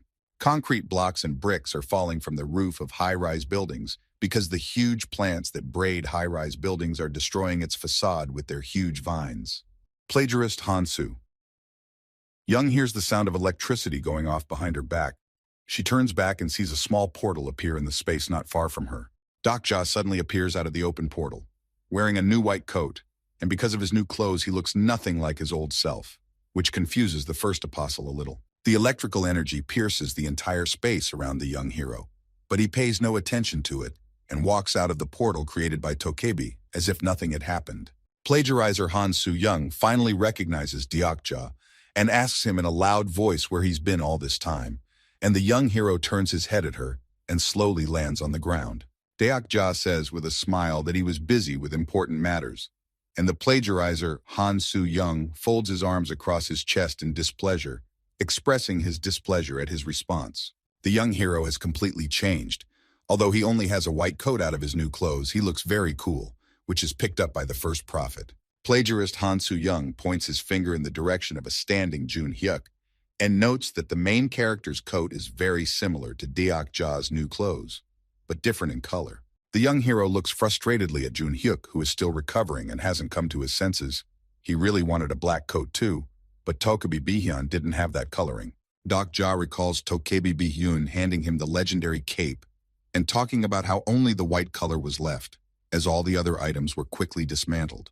The young hero examines the clothes carefully and remarks that the interdimensional coat is a great purchase, despite its white color, because it can hold a huge number of things and is a high-end item. Deok-ja opens the information panel to familiarize himself with the item's characteristics and learns that the interdimensional coat was created by a great constellation, a mass producer that possesses powerful abilities. The young hero comes closer to Jun-hyuk and scrutinizes his face. He's trying to find out if the main character is okay because he's taking quite a long time to recover. Deok-ja is convinced that the main character will be in stasis for a while longer, so he beckons plagiarist Han Soo-young over to him and offers to go with her next. The emotion of anger and hatred continues to flicker across Jun-hyuk's face, scaring away anyone who is about to get close to him and steal from him. The first apostle calls out to the young hero and asks him why he is scrutinizing the stalks of predatory plants that have braided the buildings. Deok-ja squats down in front of the ravenous plant and stares intently at the eye. He suggests that the first apostle spread it out to cook it on the fire because they've run out of supplies. Plagiarist Han Soo-yeon looks at the huge plant with astonishment and asks Deok-ja anxiously about whether to hunt the huge monster. The young protagonist has no problem massacring the predatory plant and slicing its meat for cooking on the fire. When the pieces of meat take an appetizing shape, the first apostle reaches out for them. But Deok-ja stops her and tells her not to hurry.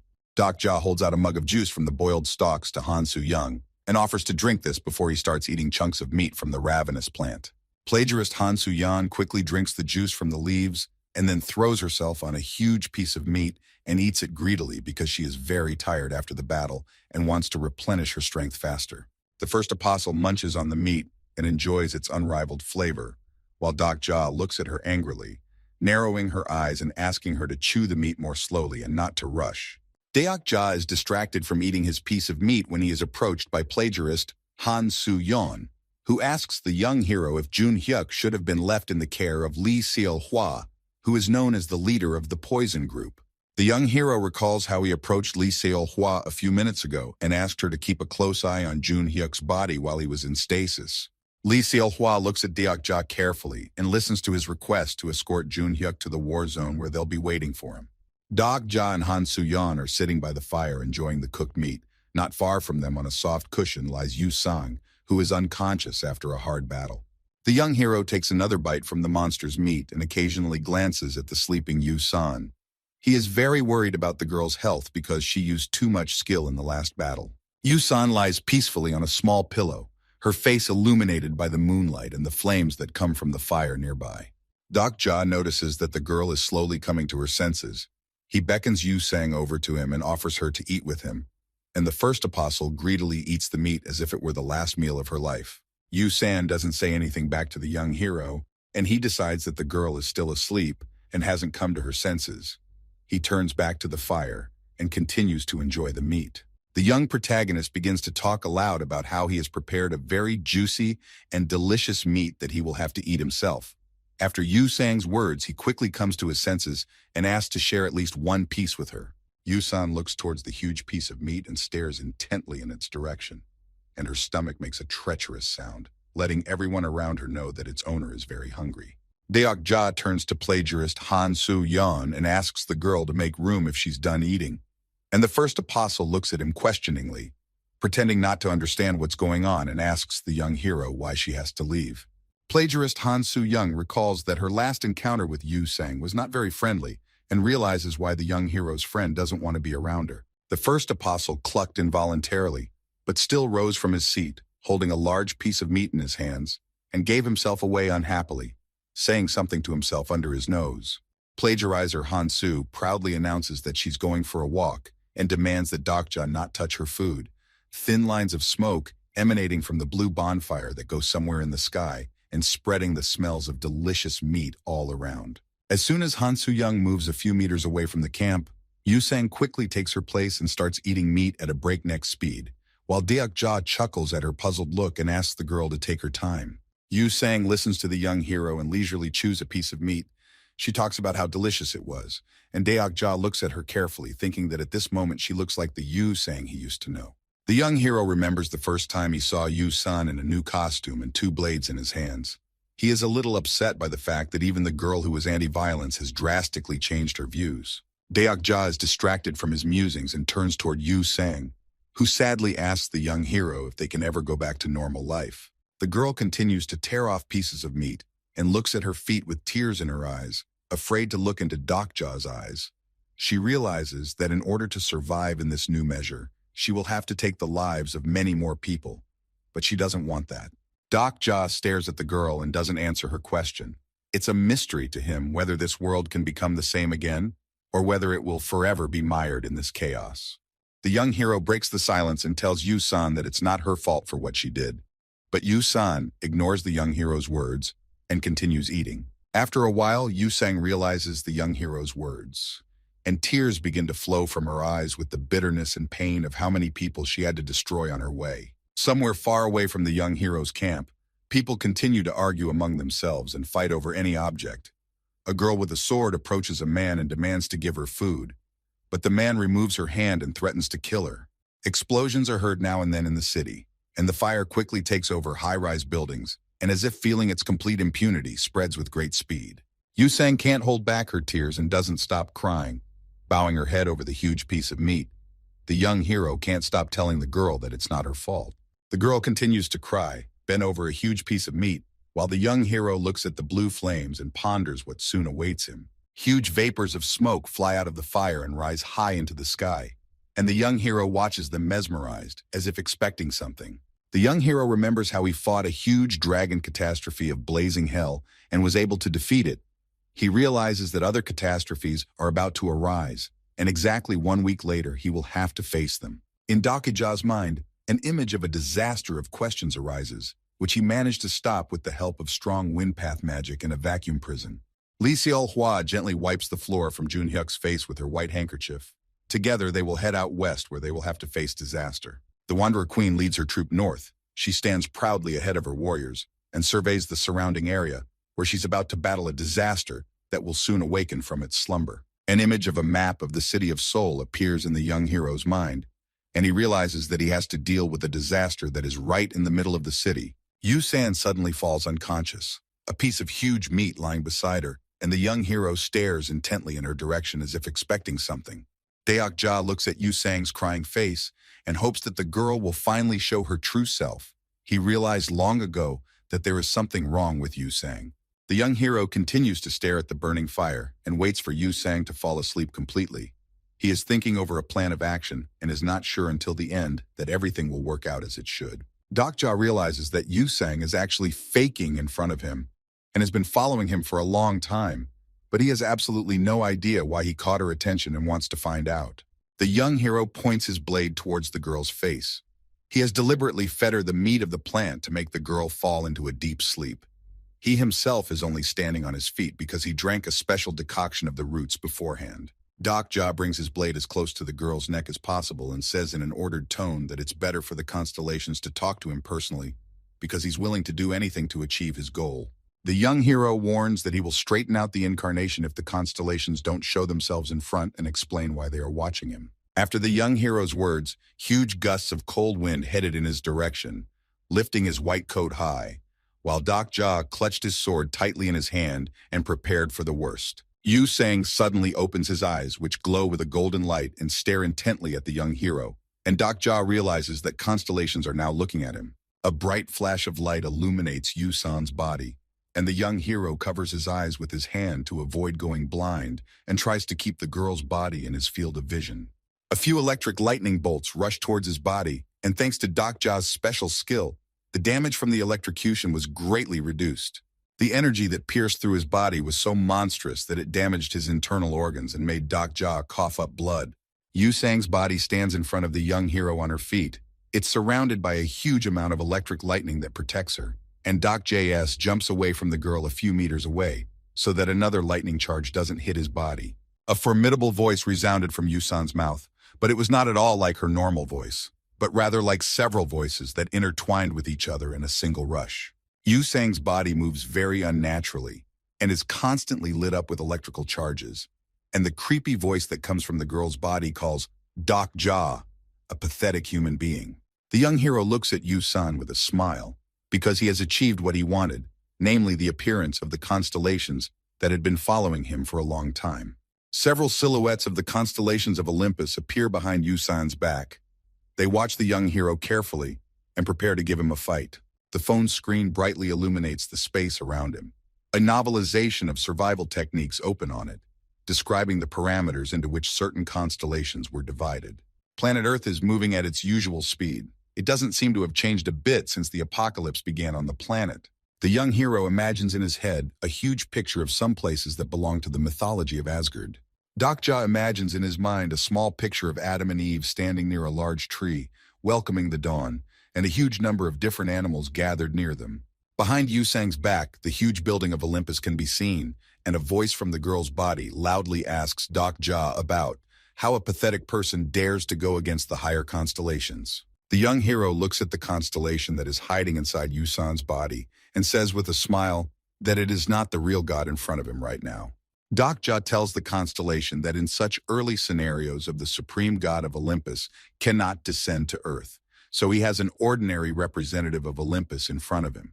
The constellation inside Yusang is angered by Doc Ja's words. It doesn't understand how the young hero knows about Olympus. And Doc Ja additionally remarks that one of the lower gods, Ariadne, a jilted lover in the labyrinth, is probably talking to him. Arianda silently looks at the young hero with Yusan's eyes. She is too stunned by the young hero's words and unable to say anything.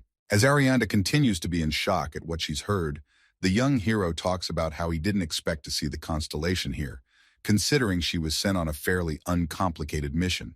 Ariadne becomes annoyed by the young hero's words. She gathers a huge amount of energy in her hand and orders Doc Ja to shut up. A huge amount of electrical charges pass by the young hero, and Doc Ja puts his hand forward, trying to use it to block the magical power of the goddess of Olympus. Arianda stops using magic as soon as she hears the menacing rumblings high in the sky. She realizes she may be punished for attacking the young hero. The young hero looks at Arinda with a sneer and remarks that she cannot attack him in the incarnation's body because it would be a violation of the general rules. Doc Ja explains to Constellation that she'll be taking a big risk if she tries to use magic against him again. The young hero offers to discuss some things amongst themselves and asks to get to the conversation quickly, then that they don't have much time. A jilted lover in the labyrinthine constellation, Arianda stares intently at the young hero and asks him how he knows such things. Doc Ja suggests that it doesn't matter at all how he knows so much about constellations and the gods of Olympus. He points out that it's unlikely Arianda came here to straighten him out, so he offers to talk. The young hero suggests that the constellation exchange information with each other. He says that if Arianda answers the 3 questions he asks, he will also answer some of the constellation's questions in return. Doc Ja is going to use the exchange of 3 questions is a bargaining method with the constellations to get information, minimizing the chance of deception, and Arianda, listening to the constellation's suggestions, is once again surprised by the young hero's knowledge. Abandoned lover in the labyrinthine constellation, Arianda agrees to the terms Doc Ja sets for her and waits for him to ask her questions. Electric spheres appear in the air as they make a strange sound that sounds a lot like the buzzing of huge bees. Electric spheres appear above Yusang and Doc Ja's heads, showing each other how many possible questions they have left, a strange voice echoing in their heads, warning them that the exchange of sacred questions has begun. Abundant electric lightning bolts of blue light flicker restlessly in the night sky, and a strange voice warns Doc Ja and Arianda that they can refuse to answer one question. The young hero talks about being the first to start and ask his question, and then the electric spheres transform into strange, huge candles that hang over his head. Arianda listens intently to Doc Ja's question about why all the constellations are in the body of one Yun Sang, even though they each reside in different countries. The abandoned lover in the labyrinth constellation Arianda suggests that the constellations of Olympus are observing the peculiarities of this world, and at that moment, One of the candles that was flying above Dokja's head extinguishes. The young protagonist looks at the constellation of Olympus with interest and can't figure out what feature Arianda is talking about. But she picks up on Dokja's interest and asks him if his second question concerns the feature she just mentioned. Dokja nods his head negatively and talks about the constellation being able to ask his question, and Arianda looks at the young hero with a wry smile, feeling victorious. A jilted lover in the labyrinthine constellation, Arianda asks the young protagonist who he is, and Dokja casually talks about being one of the features the constellations are watching. The candle above Arianda's head extinguishes. She is extremely surprised at the fact that the young hero realizes the peculiarity she spoke of not so long ago. Dokja looks at the constellation completely unconcerned and says with a smile that he just made an assumption and it turned out to be true. The abandoned lover in the labyrinth constellation, Arianda clenches his teeth tightly in anger, and the young one asks the constellation not to be angry because his answer is completely in line with the constellation's thoughts and actions. The young hero scrutinizes the irritated Arianda and tries to choose his words carefully to cleverly wrap his question to his advantage and asks the constellation, what feature is in question? Dokja doesn't like the constellation's short answer, so he demands to answer Arianda in a detailed manner and not dodge his question. The abandoned lover in the labyrinth constellation, Arianda stares silently at the young hero, thinking about how to answer the question properly and not give the young hero much information about the constellation's plans.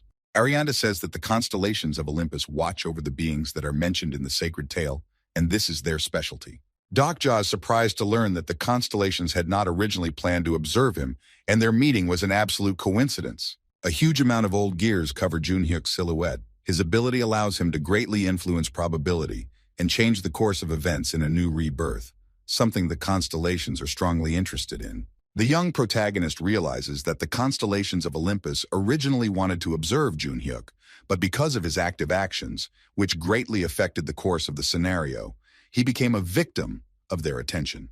A jilted lover in the labyrinthine constellation, Arianda asks the young hero which constellation he is going to choose as his sponsor.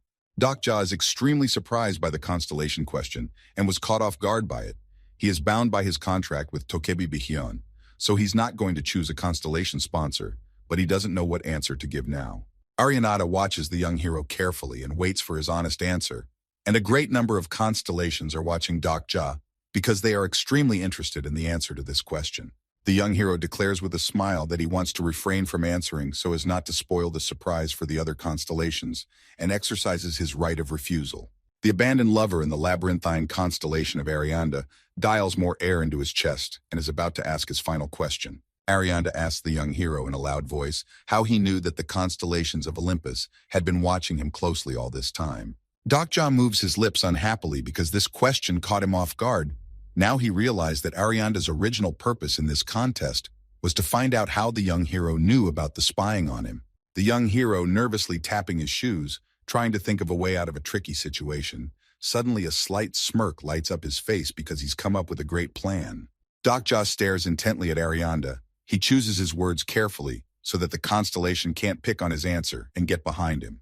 The young hero says with a smile that he learned about the Olympus constellation spying because he read the book, and Arianda stares intently at Dokja and doesn't understand the meaning of his words.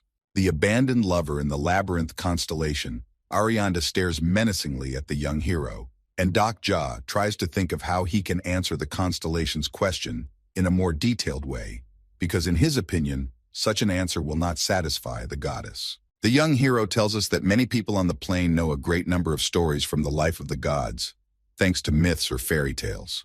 Gun Baron Khan Pil-du tells the myth of the gods to Dokja and plagiarizer Han Soo-yeon as they sit at the same table, and the young hero uses this situation to explain to Arianla about how this is how the stories of the gods are spread among humans. A jilted lover in the labyrinthine constellation, Arianda notes that the young hero's words cannot be true, because in a small eastern country, no one can know the story of the gods of Olympus. Arianda stares in amazement at the young hero, who tells her the story of a minotaur who was imprisoned on the island of Naxos and was her lover. Thunder lights up a sky filled with dark, impenetrable clouds through which the moonlight is trying to break through. The loud voice of a constellation can be heard behind the walls of high-rise buildings, demanding Dokja to stop telling her the story of her personal life. The last candle above Arianda's head fades out, the constellation utterly outraged at the fact that a pathetic man from a tiny country knows so much about her personally. Abandoned lover in the labyrinthine constellation, Arianda is greatly surprised when Dokja asks her about what exactly is written in the scriptures. Arianda ponders the young hero's question for a while, but doesn't rush to answer it.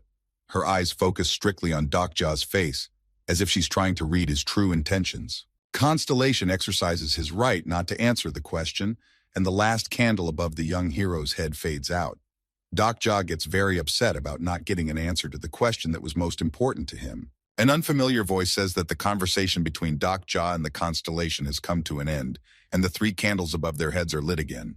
Dokja and Arianda continue to stand opposite each other, and their bodies are enveloped by an electric aura that permeates their entire bodies, the situation between them getting hotter and hotter by the minute. Abandoned lover in the labyrinth constellation, Arianda says that now the jokes are over.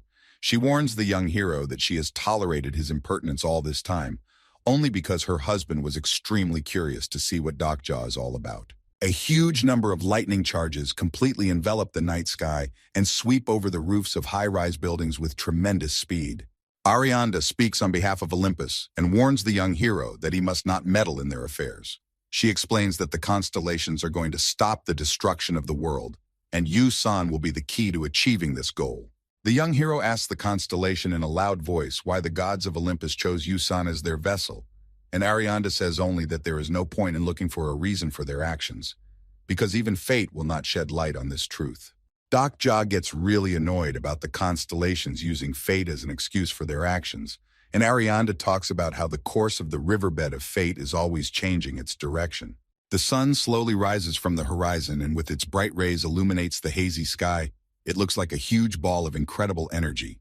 The young hero assumes that Arianda, along with the other constellations, is going to stop a certain creature called Gigantomachy, and the constellation is once again amazed at the young hero's awareness. Dokja listens attentively to Arianda, who calls the young hero a pawn of Gigantomachy, while behind the hero, lightning charges rumble harder and harder. Suddenly, a huge beam of blue electricity sprouted from the sky and raced towards the earth with great speed, bypassing all obstacles in its path. A huge stream of energy strikes Yusan's body, causing Arianda to cry out in pain. The constellation was about to warn the young hero of the impending disaster, but not in time. Yusan opens her mouth wide with huge vapors of smoke emitting from it and slowly falls to the floor, becoming completely immobilized without her constellation. The young hero runs towards his girlfriend to catch her. He's a bit confused because he has no idea why the lightning struck his girlfriend's body. Dokja gets there in time and catches Yusang's body in his hands. He scrutinizes her for any burns that may have been caused by the lightning strikes and hopes that the girl's life is not in danger. The young hero clutches Yusang tightly to his chest and tells himself that he must never look up, or else it will lead to unfortunate consequences.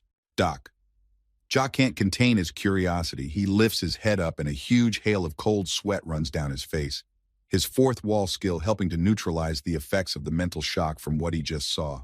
The young hero sees a huge portal forming in the center of the sky from which a huge, oddly shaped tentacle stretches out. He tries not to look in that direction, but he is too curious to see what is happening in the sky. Dokja gently lays Yusang on his lap and keeps his eyes on the air portal, staring intently in the direction of the horrible creature that is trying to get out of it. Plagiarizer Hansu Yan quickly runs towards Deokja and tries to say something to him in a loud voice. But the young hero is too immersed in his thoughts about the end of the world and doesn't hear his friend. A huge portal appears in the sky, which in a mad whirlwind spins the clouds around him. And a huge number of monsters closely watching this, and a menacing howl welcomes the impending storm. The young hero can't believe what he sees right in front of him. Cold sweat keeps running down his face, but he's partly glad for the horror he sees, because if everyone follows the script, he'll never get to the ending he wants. The portal quickly spins the clouds around it and lifts up dust and leaves, trying to suck as many objects inside itself as possible. It won't be long before a new story begins. Prince Lycaonisparan moves swiftly along the wide road. He holds his hand from which blood is flowing and clenches his teeth tightly from unimaginable pain. The parasite queen was able to survive, and now she uses Lycaonisparan's body to hide and heal her wounds. She curses fate for getting the body of the first wolf. The story is transported back a few hours.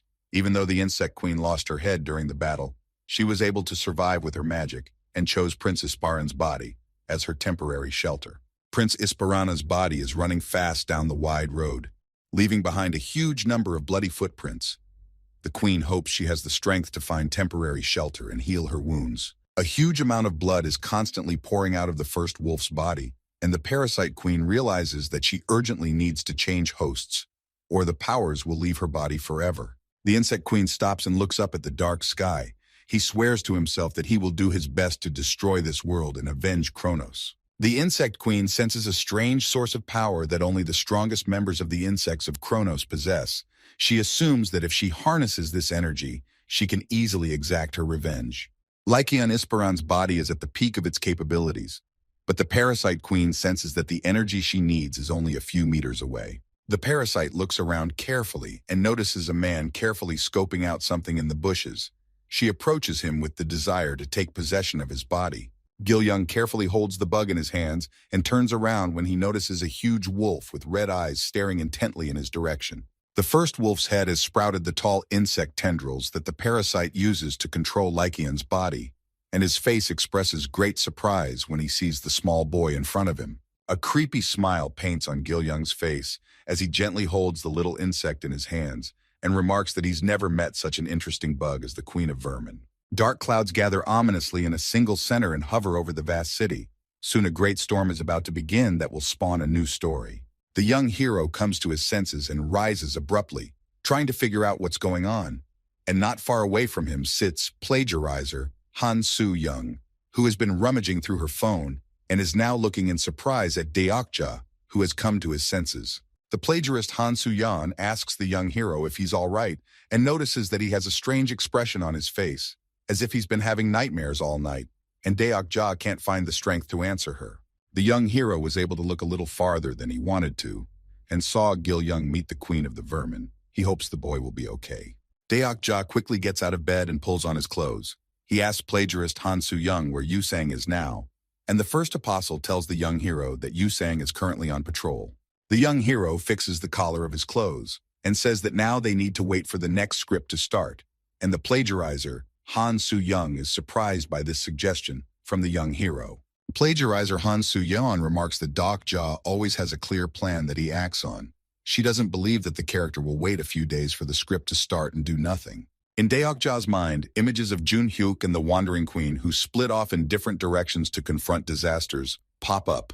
The first apostle asks Deokja about who's going to handle the central disaster, if everyone's scattered to different sides of the world, and the young hero planks into the fire and says that it's up to them to deal with the disaster at the center. The young hero's face takes on a surprised look when Han Soo-young reveals that he knows a way that will easily solve their problem and defeat the central disaster without much trouble. The young hero abruptly turns around to the first apostle and asks if she stole a moment of the disaster battle novella from the writer, and the plagiarizer Han Soo-young waves her head negatively.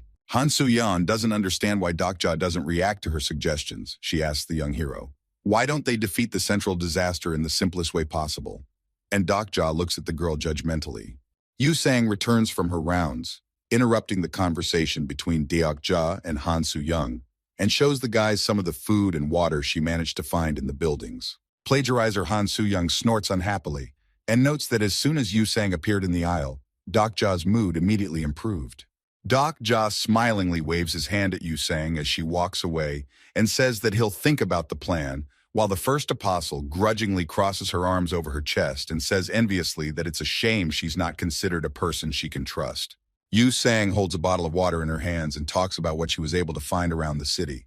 Deokja looks at the girl with a smile, and without turning to face Han Soo-young tells the apostle that they will discuss the details of the plan on the way. The dark clouds continue to hang over the city, and all the monsters are watching mesmerized, as if they are well aware of what is about to happen and are waiting for it with great anticipation. The huge creature, 4 meters tall, opens its mouth and shouts menacingly at Deokja and his companions, trying to demonstrate its power in this way. Deokja runs behind all the companions and gives them orders on how they should move during the battle. The young hero warns the girls that they need to get to the Hangang River, which is to the west. Yu-san is the first to rush into action. She instantly gets in front of the creature's face and inflicts a huge amount of cuts on it, causing the monster to scream loudly in pain and open its mouth even more. Plagiarizer Han Soo-young quickly circles the creature, getting behind it and delivering several deadly blows, severing several limbs from it.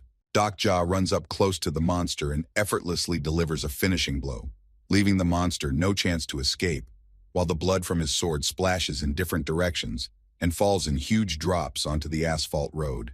The young hero looks at the defeated monster and remarks that by working together, they can deal with the 6th-grade monster without a problem. And Yu-san wipes the cold sweat from his forehead and looks at the defeated monster. Yu-sang is distracted from contemplating the monster when the young hero beckons her over. She turns in his direction and approaches him to see what Dokja has to say to her. The young hero asks Yu-san to use only one sigma at a time, and the girl looks at him incomprehensibly and asks if she's interfering with the battle with the monster by her actions. Dokja explains to Yu-sang that if she continues to use multiple stigmas at the same time, her body could get hurt, and to herself, she calls the gods of Olympus fools who can't warn their incarnation of the danger. Yu-sang looks at Dokja carefully and listens to his explanation about using different stigmas while fighting monsters. The girl's face lights up with a wide smile. She is very happy that Dokja cares for her and is worried about her health, but you can see from her expression that she is well aware of the risks of using various skills. The young hero is extremely amazed that Yu-sang is purposefully risking her health and doesn't resent it much, while the girl talks about how she hasn't normally been an office employee for a long time and realizes how the new world works. Yu-sang sadly notes that she isn't as cool as Dokja, who knows exactly how to act in a broken world, so she tries to use her skills to the best of her ability so as not to be a deadweight to others. Plagiarizer Han Soo-young doesn't pay attention to the conversation between Dokja and Yu-sang. He quickly rushes to the monster and collects its meat, hoping that the young hero can make something tasty out of it. The young hero sadly looks at Yu-san's bloody hands, which used to be as white as snow. He regrets that the girl has to do such things, but deep down he realizes that it is impossible to survive in this terrible world without it. Yu-sang's words that she needs to acquire the right skills to survive in this world shock Dokja. He can hardly believe that after a month of apocalypse, his friend has changed so much. Yu-san asks the young hero not to worry too much about her health, and looks at him with a smile, while behind the girl are a huge number of buildings braided with huge monstrous plants. The young hero hears an alert sound. He pulls out his phone and gets angry that someone is texting him at such an important moment. Dokja quickly comes to his senses, realizing that messages arriving on his phone is a rarity in this world, so in a panic he begins to quickly search his screen for the necessary panel to read the message. The young hero receives a message from a nerd named Han Dong-hoon, who is very worried about Dokja's life and asks how he's doing. Han Dong-hoon reports that he recently had major internet problems and had a huge amount of trouble getting everything back up again, and Dokja is surprised to read these messages because he had forgotten Dong-hoon existed. Dokja smilingly informs Yu-sang that Han Dong-hoon has found Gil-young and is now by his side, so he suggests finding Lee Hyun-sung and Jong Hee-won as soon as possible to team up together. Plagiarizer Han Soo-young is distracted from cutting up the monster and turns his head toward Dokja, who offers to find a way to cross the river to meet up with the rest of his team. The first apostle approaches the young hero and indignantly points toward the river, saying that it is absolutely impossible to cross it. In the river swims a huge number of huge snakes which are ready to eat anyone who dares to be in the sea. They hiss menacingly at the sight of Dokja and his companions, but cannot reach them, despite their huge size. There's a huge bridge on the river that you can use to get to the other side, but it is completely destroyed in the center, and there are huge numbers of sea serpents swimming around it. The young hero decides to make a short plan. He draws Ichthyosaurus on a piece of paper, which is a monster of the 7th level, and tells his girlfriends that they will not have much trouble dealing with such a monster. A few minutes pass and Dokja draws an entire sheet of paper with Ichthyosaurs, thus showing his friends that there are too many of these monsters to handle them all. Dokja draws on another piece of paper of his little self trying to swim across the river with a smile on his face and suggesting this plan to his companions. The plagiarist Han Soo-young portrays Ichthyosaurus, who grabs the floating Dokja and explains to the young hero that it will not be possible to cross the river swimmingly. Dokja thinks about his problem. He thought he could find a surviving bridge to get to the other side, but Yu-sang looks worriedly toward the river and asks Dokja what they should do now. Dokja and her friends walk a few meters along the shoreline in search of a bridge and encounter a large number of people walking aimlessly along the road. Plagiarist Han Soo-young pulls out his sword and nervously tisks because he assumes people are attacking, while Yu-sang, on the other hand, looks at the approaching crowd with great pity. Yu Sang removes her bag from her shoulders and heads towards the people, opening it in parallel and taking out food, while plagiarizer Han Soo-young looks at the girl in surprise and doesn't understand the meaning of her actions. Plagiarizer Han Soo-young turns to Yu Sang and asks her what she's decided to do. And Yu Sang pulls a few pieces of meat out of her backpack and talks about how people are starving and need food. The first apostle is extremely indignant at Yu Sang's action. She is not happy that the girl is going to give away all the food they have to strangers. And Dokja silently watches the girl's argument and looks at Yu Sang a little dumbfounded. The people look very tired and exhausted. When Yu Sang approaches them, they smile slightly and thank the girl for providing the food. Yu Sang is tired of hearing Han Soo-young accuse people. She turns towards the first apostle and says that there is no reason to worry, and if people suddenly attack them, she will personally deal with them. Yu Sang glares menacingly in the direction of plagiarist Han Soo-young. It's immediately obvious from her serious expression that she's not throwing words around and will fulfill her promise if need be. Plagiarizer Han Soo-young is silent after Yu Sang's words. She is amazed by the girl's words and her confidence, and the young hero silently watches his friend hand out food to people. People surround the girl and line up for another batch of food, thanking Yu Sang for the gift, while the first apostle watches all this and can't say anything. The young hero notices that they have enough food to share with other people. He pulls out a bundle of food from behind his cloak, and the plagiarizer Han Soo-young watches Dokja's actions with his mouth open in surprise. Dokja holds out a bag of food to the man, and with tears in her eyes thanking Dokja for his help, plagiarist Han Soo-young watches from her seat as her comrades hand out food to people and can't believe what she sees. Plagiarist Han Soo-young realizes that Dokja shares food with people for a reason and adds their abilities to his personal list and incriminates the young hero for being duplicitous. The first apostle crosses her arms on her chest and remarks that she used to think that people like Yu Sang only existed in comics and short stories. The young hero agrees with Han Soo-young's words and nods silently back at her. People continue to line up for food. They cry with happiness when they get another piece of meat. And Yu Sang looks at the starving people with a smile and continues to share his supplies with them. The girl comes close to Dokja and thanks him for the food, and the young hero marvels at the fact that such a young girl has good manners and assumes she's as old as Gil Young. Plagiarist Han Soo-young scrutinizes each of the people across from him. She is used to not trusting those around her, so she tries not to get close to people and observes Yu Sang and Dokja's actions from the side. The first apostle gets uncomfortable when she sees the girl when she thanks Dokja for her help, so she abruptly looks away and unhappily tisks. The young hero bends his knees slightly to be level in height with the girl and asks her about her parents, and the girl talks about how they haven't been around for a long time. Dokja looks at the girl carefully and can't believe that the child was able to make it to the fifth scenario without anyone's support, and the young hero thinks about how it's impossible to survive this hell without a powerful ally on the side. The young hero catches himself on an interesting thought and ponders what is happening. Scrutinizing the girl, he became extremely interested in how such a fragile creature was able to last so long. The girl bows once more and is about to leave, but the young hero extends his palm forward and asks the child to wait a while because he wants to clarify something with her. Dokja opens the information panel and examines the girl's characteristics. He freezes in place when he notices a special talent in her and stands there like a dumbfounded man. The young hero turns back and stares intently at Han Soo-young, trying to see if the first apostle was able to discern the child's potential, while the girl looks questioningly at Dokja, not understanding why he stopped her. Dokja takes a close look at an irritated Han Soo-young, who is extremely unhappy with her friend's charity work, and the young hero lets her go despite the girl. The young hero, along with his companions, returns to the temporary base, because outside the window, it is getting evening, and at night on the streets of the city can be very dangerous. Plagiarizer Han Soo-young still continues to trash the topic related to food distribution.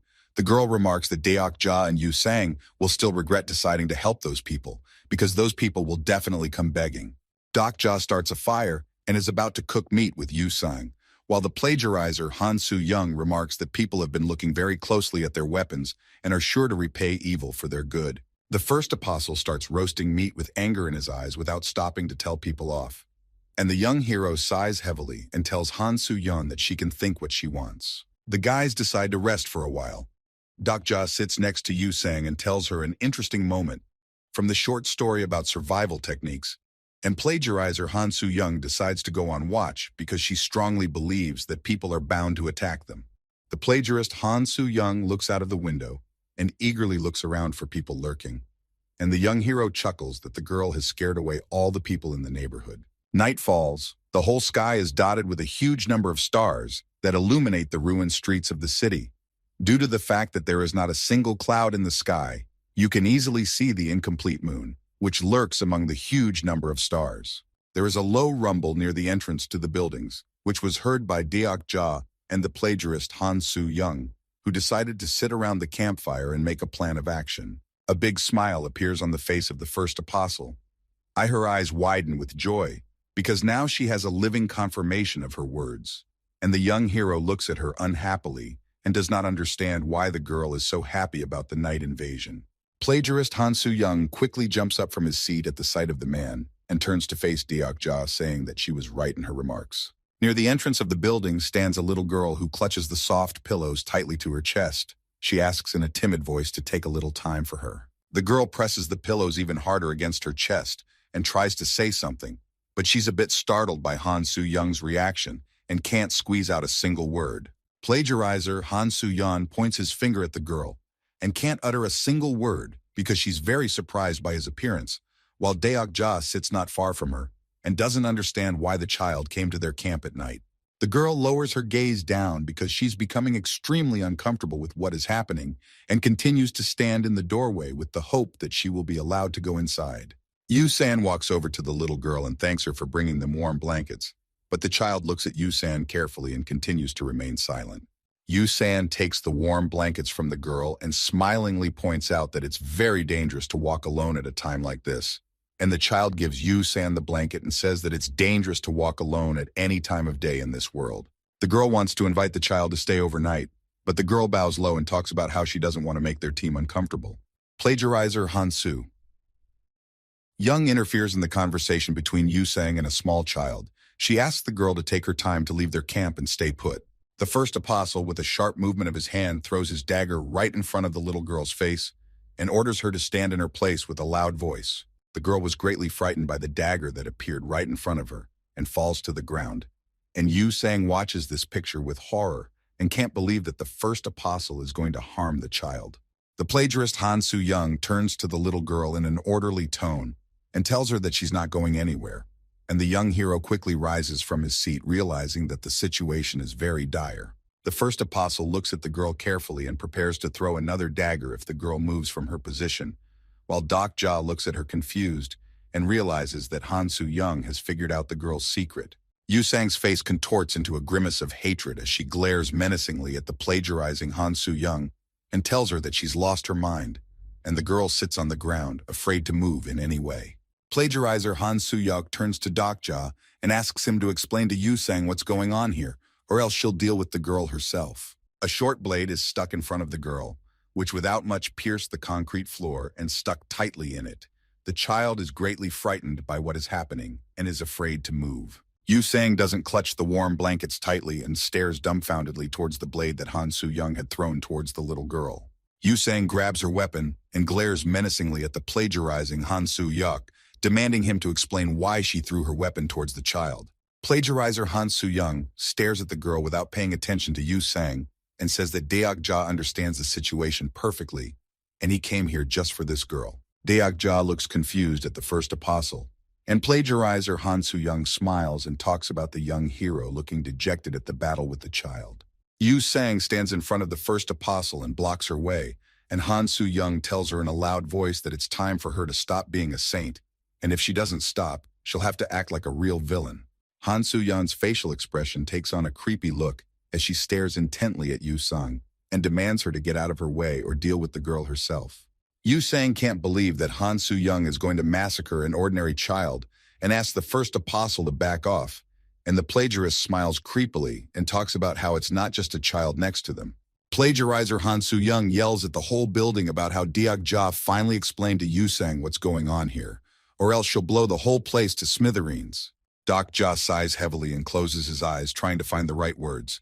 He realizes that if he doesn't say anything now, it will be too late later. Yu-sang looks at the young hero, confused. She can't imagine a situation where she would have to deal with a child, so she hopes that Deok-ja can resolve the conflict peacefully. The girl looks on in horror as the young hero tells her that she will be the end of Seoul because she is one of the disasters. Yusan slowly turns her head back and looks at the little girl. She can't believe that a defenseless child can destroy the whole world. The girl looks fearfully at the adults who have surrounded her on all sides and has no idea what disaster they are talking about. The incomplete moon moves slowly across the starry sky, the bright celestial light illuminating every part of the ruined city, showing everyone around the horror of a world in apocalypse. Deok-ja jumps in front of the girl, protecting her along with Yu-sang with his body. He asks the plagiarist Han Soo-young to take his time to make a decision regarding the little girl. The plagiarist Han Soo-young picks up an empty soda can and angrily throws it at the wall. She warns her friends in a loud voice that they will regret leaving the walking disaster alone. The first apostle leaves the walls of the building and heads out into the streets of the city, trying to calm her nerves while Deok-ja and Yu-sang see her off with a frightened look. The plagiarizer Han Soo-young says that the guys can do whatever they want, and then disappears into the twilight of the night, slowly slipping away from the gaze of Deok-ja and Yu-sang. Deok-ja walks over to the barrel and throws some planks into it to start a fire to warm the room, and the crackling sound of burning wood echoes throughout the room. Yu-sang gently covers the girl with a warm blanket.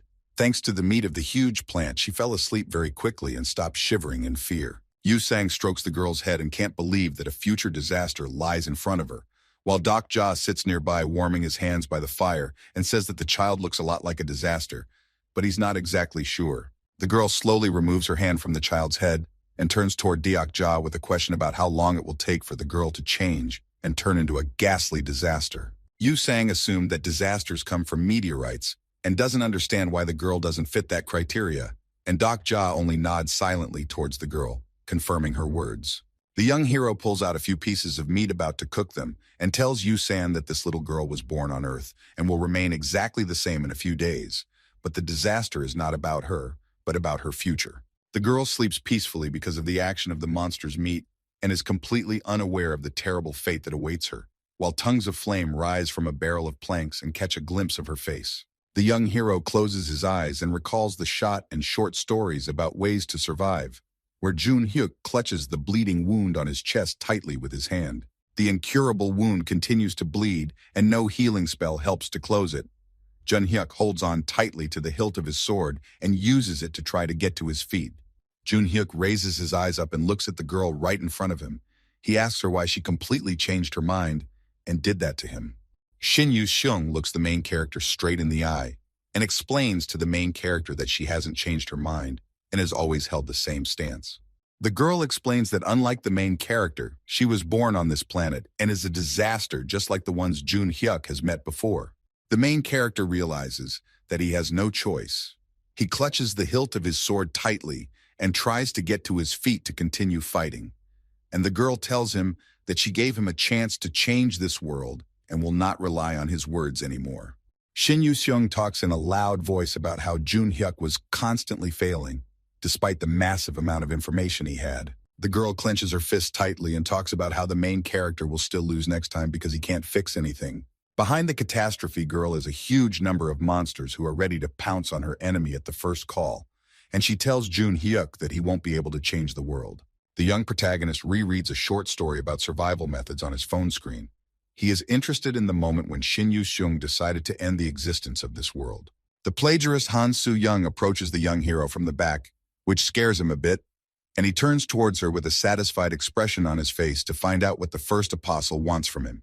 Deok-ja exhales heavily and quickly hides his phone under his coat, saying that the first apostle scared him a lot, while plagiarist Han Soo-young reminds Deok-ja that Jun-hyuk almost went to the other side of the world after he met with a disaster. The bright rays of the sun pierce the clouds, brightening the entire sky and announcing the beginning of a new day. The streets are absolutely silent, occasionally broken by the voices of Deok-ja and Han Soo-young. The plagiarist Han Soo-young looks at the girl who sits by the fire with Yu-sang and explains to the young hero that there's no way they'll be able to handle the girl unless the illusion demon Kim Nam-woon himself comes for her. Deok-ja listens intently to Han Soo-young, reminiscing about how he personally dealt with the illusion demon Kim Nam, and the first apostle suggests dealing with the girl right now to prevent a horrible future. Young notices with distaste in his eyes that a huge number of constellations are watching his conversation with the plagiarist Han Soo-young and gets very angry that his conversation with them is being overheard. Yu-san heads towards her companions and interrupts their dialogue. She gingerly looks towards the girl and talks about how they can't just get rid of her. Yu-sang can't believe that they have no other options. She talks about how the disaster will only wake up in the future and offers to fix something. The little girl sits by the fire and slowly takes a bite out of the meat. She has no idea what Doc Ja and his companions are talking about, and silently enjoys the delicious food and the warmth of the fire. Deok Ja sits down to the girl and asks how her food is, a slight smile lighting up his face. But deep down, he realizes that nothing can change Shin Yu-seung's opinion of the disaster. The girl lowers her eyes down and thanks the young hero for the food, and Doc Ja stares at the child in silence, realizing that if he straightens her out now, he can arrive at the finale he dreams of. Deok Ja thinks of the hundreds of monsters that will break free after the disaster awakens, and comes to the conclusion that if the girl is left unattended, he will have a lot of trouble getting through the subsequent scenarios. The girl asks the young hero if he can see the future. She assumes that she will become bad in the future, and Doc Ja looks at her with surprise after what she says. The young hero assumes that the little girl has heard him talking to the group. He answers the child honestly about how she will most likely become a real monster in the future. Yu Sang watches the conversation between Deok Ja and Shin Yu-seung intently, amazed at how mature the girl has become in her reasoning, while plagiarizer Han Soo-young folds his arms across his chest and tries to stay away from Deok Ja and the child. The girl is shivering slightly, either from fear or cold, and tells the young hero that she's already become bad because she's done a lot of terrible things since the apocalypse started. The young hero looks at Shin Yu-seung carefully and doesn't understand why the girl speaks so poorly of herself, though he guesses that the child had a hard time during the apocalypse. Shin Yu-seung recalls her first moments in the apocalypse world. She hides under the stairs and shivers in fear while the rest of the people fight amongst themselves. The girl looks at her little dog, her eyes filling with tears and grief as she realizes that she has to straighten him out, or she will go to the other world with the steel ones. Shin Yu-seung grabs the clothes from the body of the person lying on the floor and quickly walks away, trying with her eyes to find a suitable place where she will be safe. The girl finds a sleeping man and quietly sneaks up on him, then steals food from his backpack and scurries away to hide. Shin Yu-seung's eyes fill with tears because she stole from a man who will probably starve to death. She wants to turn around and return the food, but her legs won't obey her and continue to carry her away from the dangerous place. The young hero looks at the girl and listens to her tragic story, and he knew before that Shin Yu-seung had experienced a lot of grief in her short life. Shin Yu-seung looks down at the floor. Her eyes seem lifeless and empty. She hates herself for doing a lot of bad things to other people to survive. The little girl slowly turns to Doc Ja and tells the young hero that she's willing to poison herself to the other world if it will save many lives. The young hero looks at the girl with shock. If he was the main character, he would definitely honor her request, but luckily he is not. Yu Sang clutches her hand to her face, trying to hold back her tears, while plagiarizer Han Soo-young stands nearby and watches the young hero's actions carefully, hoping that Deok Ja will make the right decision. The young hero smiles and puts his hand on the little girl's head and starts stroking her slowly. He looks her straight in the eyes and asks her not to worry about anything. Deok Ja tells Shin Yu-seung with a smile that everything will be fine with her and his desired ending to the story, but the girl silently stares at the huge piece of meat and says nothing to the young hero. Shin Yu-seung looks at the young hero with hope. She hopes that Deok Ja will fulfill his promise to keep her alive and show her a bright future. Doc Ja looks at the little girl with a smile. He has made a firm decision that he will not harm her and will build a bright future where she will be happy with the rest of the people. The young protagonist imagines in his head Jun Hyuk flying through the air surrounded by a huge number of rusty gears covered in blood, and thinks about the fact that he won't play the role of the main character.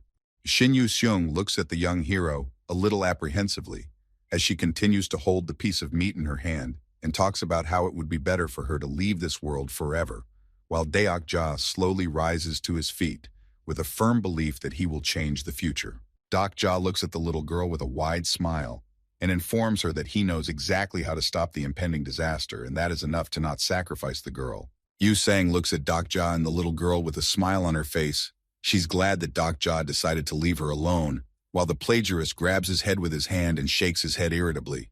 The girl talks about doing nothing since she's still a child, and Deok Ja puts a growth packet in Shin Yu-seung to increase her characteristics. A huge number of messages appear around the little girl notifying her that she received a growth package from the young hero, and Shin Yu-seung stares dumbfounded at the pop-ups and has no time to close them before new ones appear. The girl looks up at the young hero and talks about how his help is probably costly, but Dokja uses the gold panel and continues to shower the girl with gifts like nothing happened.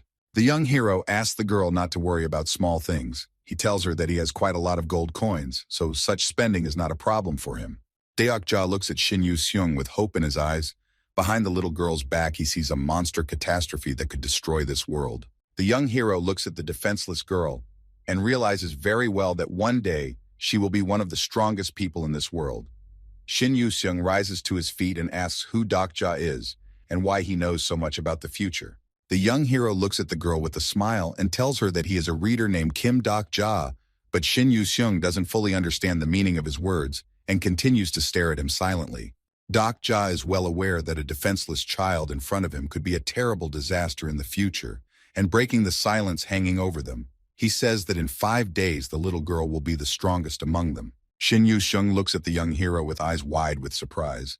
She wants to thank Deokja but can't find the right words to do so. The young hero decides to take a break for a while.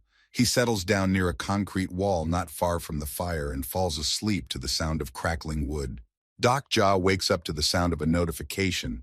He slowly opens his eyes and sees an information tablet in front of him, informing him that the constellation demon-like fire judge is calling him to take care of his incarnation. The young hero stretches and complains about being torn from a wonderful dream, watched by a vast number of constellations who are very curious about what Dokja will do next. Deokja reads the messages from the constellations and thinks that they are all crazy after he sponsored a little girl. He's surprised to see such a strong reaction from the constellations to this situation. Dokja opens a few panels and starts to study the information about sponsors. The idea comes to his mind that since he is not a constellation and can't become an official sponsor, he probably has more options.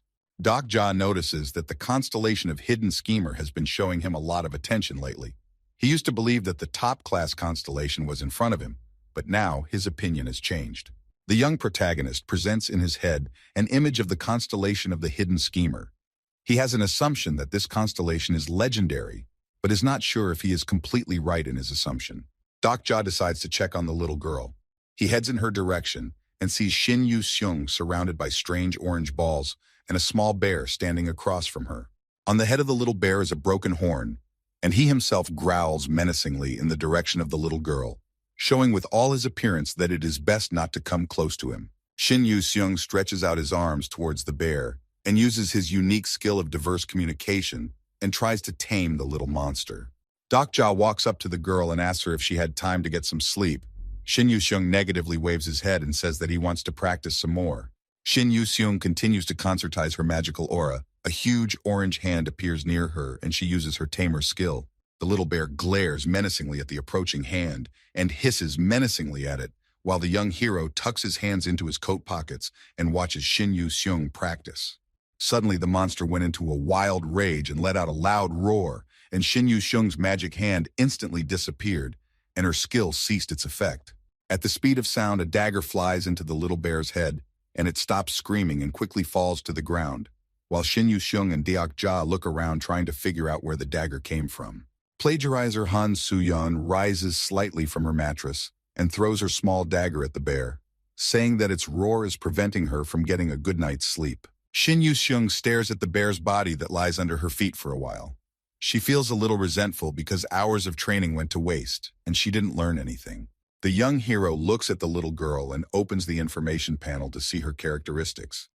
He is sure that Shin Yu-seung has achieved a lot in a long time of training and wants to see her progress. Dokja looks at the fact that her features have grown noticeably and assumes that the 2 growth packs he gave the girl have helped her a lot. The young hero doesn't understand why Shin Yu-seung, with her good characteristics, couldn't tame the 8th grade monster, and the little girl is quietly saying that she has no talent.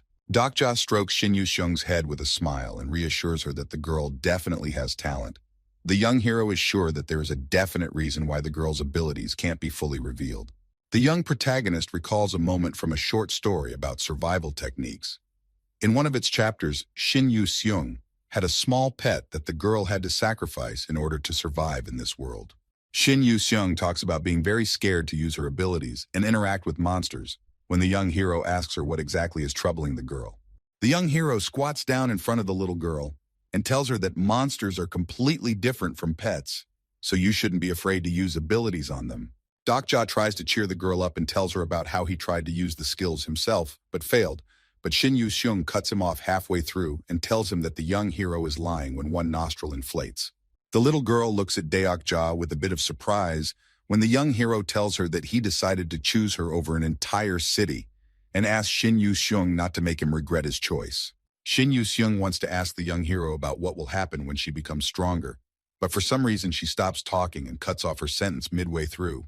The little girl shakes her head from side to side. She turns her back to the young hero and says she'll try harder, and Dokja looks at her with a puzzled expression and doesn't understand why Shin Yu-seung is blushing. In Dokja's mind, he realizes that Shin Yu-seung probably had a crush on him because it was the same thing in the survival method novella, only it was Jun-hyuk instead.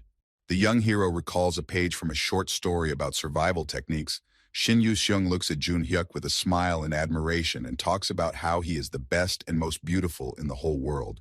Dokja's face becomes darker than a cloud when he realizes that in a short story about survival techniques, Shin Yu-seung was Yoo Jun-hyuk's most loyal fan. Shin Yu-seung walks up to the concrete wall and carefully studies the mana-restoring elixirs. She wants to drink one of them to replenish her strength and continue her training. The young protagonist is terrified in his head to imagine a situation in which Shin Yu-seung accidentally meets Jun-hyuk and decides to follow him, leaving Deokja alone. Deokja quickly runs to a waking Han Soo-yeon and asks her in a menacing voice why she's slacking off, while the first apostle sips serenely and talks about how she's not going to talk to the young hero. The plagiarist Han Soo-yeon looks questioningly at the young protagonist, who asks her about whether or not he looks good in appearance compared to Jun-hyuk. The first apostle silently looks at the young hero who is pointing her finger at herself. She can't believe that such a stupid question was born in Dokja's mind. Plagiarizer Han Soo-yeon asks Dokja why he's asking her such strange questions, and the young hero slightly looks away and says that he's interested in her opinion. The young protagonist recalls the reactions of other people he's encountered before and realizes that judging by their words, he looks pretty good. Deokja recalls an incident in high school when he went up to a huge mirror to see what he was like in the reflection. Plagiarizer Han Soo-yeon waves off the young hero and says that his looks are acceptable, and Deokja looks at her incomprehensibly and asks the girl to express her words as best she can. The first apostle says that she can't elaborate more on Dokja's appearance and steps aside from him, while the young hero turns back to watch what Shin Yu-seung is doing. The little girl quickly drinks the mana elixir, emptying the flask completely, and the young hero looks at her and thinks about how he shouldn't let Jun-hyuk and Shin Yu-seung meet. The young protagonist is worried that Shin Yu-seung might leave for the main character. He stares at her intently and says to himself that the girl can only be his incarnation. The guys finish dinner. On one of the plates, a huge amount of bones of monster meat. All the companions thank the young hero for a delicious meal. The young hero and his group are sitting around a big bonfire. Dokja notices that Yu-sang has her arms crossed in prayer and asks her if she is a believer, and the girl smiles slightly and says that she is an atheist. Yu-sang turns to Dokja with a smile on her face and explains to him that she's been praying to the constellations from Olympus all this time, and the young hero looks at the girl confused and doesn't know what to say. The young hero continues to stare at Yu-sang confusedly for a while, and sitting next to him is Shin Yu-seung, who is pretty exhausted from the day and yawning because she wants to sleep. In an iron barrel lies a huge number of sticks and boards, thanks to which the fire is burning. The young hero for some time looks at the flames that fly out of the barrel and says that today he will be on duty with the first apostle. Shin Yu-seung is surrounded by a huge amount of gold coins that was provided to her by a young hero. He was hunting monsters to get money to increase the little girl's skills. Deokja looks at Yu-sang and Shin Yu-seung, who are sleeping next to each other, and thinks about the fact that the little girl needs to learn the skill of submission as soon as possible to be able to wield control in the future. The young hero is distracted from his musings when he hears the voice of Han Soo-yeon, who suggests that he lie down and take a little break as well. Deokja notices that the first apostle is sitting quite far away from him this time and doesn't understand the reason for it, while the plagiarist Han Soo-yeon is rummaging through his phone trying to find something. The young protagonist recalls the first meeting between Yu-sang and plagiarist Han Soo-yeon, who were ready to destroy each other because their viewpoints are fundamentally different. An information panel appears in front of the young hero with a message that someone has defeated the ice disaster that came from the west. He guesses that most likely Jun Hyuk has dealt with the problem. An image of Lee Hyun-sung flashes through the young hero's mind as he clutches his shield tightly to his chest and is sad with tears in his eyes because he had to part ways with Deok-ja. The plagiarizer Han Soo-yeon tucks her phone into her pocket and turns towards the young hero with words that there's a thing she's interested in. And the young hero doesn't wait for the question and tells the girl that she's not pretty. The first apostle glares menacingly at the young hero, who takes a seat across from her and asks Deok-ja what exactly he wants. The first apostle crosses her arms on her chest and says that the young hero constantly behaves very strangely, so she wonders what he is striving for and what his main goal is. Yu Sang and Shin Yu-seung are sound asleep nearby, exhausted from the day, so they are not bothered at all by Deok-ja and Han Soo-young, who are talking in the background. The young hero tells the plagiarist Han Soo-young that his main goal is to see the end of the story, and the first apostle stares at him incomprehensively, not fully understanding the meaning of his words. Plagiarizer Han Soo-young wiggles her foot from side to side and talks about how she wanted to write one ending in her short story too. Not far from the fire are several full bottles of his, saved for a rainy day. Long flames light them slightly, which makes the bottles cast shadows. The young hero asks the first apostle why she decided to copy a short story about survival techniques, since she might be a good writer, and the girl spreads her hands and says that she didn't really copy anything. Deok-ja looks at the plagiarizer Han Soo-young with a bored expression and talks about how he still wants to know the real reason why she copied the novella. The plagiarizer Han Soo-yeon starts talking about how she was a poor girl, and the young hero cuts her off halfway through and continues her words by saying that the poor girl decided to copy someone else's work because she was unlucky in life. The first apostle looks at the young hero in surprise and says that he can probably read other people's minds, and Deok-ja covers himself in cold sweat and tries to guffaw to keep the girl from revealing his ability. Plagiarist Han Soo-young uses a lie detector and discovers that the young hero has lied to her, and Deok-ja grudgingly turns away and realizes he's been badly screwed. The first apostle asks the young hero to read his mind, but Deok-ja turns away and resentfully says that he can't read a girl's mind. The first apostle asks her to check her words for truth. She talks about not copying a short story about survival techniques, and the young hero turns in her direction and looks at her incredulously. Plagiarist Han Soo-young sits on a box and stretches her legs forward. The young protagonist decides to read her mind, and through this finds out that the girl is telling the truth.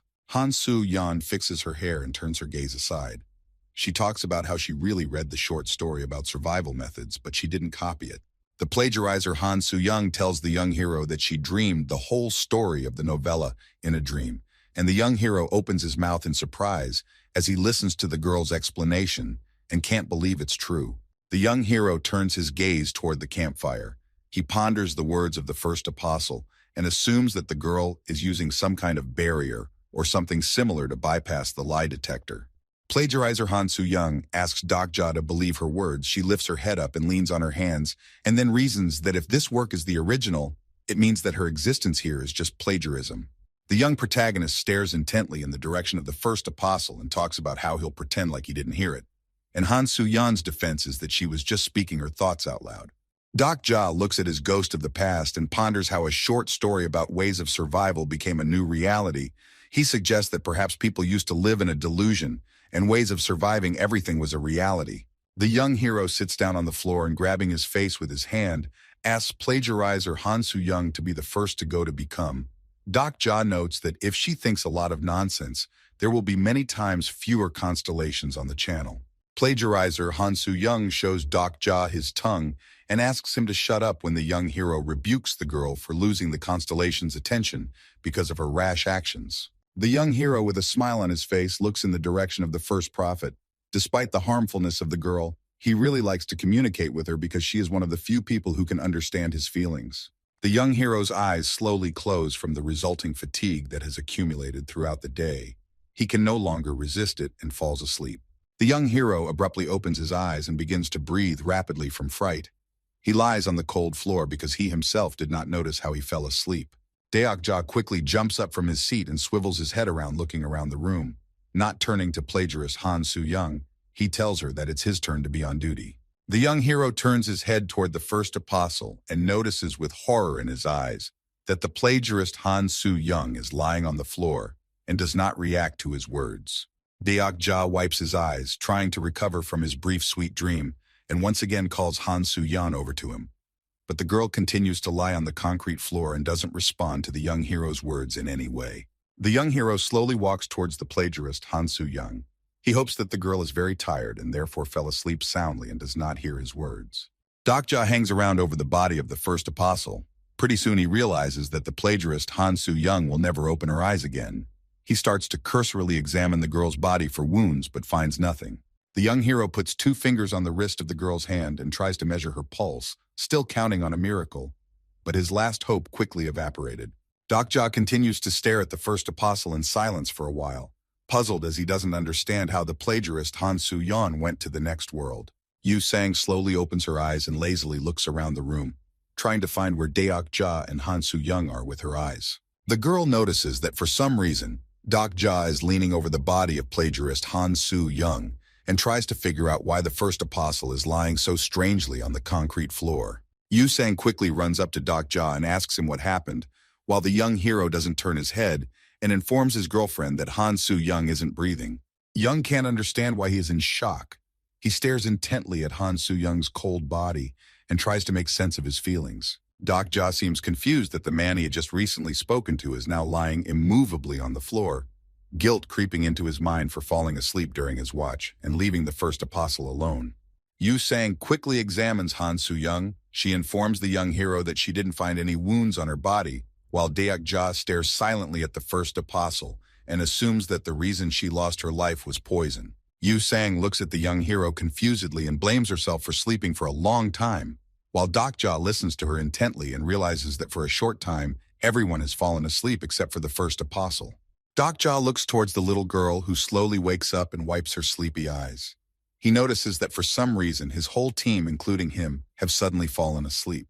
The young hero scrutinizes the nibbled bones that were left lying on the plate after dinner. Deok-ja guesses that there was something wrong with the food. Deok-ja notices that there are small green leaves near the leftovers and realizes that the meat they had for dinner belonged to a monster plant whose body can induce deep sleep when eaten. The young hero continues to look at the plates of bones for a while and turns towards Yusan, asking her about the last person who did the cooking, and the girl looks at him confused. Deok turns towards the body of the first apostle lying on the ground. He can't understand why Han Soo-young fed everyone monster meat to put them to sleep, and now her body is lying on the ground. The young hero finally realizes that he's not the real plagiarist Han Soo-young, but just an avatar, and Yu Sang looks questioningly at Deok-ja and asks him why the girl decided to put on this strange performance. Deok-ja recalls the contract that binds him to the plagiarist Han Soo-young. Under its terms, the girl can't just leave the group and go about her business. The young hero notices that their chest clone of the first apostle appears strange glow, which increases with each second. Deok-ja quickly pulls his blade out of its sheath and points it towards the body of the first apostle, while Shin Yu-shung slowly walks over to the young hero and restlessly looks towards Han Soo-young's body, trying to figure out what's going on. The young hero sharply stabs his sword into the head of the first apostle's avatar to destroy the clone, and Yu Sang turns her head away to avoid looking at this strange sight, even though it's not the real Han Soo-young in front of her. Deok-ja puts his sword away in its scabbard and watches as the body of Han Soo-young's avatar begins to vaporize and information panels appear in front of him with a message saying that Han Soo-young's avatar is being punished for breach of contract. The young hero wonders if the first apostle can get the clones to sign a contract instead of her, and is distracted from his thoughts when Shin Yu-shung walks up to him and asks where the first apostle has disappeared to. As Deok-ja watches Han Soo-young's avatar quickly dissolve into thin air, the young hero thinks there's no point in him trying to find out why the first apostle ran away and decides to leave it at that. The young protagonist recalls his last conversation with plagiarist Han Soo-young, who spoke unhappily about the constellation sponsoring her less because of Deok-ja's actions. The first apostle crosses his arms over his chest during his last conversation with Deok-ja and declares in a calm voice that she will never trust him. Deok-ja is distracted from his thoughts when he notices that near his feet, where the clone's body used to be, now lies a note with a few gold coins next to it. On a small piece of white paper is written the word, "Payment." Deok-ja reads the inscription carefully, smiling slightly. He realizes that it was absolutely not beneficial for the first apostle to continue to be around him, and that's why she left.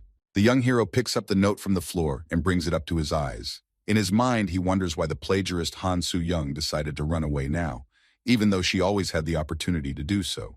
Deok-ja clutches the note that plagiarist Han Soo-young left him in his hand and can't answer the question in his head about why the first apostle didn't run away from him sooner. The young hero rises from the concrete floor, shakes his knees off the dust, and informs Yu-sang and Shin Yu-seung that it's time for them to move on. The rays of sunlight recognize the clouds. They illuminate everything around them, even the high-rise buildings that continue to proudly rise above other objects and people in the city, oblivious to the apocalypse that has occurred. Plagiarizer Han Soo-yeon quickly types a message into her phone and writes that she has read some book to the end and notes that people are very hard to understand.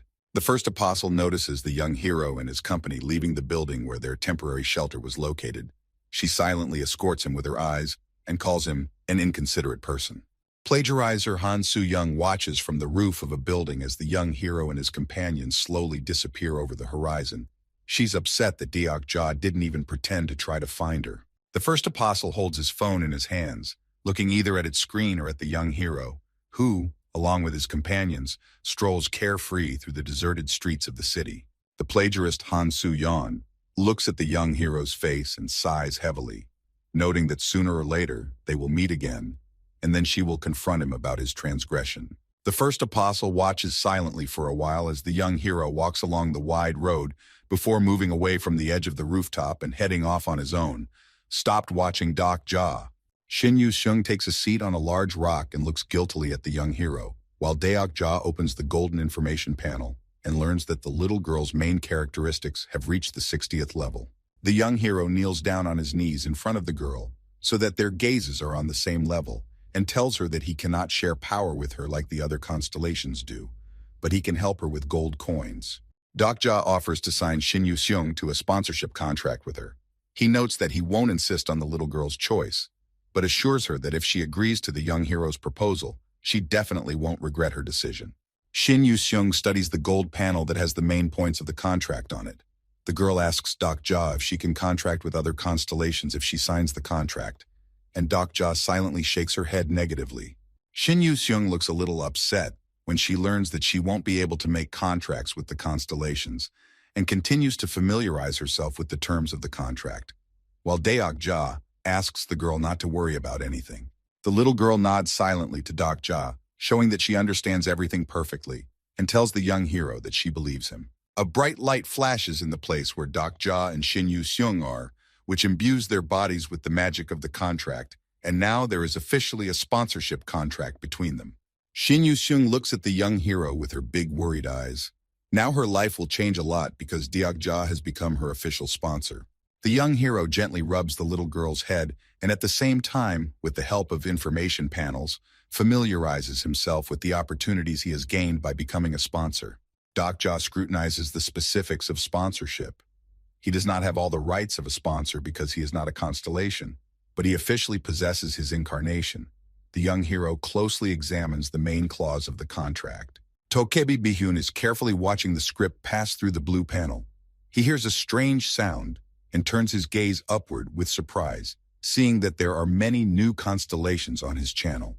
Bihyun sends a message to the young hero that a lot of people have shown up on his channel, and Deok-ja, after reading the message, imagines in his head a joyful Tokebi rubbing his hands together eagerly. As the young hero and his team continue to move through the empty city, Deok-ja notices that they need to cross the Han River, and to do so, they need to find at least one whole bridge. Deok-ja ponders the situation and announces that they will swim to the other side, while Yu-sang looks at the young hero confused and can't believe that he's suggesting that they cross the river in such a serious manner. A huge number of giant monster snakes carefully patrol the city. They disappear for a second in the dark abyss of the river, and then reappear, and sometimes it seems that there is no number of them. The young hero, along with Yu-sang and Shin Yu-seung, walks to the edge of the river and stares emotionlessly at the giant monsters, while his companions, on the contrary, look very worried, realizing that the river will have to be crossed by swimming. Yu-san points toward the huge number of giant kites and asks the young hero once again if there is no other way to cross the river than by swimming. Dokja climbs into the water and ties a rope to the mattress so that Shin Yu-seung has a place to hold on to while they cross the deep river. Yu Sang is very worried about the young hero's decision.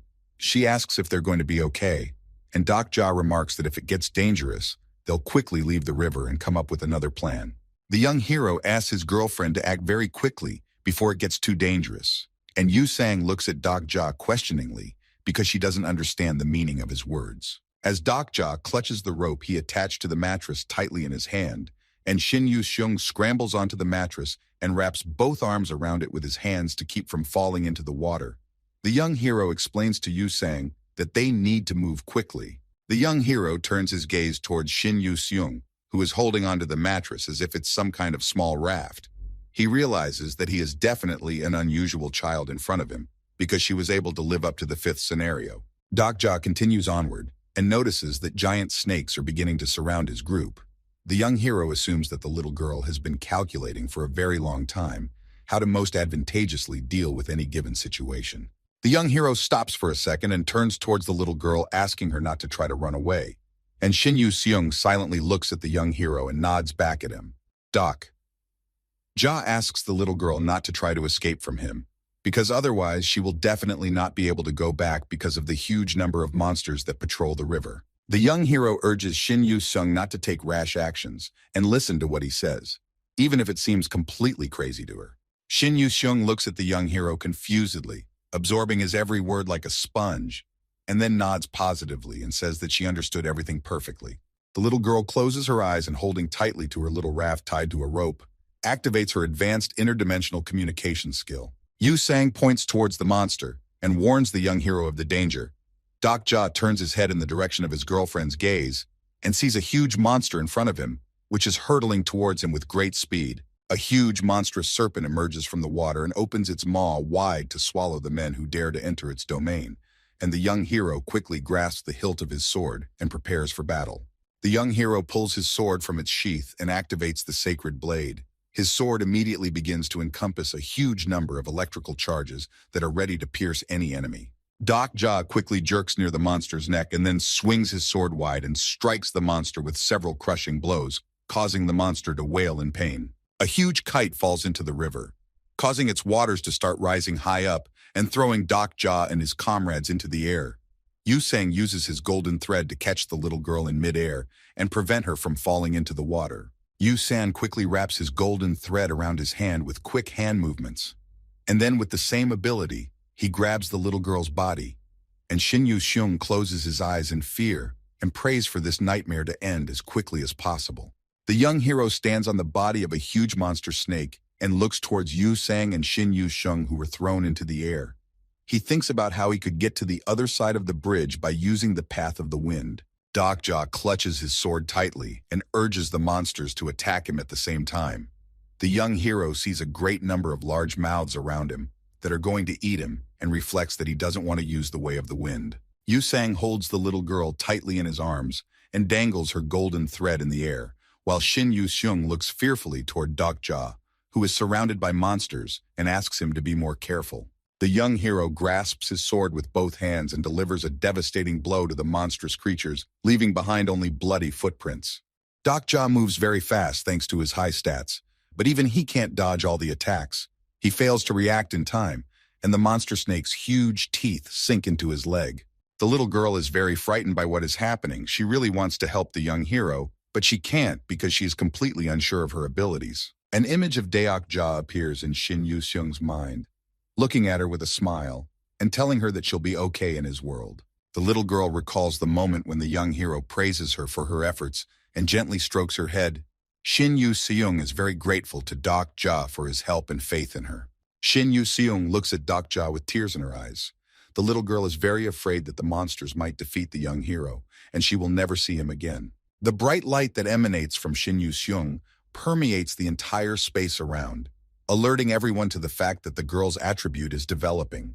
But the huge snakes pay no attention to the strange glow and are intoxicated with rage and rush at the young hero. The young hero notices a strange glow in the air and looks at the little girl with surprise. He is a bit amazed that Shin Yu-seung was able to learn a lot in such a small amount of time. Shin Yu-seung falls into a trance state and activates her unique ability, her eyes glowing with a bright light similar to the sun, and Yusan looks at the little girl with surprise and slowly moves away from her. The little girl uses her monster subjugation skill.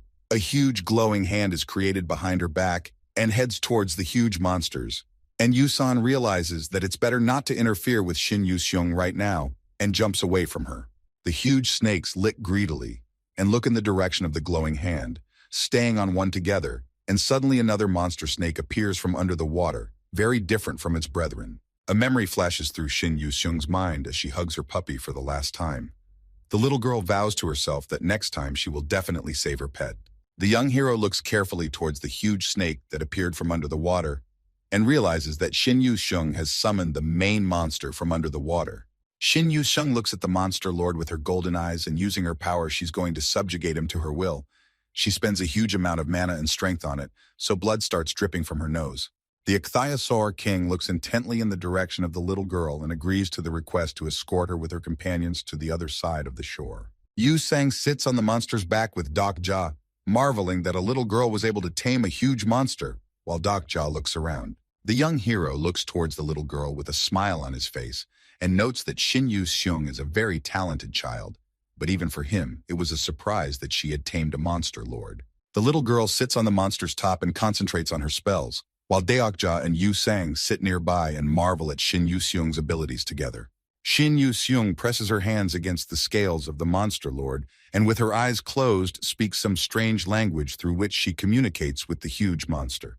The story is transported back a few hours. A huge whirlpool appears in the center of the sea that draws everything into its center, and out of it appears a huge monster lord who has come to the girl's call. The young hero looks closely at the huge monster and realizes that in front of him is Queen Merbad, who is a dangerous level 5 monster. The huge creature appears from the water in full height and stares intently at Doc Ja, while the young hero clutches his sword tightly in his hand and can't believe that the girl was able to summon such a powerful creature. Huge sea serpents look at their queen with awe, and the young hero is amazed that before him is the Lord of Monsters and cannot believe his eyes. He stands like a stump on the tail of the monster and ponders further plan of action. The young hero realizes that he acted too recklessly to awaken the little girl's powers. Because he didn't intend to summon the queen, he calls Yu-san to him with a loud voice. Doc Ja thinks about using the Way of the Wind because he hasn't met such strong monsters yet and isn't sure if he can defeat the queen of the huge serpents. A huge hand appears in front of the little girl. She slowly steps on it and heads towards the monster lord, and the young hero is shocked by what is happening and can't utter a single word. A huge hand is pointed towards the monster queen, and Shin Yu-seung comes to its edge and is about to climb on the monster's head. The monster lord obediently waits for the little girl to climb on his back. The young hero stares mesmerized as the little girl heads towards the monster lord, while Yu-sang runs over to Doc Ja and turns her gaze to what's going on as well. Shin Yu-seung gently strokes the queen of the giant water kites on her head and suggests that Doc Ja and Yu-sang climb on her head so that the monster lord can take them to the other shore. The sea gradually calms down, night falls, and there are no monsters left on the watery expanse. The kite queen continues to head towards the shore. Yu-sang turns towards Doc Ja and anxiously wonders about, will Shin Yu-seung have a strong influence on the future if her strength increases several times? The young hero asks his friend not to worry about the little girl's strength. He says that it is her strength that will prevent disaster. Shin Yu-seung continues to concentrate on the spell. She is in some kind of trance and muttering something to herself, and the young hero looks toward the girl and tells Yu-san that the disaster is a copy of Shin Yu-seung from another world. The monster lord continues to float forward, raising a huge wave around him, and the young hero talks about being able to tell Yu-san about an interesting theory called a torn film. Doc Ja helps visualize Yu-sang in his head with a tape of fragments of the little girl's life. He explains that Shin Yu-seung's life is one tape, but there are tapes in other worlds with this girl. The young hero looks at his friend and explains that if you take one piece of film and cut it, you can glue any piece of film to it, including film from another world. Yu-sang imagines in her head as the tape of Shin Yu-seung's life is cut in half, and a piece from another tape is added to it, and the little girl's life immediately starts from a new moment. The girl is surprised when the young hero tells her that the two different parts of the film have no effect on each other at all. Cold sweat runs down Yu-sang's face, and she continues to listen to the young hero intently. The very first film shows a little girl, Shin Yu-seung, who is just learning how to use her abilities. And the second film shows an adult Shin Yu-seung, who is the ultimate disaster. Yu-sang ponders that if the tapes of Shin Yu-seung's life are completely different, at the moment the little girl can't affect the disaster. When the young hero hears the girl's reflections, he positively nods and calls her a smart girl. The young hero's girlfriend wonders if the loss of the child's life will affect the appearance of a disaster in the future, and the young hero looks at the girl carefully and says that things are very complicated in this case. The film of the little girl slowly burns. The young hero explains that if the film of the first part starts to burn, it will take all of the timelines with it, including Shin Yu-seung's disaster. A little girl stands in the void and turns back to look at her adult self. A huge tape of fragments from the life of the disaster flies by her. Yu-san listens to the young hero's explanation with a smile and tells him that he's very smart since he knows so many different things about this complicated world. The young protagonist's friend remarks that she's heard of multiverses before, and the young one laughs nervously because he's getting uncomfortable with the girl's praise, since everything he just told her was written in a short story about survival techniques. The young hero notices a huge road sign that is near the bank by the river. It warns Yu-sang that it won't be long before they arrive at the place. The young hero and his team jump off the monster's back and end up on the opposite side of the shore, and Shin Yu-seung turns to face the monster lord and waves goodbye with a smile with his small hand. Deok-ja walks closer to the little girl and with his soft hand gently rubs Shin Yu-seung's hair, and she flinches slightly at the young hero's touch and for some reason freezes in place with excitement. The young hero tries to praise the little girl every chance he gets because at her age it's never unnecessary, and Yu-sang stoops down a bit in front of Shin Yu-seung and tells her that the girl seems to look very content. A loud sound is heard from behind a nearby alley that is a few meters away from the building where Deok-ja and his team are. The young hero turns towards the noise and sees a huge praying mantis in front of him. A few seconds later, the huge mantis is in front of Deok-ja's face. The young hero steps aside slightly and grasps the hilt of his sword, preparing for battle. Deok-ja is stunned by the size of the mantis and stares at it in surprise, holding tightly to the hilt of his sword, while Yu-sang covers the little girl with his body and prepares to fight. Suddenly, the young hero hears a familiar voice coming from the head of the mantis. He looks up and sees his old friend sitting on the monster's head. Gil-young along with Han Dong-hoon sit on the monster's head and look at Deok-ja with surprise. They didn't expect to see their friend in this place, but are very happy that they were able to find him so quickly. Gil-young quickly comes down to the ground and hugs the young hero tightly because he missed him. Deok-ja quickly examines the boy and Han Dong-hoon, not knowing how he should react to the situation that happened. Han Dong-hoon is very shy, so he uses his cell phone to communicate with the young hero. Deok-ja asks him to talk without using gadgets, but the recluse responds with an absolute refusal. Shin Yu-seung looks at Gil-young with eyes huge with surprise. She scrutinizes the boy in front of her as if trying to figure out something about him. The little girl sees her peer holding Deok-ja's hand and decides to keep up, so she runs towards the young hero because she wants to hold his hand too. Shin Yu-seung holds the young hero's hand tightly and glares menacingly at Gil-young because she sees the boy as a rival and wants Deok-ja to devote all his free time to her alone. Gil-young continues to hold on to Deok-ja's hand. He doesn't understand what's going on, so he stares intently at the little girl in front of him and tries to figure out what's wrong. Shin Yu-seung tells the young hero through gritted teeth that there's a strange boy standing in front of her, while Gil-young stares menacingly at the little girl in front of him and tries to find out from Deok-ja who Shin Yu-seung is and why she's walking with him. Gil-young tells the young hero with a smile on his face that he hasn't gotten to see young Hee-won yet, but thanks to the bugs, he knows her approximate location. The young protagonist recalls John Hee-won to the north of the city. He assumes the girl will team up with the rebel queen to overpower the disaster. The young hero offers to set up a small camp and rest for a while. He says that they will have to stay in one place for a while in order to collect more gold coins and pump certain skills. Deok-ja turns towards Yu-sang and asks her if she was able to contact her family. The girl looks very confused after the young hero's question because she hasn't thought about this possibility since the apocalypse started. Yu-sang looks slightly surprised at the young hero and doesn't understand why Deok-ja is asking her such a strange question. She's sure that she can't find her parents now.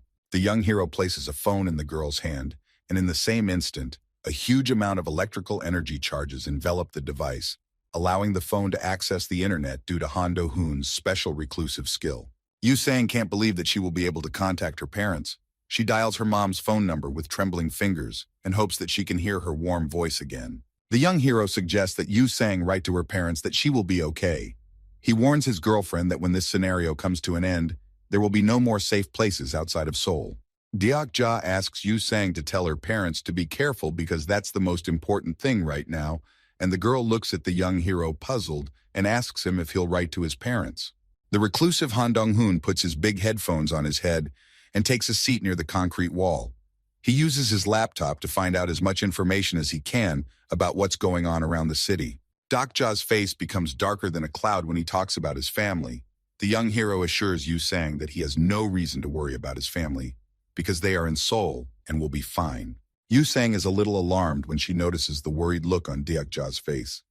She wants to ask him more about the family, but their dialogue is interrupted by the sound of the information panel that appears in front of them. A message appears in front of the young hero that a water disaster has been destroyed in the north. He wants to remove the blue window, but he can't because both his hands are held by Gil Young and Shin Yu-seung, who are not going to let Deok-ja go for anything. In Deok-ja's mind, the image of a huge fire dragon that was a disaster of fire in the south comes to mind. He managed to defeat it, even though it wasn't easy. Deok-ja also recalls how, with the help of wind magic, he managed to straighten out the disaster of the questions by imprisoning him in a vacuum prison. Jun Hyuk puts his sword away in its scabbard after defeating the disaster. Part of his body is covered with ice crust because of the battle with the monster, but now it's slowly melting and turning into water that drips from his face. The Wanderer Queen is in the north. Together with her team, she managed to defeat the water disaster. But this victory was paid for by a huge number of seriously injured people. A huge flower bud sits in the center of the city. Trapped within it is the latest disaster that Deok-ja and his team have to contend with. The latest catastrophe is shrouded in a huge blanket standing made of feathers. The monster is sleeping soundly and waiting for the hour when it can regain its strength and destroy this world. Catastrophe slowly opens his eyes and looks somewhere under his feet.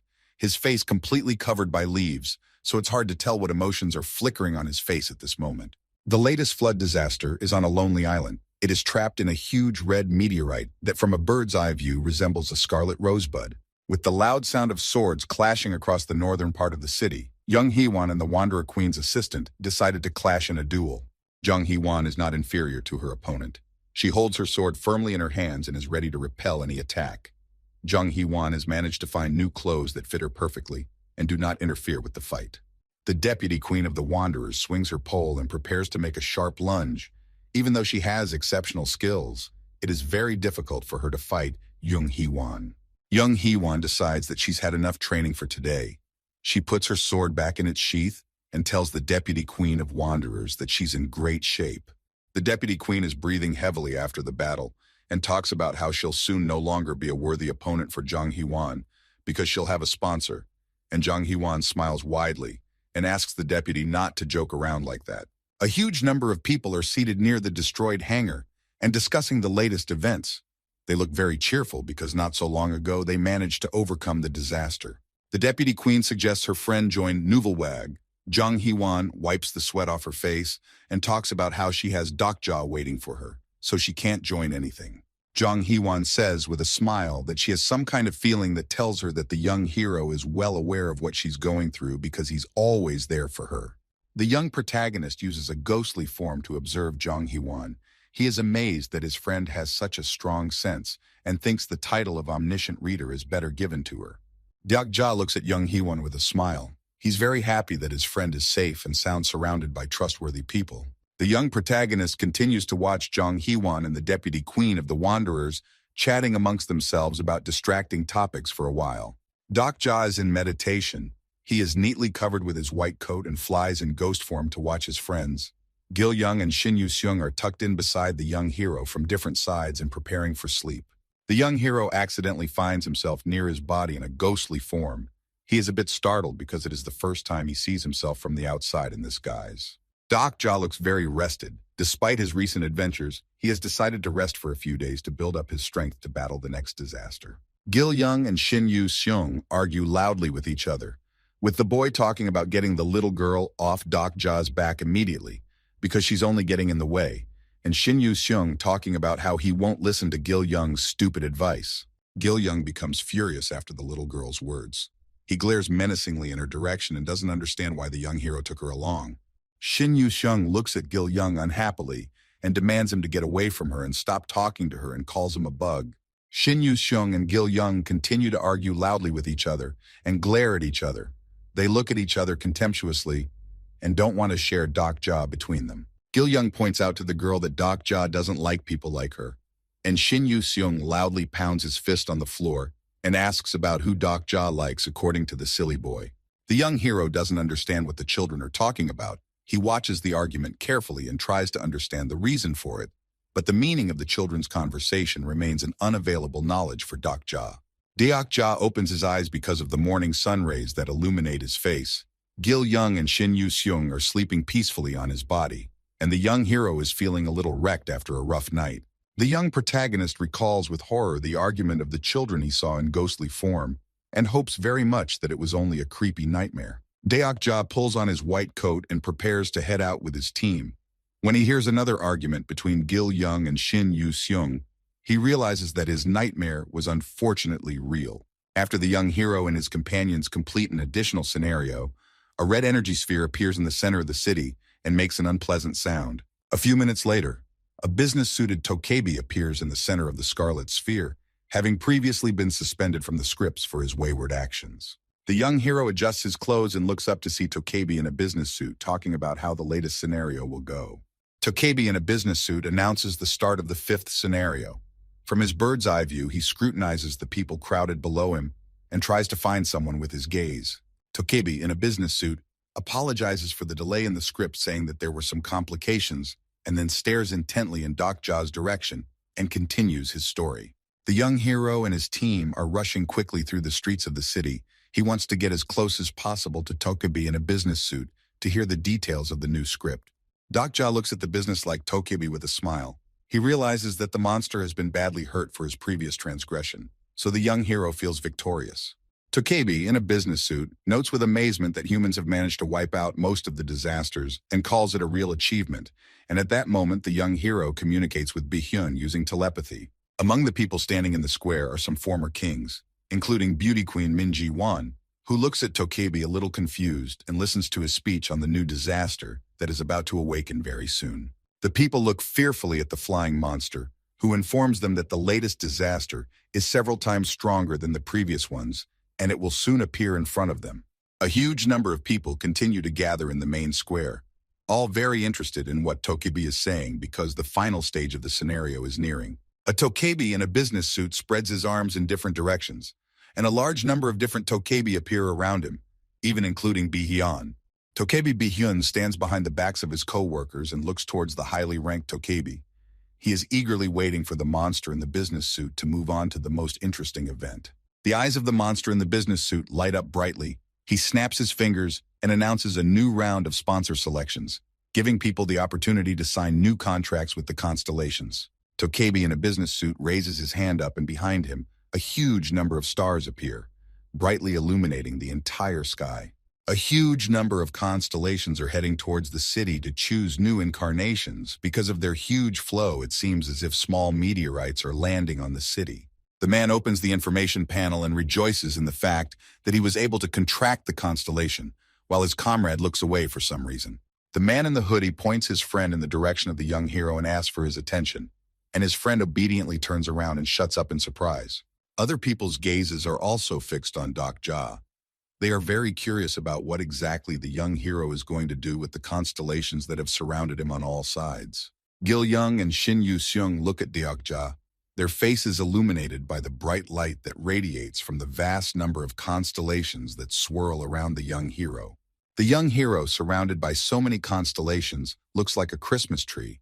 Dak Ja scrutinizes the constellations that hang over his head and ponders a plan of action. Dak Ja's team looks at the young hero with admiration because of the hundreds of constellations gathered around him. But Dak Ja doesn't seem at all happy about this much attention from the stars and just stares silently in their direction. The stars above the young hero's head are flying in an endless whirlwind and eagerly waiting to see who the young hero chooses as a sponsor. Gradually, more stars appear above Dak Ja. The story shifts to a few days ago when the young hero was in Tokebi's private room. Then he promised the constellations that when he reached 10,000 subscribers, he would choose his sponsor among the constellations. The young hero uses telepathy to contact Tokebi Bihyun, who is flying in the air at that moment, and asks if everything is ready for the special operation. And the white monster says that he did everything according to the instructions. Tokebi Bihyun gives the young hero access to his app that counts the number of constellations on his channel. The young hero watches the counter carefully and waits for the number to pass 10,000. Dokja opens a new tab and familiarizes himself with the long list of constellations that wish to contract with him. He notices that some of them have been in that line as far back as the first selection. The young hero reads the list of constellations carefully. He's a little upset about having to turn down a sponsor for the second time, but he sees no other way out. As Dokja continues to leaf through the list of constellations, he notices that this large list even includes the names of constellations that didn't appear in the short story about ways to survive. The young hero stops flipping through the list and stops at one of the constellations that he is strongly interested in. Dokja can't believe his eyes that at this stage, a strong constellation is offering him sponsorship. Dokja thinks that there is some bug in the system, so he decides to restart it. But when he enters the information panel again, the name of the legendary constellation is still there among others. At 49th place on the list of constellation choices is Celestial Secretary, which is one of the strongest constellations, if not the strongest. The constellation Celestial Secretary is an angel and God in one guise. This being has huge white wings, like all his clothes. This being is the embodiment of purity and order. A huge number of constellations are watching the young hero. They are very curious if he will keep his word. And Dokja is reflecting on his importance because even the strongest of them came to Bihyun's channel to make a contract with him. The young hero speaks telepathically to Tokebi Bihyun and asks how many constellations have already been dialed into the channel. And Tokebi, in a business suit, creates a huge clock in the center of the city and announces the start of the countdown report. The constellations realize that there is very little time left before the event is over. They decide to sponsor the young hero with gold coins to get him on their side. Dokja watches with a smile as the constellations compete with each other to see who will send him the most gold coins, and the stakes gradually increase. Time is running inexorably, with less than 2 minutes left on the clock to complete the script, and Tokebi's channel still hasn't gained enough subscribers. The number of constellations that are subscribed to Tokebi Bihyun's channel is growing by the second and is now 9,984 constellations. A Tokebi in a business suit stands in the air above a huge clock and announces that there is 1 minute left until the sponsor's selection is complete. The young hero keeps a close eye on the subscriber count on Tokebi Bihyun's channel. He really hopes that the White Monster's channel won't get 10,000 before the end of the timer. Many constellations are very worried because the timer is coming to an end, and there is only one constellation missing from the Tokebi Bihyun channel for Dokja to choose his sponsor. The timer finishes its report, and zeros light up on the clock. A huge number of constellations flying over the young hero's head, who are only here because they want to sponsor Dokja. Gil Young, Shin Yu-seung, and Yu-sang are watching the young protagonist carefully. They are very interested in what Dokja will do in this situation, and what he will say to the constellations that have been waiting for his decision all this time. Dokja smilingly looks at the assembled constellations and says that he feels sorry for the constellations who were waiting for his decision, because the Tokebi channel did not have 10,000 viewers, so Dokja will not choose a sponsor. Dokja turns to all the constellations with a wide smile and says that he is terribly sorry for the end of the timer, but he can't help it and has to keep his word. A huge number of constellations ask the young hero to answer the question of what Dokja would choose if the required number of subscribers could be reached before the timer. The constellations become enraged after White Tokebi's words, and Bihyun asks everyone to calm down and explains to the constellations that he can't act to circumvent the established rules. Tokebi Bihyun looks at the constellations and tells them that they have a very important event prepared for them, so he asks them not to get upset and prepare for the bonus event. There's a sepulchral silence. All the constellations shut up at once and listen to Tokebi, while Bihyun opens the information panel and tries to find something in it.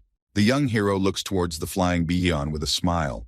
She had long ago prepared a plan together, and the White Monster, which was to prevent Dokja from possessing even the slightest opportunity to get a sponsor. Dokja is naively surprised when he hears Tokebi Bihyun say that a special punishment has been devised for those people who still haven't chosen their sponsors. Shin Yu-seung doesn't understand the young hero's action at all.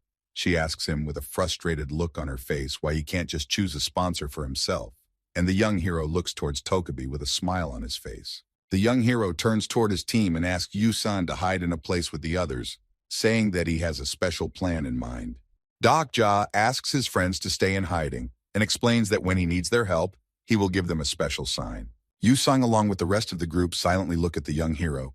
They are worried about his life and want to help, but at the same time they are well aware that they might become a burden during the ordeal. A huge red mark appears above the young hero's head, signifying that he is the main target of this scenario. Dokja takes a cursory look around and with his left hand holds his sword scabbard in preparation for a fight. A message appears in front of all the people that they can get about 40,000 gold coins for the young hero, which is a very large amount. They look at the information panel in surprise and can't believe their eyes. Yu Sang takes Shin Yuseung's hand and takes her to a safe place. The little girl looks at the young hero anxiously because she worries a lot about his life. Dokja notices the little girl's worried look directed in his direction. He turns to her and with a wide smile on his face, waves her free hand.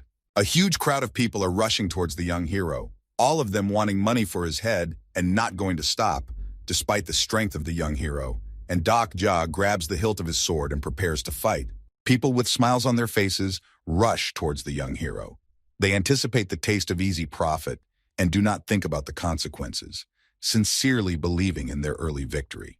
The young hero realizes perfectly well that he won't be able to fight such a huge crowd of people, so he decides to just run away from them and wait for a while until the scenario ends on its own.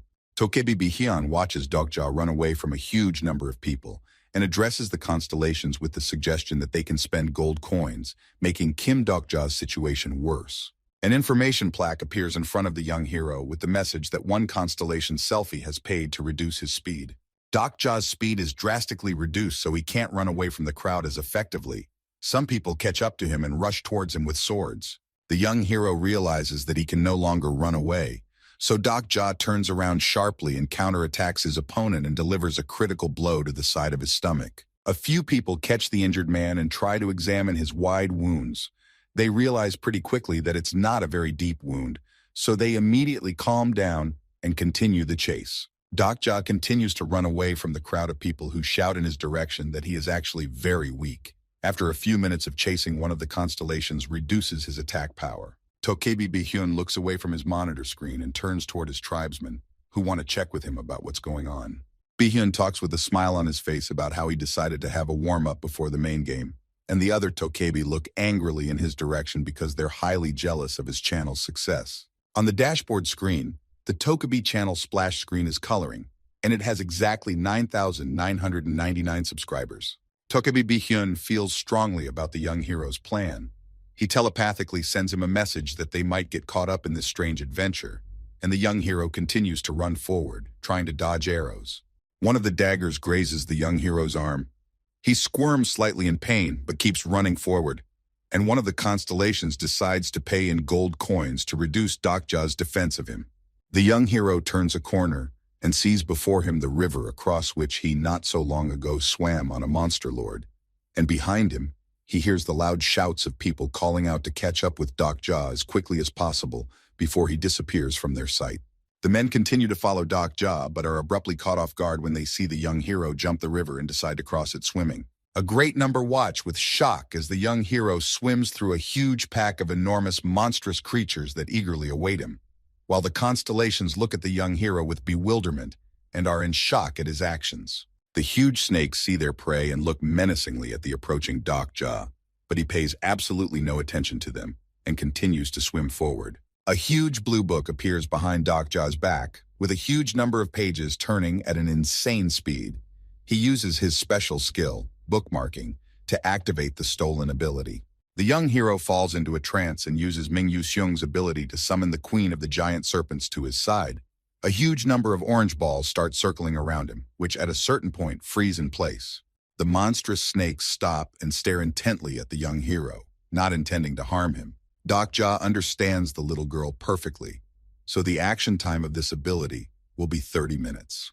Dokja uses the command, now he can sense monsters and understand all their emotions and desires. But the young hero spends a huge amount of energy on this ability, because of this ability is very limited. The young hero looks into the water and sees a huge creature resembling a monstrous serpent appearing in its depths, hurtling towards him at great speed, answering his call for help.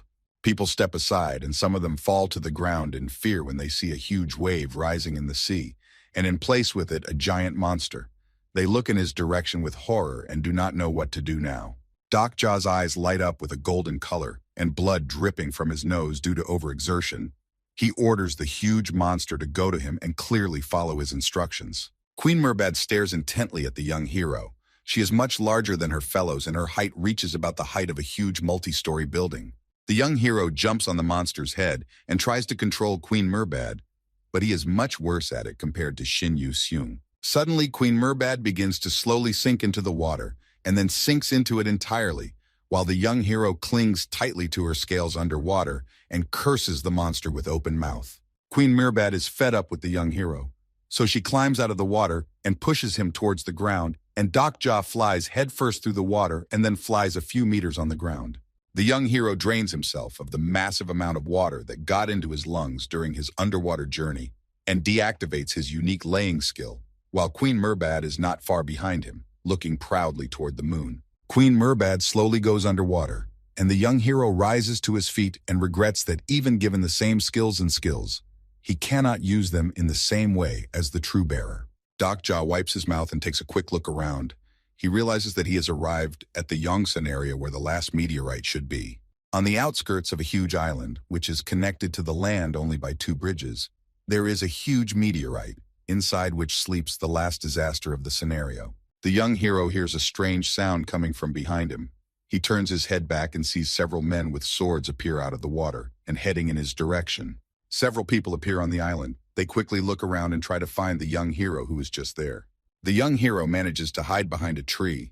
He looks closely at the people who have come to the island and is amazed at the fact that they were able to master moving in the air so quickly. Doc Jaw looks carefully in the direction of his pursuers and looks surprised to see a man heading towards the armed men. The girl holds the strange sword firmly in her hand and urges people to leave this island before it is too late for them. In her hand, the girl clutches an unusual sword that looks like a weapon of antiquity. The young hero scrutinizes it and assumes that it is a legendary artifact. The girl delivers a crushing blow to the leader of the group and demonstrates to all the remaining people that she is serious, and then once again repeats her request to leave this island and get off as soon as possible. The leader of the group grabs his bloody hand with a shout, and along with his companions quickly runs away. As people run away, they call the girl a great captain. The squad picks up their captain and uses air travel to leave the island as quickly as possible, with the great captain looking intently in the direction of the retreating men. The young hero flinches slightly, and a nervous smile spreads across his face as the great captain asks the young hero to come out from behind the tree. The great captain talks about how the young hero is a complete fool if he doesn't realize that above his head sits a huge arrow that reveals his location. Doc Jaw puts his hands up and slowly walks out of the forest. He looks over the girl carefully and asks her, is she going to deal with him and send him to the other world like the others? Lee Ji-hai looks at the young hero with a smile and talks about how she would love to straighten him out, but isn't sure if her act would please the master. The high school student is very happy to see her friend. She asks him how he's doing, and Doc Jaw is surprised that Lee Ji-hai is here right now, even though she should have been at Daepung High School. The young hero cheeks and scrutinizes high school student Lee Ji-hai because she has changed a lot since the last time they met. Lee Ji-hai looks very confident. She has a white baseball cap on her head and a sports jacket on top of her t-shirt. It is very hard to recognize her in this clothes, so the young hero did not immediately realize who is standing in front of him. The young hero looks around carefully and makes his assumption that Jun Hyuk is somewhere nearby, and Lee Ji-hai looks at him bewildered. Doc Jaw and Lee Ji-hai notice several boats floating in their direction. The high school girl wonders why people are arriving here, and the young hero tells the girl that there is a disaster here. Lee Ji-hai doesn't understand why it is necessary to hunt for disasters. After her unexpected question, the young hero falls into a stupor for a short time and doesn't say anything. The young hero looks at the high school girl with surprise when she gives the information that it's not necessary to deal with the disaster according to Jun Hyuk. Doc Jaw quickly runs away to the interior of the island without listening to Lee Ji-hai's words. He thinks about the situation in his head and tries to understand what Jun Hyuk is trying to accomplish. The young hero runs a few meters and sees a man with a shield on his back asking people not to go into the interior of the island because it could be very dangerous. Lieutenant Lee Hyun-sung urges people to come to their senses and stay away from the island, but people let his words pass their ears and run at him with raised fists. Lee Hyun-sung clenches the man's fist with all his might and tells him not to attack a military man. The man cries out loudly in pain and begs the lieutenant to let go of his hand. Lieutenant Hyun-seong lifts the man in his arms and addresses all the remaining members of the group, saying that he will have no problem helping them get to safety. Lee Hyun-sung throws a person to the opposite shore with all his might. His strength is so great that there is no doubt that the person he threw will definitely reach the shore. The remaining men look in horror towards Lieutenant Lee Hyun-sung. They can't believe that there is a man with such intimidating power in the world. Lee Hyun-sung turns toward the other people with an angry expression and asks them if they need his help to get to the shore, and the people run away from him at the same moment, calling him crazy. People quickly jump into the boat and try to get it started as quickly as possible, while Lee Hyun-sung stares menacingly in the direction of the people, his thoughts completely devoted to finding Dok Ja. Lieutenant Lee Hyun-sung is taken aback when he hears a familiar voice coming from behind him. He slowly turns back to see who is calling him. Lee Hyun-sung is amazed at what he sees in front of him. Dok Ja. It's like his world has been divided into two parts. The first is the darkest part, without the young hero, and the second is the light part, where he meets the young hero. The young hero looks uncertainly at Lieutenant Lee Hyun-seong, who has also, like everyone else, changed a lot since their last meeting. Lieutenant Lee Hyun-sung tearfully looks at the young hero and asks if he's okay, and the young hero hesitantly waves his hand in his direction, asking him not to come any closer. Behind the young hero's back, a large number of armed men who have come here to kill Dok Ja and get the reward. The veins on Lee Hyun-sung's face swell with anger. Lee Hyun-sung says in a loud voice towards the running people that it's not safe here, and then smashes his fist into the ground and uses his skill, the Great Stone Explosion, which creates a powerful earthquake that knocks all the running people off their feet. The young hero stands still as if his feet were nailed in the ground and watches as the ground ahead of him collapses and throws his pursuers into the air. Dok Ja looks towards Lee Hyun-sung and is amazed at his strength. He can't believe that in such a short time, Jun Hyuk has managed to pump up the lieutenant so much. Lieutenant Lee Hyun-sung looks at the young hero with tears in his eyes and a smile on his face. He wants to ask how his friend is doing, but Dok Ja interrupts him halfway through and asks where Jun Hyuk is. Dok Ja quickly runs away towards the forest once he recognizes the location of Jun Hyuk. He really doesn't want to leave Lieutenant Lee Hyun-sung alone, but realizes that he has no choice in this situation. The young hero runs through a forest area and sees the top of a meteorite in the distance where the disaster is imprisoned. He runs a few meters and sees Lee Seol-hwa standing on the road in front of him. Lee Seol-hwa hears the loud stomping of footsteps and turns towards the sound. She's surprised to see the young hero who saved her from the parasite last time running towards her. Dok Ja stops a few meters away from Lee Seol-hwa and tries to catch his breath, while Jun Hyuk stands behind the meteorite and puts his hands in his pockets, thinking about something. Jun Hyuk steps out from behind the meteor and appears in front of the young hero. Lee Seol-hwa anxiously turns her gaze in his direction, as if worried about something.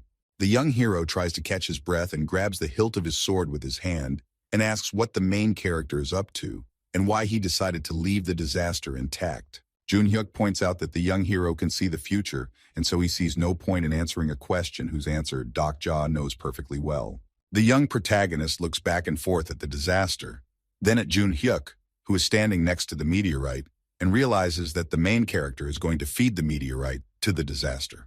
Dok Ja notices the crack in the sphere through which Jun Hyuk feeds the meteorite to the disaster. The young hero can't believe that the main character has decided to take such a rash step. The young protagonist doesn't understand at all why Jun Hyuk is going to awaken the disaster before its due date, and asks the protagonist why he's doing this. Dok Ja talks about how there's no point in awakening the disaster before its due date, and accuses the main character of having become completely indifferent to the world, while Jun Hyuk talks about how the disaster used to be his associate. Jun Hyuk looks at a surprised Dok Ja without much emotion and explains to him that if the disaster was his close associate, that means it's not dangerous. The young protagonist grabs his head, realizing that the main character is actually really crazy if he decided to awaken the disaster, while Jun Hyuk stares intently at the sphere that seals the disaster and waits for something. The sphere that sealed the disaster begins to shake and will soon release its captive, and the young hero looks disappointedly in the direction of Jun Hyuk, who acts extremely rashly. The young hero turns to Lee Seol-hwa and asks her to get Jun Hyuk off this island as soon as possible, and notes that the flood disaster is on a whole other level. Dok Ja notes that he needs to fight to the fullest and wants to say something else to Lee Seol-hwa, but Jun Hyuk is behind him in a flash and delivers a hard blow to his head area. The young hero falls to the ground after being hit hard, and Jun Hyuk warns that if anyone dares to get in his way, he will deal with that person without much thought. Deok-ja stares menacingly in Jun Hyuk's direction, seeming to hate him with all his heart at the moment. The young hero explains that the Shin Yu-seung who is sealed in the meteorite is completely different from the one he remembers. Jun Hyuk stares coldly at the young hero, who tries to explain something to him and lets all of Deok-ja's words pass his ears. Deok-ja coughs loudly due to a hard blow to his throat and tries to come to his senses. Suddenly, Tokebi in a business suit appears over the meteor, and Jun Hyuk and Deok-ja turn their gaze towards him. The meteorite begins to disintegrate, and energy clots emerge from its cracks in an attempt to completely destroy the meteorite and free its captive. Tokebi in a business suit flies over the meteorite and says that if Jun Hyuk wants the disaster released as soon as possible, he won't get in the way, and then Tokebi snaps his fingers to awaken the disaster. A bright light begins to emerge from the cracks in the meteorite, intensifying with each passing second and beginning to further erode its shell. A loud explosion erupts in the center of the meteorite, completely destroying the meteorite and releasing the catastrophe trapped within it. In front of all people, there is an informational message that a new scenario has been received and the flood disaster has awakened. Shin Yu-seung, with fear in her eyes, reads the message that the disaster has awakened. She feels strongly about the young hero's life because she cares for him a lot. The young hero looks up and sees that the center of the meteorite is completely destroyed, and in its depths is some creature that is very difficult to see from so far away. In the center of the destroyed meteorite is a girl with golden hair, her entire body completely wrapped in feathers, and yellow lightning bolts appearing periodically around her. The sheer force of the meteor crushed Deok-ja to the ground. He can't get up, but thanks to his special skill, Fourth Wall, he greatly reduces the mental shock and manages to stay conscious. The girl falls slowly to the bottom, her entire body and arms entirely composed of wings that noticeably slow her fall, the small feathers in a frenzied whirl circling around her and seeming to hover in the air, watching her mistress. Jun Hyuk watches carefully as the meteor girl falls to the ground. He stares at her intently for a while, and then slowly heads towards her. The young hero notices that there are several people near him who are surprised that the disaster is a woman. Deok-ja can't believe that Lee Ji-hai and Lee Hyun-sung couldn't keep people from entering this island. The girl is leaning with two hands on the ground that look more like the talons of a bird of prey. The wind is developing around her with great speed, which is lifting feathers into the air. Catastrophe slowly raises her head and looks around, trying to figure out where she is, and the feathers from her wings slowly fall to the ground in front of her face. Jun Hyuk comes closer to the disaster and tells her that he's been waiting for her for a very long time. Adult Shin Yu-seung raises her head at the main character and looks intently right into his eyes. From the heart of the meteorite comes a bright light that illuminates everything around. Shin Yu-seung with this illumination seems like a beautiful angel that fell from the sky. Adult Shin Yu-seung is surprised to notice that the main character has been waiting for her all this time. She silently looks at him and as if trying to remember something. The young hero looks at the flood disaster with fear in his eyes. Unlike Jun Hyuk, he knows full well that their meeting will not end well. Jun Hyuk asks disaster questions Shin Yu-seung to help him, and the girl stops him and asks him to start by asking the main character to answer a question about what his regression count is now. The main character is completely clueless as to why the flood disaster is asking such a strange question, and the adult Shin Yu-seung talks about how she desperately needs to understand the regression she's currently in. The young hero looks at Jun Hyuk and mentally asks him not to say anything to the disaster.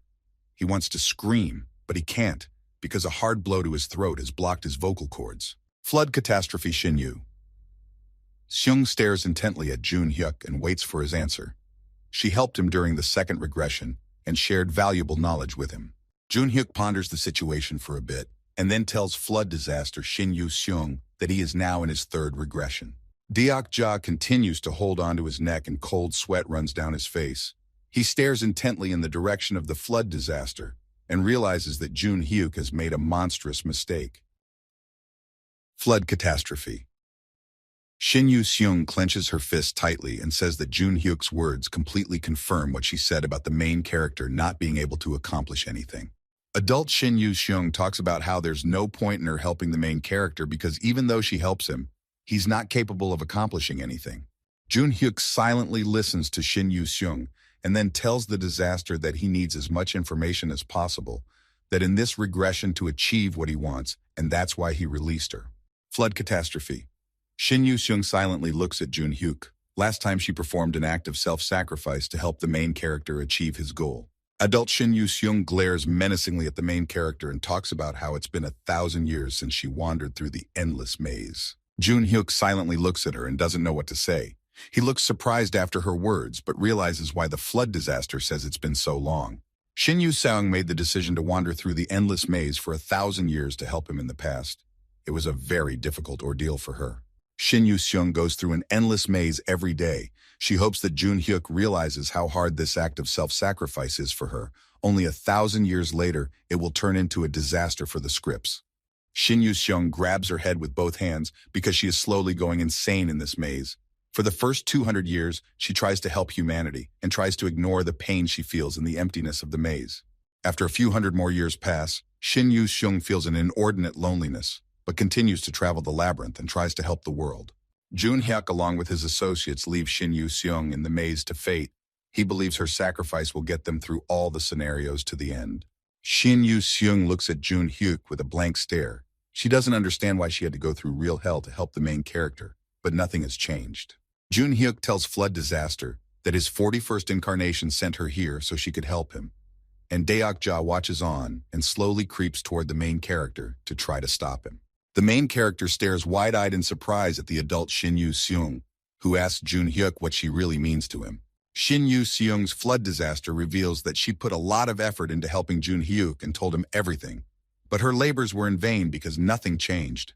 Deok-ja tries to get to his feet, but his body does not obey him at all. The young hero realizes that he must get to his feet, otherwise this world cannot be saved.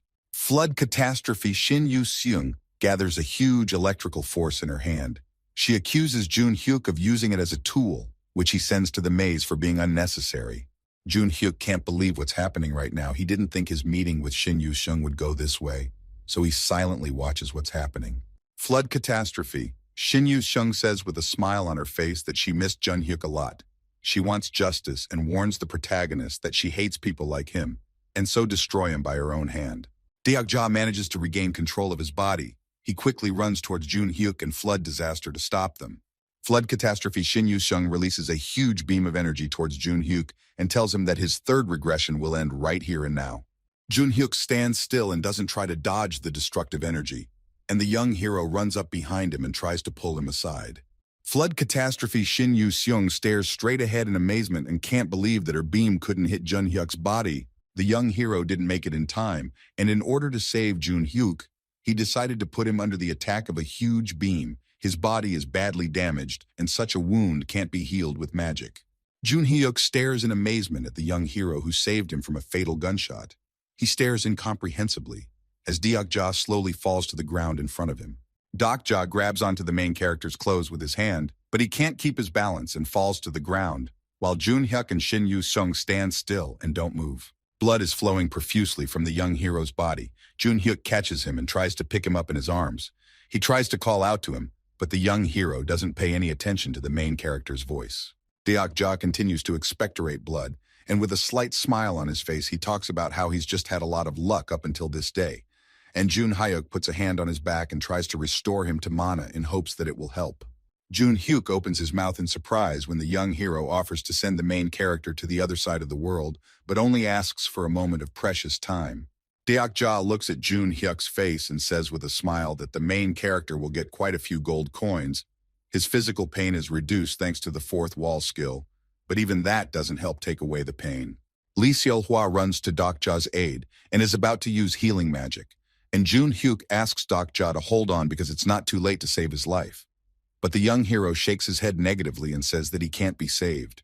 Jun Hyuk disagrees with the young hero's opinion and speaks in a loud voice about how he doesn't agree with Deok-ja going to the other world. The young hero only laughs nervously when the main character assures him that everything will be fine. Deok-ja talks about how there is a huge hole in his body that no amount of force can patch up. Deok-ja looks at Lee Seol-hwa and tells Jun Hyuk that he can't be saved by healing magic anymore.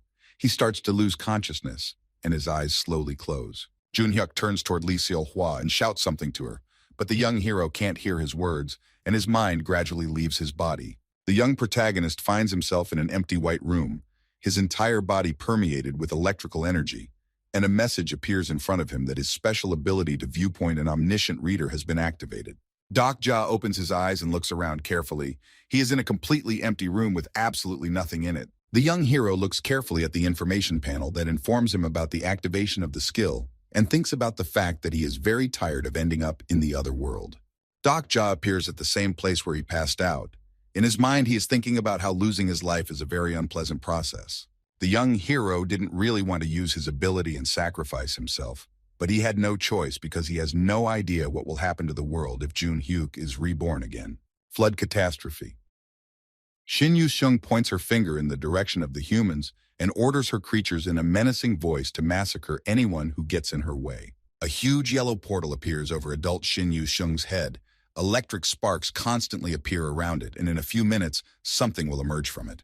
In the wake of the flood disaster, a huge number of portals appear from which huge monsters emerge, and Shin Yu-seung gives them orders to destroy everything in their path. It seems that the monsters of the flood disaster is not number, constantly opening new portals in which appear a variety of monsters of high danger level. As soon as the monsters appear on the ground, their portals instantly close. The huge, monstrous creatures let out a loud roar, announcing the beginning of the disaster. The young hero looks at the monsters that appeared from the portals with great surprise. He assumes that Shin Yu-seung used the special ability of the Monster Lord to summon these powerful creatures. People who manage to get to the island scatter in fear from the huge monsters. They do not understand where these huge creatures came from and try to hide from them in the forest. Deok Ja takes a quick look around with his eyes and tries to figure out where Jun Hyuk has disappeared to. The young hero assumes that the young hero just ran away from where the disaster occurred. Flood catastrophe. Shin Yu-seung raises her gaze toward Jun Hyuk, who flies right at her and talks about sending her to the other side of the world. Jun Hyuk appears right behind the back of the flood disaster. He clutches his sword with both hands and is about to massacre Shin Yu-seung with one blow. Jun Hyuk's eyes are filled with rage, and his entire body is covered in blue electricity discharges, and the young hero looks at the main character in surprise and doesn't understand why he didn't just run away from the island. After Jun Hyuk's punch, there is a loud explosion and a huge sweat of blue electricity lifts chunks of earth upwards, which fly in different directions. The young hero habitually shades his face with his hand from the cloud of dust and dirt flying at him. He stares intently at the place where Jun Hyuk was recently and tries to see if he has managed to defeat the disaster. Flood catastrophe. Shin Yu-seung leans her foot on Jun Hyuk's sword and notes that her former commander's swordsmanship skill is incredibly high. Jun Hyuk couldn't hit the flood disaster with his attack. He holds his sword stuck in the ground with two hands, and Shin Yu-seung stands with one foot on the sword blade and says that there's no way the protagonist can defeat her. The main character stares menacingly in the direction of disaster and promises her that he will send her to the other world in this regression, while the adult Shin Yu-seung smiles broadly and talks about how even years later, Jun Hyuk won't come close to her skills. Jun Hyuk quickly pulls his sword out of the ground and performs several strikes towards the flood disaster.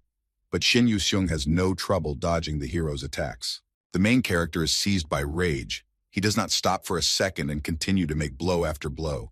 And the flood disaster underlines the zeal of her former commander and suggests that Jun Hyuk fights too fiercely. The young hero looks around carefully and with a broad smile on his face, finds his body lying on the ground, bleeding. Jun Hyuk and flood disaster. Shin Yu-seung attack each other with great speed, but their blows can't reach the target because they know each other well and can anticipate their opponent's next move. The main character remembers the first time he met Doc Ja, who smiled cheekily in his face. He tries to realize who the young hero really is. Flood catastrophe is about to hit right in the head, but Jun Hyuk covers the blow with his left hand and is about to pierce Shin Yu-seung's body with his sword when she opened herself up for the blow. Flood catastrophe. Shin Yu-seung has incredible speed. Her strength seems beyond human comprehension. The girl stares intently at Jun Hyuk and effortlessly dodges his blow. Adult Shin Yu-seung jumps high up and with all her might kicks her foot right into Jun Hyuk's face, causing him to fly aside a few meters. Flood catastrophe quickly lands on the ground and heads towards Jun Hyuk, who is sitting on the ground trying to recover from her impact, with great speed. Flood catastrophe. Shin Yu-seung swings his claws toward the main character's face and is about to deliver a crushing blow right across his face. The adult Shin Yu-seung prepares to launch a deadly attack, but freezes in place when Jun Hyuk raises his head and reveals that Deok Ja is his loyal associate. Jun Hyuk stares menacingly at the flood disaster and spits out blood from his mouth. His words greatly shock the adult Shin Yu-seung because he very rarely calls someone his associate. The young hero looks toward Jun Hyuk with surprise on his face. He can't believe that despite their constant squabbles and conflicts, the main character called him an associate. Deok Ja stands still and watches carefully to see what happens next. He tries to remember moments from the survival method novella when Jun Hyuk called someone his associate, but has trouble remembering such moments. Shin Yu-seung has always been by Jun Hyuk's 41st incarnation's side. She has done a lot of day-to-day work for him and sacrificed a lot, but she has never been honored with the title, associate. A huge force forms around Shin Yu-seung's flood disaster, her feet effortlessly shattering the ground beneath her and turning rocks into fine dust.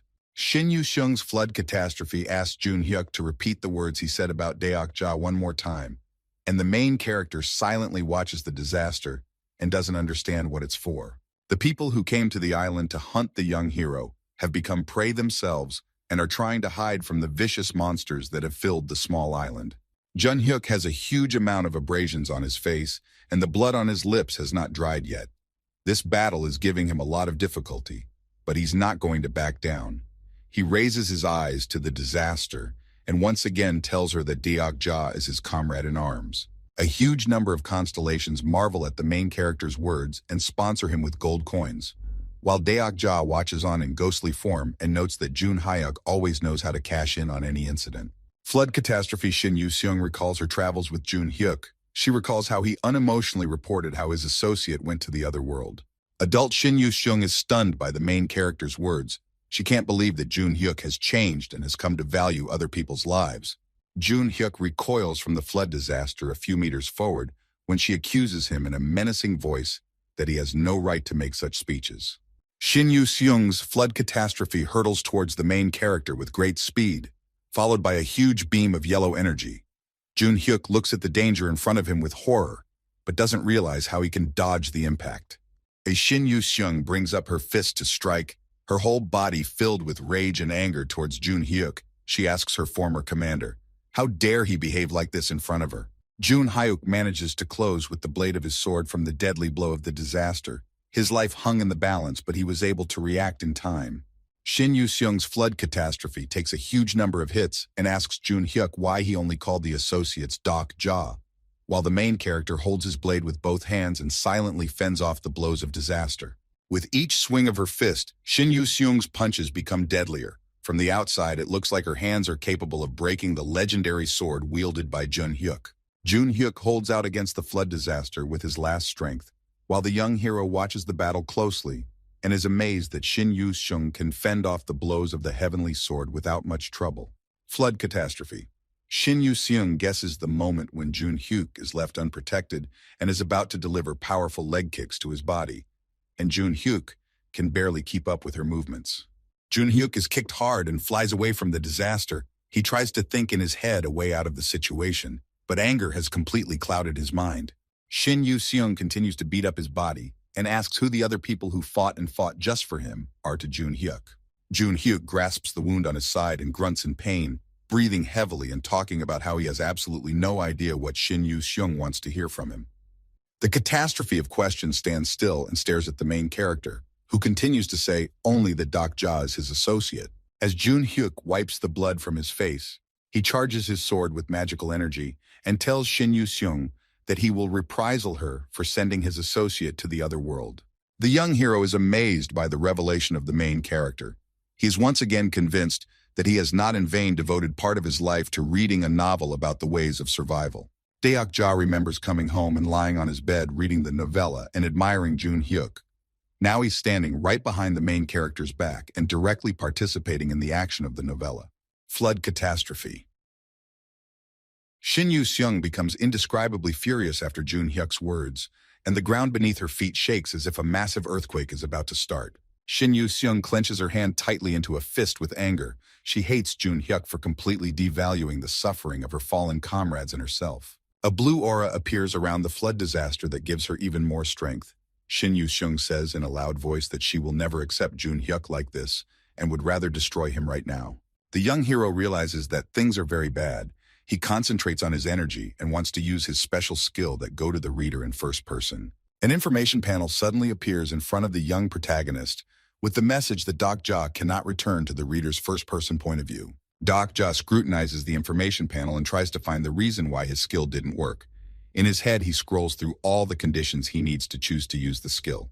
The young hero looks at his bloody body and thinks about the fact that he has definitely fulfilled the first rule, in which you have to leave your body after life leaves it. One of the conditions for gaining first-person point of view is that Doc Ja and his target must be thinking about the same thing for the skill to work. The young hero looks at Jun Hyuk carefully. He realizes that most likely the problem is that the main character is completely out of control, and in such a state, he can't choose to target him with his skill. Jun Hyuk stares menacingly at Shin Yu-seung's flood disaster. His body fills with a huge flow of energy, and he loudly declares that right now, he's going to massacre the girl for sending his associate to the other world. The young protagonist stands behind Jun Hyuk and is greatly surprised to see that Shin Yu-seung has no intention of attacking the main character. While Jun Hyuk keeps a close eye on the movement of the disaster and tries to figure out what the girl is up to. Behind the back of Shin Yu-seung's flood disaster, a huge portal appears from which a huge number of mummies appear, and Shin Yu-seung says that it will destroy every single person on this planet. A horrible smile appears on the face of the questioned catastrophe. It tells Jun Hyuk that it made him watch the suffering of those close to him. Catastrophe points the mummies towards Jun Hyuk and orders his hand monsters to capture the main character, and Shin Yu-seung's servants are unhesitatingly going to follow the order and rush towards Jun Hyuk with great speed. A huge number of threads braid the main character's body. Jun Hyuk has no time to react and finds himself in an insurmountable trap of disaster. The mummies hold Jun Hyuk tightly, not allowing him to move a single step, and the young hero realizes that the situation is extremely dire and tries to find a man with whom his thoughts can coincide. Several choices run through the young hero's mind in the form of Lee Ji-hai, Lieutenant Lee Hyun-sung, Yu Sang, and Gil Young, who are currently battling the monsters of the flood disaster. Jung Hee-won shows up on the battlefield and helps his friends in the battle against the monsters, while Lee Seol-hwa helps with his healing skills and points towards a safe place where he orders the wounded to be carried away. Suddenly, a very strange but interesting thought comes into the mind of the young hero. He looks carefully in the direction of the raging monsters and thinks about whether he can switch with them and use his skill on them. A huge battlefield has developed around the destroyed meteorite. The flood disaster has unleashed a huge number of monsters that move around the island in search of human survivors. Flood catastrophe. Shin Yu-seung moves slowly around the destroyed meteorite. She can't believe that Jun Hyuk called someone his associate. Shin Yu-seung is surrounded by two huge monsters that accompany her, and the girl is trying to figure out what prompted the main character to call someone a mentor.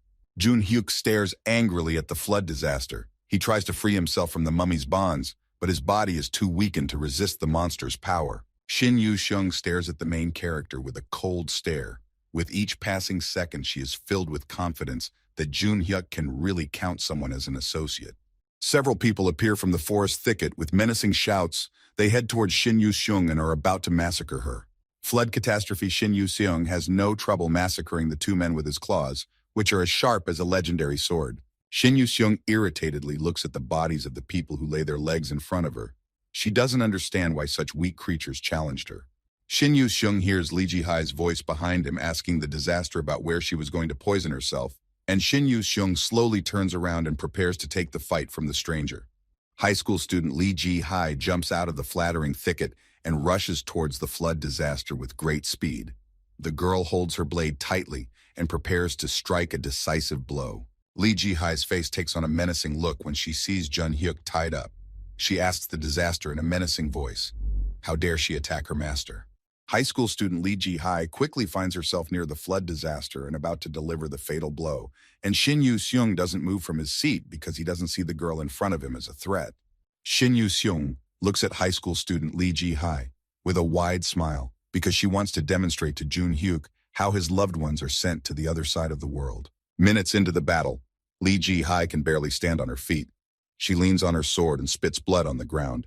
Her strength was not enough to fight the flood disaster. Flood catastrophe Shin Yu-seung stares emotionlessly at her opponent.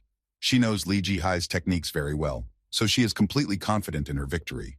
Lee Ji-hai is breathing heavily and looking at the disaster in front of her. She spent all her strength and used her most powerful skills, but it wasn't enough to win. The river that surrounded the huge island had turned into a huge ice lake, and the ships that Li Jihai had called to her aid had completely frozen into an icy block of ice. A huge level 5 pestilence appears on a frozen river. It uses its icy breath and turns everything in front of it into thick ice. People try to escape from the monster by water, but the sea monster turns the water into ice and people are forever trapped, unable to escape the terrible fate. Li Jihai doesn't understand why Catastrophe treats her like an older sister, and Shin Yu-seung just laughs loudly in response, saying that there's a lot the high schooler doesn't know about her future. Flood Catastrophe is in front of Li Jihai in the blink of an eye. She grabs the girl's face and talks about how the high school girl completely doesn't realize that Jun Hyuk is only using the high school girl and will definitely let her down in the future. Li Jihai quickly swings her sword but fails to hit the flood disaster, and Shin Yu-seung quickly jumps aside from the girl and talks about how she knows full well that the high school girl only wanted to get recognition from Jun Hyuk. Flood Catastrophe. Shin Yu-seung glares menacingly at high school student Li Jihai and asks her if she knows what Jun Hyuk will say after she breaks up with her life. Li Jihai has absolutely no idea what the flood disaster is about. She clutches her sword tightly with both hands and tries to come up with a plan to battle the disaster. Shin Yu-seung abruptly jumps out of her seat. Her speed is on a whole other level, and even high school student Li Jihai can't track her movements. In a split second, Shin Yu-seung is beside Li Jihai and extends his hand towards her face, telling the girl that she will go to the other world without too much suffering and very quickly. Shin Yu-seung hits Li Jihai's head with his paw with all his might, causing the high school girl's body to do a somersault in the air and fall to the floor. Lee Hyun-sung reaches his frozen hand and uses his special skill to completely destroy the ice that the disaster monster created. The lieutenant's blow breaks the thick ice in a split second, and the huge torrents of water quickly reclaim their former territory from the ice. Lieutenant Hyun-seung's power is so great that huge cracks extend across the frozen river. And at the very end, near the meteorite where the disaster stood, a mighty howl is heard. Lieutenant Lee Hyun-sung is kneading his arm after his punch. He is standing on a large piece of ice, and water is splashing around him, splashing onto his clothes. People who have been trapped in an ice prison are finally free. They climb onto breakaway ice platforms and try to keep warm. Flood disaster Shin Yu-seung approaches the lieutenant. She knew Lee Hyun-sung would definitely show up. She tells him about how he saved her a huge number of times. Lee Hyun-sung is incredulous at the disaster. He prepares for battle and asks the girl how she knows so much about his personality. Flood Catastrophe Shin Yu-seung looks at Lee Hyun-sung with a small smile. Deep down, she feels a deep sadness for having to fight the man who saved her life several times. Behind Shin Yu-seung, the ice starts to crack, and a huge creature appears out of a huge hole, letting out a terrifying roar and looking around. A huge level 5 forest monster stands at the back of the flood disaster. It looks incredibly strong and is ready to pounce on anyone just at the first command of its mistress. The ice under Lieutenant Lee Hyun-sung's feet shakes as the huge forest monster rushes in his direction. The lieutenant clenches his fist tightly and prepares for battle. Lee Hyun-sung puts his shield in front of him to protect himself from the monster's hard blow. Despite his resilience and strength, the forest monster's blow throws him several meters away, but the lieutenant continues to stand firmly on his feet. The swollen veins on Lee Hyun-sung's face are showing through, and he clenches his teeth tightly because it's very hard for him to hold back the forest monster's attacks. The forest monster looks very huge, but is not inferior in speed to Lee Hyun-sung in the slightest. He strikes at the shield with blow after blow and waits for his opponent to be exhausted. Lee Hyun-sung decides to go on the offensive. He fills his hand with immense power and is about to strike the monster to prevent its next strike. The fists of the huge forest monster and Lee Hyun-sung collide with each other. The huge ape tries to use all his power and screams loudly in an attempt to intimidate his opponent. The lieutenant puts even more strength into his arm and sends the huge creature flying. The forest monster flies a few meters, shattering the thick ice with its back and howling in unbearable pain. Flood Catastrophe. Shin Yu-seung appears behind the lieutenant's back at the speed of light and wonders if Hyun-sung knows what Jun Hyuk told him after he parted ways. Lieutenant Hyun-sung looks at the flood disaster incomprehensibly, and she talks about how Jun Hyuk was not saddened at all by the way he went to the other world. Flood Catastrophe Shin Yu-seung remembers the pain she had to go through because of Jun Hyuk and hopes that it can show all of his companions what they will have to go through if they follow the main character. Lieutenant Hyun-sung needs his hand and talks about how he's completely missing the point of the words disaster because he's not going to follow Jun Hyuk. Shin Yu-seung looks at Lee Hyun-sung with surprise. She doesn't understand why in this regression the lieutenant is talking about how he's not going to go after Jun-hyuk. Lee Hyun-sung looks the flood disaster straight in the eye and says with a confident expression that he will only follow Kim Deok-ja. Flood catastrophe. Shin Yu-seung completely doesn't understand who the lieutenant is talking about, and her mouth slightly opens in surprise. She wanted to take revenge on Jun-hyuk, but now it's not possible. Cold sweat is running down Lee Hyun-sung's face. He is severely exhausted after fighting a high-level monster and can't fight on equal footing with the disaster. Shin Yu-seung is in Lee Hyun-sung's face in a split second and is about to deliver a fatal blow to him, charging a huge amount of force into his hand. Flood catastrophe stares menacingly at Lieutenant Lee Hyun-sung and doesn't hesitate to deliver a fatal blow to him, and Lee Hyun-sung fails to put up his shield in time and is sent high into the air due to the sheer force of the blow. Shin Yu-seung delivers another blow right to Lee Hyun-sung's stomach, causing him to feel a terrible pain. A complete disaster is going on in her head. She doesn't understand what's going on in this incarnation. The final blow of the flood disaster leaves behind an explosion of devastating force, which is visible for hundreds of kilometers. Because of the explosion, rises a strong wind, which uproots the grass nearby. Flood catastrophe is slowly walking on thick ice. She's very much interested in the question of why everyone around her is mentioning Kim Deok-ja's name. The flood disaster Shin Yu-seung is surrounded by a huge number of monsters who are diligently protecting their mistress. From the outside, it seems that Shin Yu-seung is in some kind of trance, but in fact she is very absorbed in her thoughts. Beauty Queen Min Ji-won arrives on the island with her army. She points her hand in the direction of the flood disaster and orders her warriors to open fire on it. Shin Yu-seung notices King Maitreya, who has come here to fight her. She doesn't understand why he is here. According to her knowledge, this man should not be in this world for a long time. Flood catastrophe Shin Yu-seung examines the huge number of people who opposed her. She doesn't realize who is the real king in this world. A huge number of people are rushing relentlessly towards the disaster with the only desire to stop it at any cost and send it to the other world. Shin Yu-seung uses her special skill and creates a protective field around her that prevents a huge amount of arrows and swords from reaching her body. People tremble with fear when they see a huge barrier that has suddenly appeared right in front of their noses. But they ignore their fear and decide to attack the barrier in hopes that they will be able to break it down. All the huge monsters that the flood disaster called to their aid are lying on the ground, defeated by humans. Now Shin Yu-seung is left alone. Huge torrents of icy breath are heading towards the flood catastrophe defense field and using sharp ice spires to try to make a hole in the barrier. Adult Shin Yu-seung looks surprised at the icy breath that was directed towards her barrier.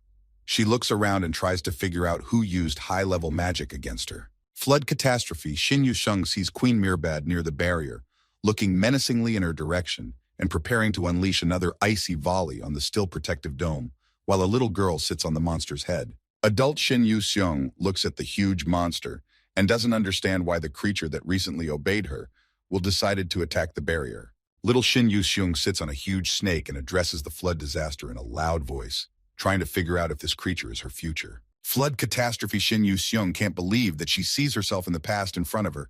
She stares intently at the girl and waits for her to say anything. A little girl with a loud voice asks the older version of herself to stop this battle and save her uncle.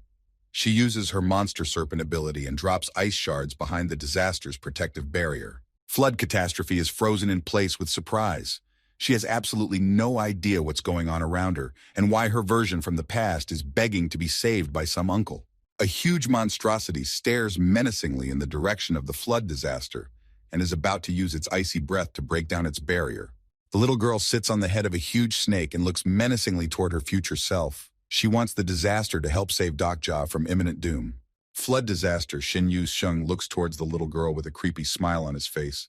She thinks it's all just another plan by Jun-hyuk to weaken her. A huge serpent appears from under the ice and due to the order of disaster, about to attack the monster lord. It menacingly slithers towards its counterpart and is about to bite the queen's throat. The little girl failed to sit on the head of the huge monster land. She falls on the ice from a great height and slides on it, rolling forward a few meters. Flood catastrophe approaches the little girl who is her identity from the past. He looks her over carefully and makes the assumption that Deok-ja wanted to use the girl to quickly deal with the disaster in her face. The adult Shin Yu-seung extends her clawed paw towards her past self and greets the little girl with a creepy smile on her face. A catastrophe of questions is about to take the little girl with it and reaches out its hand to her, and a huge amount of yellow threads fly in her direction, intent on stopping her. To the rescue of little Shin Yu-seung comes Yu-san. He holds tightly the disaster of issues with the help of his thread, and with a loud voice asks the little girl to run away from here as fast as possible. Catastrophe hears a strange sound coming from above her head. She looks up and sees a strange creature hurtling towards her at great speed. Gil-young shows up before the disaster on a huge level 6 insect and demands in a loud voice that adult Shin Yu-seung tell her where Dokja is. Flood Catastrophe looks at the insect Lord Gil-young in a panic and can't understand why everyone around her is constantly asking her about some Dokja. In the head of the flood disaster, a few fragments occur where Kim Dokja is mentioned. Adult Shin Yu-seung assumes that everyone around her is talking about the man in the white coat who protected Jun-hyuk from the dangerous projectile with his body. Adult Shin Yu-seung points her hand towards the huge insect and prepares to strike it with a powerful stream of radiant energy. Gil-young falls on the ice and watches as his huge insect Titano is sent to the other side of the world due to being badly wounded by a stream of radiant energy. The boy plans to avenge the disaster that sent his friend to the other world. He decides to use Queen Antinous in the battle against the disaster. Flood Catastrophe. Shin Yu-seung watches in amazement as the queen of the destroyed Kronos flies towards her. She is amazed that some kid was able to summon a powerful creature. Adult Shin Yu-seung has a quick reaction. She has no problem grabbing the insect with her right hand and turning its body into a yellow messivore. Flood Catastrophe grabs Gil-young by the throat, expressing admiration for his skills, and demands that the child immediately tell her who Kim Dokja is. The adult Shin Yu-seung clenches her hand on the child's throat and warns him that if he doesn't answer her question, she will send Gil-young to the other side of the world without much effort or regret. Flood Catastrophe freezes in fear when a huge projectile flies a few meters from her head. She looks around cursorily and tries to find the source of the threat. Another shell arrives a moment later and hits the target accurately, but Flood Disaster manages to jump up in time. She continues to hold Gil-young tightly by the neck and tries to dodge the numerous shots. Flood Catastrophe lands on the ground, continuing to hold Gil-young hostage, and notices that a ghost gun that belongs to Gil-young has been fired at her. Lee Hyun-seong guards little Shin Yu-seung and asks if she's hurt, while Lee Ji-hai deflects an ice kite shell with her sword and fires another volley from her ship's cannon at the flood disaster. Adult Shin Yu-seung angrily glares at the people who managed to survive the encounter with her. She's sure that her attack should have sent the Jeers to the other world, but for some reason they keep resisting her. Flood Catastrophe is sick of playing games with the boy. She is going to massacre him in one blow with her razor-sharp claws. Adult Shin Yu-seung is about to deliver her final blow, but at the last moment she notices that her arm is very swollen due to the parasite Gil-young planted in her body. The parasite causes the disaster to loosen its tight grip from Gil-young's throat. Shin Yu-seung looks at her swollen arm in surprise and doesn't understand how the little boy was able to infect her body with the parasite. Gil-young falls on the ice and grabs his throat. He coughs rapidly and tries to bring his breathing back to normal. The boy is very lucky. If he had delayed even a minute, he would have gone to the other world. Flood Catastrophe. Shin Yu-seung hears a voice in her head telling her to stop. The girl freezes in place and feels someone's silhouette behind her back. High school student Lee Ji-hai is fighting off monster attacks together with Yu Sang. She turns towards the disaster and sees a strange silhouette standing behind her. Flood Catastrophe. Lee Ji-hai grabs her hands on her head and demands that Dokja get out of her head and leave her alone immediately. Flood Catastrophe sees the image of Kim Dokja in her head, who with a smile on his face reaches out his hand in her direction and gently rubs her head. The adult Shin Yu-seung becomes hysterical, tears flowing profusely from her eyes. She turns to somewhere in the void and demands the young hero to disappear from her mind forever. Catastrophe continues to keep her ears closed and stares silently at the little girl who is her identity from the past. Shin Yu-seung looks at himself from the past with tears in his eyes and tries to get rid of the strange head in his head. The screams of people fighting huge monsters can be heard all around, and small shards of ice are periodically flying in different directions. Little Shin Yu-seung stares wide-eyed at her identity from the future, and behind her she sees Dokja, who has done a lot of good things for her. The body of the flood disaster is divided into two parts. One belongs to Shin Yu-seung from the future, who wants to destroy everything, and the other is under the control of the young hero. The young hero keeps showing the flood disaster different memories, and the adult Shin Yu-seung screams loudly, demanding Dok-ja to leave her mind and grabs her head. The story is transported back a few hours. Kim Dok-ja uses his special skill of omniscient reader's point of view and tries to apply it to the flood disaster. The young hero's plan goes well. Now he sees the same thing as the flood disaster. He assumes that with his skill he will be able to change the catastrophe's view of what is happening. The young hero delves into the mind of disaster Shin Yu-seung. He can feel her immense anger caused by Jun Hyuk's mistreatment of her. The disaster can't believe that all the lives lived mean nothing. Flood catastrophe has no regrets. She kills everyone who gets in her way. A huge number of people are sent to the grave by her hand, and when she gets bored, her work is done by hand monsters. The young hero sits in the body of a flood disaster and sees that Lee Ji-hai is about to fight her. Dok-ja is well aware that if he does nothing, the high school girl will go to the other world. Dok-ja uses his flood disaster eyes to look at Lee Ji-hai approaching and thinks about what he can try to stop Shin Yu-seung. Flood catastrophe is hurtling toward high school student Lee Ji-hai at breakneck speed and is about to deal with her in one mighty blow. The young hero temporarily takes control of the body of the flood disaster. He wants to try to lessen his blow so that Lee Ji-hai can survive. Dok-ja picks the right moment and weakens the blow of the flood disaster, then quickly goes back in so that Shin Yu-seung can't guess anything. The young hero's entire body is enveloped by a strong flow of energy that causes him terrible pain. He only used his ability for a short period of time, but even for that he suffered an unpleasant punishment. Dok-ja clenches his teeth tightly in pain because his whole body feels like it's being torn apart, but he has absolutely no regrets because he managed to take control of the disaster body for a short while. The young hero was only able to gain control of the disaster body for a short period of time. So Lee Ji-hai got hit hard after hitting the adult Shin Yu-seung, but she survived. Lee Hyun-sung was on the verge of death, but the young hero managed to seize control of the disaster body in time, so the lieutenant lies among the tree debris and grasps at his stomach wound. Flood catastrophe has completely lost control of her body. She glares menacingly at her hands that are no longer in her power and curses Dok-ja in a loud voice of anger. Adult Shin Yu-seung doesn't know what she should do now. She recognizes her body with a huge amount of electrical projectiles and demands the young hero to leave her body for good. Little Shin Yu-seung runs towards the disaster. She realizes that Dok-ja is somewhere in her body and wants to help him get free. A little girl hesitantly approaches the disaster. She has no idea how to help Dok-ja. She reaches out her hands towards the monster she has become in the distant future and asks the young hero where he is now. As soon as the hands of Shin Yu-seung from the future and Shin Yu-seung from the past touch together in front of them, a huge yellow lightning bolt crashes into the ground in front of them. They look at their hands intently, and their entire body is soaked with electrical energy. Little Shin Yu-seung unknowingly shares all the memories with her future self, including the moments in their lives in which Dok-ja appeared. Flood catastrophe looks at herself in the past and can't believe all the little girl's memories are real. The young protagonist sees a long ribbon of Shin Yu-seung's memories in front of him. He watches each fragment of time and sees the future, present and past at the same time. The long ribbon looks like an endless kite and completely fills the space of a strange room.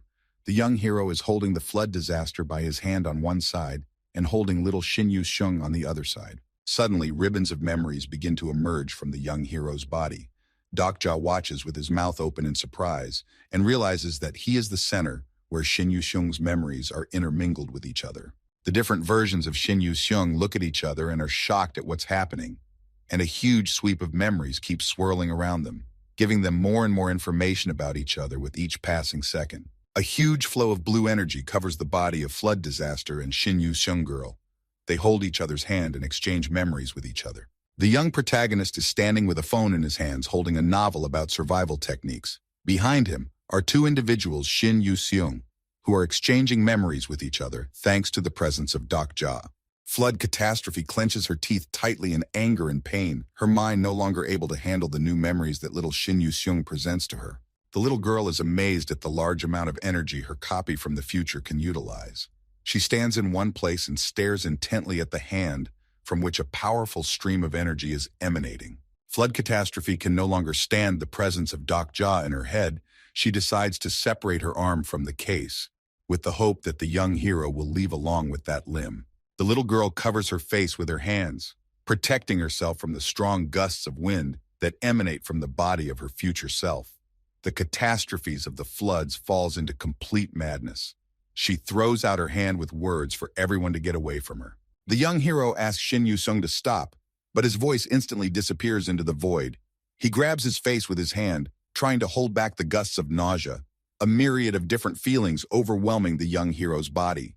Flood catastrophe relives her worst memories over and over again. She screams loudly in pain and begs to be left alone, while the young hero watches her and realizes that the adult Shin Yu-sung could go crazy at any minute. Adult Shin Yu-sung returns to her old memories, in which she had to stay in an endless maze to save people's lives. The young hero realizes that every second counts. A huge stream of energy flows through his body, causing Dokja unbearable pain. But despite this, he remains conscious. Dokja uses his unique skill of being a no-kill king and decides to revive his human shell. He is certain that he cannot stay in the body of a disaster. The young hero successfully reclaims his body and teleports back to the place where he received the strongest weed at the hands of the flood disaster. After regenerating his body, all of the young hero's clothes have vaporized. He is very happy that he has appeared in a deserted place. A message appears in front of him that he will be rewarded for using the omniscient reader's point of view. The young hero moves through the forest and quickly heads towards his belongings that lie under a tree. Due to the use of special skills, the hero's physical strength parameter is increased by several points. Dokja quickly casts his hope and suddenly hears a menacing voice calling him over. The young hero flinches in surprise and slowly turns his head towards the source of the sound. The young hero sees Jun-hyuk behind him, who is still being held by the reanimated mummies who were summoned by the flood disaster at the beginning of the battle to hold the main character back. Jun-hyuk has a menacing expression on his face as he looks towards Daok-ja, who is changing clothes in front of him. The main character is extremely surprised and annoyed that the young hero was able to survive. A small smile appears on the young hero's face. He didn't expect Jun-hyuk to be around him. So the young hero tries to quickly think of a way to justify himself to the main character. Jun-hyuk is furious and wants to tear the young hero apart out of anger. But Daok-ja smiles nervously and says that he'll be sure to tell the main character everything later, and cuts the bandages that are restraining Jun-hyuk. The young hero has no trouble dealing with all the mummies, making several deadly blows with his sword, and then helps Jun-hyuk to get back on his feet after his injuries. With a huge number of monster bodies lying on the ice, Dokja's team is in full force facing the flood disaster and preparing to give it a fight. Little Shin Yu-sung hears a strange noise coming from behind her. She turns her head back and tries to figure out what's going on. Yu-sang and Shin Yu-sung tearfully meet Daok-ja and Jun-hyuk, who are heading in their direction. The main character is seriously injured after a battle with a disaster, so the young hero holds him on his shoulders and helps him move around. The young hero gently lays Jun-hyuk on the ground to catch his breath, and all of the young hero's comrades rush towards him to hug him tightly. They thought they would never see him again, and so they are very happy to see him back. Dokja is completely oblivious to his friends running towards him, his gaze completely directed towards the wreck of Shin Yu-sung, who is lying in a pool of her own blood, and her entire body is covered in small blue sparks. Lee Hyun-sung takes Jun-hyuk under his tutelage and warns the young hero that it could be dangerous here, while Daok-ja asks him not to worry about him and heads off in the direction of the flood disaster. The young hero approaches the disaster of floods and asks the girl to pay her attention to him. He is not sure of his actions, but still decides to try to change the course of fate. Shin Yu-sung's catastrophe slowly raises her gaze to the young hero. Her left arm is missing, and her whole body looks terribly haggard after the young hero got into her head. Adult Shin Yu-sung lowers his gaze and asks the young hero who he is. The young hero silently stares at the disaster in front of him, while his right hand clutches his blade tightly. Shin Yu-sung's whole body disaster is shaking with fear and pain. After seeing the memories, she doesn't wait for the young hero to answer the previous question and asks about why things have changed so drastically because of Dokja. Yu-sang, Lieutenant Hyun-sung, and little Shin Yu-sung are looking carefully towards the young hero. They are worried that the disaster might hurt their friend, so they are preparing to join the fight at any moment. The young hero stares silently at the flood disaster, while the adult Shin Yu-sung clenches her teeth in anger at not having her questions answered again. The young hero breaks the sepulchral silence hanging between him and the disaster. He thanks Shin Yu-sung for coming because he's been waiting for her for a long time. And Shin Yu-sung from the future looks at the young hero in surprise. The people have quickly dealt with the remaining monsters. Now they look towards Dokja and the flood disaster and patiently watch the denouement of this story. The young hero takes a seat opposite Shin Yu-seung's disaster and tells the girl that he's the same as her. A normal world in the end of all scenarios. Flood Catastrophe stares intently at the young hero and cannot utter a single word. It seems she has been waiting for these words for ages. Shin Yu-seung from the future wants to say something to the young hero, but he can't find the right words, so he stops at the beginning of his sentence without saying anything. Yu-sang walks over to the young hero and puts her hand on his shoulder. She asks Dokja to address all the people present, who are eager to hear the words from the young hero. The young hero rises to his feet and looks at his comrades and others who have gathered on this island to defeat the disaster of the floods. Dokja points his hand in the direction of the flood disaster and tells all the people in a loud voice that he's not going to harm the flood disaster. And Shin Yu-seung looks at the hero with eyes open with surprise. Catastrophe Shin Yu-seung looks around carefully and watches other people's reactions to the young hero's words that he's not going to send a flood disaster to the other side. High school student Lee Ji-hai comes a little closer to Jun-hyuk and his friends. She looks at the young hero with slight surprise after the words he says and talks about Dokja going crazy. Much to Lee Ji-hai's surprise, Lieutenant Lee Hyun-sung positively nods in the young hero's direction and says that she will follow him to the end and agree with whatever decision he makes. Gil-young wipes the sweat from his forehead and says with a smile on his face that he will always support Dokja's decision. The boy asks Dokja for permission so he can properly slap the disaster for hurting his friend Titano. Lee Ji-hai nervously strokes herself on the back of her head and talks about how she won't oppose the young hero's decision and suggests he do what he wants. Little Shin Yu-seung looks down at her feet, tears welling up in her eyes as the young hero decides to stand up for her. The young hero slowly approaches little Shin Yu-seung and gently rubs her head, telling the girl that she shouldn't worry about nothing anymore. Doc. Ja turns towards the flood disaster, who is extremely unhappy with the young hero's actions. The girl doesn't understand why the young hero is so confident in his decision. Despite her body trembling from the memories she has experienced, Flood Disaster stares menacingly at the young hero and grits her teeth tightly against the rage that overwhelms her body. The night sky of the city is decorated with stars. On the other bank stands a huge number of destroyed high-rise buildings, in which all the windows have long been broken, and somewhere in the distance you can see how from the center of the city, black smoke due to the fire rises up. Catastrophe. Shin Yu-seung slowly rises to her feet and yells menacingly about how no one knows her in this world, and she doesn't want to forget all the people and all the life she's lived. Yoo Jun-hyuk holds onto the open wound on his stomach with his hand and stares intently at the flood disaster, listening intently to her speech. Jun-hyuk is breathing heavily and trying to regain his breath. There's a huge amount of abrasions and wounds on his face, but he's trying to keep his cool and stay conscious. Shin Yu-seung's catastrophe looks closely at Jun-hyuk because he's the only person who can understand her feelings and pain. Yoo Jun-hyuk slowly rises to his feet, trying to keep his balance. He talks about how Shin Yu-seung is facing disaster in a myriad of ways. She can preemptively deal with those who are bad, or she can save her friends from being killed.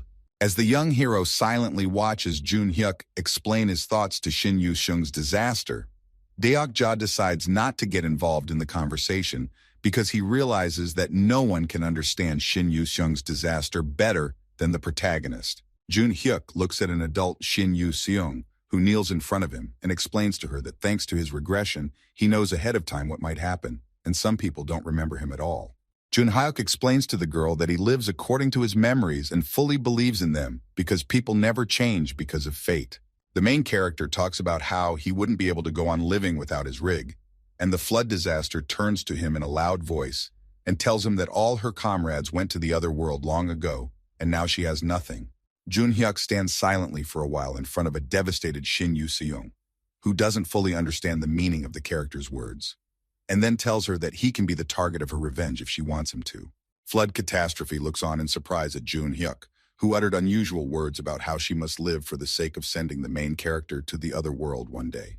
Jun-hyuk stares silently at Shin Yu-seung from the future for a while, and then puts his hands in his pockets and walks away somewhere. The flood disaster asks the main character not to leave, but he doesn't pay any attention to the girl's words. The young hero waits until Jun-hyuk moves a decent distance away from the adult Shin Yu-seung, and then personally walks up to her and looks directly into her eyes. Deok-ja reaches out his hand to Shin Yu-seung's disaster and tells the girl that she now has a new regression where she can change everything in her own way. A loud voice that comes from somewhere in the sky interrupts the young protagonist's speech and says that there is a point of contention. There is a loud sound of thunder, and a huge orange lightning bolt appears. Dokja turns his gaze toward the sky and notices that a huge electric sphere appears among the clouds, from which a huge number of lightning charges fly out. A disgruntled smirk appears on the young hero's face as he realizes that the electric sphere is a huge portal through which the Tokubi enter his world. A Tokubi in a business suit steps out of the portal and shoves his hands in his pockets. He takes a quick look around at everyone around him and stops his gaze on the young hero, followed by an evil smirk on his street. Several people fall over in fear when they see the huge electric ball that suddenly appeared in the air, all of them worried about falling victim to Tokebi, who seems extremely displeased lately.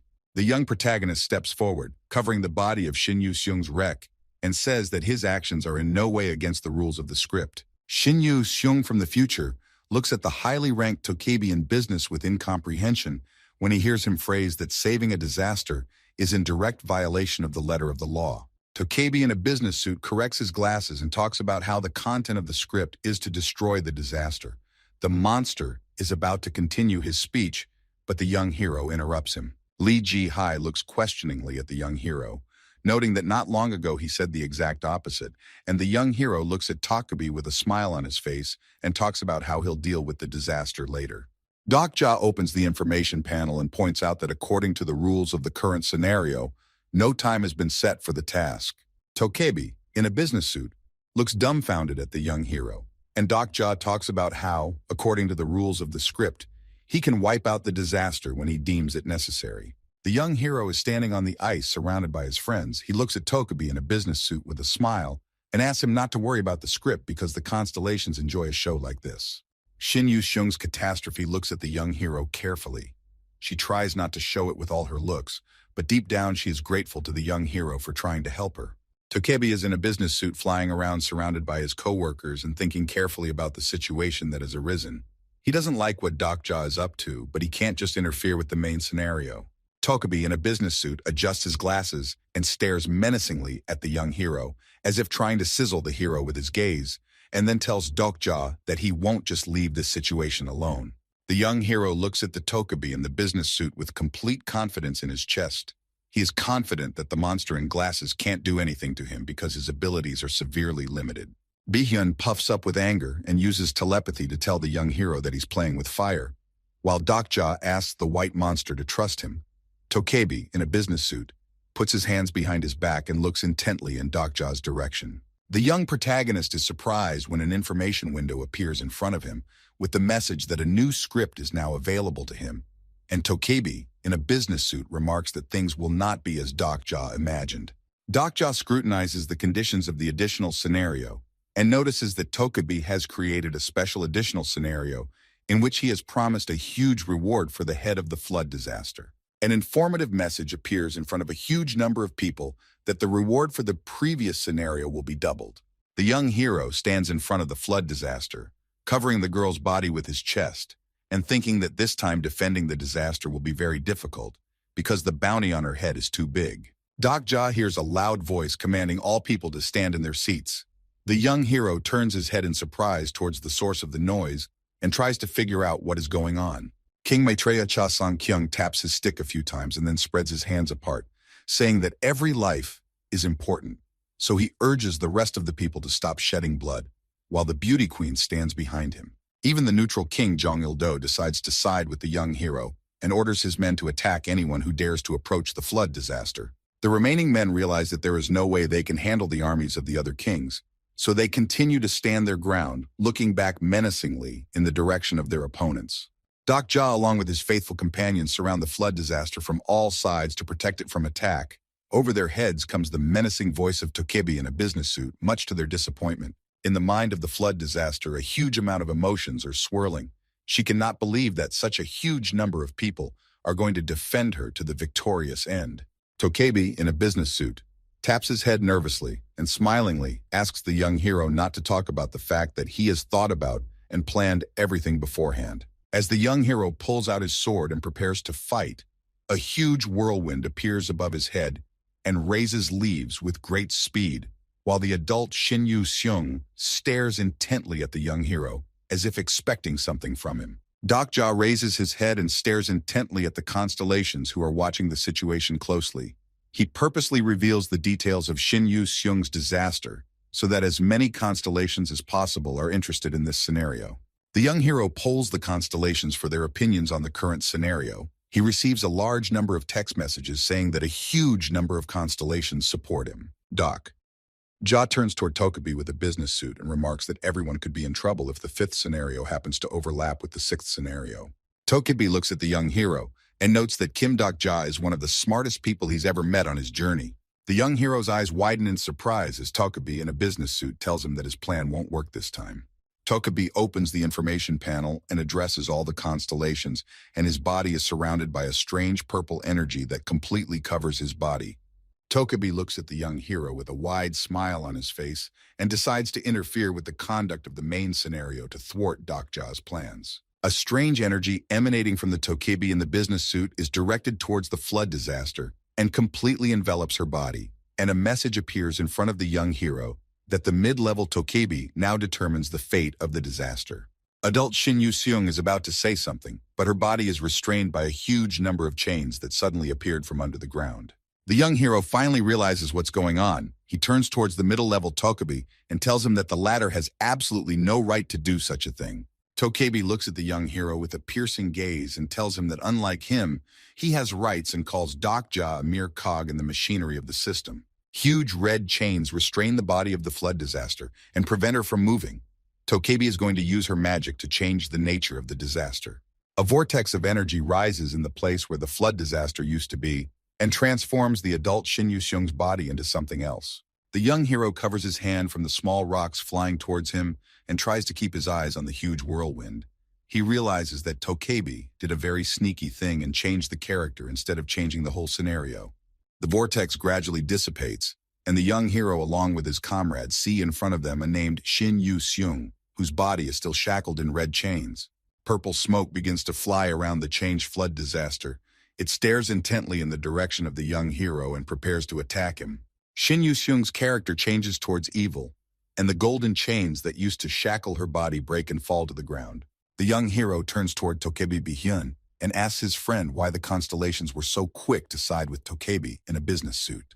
Tokubi Bihyun tells the young hero that most of the constellations are extremely unhappy with Dokja's actions, so all the constellations sided with Tokubi in a business suit without much trouble. The young hero opens the information panel and tries to quickly find a way that will solve the situation, while Yu Sang and Gil Young stand not far from Dokja and wait for him to give them some order. Tokubi in a business suit flies through the air and calls Dokja a silly incarnation who thinks a lot of himself, and then talks about how constellations aren't so easy to change his mind. In front of the young hero is a huge number of information placards with messages that a huge number of constellations do not trust Dokja and laugh at him. The young hero looks at the information panels and realizes that he was overconfident and completely missed the fact that the constellations haven't really supported him in a long time, especially after the sponsorship stunt he pulled. Dokja opens the main page of Tokubi on which the subscriber count never reached 10,000. The young hero assumes that the strong constellations realized the young hero's plan and for his buddies decided to abandon him. Shin Yu-seung's disaster body is permeated by a large stream of energy that increases her strength with each passing second, and the highly ranked Tokubi watches with a smile on her face as the young hero tries to figure something out. Behind the disaster, Shin Yu-seung appears a huge purple hole, which begins to suck everything around him. The young hero carefully observes this spectacle and realizes that the way out of such a situation will be extremely difficult. High school student Lee Ji-hai doesn't wait for a command. She quickly grabs Gil Young and runs away, trying to get as far away from the huge portal as possible, while Yu Sang puts her hand on little Shin Yu-seung's shoulder and tells her that it's time for them to get out of here. A cold sweat runs down the young hero's face and his violet eyes reflected by the signs of the ritual, which summoned a huge purple hole that grew stronger by the minute. Catastrophe Shin Yu-seung has stopped looking like herself and now looks more like a monster than a human.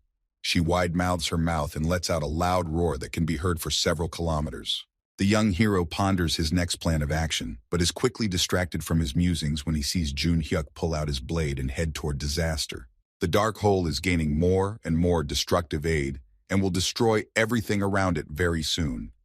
The young hero stands in front of Dokja and covers the path to disaster with his body, saying that he won't let Jun Hyuk make the wrong choice. Jun Hyuk tells the young hero that he's mistaken and then makes a sudden leap and runs toward the little girl with an overwhelming urge to get rid of her quickly. The young hero proves to be faster than Jun Hyuk. He covers the little girl with his body and asks the main character to come to his senses and not stoop to such a horrible act. Dokja speaks to Jun Hyuk in a loud voice and warns him that if he harms the girl in any way, he will never forgive him, and the main character folds his arms across his chest, saying that he has no other choice. The young hero asks Jun Hyuk to take his time and tells him that there is another way, and to do so, he needs to show the script that the constellations are waiting for. Dokja turns towards the disaster Shin Yu-seung and stares intently in her direction. He realizes that he has no choice but to fight the disaster and defeat it. High school student Lee Ji-hai holds Gil-young tightly in her arms and tries to get away from the flood disaster that is following her with great speed and wants to destroy her with an energy sphere. Catastrophe Shin Yu-seung is trapped in her own mind. When the young hero reaches out to her, she feels a sense of hope and safety. She was hoping for a chance to start a new life. Then Tokebi took that opportunity away from her. Adult Shin Yu-seung looks at the young hero who decides to protect her from all adversity. She can't believe that she can live in this world, and she won't have to give up. That's what she thought before. The young protagonist recalls the words of Tokebi in a business suit, who calls Dokja an ordinary cog in the mechanism of the script, and he considers himself a god who can do anything. Shin Yu-seung has completely lost her mind and is holding a huge blob of purple energy, which she uses to deal with Lee Ji-hai and Gil-young, who are trying to escape from her. Flood Catastrophe hurls his projectile towards the running high school girl, and there is a huge explosion that lifts huge amounts of ice and water into the air. The Dark Catastrophe lingers in the air, waiting for the smoke from her projectile to completely disappear so she can see the fruit of her great labors. Dark Catastrophe scrutinizes the crater left by her shell and sees in front of her Dokja, who with the help of her own ability was able to protect her friend and the boys from imminent death. High school senior Lee Ji-hai hugs Gil-young tightly and looks toward Dokja, who used a feather cloak to protect her from the impact of the disaster, with her mouth open in surprise. The young hero realizes that he must always stay on guard. He holds Lee Ji-hai's hand and prepares to retreat with her as soon as he feels the first signs of approaching danger. Jun Hyuk looks at the young hero's new ability and remarks that stealing the skill isn't enough to defeat the disaster, and the young hero talks about how he's well aware of his weaknesses and asks Dokja to have his back in case of a threat.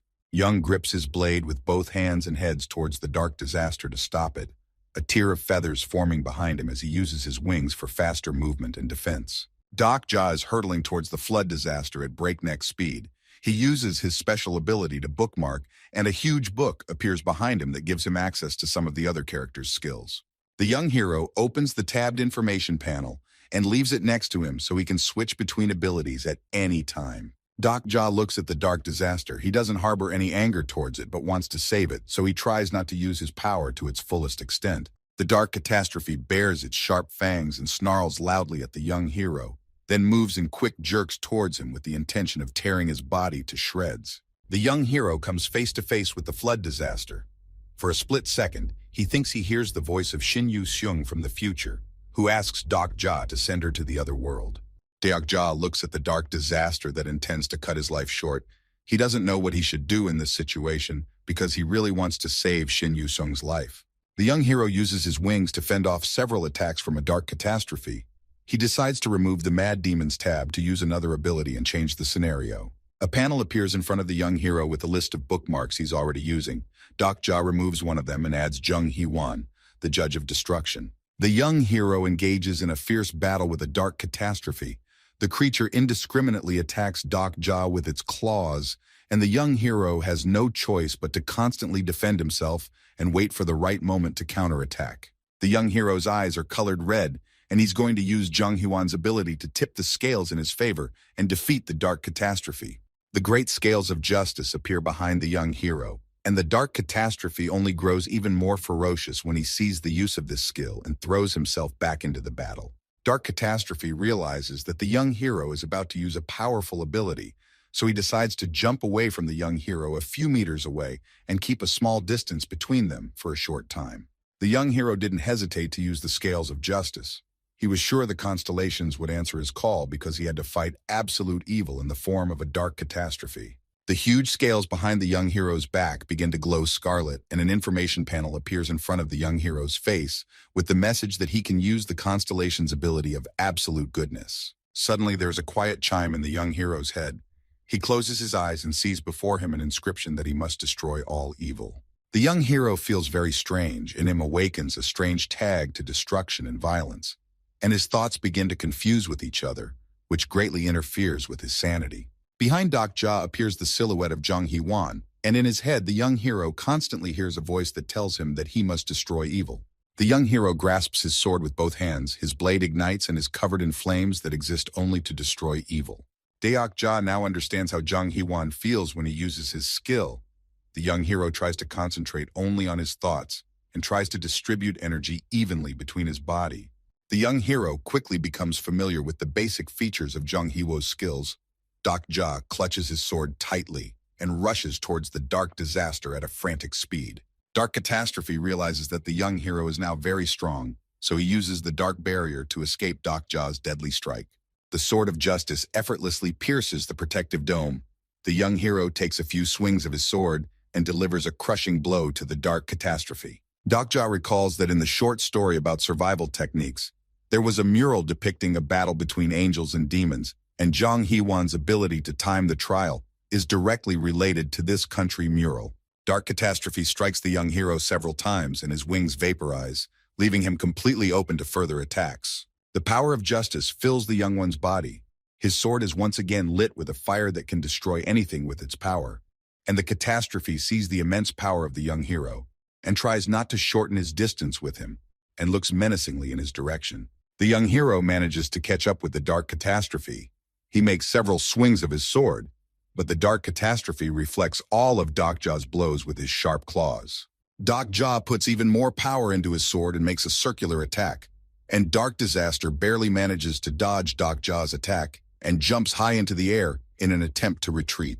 A Dark Catastrophe envelops in purple energy and summons a vast array of monsters that are ready to destroy anyone at the behest of their mistress. The young hero lands a few blows on the dark monster, but they don't do any significant damage. The Dark Disaster cries out loudly in pain, and her dark magic completely envelops her body, increasing her physical stats and regeneration. Doc Ja asks all his allies to help him in this battle. He can't face the disaster and its monsters at the same time, so he hopes for help from his friends. King Maitreya Cha-sang-kyung raises his staff high up and asks his warriors to go into battle. At the same instant, several men head towards the flood disaster to deal with its monsters. Lee Hyun-sung uses his shield to fight monsters and takes on the most enormous creatures because only he can survive their attacks. Little Shin Yu-seung is paired with Gil Young and uses a monster snake queen. Yu Sang heads towards the disaster and tells the young hero that she'll try to use her golden threads to delay the adult Shin Yu-seung to buy some time. High school senior Lee Ji-hai uses her ghost fleet and fires all guns on the Dark Disaster to cover Yu-san. Dark Catastrophe is filled with indescribable anger. She clenches her teeth tightly and glares menacingly in the direction of the people who try to stop her. Jun-hyuk uses Supreme Recovery. His entire body is wrapped in a green aura that quickly heals wounds and injuries. The main character approaches Doc Ja and pointing toward the disaster, Shin Yu-seung says that most likely the monster in front of them is collaborating with a great demon to destroy the world. Deok Ja looks at Jun-hyuk with surprise as he decides to join in the battle. He didn't think of the main character being able to recover so quickly. Takebi in a business suit is carefully observing the battlefield, while Takebi Bi-hyun stands behind him and is a little worried about Doc Ja, who has had a very difficult time. A Dark Catastrophe creates a huge barrier in the form of a purple ball. Jun-hyuk reveals that he has 30 minutes left until his main ability stops working. Shin Yu-seung's catastrophe is particularly cruel and brutal in dealing with people who dare to approach her. She lets out a loud scream and uses her sharp claws to tear people into small pieces. Jun Hyuk holds tightly to the hilt of his sword and watches the madness of the Dark Disaster, while the young hero waits for a certain moment and says that it's time for them to join the battle. Deok Ja and Jun-hyuk quickly dash towards the Dark Disaster to stop it together. Gunshots and explosions ring out all around, but the heroes pay no attention to it. Takebi in a business suit with a smile on his face watches the chaos that has ensued on the bullfield. He enjoys this moment and talks about how this is what is called a script. The dark catastrophe gathers more air in its chest and is about to apply its deadly breath. A great number of constellations are watching the battle with bated breath. Catastrophe Shin Yu-seung exhales a huge stream of dark energy that transforms into a huge monster that tries to find its prey. Deokja puts his wings forward to use his skill to absorb the Monster King's breaths, while Jun Hyuk acts very fast and tries to dodge the huge stream of destructive energy. A huge sweat of black flame rushes towards the young hero. Deokja puts his wings forward to protect himself from the impact and continues to stand his ground. Jun Hyuk quickly reaches the dark disaster, and in his hand he clutches a blade that is filled with blue electricity. He is about to deliver a decisive blow to the monster's body. The main character takes a broad swing with his sword, but Shin Yu-seung's disaster cleverly dodges the blow, and Jun Hyuk's sword cuts all the ice around him. After Jun Hyuk's blow, huge blocks of ice rise into the air. The dark catastrophe gathers a powerful sweat of energy in its hands, and the main characters quickly rush towards it to stop it. Jun Hyuk and the dark disaster fight each other in the air, with the main character trying to reach the monster with his hand, and Shin Yu-seung's disaster creating a powerful stream of energy in his hand to strike the main character's body. Dark Disaster and Jun Hyuk strike each other with a series of devastating blows, but not one of them reaches its target. Because of their enormous strength, they create gusts of powerful wind, which lifts all the small objects in the air. Shin Yu-seung gathers a dark orb in his hand to strike the main character, while Jun Hyuk brings his sword forward to repel the monster's attack. As soon as Dark Disaster and Jun Hyuk's blows collide with each other, there is an explosion of destructive energy that destroys everything in its path. Dark Catastrophe gathers a large amount of energy in his hand and is about to hit Deokja and Jun Hyuk with it. And the heroes stare at the monster in amazement and can't believe that the creature in front of them has such a large amount of energy in it. The young hero quickly jumps forward and covers Jun Hyuk with his wings from the powerful blow of the Dark Disaster. He barely manages to contain its power and thinks about coming up with a new battle plan. Deokja uses a large amount of energy to maintain the shield in front of him, while Jun Hyuk stands behind him and uses a skill to temporarily boost the young hero's characteristics. From the body of the Dark Disaster comes the voice of adult Shin Yu-seung, who begs the young hero to stop her before it's too late. Some constellations have changed their minds about Deokja and are watching him with great interest. Dark Catastrophe stares angrily toward Deokja and Jun Hyuk, her eyes filled with purple light and dark energy sparking every now and then near her claws. The young hero is not going to give up. He puts all his strength into his blade and is going to strike a decisive blow, and next to him stands Jun Hyuk, who is going to cover his companion in case of need. Yu-sang along with the rest of Deokja's comrades are fighting the monsters with their last strength. They are at their limit, and very soon will not be able to continue fighting. Jun Hyuk quickly gets in front of the monster and gives it a serious kick to the chest area, and the Dark Disaster is furious with anger and sends the main character flying with a powerful leg kick. Deokja takes advantage of the moment when the Flood Disaster opened to strike. He quickly dashes to it and invests his Fire Sword energy justice for a deadly strike. The young hero delivers a fatal blow to the Dark Disaster, after which the monster's arm is separated from his body and sent high into the sky. Deokja thinks he's already won, but suddenly the Dark Catastrophe uses his destructive Monster Lord breath and directs it towards the Jeers. A deafening explosion from the force of the Monster Lord's breath resounds in the center of the island, huge puffs of purple smoke rising up and ending up on the same level as the high-rise buildings. A huge sweat of energy sweeps away the monsters and people in its path. Lee Hyun-sung uses his shield to create a green barrier and protects himself along with Yu-sang from the powerful impact. Deokja and Jun Hyuk are lying on the ground. The time of their ability has come to an end, and they can no longer fight the Dark Disaster.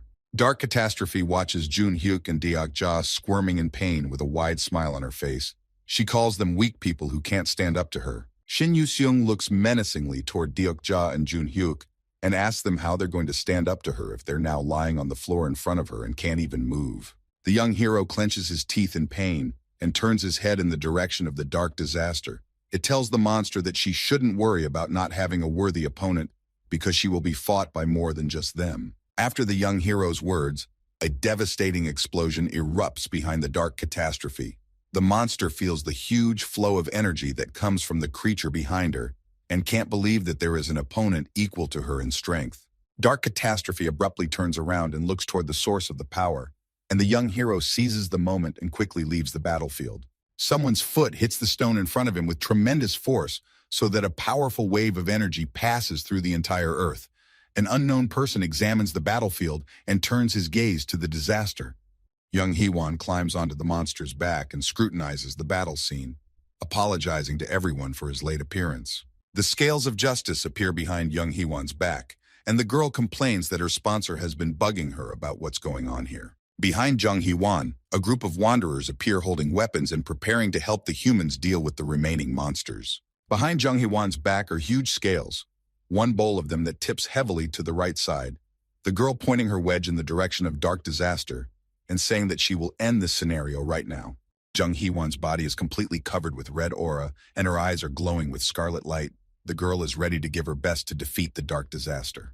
The main character looks toward Jung Hee-won and rejoices in the fact that the girl showed up just in time, while the dark disaster stares intently at her would-be adversary and stands still. Jung Hee-won scrutinizes the dark disaster and waits for her to make the first move.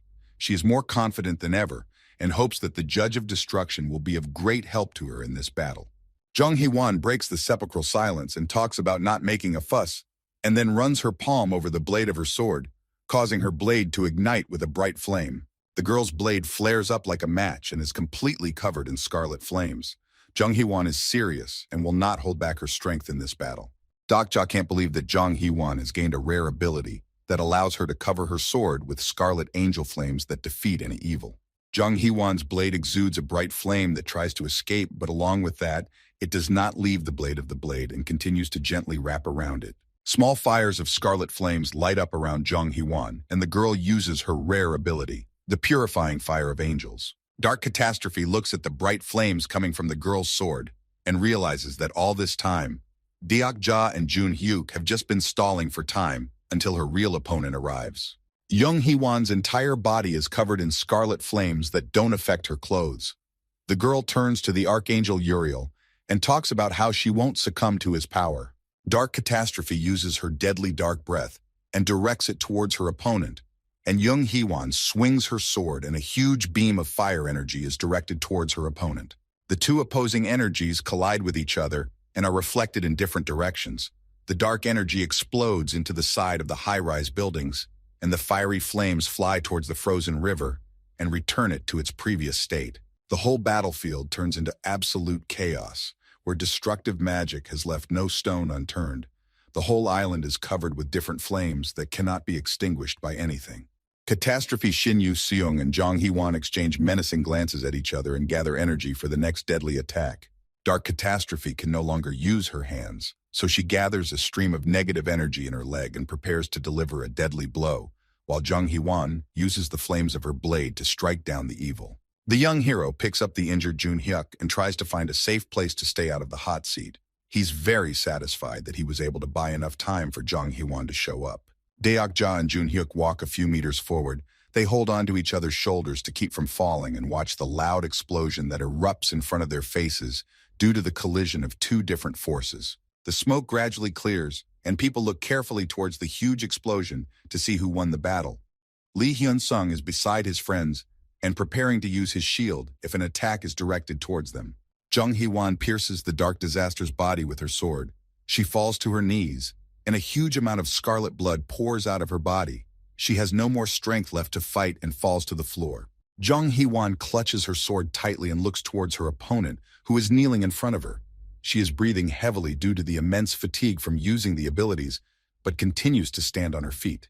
Dark Disaster lies on the ground, and Jun Hyuk and Deok-ja head toward Jung Hee-won and her defeated foe as they make sure the danger is over. The sun slowly rises from the horizon and its rays illuminate the bodies of the huge monsters that are lying on the ground. Jung Hee-won stands in front of Shin Yu-seung's disaster and silently stares into her eyes. The young hero and Jun Hyuk are standing near the battle site. Due to Dokja's special skill malfunctioning, he can hear the thoughts of disaster Shin Yu-seung. Dokja's face is covered with a lot of abrasions. He is surprised at the stamina of the adult Shin Yu-seung.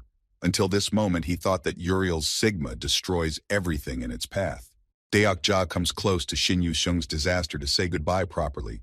Due to the huge amount of fires, ash rises into the air and slowly circles in the heated air.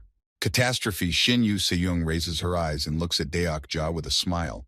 She tells him that she was glad to be in this regression and to hear his kind words. The young hero says that now the flood disaster can go to the other world with peace of mind. He promises her that he will try to change the world. Tokebi in his business suit continues to float in the air. He watches the flood disaster slowly fade before his eyes and can't believe he has lost. A cold sweat runs down Tokebi's face. He's a little excited about what's going on, and he's silently watching the former battlefield with a lot of thoughts going through his head. Jun-hyuk walks up to the young hero and looks down guiltily. Despite his complete detachment from the world and indifferent attitude towards people, he too can feel emotions. The main character asks the flood disaster if this is the end for her, and the adult Shin Yu-seung only smiles broadly and says that she will soon disappear from this world. The main character sighs heavily and talks about how if the adult Shin Yu-seung is leaving this world, it means she didn't hate him that much. And the young character stands behind Jun-hyuk and marvels at the silliness of his words. Catastrophe Shin Yu-seung thinks about how she would like to hear completely different words from the main character. Jun-hyuk stares intently into the girl's eyes and tells her that he has one question for her. The young hero looks at the adult Shin Yu-seung with sadness in his eyes. Only he can hear her thoughts and realize how hard it is for the girl at this moment. Jun-hyuk asks the disaster who was that great demon who wanted to help her destroy the world. And Shin Yu-seung silently looks at her commander. She understands his words perfectly, but keeps silent only because he wanted to hear something else. A slight smile creeps across adult Shin Yu-seung's face as she tells Jun-hyuk that the main character hasn't changed one bit in such a long time. The main character stares at the adult Shin Yu-seung for a while, and then decides to break the silence and demands the girl tell everything she knows about the demon. Yu Sang, Gil Young, and Lee Hyun-sung run to Young Hee-won. They are very happy to see their friend again. They look around and notice that the defeated Shin Yu-seung is lying on the ground and is about to go to the other world. Catastrophe Shin Yu-seung tells that there is some great horizon demon that has destructive power. The young hero stands not far from the girl and listens to her story. Deok-ja gets annoyed at Jun-hyuk acting like the ultimate asshole. He grabs him by the sleeve of his clothes and wants to say something, but stops when he feels someone's eyes on him. The young hero turns to the side and sees the adult Shin Yu-seung looking at him with a radiant smile. The girl realizes that Deok-ja knows what she's thinking. Jun-hyuk walks a little closer to the adult Shin Yu-seung and speaks in her direction in a very quiet voice about how he will always remember her. Shin Yu-seung's disaster body starts to dissolve into the air and slowly turns into sand. The girl says goodbye to the main character and closes her eyes. Jun-hyuk lowers his gaze down and continues to stand in one place as if waiting for something. He thanks the girl for her service and locks up without another word. As the young hero watches Jun-hyuk's farewell to Shin Yu-seung's disaster closely, he's amazed by the fact that they are able to understand each other even without words. A smile appears on Deok-ja's face as he walks over to the little girl and watches Shin Yu-seung's disaster body particles being blown through the air. Shin Yu-seung from the future beckons her spear from the past to say goodbye properly while she has time, and the girl hesitantly approaches her future self. Flood Catastrophe asks the little girl not to cry and tells her that she still has everything ahead of her. Little Shin Yu-seung watches the disappearing version of herself from the future, and tears appear in her eyes. The little girl steps aside when she sees Deok-ja quickly heading towards the disappearing Shin Yu-seung. She looks at Deok-ja in surprise and doesn't understand what's gotten into him. The young hero kneels down in front of the disappearing flood disaster and puts his hand on her shoulder, about to say something important. Deok-ja is in his beast form and stares intently into Shin Yu-seung's disaster eyes. He starts to speak very quietly and the wind carries his words away, not allowing anyone else to hear them except Shin Yu-seung. Tears of happiness appear in Shin Yu-seung's eyes as she can't believe the truthfulness of Deok-ja's words, but decides to trust him completely. Shin Yu-seung's time of disaster is coming to an end. Her body will disintegrate into small grains of sand. The wind is carefully picking them up and is going to carry these particles to the best of worlds where they will be comfortable. Deok-ja clenches something tightly in his fist. He is in great pain from the loss of the flood disaster, but he decides to keep his hands up and move on. The young hero rises to his feet and looks toward the gusts of wind that are carrying the remains of the disaster body somewhere in the sky, with little Shin Yu-seung standing beside him, whose story is just beginning. A little girl gently rubs Deok-ja's hand to get his attention and tearfully asks him if the disaster has gone to the other world and nothing more can be done for her. Yu Sang, Gil Young, and Lieutenant Lee Hyun-sung look sadly at their feet, while high school student Lee Ji-hai looks at her friends who are very upset about something and doesn't understand when she missed something. Jun Hyuk stands in the distance of the others and decides to be a little bit of proud solitude. This event has made him think about a lot of things. He watches the wind carry away the golden particles of sand that were left by Shin Yu-seung. Tokebi Bihyun looks at Tokebi in a business suit with a disgruntled expression on his face. He informs him to close the script as soon as possible, but his tribesman misses his words and is thinking about something else. The emotions of anger and rage appear on Tokebi's face because the young hero has once again tricked him around and foiled his plan. He promises himself that he has made Dokja regret what he has done. Tokebi Bihyun says that he's tired of waiting for his colleague in the business suit to come to his senses, so he demands in a menacing tone that he be given control over the completion of the script. The entire city outside the island has been reduced to burning ruins, the sun slowly showing from behind the horizon and illuminating the ice floes that circle the island. People look around at each other with a smile in their eyes. They are very happy that they were able to survive this one and make it to the next scenario. Tokebi in his business suit continues to stare in Dokja's direction, mulling over a plan for revenge, while Bihyun opens the information panel and does his best to complete the scenario. Shin Yu-seung looks menacingly at Tokebi in a business suit. She hates him for what he did and talks about how she will deal with him with her own hands. The young hero stops the little girl from acting rashly. A second later, a blue sphere appears in the air in front of them, creating a teleport. Several soldiers appear out of the portal wearing strange magical armor. They ignore the people in the area and head towards Tokebi. A Tokebi in a business suit, along with his other colleagues, looks towards the portal and realizes that the Tokebi from the punishment department are standing in front of them. Tokebi from the punishment department uses his magic on Tokebi in a business suit and binds him using runes. The monster in business clothes tries to get out but fails. A highly ranked Tokebi in a business suit looks hatefully toward the armor-clad warriors and asks them what's going on, and they explain to him that he's under arrest. Dokja and his friends watch the Tokebi talk amongst themselves. They are greatly surprised when they see the highly ranked Tokebi get arrested. A look of mild irritation on the face of a high-ranking Tokebi in a business suit and the veins on his cheeks swelling with anger. The punishment Tokebi explains to him that he's under arrest for interfering with the star stream. The entire city on the other side of the river has been completely destroyed. From faraway high-rise buildings resembling dominoes that lie peacefully on top of each other. Tokebi in magical armor inform the middle-class Tokebi that his case will be taken up by high-level creatures due to his interference in the main scenario. Tokebi Tom is loudly outraged and shows his sharp fangs when the guards inform him that he will be back for bringing instability to the system and his rank will be downgraded. The young hero puts his hand out in front of the little girl to stop her from doing something stupid and listens intently to the Tokebi who are talking amongst themselves. Tokebi in a business suit continues to be indignant. He talks about how he did nothing wrong and even finished the script perfectly, which all the constellations liked. The Tokebi in armor look amongst themselves and continue to listen to Tom's excuses. The monster in the business suit pointing out that all the changes have been coordinated with the constellations. The high-ranking Tokebi's eyes widen in surprise when the order guards point out that the problem with high-ranking Tokebi is that they rely too heavily on constellations. The guardians look at the highly ranked Tokebi, periodically glancing amongst themselves and talking about how if Tokebi decides to make changes to the script, the constellations are also responsible for the stability of the scripts. Tokebi Tom says he knows exactly how the law works. He assures the guards that he has calculated all possible outcomes and sees nothing serious in his act, as long as the constellations are happy with his work. The guards suggest that the business-suited Tokebi look around carefully if he thinks all the constellations are happy, and Tokebi Tom directs his gaze to his feet, where the information panel is located, to see what his fellows are talking about. The Tokebi from the punishment department show the high-ranking Tokebi an excerpt from the script and talk about how he had a chance to finish the script perfectly. The guards show their colleague a snippet where Dokja reaches out to the flood disaster and offers to start her a new life. The young hero, surrounded by his comrades, look towards Tokebi in a business suit.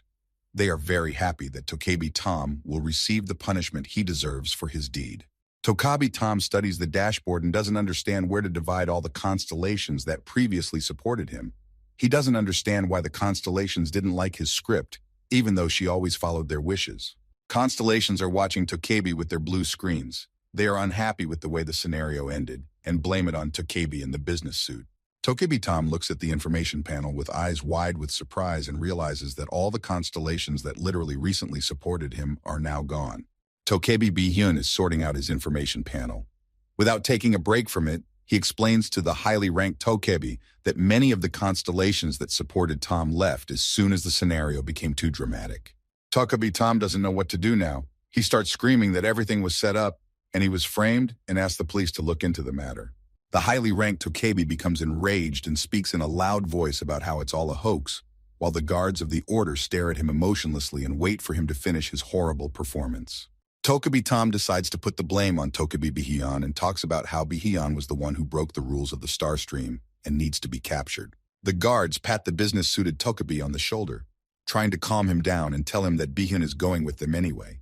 Tokebi Bi-hyun looks serenely at Tokebi in a business suit and explains that he's the one who called the law enforcement because this is the third time Tokebi Tom has broken the rules, and punishment is to follow.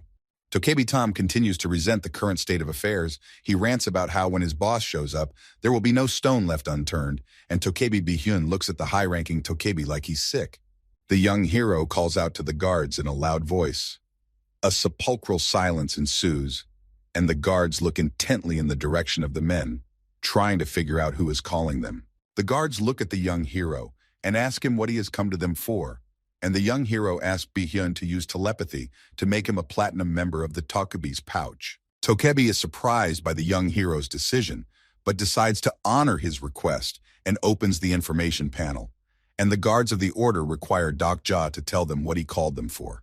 The young hero looks at the law enforcement officers and informs them in a loud voice that he wants to request a private meeting in Tokebi right now. The guards look amongst themselves in silence. This is the first time they have heard of a man requesting a private meeting with Tokebi, and they don't know what to do in this situation. As the young hero humbly waits for the guards to decide and watches their reaction, one of the guards breaks the silence with his voice and tells Doc Ja that one must have platinum access or higher to access the private meeting.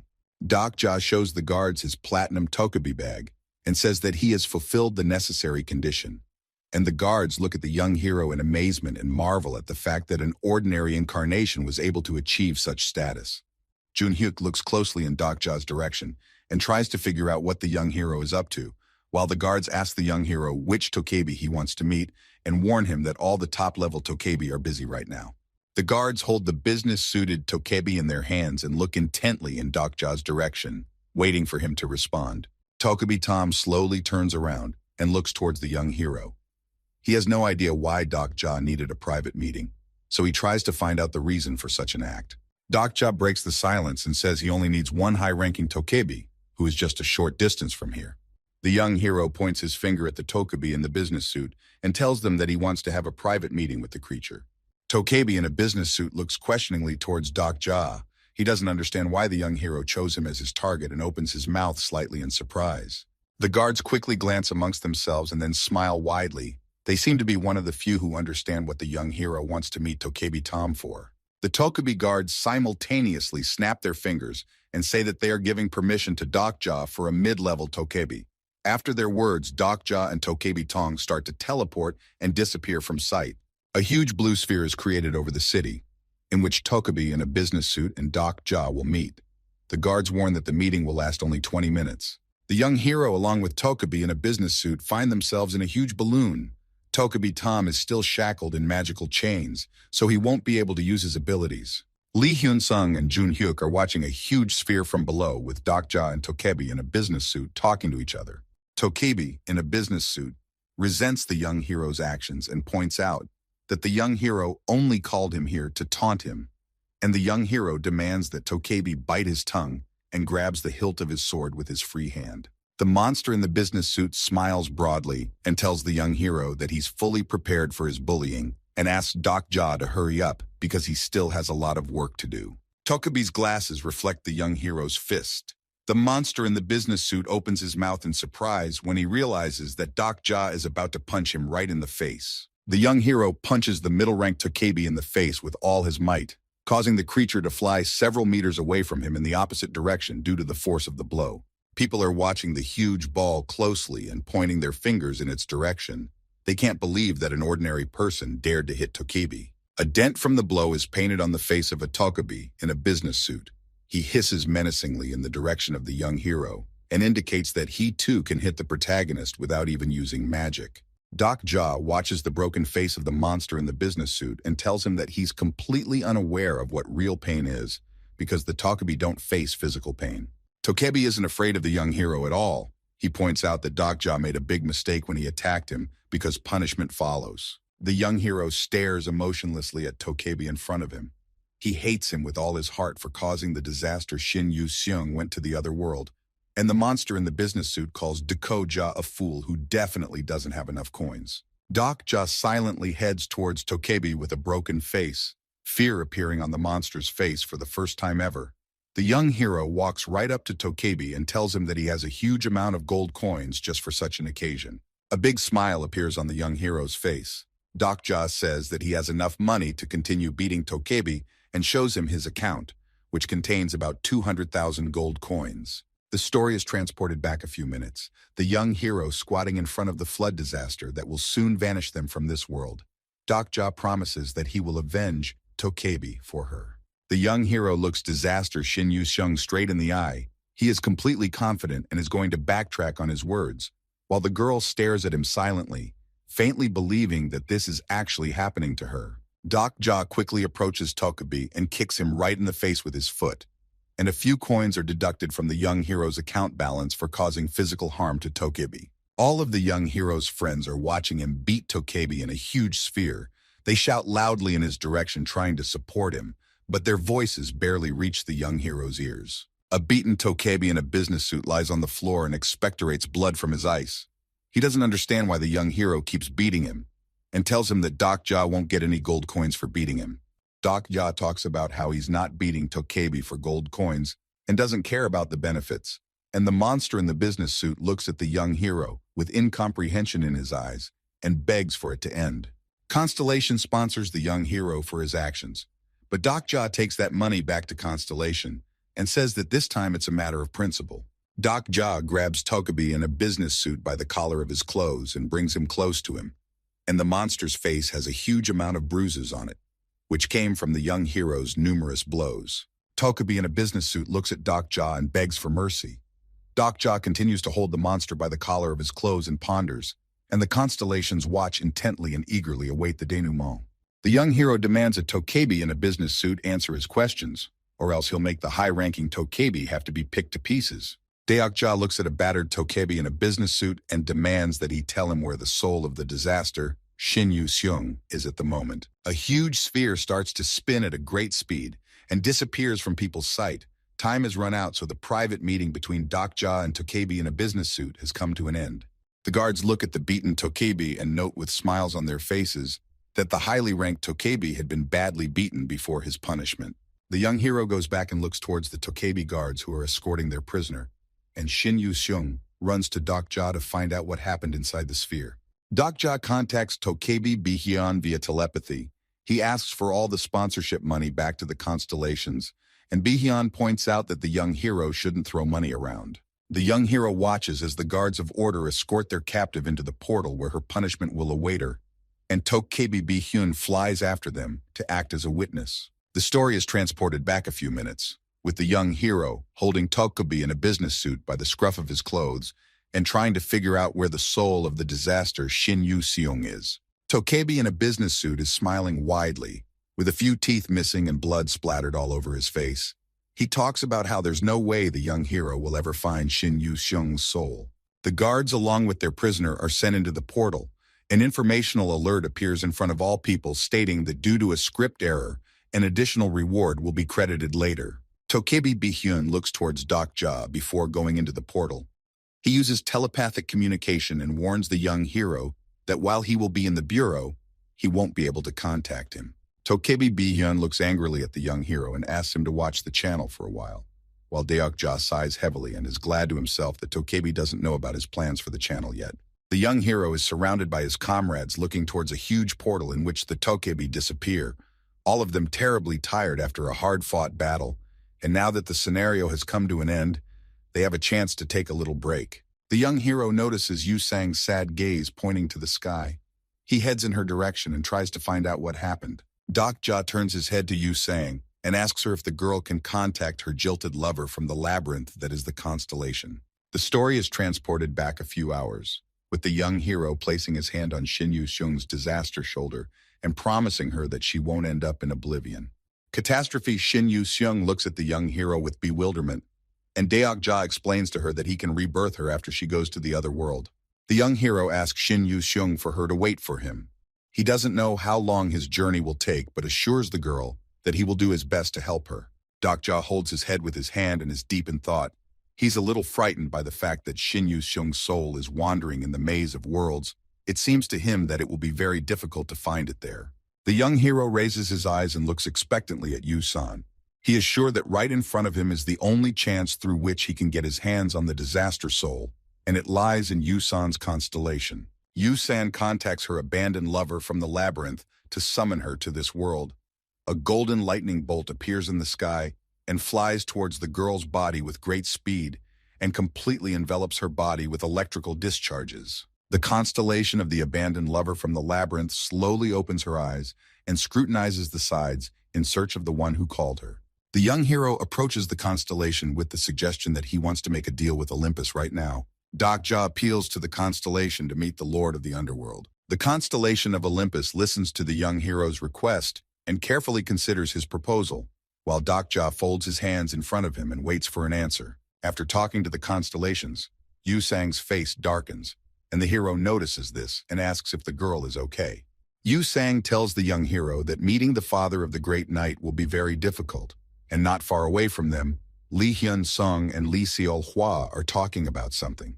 The young hero imagines in his mind the image of the Lord of the Four Underworlds, who sits on his throne surrounded by his servants, and thinks about the fact that communicating with a constellation of this level is a very difficult task. Yu-sang interrupts the young hero's musings and asks him if it's possible to dodge Shin Yu-seung's soul back into her body, and the young hero stares wide-eyed at the girl and marvels at her insight. People are trying to recover from the last battle. The fight with huge monsters gave them very difficult. Most of their friends and loved ones went to the other world, and they mourn their bodies. Deok-ja puts his hand on Yu-sang's shoulder and talks about how he can't tell her everything. He's worried that the constellations might mess with him if they find out what he's up to. The young hero looks around and develops a plan in his head on how to rescue Shin Yu-seung's soul from captivity. Deok-ja walks along with Yu-sang on the long bridge and examines the people around him who are receiving first aid. A strange Tokebi Yongi appears in the sky of the city, and he talks about how he will be temporarily acting as the lead scriptwriter, and will also give out the necessary awards. Tokebi Yongi gives all the people the strongest elixir of restoration called Aleon Forest Essence, and the people scrutinize the glass flask, trying to understand the principle of its action. The young hero listens carefully to Tokebi Yongi's warning to find a safe place before drinking the elixir. Deok-ja stares intently at the monster and is surprised because it's the first time he's seen Tokebi so polite. Dark clouds thicken over the city. Tokebi announces that all key participants will receive an additional reward and suggests that people rest and recuperate. An information panel appears in front of the young hero with a message stating that the young hero may choose a new ability as a divisive reward. Deok-ja decides to choose as his reward a lie detector because without it he has had a very hard time lately. The young hero closes his information panel and turns towards Jung Hee-won. He watches the girl choose an additional skill. Deok-ja looks around for Jun Hyuk. He sees Yu-sang who is talking, and not far away from him is high school student Lee Ji-hai, who is warming her hands by the fire. The young protagonist approaches Lee Ji-hai and asks her about where Jun Hyuk is now, and the high school girl tells Deok-ja that the main character has traveled with Seol-hwa to an unknown destination. Deok-ja ponders the high school girl's words for a bit, and Lee Ji-hai tells the young hero that they definitely don't have as close a relationship as Deok-ja might have thought. The young hero opens the information panel and wonders where Jun Hyuk went. He knows from the survival novel that Jun Hyuk and Seol-hwa were together in the second regression. Deok-ja assumes that Jun Hyuk has gone in search of new skills and items, and Lee Ji-hai looks up and says that her master wanted to pass something on.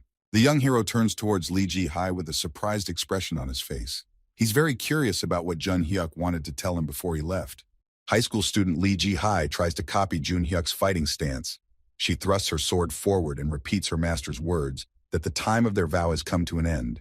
Deok-ja looks at Lee Ji-hai carefully and is completely unaware of what the high school girl meant by showing him a fighting stance. The young hero recalls that Jun Hyuk made him vow that he wouldn't try to send him to the other world until the fifth script was finished.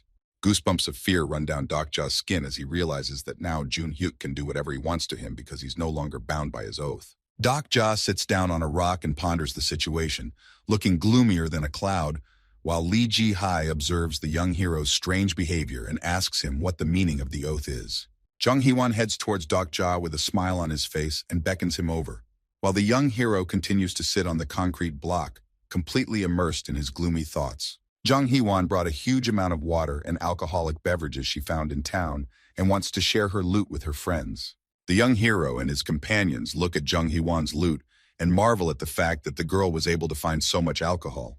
Jung Hee-won opens one of the bottles and offers his friends a proper celebration of their victory and the completion of the scenario. The iron barrel is filled with a huge number of planks that are cracked by tongues of flame that quickly consume the wood. The young hero and his team gather around a makeshift campfire and enjoy alcohol. Dokja examines his companions and tells them that they are all great guys. Deokja tells his comrades that he's proud of them and glad they're all still in one piece. Shin Yu-seung sits with Gil Young holding a can of soda. She's completely immersed in her thoughts and doesn't look happy. High school senior Lee Ji-hai drinks her soda and tells Deokja that he did a great job and even looked cooler than her master at times. Lee Hyun-sung and John Hee-won agree with what the high school girls said and say that Deokja did a great job in the last script. Shin Yu-seung looks very exhausted. After a few minutes, she falls asleep and falls on Dokja's shoulder, and he puts his hand on her head and strokes her gently. Some of the team had already gone to sleep. Only a few members of Dokja's squad are sitting around the fire along with their leader and talking about distracting topics. Lee Hyun-sung drank a lot, so the alcohol intoxication caused him to fall asleep, and Jung Hee-won points toward Deokja and says that the young hero's fighting style is beyond her best expectations.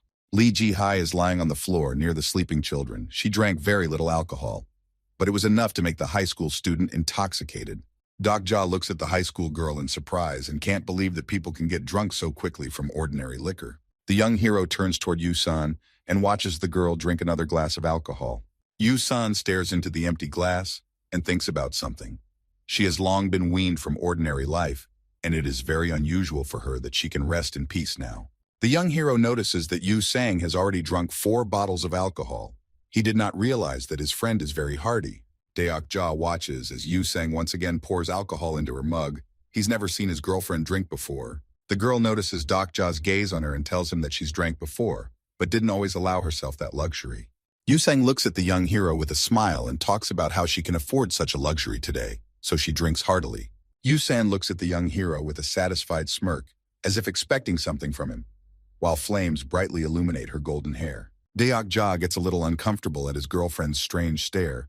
He looks away with a slight cough. Suddenly, the glass of alcohol is struck by a golden lightning bolt that emerged from the dark sky. Due to fear, Yu-san drops the glass on the ground and all the alcohol pours out of it, which is covered in yellow electricity. An informational message appears in front of the young hero that the god of pleasure and wine wants to talk to him, and drops of spilled alcohol on the floor slowly turn into strange symbols. It's deep night, the bright moon illuminates the starry sky, and in the distance, we can see a ruined high-rise building that managed to survive after the end of the 5th scenario. Lee Hyun-sung and Jung Hee-won sleep without their back legs. They are too drunk to wake up from the loud lightning strike and continue to lie on the ground. Lightning discharges swirl near Dokja and Yu-sang and move the remnants of the spilled alcohol in different directions. The young hero guesses that most likely the god Dionysus, one of the main gods of Olympus, is trying to communicate with him. In his head, he imagines him as a young man who sits on a huge throne and constantly drinks wine. Yu-sang and Dok notice that the empty bottles are magically filled with alcohol again. The girl assumes that the god of wine is offering them a drink. Dokja takes the full bottle in his hands and offers the girl a few more drinks of good liquor. The young hero pours alcohol into his glass and asks Yu-sang not to drink much, so that at least one of them stays conscious. And the girl looks at Dokja and asks him if he can tolerate alcohol. Deokja and Yu-sang have a few drinks and look towards the bottles which are filled with alcohol again. The girl tells the young hero that they'll have to have another drink. A few more hours pass as Dokja and Yu-sang sit around the fire, finishing the last bottle of alcohol, the light of the bright flames illuminating their silhouettes. Deokja drinks the rest of the alcohol and looks toward Yu-sang, who tells the young hero that it's nice to drink with him. The young hero sits very close with Yu Sang. The girl looks into her empty glass and reflects on past events. She feels lonely, but is glad that it is Deok Ja who is with her now. The young protagonist notices that his shoulder is very close to Yu San's, his face reddening, either from the amount of alcohol he drank or the awkwardness of what is happening. Drops of alcohol fly in the air behind the heroes' backs. Yu Sang leans even closer to Deok Ja and beckons him over, trying to tell him something. Deok Ja and Yu Sang's gazes meet each other. They look straight into each other's eyes and don't say a single word. The young hero doesn't understand why Yu Sang is looking at him with a loving gaze. He feels an overwhelming heat in his chest, and his heart is beating madly in his chest. Suddenly, the young hero's special skill fourth wall activates, and the entire effect of the alcohol instantly dissipates.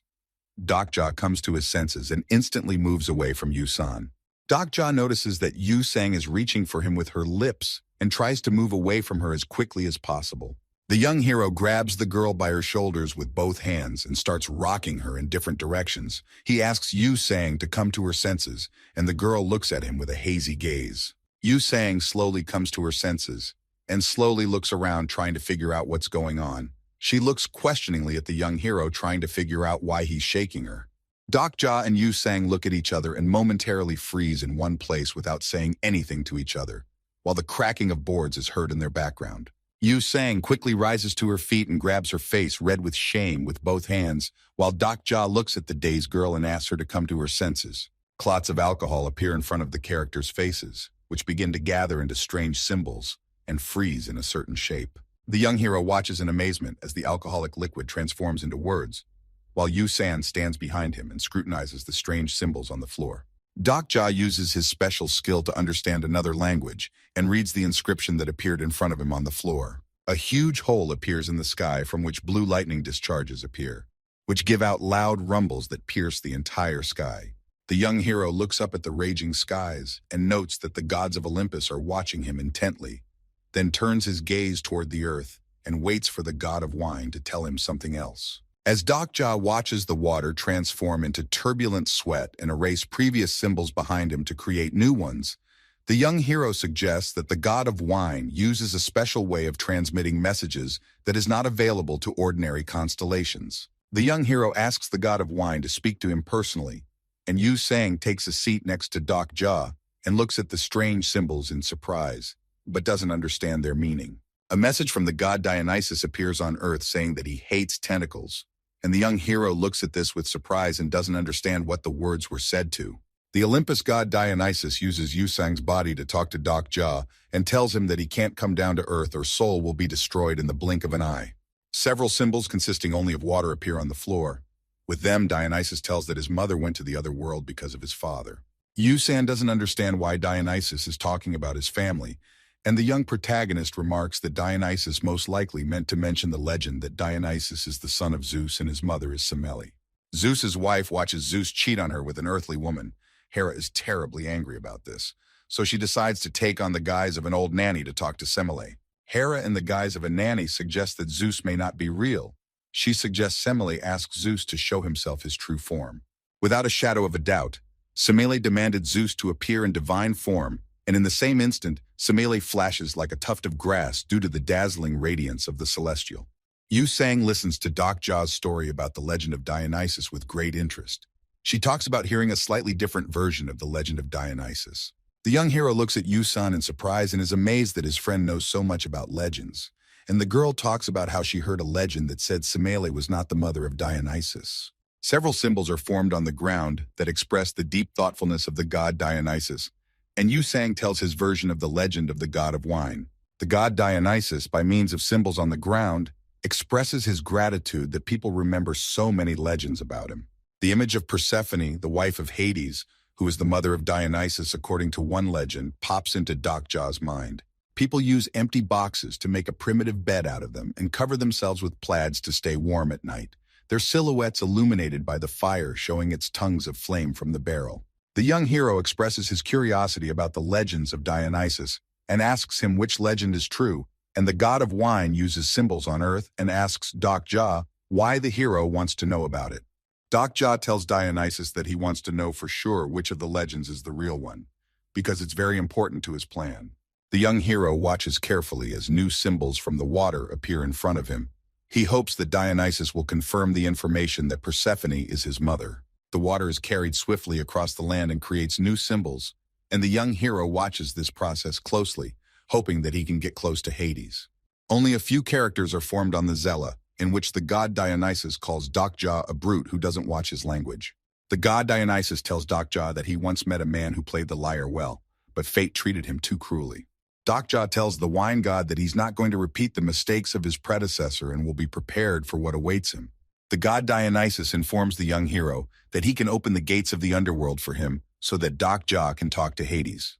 With signs on the ground, the god of wine Dionysus tells him that the father of the great knight dislikes him a lot, but the goddess will help him open the gate. He asks Dokja to be careful because he will not be able to help him. The god Dionysus says that he really likes risk-takers, so to gather to help Dokja with his plan, water starts swirling around the young hero at a crazy speed, about to carry him to the underworld. The god of wine warns the young hero that he will only have 12 hours to do everything. If Dokja stays in the underworld longer than the allotted time, he will never be able to leave the underworld. The young hero grabs his head, feeling very dizzy. He falls to the ground due to the weakness in his body, but tries to maintain consciousness. Dokja is no longer able to resist the overwhelming fatigue. He falls to the floor and asks Yu Sang to wake up the children, and the girl runs towards him in time to grab him. The young hero falls to the ground and the water around him turns into vapor and disappears with the gusts of strong wind. Yu Sang tries to shout to Dokja, but he can no longer hear her voice. The soul of the young hero slowly moves through different worlds. The constellations watch Dokja closely and are surprised by his appearance on Olympus. The young hero is dressed in work clothes and lying on the dry ground, pillars of small smoke flying around him. Dokja wrinkles his face hard due to the headache and slowly opens his eyes. An informational message appears in front of him that his soul has entered the underworld as the soul of a living person. The young hero lies on the ground and slowly looks around, trying to figure out where he is, while the locals watch him closely. Dokja assumes that he has fallen into the world of Hades and is now near the Akerson River. The transfer to another world has made him very tired, and he can't get to his feet due to the heaviness of his body. Several people approach Dokja and scrutinize him. One of them pours water on the young hero's face and asks Dokja who he is. The sturdy man lifts the young hero by the scruff of his clothes. With a smile on his face, he notes that Dokja looks strange for these parts and demands that he turn out his pockets. The young hero pays no attention to the bully who is holding him by his clothes. He turns his head to the left and sees a huge number of people working hard in front of him. A sturdy man is pulling a large wagon with some strange contraption inside, while his acquaintance is stoking the purple flames of the forge. Dokja's entire face is covered with dirty water that the locals poured on him. He scrutinizes the place where he finds himself and makes the assumption that he is in the underworld, but he is surprised by the huge number of souls around him. People tirelessly continue to work, some of them stopping for a while to wipe the sweat from their faces and then returning to their work, and behind them is a huge cage containing a monstrous creature. The sturdy man doesn't like that the young hero isn't paying any attention to him, so he clutches him even tighter by his clothes and starts shaking him, demanding that Dokja pay his attention to him. The young hero grabs the sturdy man with a quick hand and releases his clothes from his grasp, then topples him to the ground without much trouble. The sturdy man grabs his arm, squirming in pain, and looks at the young hero, asking him about how Dokja got so much strength. But the young hero continues to ignore the man and opens the script window. An information plaque appears in front of the young hero, describing the scenario. It states that the main condition of the task is to find a way to return safely to Earth in 12 hours. Dokja gets distracted from the script and takes another look at the area around him. He's greatly surprised that he is in such a place because he assumed he would end up by the river. The sturdy man turns to Dokja. He talks about how the young hero will greatly regret daring to touch him because in his past life he was called a wandering hyena, but the young hero only looks at the sturdy man skeptically. Dokja turns towards a very familiar voice that comes from not far away from him. The stout man also turns towards the voice, and when he sees the man who is approaching him, his mouth opens in surprise and horror. A man with white hair heads towards the people who have surrounded Dokja. He tosses a small hammer up and looks at the people with a smile. A guy with white hair points his hammer in the direction of people and asks them if he can join their conversation because he is experiencing indefinable boredom. When the guy with white hair comes closer, The men scatter in different directions and scream that the white psycho has come for their souls again. The young hero looks confused at the guy with white hair, who shows great curiosity and examines Doc Ja from too close a distance. A strange man with white hair asks the young hero why he is here. A huge number of people freeze in place and watch intently the conversation between the two strange people. A young guy with white hair fixes his hair slightly and shows the young hero his face so that he finally remembers who is in front of him. There is indescribable horror on Doc Ja's face as he realizes that Kim Nam, whom he sent to the other world at the very beginning of the disaster, is in front of him. Kim Nam looks at the young hero with a snide smile, and Deok Ja gets really worried because he's afraid that the guy with white hair could get him in big trouble if he takes revenge on him. Kim Nam pulls away from Doc Ja slightly and tells him to relax because they're in the world of the dead anyway, and then asks Doc Ja who sent him to the other world. Kim Nam face takes on an ominous shape as he looks at the young protagonist with a predatory smile and asks him to tell him how he went to the other world because he is very interested. Doc Ja doesn't know what to say to the man with white hair, his face covered in cold sweat as he tries to think of a suitable response, while the other people stop watching him and continue doing their work. The young hero grudgingly looks around the place, realizing that it's a real punishment, and Kim Nam pats Doc Ja's shoulder and tells him to relax. Doc Ja sees a huge three-headed Cerberus near the entrance to the underworld, which protects the passage from creatures who dare to pass through the gate. The young hero looks at the huge Cerberus and realizes that he is imprisoned in the underworld prison of Tartarus, while Kim Nam points his finger in the direction of the monster and says that the dog in front of them is only a level 4 dog and not worth worrying about. With a smile on his face, Kim Nam continues to ask a question about how the young hero got to the underworld, and Deok Ja wipes the dirt from his face with his hands and notes that Kim Nam is having too much fun with this situation. The young hero asks the guy with white hair if there are other people here, and Kim Nam stares intently at Deok Ja and talks about the one person just standing in front of him. Doc Ja irritably talks about wanting to know if there are people he knows besides him. He turns his head towards the people who are working hard and realizes that he doesn't know any of them. The people look very exhausted. It seems like they have been working here forever. Their faces are constantly covered with drops of sweat due to the heat of the place, and their clothes are completely covered in dust. Kim Nam talks about how he hasn't met anyone he knows in the underworld and reveals that he ended up here as soon as he lost to Deok Ja in the subway battle. Doc Ja asks Kim Nam if he has recently met a young girl with blonde hair and a ponytail. The smile instantly disappears from Kim Nam-woom's face after Doc Ja's question, and he looks at the young hero carefully and starts thinking about something in his head. After a few minutes, Kim Nam-woom's face has a smile on it again, saying that he understands everything now, and Deok Ja looks hopefully at the man with white hair and asks where he saw the girl. The young hero looks irritated and frustrated at Kim Nam-woom, who talks about Doc Ja being trapped in the underworld while trying to save his girlfriend. Kim Nam spreads his hands and talks about how the young hero's generation is capable of doing anything for love, and the young hero demands the guy with white hair to say whether or not he saw the girl. Deok Ja learns that Shin Yu-seong isn't here. He assumes that the flood disaster was sent elsewhere, and Kim Nam looks at the young hero and licks his lips in joy. The young hero turns back to Kim Nam-woom and asks him about why he's here, and the guy with white hair points his finger somewhere and says that he works here and now with Deok Ja, their co-workers. Kim Nam points toward the huge creature in the iron cage and explains to the young hero that all the people around him are working to build it. Behind a huge steel grate stands a great giant, which is waiting for its hour. On its background, people look like real ants.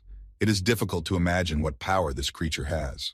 The young hero gazes intently in the direction of the giant and is amazed by its power. He assumes that Hades is responsible for creating the great giant, while Kim Nam stares unhappily somewhere to the side as if he has noticed something unpleasant. Kim Nam suddenly grabs Doc Ja's hand and asks him to go with him before it's too late, and the young hero doesn't realize what's going on, but decides to follow the strange guy. The young hero sees two minders patrolling the neighborhood behind him and realizes that Kim Nam has saved him from their gaze. The overseers of Hades look very menacing. Their clothing resembles black cloaks with white skin hiding underneath. These creatures are much taller than humans, which gives them an already creepy look. Kim Nam continues to lead Doc Ja away from the minders to safety, saying that the young hero needs something to keep him busy without the minders suspecting something wrong. The loud sound of hammers smashing stone echoes throughout the prison. It is not drowned out for a second, and seems to be a natural sound for this place. Kim Nam brings Dokja to his workplace, hoping they won't be harassed by the minders here. Invigilators slowly patrol the neighborhood looking for intruders and keeping a close eye on the work of the men who occasionally look back in their direction. Kim Nam asks the young hero to immediately take the hammer from his workplace so as not to arouse suspicion, and Dokja discovers a strange figurine on his desk and scrutinizes it. The minders head toward the young hero and Kim Nam with huge stalactites towering over their heads. The overseers of Hades are understood to be on the upper floors, and people continue to work and try not to pay attention to the monsters near them. Kim Nam watches closely to see where the minders will go, while the young hero looks at the face of the guy with white hair and can't understand why a former enemy is helping him. Kim Nam notices the young hero's gaze on him. He turns in his direction and asks why the young hero is looking at him so intently. The guy with white hair smiles a demonic smile and notes that Dokja is probably afraid he'll want to get back at him for the subway incident. The young protagonist agrees with Kim Nam-woom's version and says that it's hard not to be afraid of a psychopath bigger than Jun Hyuk. Dokja is greatly surprised when Kim Nam talks about how there's no point in revenge if they both went to the other world. He also talks about how he changed a lot when he was in this world. Kim Nam talks about how he's had a lot of time to think about what happened and change, and Dokja listens intently and sarcastically agrees. The guy with white hair unhappily spreads his hands and asks the young hero why he doesn't believe him. Kim Nam says that he is trying to atone for his sins and is even glad to be here. Kim Nam explains that the underworld feeds him, gives him a roof over his head, and doesn't make him go to school, so he really likes being here. There's a Gundam figurine on his desk and some spare parts near it. The young hero looks at it carefully and realizes that Kim Nam sees the giant soldier under construction as Gundam. A smile appears on Kim Nam-woom's face, and he thanks Dokja for being in this beautiful place. An information panel appears in front of Dokja with a message that Kim Nam-woon sympathizes with him. The young hero tries to take his eyes off the guy with white hair when he sees him looking in his direction. Dokja and Kim Nam turn back when they hear a loud voice addressing all the slaves from the first floor. The overseers of Hades stand in the center of the workers' town and tell all the people that a general inspection is about to take place. Kim Nam looks unhappily in the direction of the wardens and talks about how the monsters have nothing better to do than conduct constant inspections. Dokja and Kim Nam are greatly surprised when they hear a report from the overseers that a living soul has infiltrated the underworld and is now hiding among the slaves. The wardens say that if anyone hides an offender, they will suffer council punishment and warn that the offender will be caught at all costs. The young hero gingerly looks in the direction of the wardens. Dokja didn't assume that the wardens would realize so quickly that he was here. Kim Nam looks towards the wardens with a smile, saying that their statement seems very silly because it makes no sense for the living to enter the underworld from which there is no exit. The white-haired guy wants to hear Dokja confirm his words, but he only nods his head uncertainly. Kim Nam decides to ask the young hero, just in case if the wardens of Hades happen to be talking about him, and Dokja talks about him being the living soul that everyone is looking for. The hammer falls out of Kim Nam-woon's hands. He looks at the young hero with a smile, and can't believe he got to talk to someone alive, and Dokja asks if there's a place to hide. A huge number of people stand near the robot and bring construction materials to it. Kim Nam-un points his finger in that direction and says that Dokja might try to hide inside this giant. The young hero is not going to hide inside the robot because the robot is practically a living organism, and if he gets inside it, his consciousness may wake up and give out to the wardens. The supervisors approach each worker and scrutinize them in an attempt to find a living soul. It won't be long before they get to Dokja. Dokja looks toward the wardens and tries to come up with a plan of action, while Kim Nam looks toward the hero with a smile and notes that it was a pleasure to meet him. The young hero recalls a short story about survival methods. In one chapter, Jun Hyuk finds himself in the underworld. He grabs the warden by his clothes and talks about how the great soldier Pluto now belongs to him. Dokja grabs his head in panic. He can't challenge the king himself to a fight like Jun Hyuk did because he's not a regressor. The young hero takes his hands away from his face, and the shivers pass from his body because a great plan comes into his head on how he can get out of this situation. Dokja rises to his feet and looks towards the wardens patrolling the area looking for a living soul. Kim Nam looks at the young hero and doesn't understand what the young hero is up to. The young hero rises to his feet and says in a loud voice that he is the living soul that the wardens of Hades are looking for. and with these words he attracts the attention of all the people. The Hades overlords look amongst themselves and don't understand why Doc Jaw decided to reveal his location. The monstrous creatures come closer to the young hero and decide to ask who is standing in front of them. They are not sure if they heard the man's words correctly. The young hero talks about being the criminal everyone is looking for, and the wardens look at the young hero in surprise, amazed at his courage. One of the wardens appears behind the young hero's back in a flash and grabs his neck with a dead grip, while the young hero stands still and waits to see what happens next. Hades' overseer begins to squeeze his hand on Doc Jaw's throat, and a crust of ice begins to appear on the young hero's skin, quickly spreading all over his body. The young hero looks at the warden who captured him with a smile, and then talks about how they should think twice before sending him to the other side of the world. Doc Jaw warns the wardens of Hades that if they send him to the other world now, they will definitely lose in the gigantomachy. The wardens of Hades silently look amongst themselves and consider what is best for them to do in such a difficult situation. The young hero tells the wardens that he knows how to finish the giant robot, and will pass this knowledge on to the king of the night if he is left alive. The overseer of Hades looks toward the huge monster and thinks hard about the young hero's suggestion. He has little faith in the man's ability to know the secret of such a powerful weapon. The young hero's body is quickly covered in ice. The young hero squirms in pain but continues to stand his ground, hoping that the wardens will change their minds. Ice almost completely covers the young hero's body, and cold currents of air begin to envelop Doc Jaw's heart. The wardens stare at Doc Jaw as if expecting something, and a crust of ice begins to form around the young hero's heart. The three-headed Cerberus wakes up and looks in surprise at the creatures that are heading in his direction. He doesn't like something, so he starts growling menacingly. The three heads of the huge creatures stare menacingly in the direction of the wardens of Hades, who stroll leisurely in their direction. The overseers of Hades have agreed to the young hero's proposal, and now they escort him to the palace, with the young hero leisurely following them. The three-headed Cerberus looks at Doc Jaw with displeasure, not liking the fact that a living soul has fallen into the realm of the dead, but he cannot defy the will of Hades, so he does not stop the young hero. Doc Jaw stops for a second and looks toward Kim Nam-woom and the remaining people, as if about to say something to them. Kim Nam-um looks at the young hero with his mouth open in amazement. He can't believe that Doc Jaw managed to stay alive after his close encounter with the wardens of Hades. The young hero slowly waves his hand toward Kim Nam-woom and wishes him a good life in the underworld, then proceeds to follow the wardens of Hades. Kim Nam-um stands frozen in place, stunned by the events, and even after the young hero disappears from his sight, he continues to stand there with his mouth open in surprise. The young hero, along with the wardens, find themselves in a tall tower. Doc Jaw slowly climbs up the stairs and sees some blue silhouette waving hello in his direction. The young hero is distracted from contemplating the strange silhouette and turns toward the wardens, who beckon him over. The wardens of Hades ask the young hero to continue to follow them or risk getting lost in the place forever. Doc Jaw keeps walking and grumbles under his breath unhappily because he's not allowed to examine it more closely instead. The young hero decides to use a telepathic link to talk to Bi-hyun, but instead gets in touch with the new Takabi, who is temporarily acting as a script watcher. Doc Jaw continues to follow the wardens down the long corridor and then uses telepathy to tell the new Takabi that he is very bad at his job because Doc Jaw still doesn't know the contents of the hidden script.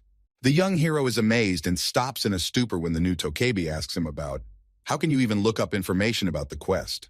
Doc Jaw is amazed at the fact that Tokebi Yongi knows absolutely nothing about his job and questions the incarnation. He grabs his head and curses Bi-hyun for hanging the role of counselor on him. Tokebi Yongi talks about how he forgot to pass on the messages that were coming from the constellations, so now he's come all of them at once, and a huge number of information panels with messages appear near the young hero. The young hero quickly gets cold messages from the constellations and is surprised that he ended up receiving 12,000 gold coins from them. Doc Jaw assumes it was because he is now on private property where filming is forbidden. The overseers of Hades suddenly stop and inform the young hero that they have arrived. Doc Jaw looks in their direction confused and tries to figure out where to go next. The young hero watches as the wardens of Hades open huge doors in front of him and invite him to step inside the room. Doc Jaw hesitantly enters the huge room. It's very dark, so he can't see anything and tries to take small steps to avoid falling. Suddenly, the young hero's body is covered with an electrical charge and his clothes quickly take on a different look, becoming more solemn. The young hero looks in surprise to the far side of the room, from where he hears a strange female voice telling him, that there hasn't been a living soul in her castle for a long time. Dokja realizes he is in a banquet hall. There is a huge table in front of him, and on the other side of it a woman's voice can be heard. The young hero can't see anything at all, but guesses who might be talking to him. The doors behind Dokja's back quickly close, emitting a loud bang. The young hero quickly turns back to realize what happened, and an unfamiliar female voice says that today is definitely a special day. Candles begin to flare up on the huge table, illuminating the entire room with a blue light, and cold sweat runs down the young hero's face from the exertion.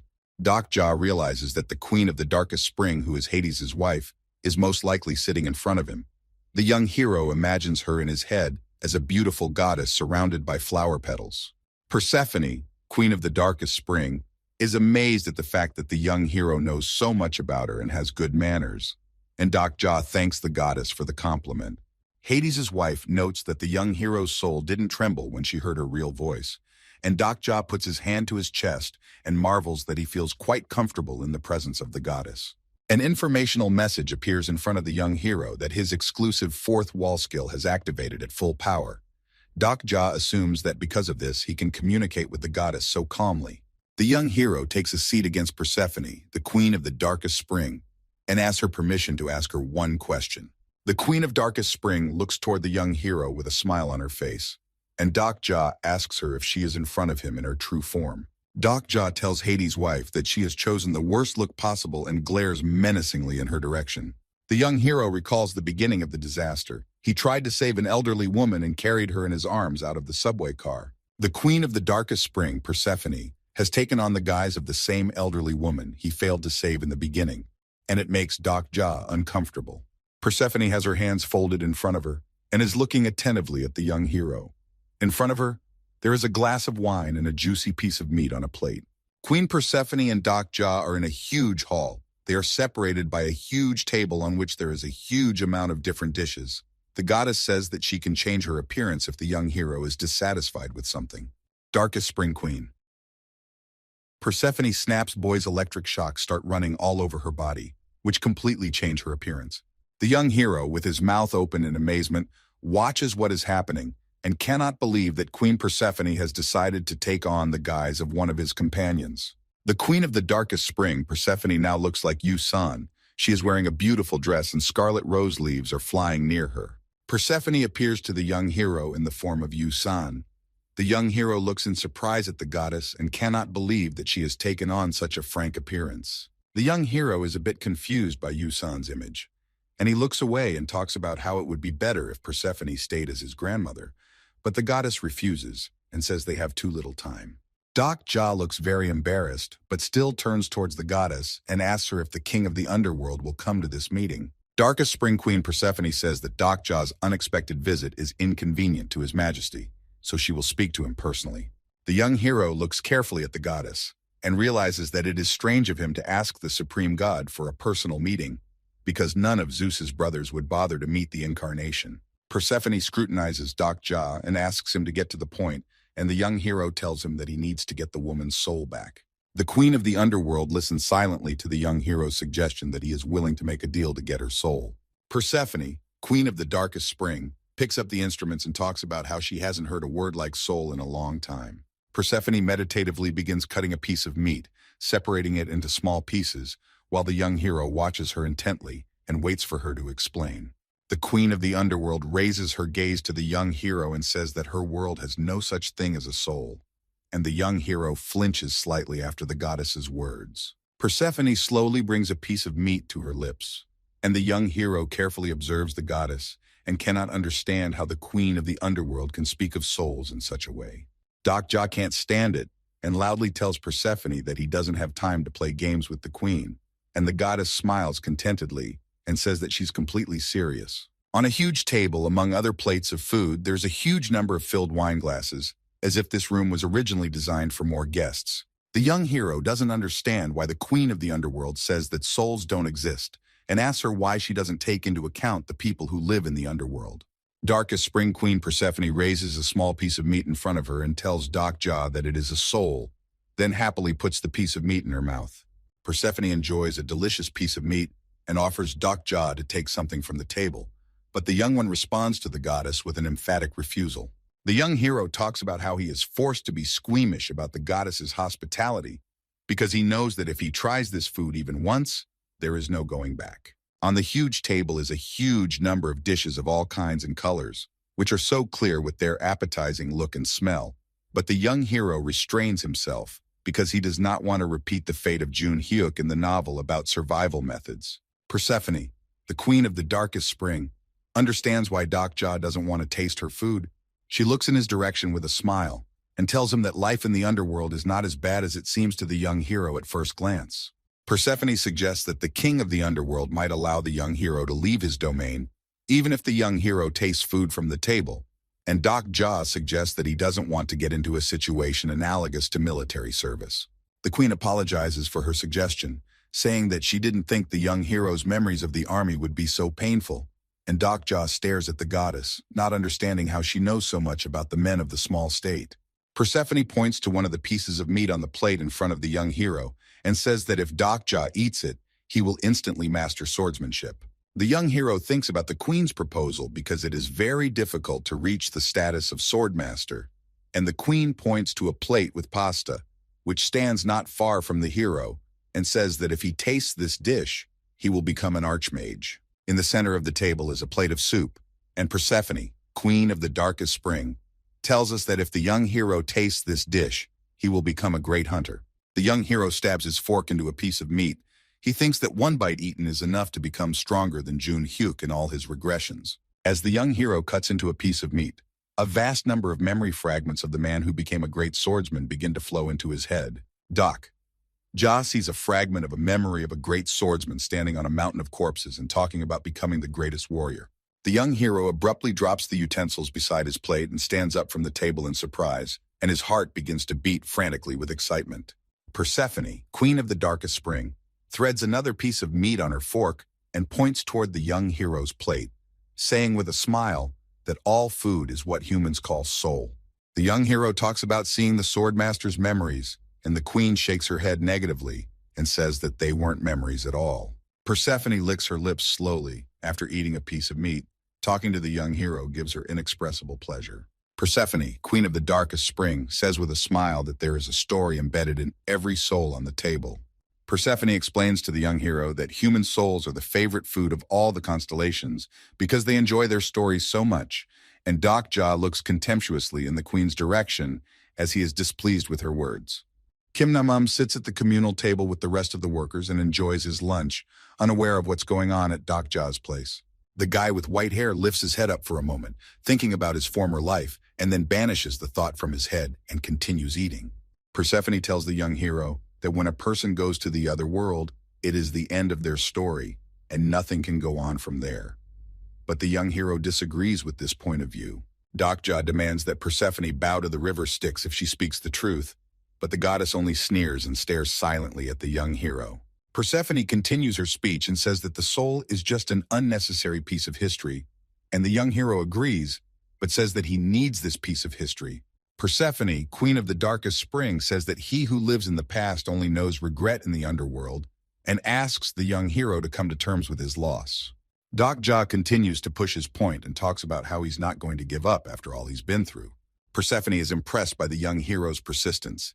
He places his fork on his plate so that a slight clinking sound is heard, and the young hero speaks of the fact that time does not go only forward. The young hero feels the tension that is like a match shown in the air. His body does not move because he feels the overwhelming fear and sense of danger that comes from the goddess. Persephone, queen of the darkest spring, rises from her desk and stares emotionlessly at the young hero as if trying to drill him with her gaze. Cold sweat runs down the young protagonist's face profusely due to fear. The thought arises in his mind that if the souls are fiction, why is he now experiencing an overwhelming sense of fear? Persephone smiles slightly as she sees Dokja's reaction to what's happening. She continues to look in his direction for a while and then takes a seat at the table again. The young hero's body shudders slightly, but returns to normal, and the feeling of fear recedes. And the queen speaks of how she now understands perfectly well what singularity the other gods are talking about. Persephone, queen of the darkest spring, sits at a huge table, placing her elbows on the table and looking at the young hero with a predatory smile on her face. The young hero becomes uncomfortable with the smile of the queen of the underworld, but he continues to bend his line and says that he knows a lot about the great giant. The huge titan is surrounded by several tall iron bars. It is unfinished and not yet a threat, but very soon it will become a most deadly weapon. Doc Ja offers Persephone a deal, upon completion of which he can complete the huge titan in short order, and the Queen of the Underworld asks him to stop. The young hero is upset when the Queen reveals that she is able to finish building the great soldier without help from outsiders. The Queen barely conceals a predatory smile with her hand and suggests that she might consider a deal with the young hero if he accepts her terms. Darkest Spring Queen Persephone asks how Doc Ja knows so much about the great soldier, and the young hero shakes his head negatively and says that he won't be able to explain everything. Persephone looks at the young hero unhappily. Her eyes begin to swirl with a bright golden light, and she begins to ponder something. Persephone, Queen of the Darkest Spring, utters something, but for some reason the young hero cannot realize what the goddess has said, and her words turn into white noise. A great many constellations censure the indiscretion of the Queen of the Underworld, and Persephone looks around menacingly and tells the uninvited guests to be silent. The young hero hesitantly interjects the Queen about what she just told him. Doc Ja doesn't understand why Persephone's words have turned into white noise to him. Persephone, Queen of the Darkest Spring, reads the information from the blue screens carefully and asks the young hero not to take her words seriously. Doc Ja tries to pronounce what the Queen of the Underworld said but fails, the young hero guessing that what Persephone said was probably filtered before it reached his ears. The young hero can't understand why the Queen's words remained a mystery to him, since he has read the entire novella on ways to survive. Behind Doc Ja appears the silhouette of his phone with a file of a short story about survival techniques. The young hero is greatly surprised by the fact that there is something in this world that he has no idea about. Persephone, Queen of the Darkest Spring, continues to stare into the blue screen and pays no attention to the young hero, who is immersed in his own musings. The young hero rests his hands on the table and stares intently at the Queen of the Underworld, trying to unravel the meaning of her words. Persephone, Queen of the Darkest Spring, turns her gaze toward Doc Ja and says that the end of her hospitality has come. The young hero's legs shake with fear, and he falls back in his chair and looks at Persephone, who heads in his direction and tells him that she has no reason to negotiate with him. The young hero, wide-eyed with fear, stares straight ahead as the Queen of the Underworld appears before him and extends her hand to him. Persephone lifts the young hero's chin with her finger and suggests that she was holding on as best she could to keep from pouncing on him sooner. Darkest Spring Queen Persephone holds the young hero with her hand, preventing him from rising from his chair, and talks about how Doc Ja looks delicious. Persephone licks her lips predatorily and grabs Doc Ja by the throat, and the young hero tries to squeeze out a smile, but you can tell by the hail of sweat dripping off his face that he's very scared. Doc Ja barely manages to get the words out and says that the constellations that are watching him will not allow such a prank, but the Queen of the Underworld just laughs in response and says that no one can stop her. Persephone turns her gaze toward the vast array of blue screens that say that a great number of constellations are ready to take up their weapons to protect Doc Ja. Persephone, Queen of the Darkest Spring, looks menacingly toward the messages of the constellations. She is enveloped in a dark aura that shows her unfathomable power, and she addresses the constellations with the question of whether they are ready to learn the power of the underworld.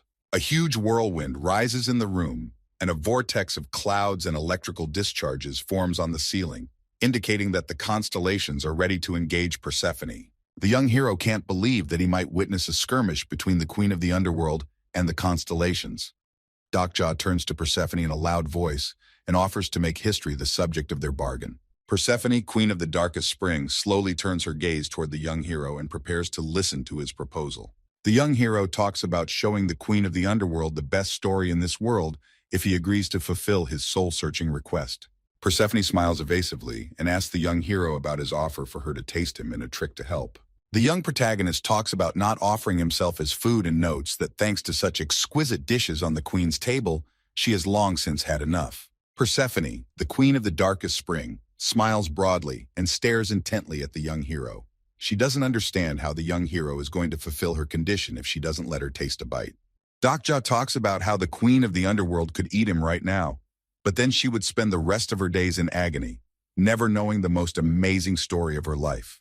A smile appears on the young hero's face, and he tells the Queen that she has a chance to taste the greatest delicacy of her life if she agrees to his terms. Persephone, Queen of the Darkest Spring, stares intently at the young hero as he ponders his proposal and asks Doc Ja how he can be so sure of his words. The Queen sits down on the edge of the table and Dokja talks about how he is able to fight back against powerful beings without the help of constellations, and has already stopped the invasion of disasters. Persephone, Queen of the Darkest Spring, will listen carefully to the young hero's words that he has already accomplished much, and now sits before her in the throne room and negotiates.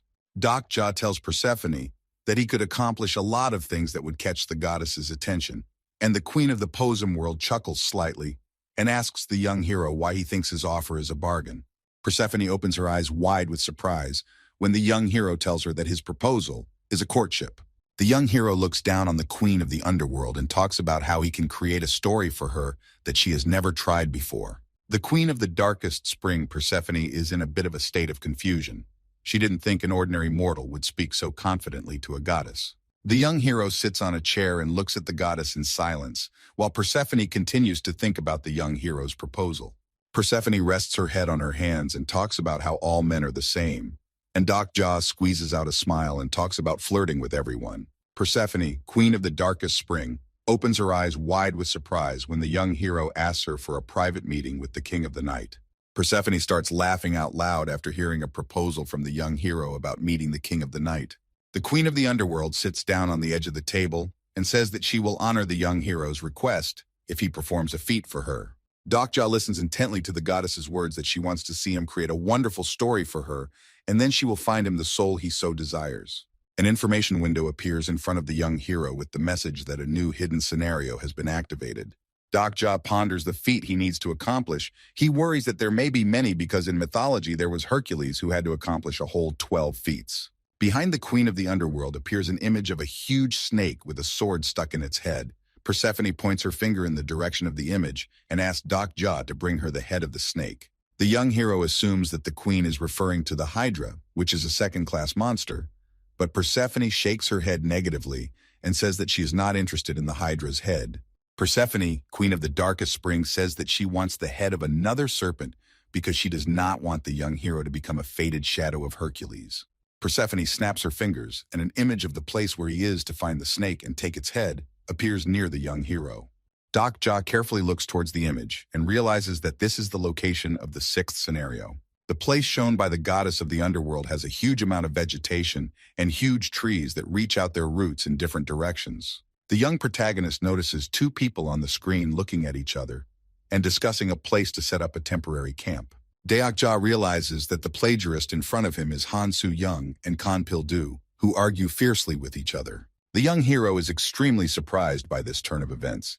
He does not understand why someone has already gotten to the place where the sixth scenario will take place, and the Queen of the Posum world asks him whether she takes on this task.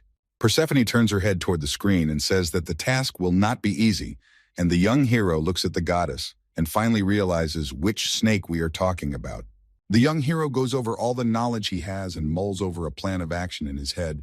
He realizes that he can't refuse the goddess now. Dokja agrees to the Underworld Queen's terms and then gets up from his chair and heads towards the lighted exit of the room. Persephone, Queen of the Darkest Spring, takes a seat in her chair and watches as the young hero slowly disappears from her sight. Persephone points her hand somewhere to the side and asks to take the food off the table because it tastes worthless, and a dark figure appears beside her and nods positively and silently in her direction. Several warders appear around the Queen of the Underworld and begin to quickly remove food from the table, and Persephone directs her gaze upward when she hears Hades' voice coming from the top floor. Persephone, Queen of the Darkest Spring, looks at Hades with a smile and is sarcastically surprised at the fact that her husband deigns to say something, and the god of the underworld loses patience and demands an answer to his question. Persephone looks somewhere toward the ceiling and talks about how she only did what Hades himself wanted, while the god of the underworld declares that he asked nothing of his wife. The Queen of the Underworld says with a smile on her face that Hades rarely pays attention to incarnations, but Dokja is very much interested in him. The guards lead the young hero through a narrow tunnel. Dokja, walking by, feel because he is blindfolded with a black blindfold. Dokja has no idea where to go and stumbles a lot, but the guards guide him in the right direction. Persephone, the Queen of the Darkest Spring, is sure that Hades liked Dokja because this man did not fall by his hand just by stepping on the threshold of the underworld. When the wardens take all the food away, they quickly head for the exit and close the huge doors behind them that lead to the main hall. Persephone clenches her fist and tells Hades that she has decided to take matters into her own hands and give the god of the underworld what he wants, because he was very jealous of the fact that Zeus has Hercules. Persephone, queen of the darkest spring, looks at her palm and talks about how she was amazed to meet Dokja because there are so many strong constellations watching him. Hades' voice comes from somewhere from the ceiling of the room. He speaks of a sign of the days to come that is imminent. Persephone, queen of the darkest spring, rises from her chair and slowly makes her way forward, mulling over in her head what has recently happened. Hades places his hand on his wife's shoulder and Persephone turns toward him and asks about whether her husband will stay with her until the end. The god of the underworld hugs Persephone tightly and tells her that he will be with her until the end of the ages and will never leave her alone. Persephone, queen of the darkest spring, turns her gaze toward the monitor and observes what it depicts. Persephone watches through her monitor screen as the young hero leaves the underworld. She looks forward to the young hero showing her the amazing story. The god of the underworld stands by his wife and watches with her as the young hero ties the blindfold over his eyes. He, too, is very interested in what the young hero will do next. Dokja unties the blindfold and raises his gaze towards the camera that is broadcasting his image. It's as if he can sense that the constellations of the underworld are watching his actions. The young hero removes his blindfold and sees a long tunnel in front of him that leads into the void, with wardens standing behind him to escort him. The wardens tell the young hero that he needs to go this way and ask him to look only forward, and the young hero turns around trying to figure out what the wardens' words mean. When the young hero turns back, the wardens are no longer with him, and he is left alone with pitch darkness. Dokja walks up the stone steps and remembers the legend of Orpheus, which said not to look back when leaving the underworld. The young hero sees a passage in front of him with not a single hint of light. He puts his arm forward to keep from falling. Around the young hero is pitch darkness. He slowly walks down a narrow corridor, and at one point thinks about what would happen if he looked back. Suddenly, a small flame of light appears in front of the young hero, lightly illuminating the space around him. Dokja sees a glowing text in front of him that says he is afraid of what may be behind him. The young hero realizes it is a message Persephone left for him. Persephone uses a bright light and gathers new sentences in front of the young hero. She tells the story of Orpheus, who felt just like Dokja. The queen of the underworld continues to compose new sentences and says that one can only know what is to come by knowing what lies behind. The young hero scrutinizes the symbols that Persephone composes and tries to understand their meaning, but it is given to him with great difficulty. Persephone decides to help the young hero and talks about letting him talk to the flood disaster for a while. A bright light appears in front of the young hero and begins to gather into a sphere of fire. The young hero watches this closely and tries to understand what is happening. A small sphere of light flies around Dokja and addresses him as uncle for some reason. Dokja slowly brings his hands to the sphere of light to feel its warmth and realizes that Shin Yu-seung's soul from the future is in front of him. The young hero looks very saddened. He fears that for Shin Yu-seung, years have passed since they last met because time goes differently in the lower world. Shin Yu-seung's soul asks Dokja if she can call him uncle, and the young hero is a little timid about the request and says that it sounds a little weird considering the girl is older than him. The young hero apologizes for not being able to save Shin Yu-seung's soul yet, and the girl asks him not to worry because she considers her story finished. Dokja interrupts Shin Yu-seung halfway through and says that her story isn't over yet, and he won't let her torment end on such a sad note because he made a promise to save her. Shin Yu-seung's soul is silent for a moment, and then talks about how he met Dokja through the memories of a younger version of this world's self, but still doesn't understand why the young hero wants to save her. The young hero silently looks towards Shin Yu-seung's soul. He doesn't know how to express his feelings and wants to know what the girl thinks about it. Shin Yu-seung appears in her physical form for a while and talks about how she feels truly understood with Dokja. Shin Yu-seung's soul looks the young hero straight in the eyes, and after a few moments of silence, asks the young hero to save her. The young hero looks at the glowing soul of the flood disaster and promises her that he will definitely save her. Dokja touches the glowing sphere and it bursts like a soap bubble and rays of light scatter all over the room. The young protagonist remembers Jun Hyuk, who has had to go back in time several times to keep going, and now he understands the main character's feelings perfectly. A glowing aperture appears in front of Dokja where light rushes in, and Persephone asks the young hero to hurry if he wants to save his friend. Dokja quickly reaches the glowing door and steps inside, immersed in a strange glowing shroud. The young hero opens his eyes and sees Gil Young and Shin Yu-seung in front of him, who look at him warily. Dokja shrieks sharply and opens his eyes. He quickly looks around and realizes that he is back in the world of the living. Dokja is breathing rapidly, trying to come to his senses. Several empty alcohol bottles are scattered around him, and there are children sitting next to him, who are a little frightened by the young hero's actions. The young hero slowly rises. He sees several information panels in front of him, which inform him of successfully passing a hidden scenario, and give him a reward of 15,000 gold coins. Dokja looks carefully at the awards he's received and is satisfied that the new Tokebi is starting to do well, but suddenly he gets a message from the god of wine and gets a little upset. The god of wine and merriment rewards the young hero as an apology, and Dokja is angry at Dionysus for throwing him into Tartra, which was hard to get out of. The young hero notices that the feat Persephone obliged him to accomplish has now become a common scenario with its own goals and rewards. The little girl looks at him restlessly and asks if the young hero is okay. She tells him that Yu Sang asked her to follow him. Dokja turns left and sees Yu Sang sleeping not far from him, with a few empty liquor bottles scattered near her. As the young hero looks at Yu San, an image of the goddess of the underworld that took her form while talking to him floats into his mind. Shin Yu Seung talks about how Yu Sang fell asleep right before he woke up and asked him to warn others about the situation. And the young hero absent-mindedly looks at the girl and says nothing in response. The young hero grabs his head and berates himself for thinking of Persephone in the form of Yu San as he looks at his girlfriend. Jong Hee-won and Lieutenant Lee Hyun-sung notice that the young hero is awake.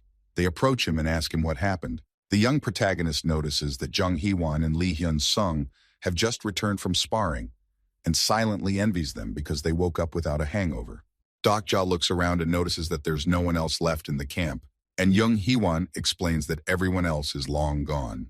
Jung Hee-won reveals that not too long ago, there was an announcement about the start of the 6th scenario, so all the people went to the meeting place.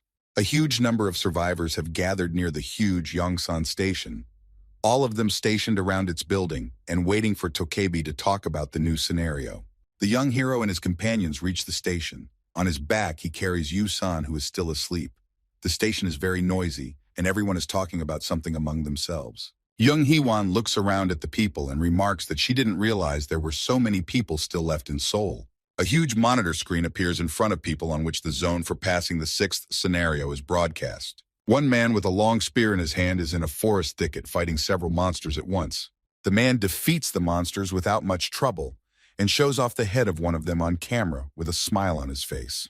People stare intently toward the screen and assume that the Japanese man in front of them is a Japanese man who is the embodiment of Izumi. The young protagonist scrutinizes the screen recordings and makes the assumption that Tokyo Dome is progressing faster than them because they have already started going through the 6th scenario. Information panels appear in front of all people, which contain descriptions and conditions for going through the 6th scenario. There are a huge number of items on the blue screen regarding the 6th scenario, but the information about them is labeled with questions. The young hero looks at the information board confused and doesn't understand how he is supposed to pass the 6th scenario if all his conditions are unavailable. The young hero turns towards a strange voice that comes from behind his back. He sees a man dressed in red who says that only a handful of select people can take part in the 6th scenario. In front of Dokja is the neutral king Jung Il-do, who looks at the young hero with a smile and says that it's an honor to meet Dokja in person. Jung Il-do and Kim Dokja exchange handshakes, and a handful of people gather around them who are interested in the meeting between the two kings. Neutral King Jung Il-do talks about how his constellation sponsor keeps talking about the young hero, and Dokja looks at the neutral king confused and tries to remember who his sponsors were in the survival mode novella. The young hero recalls that the constellation of the neutral king is Gwanghaegun, who is famous for his diplomatic skills in ancient times. A huge silhouette of the deposed ruler of Gwanghaegun appears behind the neutral king Jong Il-do, looking appraisingly in the direction of the young hero. People gradually turn towards the place where the two kings are talking. Dokja turns to Jong Il-do and asks him to tell him how the 6th script works. Neutral King Jong Il-do talks about how the 6th scenario requires people to elect participants to go to fulfill it. The young hero tries to ferret out as much information as he can about the 6th scenario. He is reassured when the information he receives from the neutral king completely follows the letter of the novella's rules. People continue to watch as another human versus monster battle is broadcast on a huge screen. The young hero notices that people start whispering among themselves when they learn about the peculiarities of passing the 6th scenario. The man with a smile on his face rejoices in the fact that he doesn't have to go through the 6th scenario. A group of people gather around him who begin to hold that opinion as well. The few people who are more or less adapted to harsh scenarios prepare the necessary gear in advance and prepare to set off. There is a loud shout from a man in the crowd who calls out to the neutral king Jong-il-do. The neutral king removes the sleeve of his robes to look at his watch and check the time, and then tells the young hero that he has come to meet him in person. Jung-il-do addresses the people who have gathered around the station in a loud voice and talks about how they are all now living in a world without a king. The young hero, along with his group, look in surprise at the neutral king and don't understand what he wants to accomplish with his speech. The neutral king extends his hand toward Doc Ja with a smile and says that all the people who were in a terrible situation without their king were eagerly awaiting the young hero's arrival. Several armed men stand outside the tent camp and guard it from intruders, looking around carefully. Doc Ja, along with the neutral king and his team, head towards the camp and past the armed men. Before the camp of the young hero and his companions are stopped by guards with strange traditional clothing, the young hero realizes a questioning look in their direction and does not understand why he was stopped. The guards explain that the tent is for a gathering of kings and other people can't go any further, not even close companions. The young hero enters the tent and asks his companions to stay outside, and Jung Hee-won asks the young hero to give a sign if something bad happens. Doc Ja walks into the tent, and an informational message appears in front of him that the soundproofing skill is in effect in this area. The young hero and the neutral king stop near the entrance to the tent and watch the man in the suit say something to the other kings. The man in the business suit finishes his speech and turns towards Doc Ja and the neutral king, silently looking them over along with the rest of the kings who are seated at the round table. Beauty Queen Min Ji-won and King Maitreya Cha Sang-kyung silently greet the young hero and continue to sit in their seats. Neutrality King Jong-il-do stands to the side and looks around at everyone present with a smile on his face. The Wanderer Queen makes no movement and sits in her seat, silently watching the events unfold. A man in a business suit points towards the young hero and with a disgruntled expression asks the audience who is in front of him. The young hero introduces himself and the man scrutinizes him but says he doesn't remember such a person. Island President Yoo Hyun-ho finally realizes who Doc Ja is and extends his hand in his direction with a smile on his face. The beauty queen looks unhappily toward the president and tells the young hero that Yoo Hyun-ho is not a king and is only here because he is the head of a group of people. The beauty queen's words hurt Yoo Hyun-ho's pride, and he waves his arms wide and says that this is not the time to discuss kings. The young protagonist can't believe that the politician Yoo Hyun-ho is in front of him because in the short story, the National Assembly building was engulfed by a monster and no one got out of there. The beauty queen points towards the queen of the wanderers, Lee Soo-kyung, and says that the girl joined their gathering for the same reasons as politician Yoo Hyun-ho. Deok Ja and Lee Soo-kyung exchange glances with each other and tension seems to be gradually building between them. The young hero takes a seat at a vacant chair and asks to get down to business as quickly as possible, and the neutral king says that they are here to determine representatives for the 6th scenario. Yoo Hyun-ho tells the young hero that the leaders of the strongest faction in Seoul have gathered here and thanks Deok Ja for attending this meeting.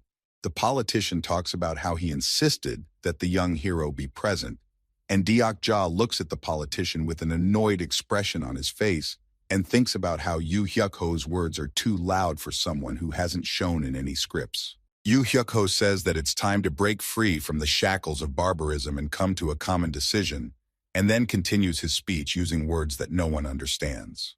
Young listens to the politician's speech and thinks it's a load of crap, because Yoo Hyuk-ho is just using buzzwords from sociology to sound more convincing.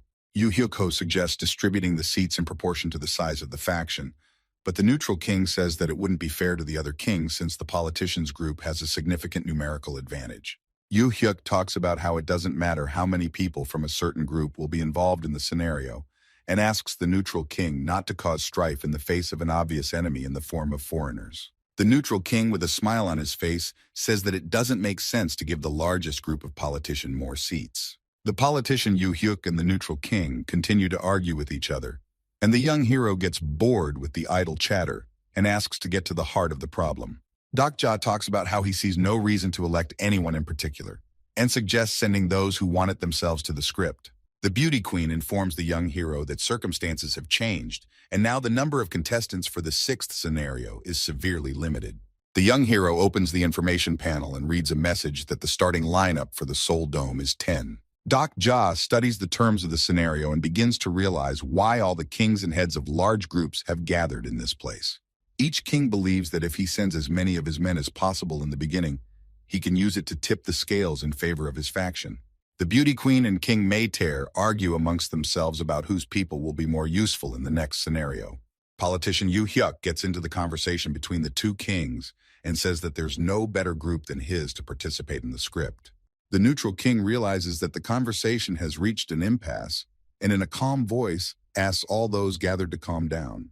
Dokja looks at the Queen of the Wanderers, who sits silently in her seat and watches the argument between the table members. The Queen looks toward the young hero and tries to hint to him to personally resolve the conflict. Dokja interrupts the king's discussion with a loud voice and asks them not to get into heated arguments with each other.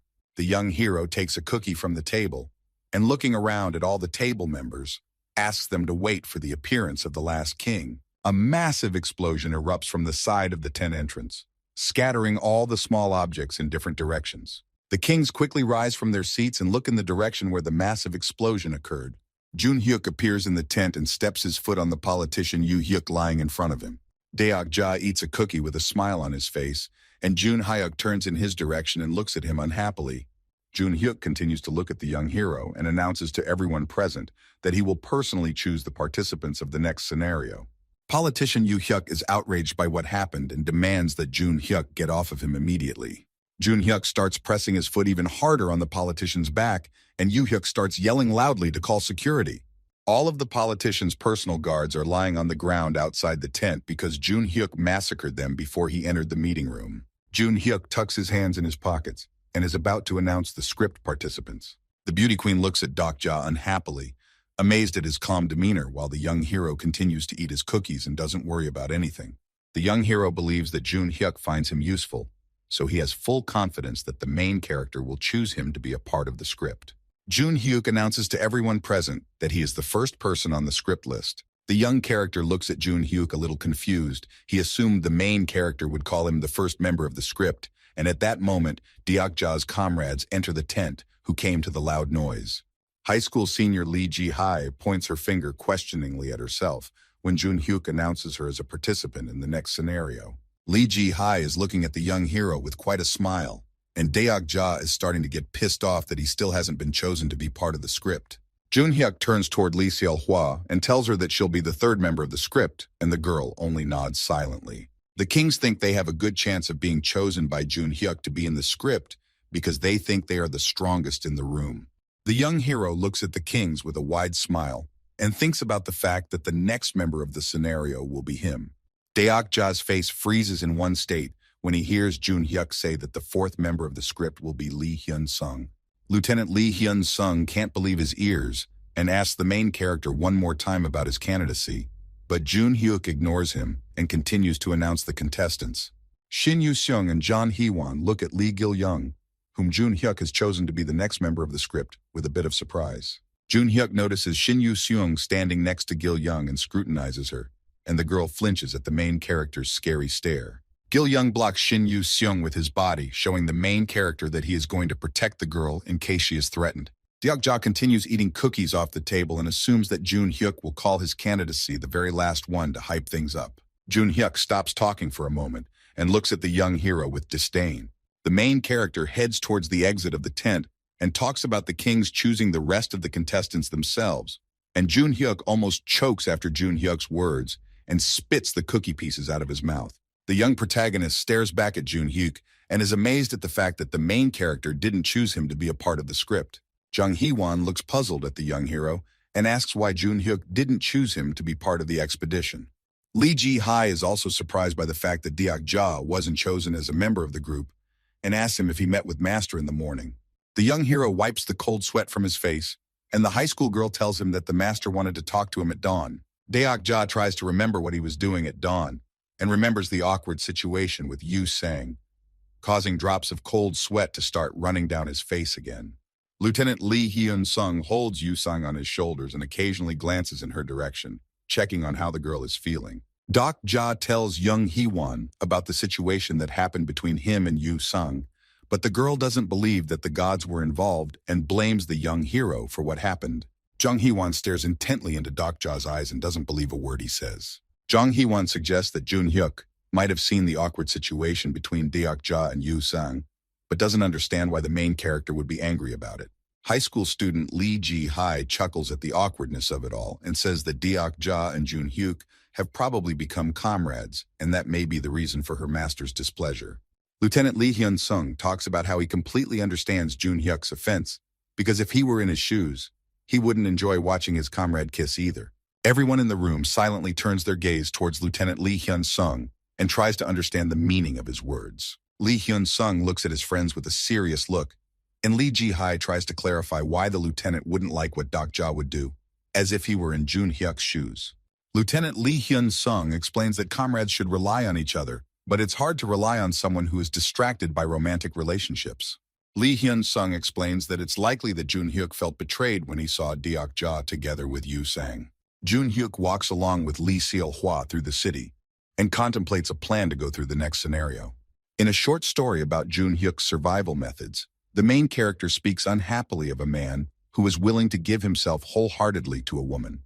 The main character tells the man before he leaves that such a man will not be his mate. Deok-ja opens his phone to look up the chapters of the short story about survival techniques and realizes that Lee Hyun-sung was probably right about Jun-hyuk's feelings. The young hero absent-mindedly lifts his head up when he's approached by the beauty queen asking him to choose the remaining contestants.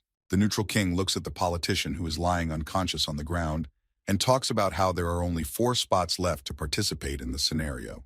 King Maitreya rises from his seat and offers all the kings to settle their issue with a battle royal. A few minutes pass after the battle. King Maitreya lies unconscious on the ground, and his entire face is covered with bruises and abrasions from the blows. The beauty queen is breathing heavily, and cold sweat drips off her face. She can no longer continue the fight. The neutral king, as always, puts his hands up and admits defeat without engaging in battle with the other kings. Deok-ja examines the defeated kings and adjusts his coat, while the beauty queen can't believe that the young hero is so strong that he was able to defeat all the kings in a fraction of a minute. Deok-ja adjusts the collar of his coat and thinks about the fact that he should have dealt with the kings by force right away so as not to waste time here. The young hero talks about choosing the participants of the scenario since he won the Battle of Kings, and the first candidate he chooses is himself. Deok-ja turns toward the little girl and talks about how she too will be poisoned as a participant in the next scenario. Shin Yu-seong looks at the young hero appreciatively, as if she's always been waiting for those words from Deok-ja. The young protagonist turns toward the battered kings and contemplates the candidacy of the contestants, and the beauty queen offers herself as a contender for the script. Deok-ja asks everyone to leave the tent and talks about how he has unfinished business. Young waits until everyone has left their tent and moved a fair distance away before closing the entrance and going back inside.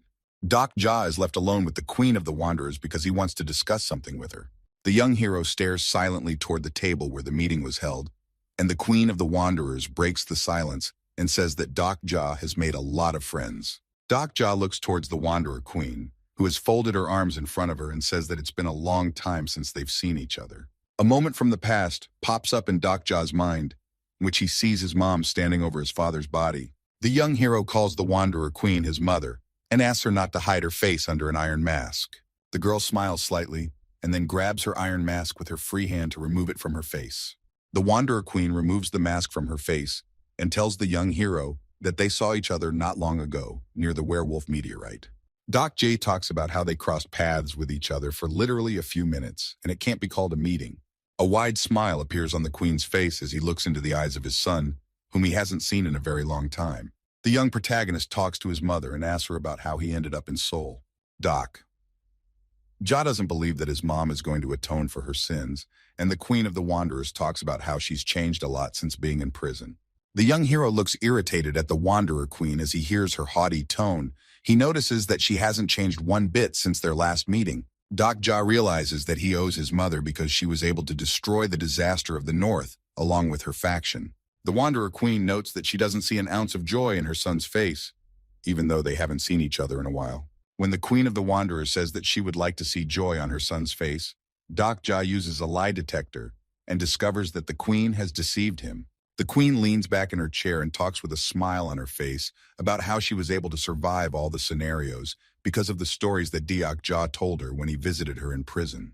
The Queen notes that Deok-ja was most likely the only person who only talked about the novella during his visit to his mother. Deok-ja recalls visiting his mother in prison and retelling her chapters of the short story on ways to survive. The young protagonist is surprised when his mom calls the novella a slate, because for him, a novella about survival techniques was the thing that kept him in the world. Dokja points out that the Queen of the Wanderers needs to have more respect for the slate of novellas that have saved her life many times. The young hero's feet slowly heading towards the Wanderer Queen, Dokja asks the girl what her main attribute is. Dokja asks the queen not to think of him as a child, and the girl reveals that the young hero still thinks of her as his mother. The young hero talks about how he has stopped thinking of the Queen of Wanderers as his mother, and the girl uses a lie detector and realizes that Dokja lied to her. Dokja turns his gaze aside and gets upset that his mom has acquired a skill, a lie detector. The Wanderer Queen looks at the young hero with a sad expression and asks him if he still blames her for what happened. The young protagonist talks about how he didn't come to the queen to remember the past. He looks at his mother's face and tries to figure out if she is being sincere. Yu Sang wakes up and wipes her eyes, and Jung Hee-won holds out a bottle of water to her and asks how she's feeling. Dokja puts his hands on the table and tells his mother that she's done an unforgivable act that doesn't compare to his father's sin, and the queen talks about making sacrifices for a good life. The young hero looks contemptuously at the queen and says in a loud voice that a murderer belongs in prison, and that is the law. The Wanderer Queen's face takes on an annoyed look as she tells Dokja that reading fictional stories has done a good job of hanging his tongue. Ja slaps his hands on the table with all his might and talks about how his mother was the main reason why he had to go off on fictional stories. The Wanderer Queen folds her hands in front of her and talks about how she doesn't quite understand why Dokja came to her. The young hero asks the Queen of the Wanderers to lend him his grandmother, who has a prison license plate number 406 taped to her clothes. The Wanderer Queen thinks about it for a while and says that her man might actually be useful to the young hero. She wants to know why the young hero needs a prisoner, but Dokja is not going to answer her questions. The young hero is angry because the Wanderer Queen has learned of his ability that allows him to identify other people's sponsors. He asks his mother one more time, will she give up her subordinate? The Wanderer Queen is about to put on her iron mask and talks about agreeing to Dokja's request if he introduces her to his new friends. The young hero stands like a stump in one place, and his eyes widen with surprise because of the request his mother has asked him to make. The Wanderer Queen looks at the young hero and asks him to finally accept reality before he leaves. After the Wanderer Queen's words, the young hero's fourth wall begins to tremble, and Dokja silently looks at his mom and doesn't say a word. Dokja feels like he's being dragged into some kind of quagmire. Just a couple words from his mother can bring his whole world down. The Wanderer Queen watches the young hero's reaction and waits for him to respond. The young hero comes to his senses. His mother's words hit his sore spot.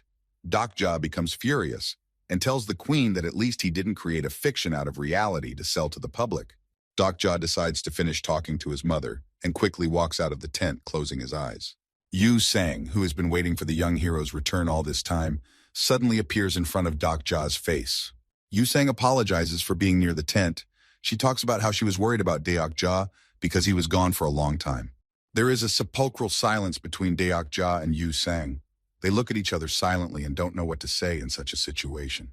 Dokja and Yu Sang stroll together through the busy city streets and discuss past events with each other. Yu Sang thanks the young hero for taking care of her and bringing her to this place on his back. The young hero notices that Yu Sang is always looking out for him, so he tries to repay the girl in kind.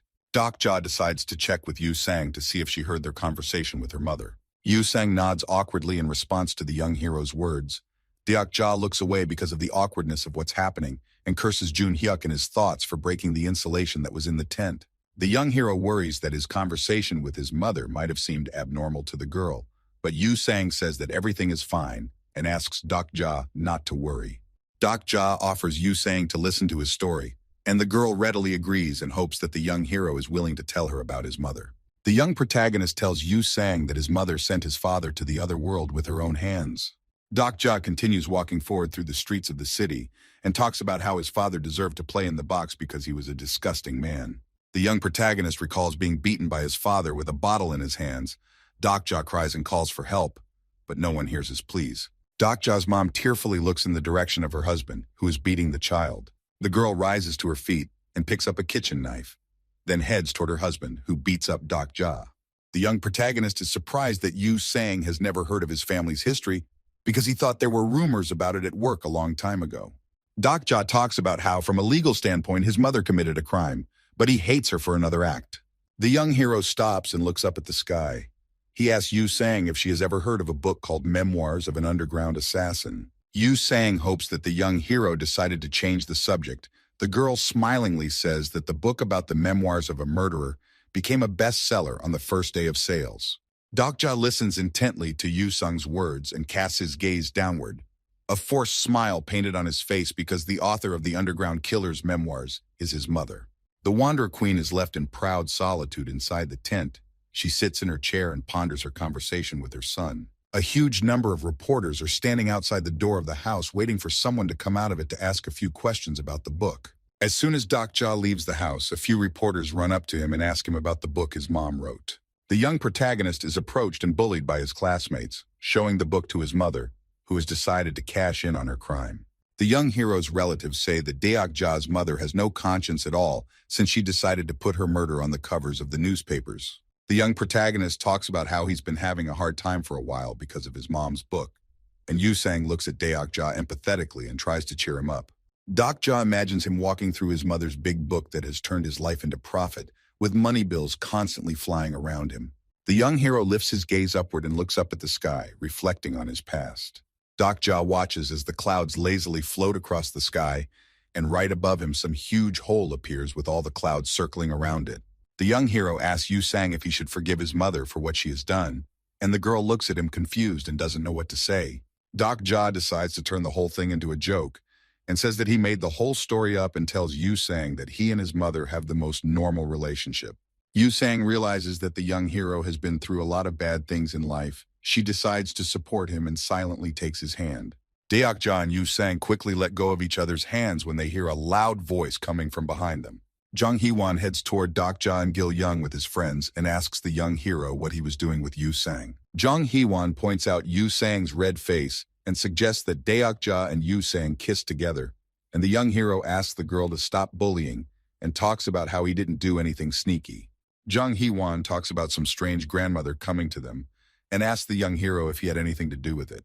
A grandmother with a cane in her hand approaches the young hero and looks at him with a smile. She says that she is very happy to meet Dokja. The kings, along with the rest of the people, gather together from where they will be sent to the starting place of the sixth scenario. All the people are looking at a huge strange lamp that serves as a teleporter to the location of the sixth scenario.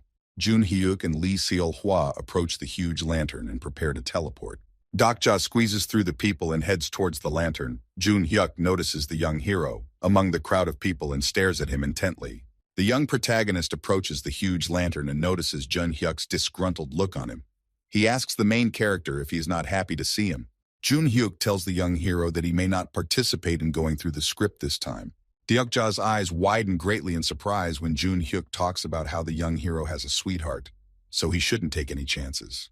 Jun Hyuk warns the young hero that the sixth scenario will be really difficult and suggests not to take the risk and refuse to participate in it. The young character looks at Jun Hyuk and understands his words. He knows that in the past regression, the main character lost Lee Seol-hwa at this point. Dokja tries to explain himself to the main character and talks about how he doesn't care about love affairs at all. Jun Hyuk looks at the young hero unhappily and talks about how Deokja can do whatever he wants because he doesn't care. The main character stares menacingly at the young hero and reminds him that he never repaid his debt for the blow Dokja gave him during the battle for the throne. Dokja's comrades arrive at the site and prepare to depart for the location of the sixth scenario. The young hero examines the crystal carefully, then contacts his team via mental link and tells them that the portal crystal can only be used in pairs. Deokja looks at Shin Yu-seung and informs his team that he's the first to go with the little girl through the portal. Lee Hyun-sung looks toward the huge crystal, while Jung Hee-won and Lee Chi-hee are talking about something amongst themselves.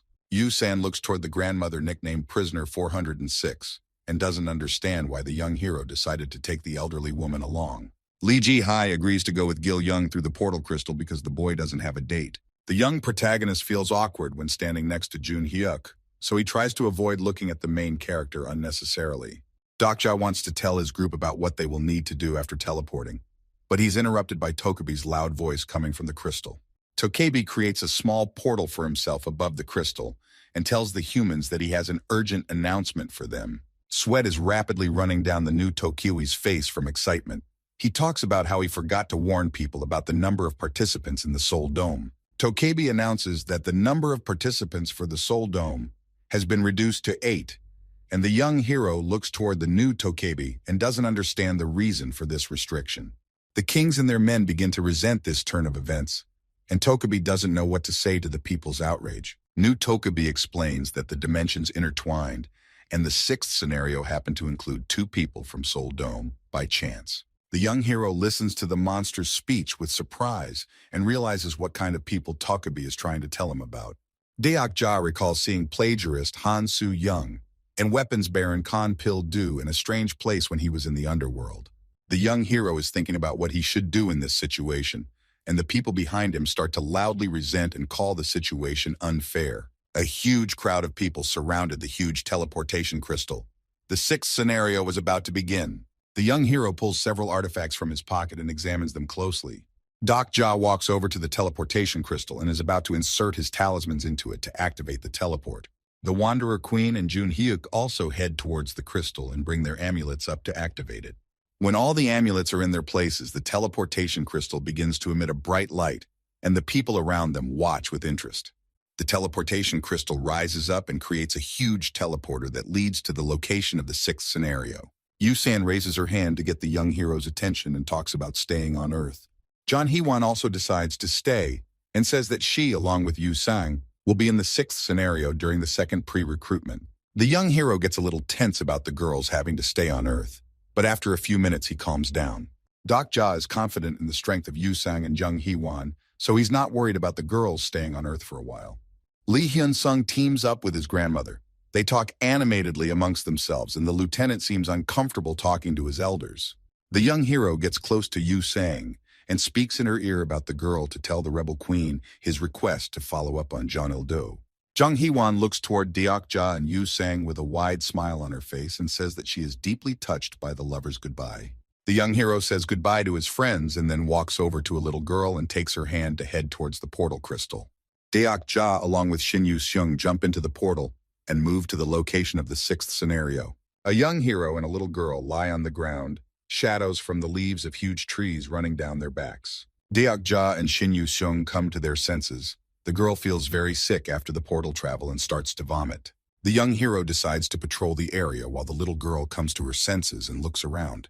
From behind the bushes, several predators look at the jeers, sizing up the moment for their surprise attack. The young hero notices a strange stirring in the bushes. He grabs the hilt of his sword and beckons Shin Yu-seung for the girl to stand beside him. Several iron wolves jump out of the bushes and find themselves a few meters away from the young hero and his companion. The iron wolves scowl ravenously toward the heroes, and Deok-ja draws his long sword from its sheath and prepares for battle. Shin Yu-seung points out to the young hero that the iron wolves seem very small in comparison and are not much of a threat despite their predatory appearance.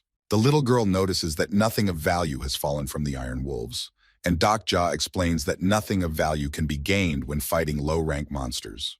Shin Yu-seung is frustrated because she didn't find any objects or nukes near the monsters' bodies, and the young hero suggests that the girl go further. Deok-ja climbs the tallest tree to survey the area around him. He sees a clear field in the distance and realizes that the forest does not cover the entire area. The young hero opens the information panel to familiarize himself with the specifics of the scenario, but all the items are covered with question marks. Deok-ja sees a large number of soldiers armed with bows and arrows heading in his direction in a crippled state. A huge crowd of warriors and knights on horseback rush towards Deok-ja and his companion with the intention of wiping them out. Shin Yu-seung opens her eyes wide in surprise when she sees a huge crowd of knights in iron armor rushing towards her. A huge number of tiny people in armor rush towards the heroes. Shin Yu-seung points his finger at them and asks Deok-ja why the creatures of this world are so small. Yu-shin scrutinizes the inhabitants from the other world who are rushing towards her and tells Deok-ja that she doesn't want to hurt them. After a few steps of the little girl, the commander of the knights orders his soldiers to retreat immediately to keep the army alert. On the battlefield appears a huge man who, with the help of his axe, kills squads of knights, and small people run in different directions, trying not to get under the attack of the giant. The young hero quickly hides behind a tree with Shin Yu-seung and covers her mouth with his hand so that the little girl doesn't make a single noise and attract other people's attention to them. The two men whirl through the army of little people and destroy most of it, then look around for survivors. Two strange men are approached by their friend, who asks his companions to stop attacking defenseless little people. Mikio grabs his sword and asks his friends to stop hurting the little people. He hopes his friends will hear the voice of reason. The guy with the glasses looks down when his friends refuse to spare the little people and talk about how they don't have time to moralize. Shin Yu-seung gingerly looks in the direction of the people who appeared and asks the young hero what the essence of the sixth scenario is. The young hero takes a seat near a tree and realizes that he was wrong to take Shin Yu-seung along on this journey. Doc Ja explains to the little girl that star streaming is not only held on Earth, but also on other planets. A man with red hair and his chubby friend go on another attack on the little people, while their friend Mikio frustratedly watches his comrade's actions. The little girl covers her mouth in horror as she sees how mercilessly people are massacring little men in iron armor. One of the warriors of the small unit slowly crawls towards Doc Ja and begs him to take pity on him. As Doc Ja looks at the tiny man lying near his hand, he realizes with horror that he will have to play the role of disaster for this world. The little girl looks at Tokebi flying through the clear sky and asks Doc Ja what creature came up with such a cruel scenario. The middle-class Tokebi towers above the ground and his entire body is covered in lightning discharges. He looks around carefully and follows the scenario. Tokebi Ganil watches the atrocities of the Japanese dome participants with a smile on his face and is amazed at their frenetic behavior. Ganil flies up to the members of the Japanese dome and wishes them luck in earning iron coins. The chubby man sees off Tokebi with a look and talks about how it was an easy fight. The young protagonist attaches himself to the participants from Japan and tries to extract useful information from them for himself. In his speech, people mention a man nicknamed Lord who is the king of Japan, and Doc Ja doesn't understand why none of them tell Izumi, who is a strong opponent. The guy with glasses tries again and again to stop his friends from unnecessary bloodshed, but they let the words of the young guy with glasses pass their ears. Mikio looks menacingly in the direction of his friends. He realizes that he can only change their minds with a forceful approach. The young hero represents in his head Izumi Hiroki, who in the story of the novella was the strongest in Japan and was the master of the throne. Doc Ja represents him as a skillful swordsman who fights with a long spear. The young hero continues to watch the contestants from Japan. Michio's friends can't understand why their friend is so attached to Izumi's words and ask him to stay out of their way. An information alert appears in front of all participants from Japan about the constellation's wish for the blood of the little creatures to be spilled on Earth again. A chubby man with an axe in his hand takes a quick step towards the small army to finish what he started, while a guy with glasses runs towards him, asking him not to take his friends that far. Michio lunges forward and stands in front of his chubby friend. He stretches his arm out in front of him and says something about how the Izumi will definitely not let the little people get away with this kind of treatment. Not one of them. The guy with the glasses exposes his blade and prepares to defend the little man from his friends. Mikio's friends watch as an army of little people run from the battlefield toward the guy with glasses and hope for his protection. The guys try to calm Mikio down and urge him to put his sword down because they don't want to have a drag race amongst themselves. Doc Ja is interested in the guy with glasses. The young hero uses his unique ability to learn Michio's characteristics and skills. The young hero stares intently at Mikio, whose clothes are developing from the strong wind. An information panel appears in front of the young hero's face with the characteristics of the young guy standing not far from him. Doc Ja studies the characteristics of the guy with glasses and wonders how such a weak man managed to last so long. Mikio's comrades warn him about attacking them, but warn him that they won't spare Mikio in a fight. Michio points his sword towards his comrades. He clenches his teeth tightly with anger, but he doesn't know what to do because the fear of the inevitable has completely stiffened his body. Shin Yu-seung continues to watch the events that take place between the participants from Japan, while the young hero sits leaning against a tree trunk and ponders the situation. The young hero is distracted from his musings and looks in Mikio's direction, watching with interest to see what the guy in glasses will do in a tricky situation. Mikio stands in the middle of the field and silently looks towards his friends. He wants to move his arm, but his body is restrained by fear and does not obey it. Shin Yu-seung watches Michio and asks the young hero why the man froze in place and can't believe that the guy with glasses just chickened out. Mikio's friends give him a pat on the shoulder and suggest that his comrade not worry about anything else, and they set off to organize a bloodbath. There's a loud explosion, and a huge number of small soldiers with screams of pain fly all over the field in different directions. Contestants from Japan enjoy massacring defenseless creatures. One uses magic to create powerful explosions, while his full comrade uses a one-handed axe. Little warriors in iron armor try to hide from the disasters of Japan and scatter in different directions, but unfortunately for them, in a spacious field they have nowhere to hide. Shin Yu-seung looks at the participants from Japan in anger. She's about to run towards them, but the young hero grabs her shoulder and asks her to keep a closer eye on the battle.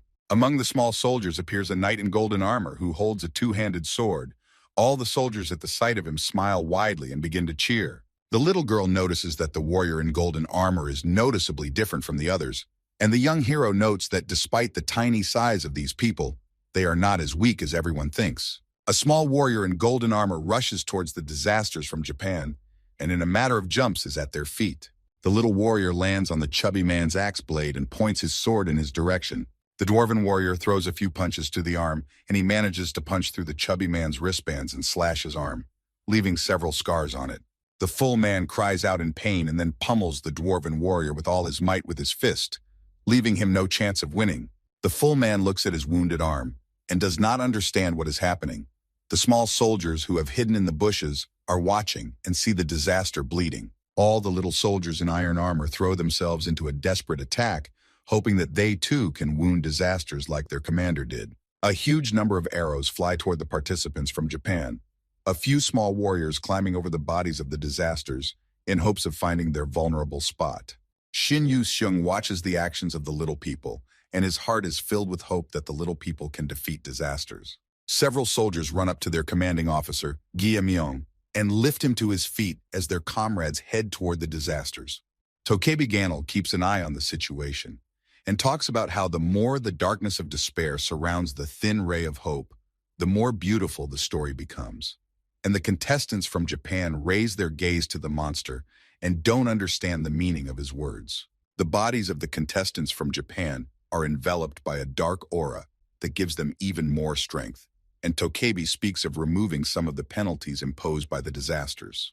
Tokebi Ganel snaps his fingers and informs the people who chose the path of disaster that they now have access to contented skills and temporary enhancements in front of them. A wide, sinister smile appears on the faces of the participants from Japan, the chubby man telling Tokebi not to make the script so simple. Shin Yu-seung watches with horror in his eyes as the contestants from Japan brutalize the little people, and the young hero holds the girl's shoulders and holds her so she doesn't run to save the little people. The battlefield had turned into a bloody mess that consisted of a huge number of little people's bodies. The surviving soldiers try to cover their wounds with their hand and look on in horror at the disasters that hold their commander captive. The full man holds the incarnation of Guillaumian in his palm and slowly clenches his fist, causing the little man to squirm in pain. The man grabs Guillaumian by his left arm and grins at him, plotting something terrible.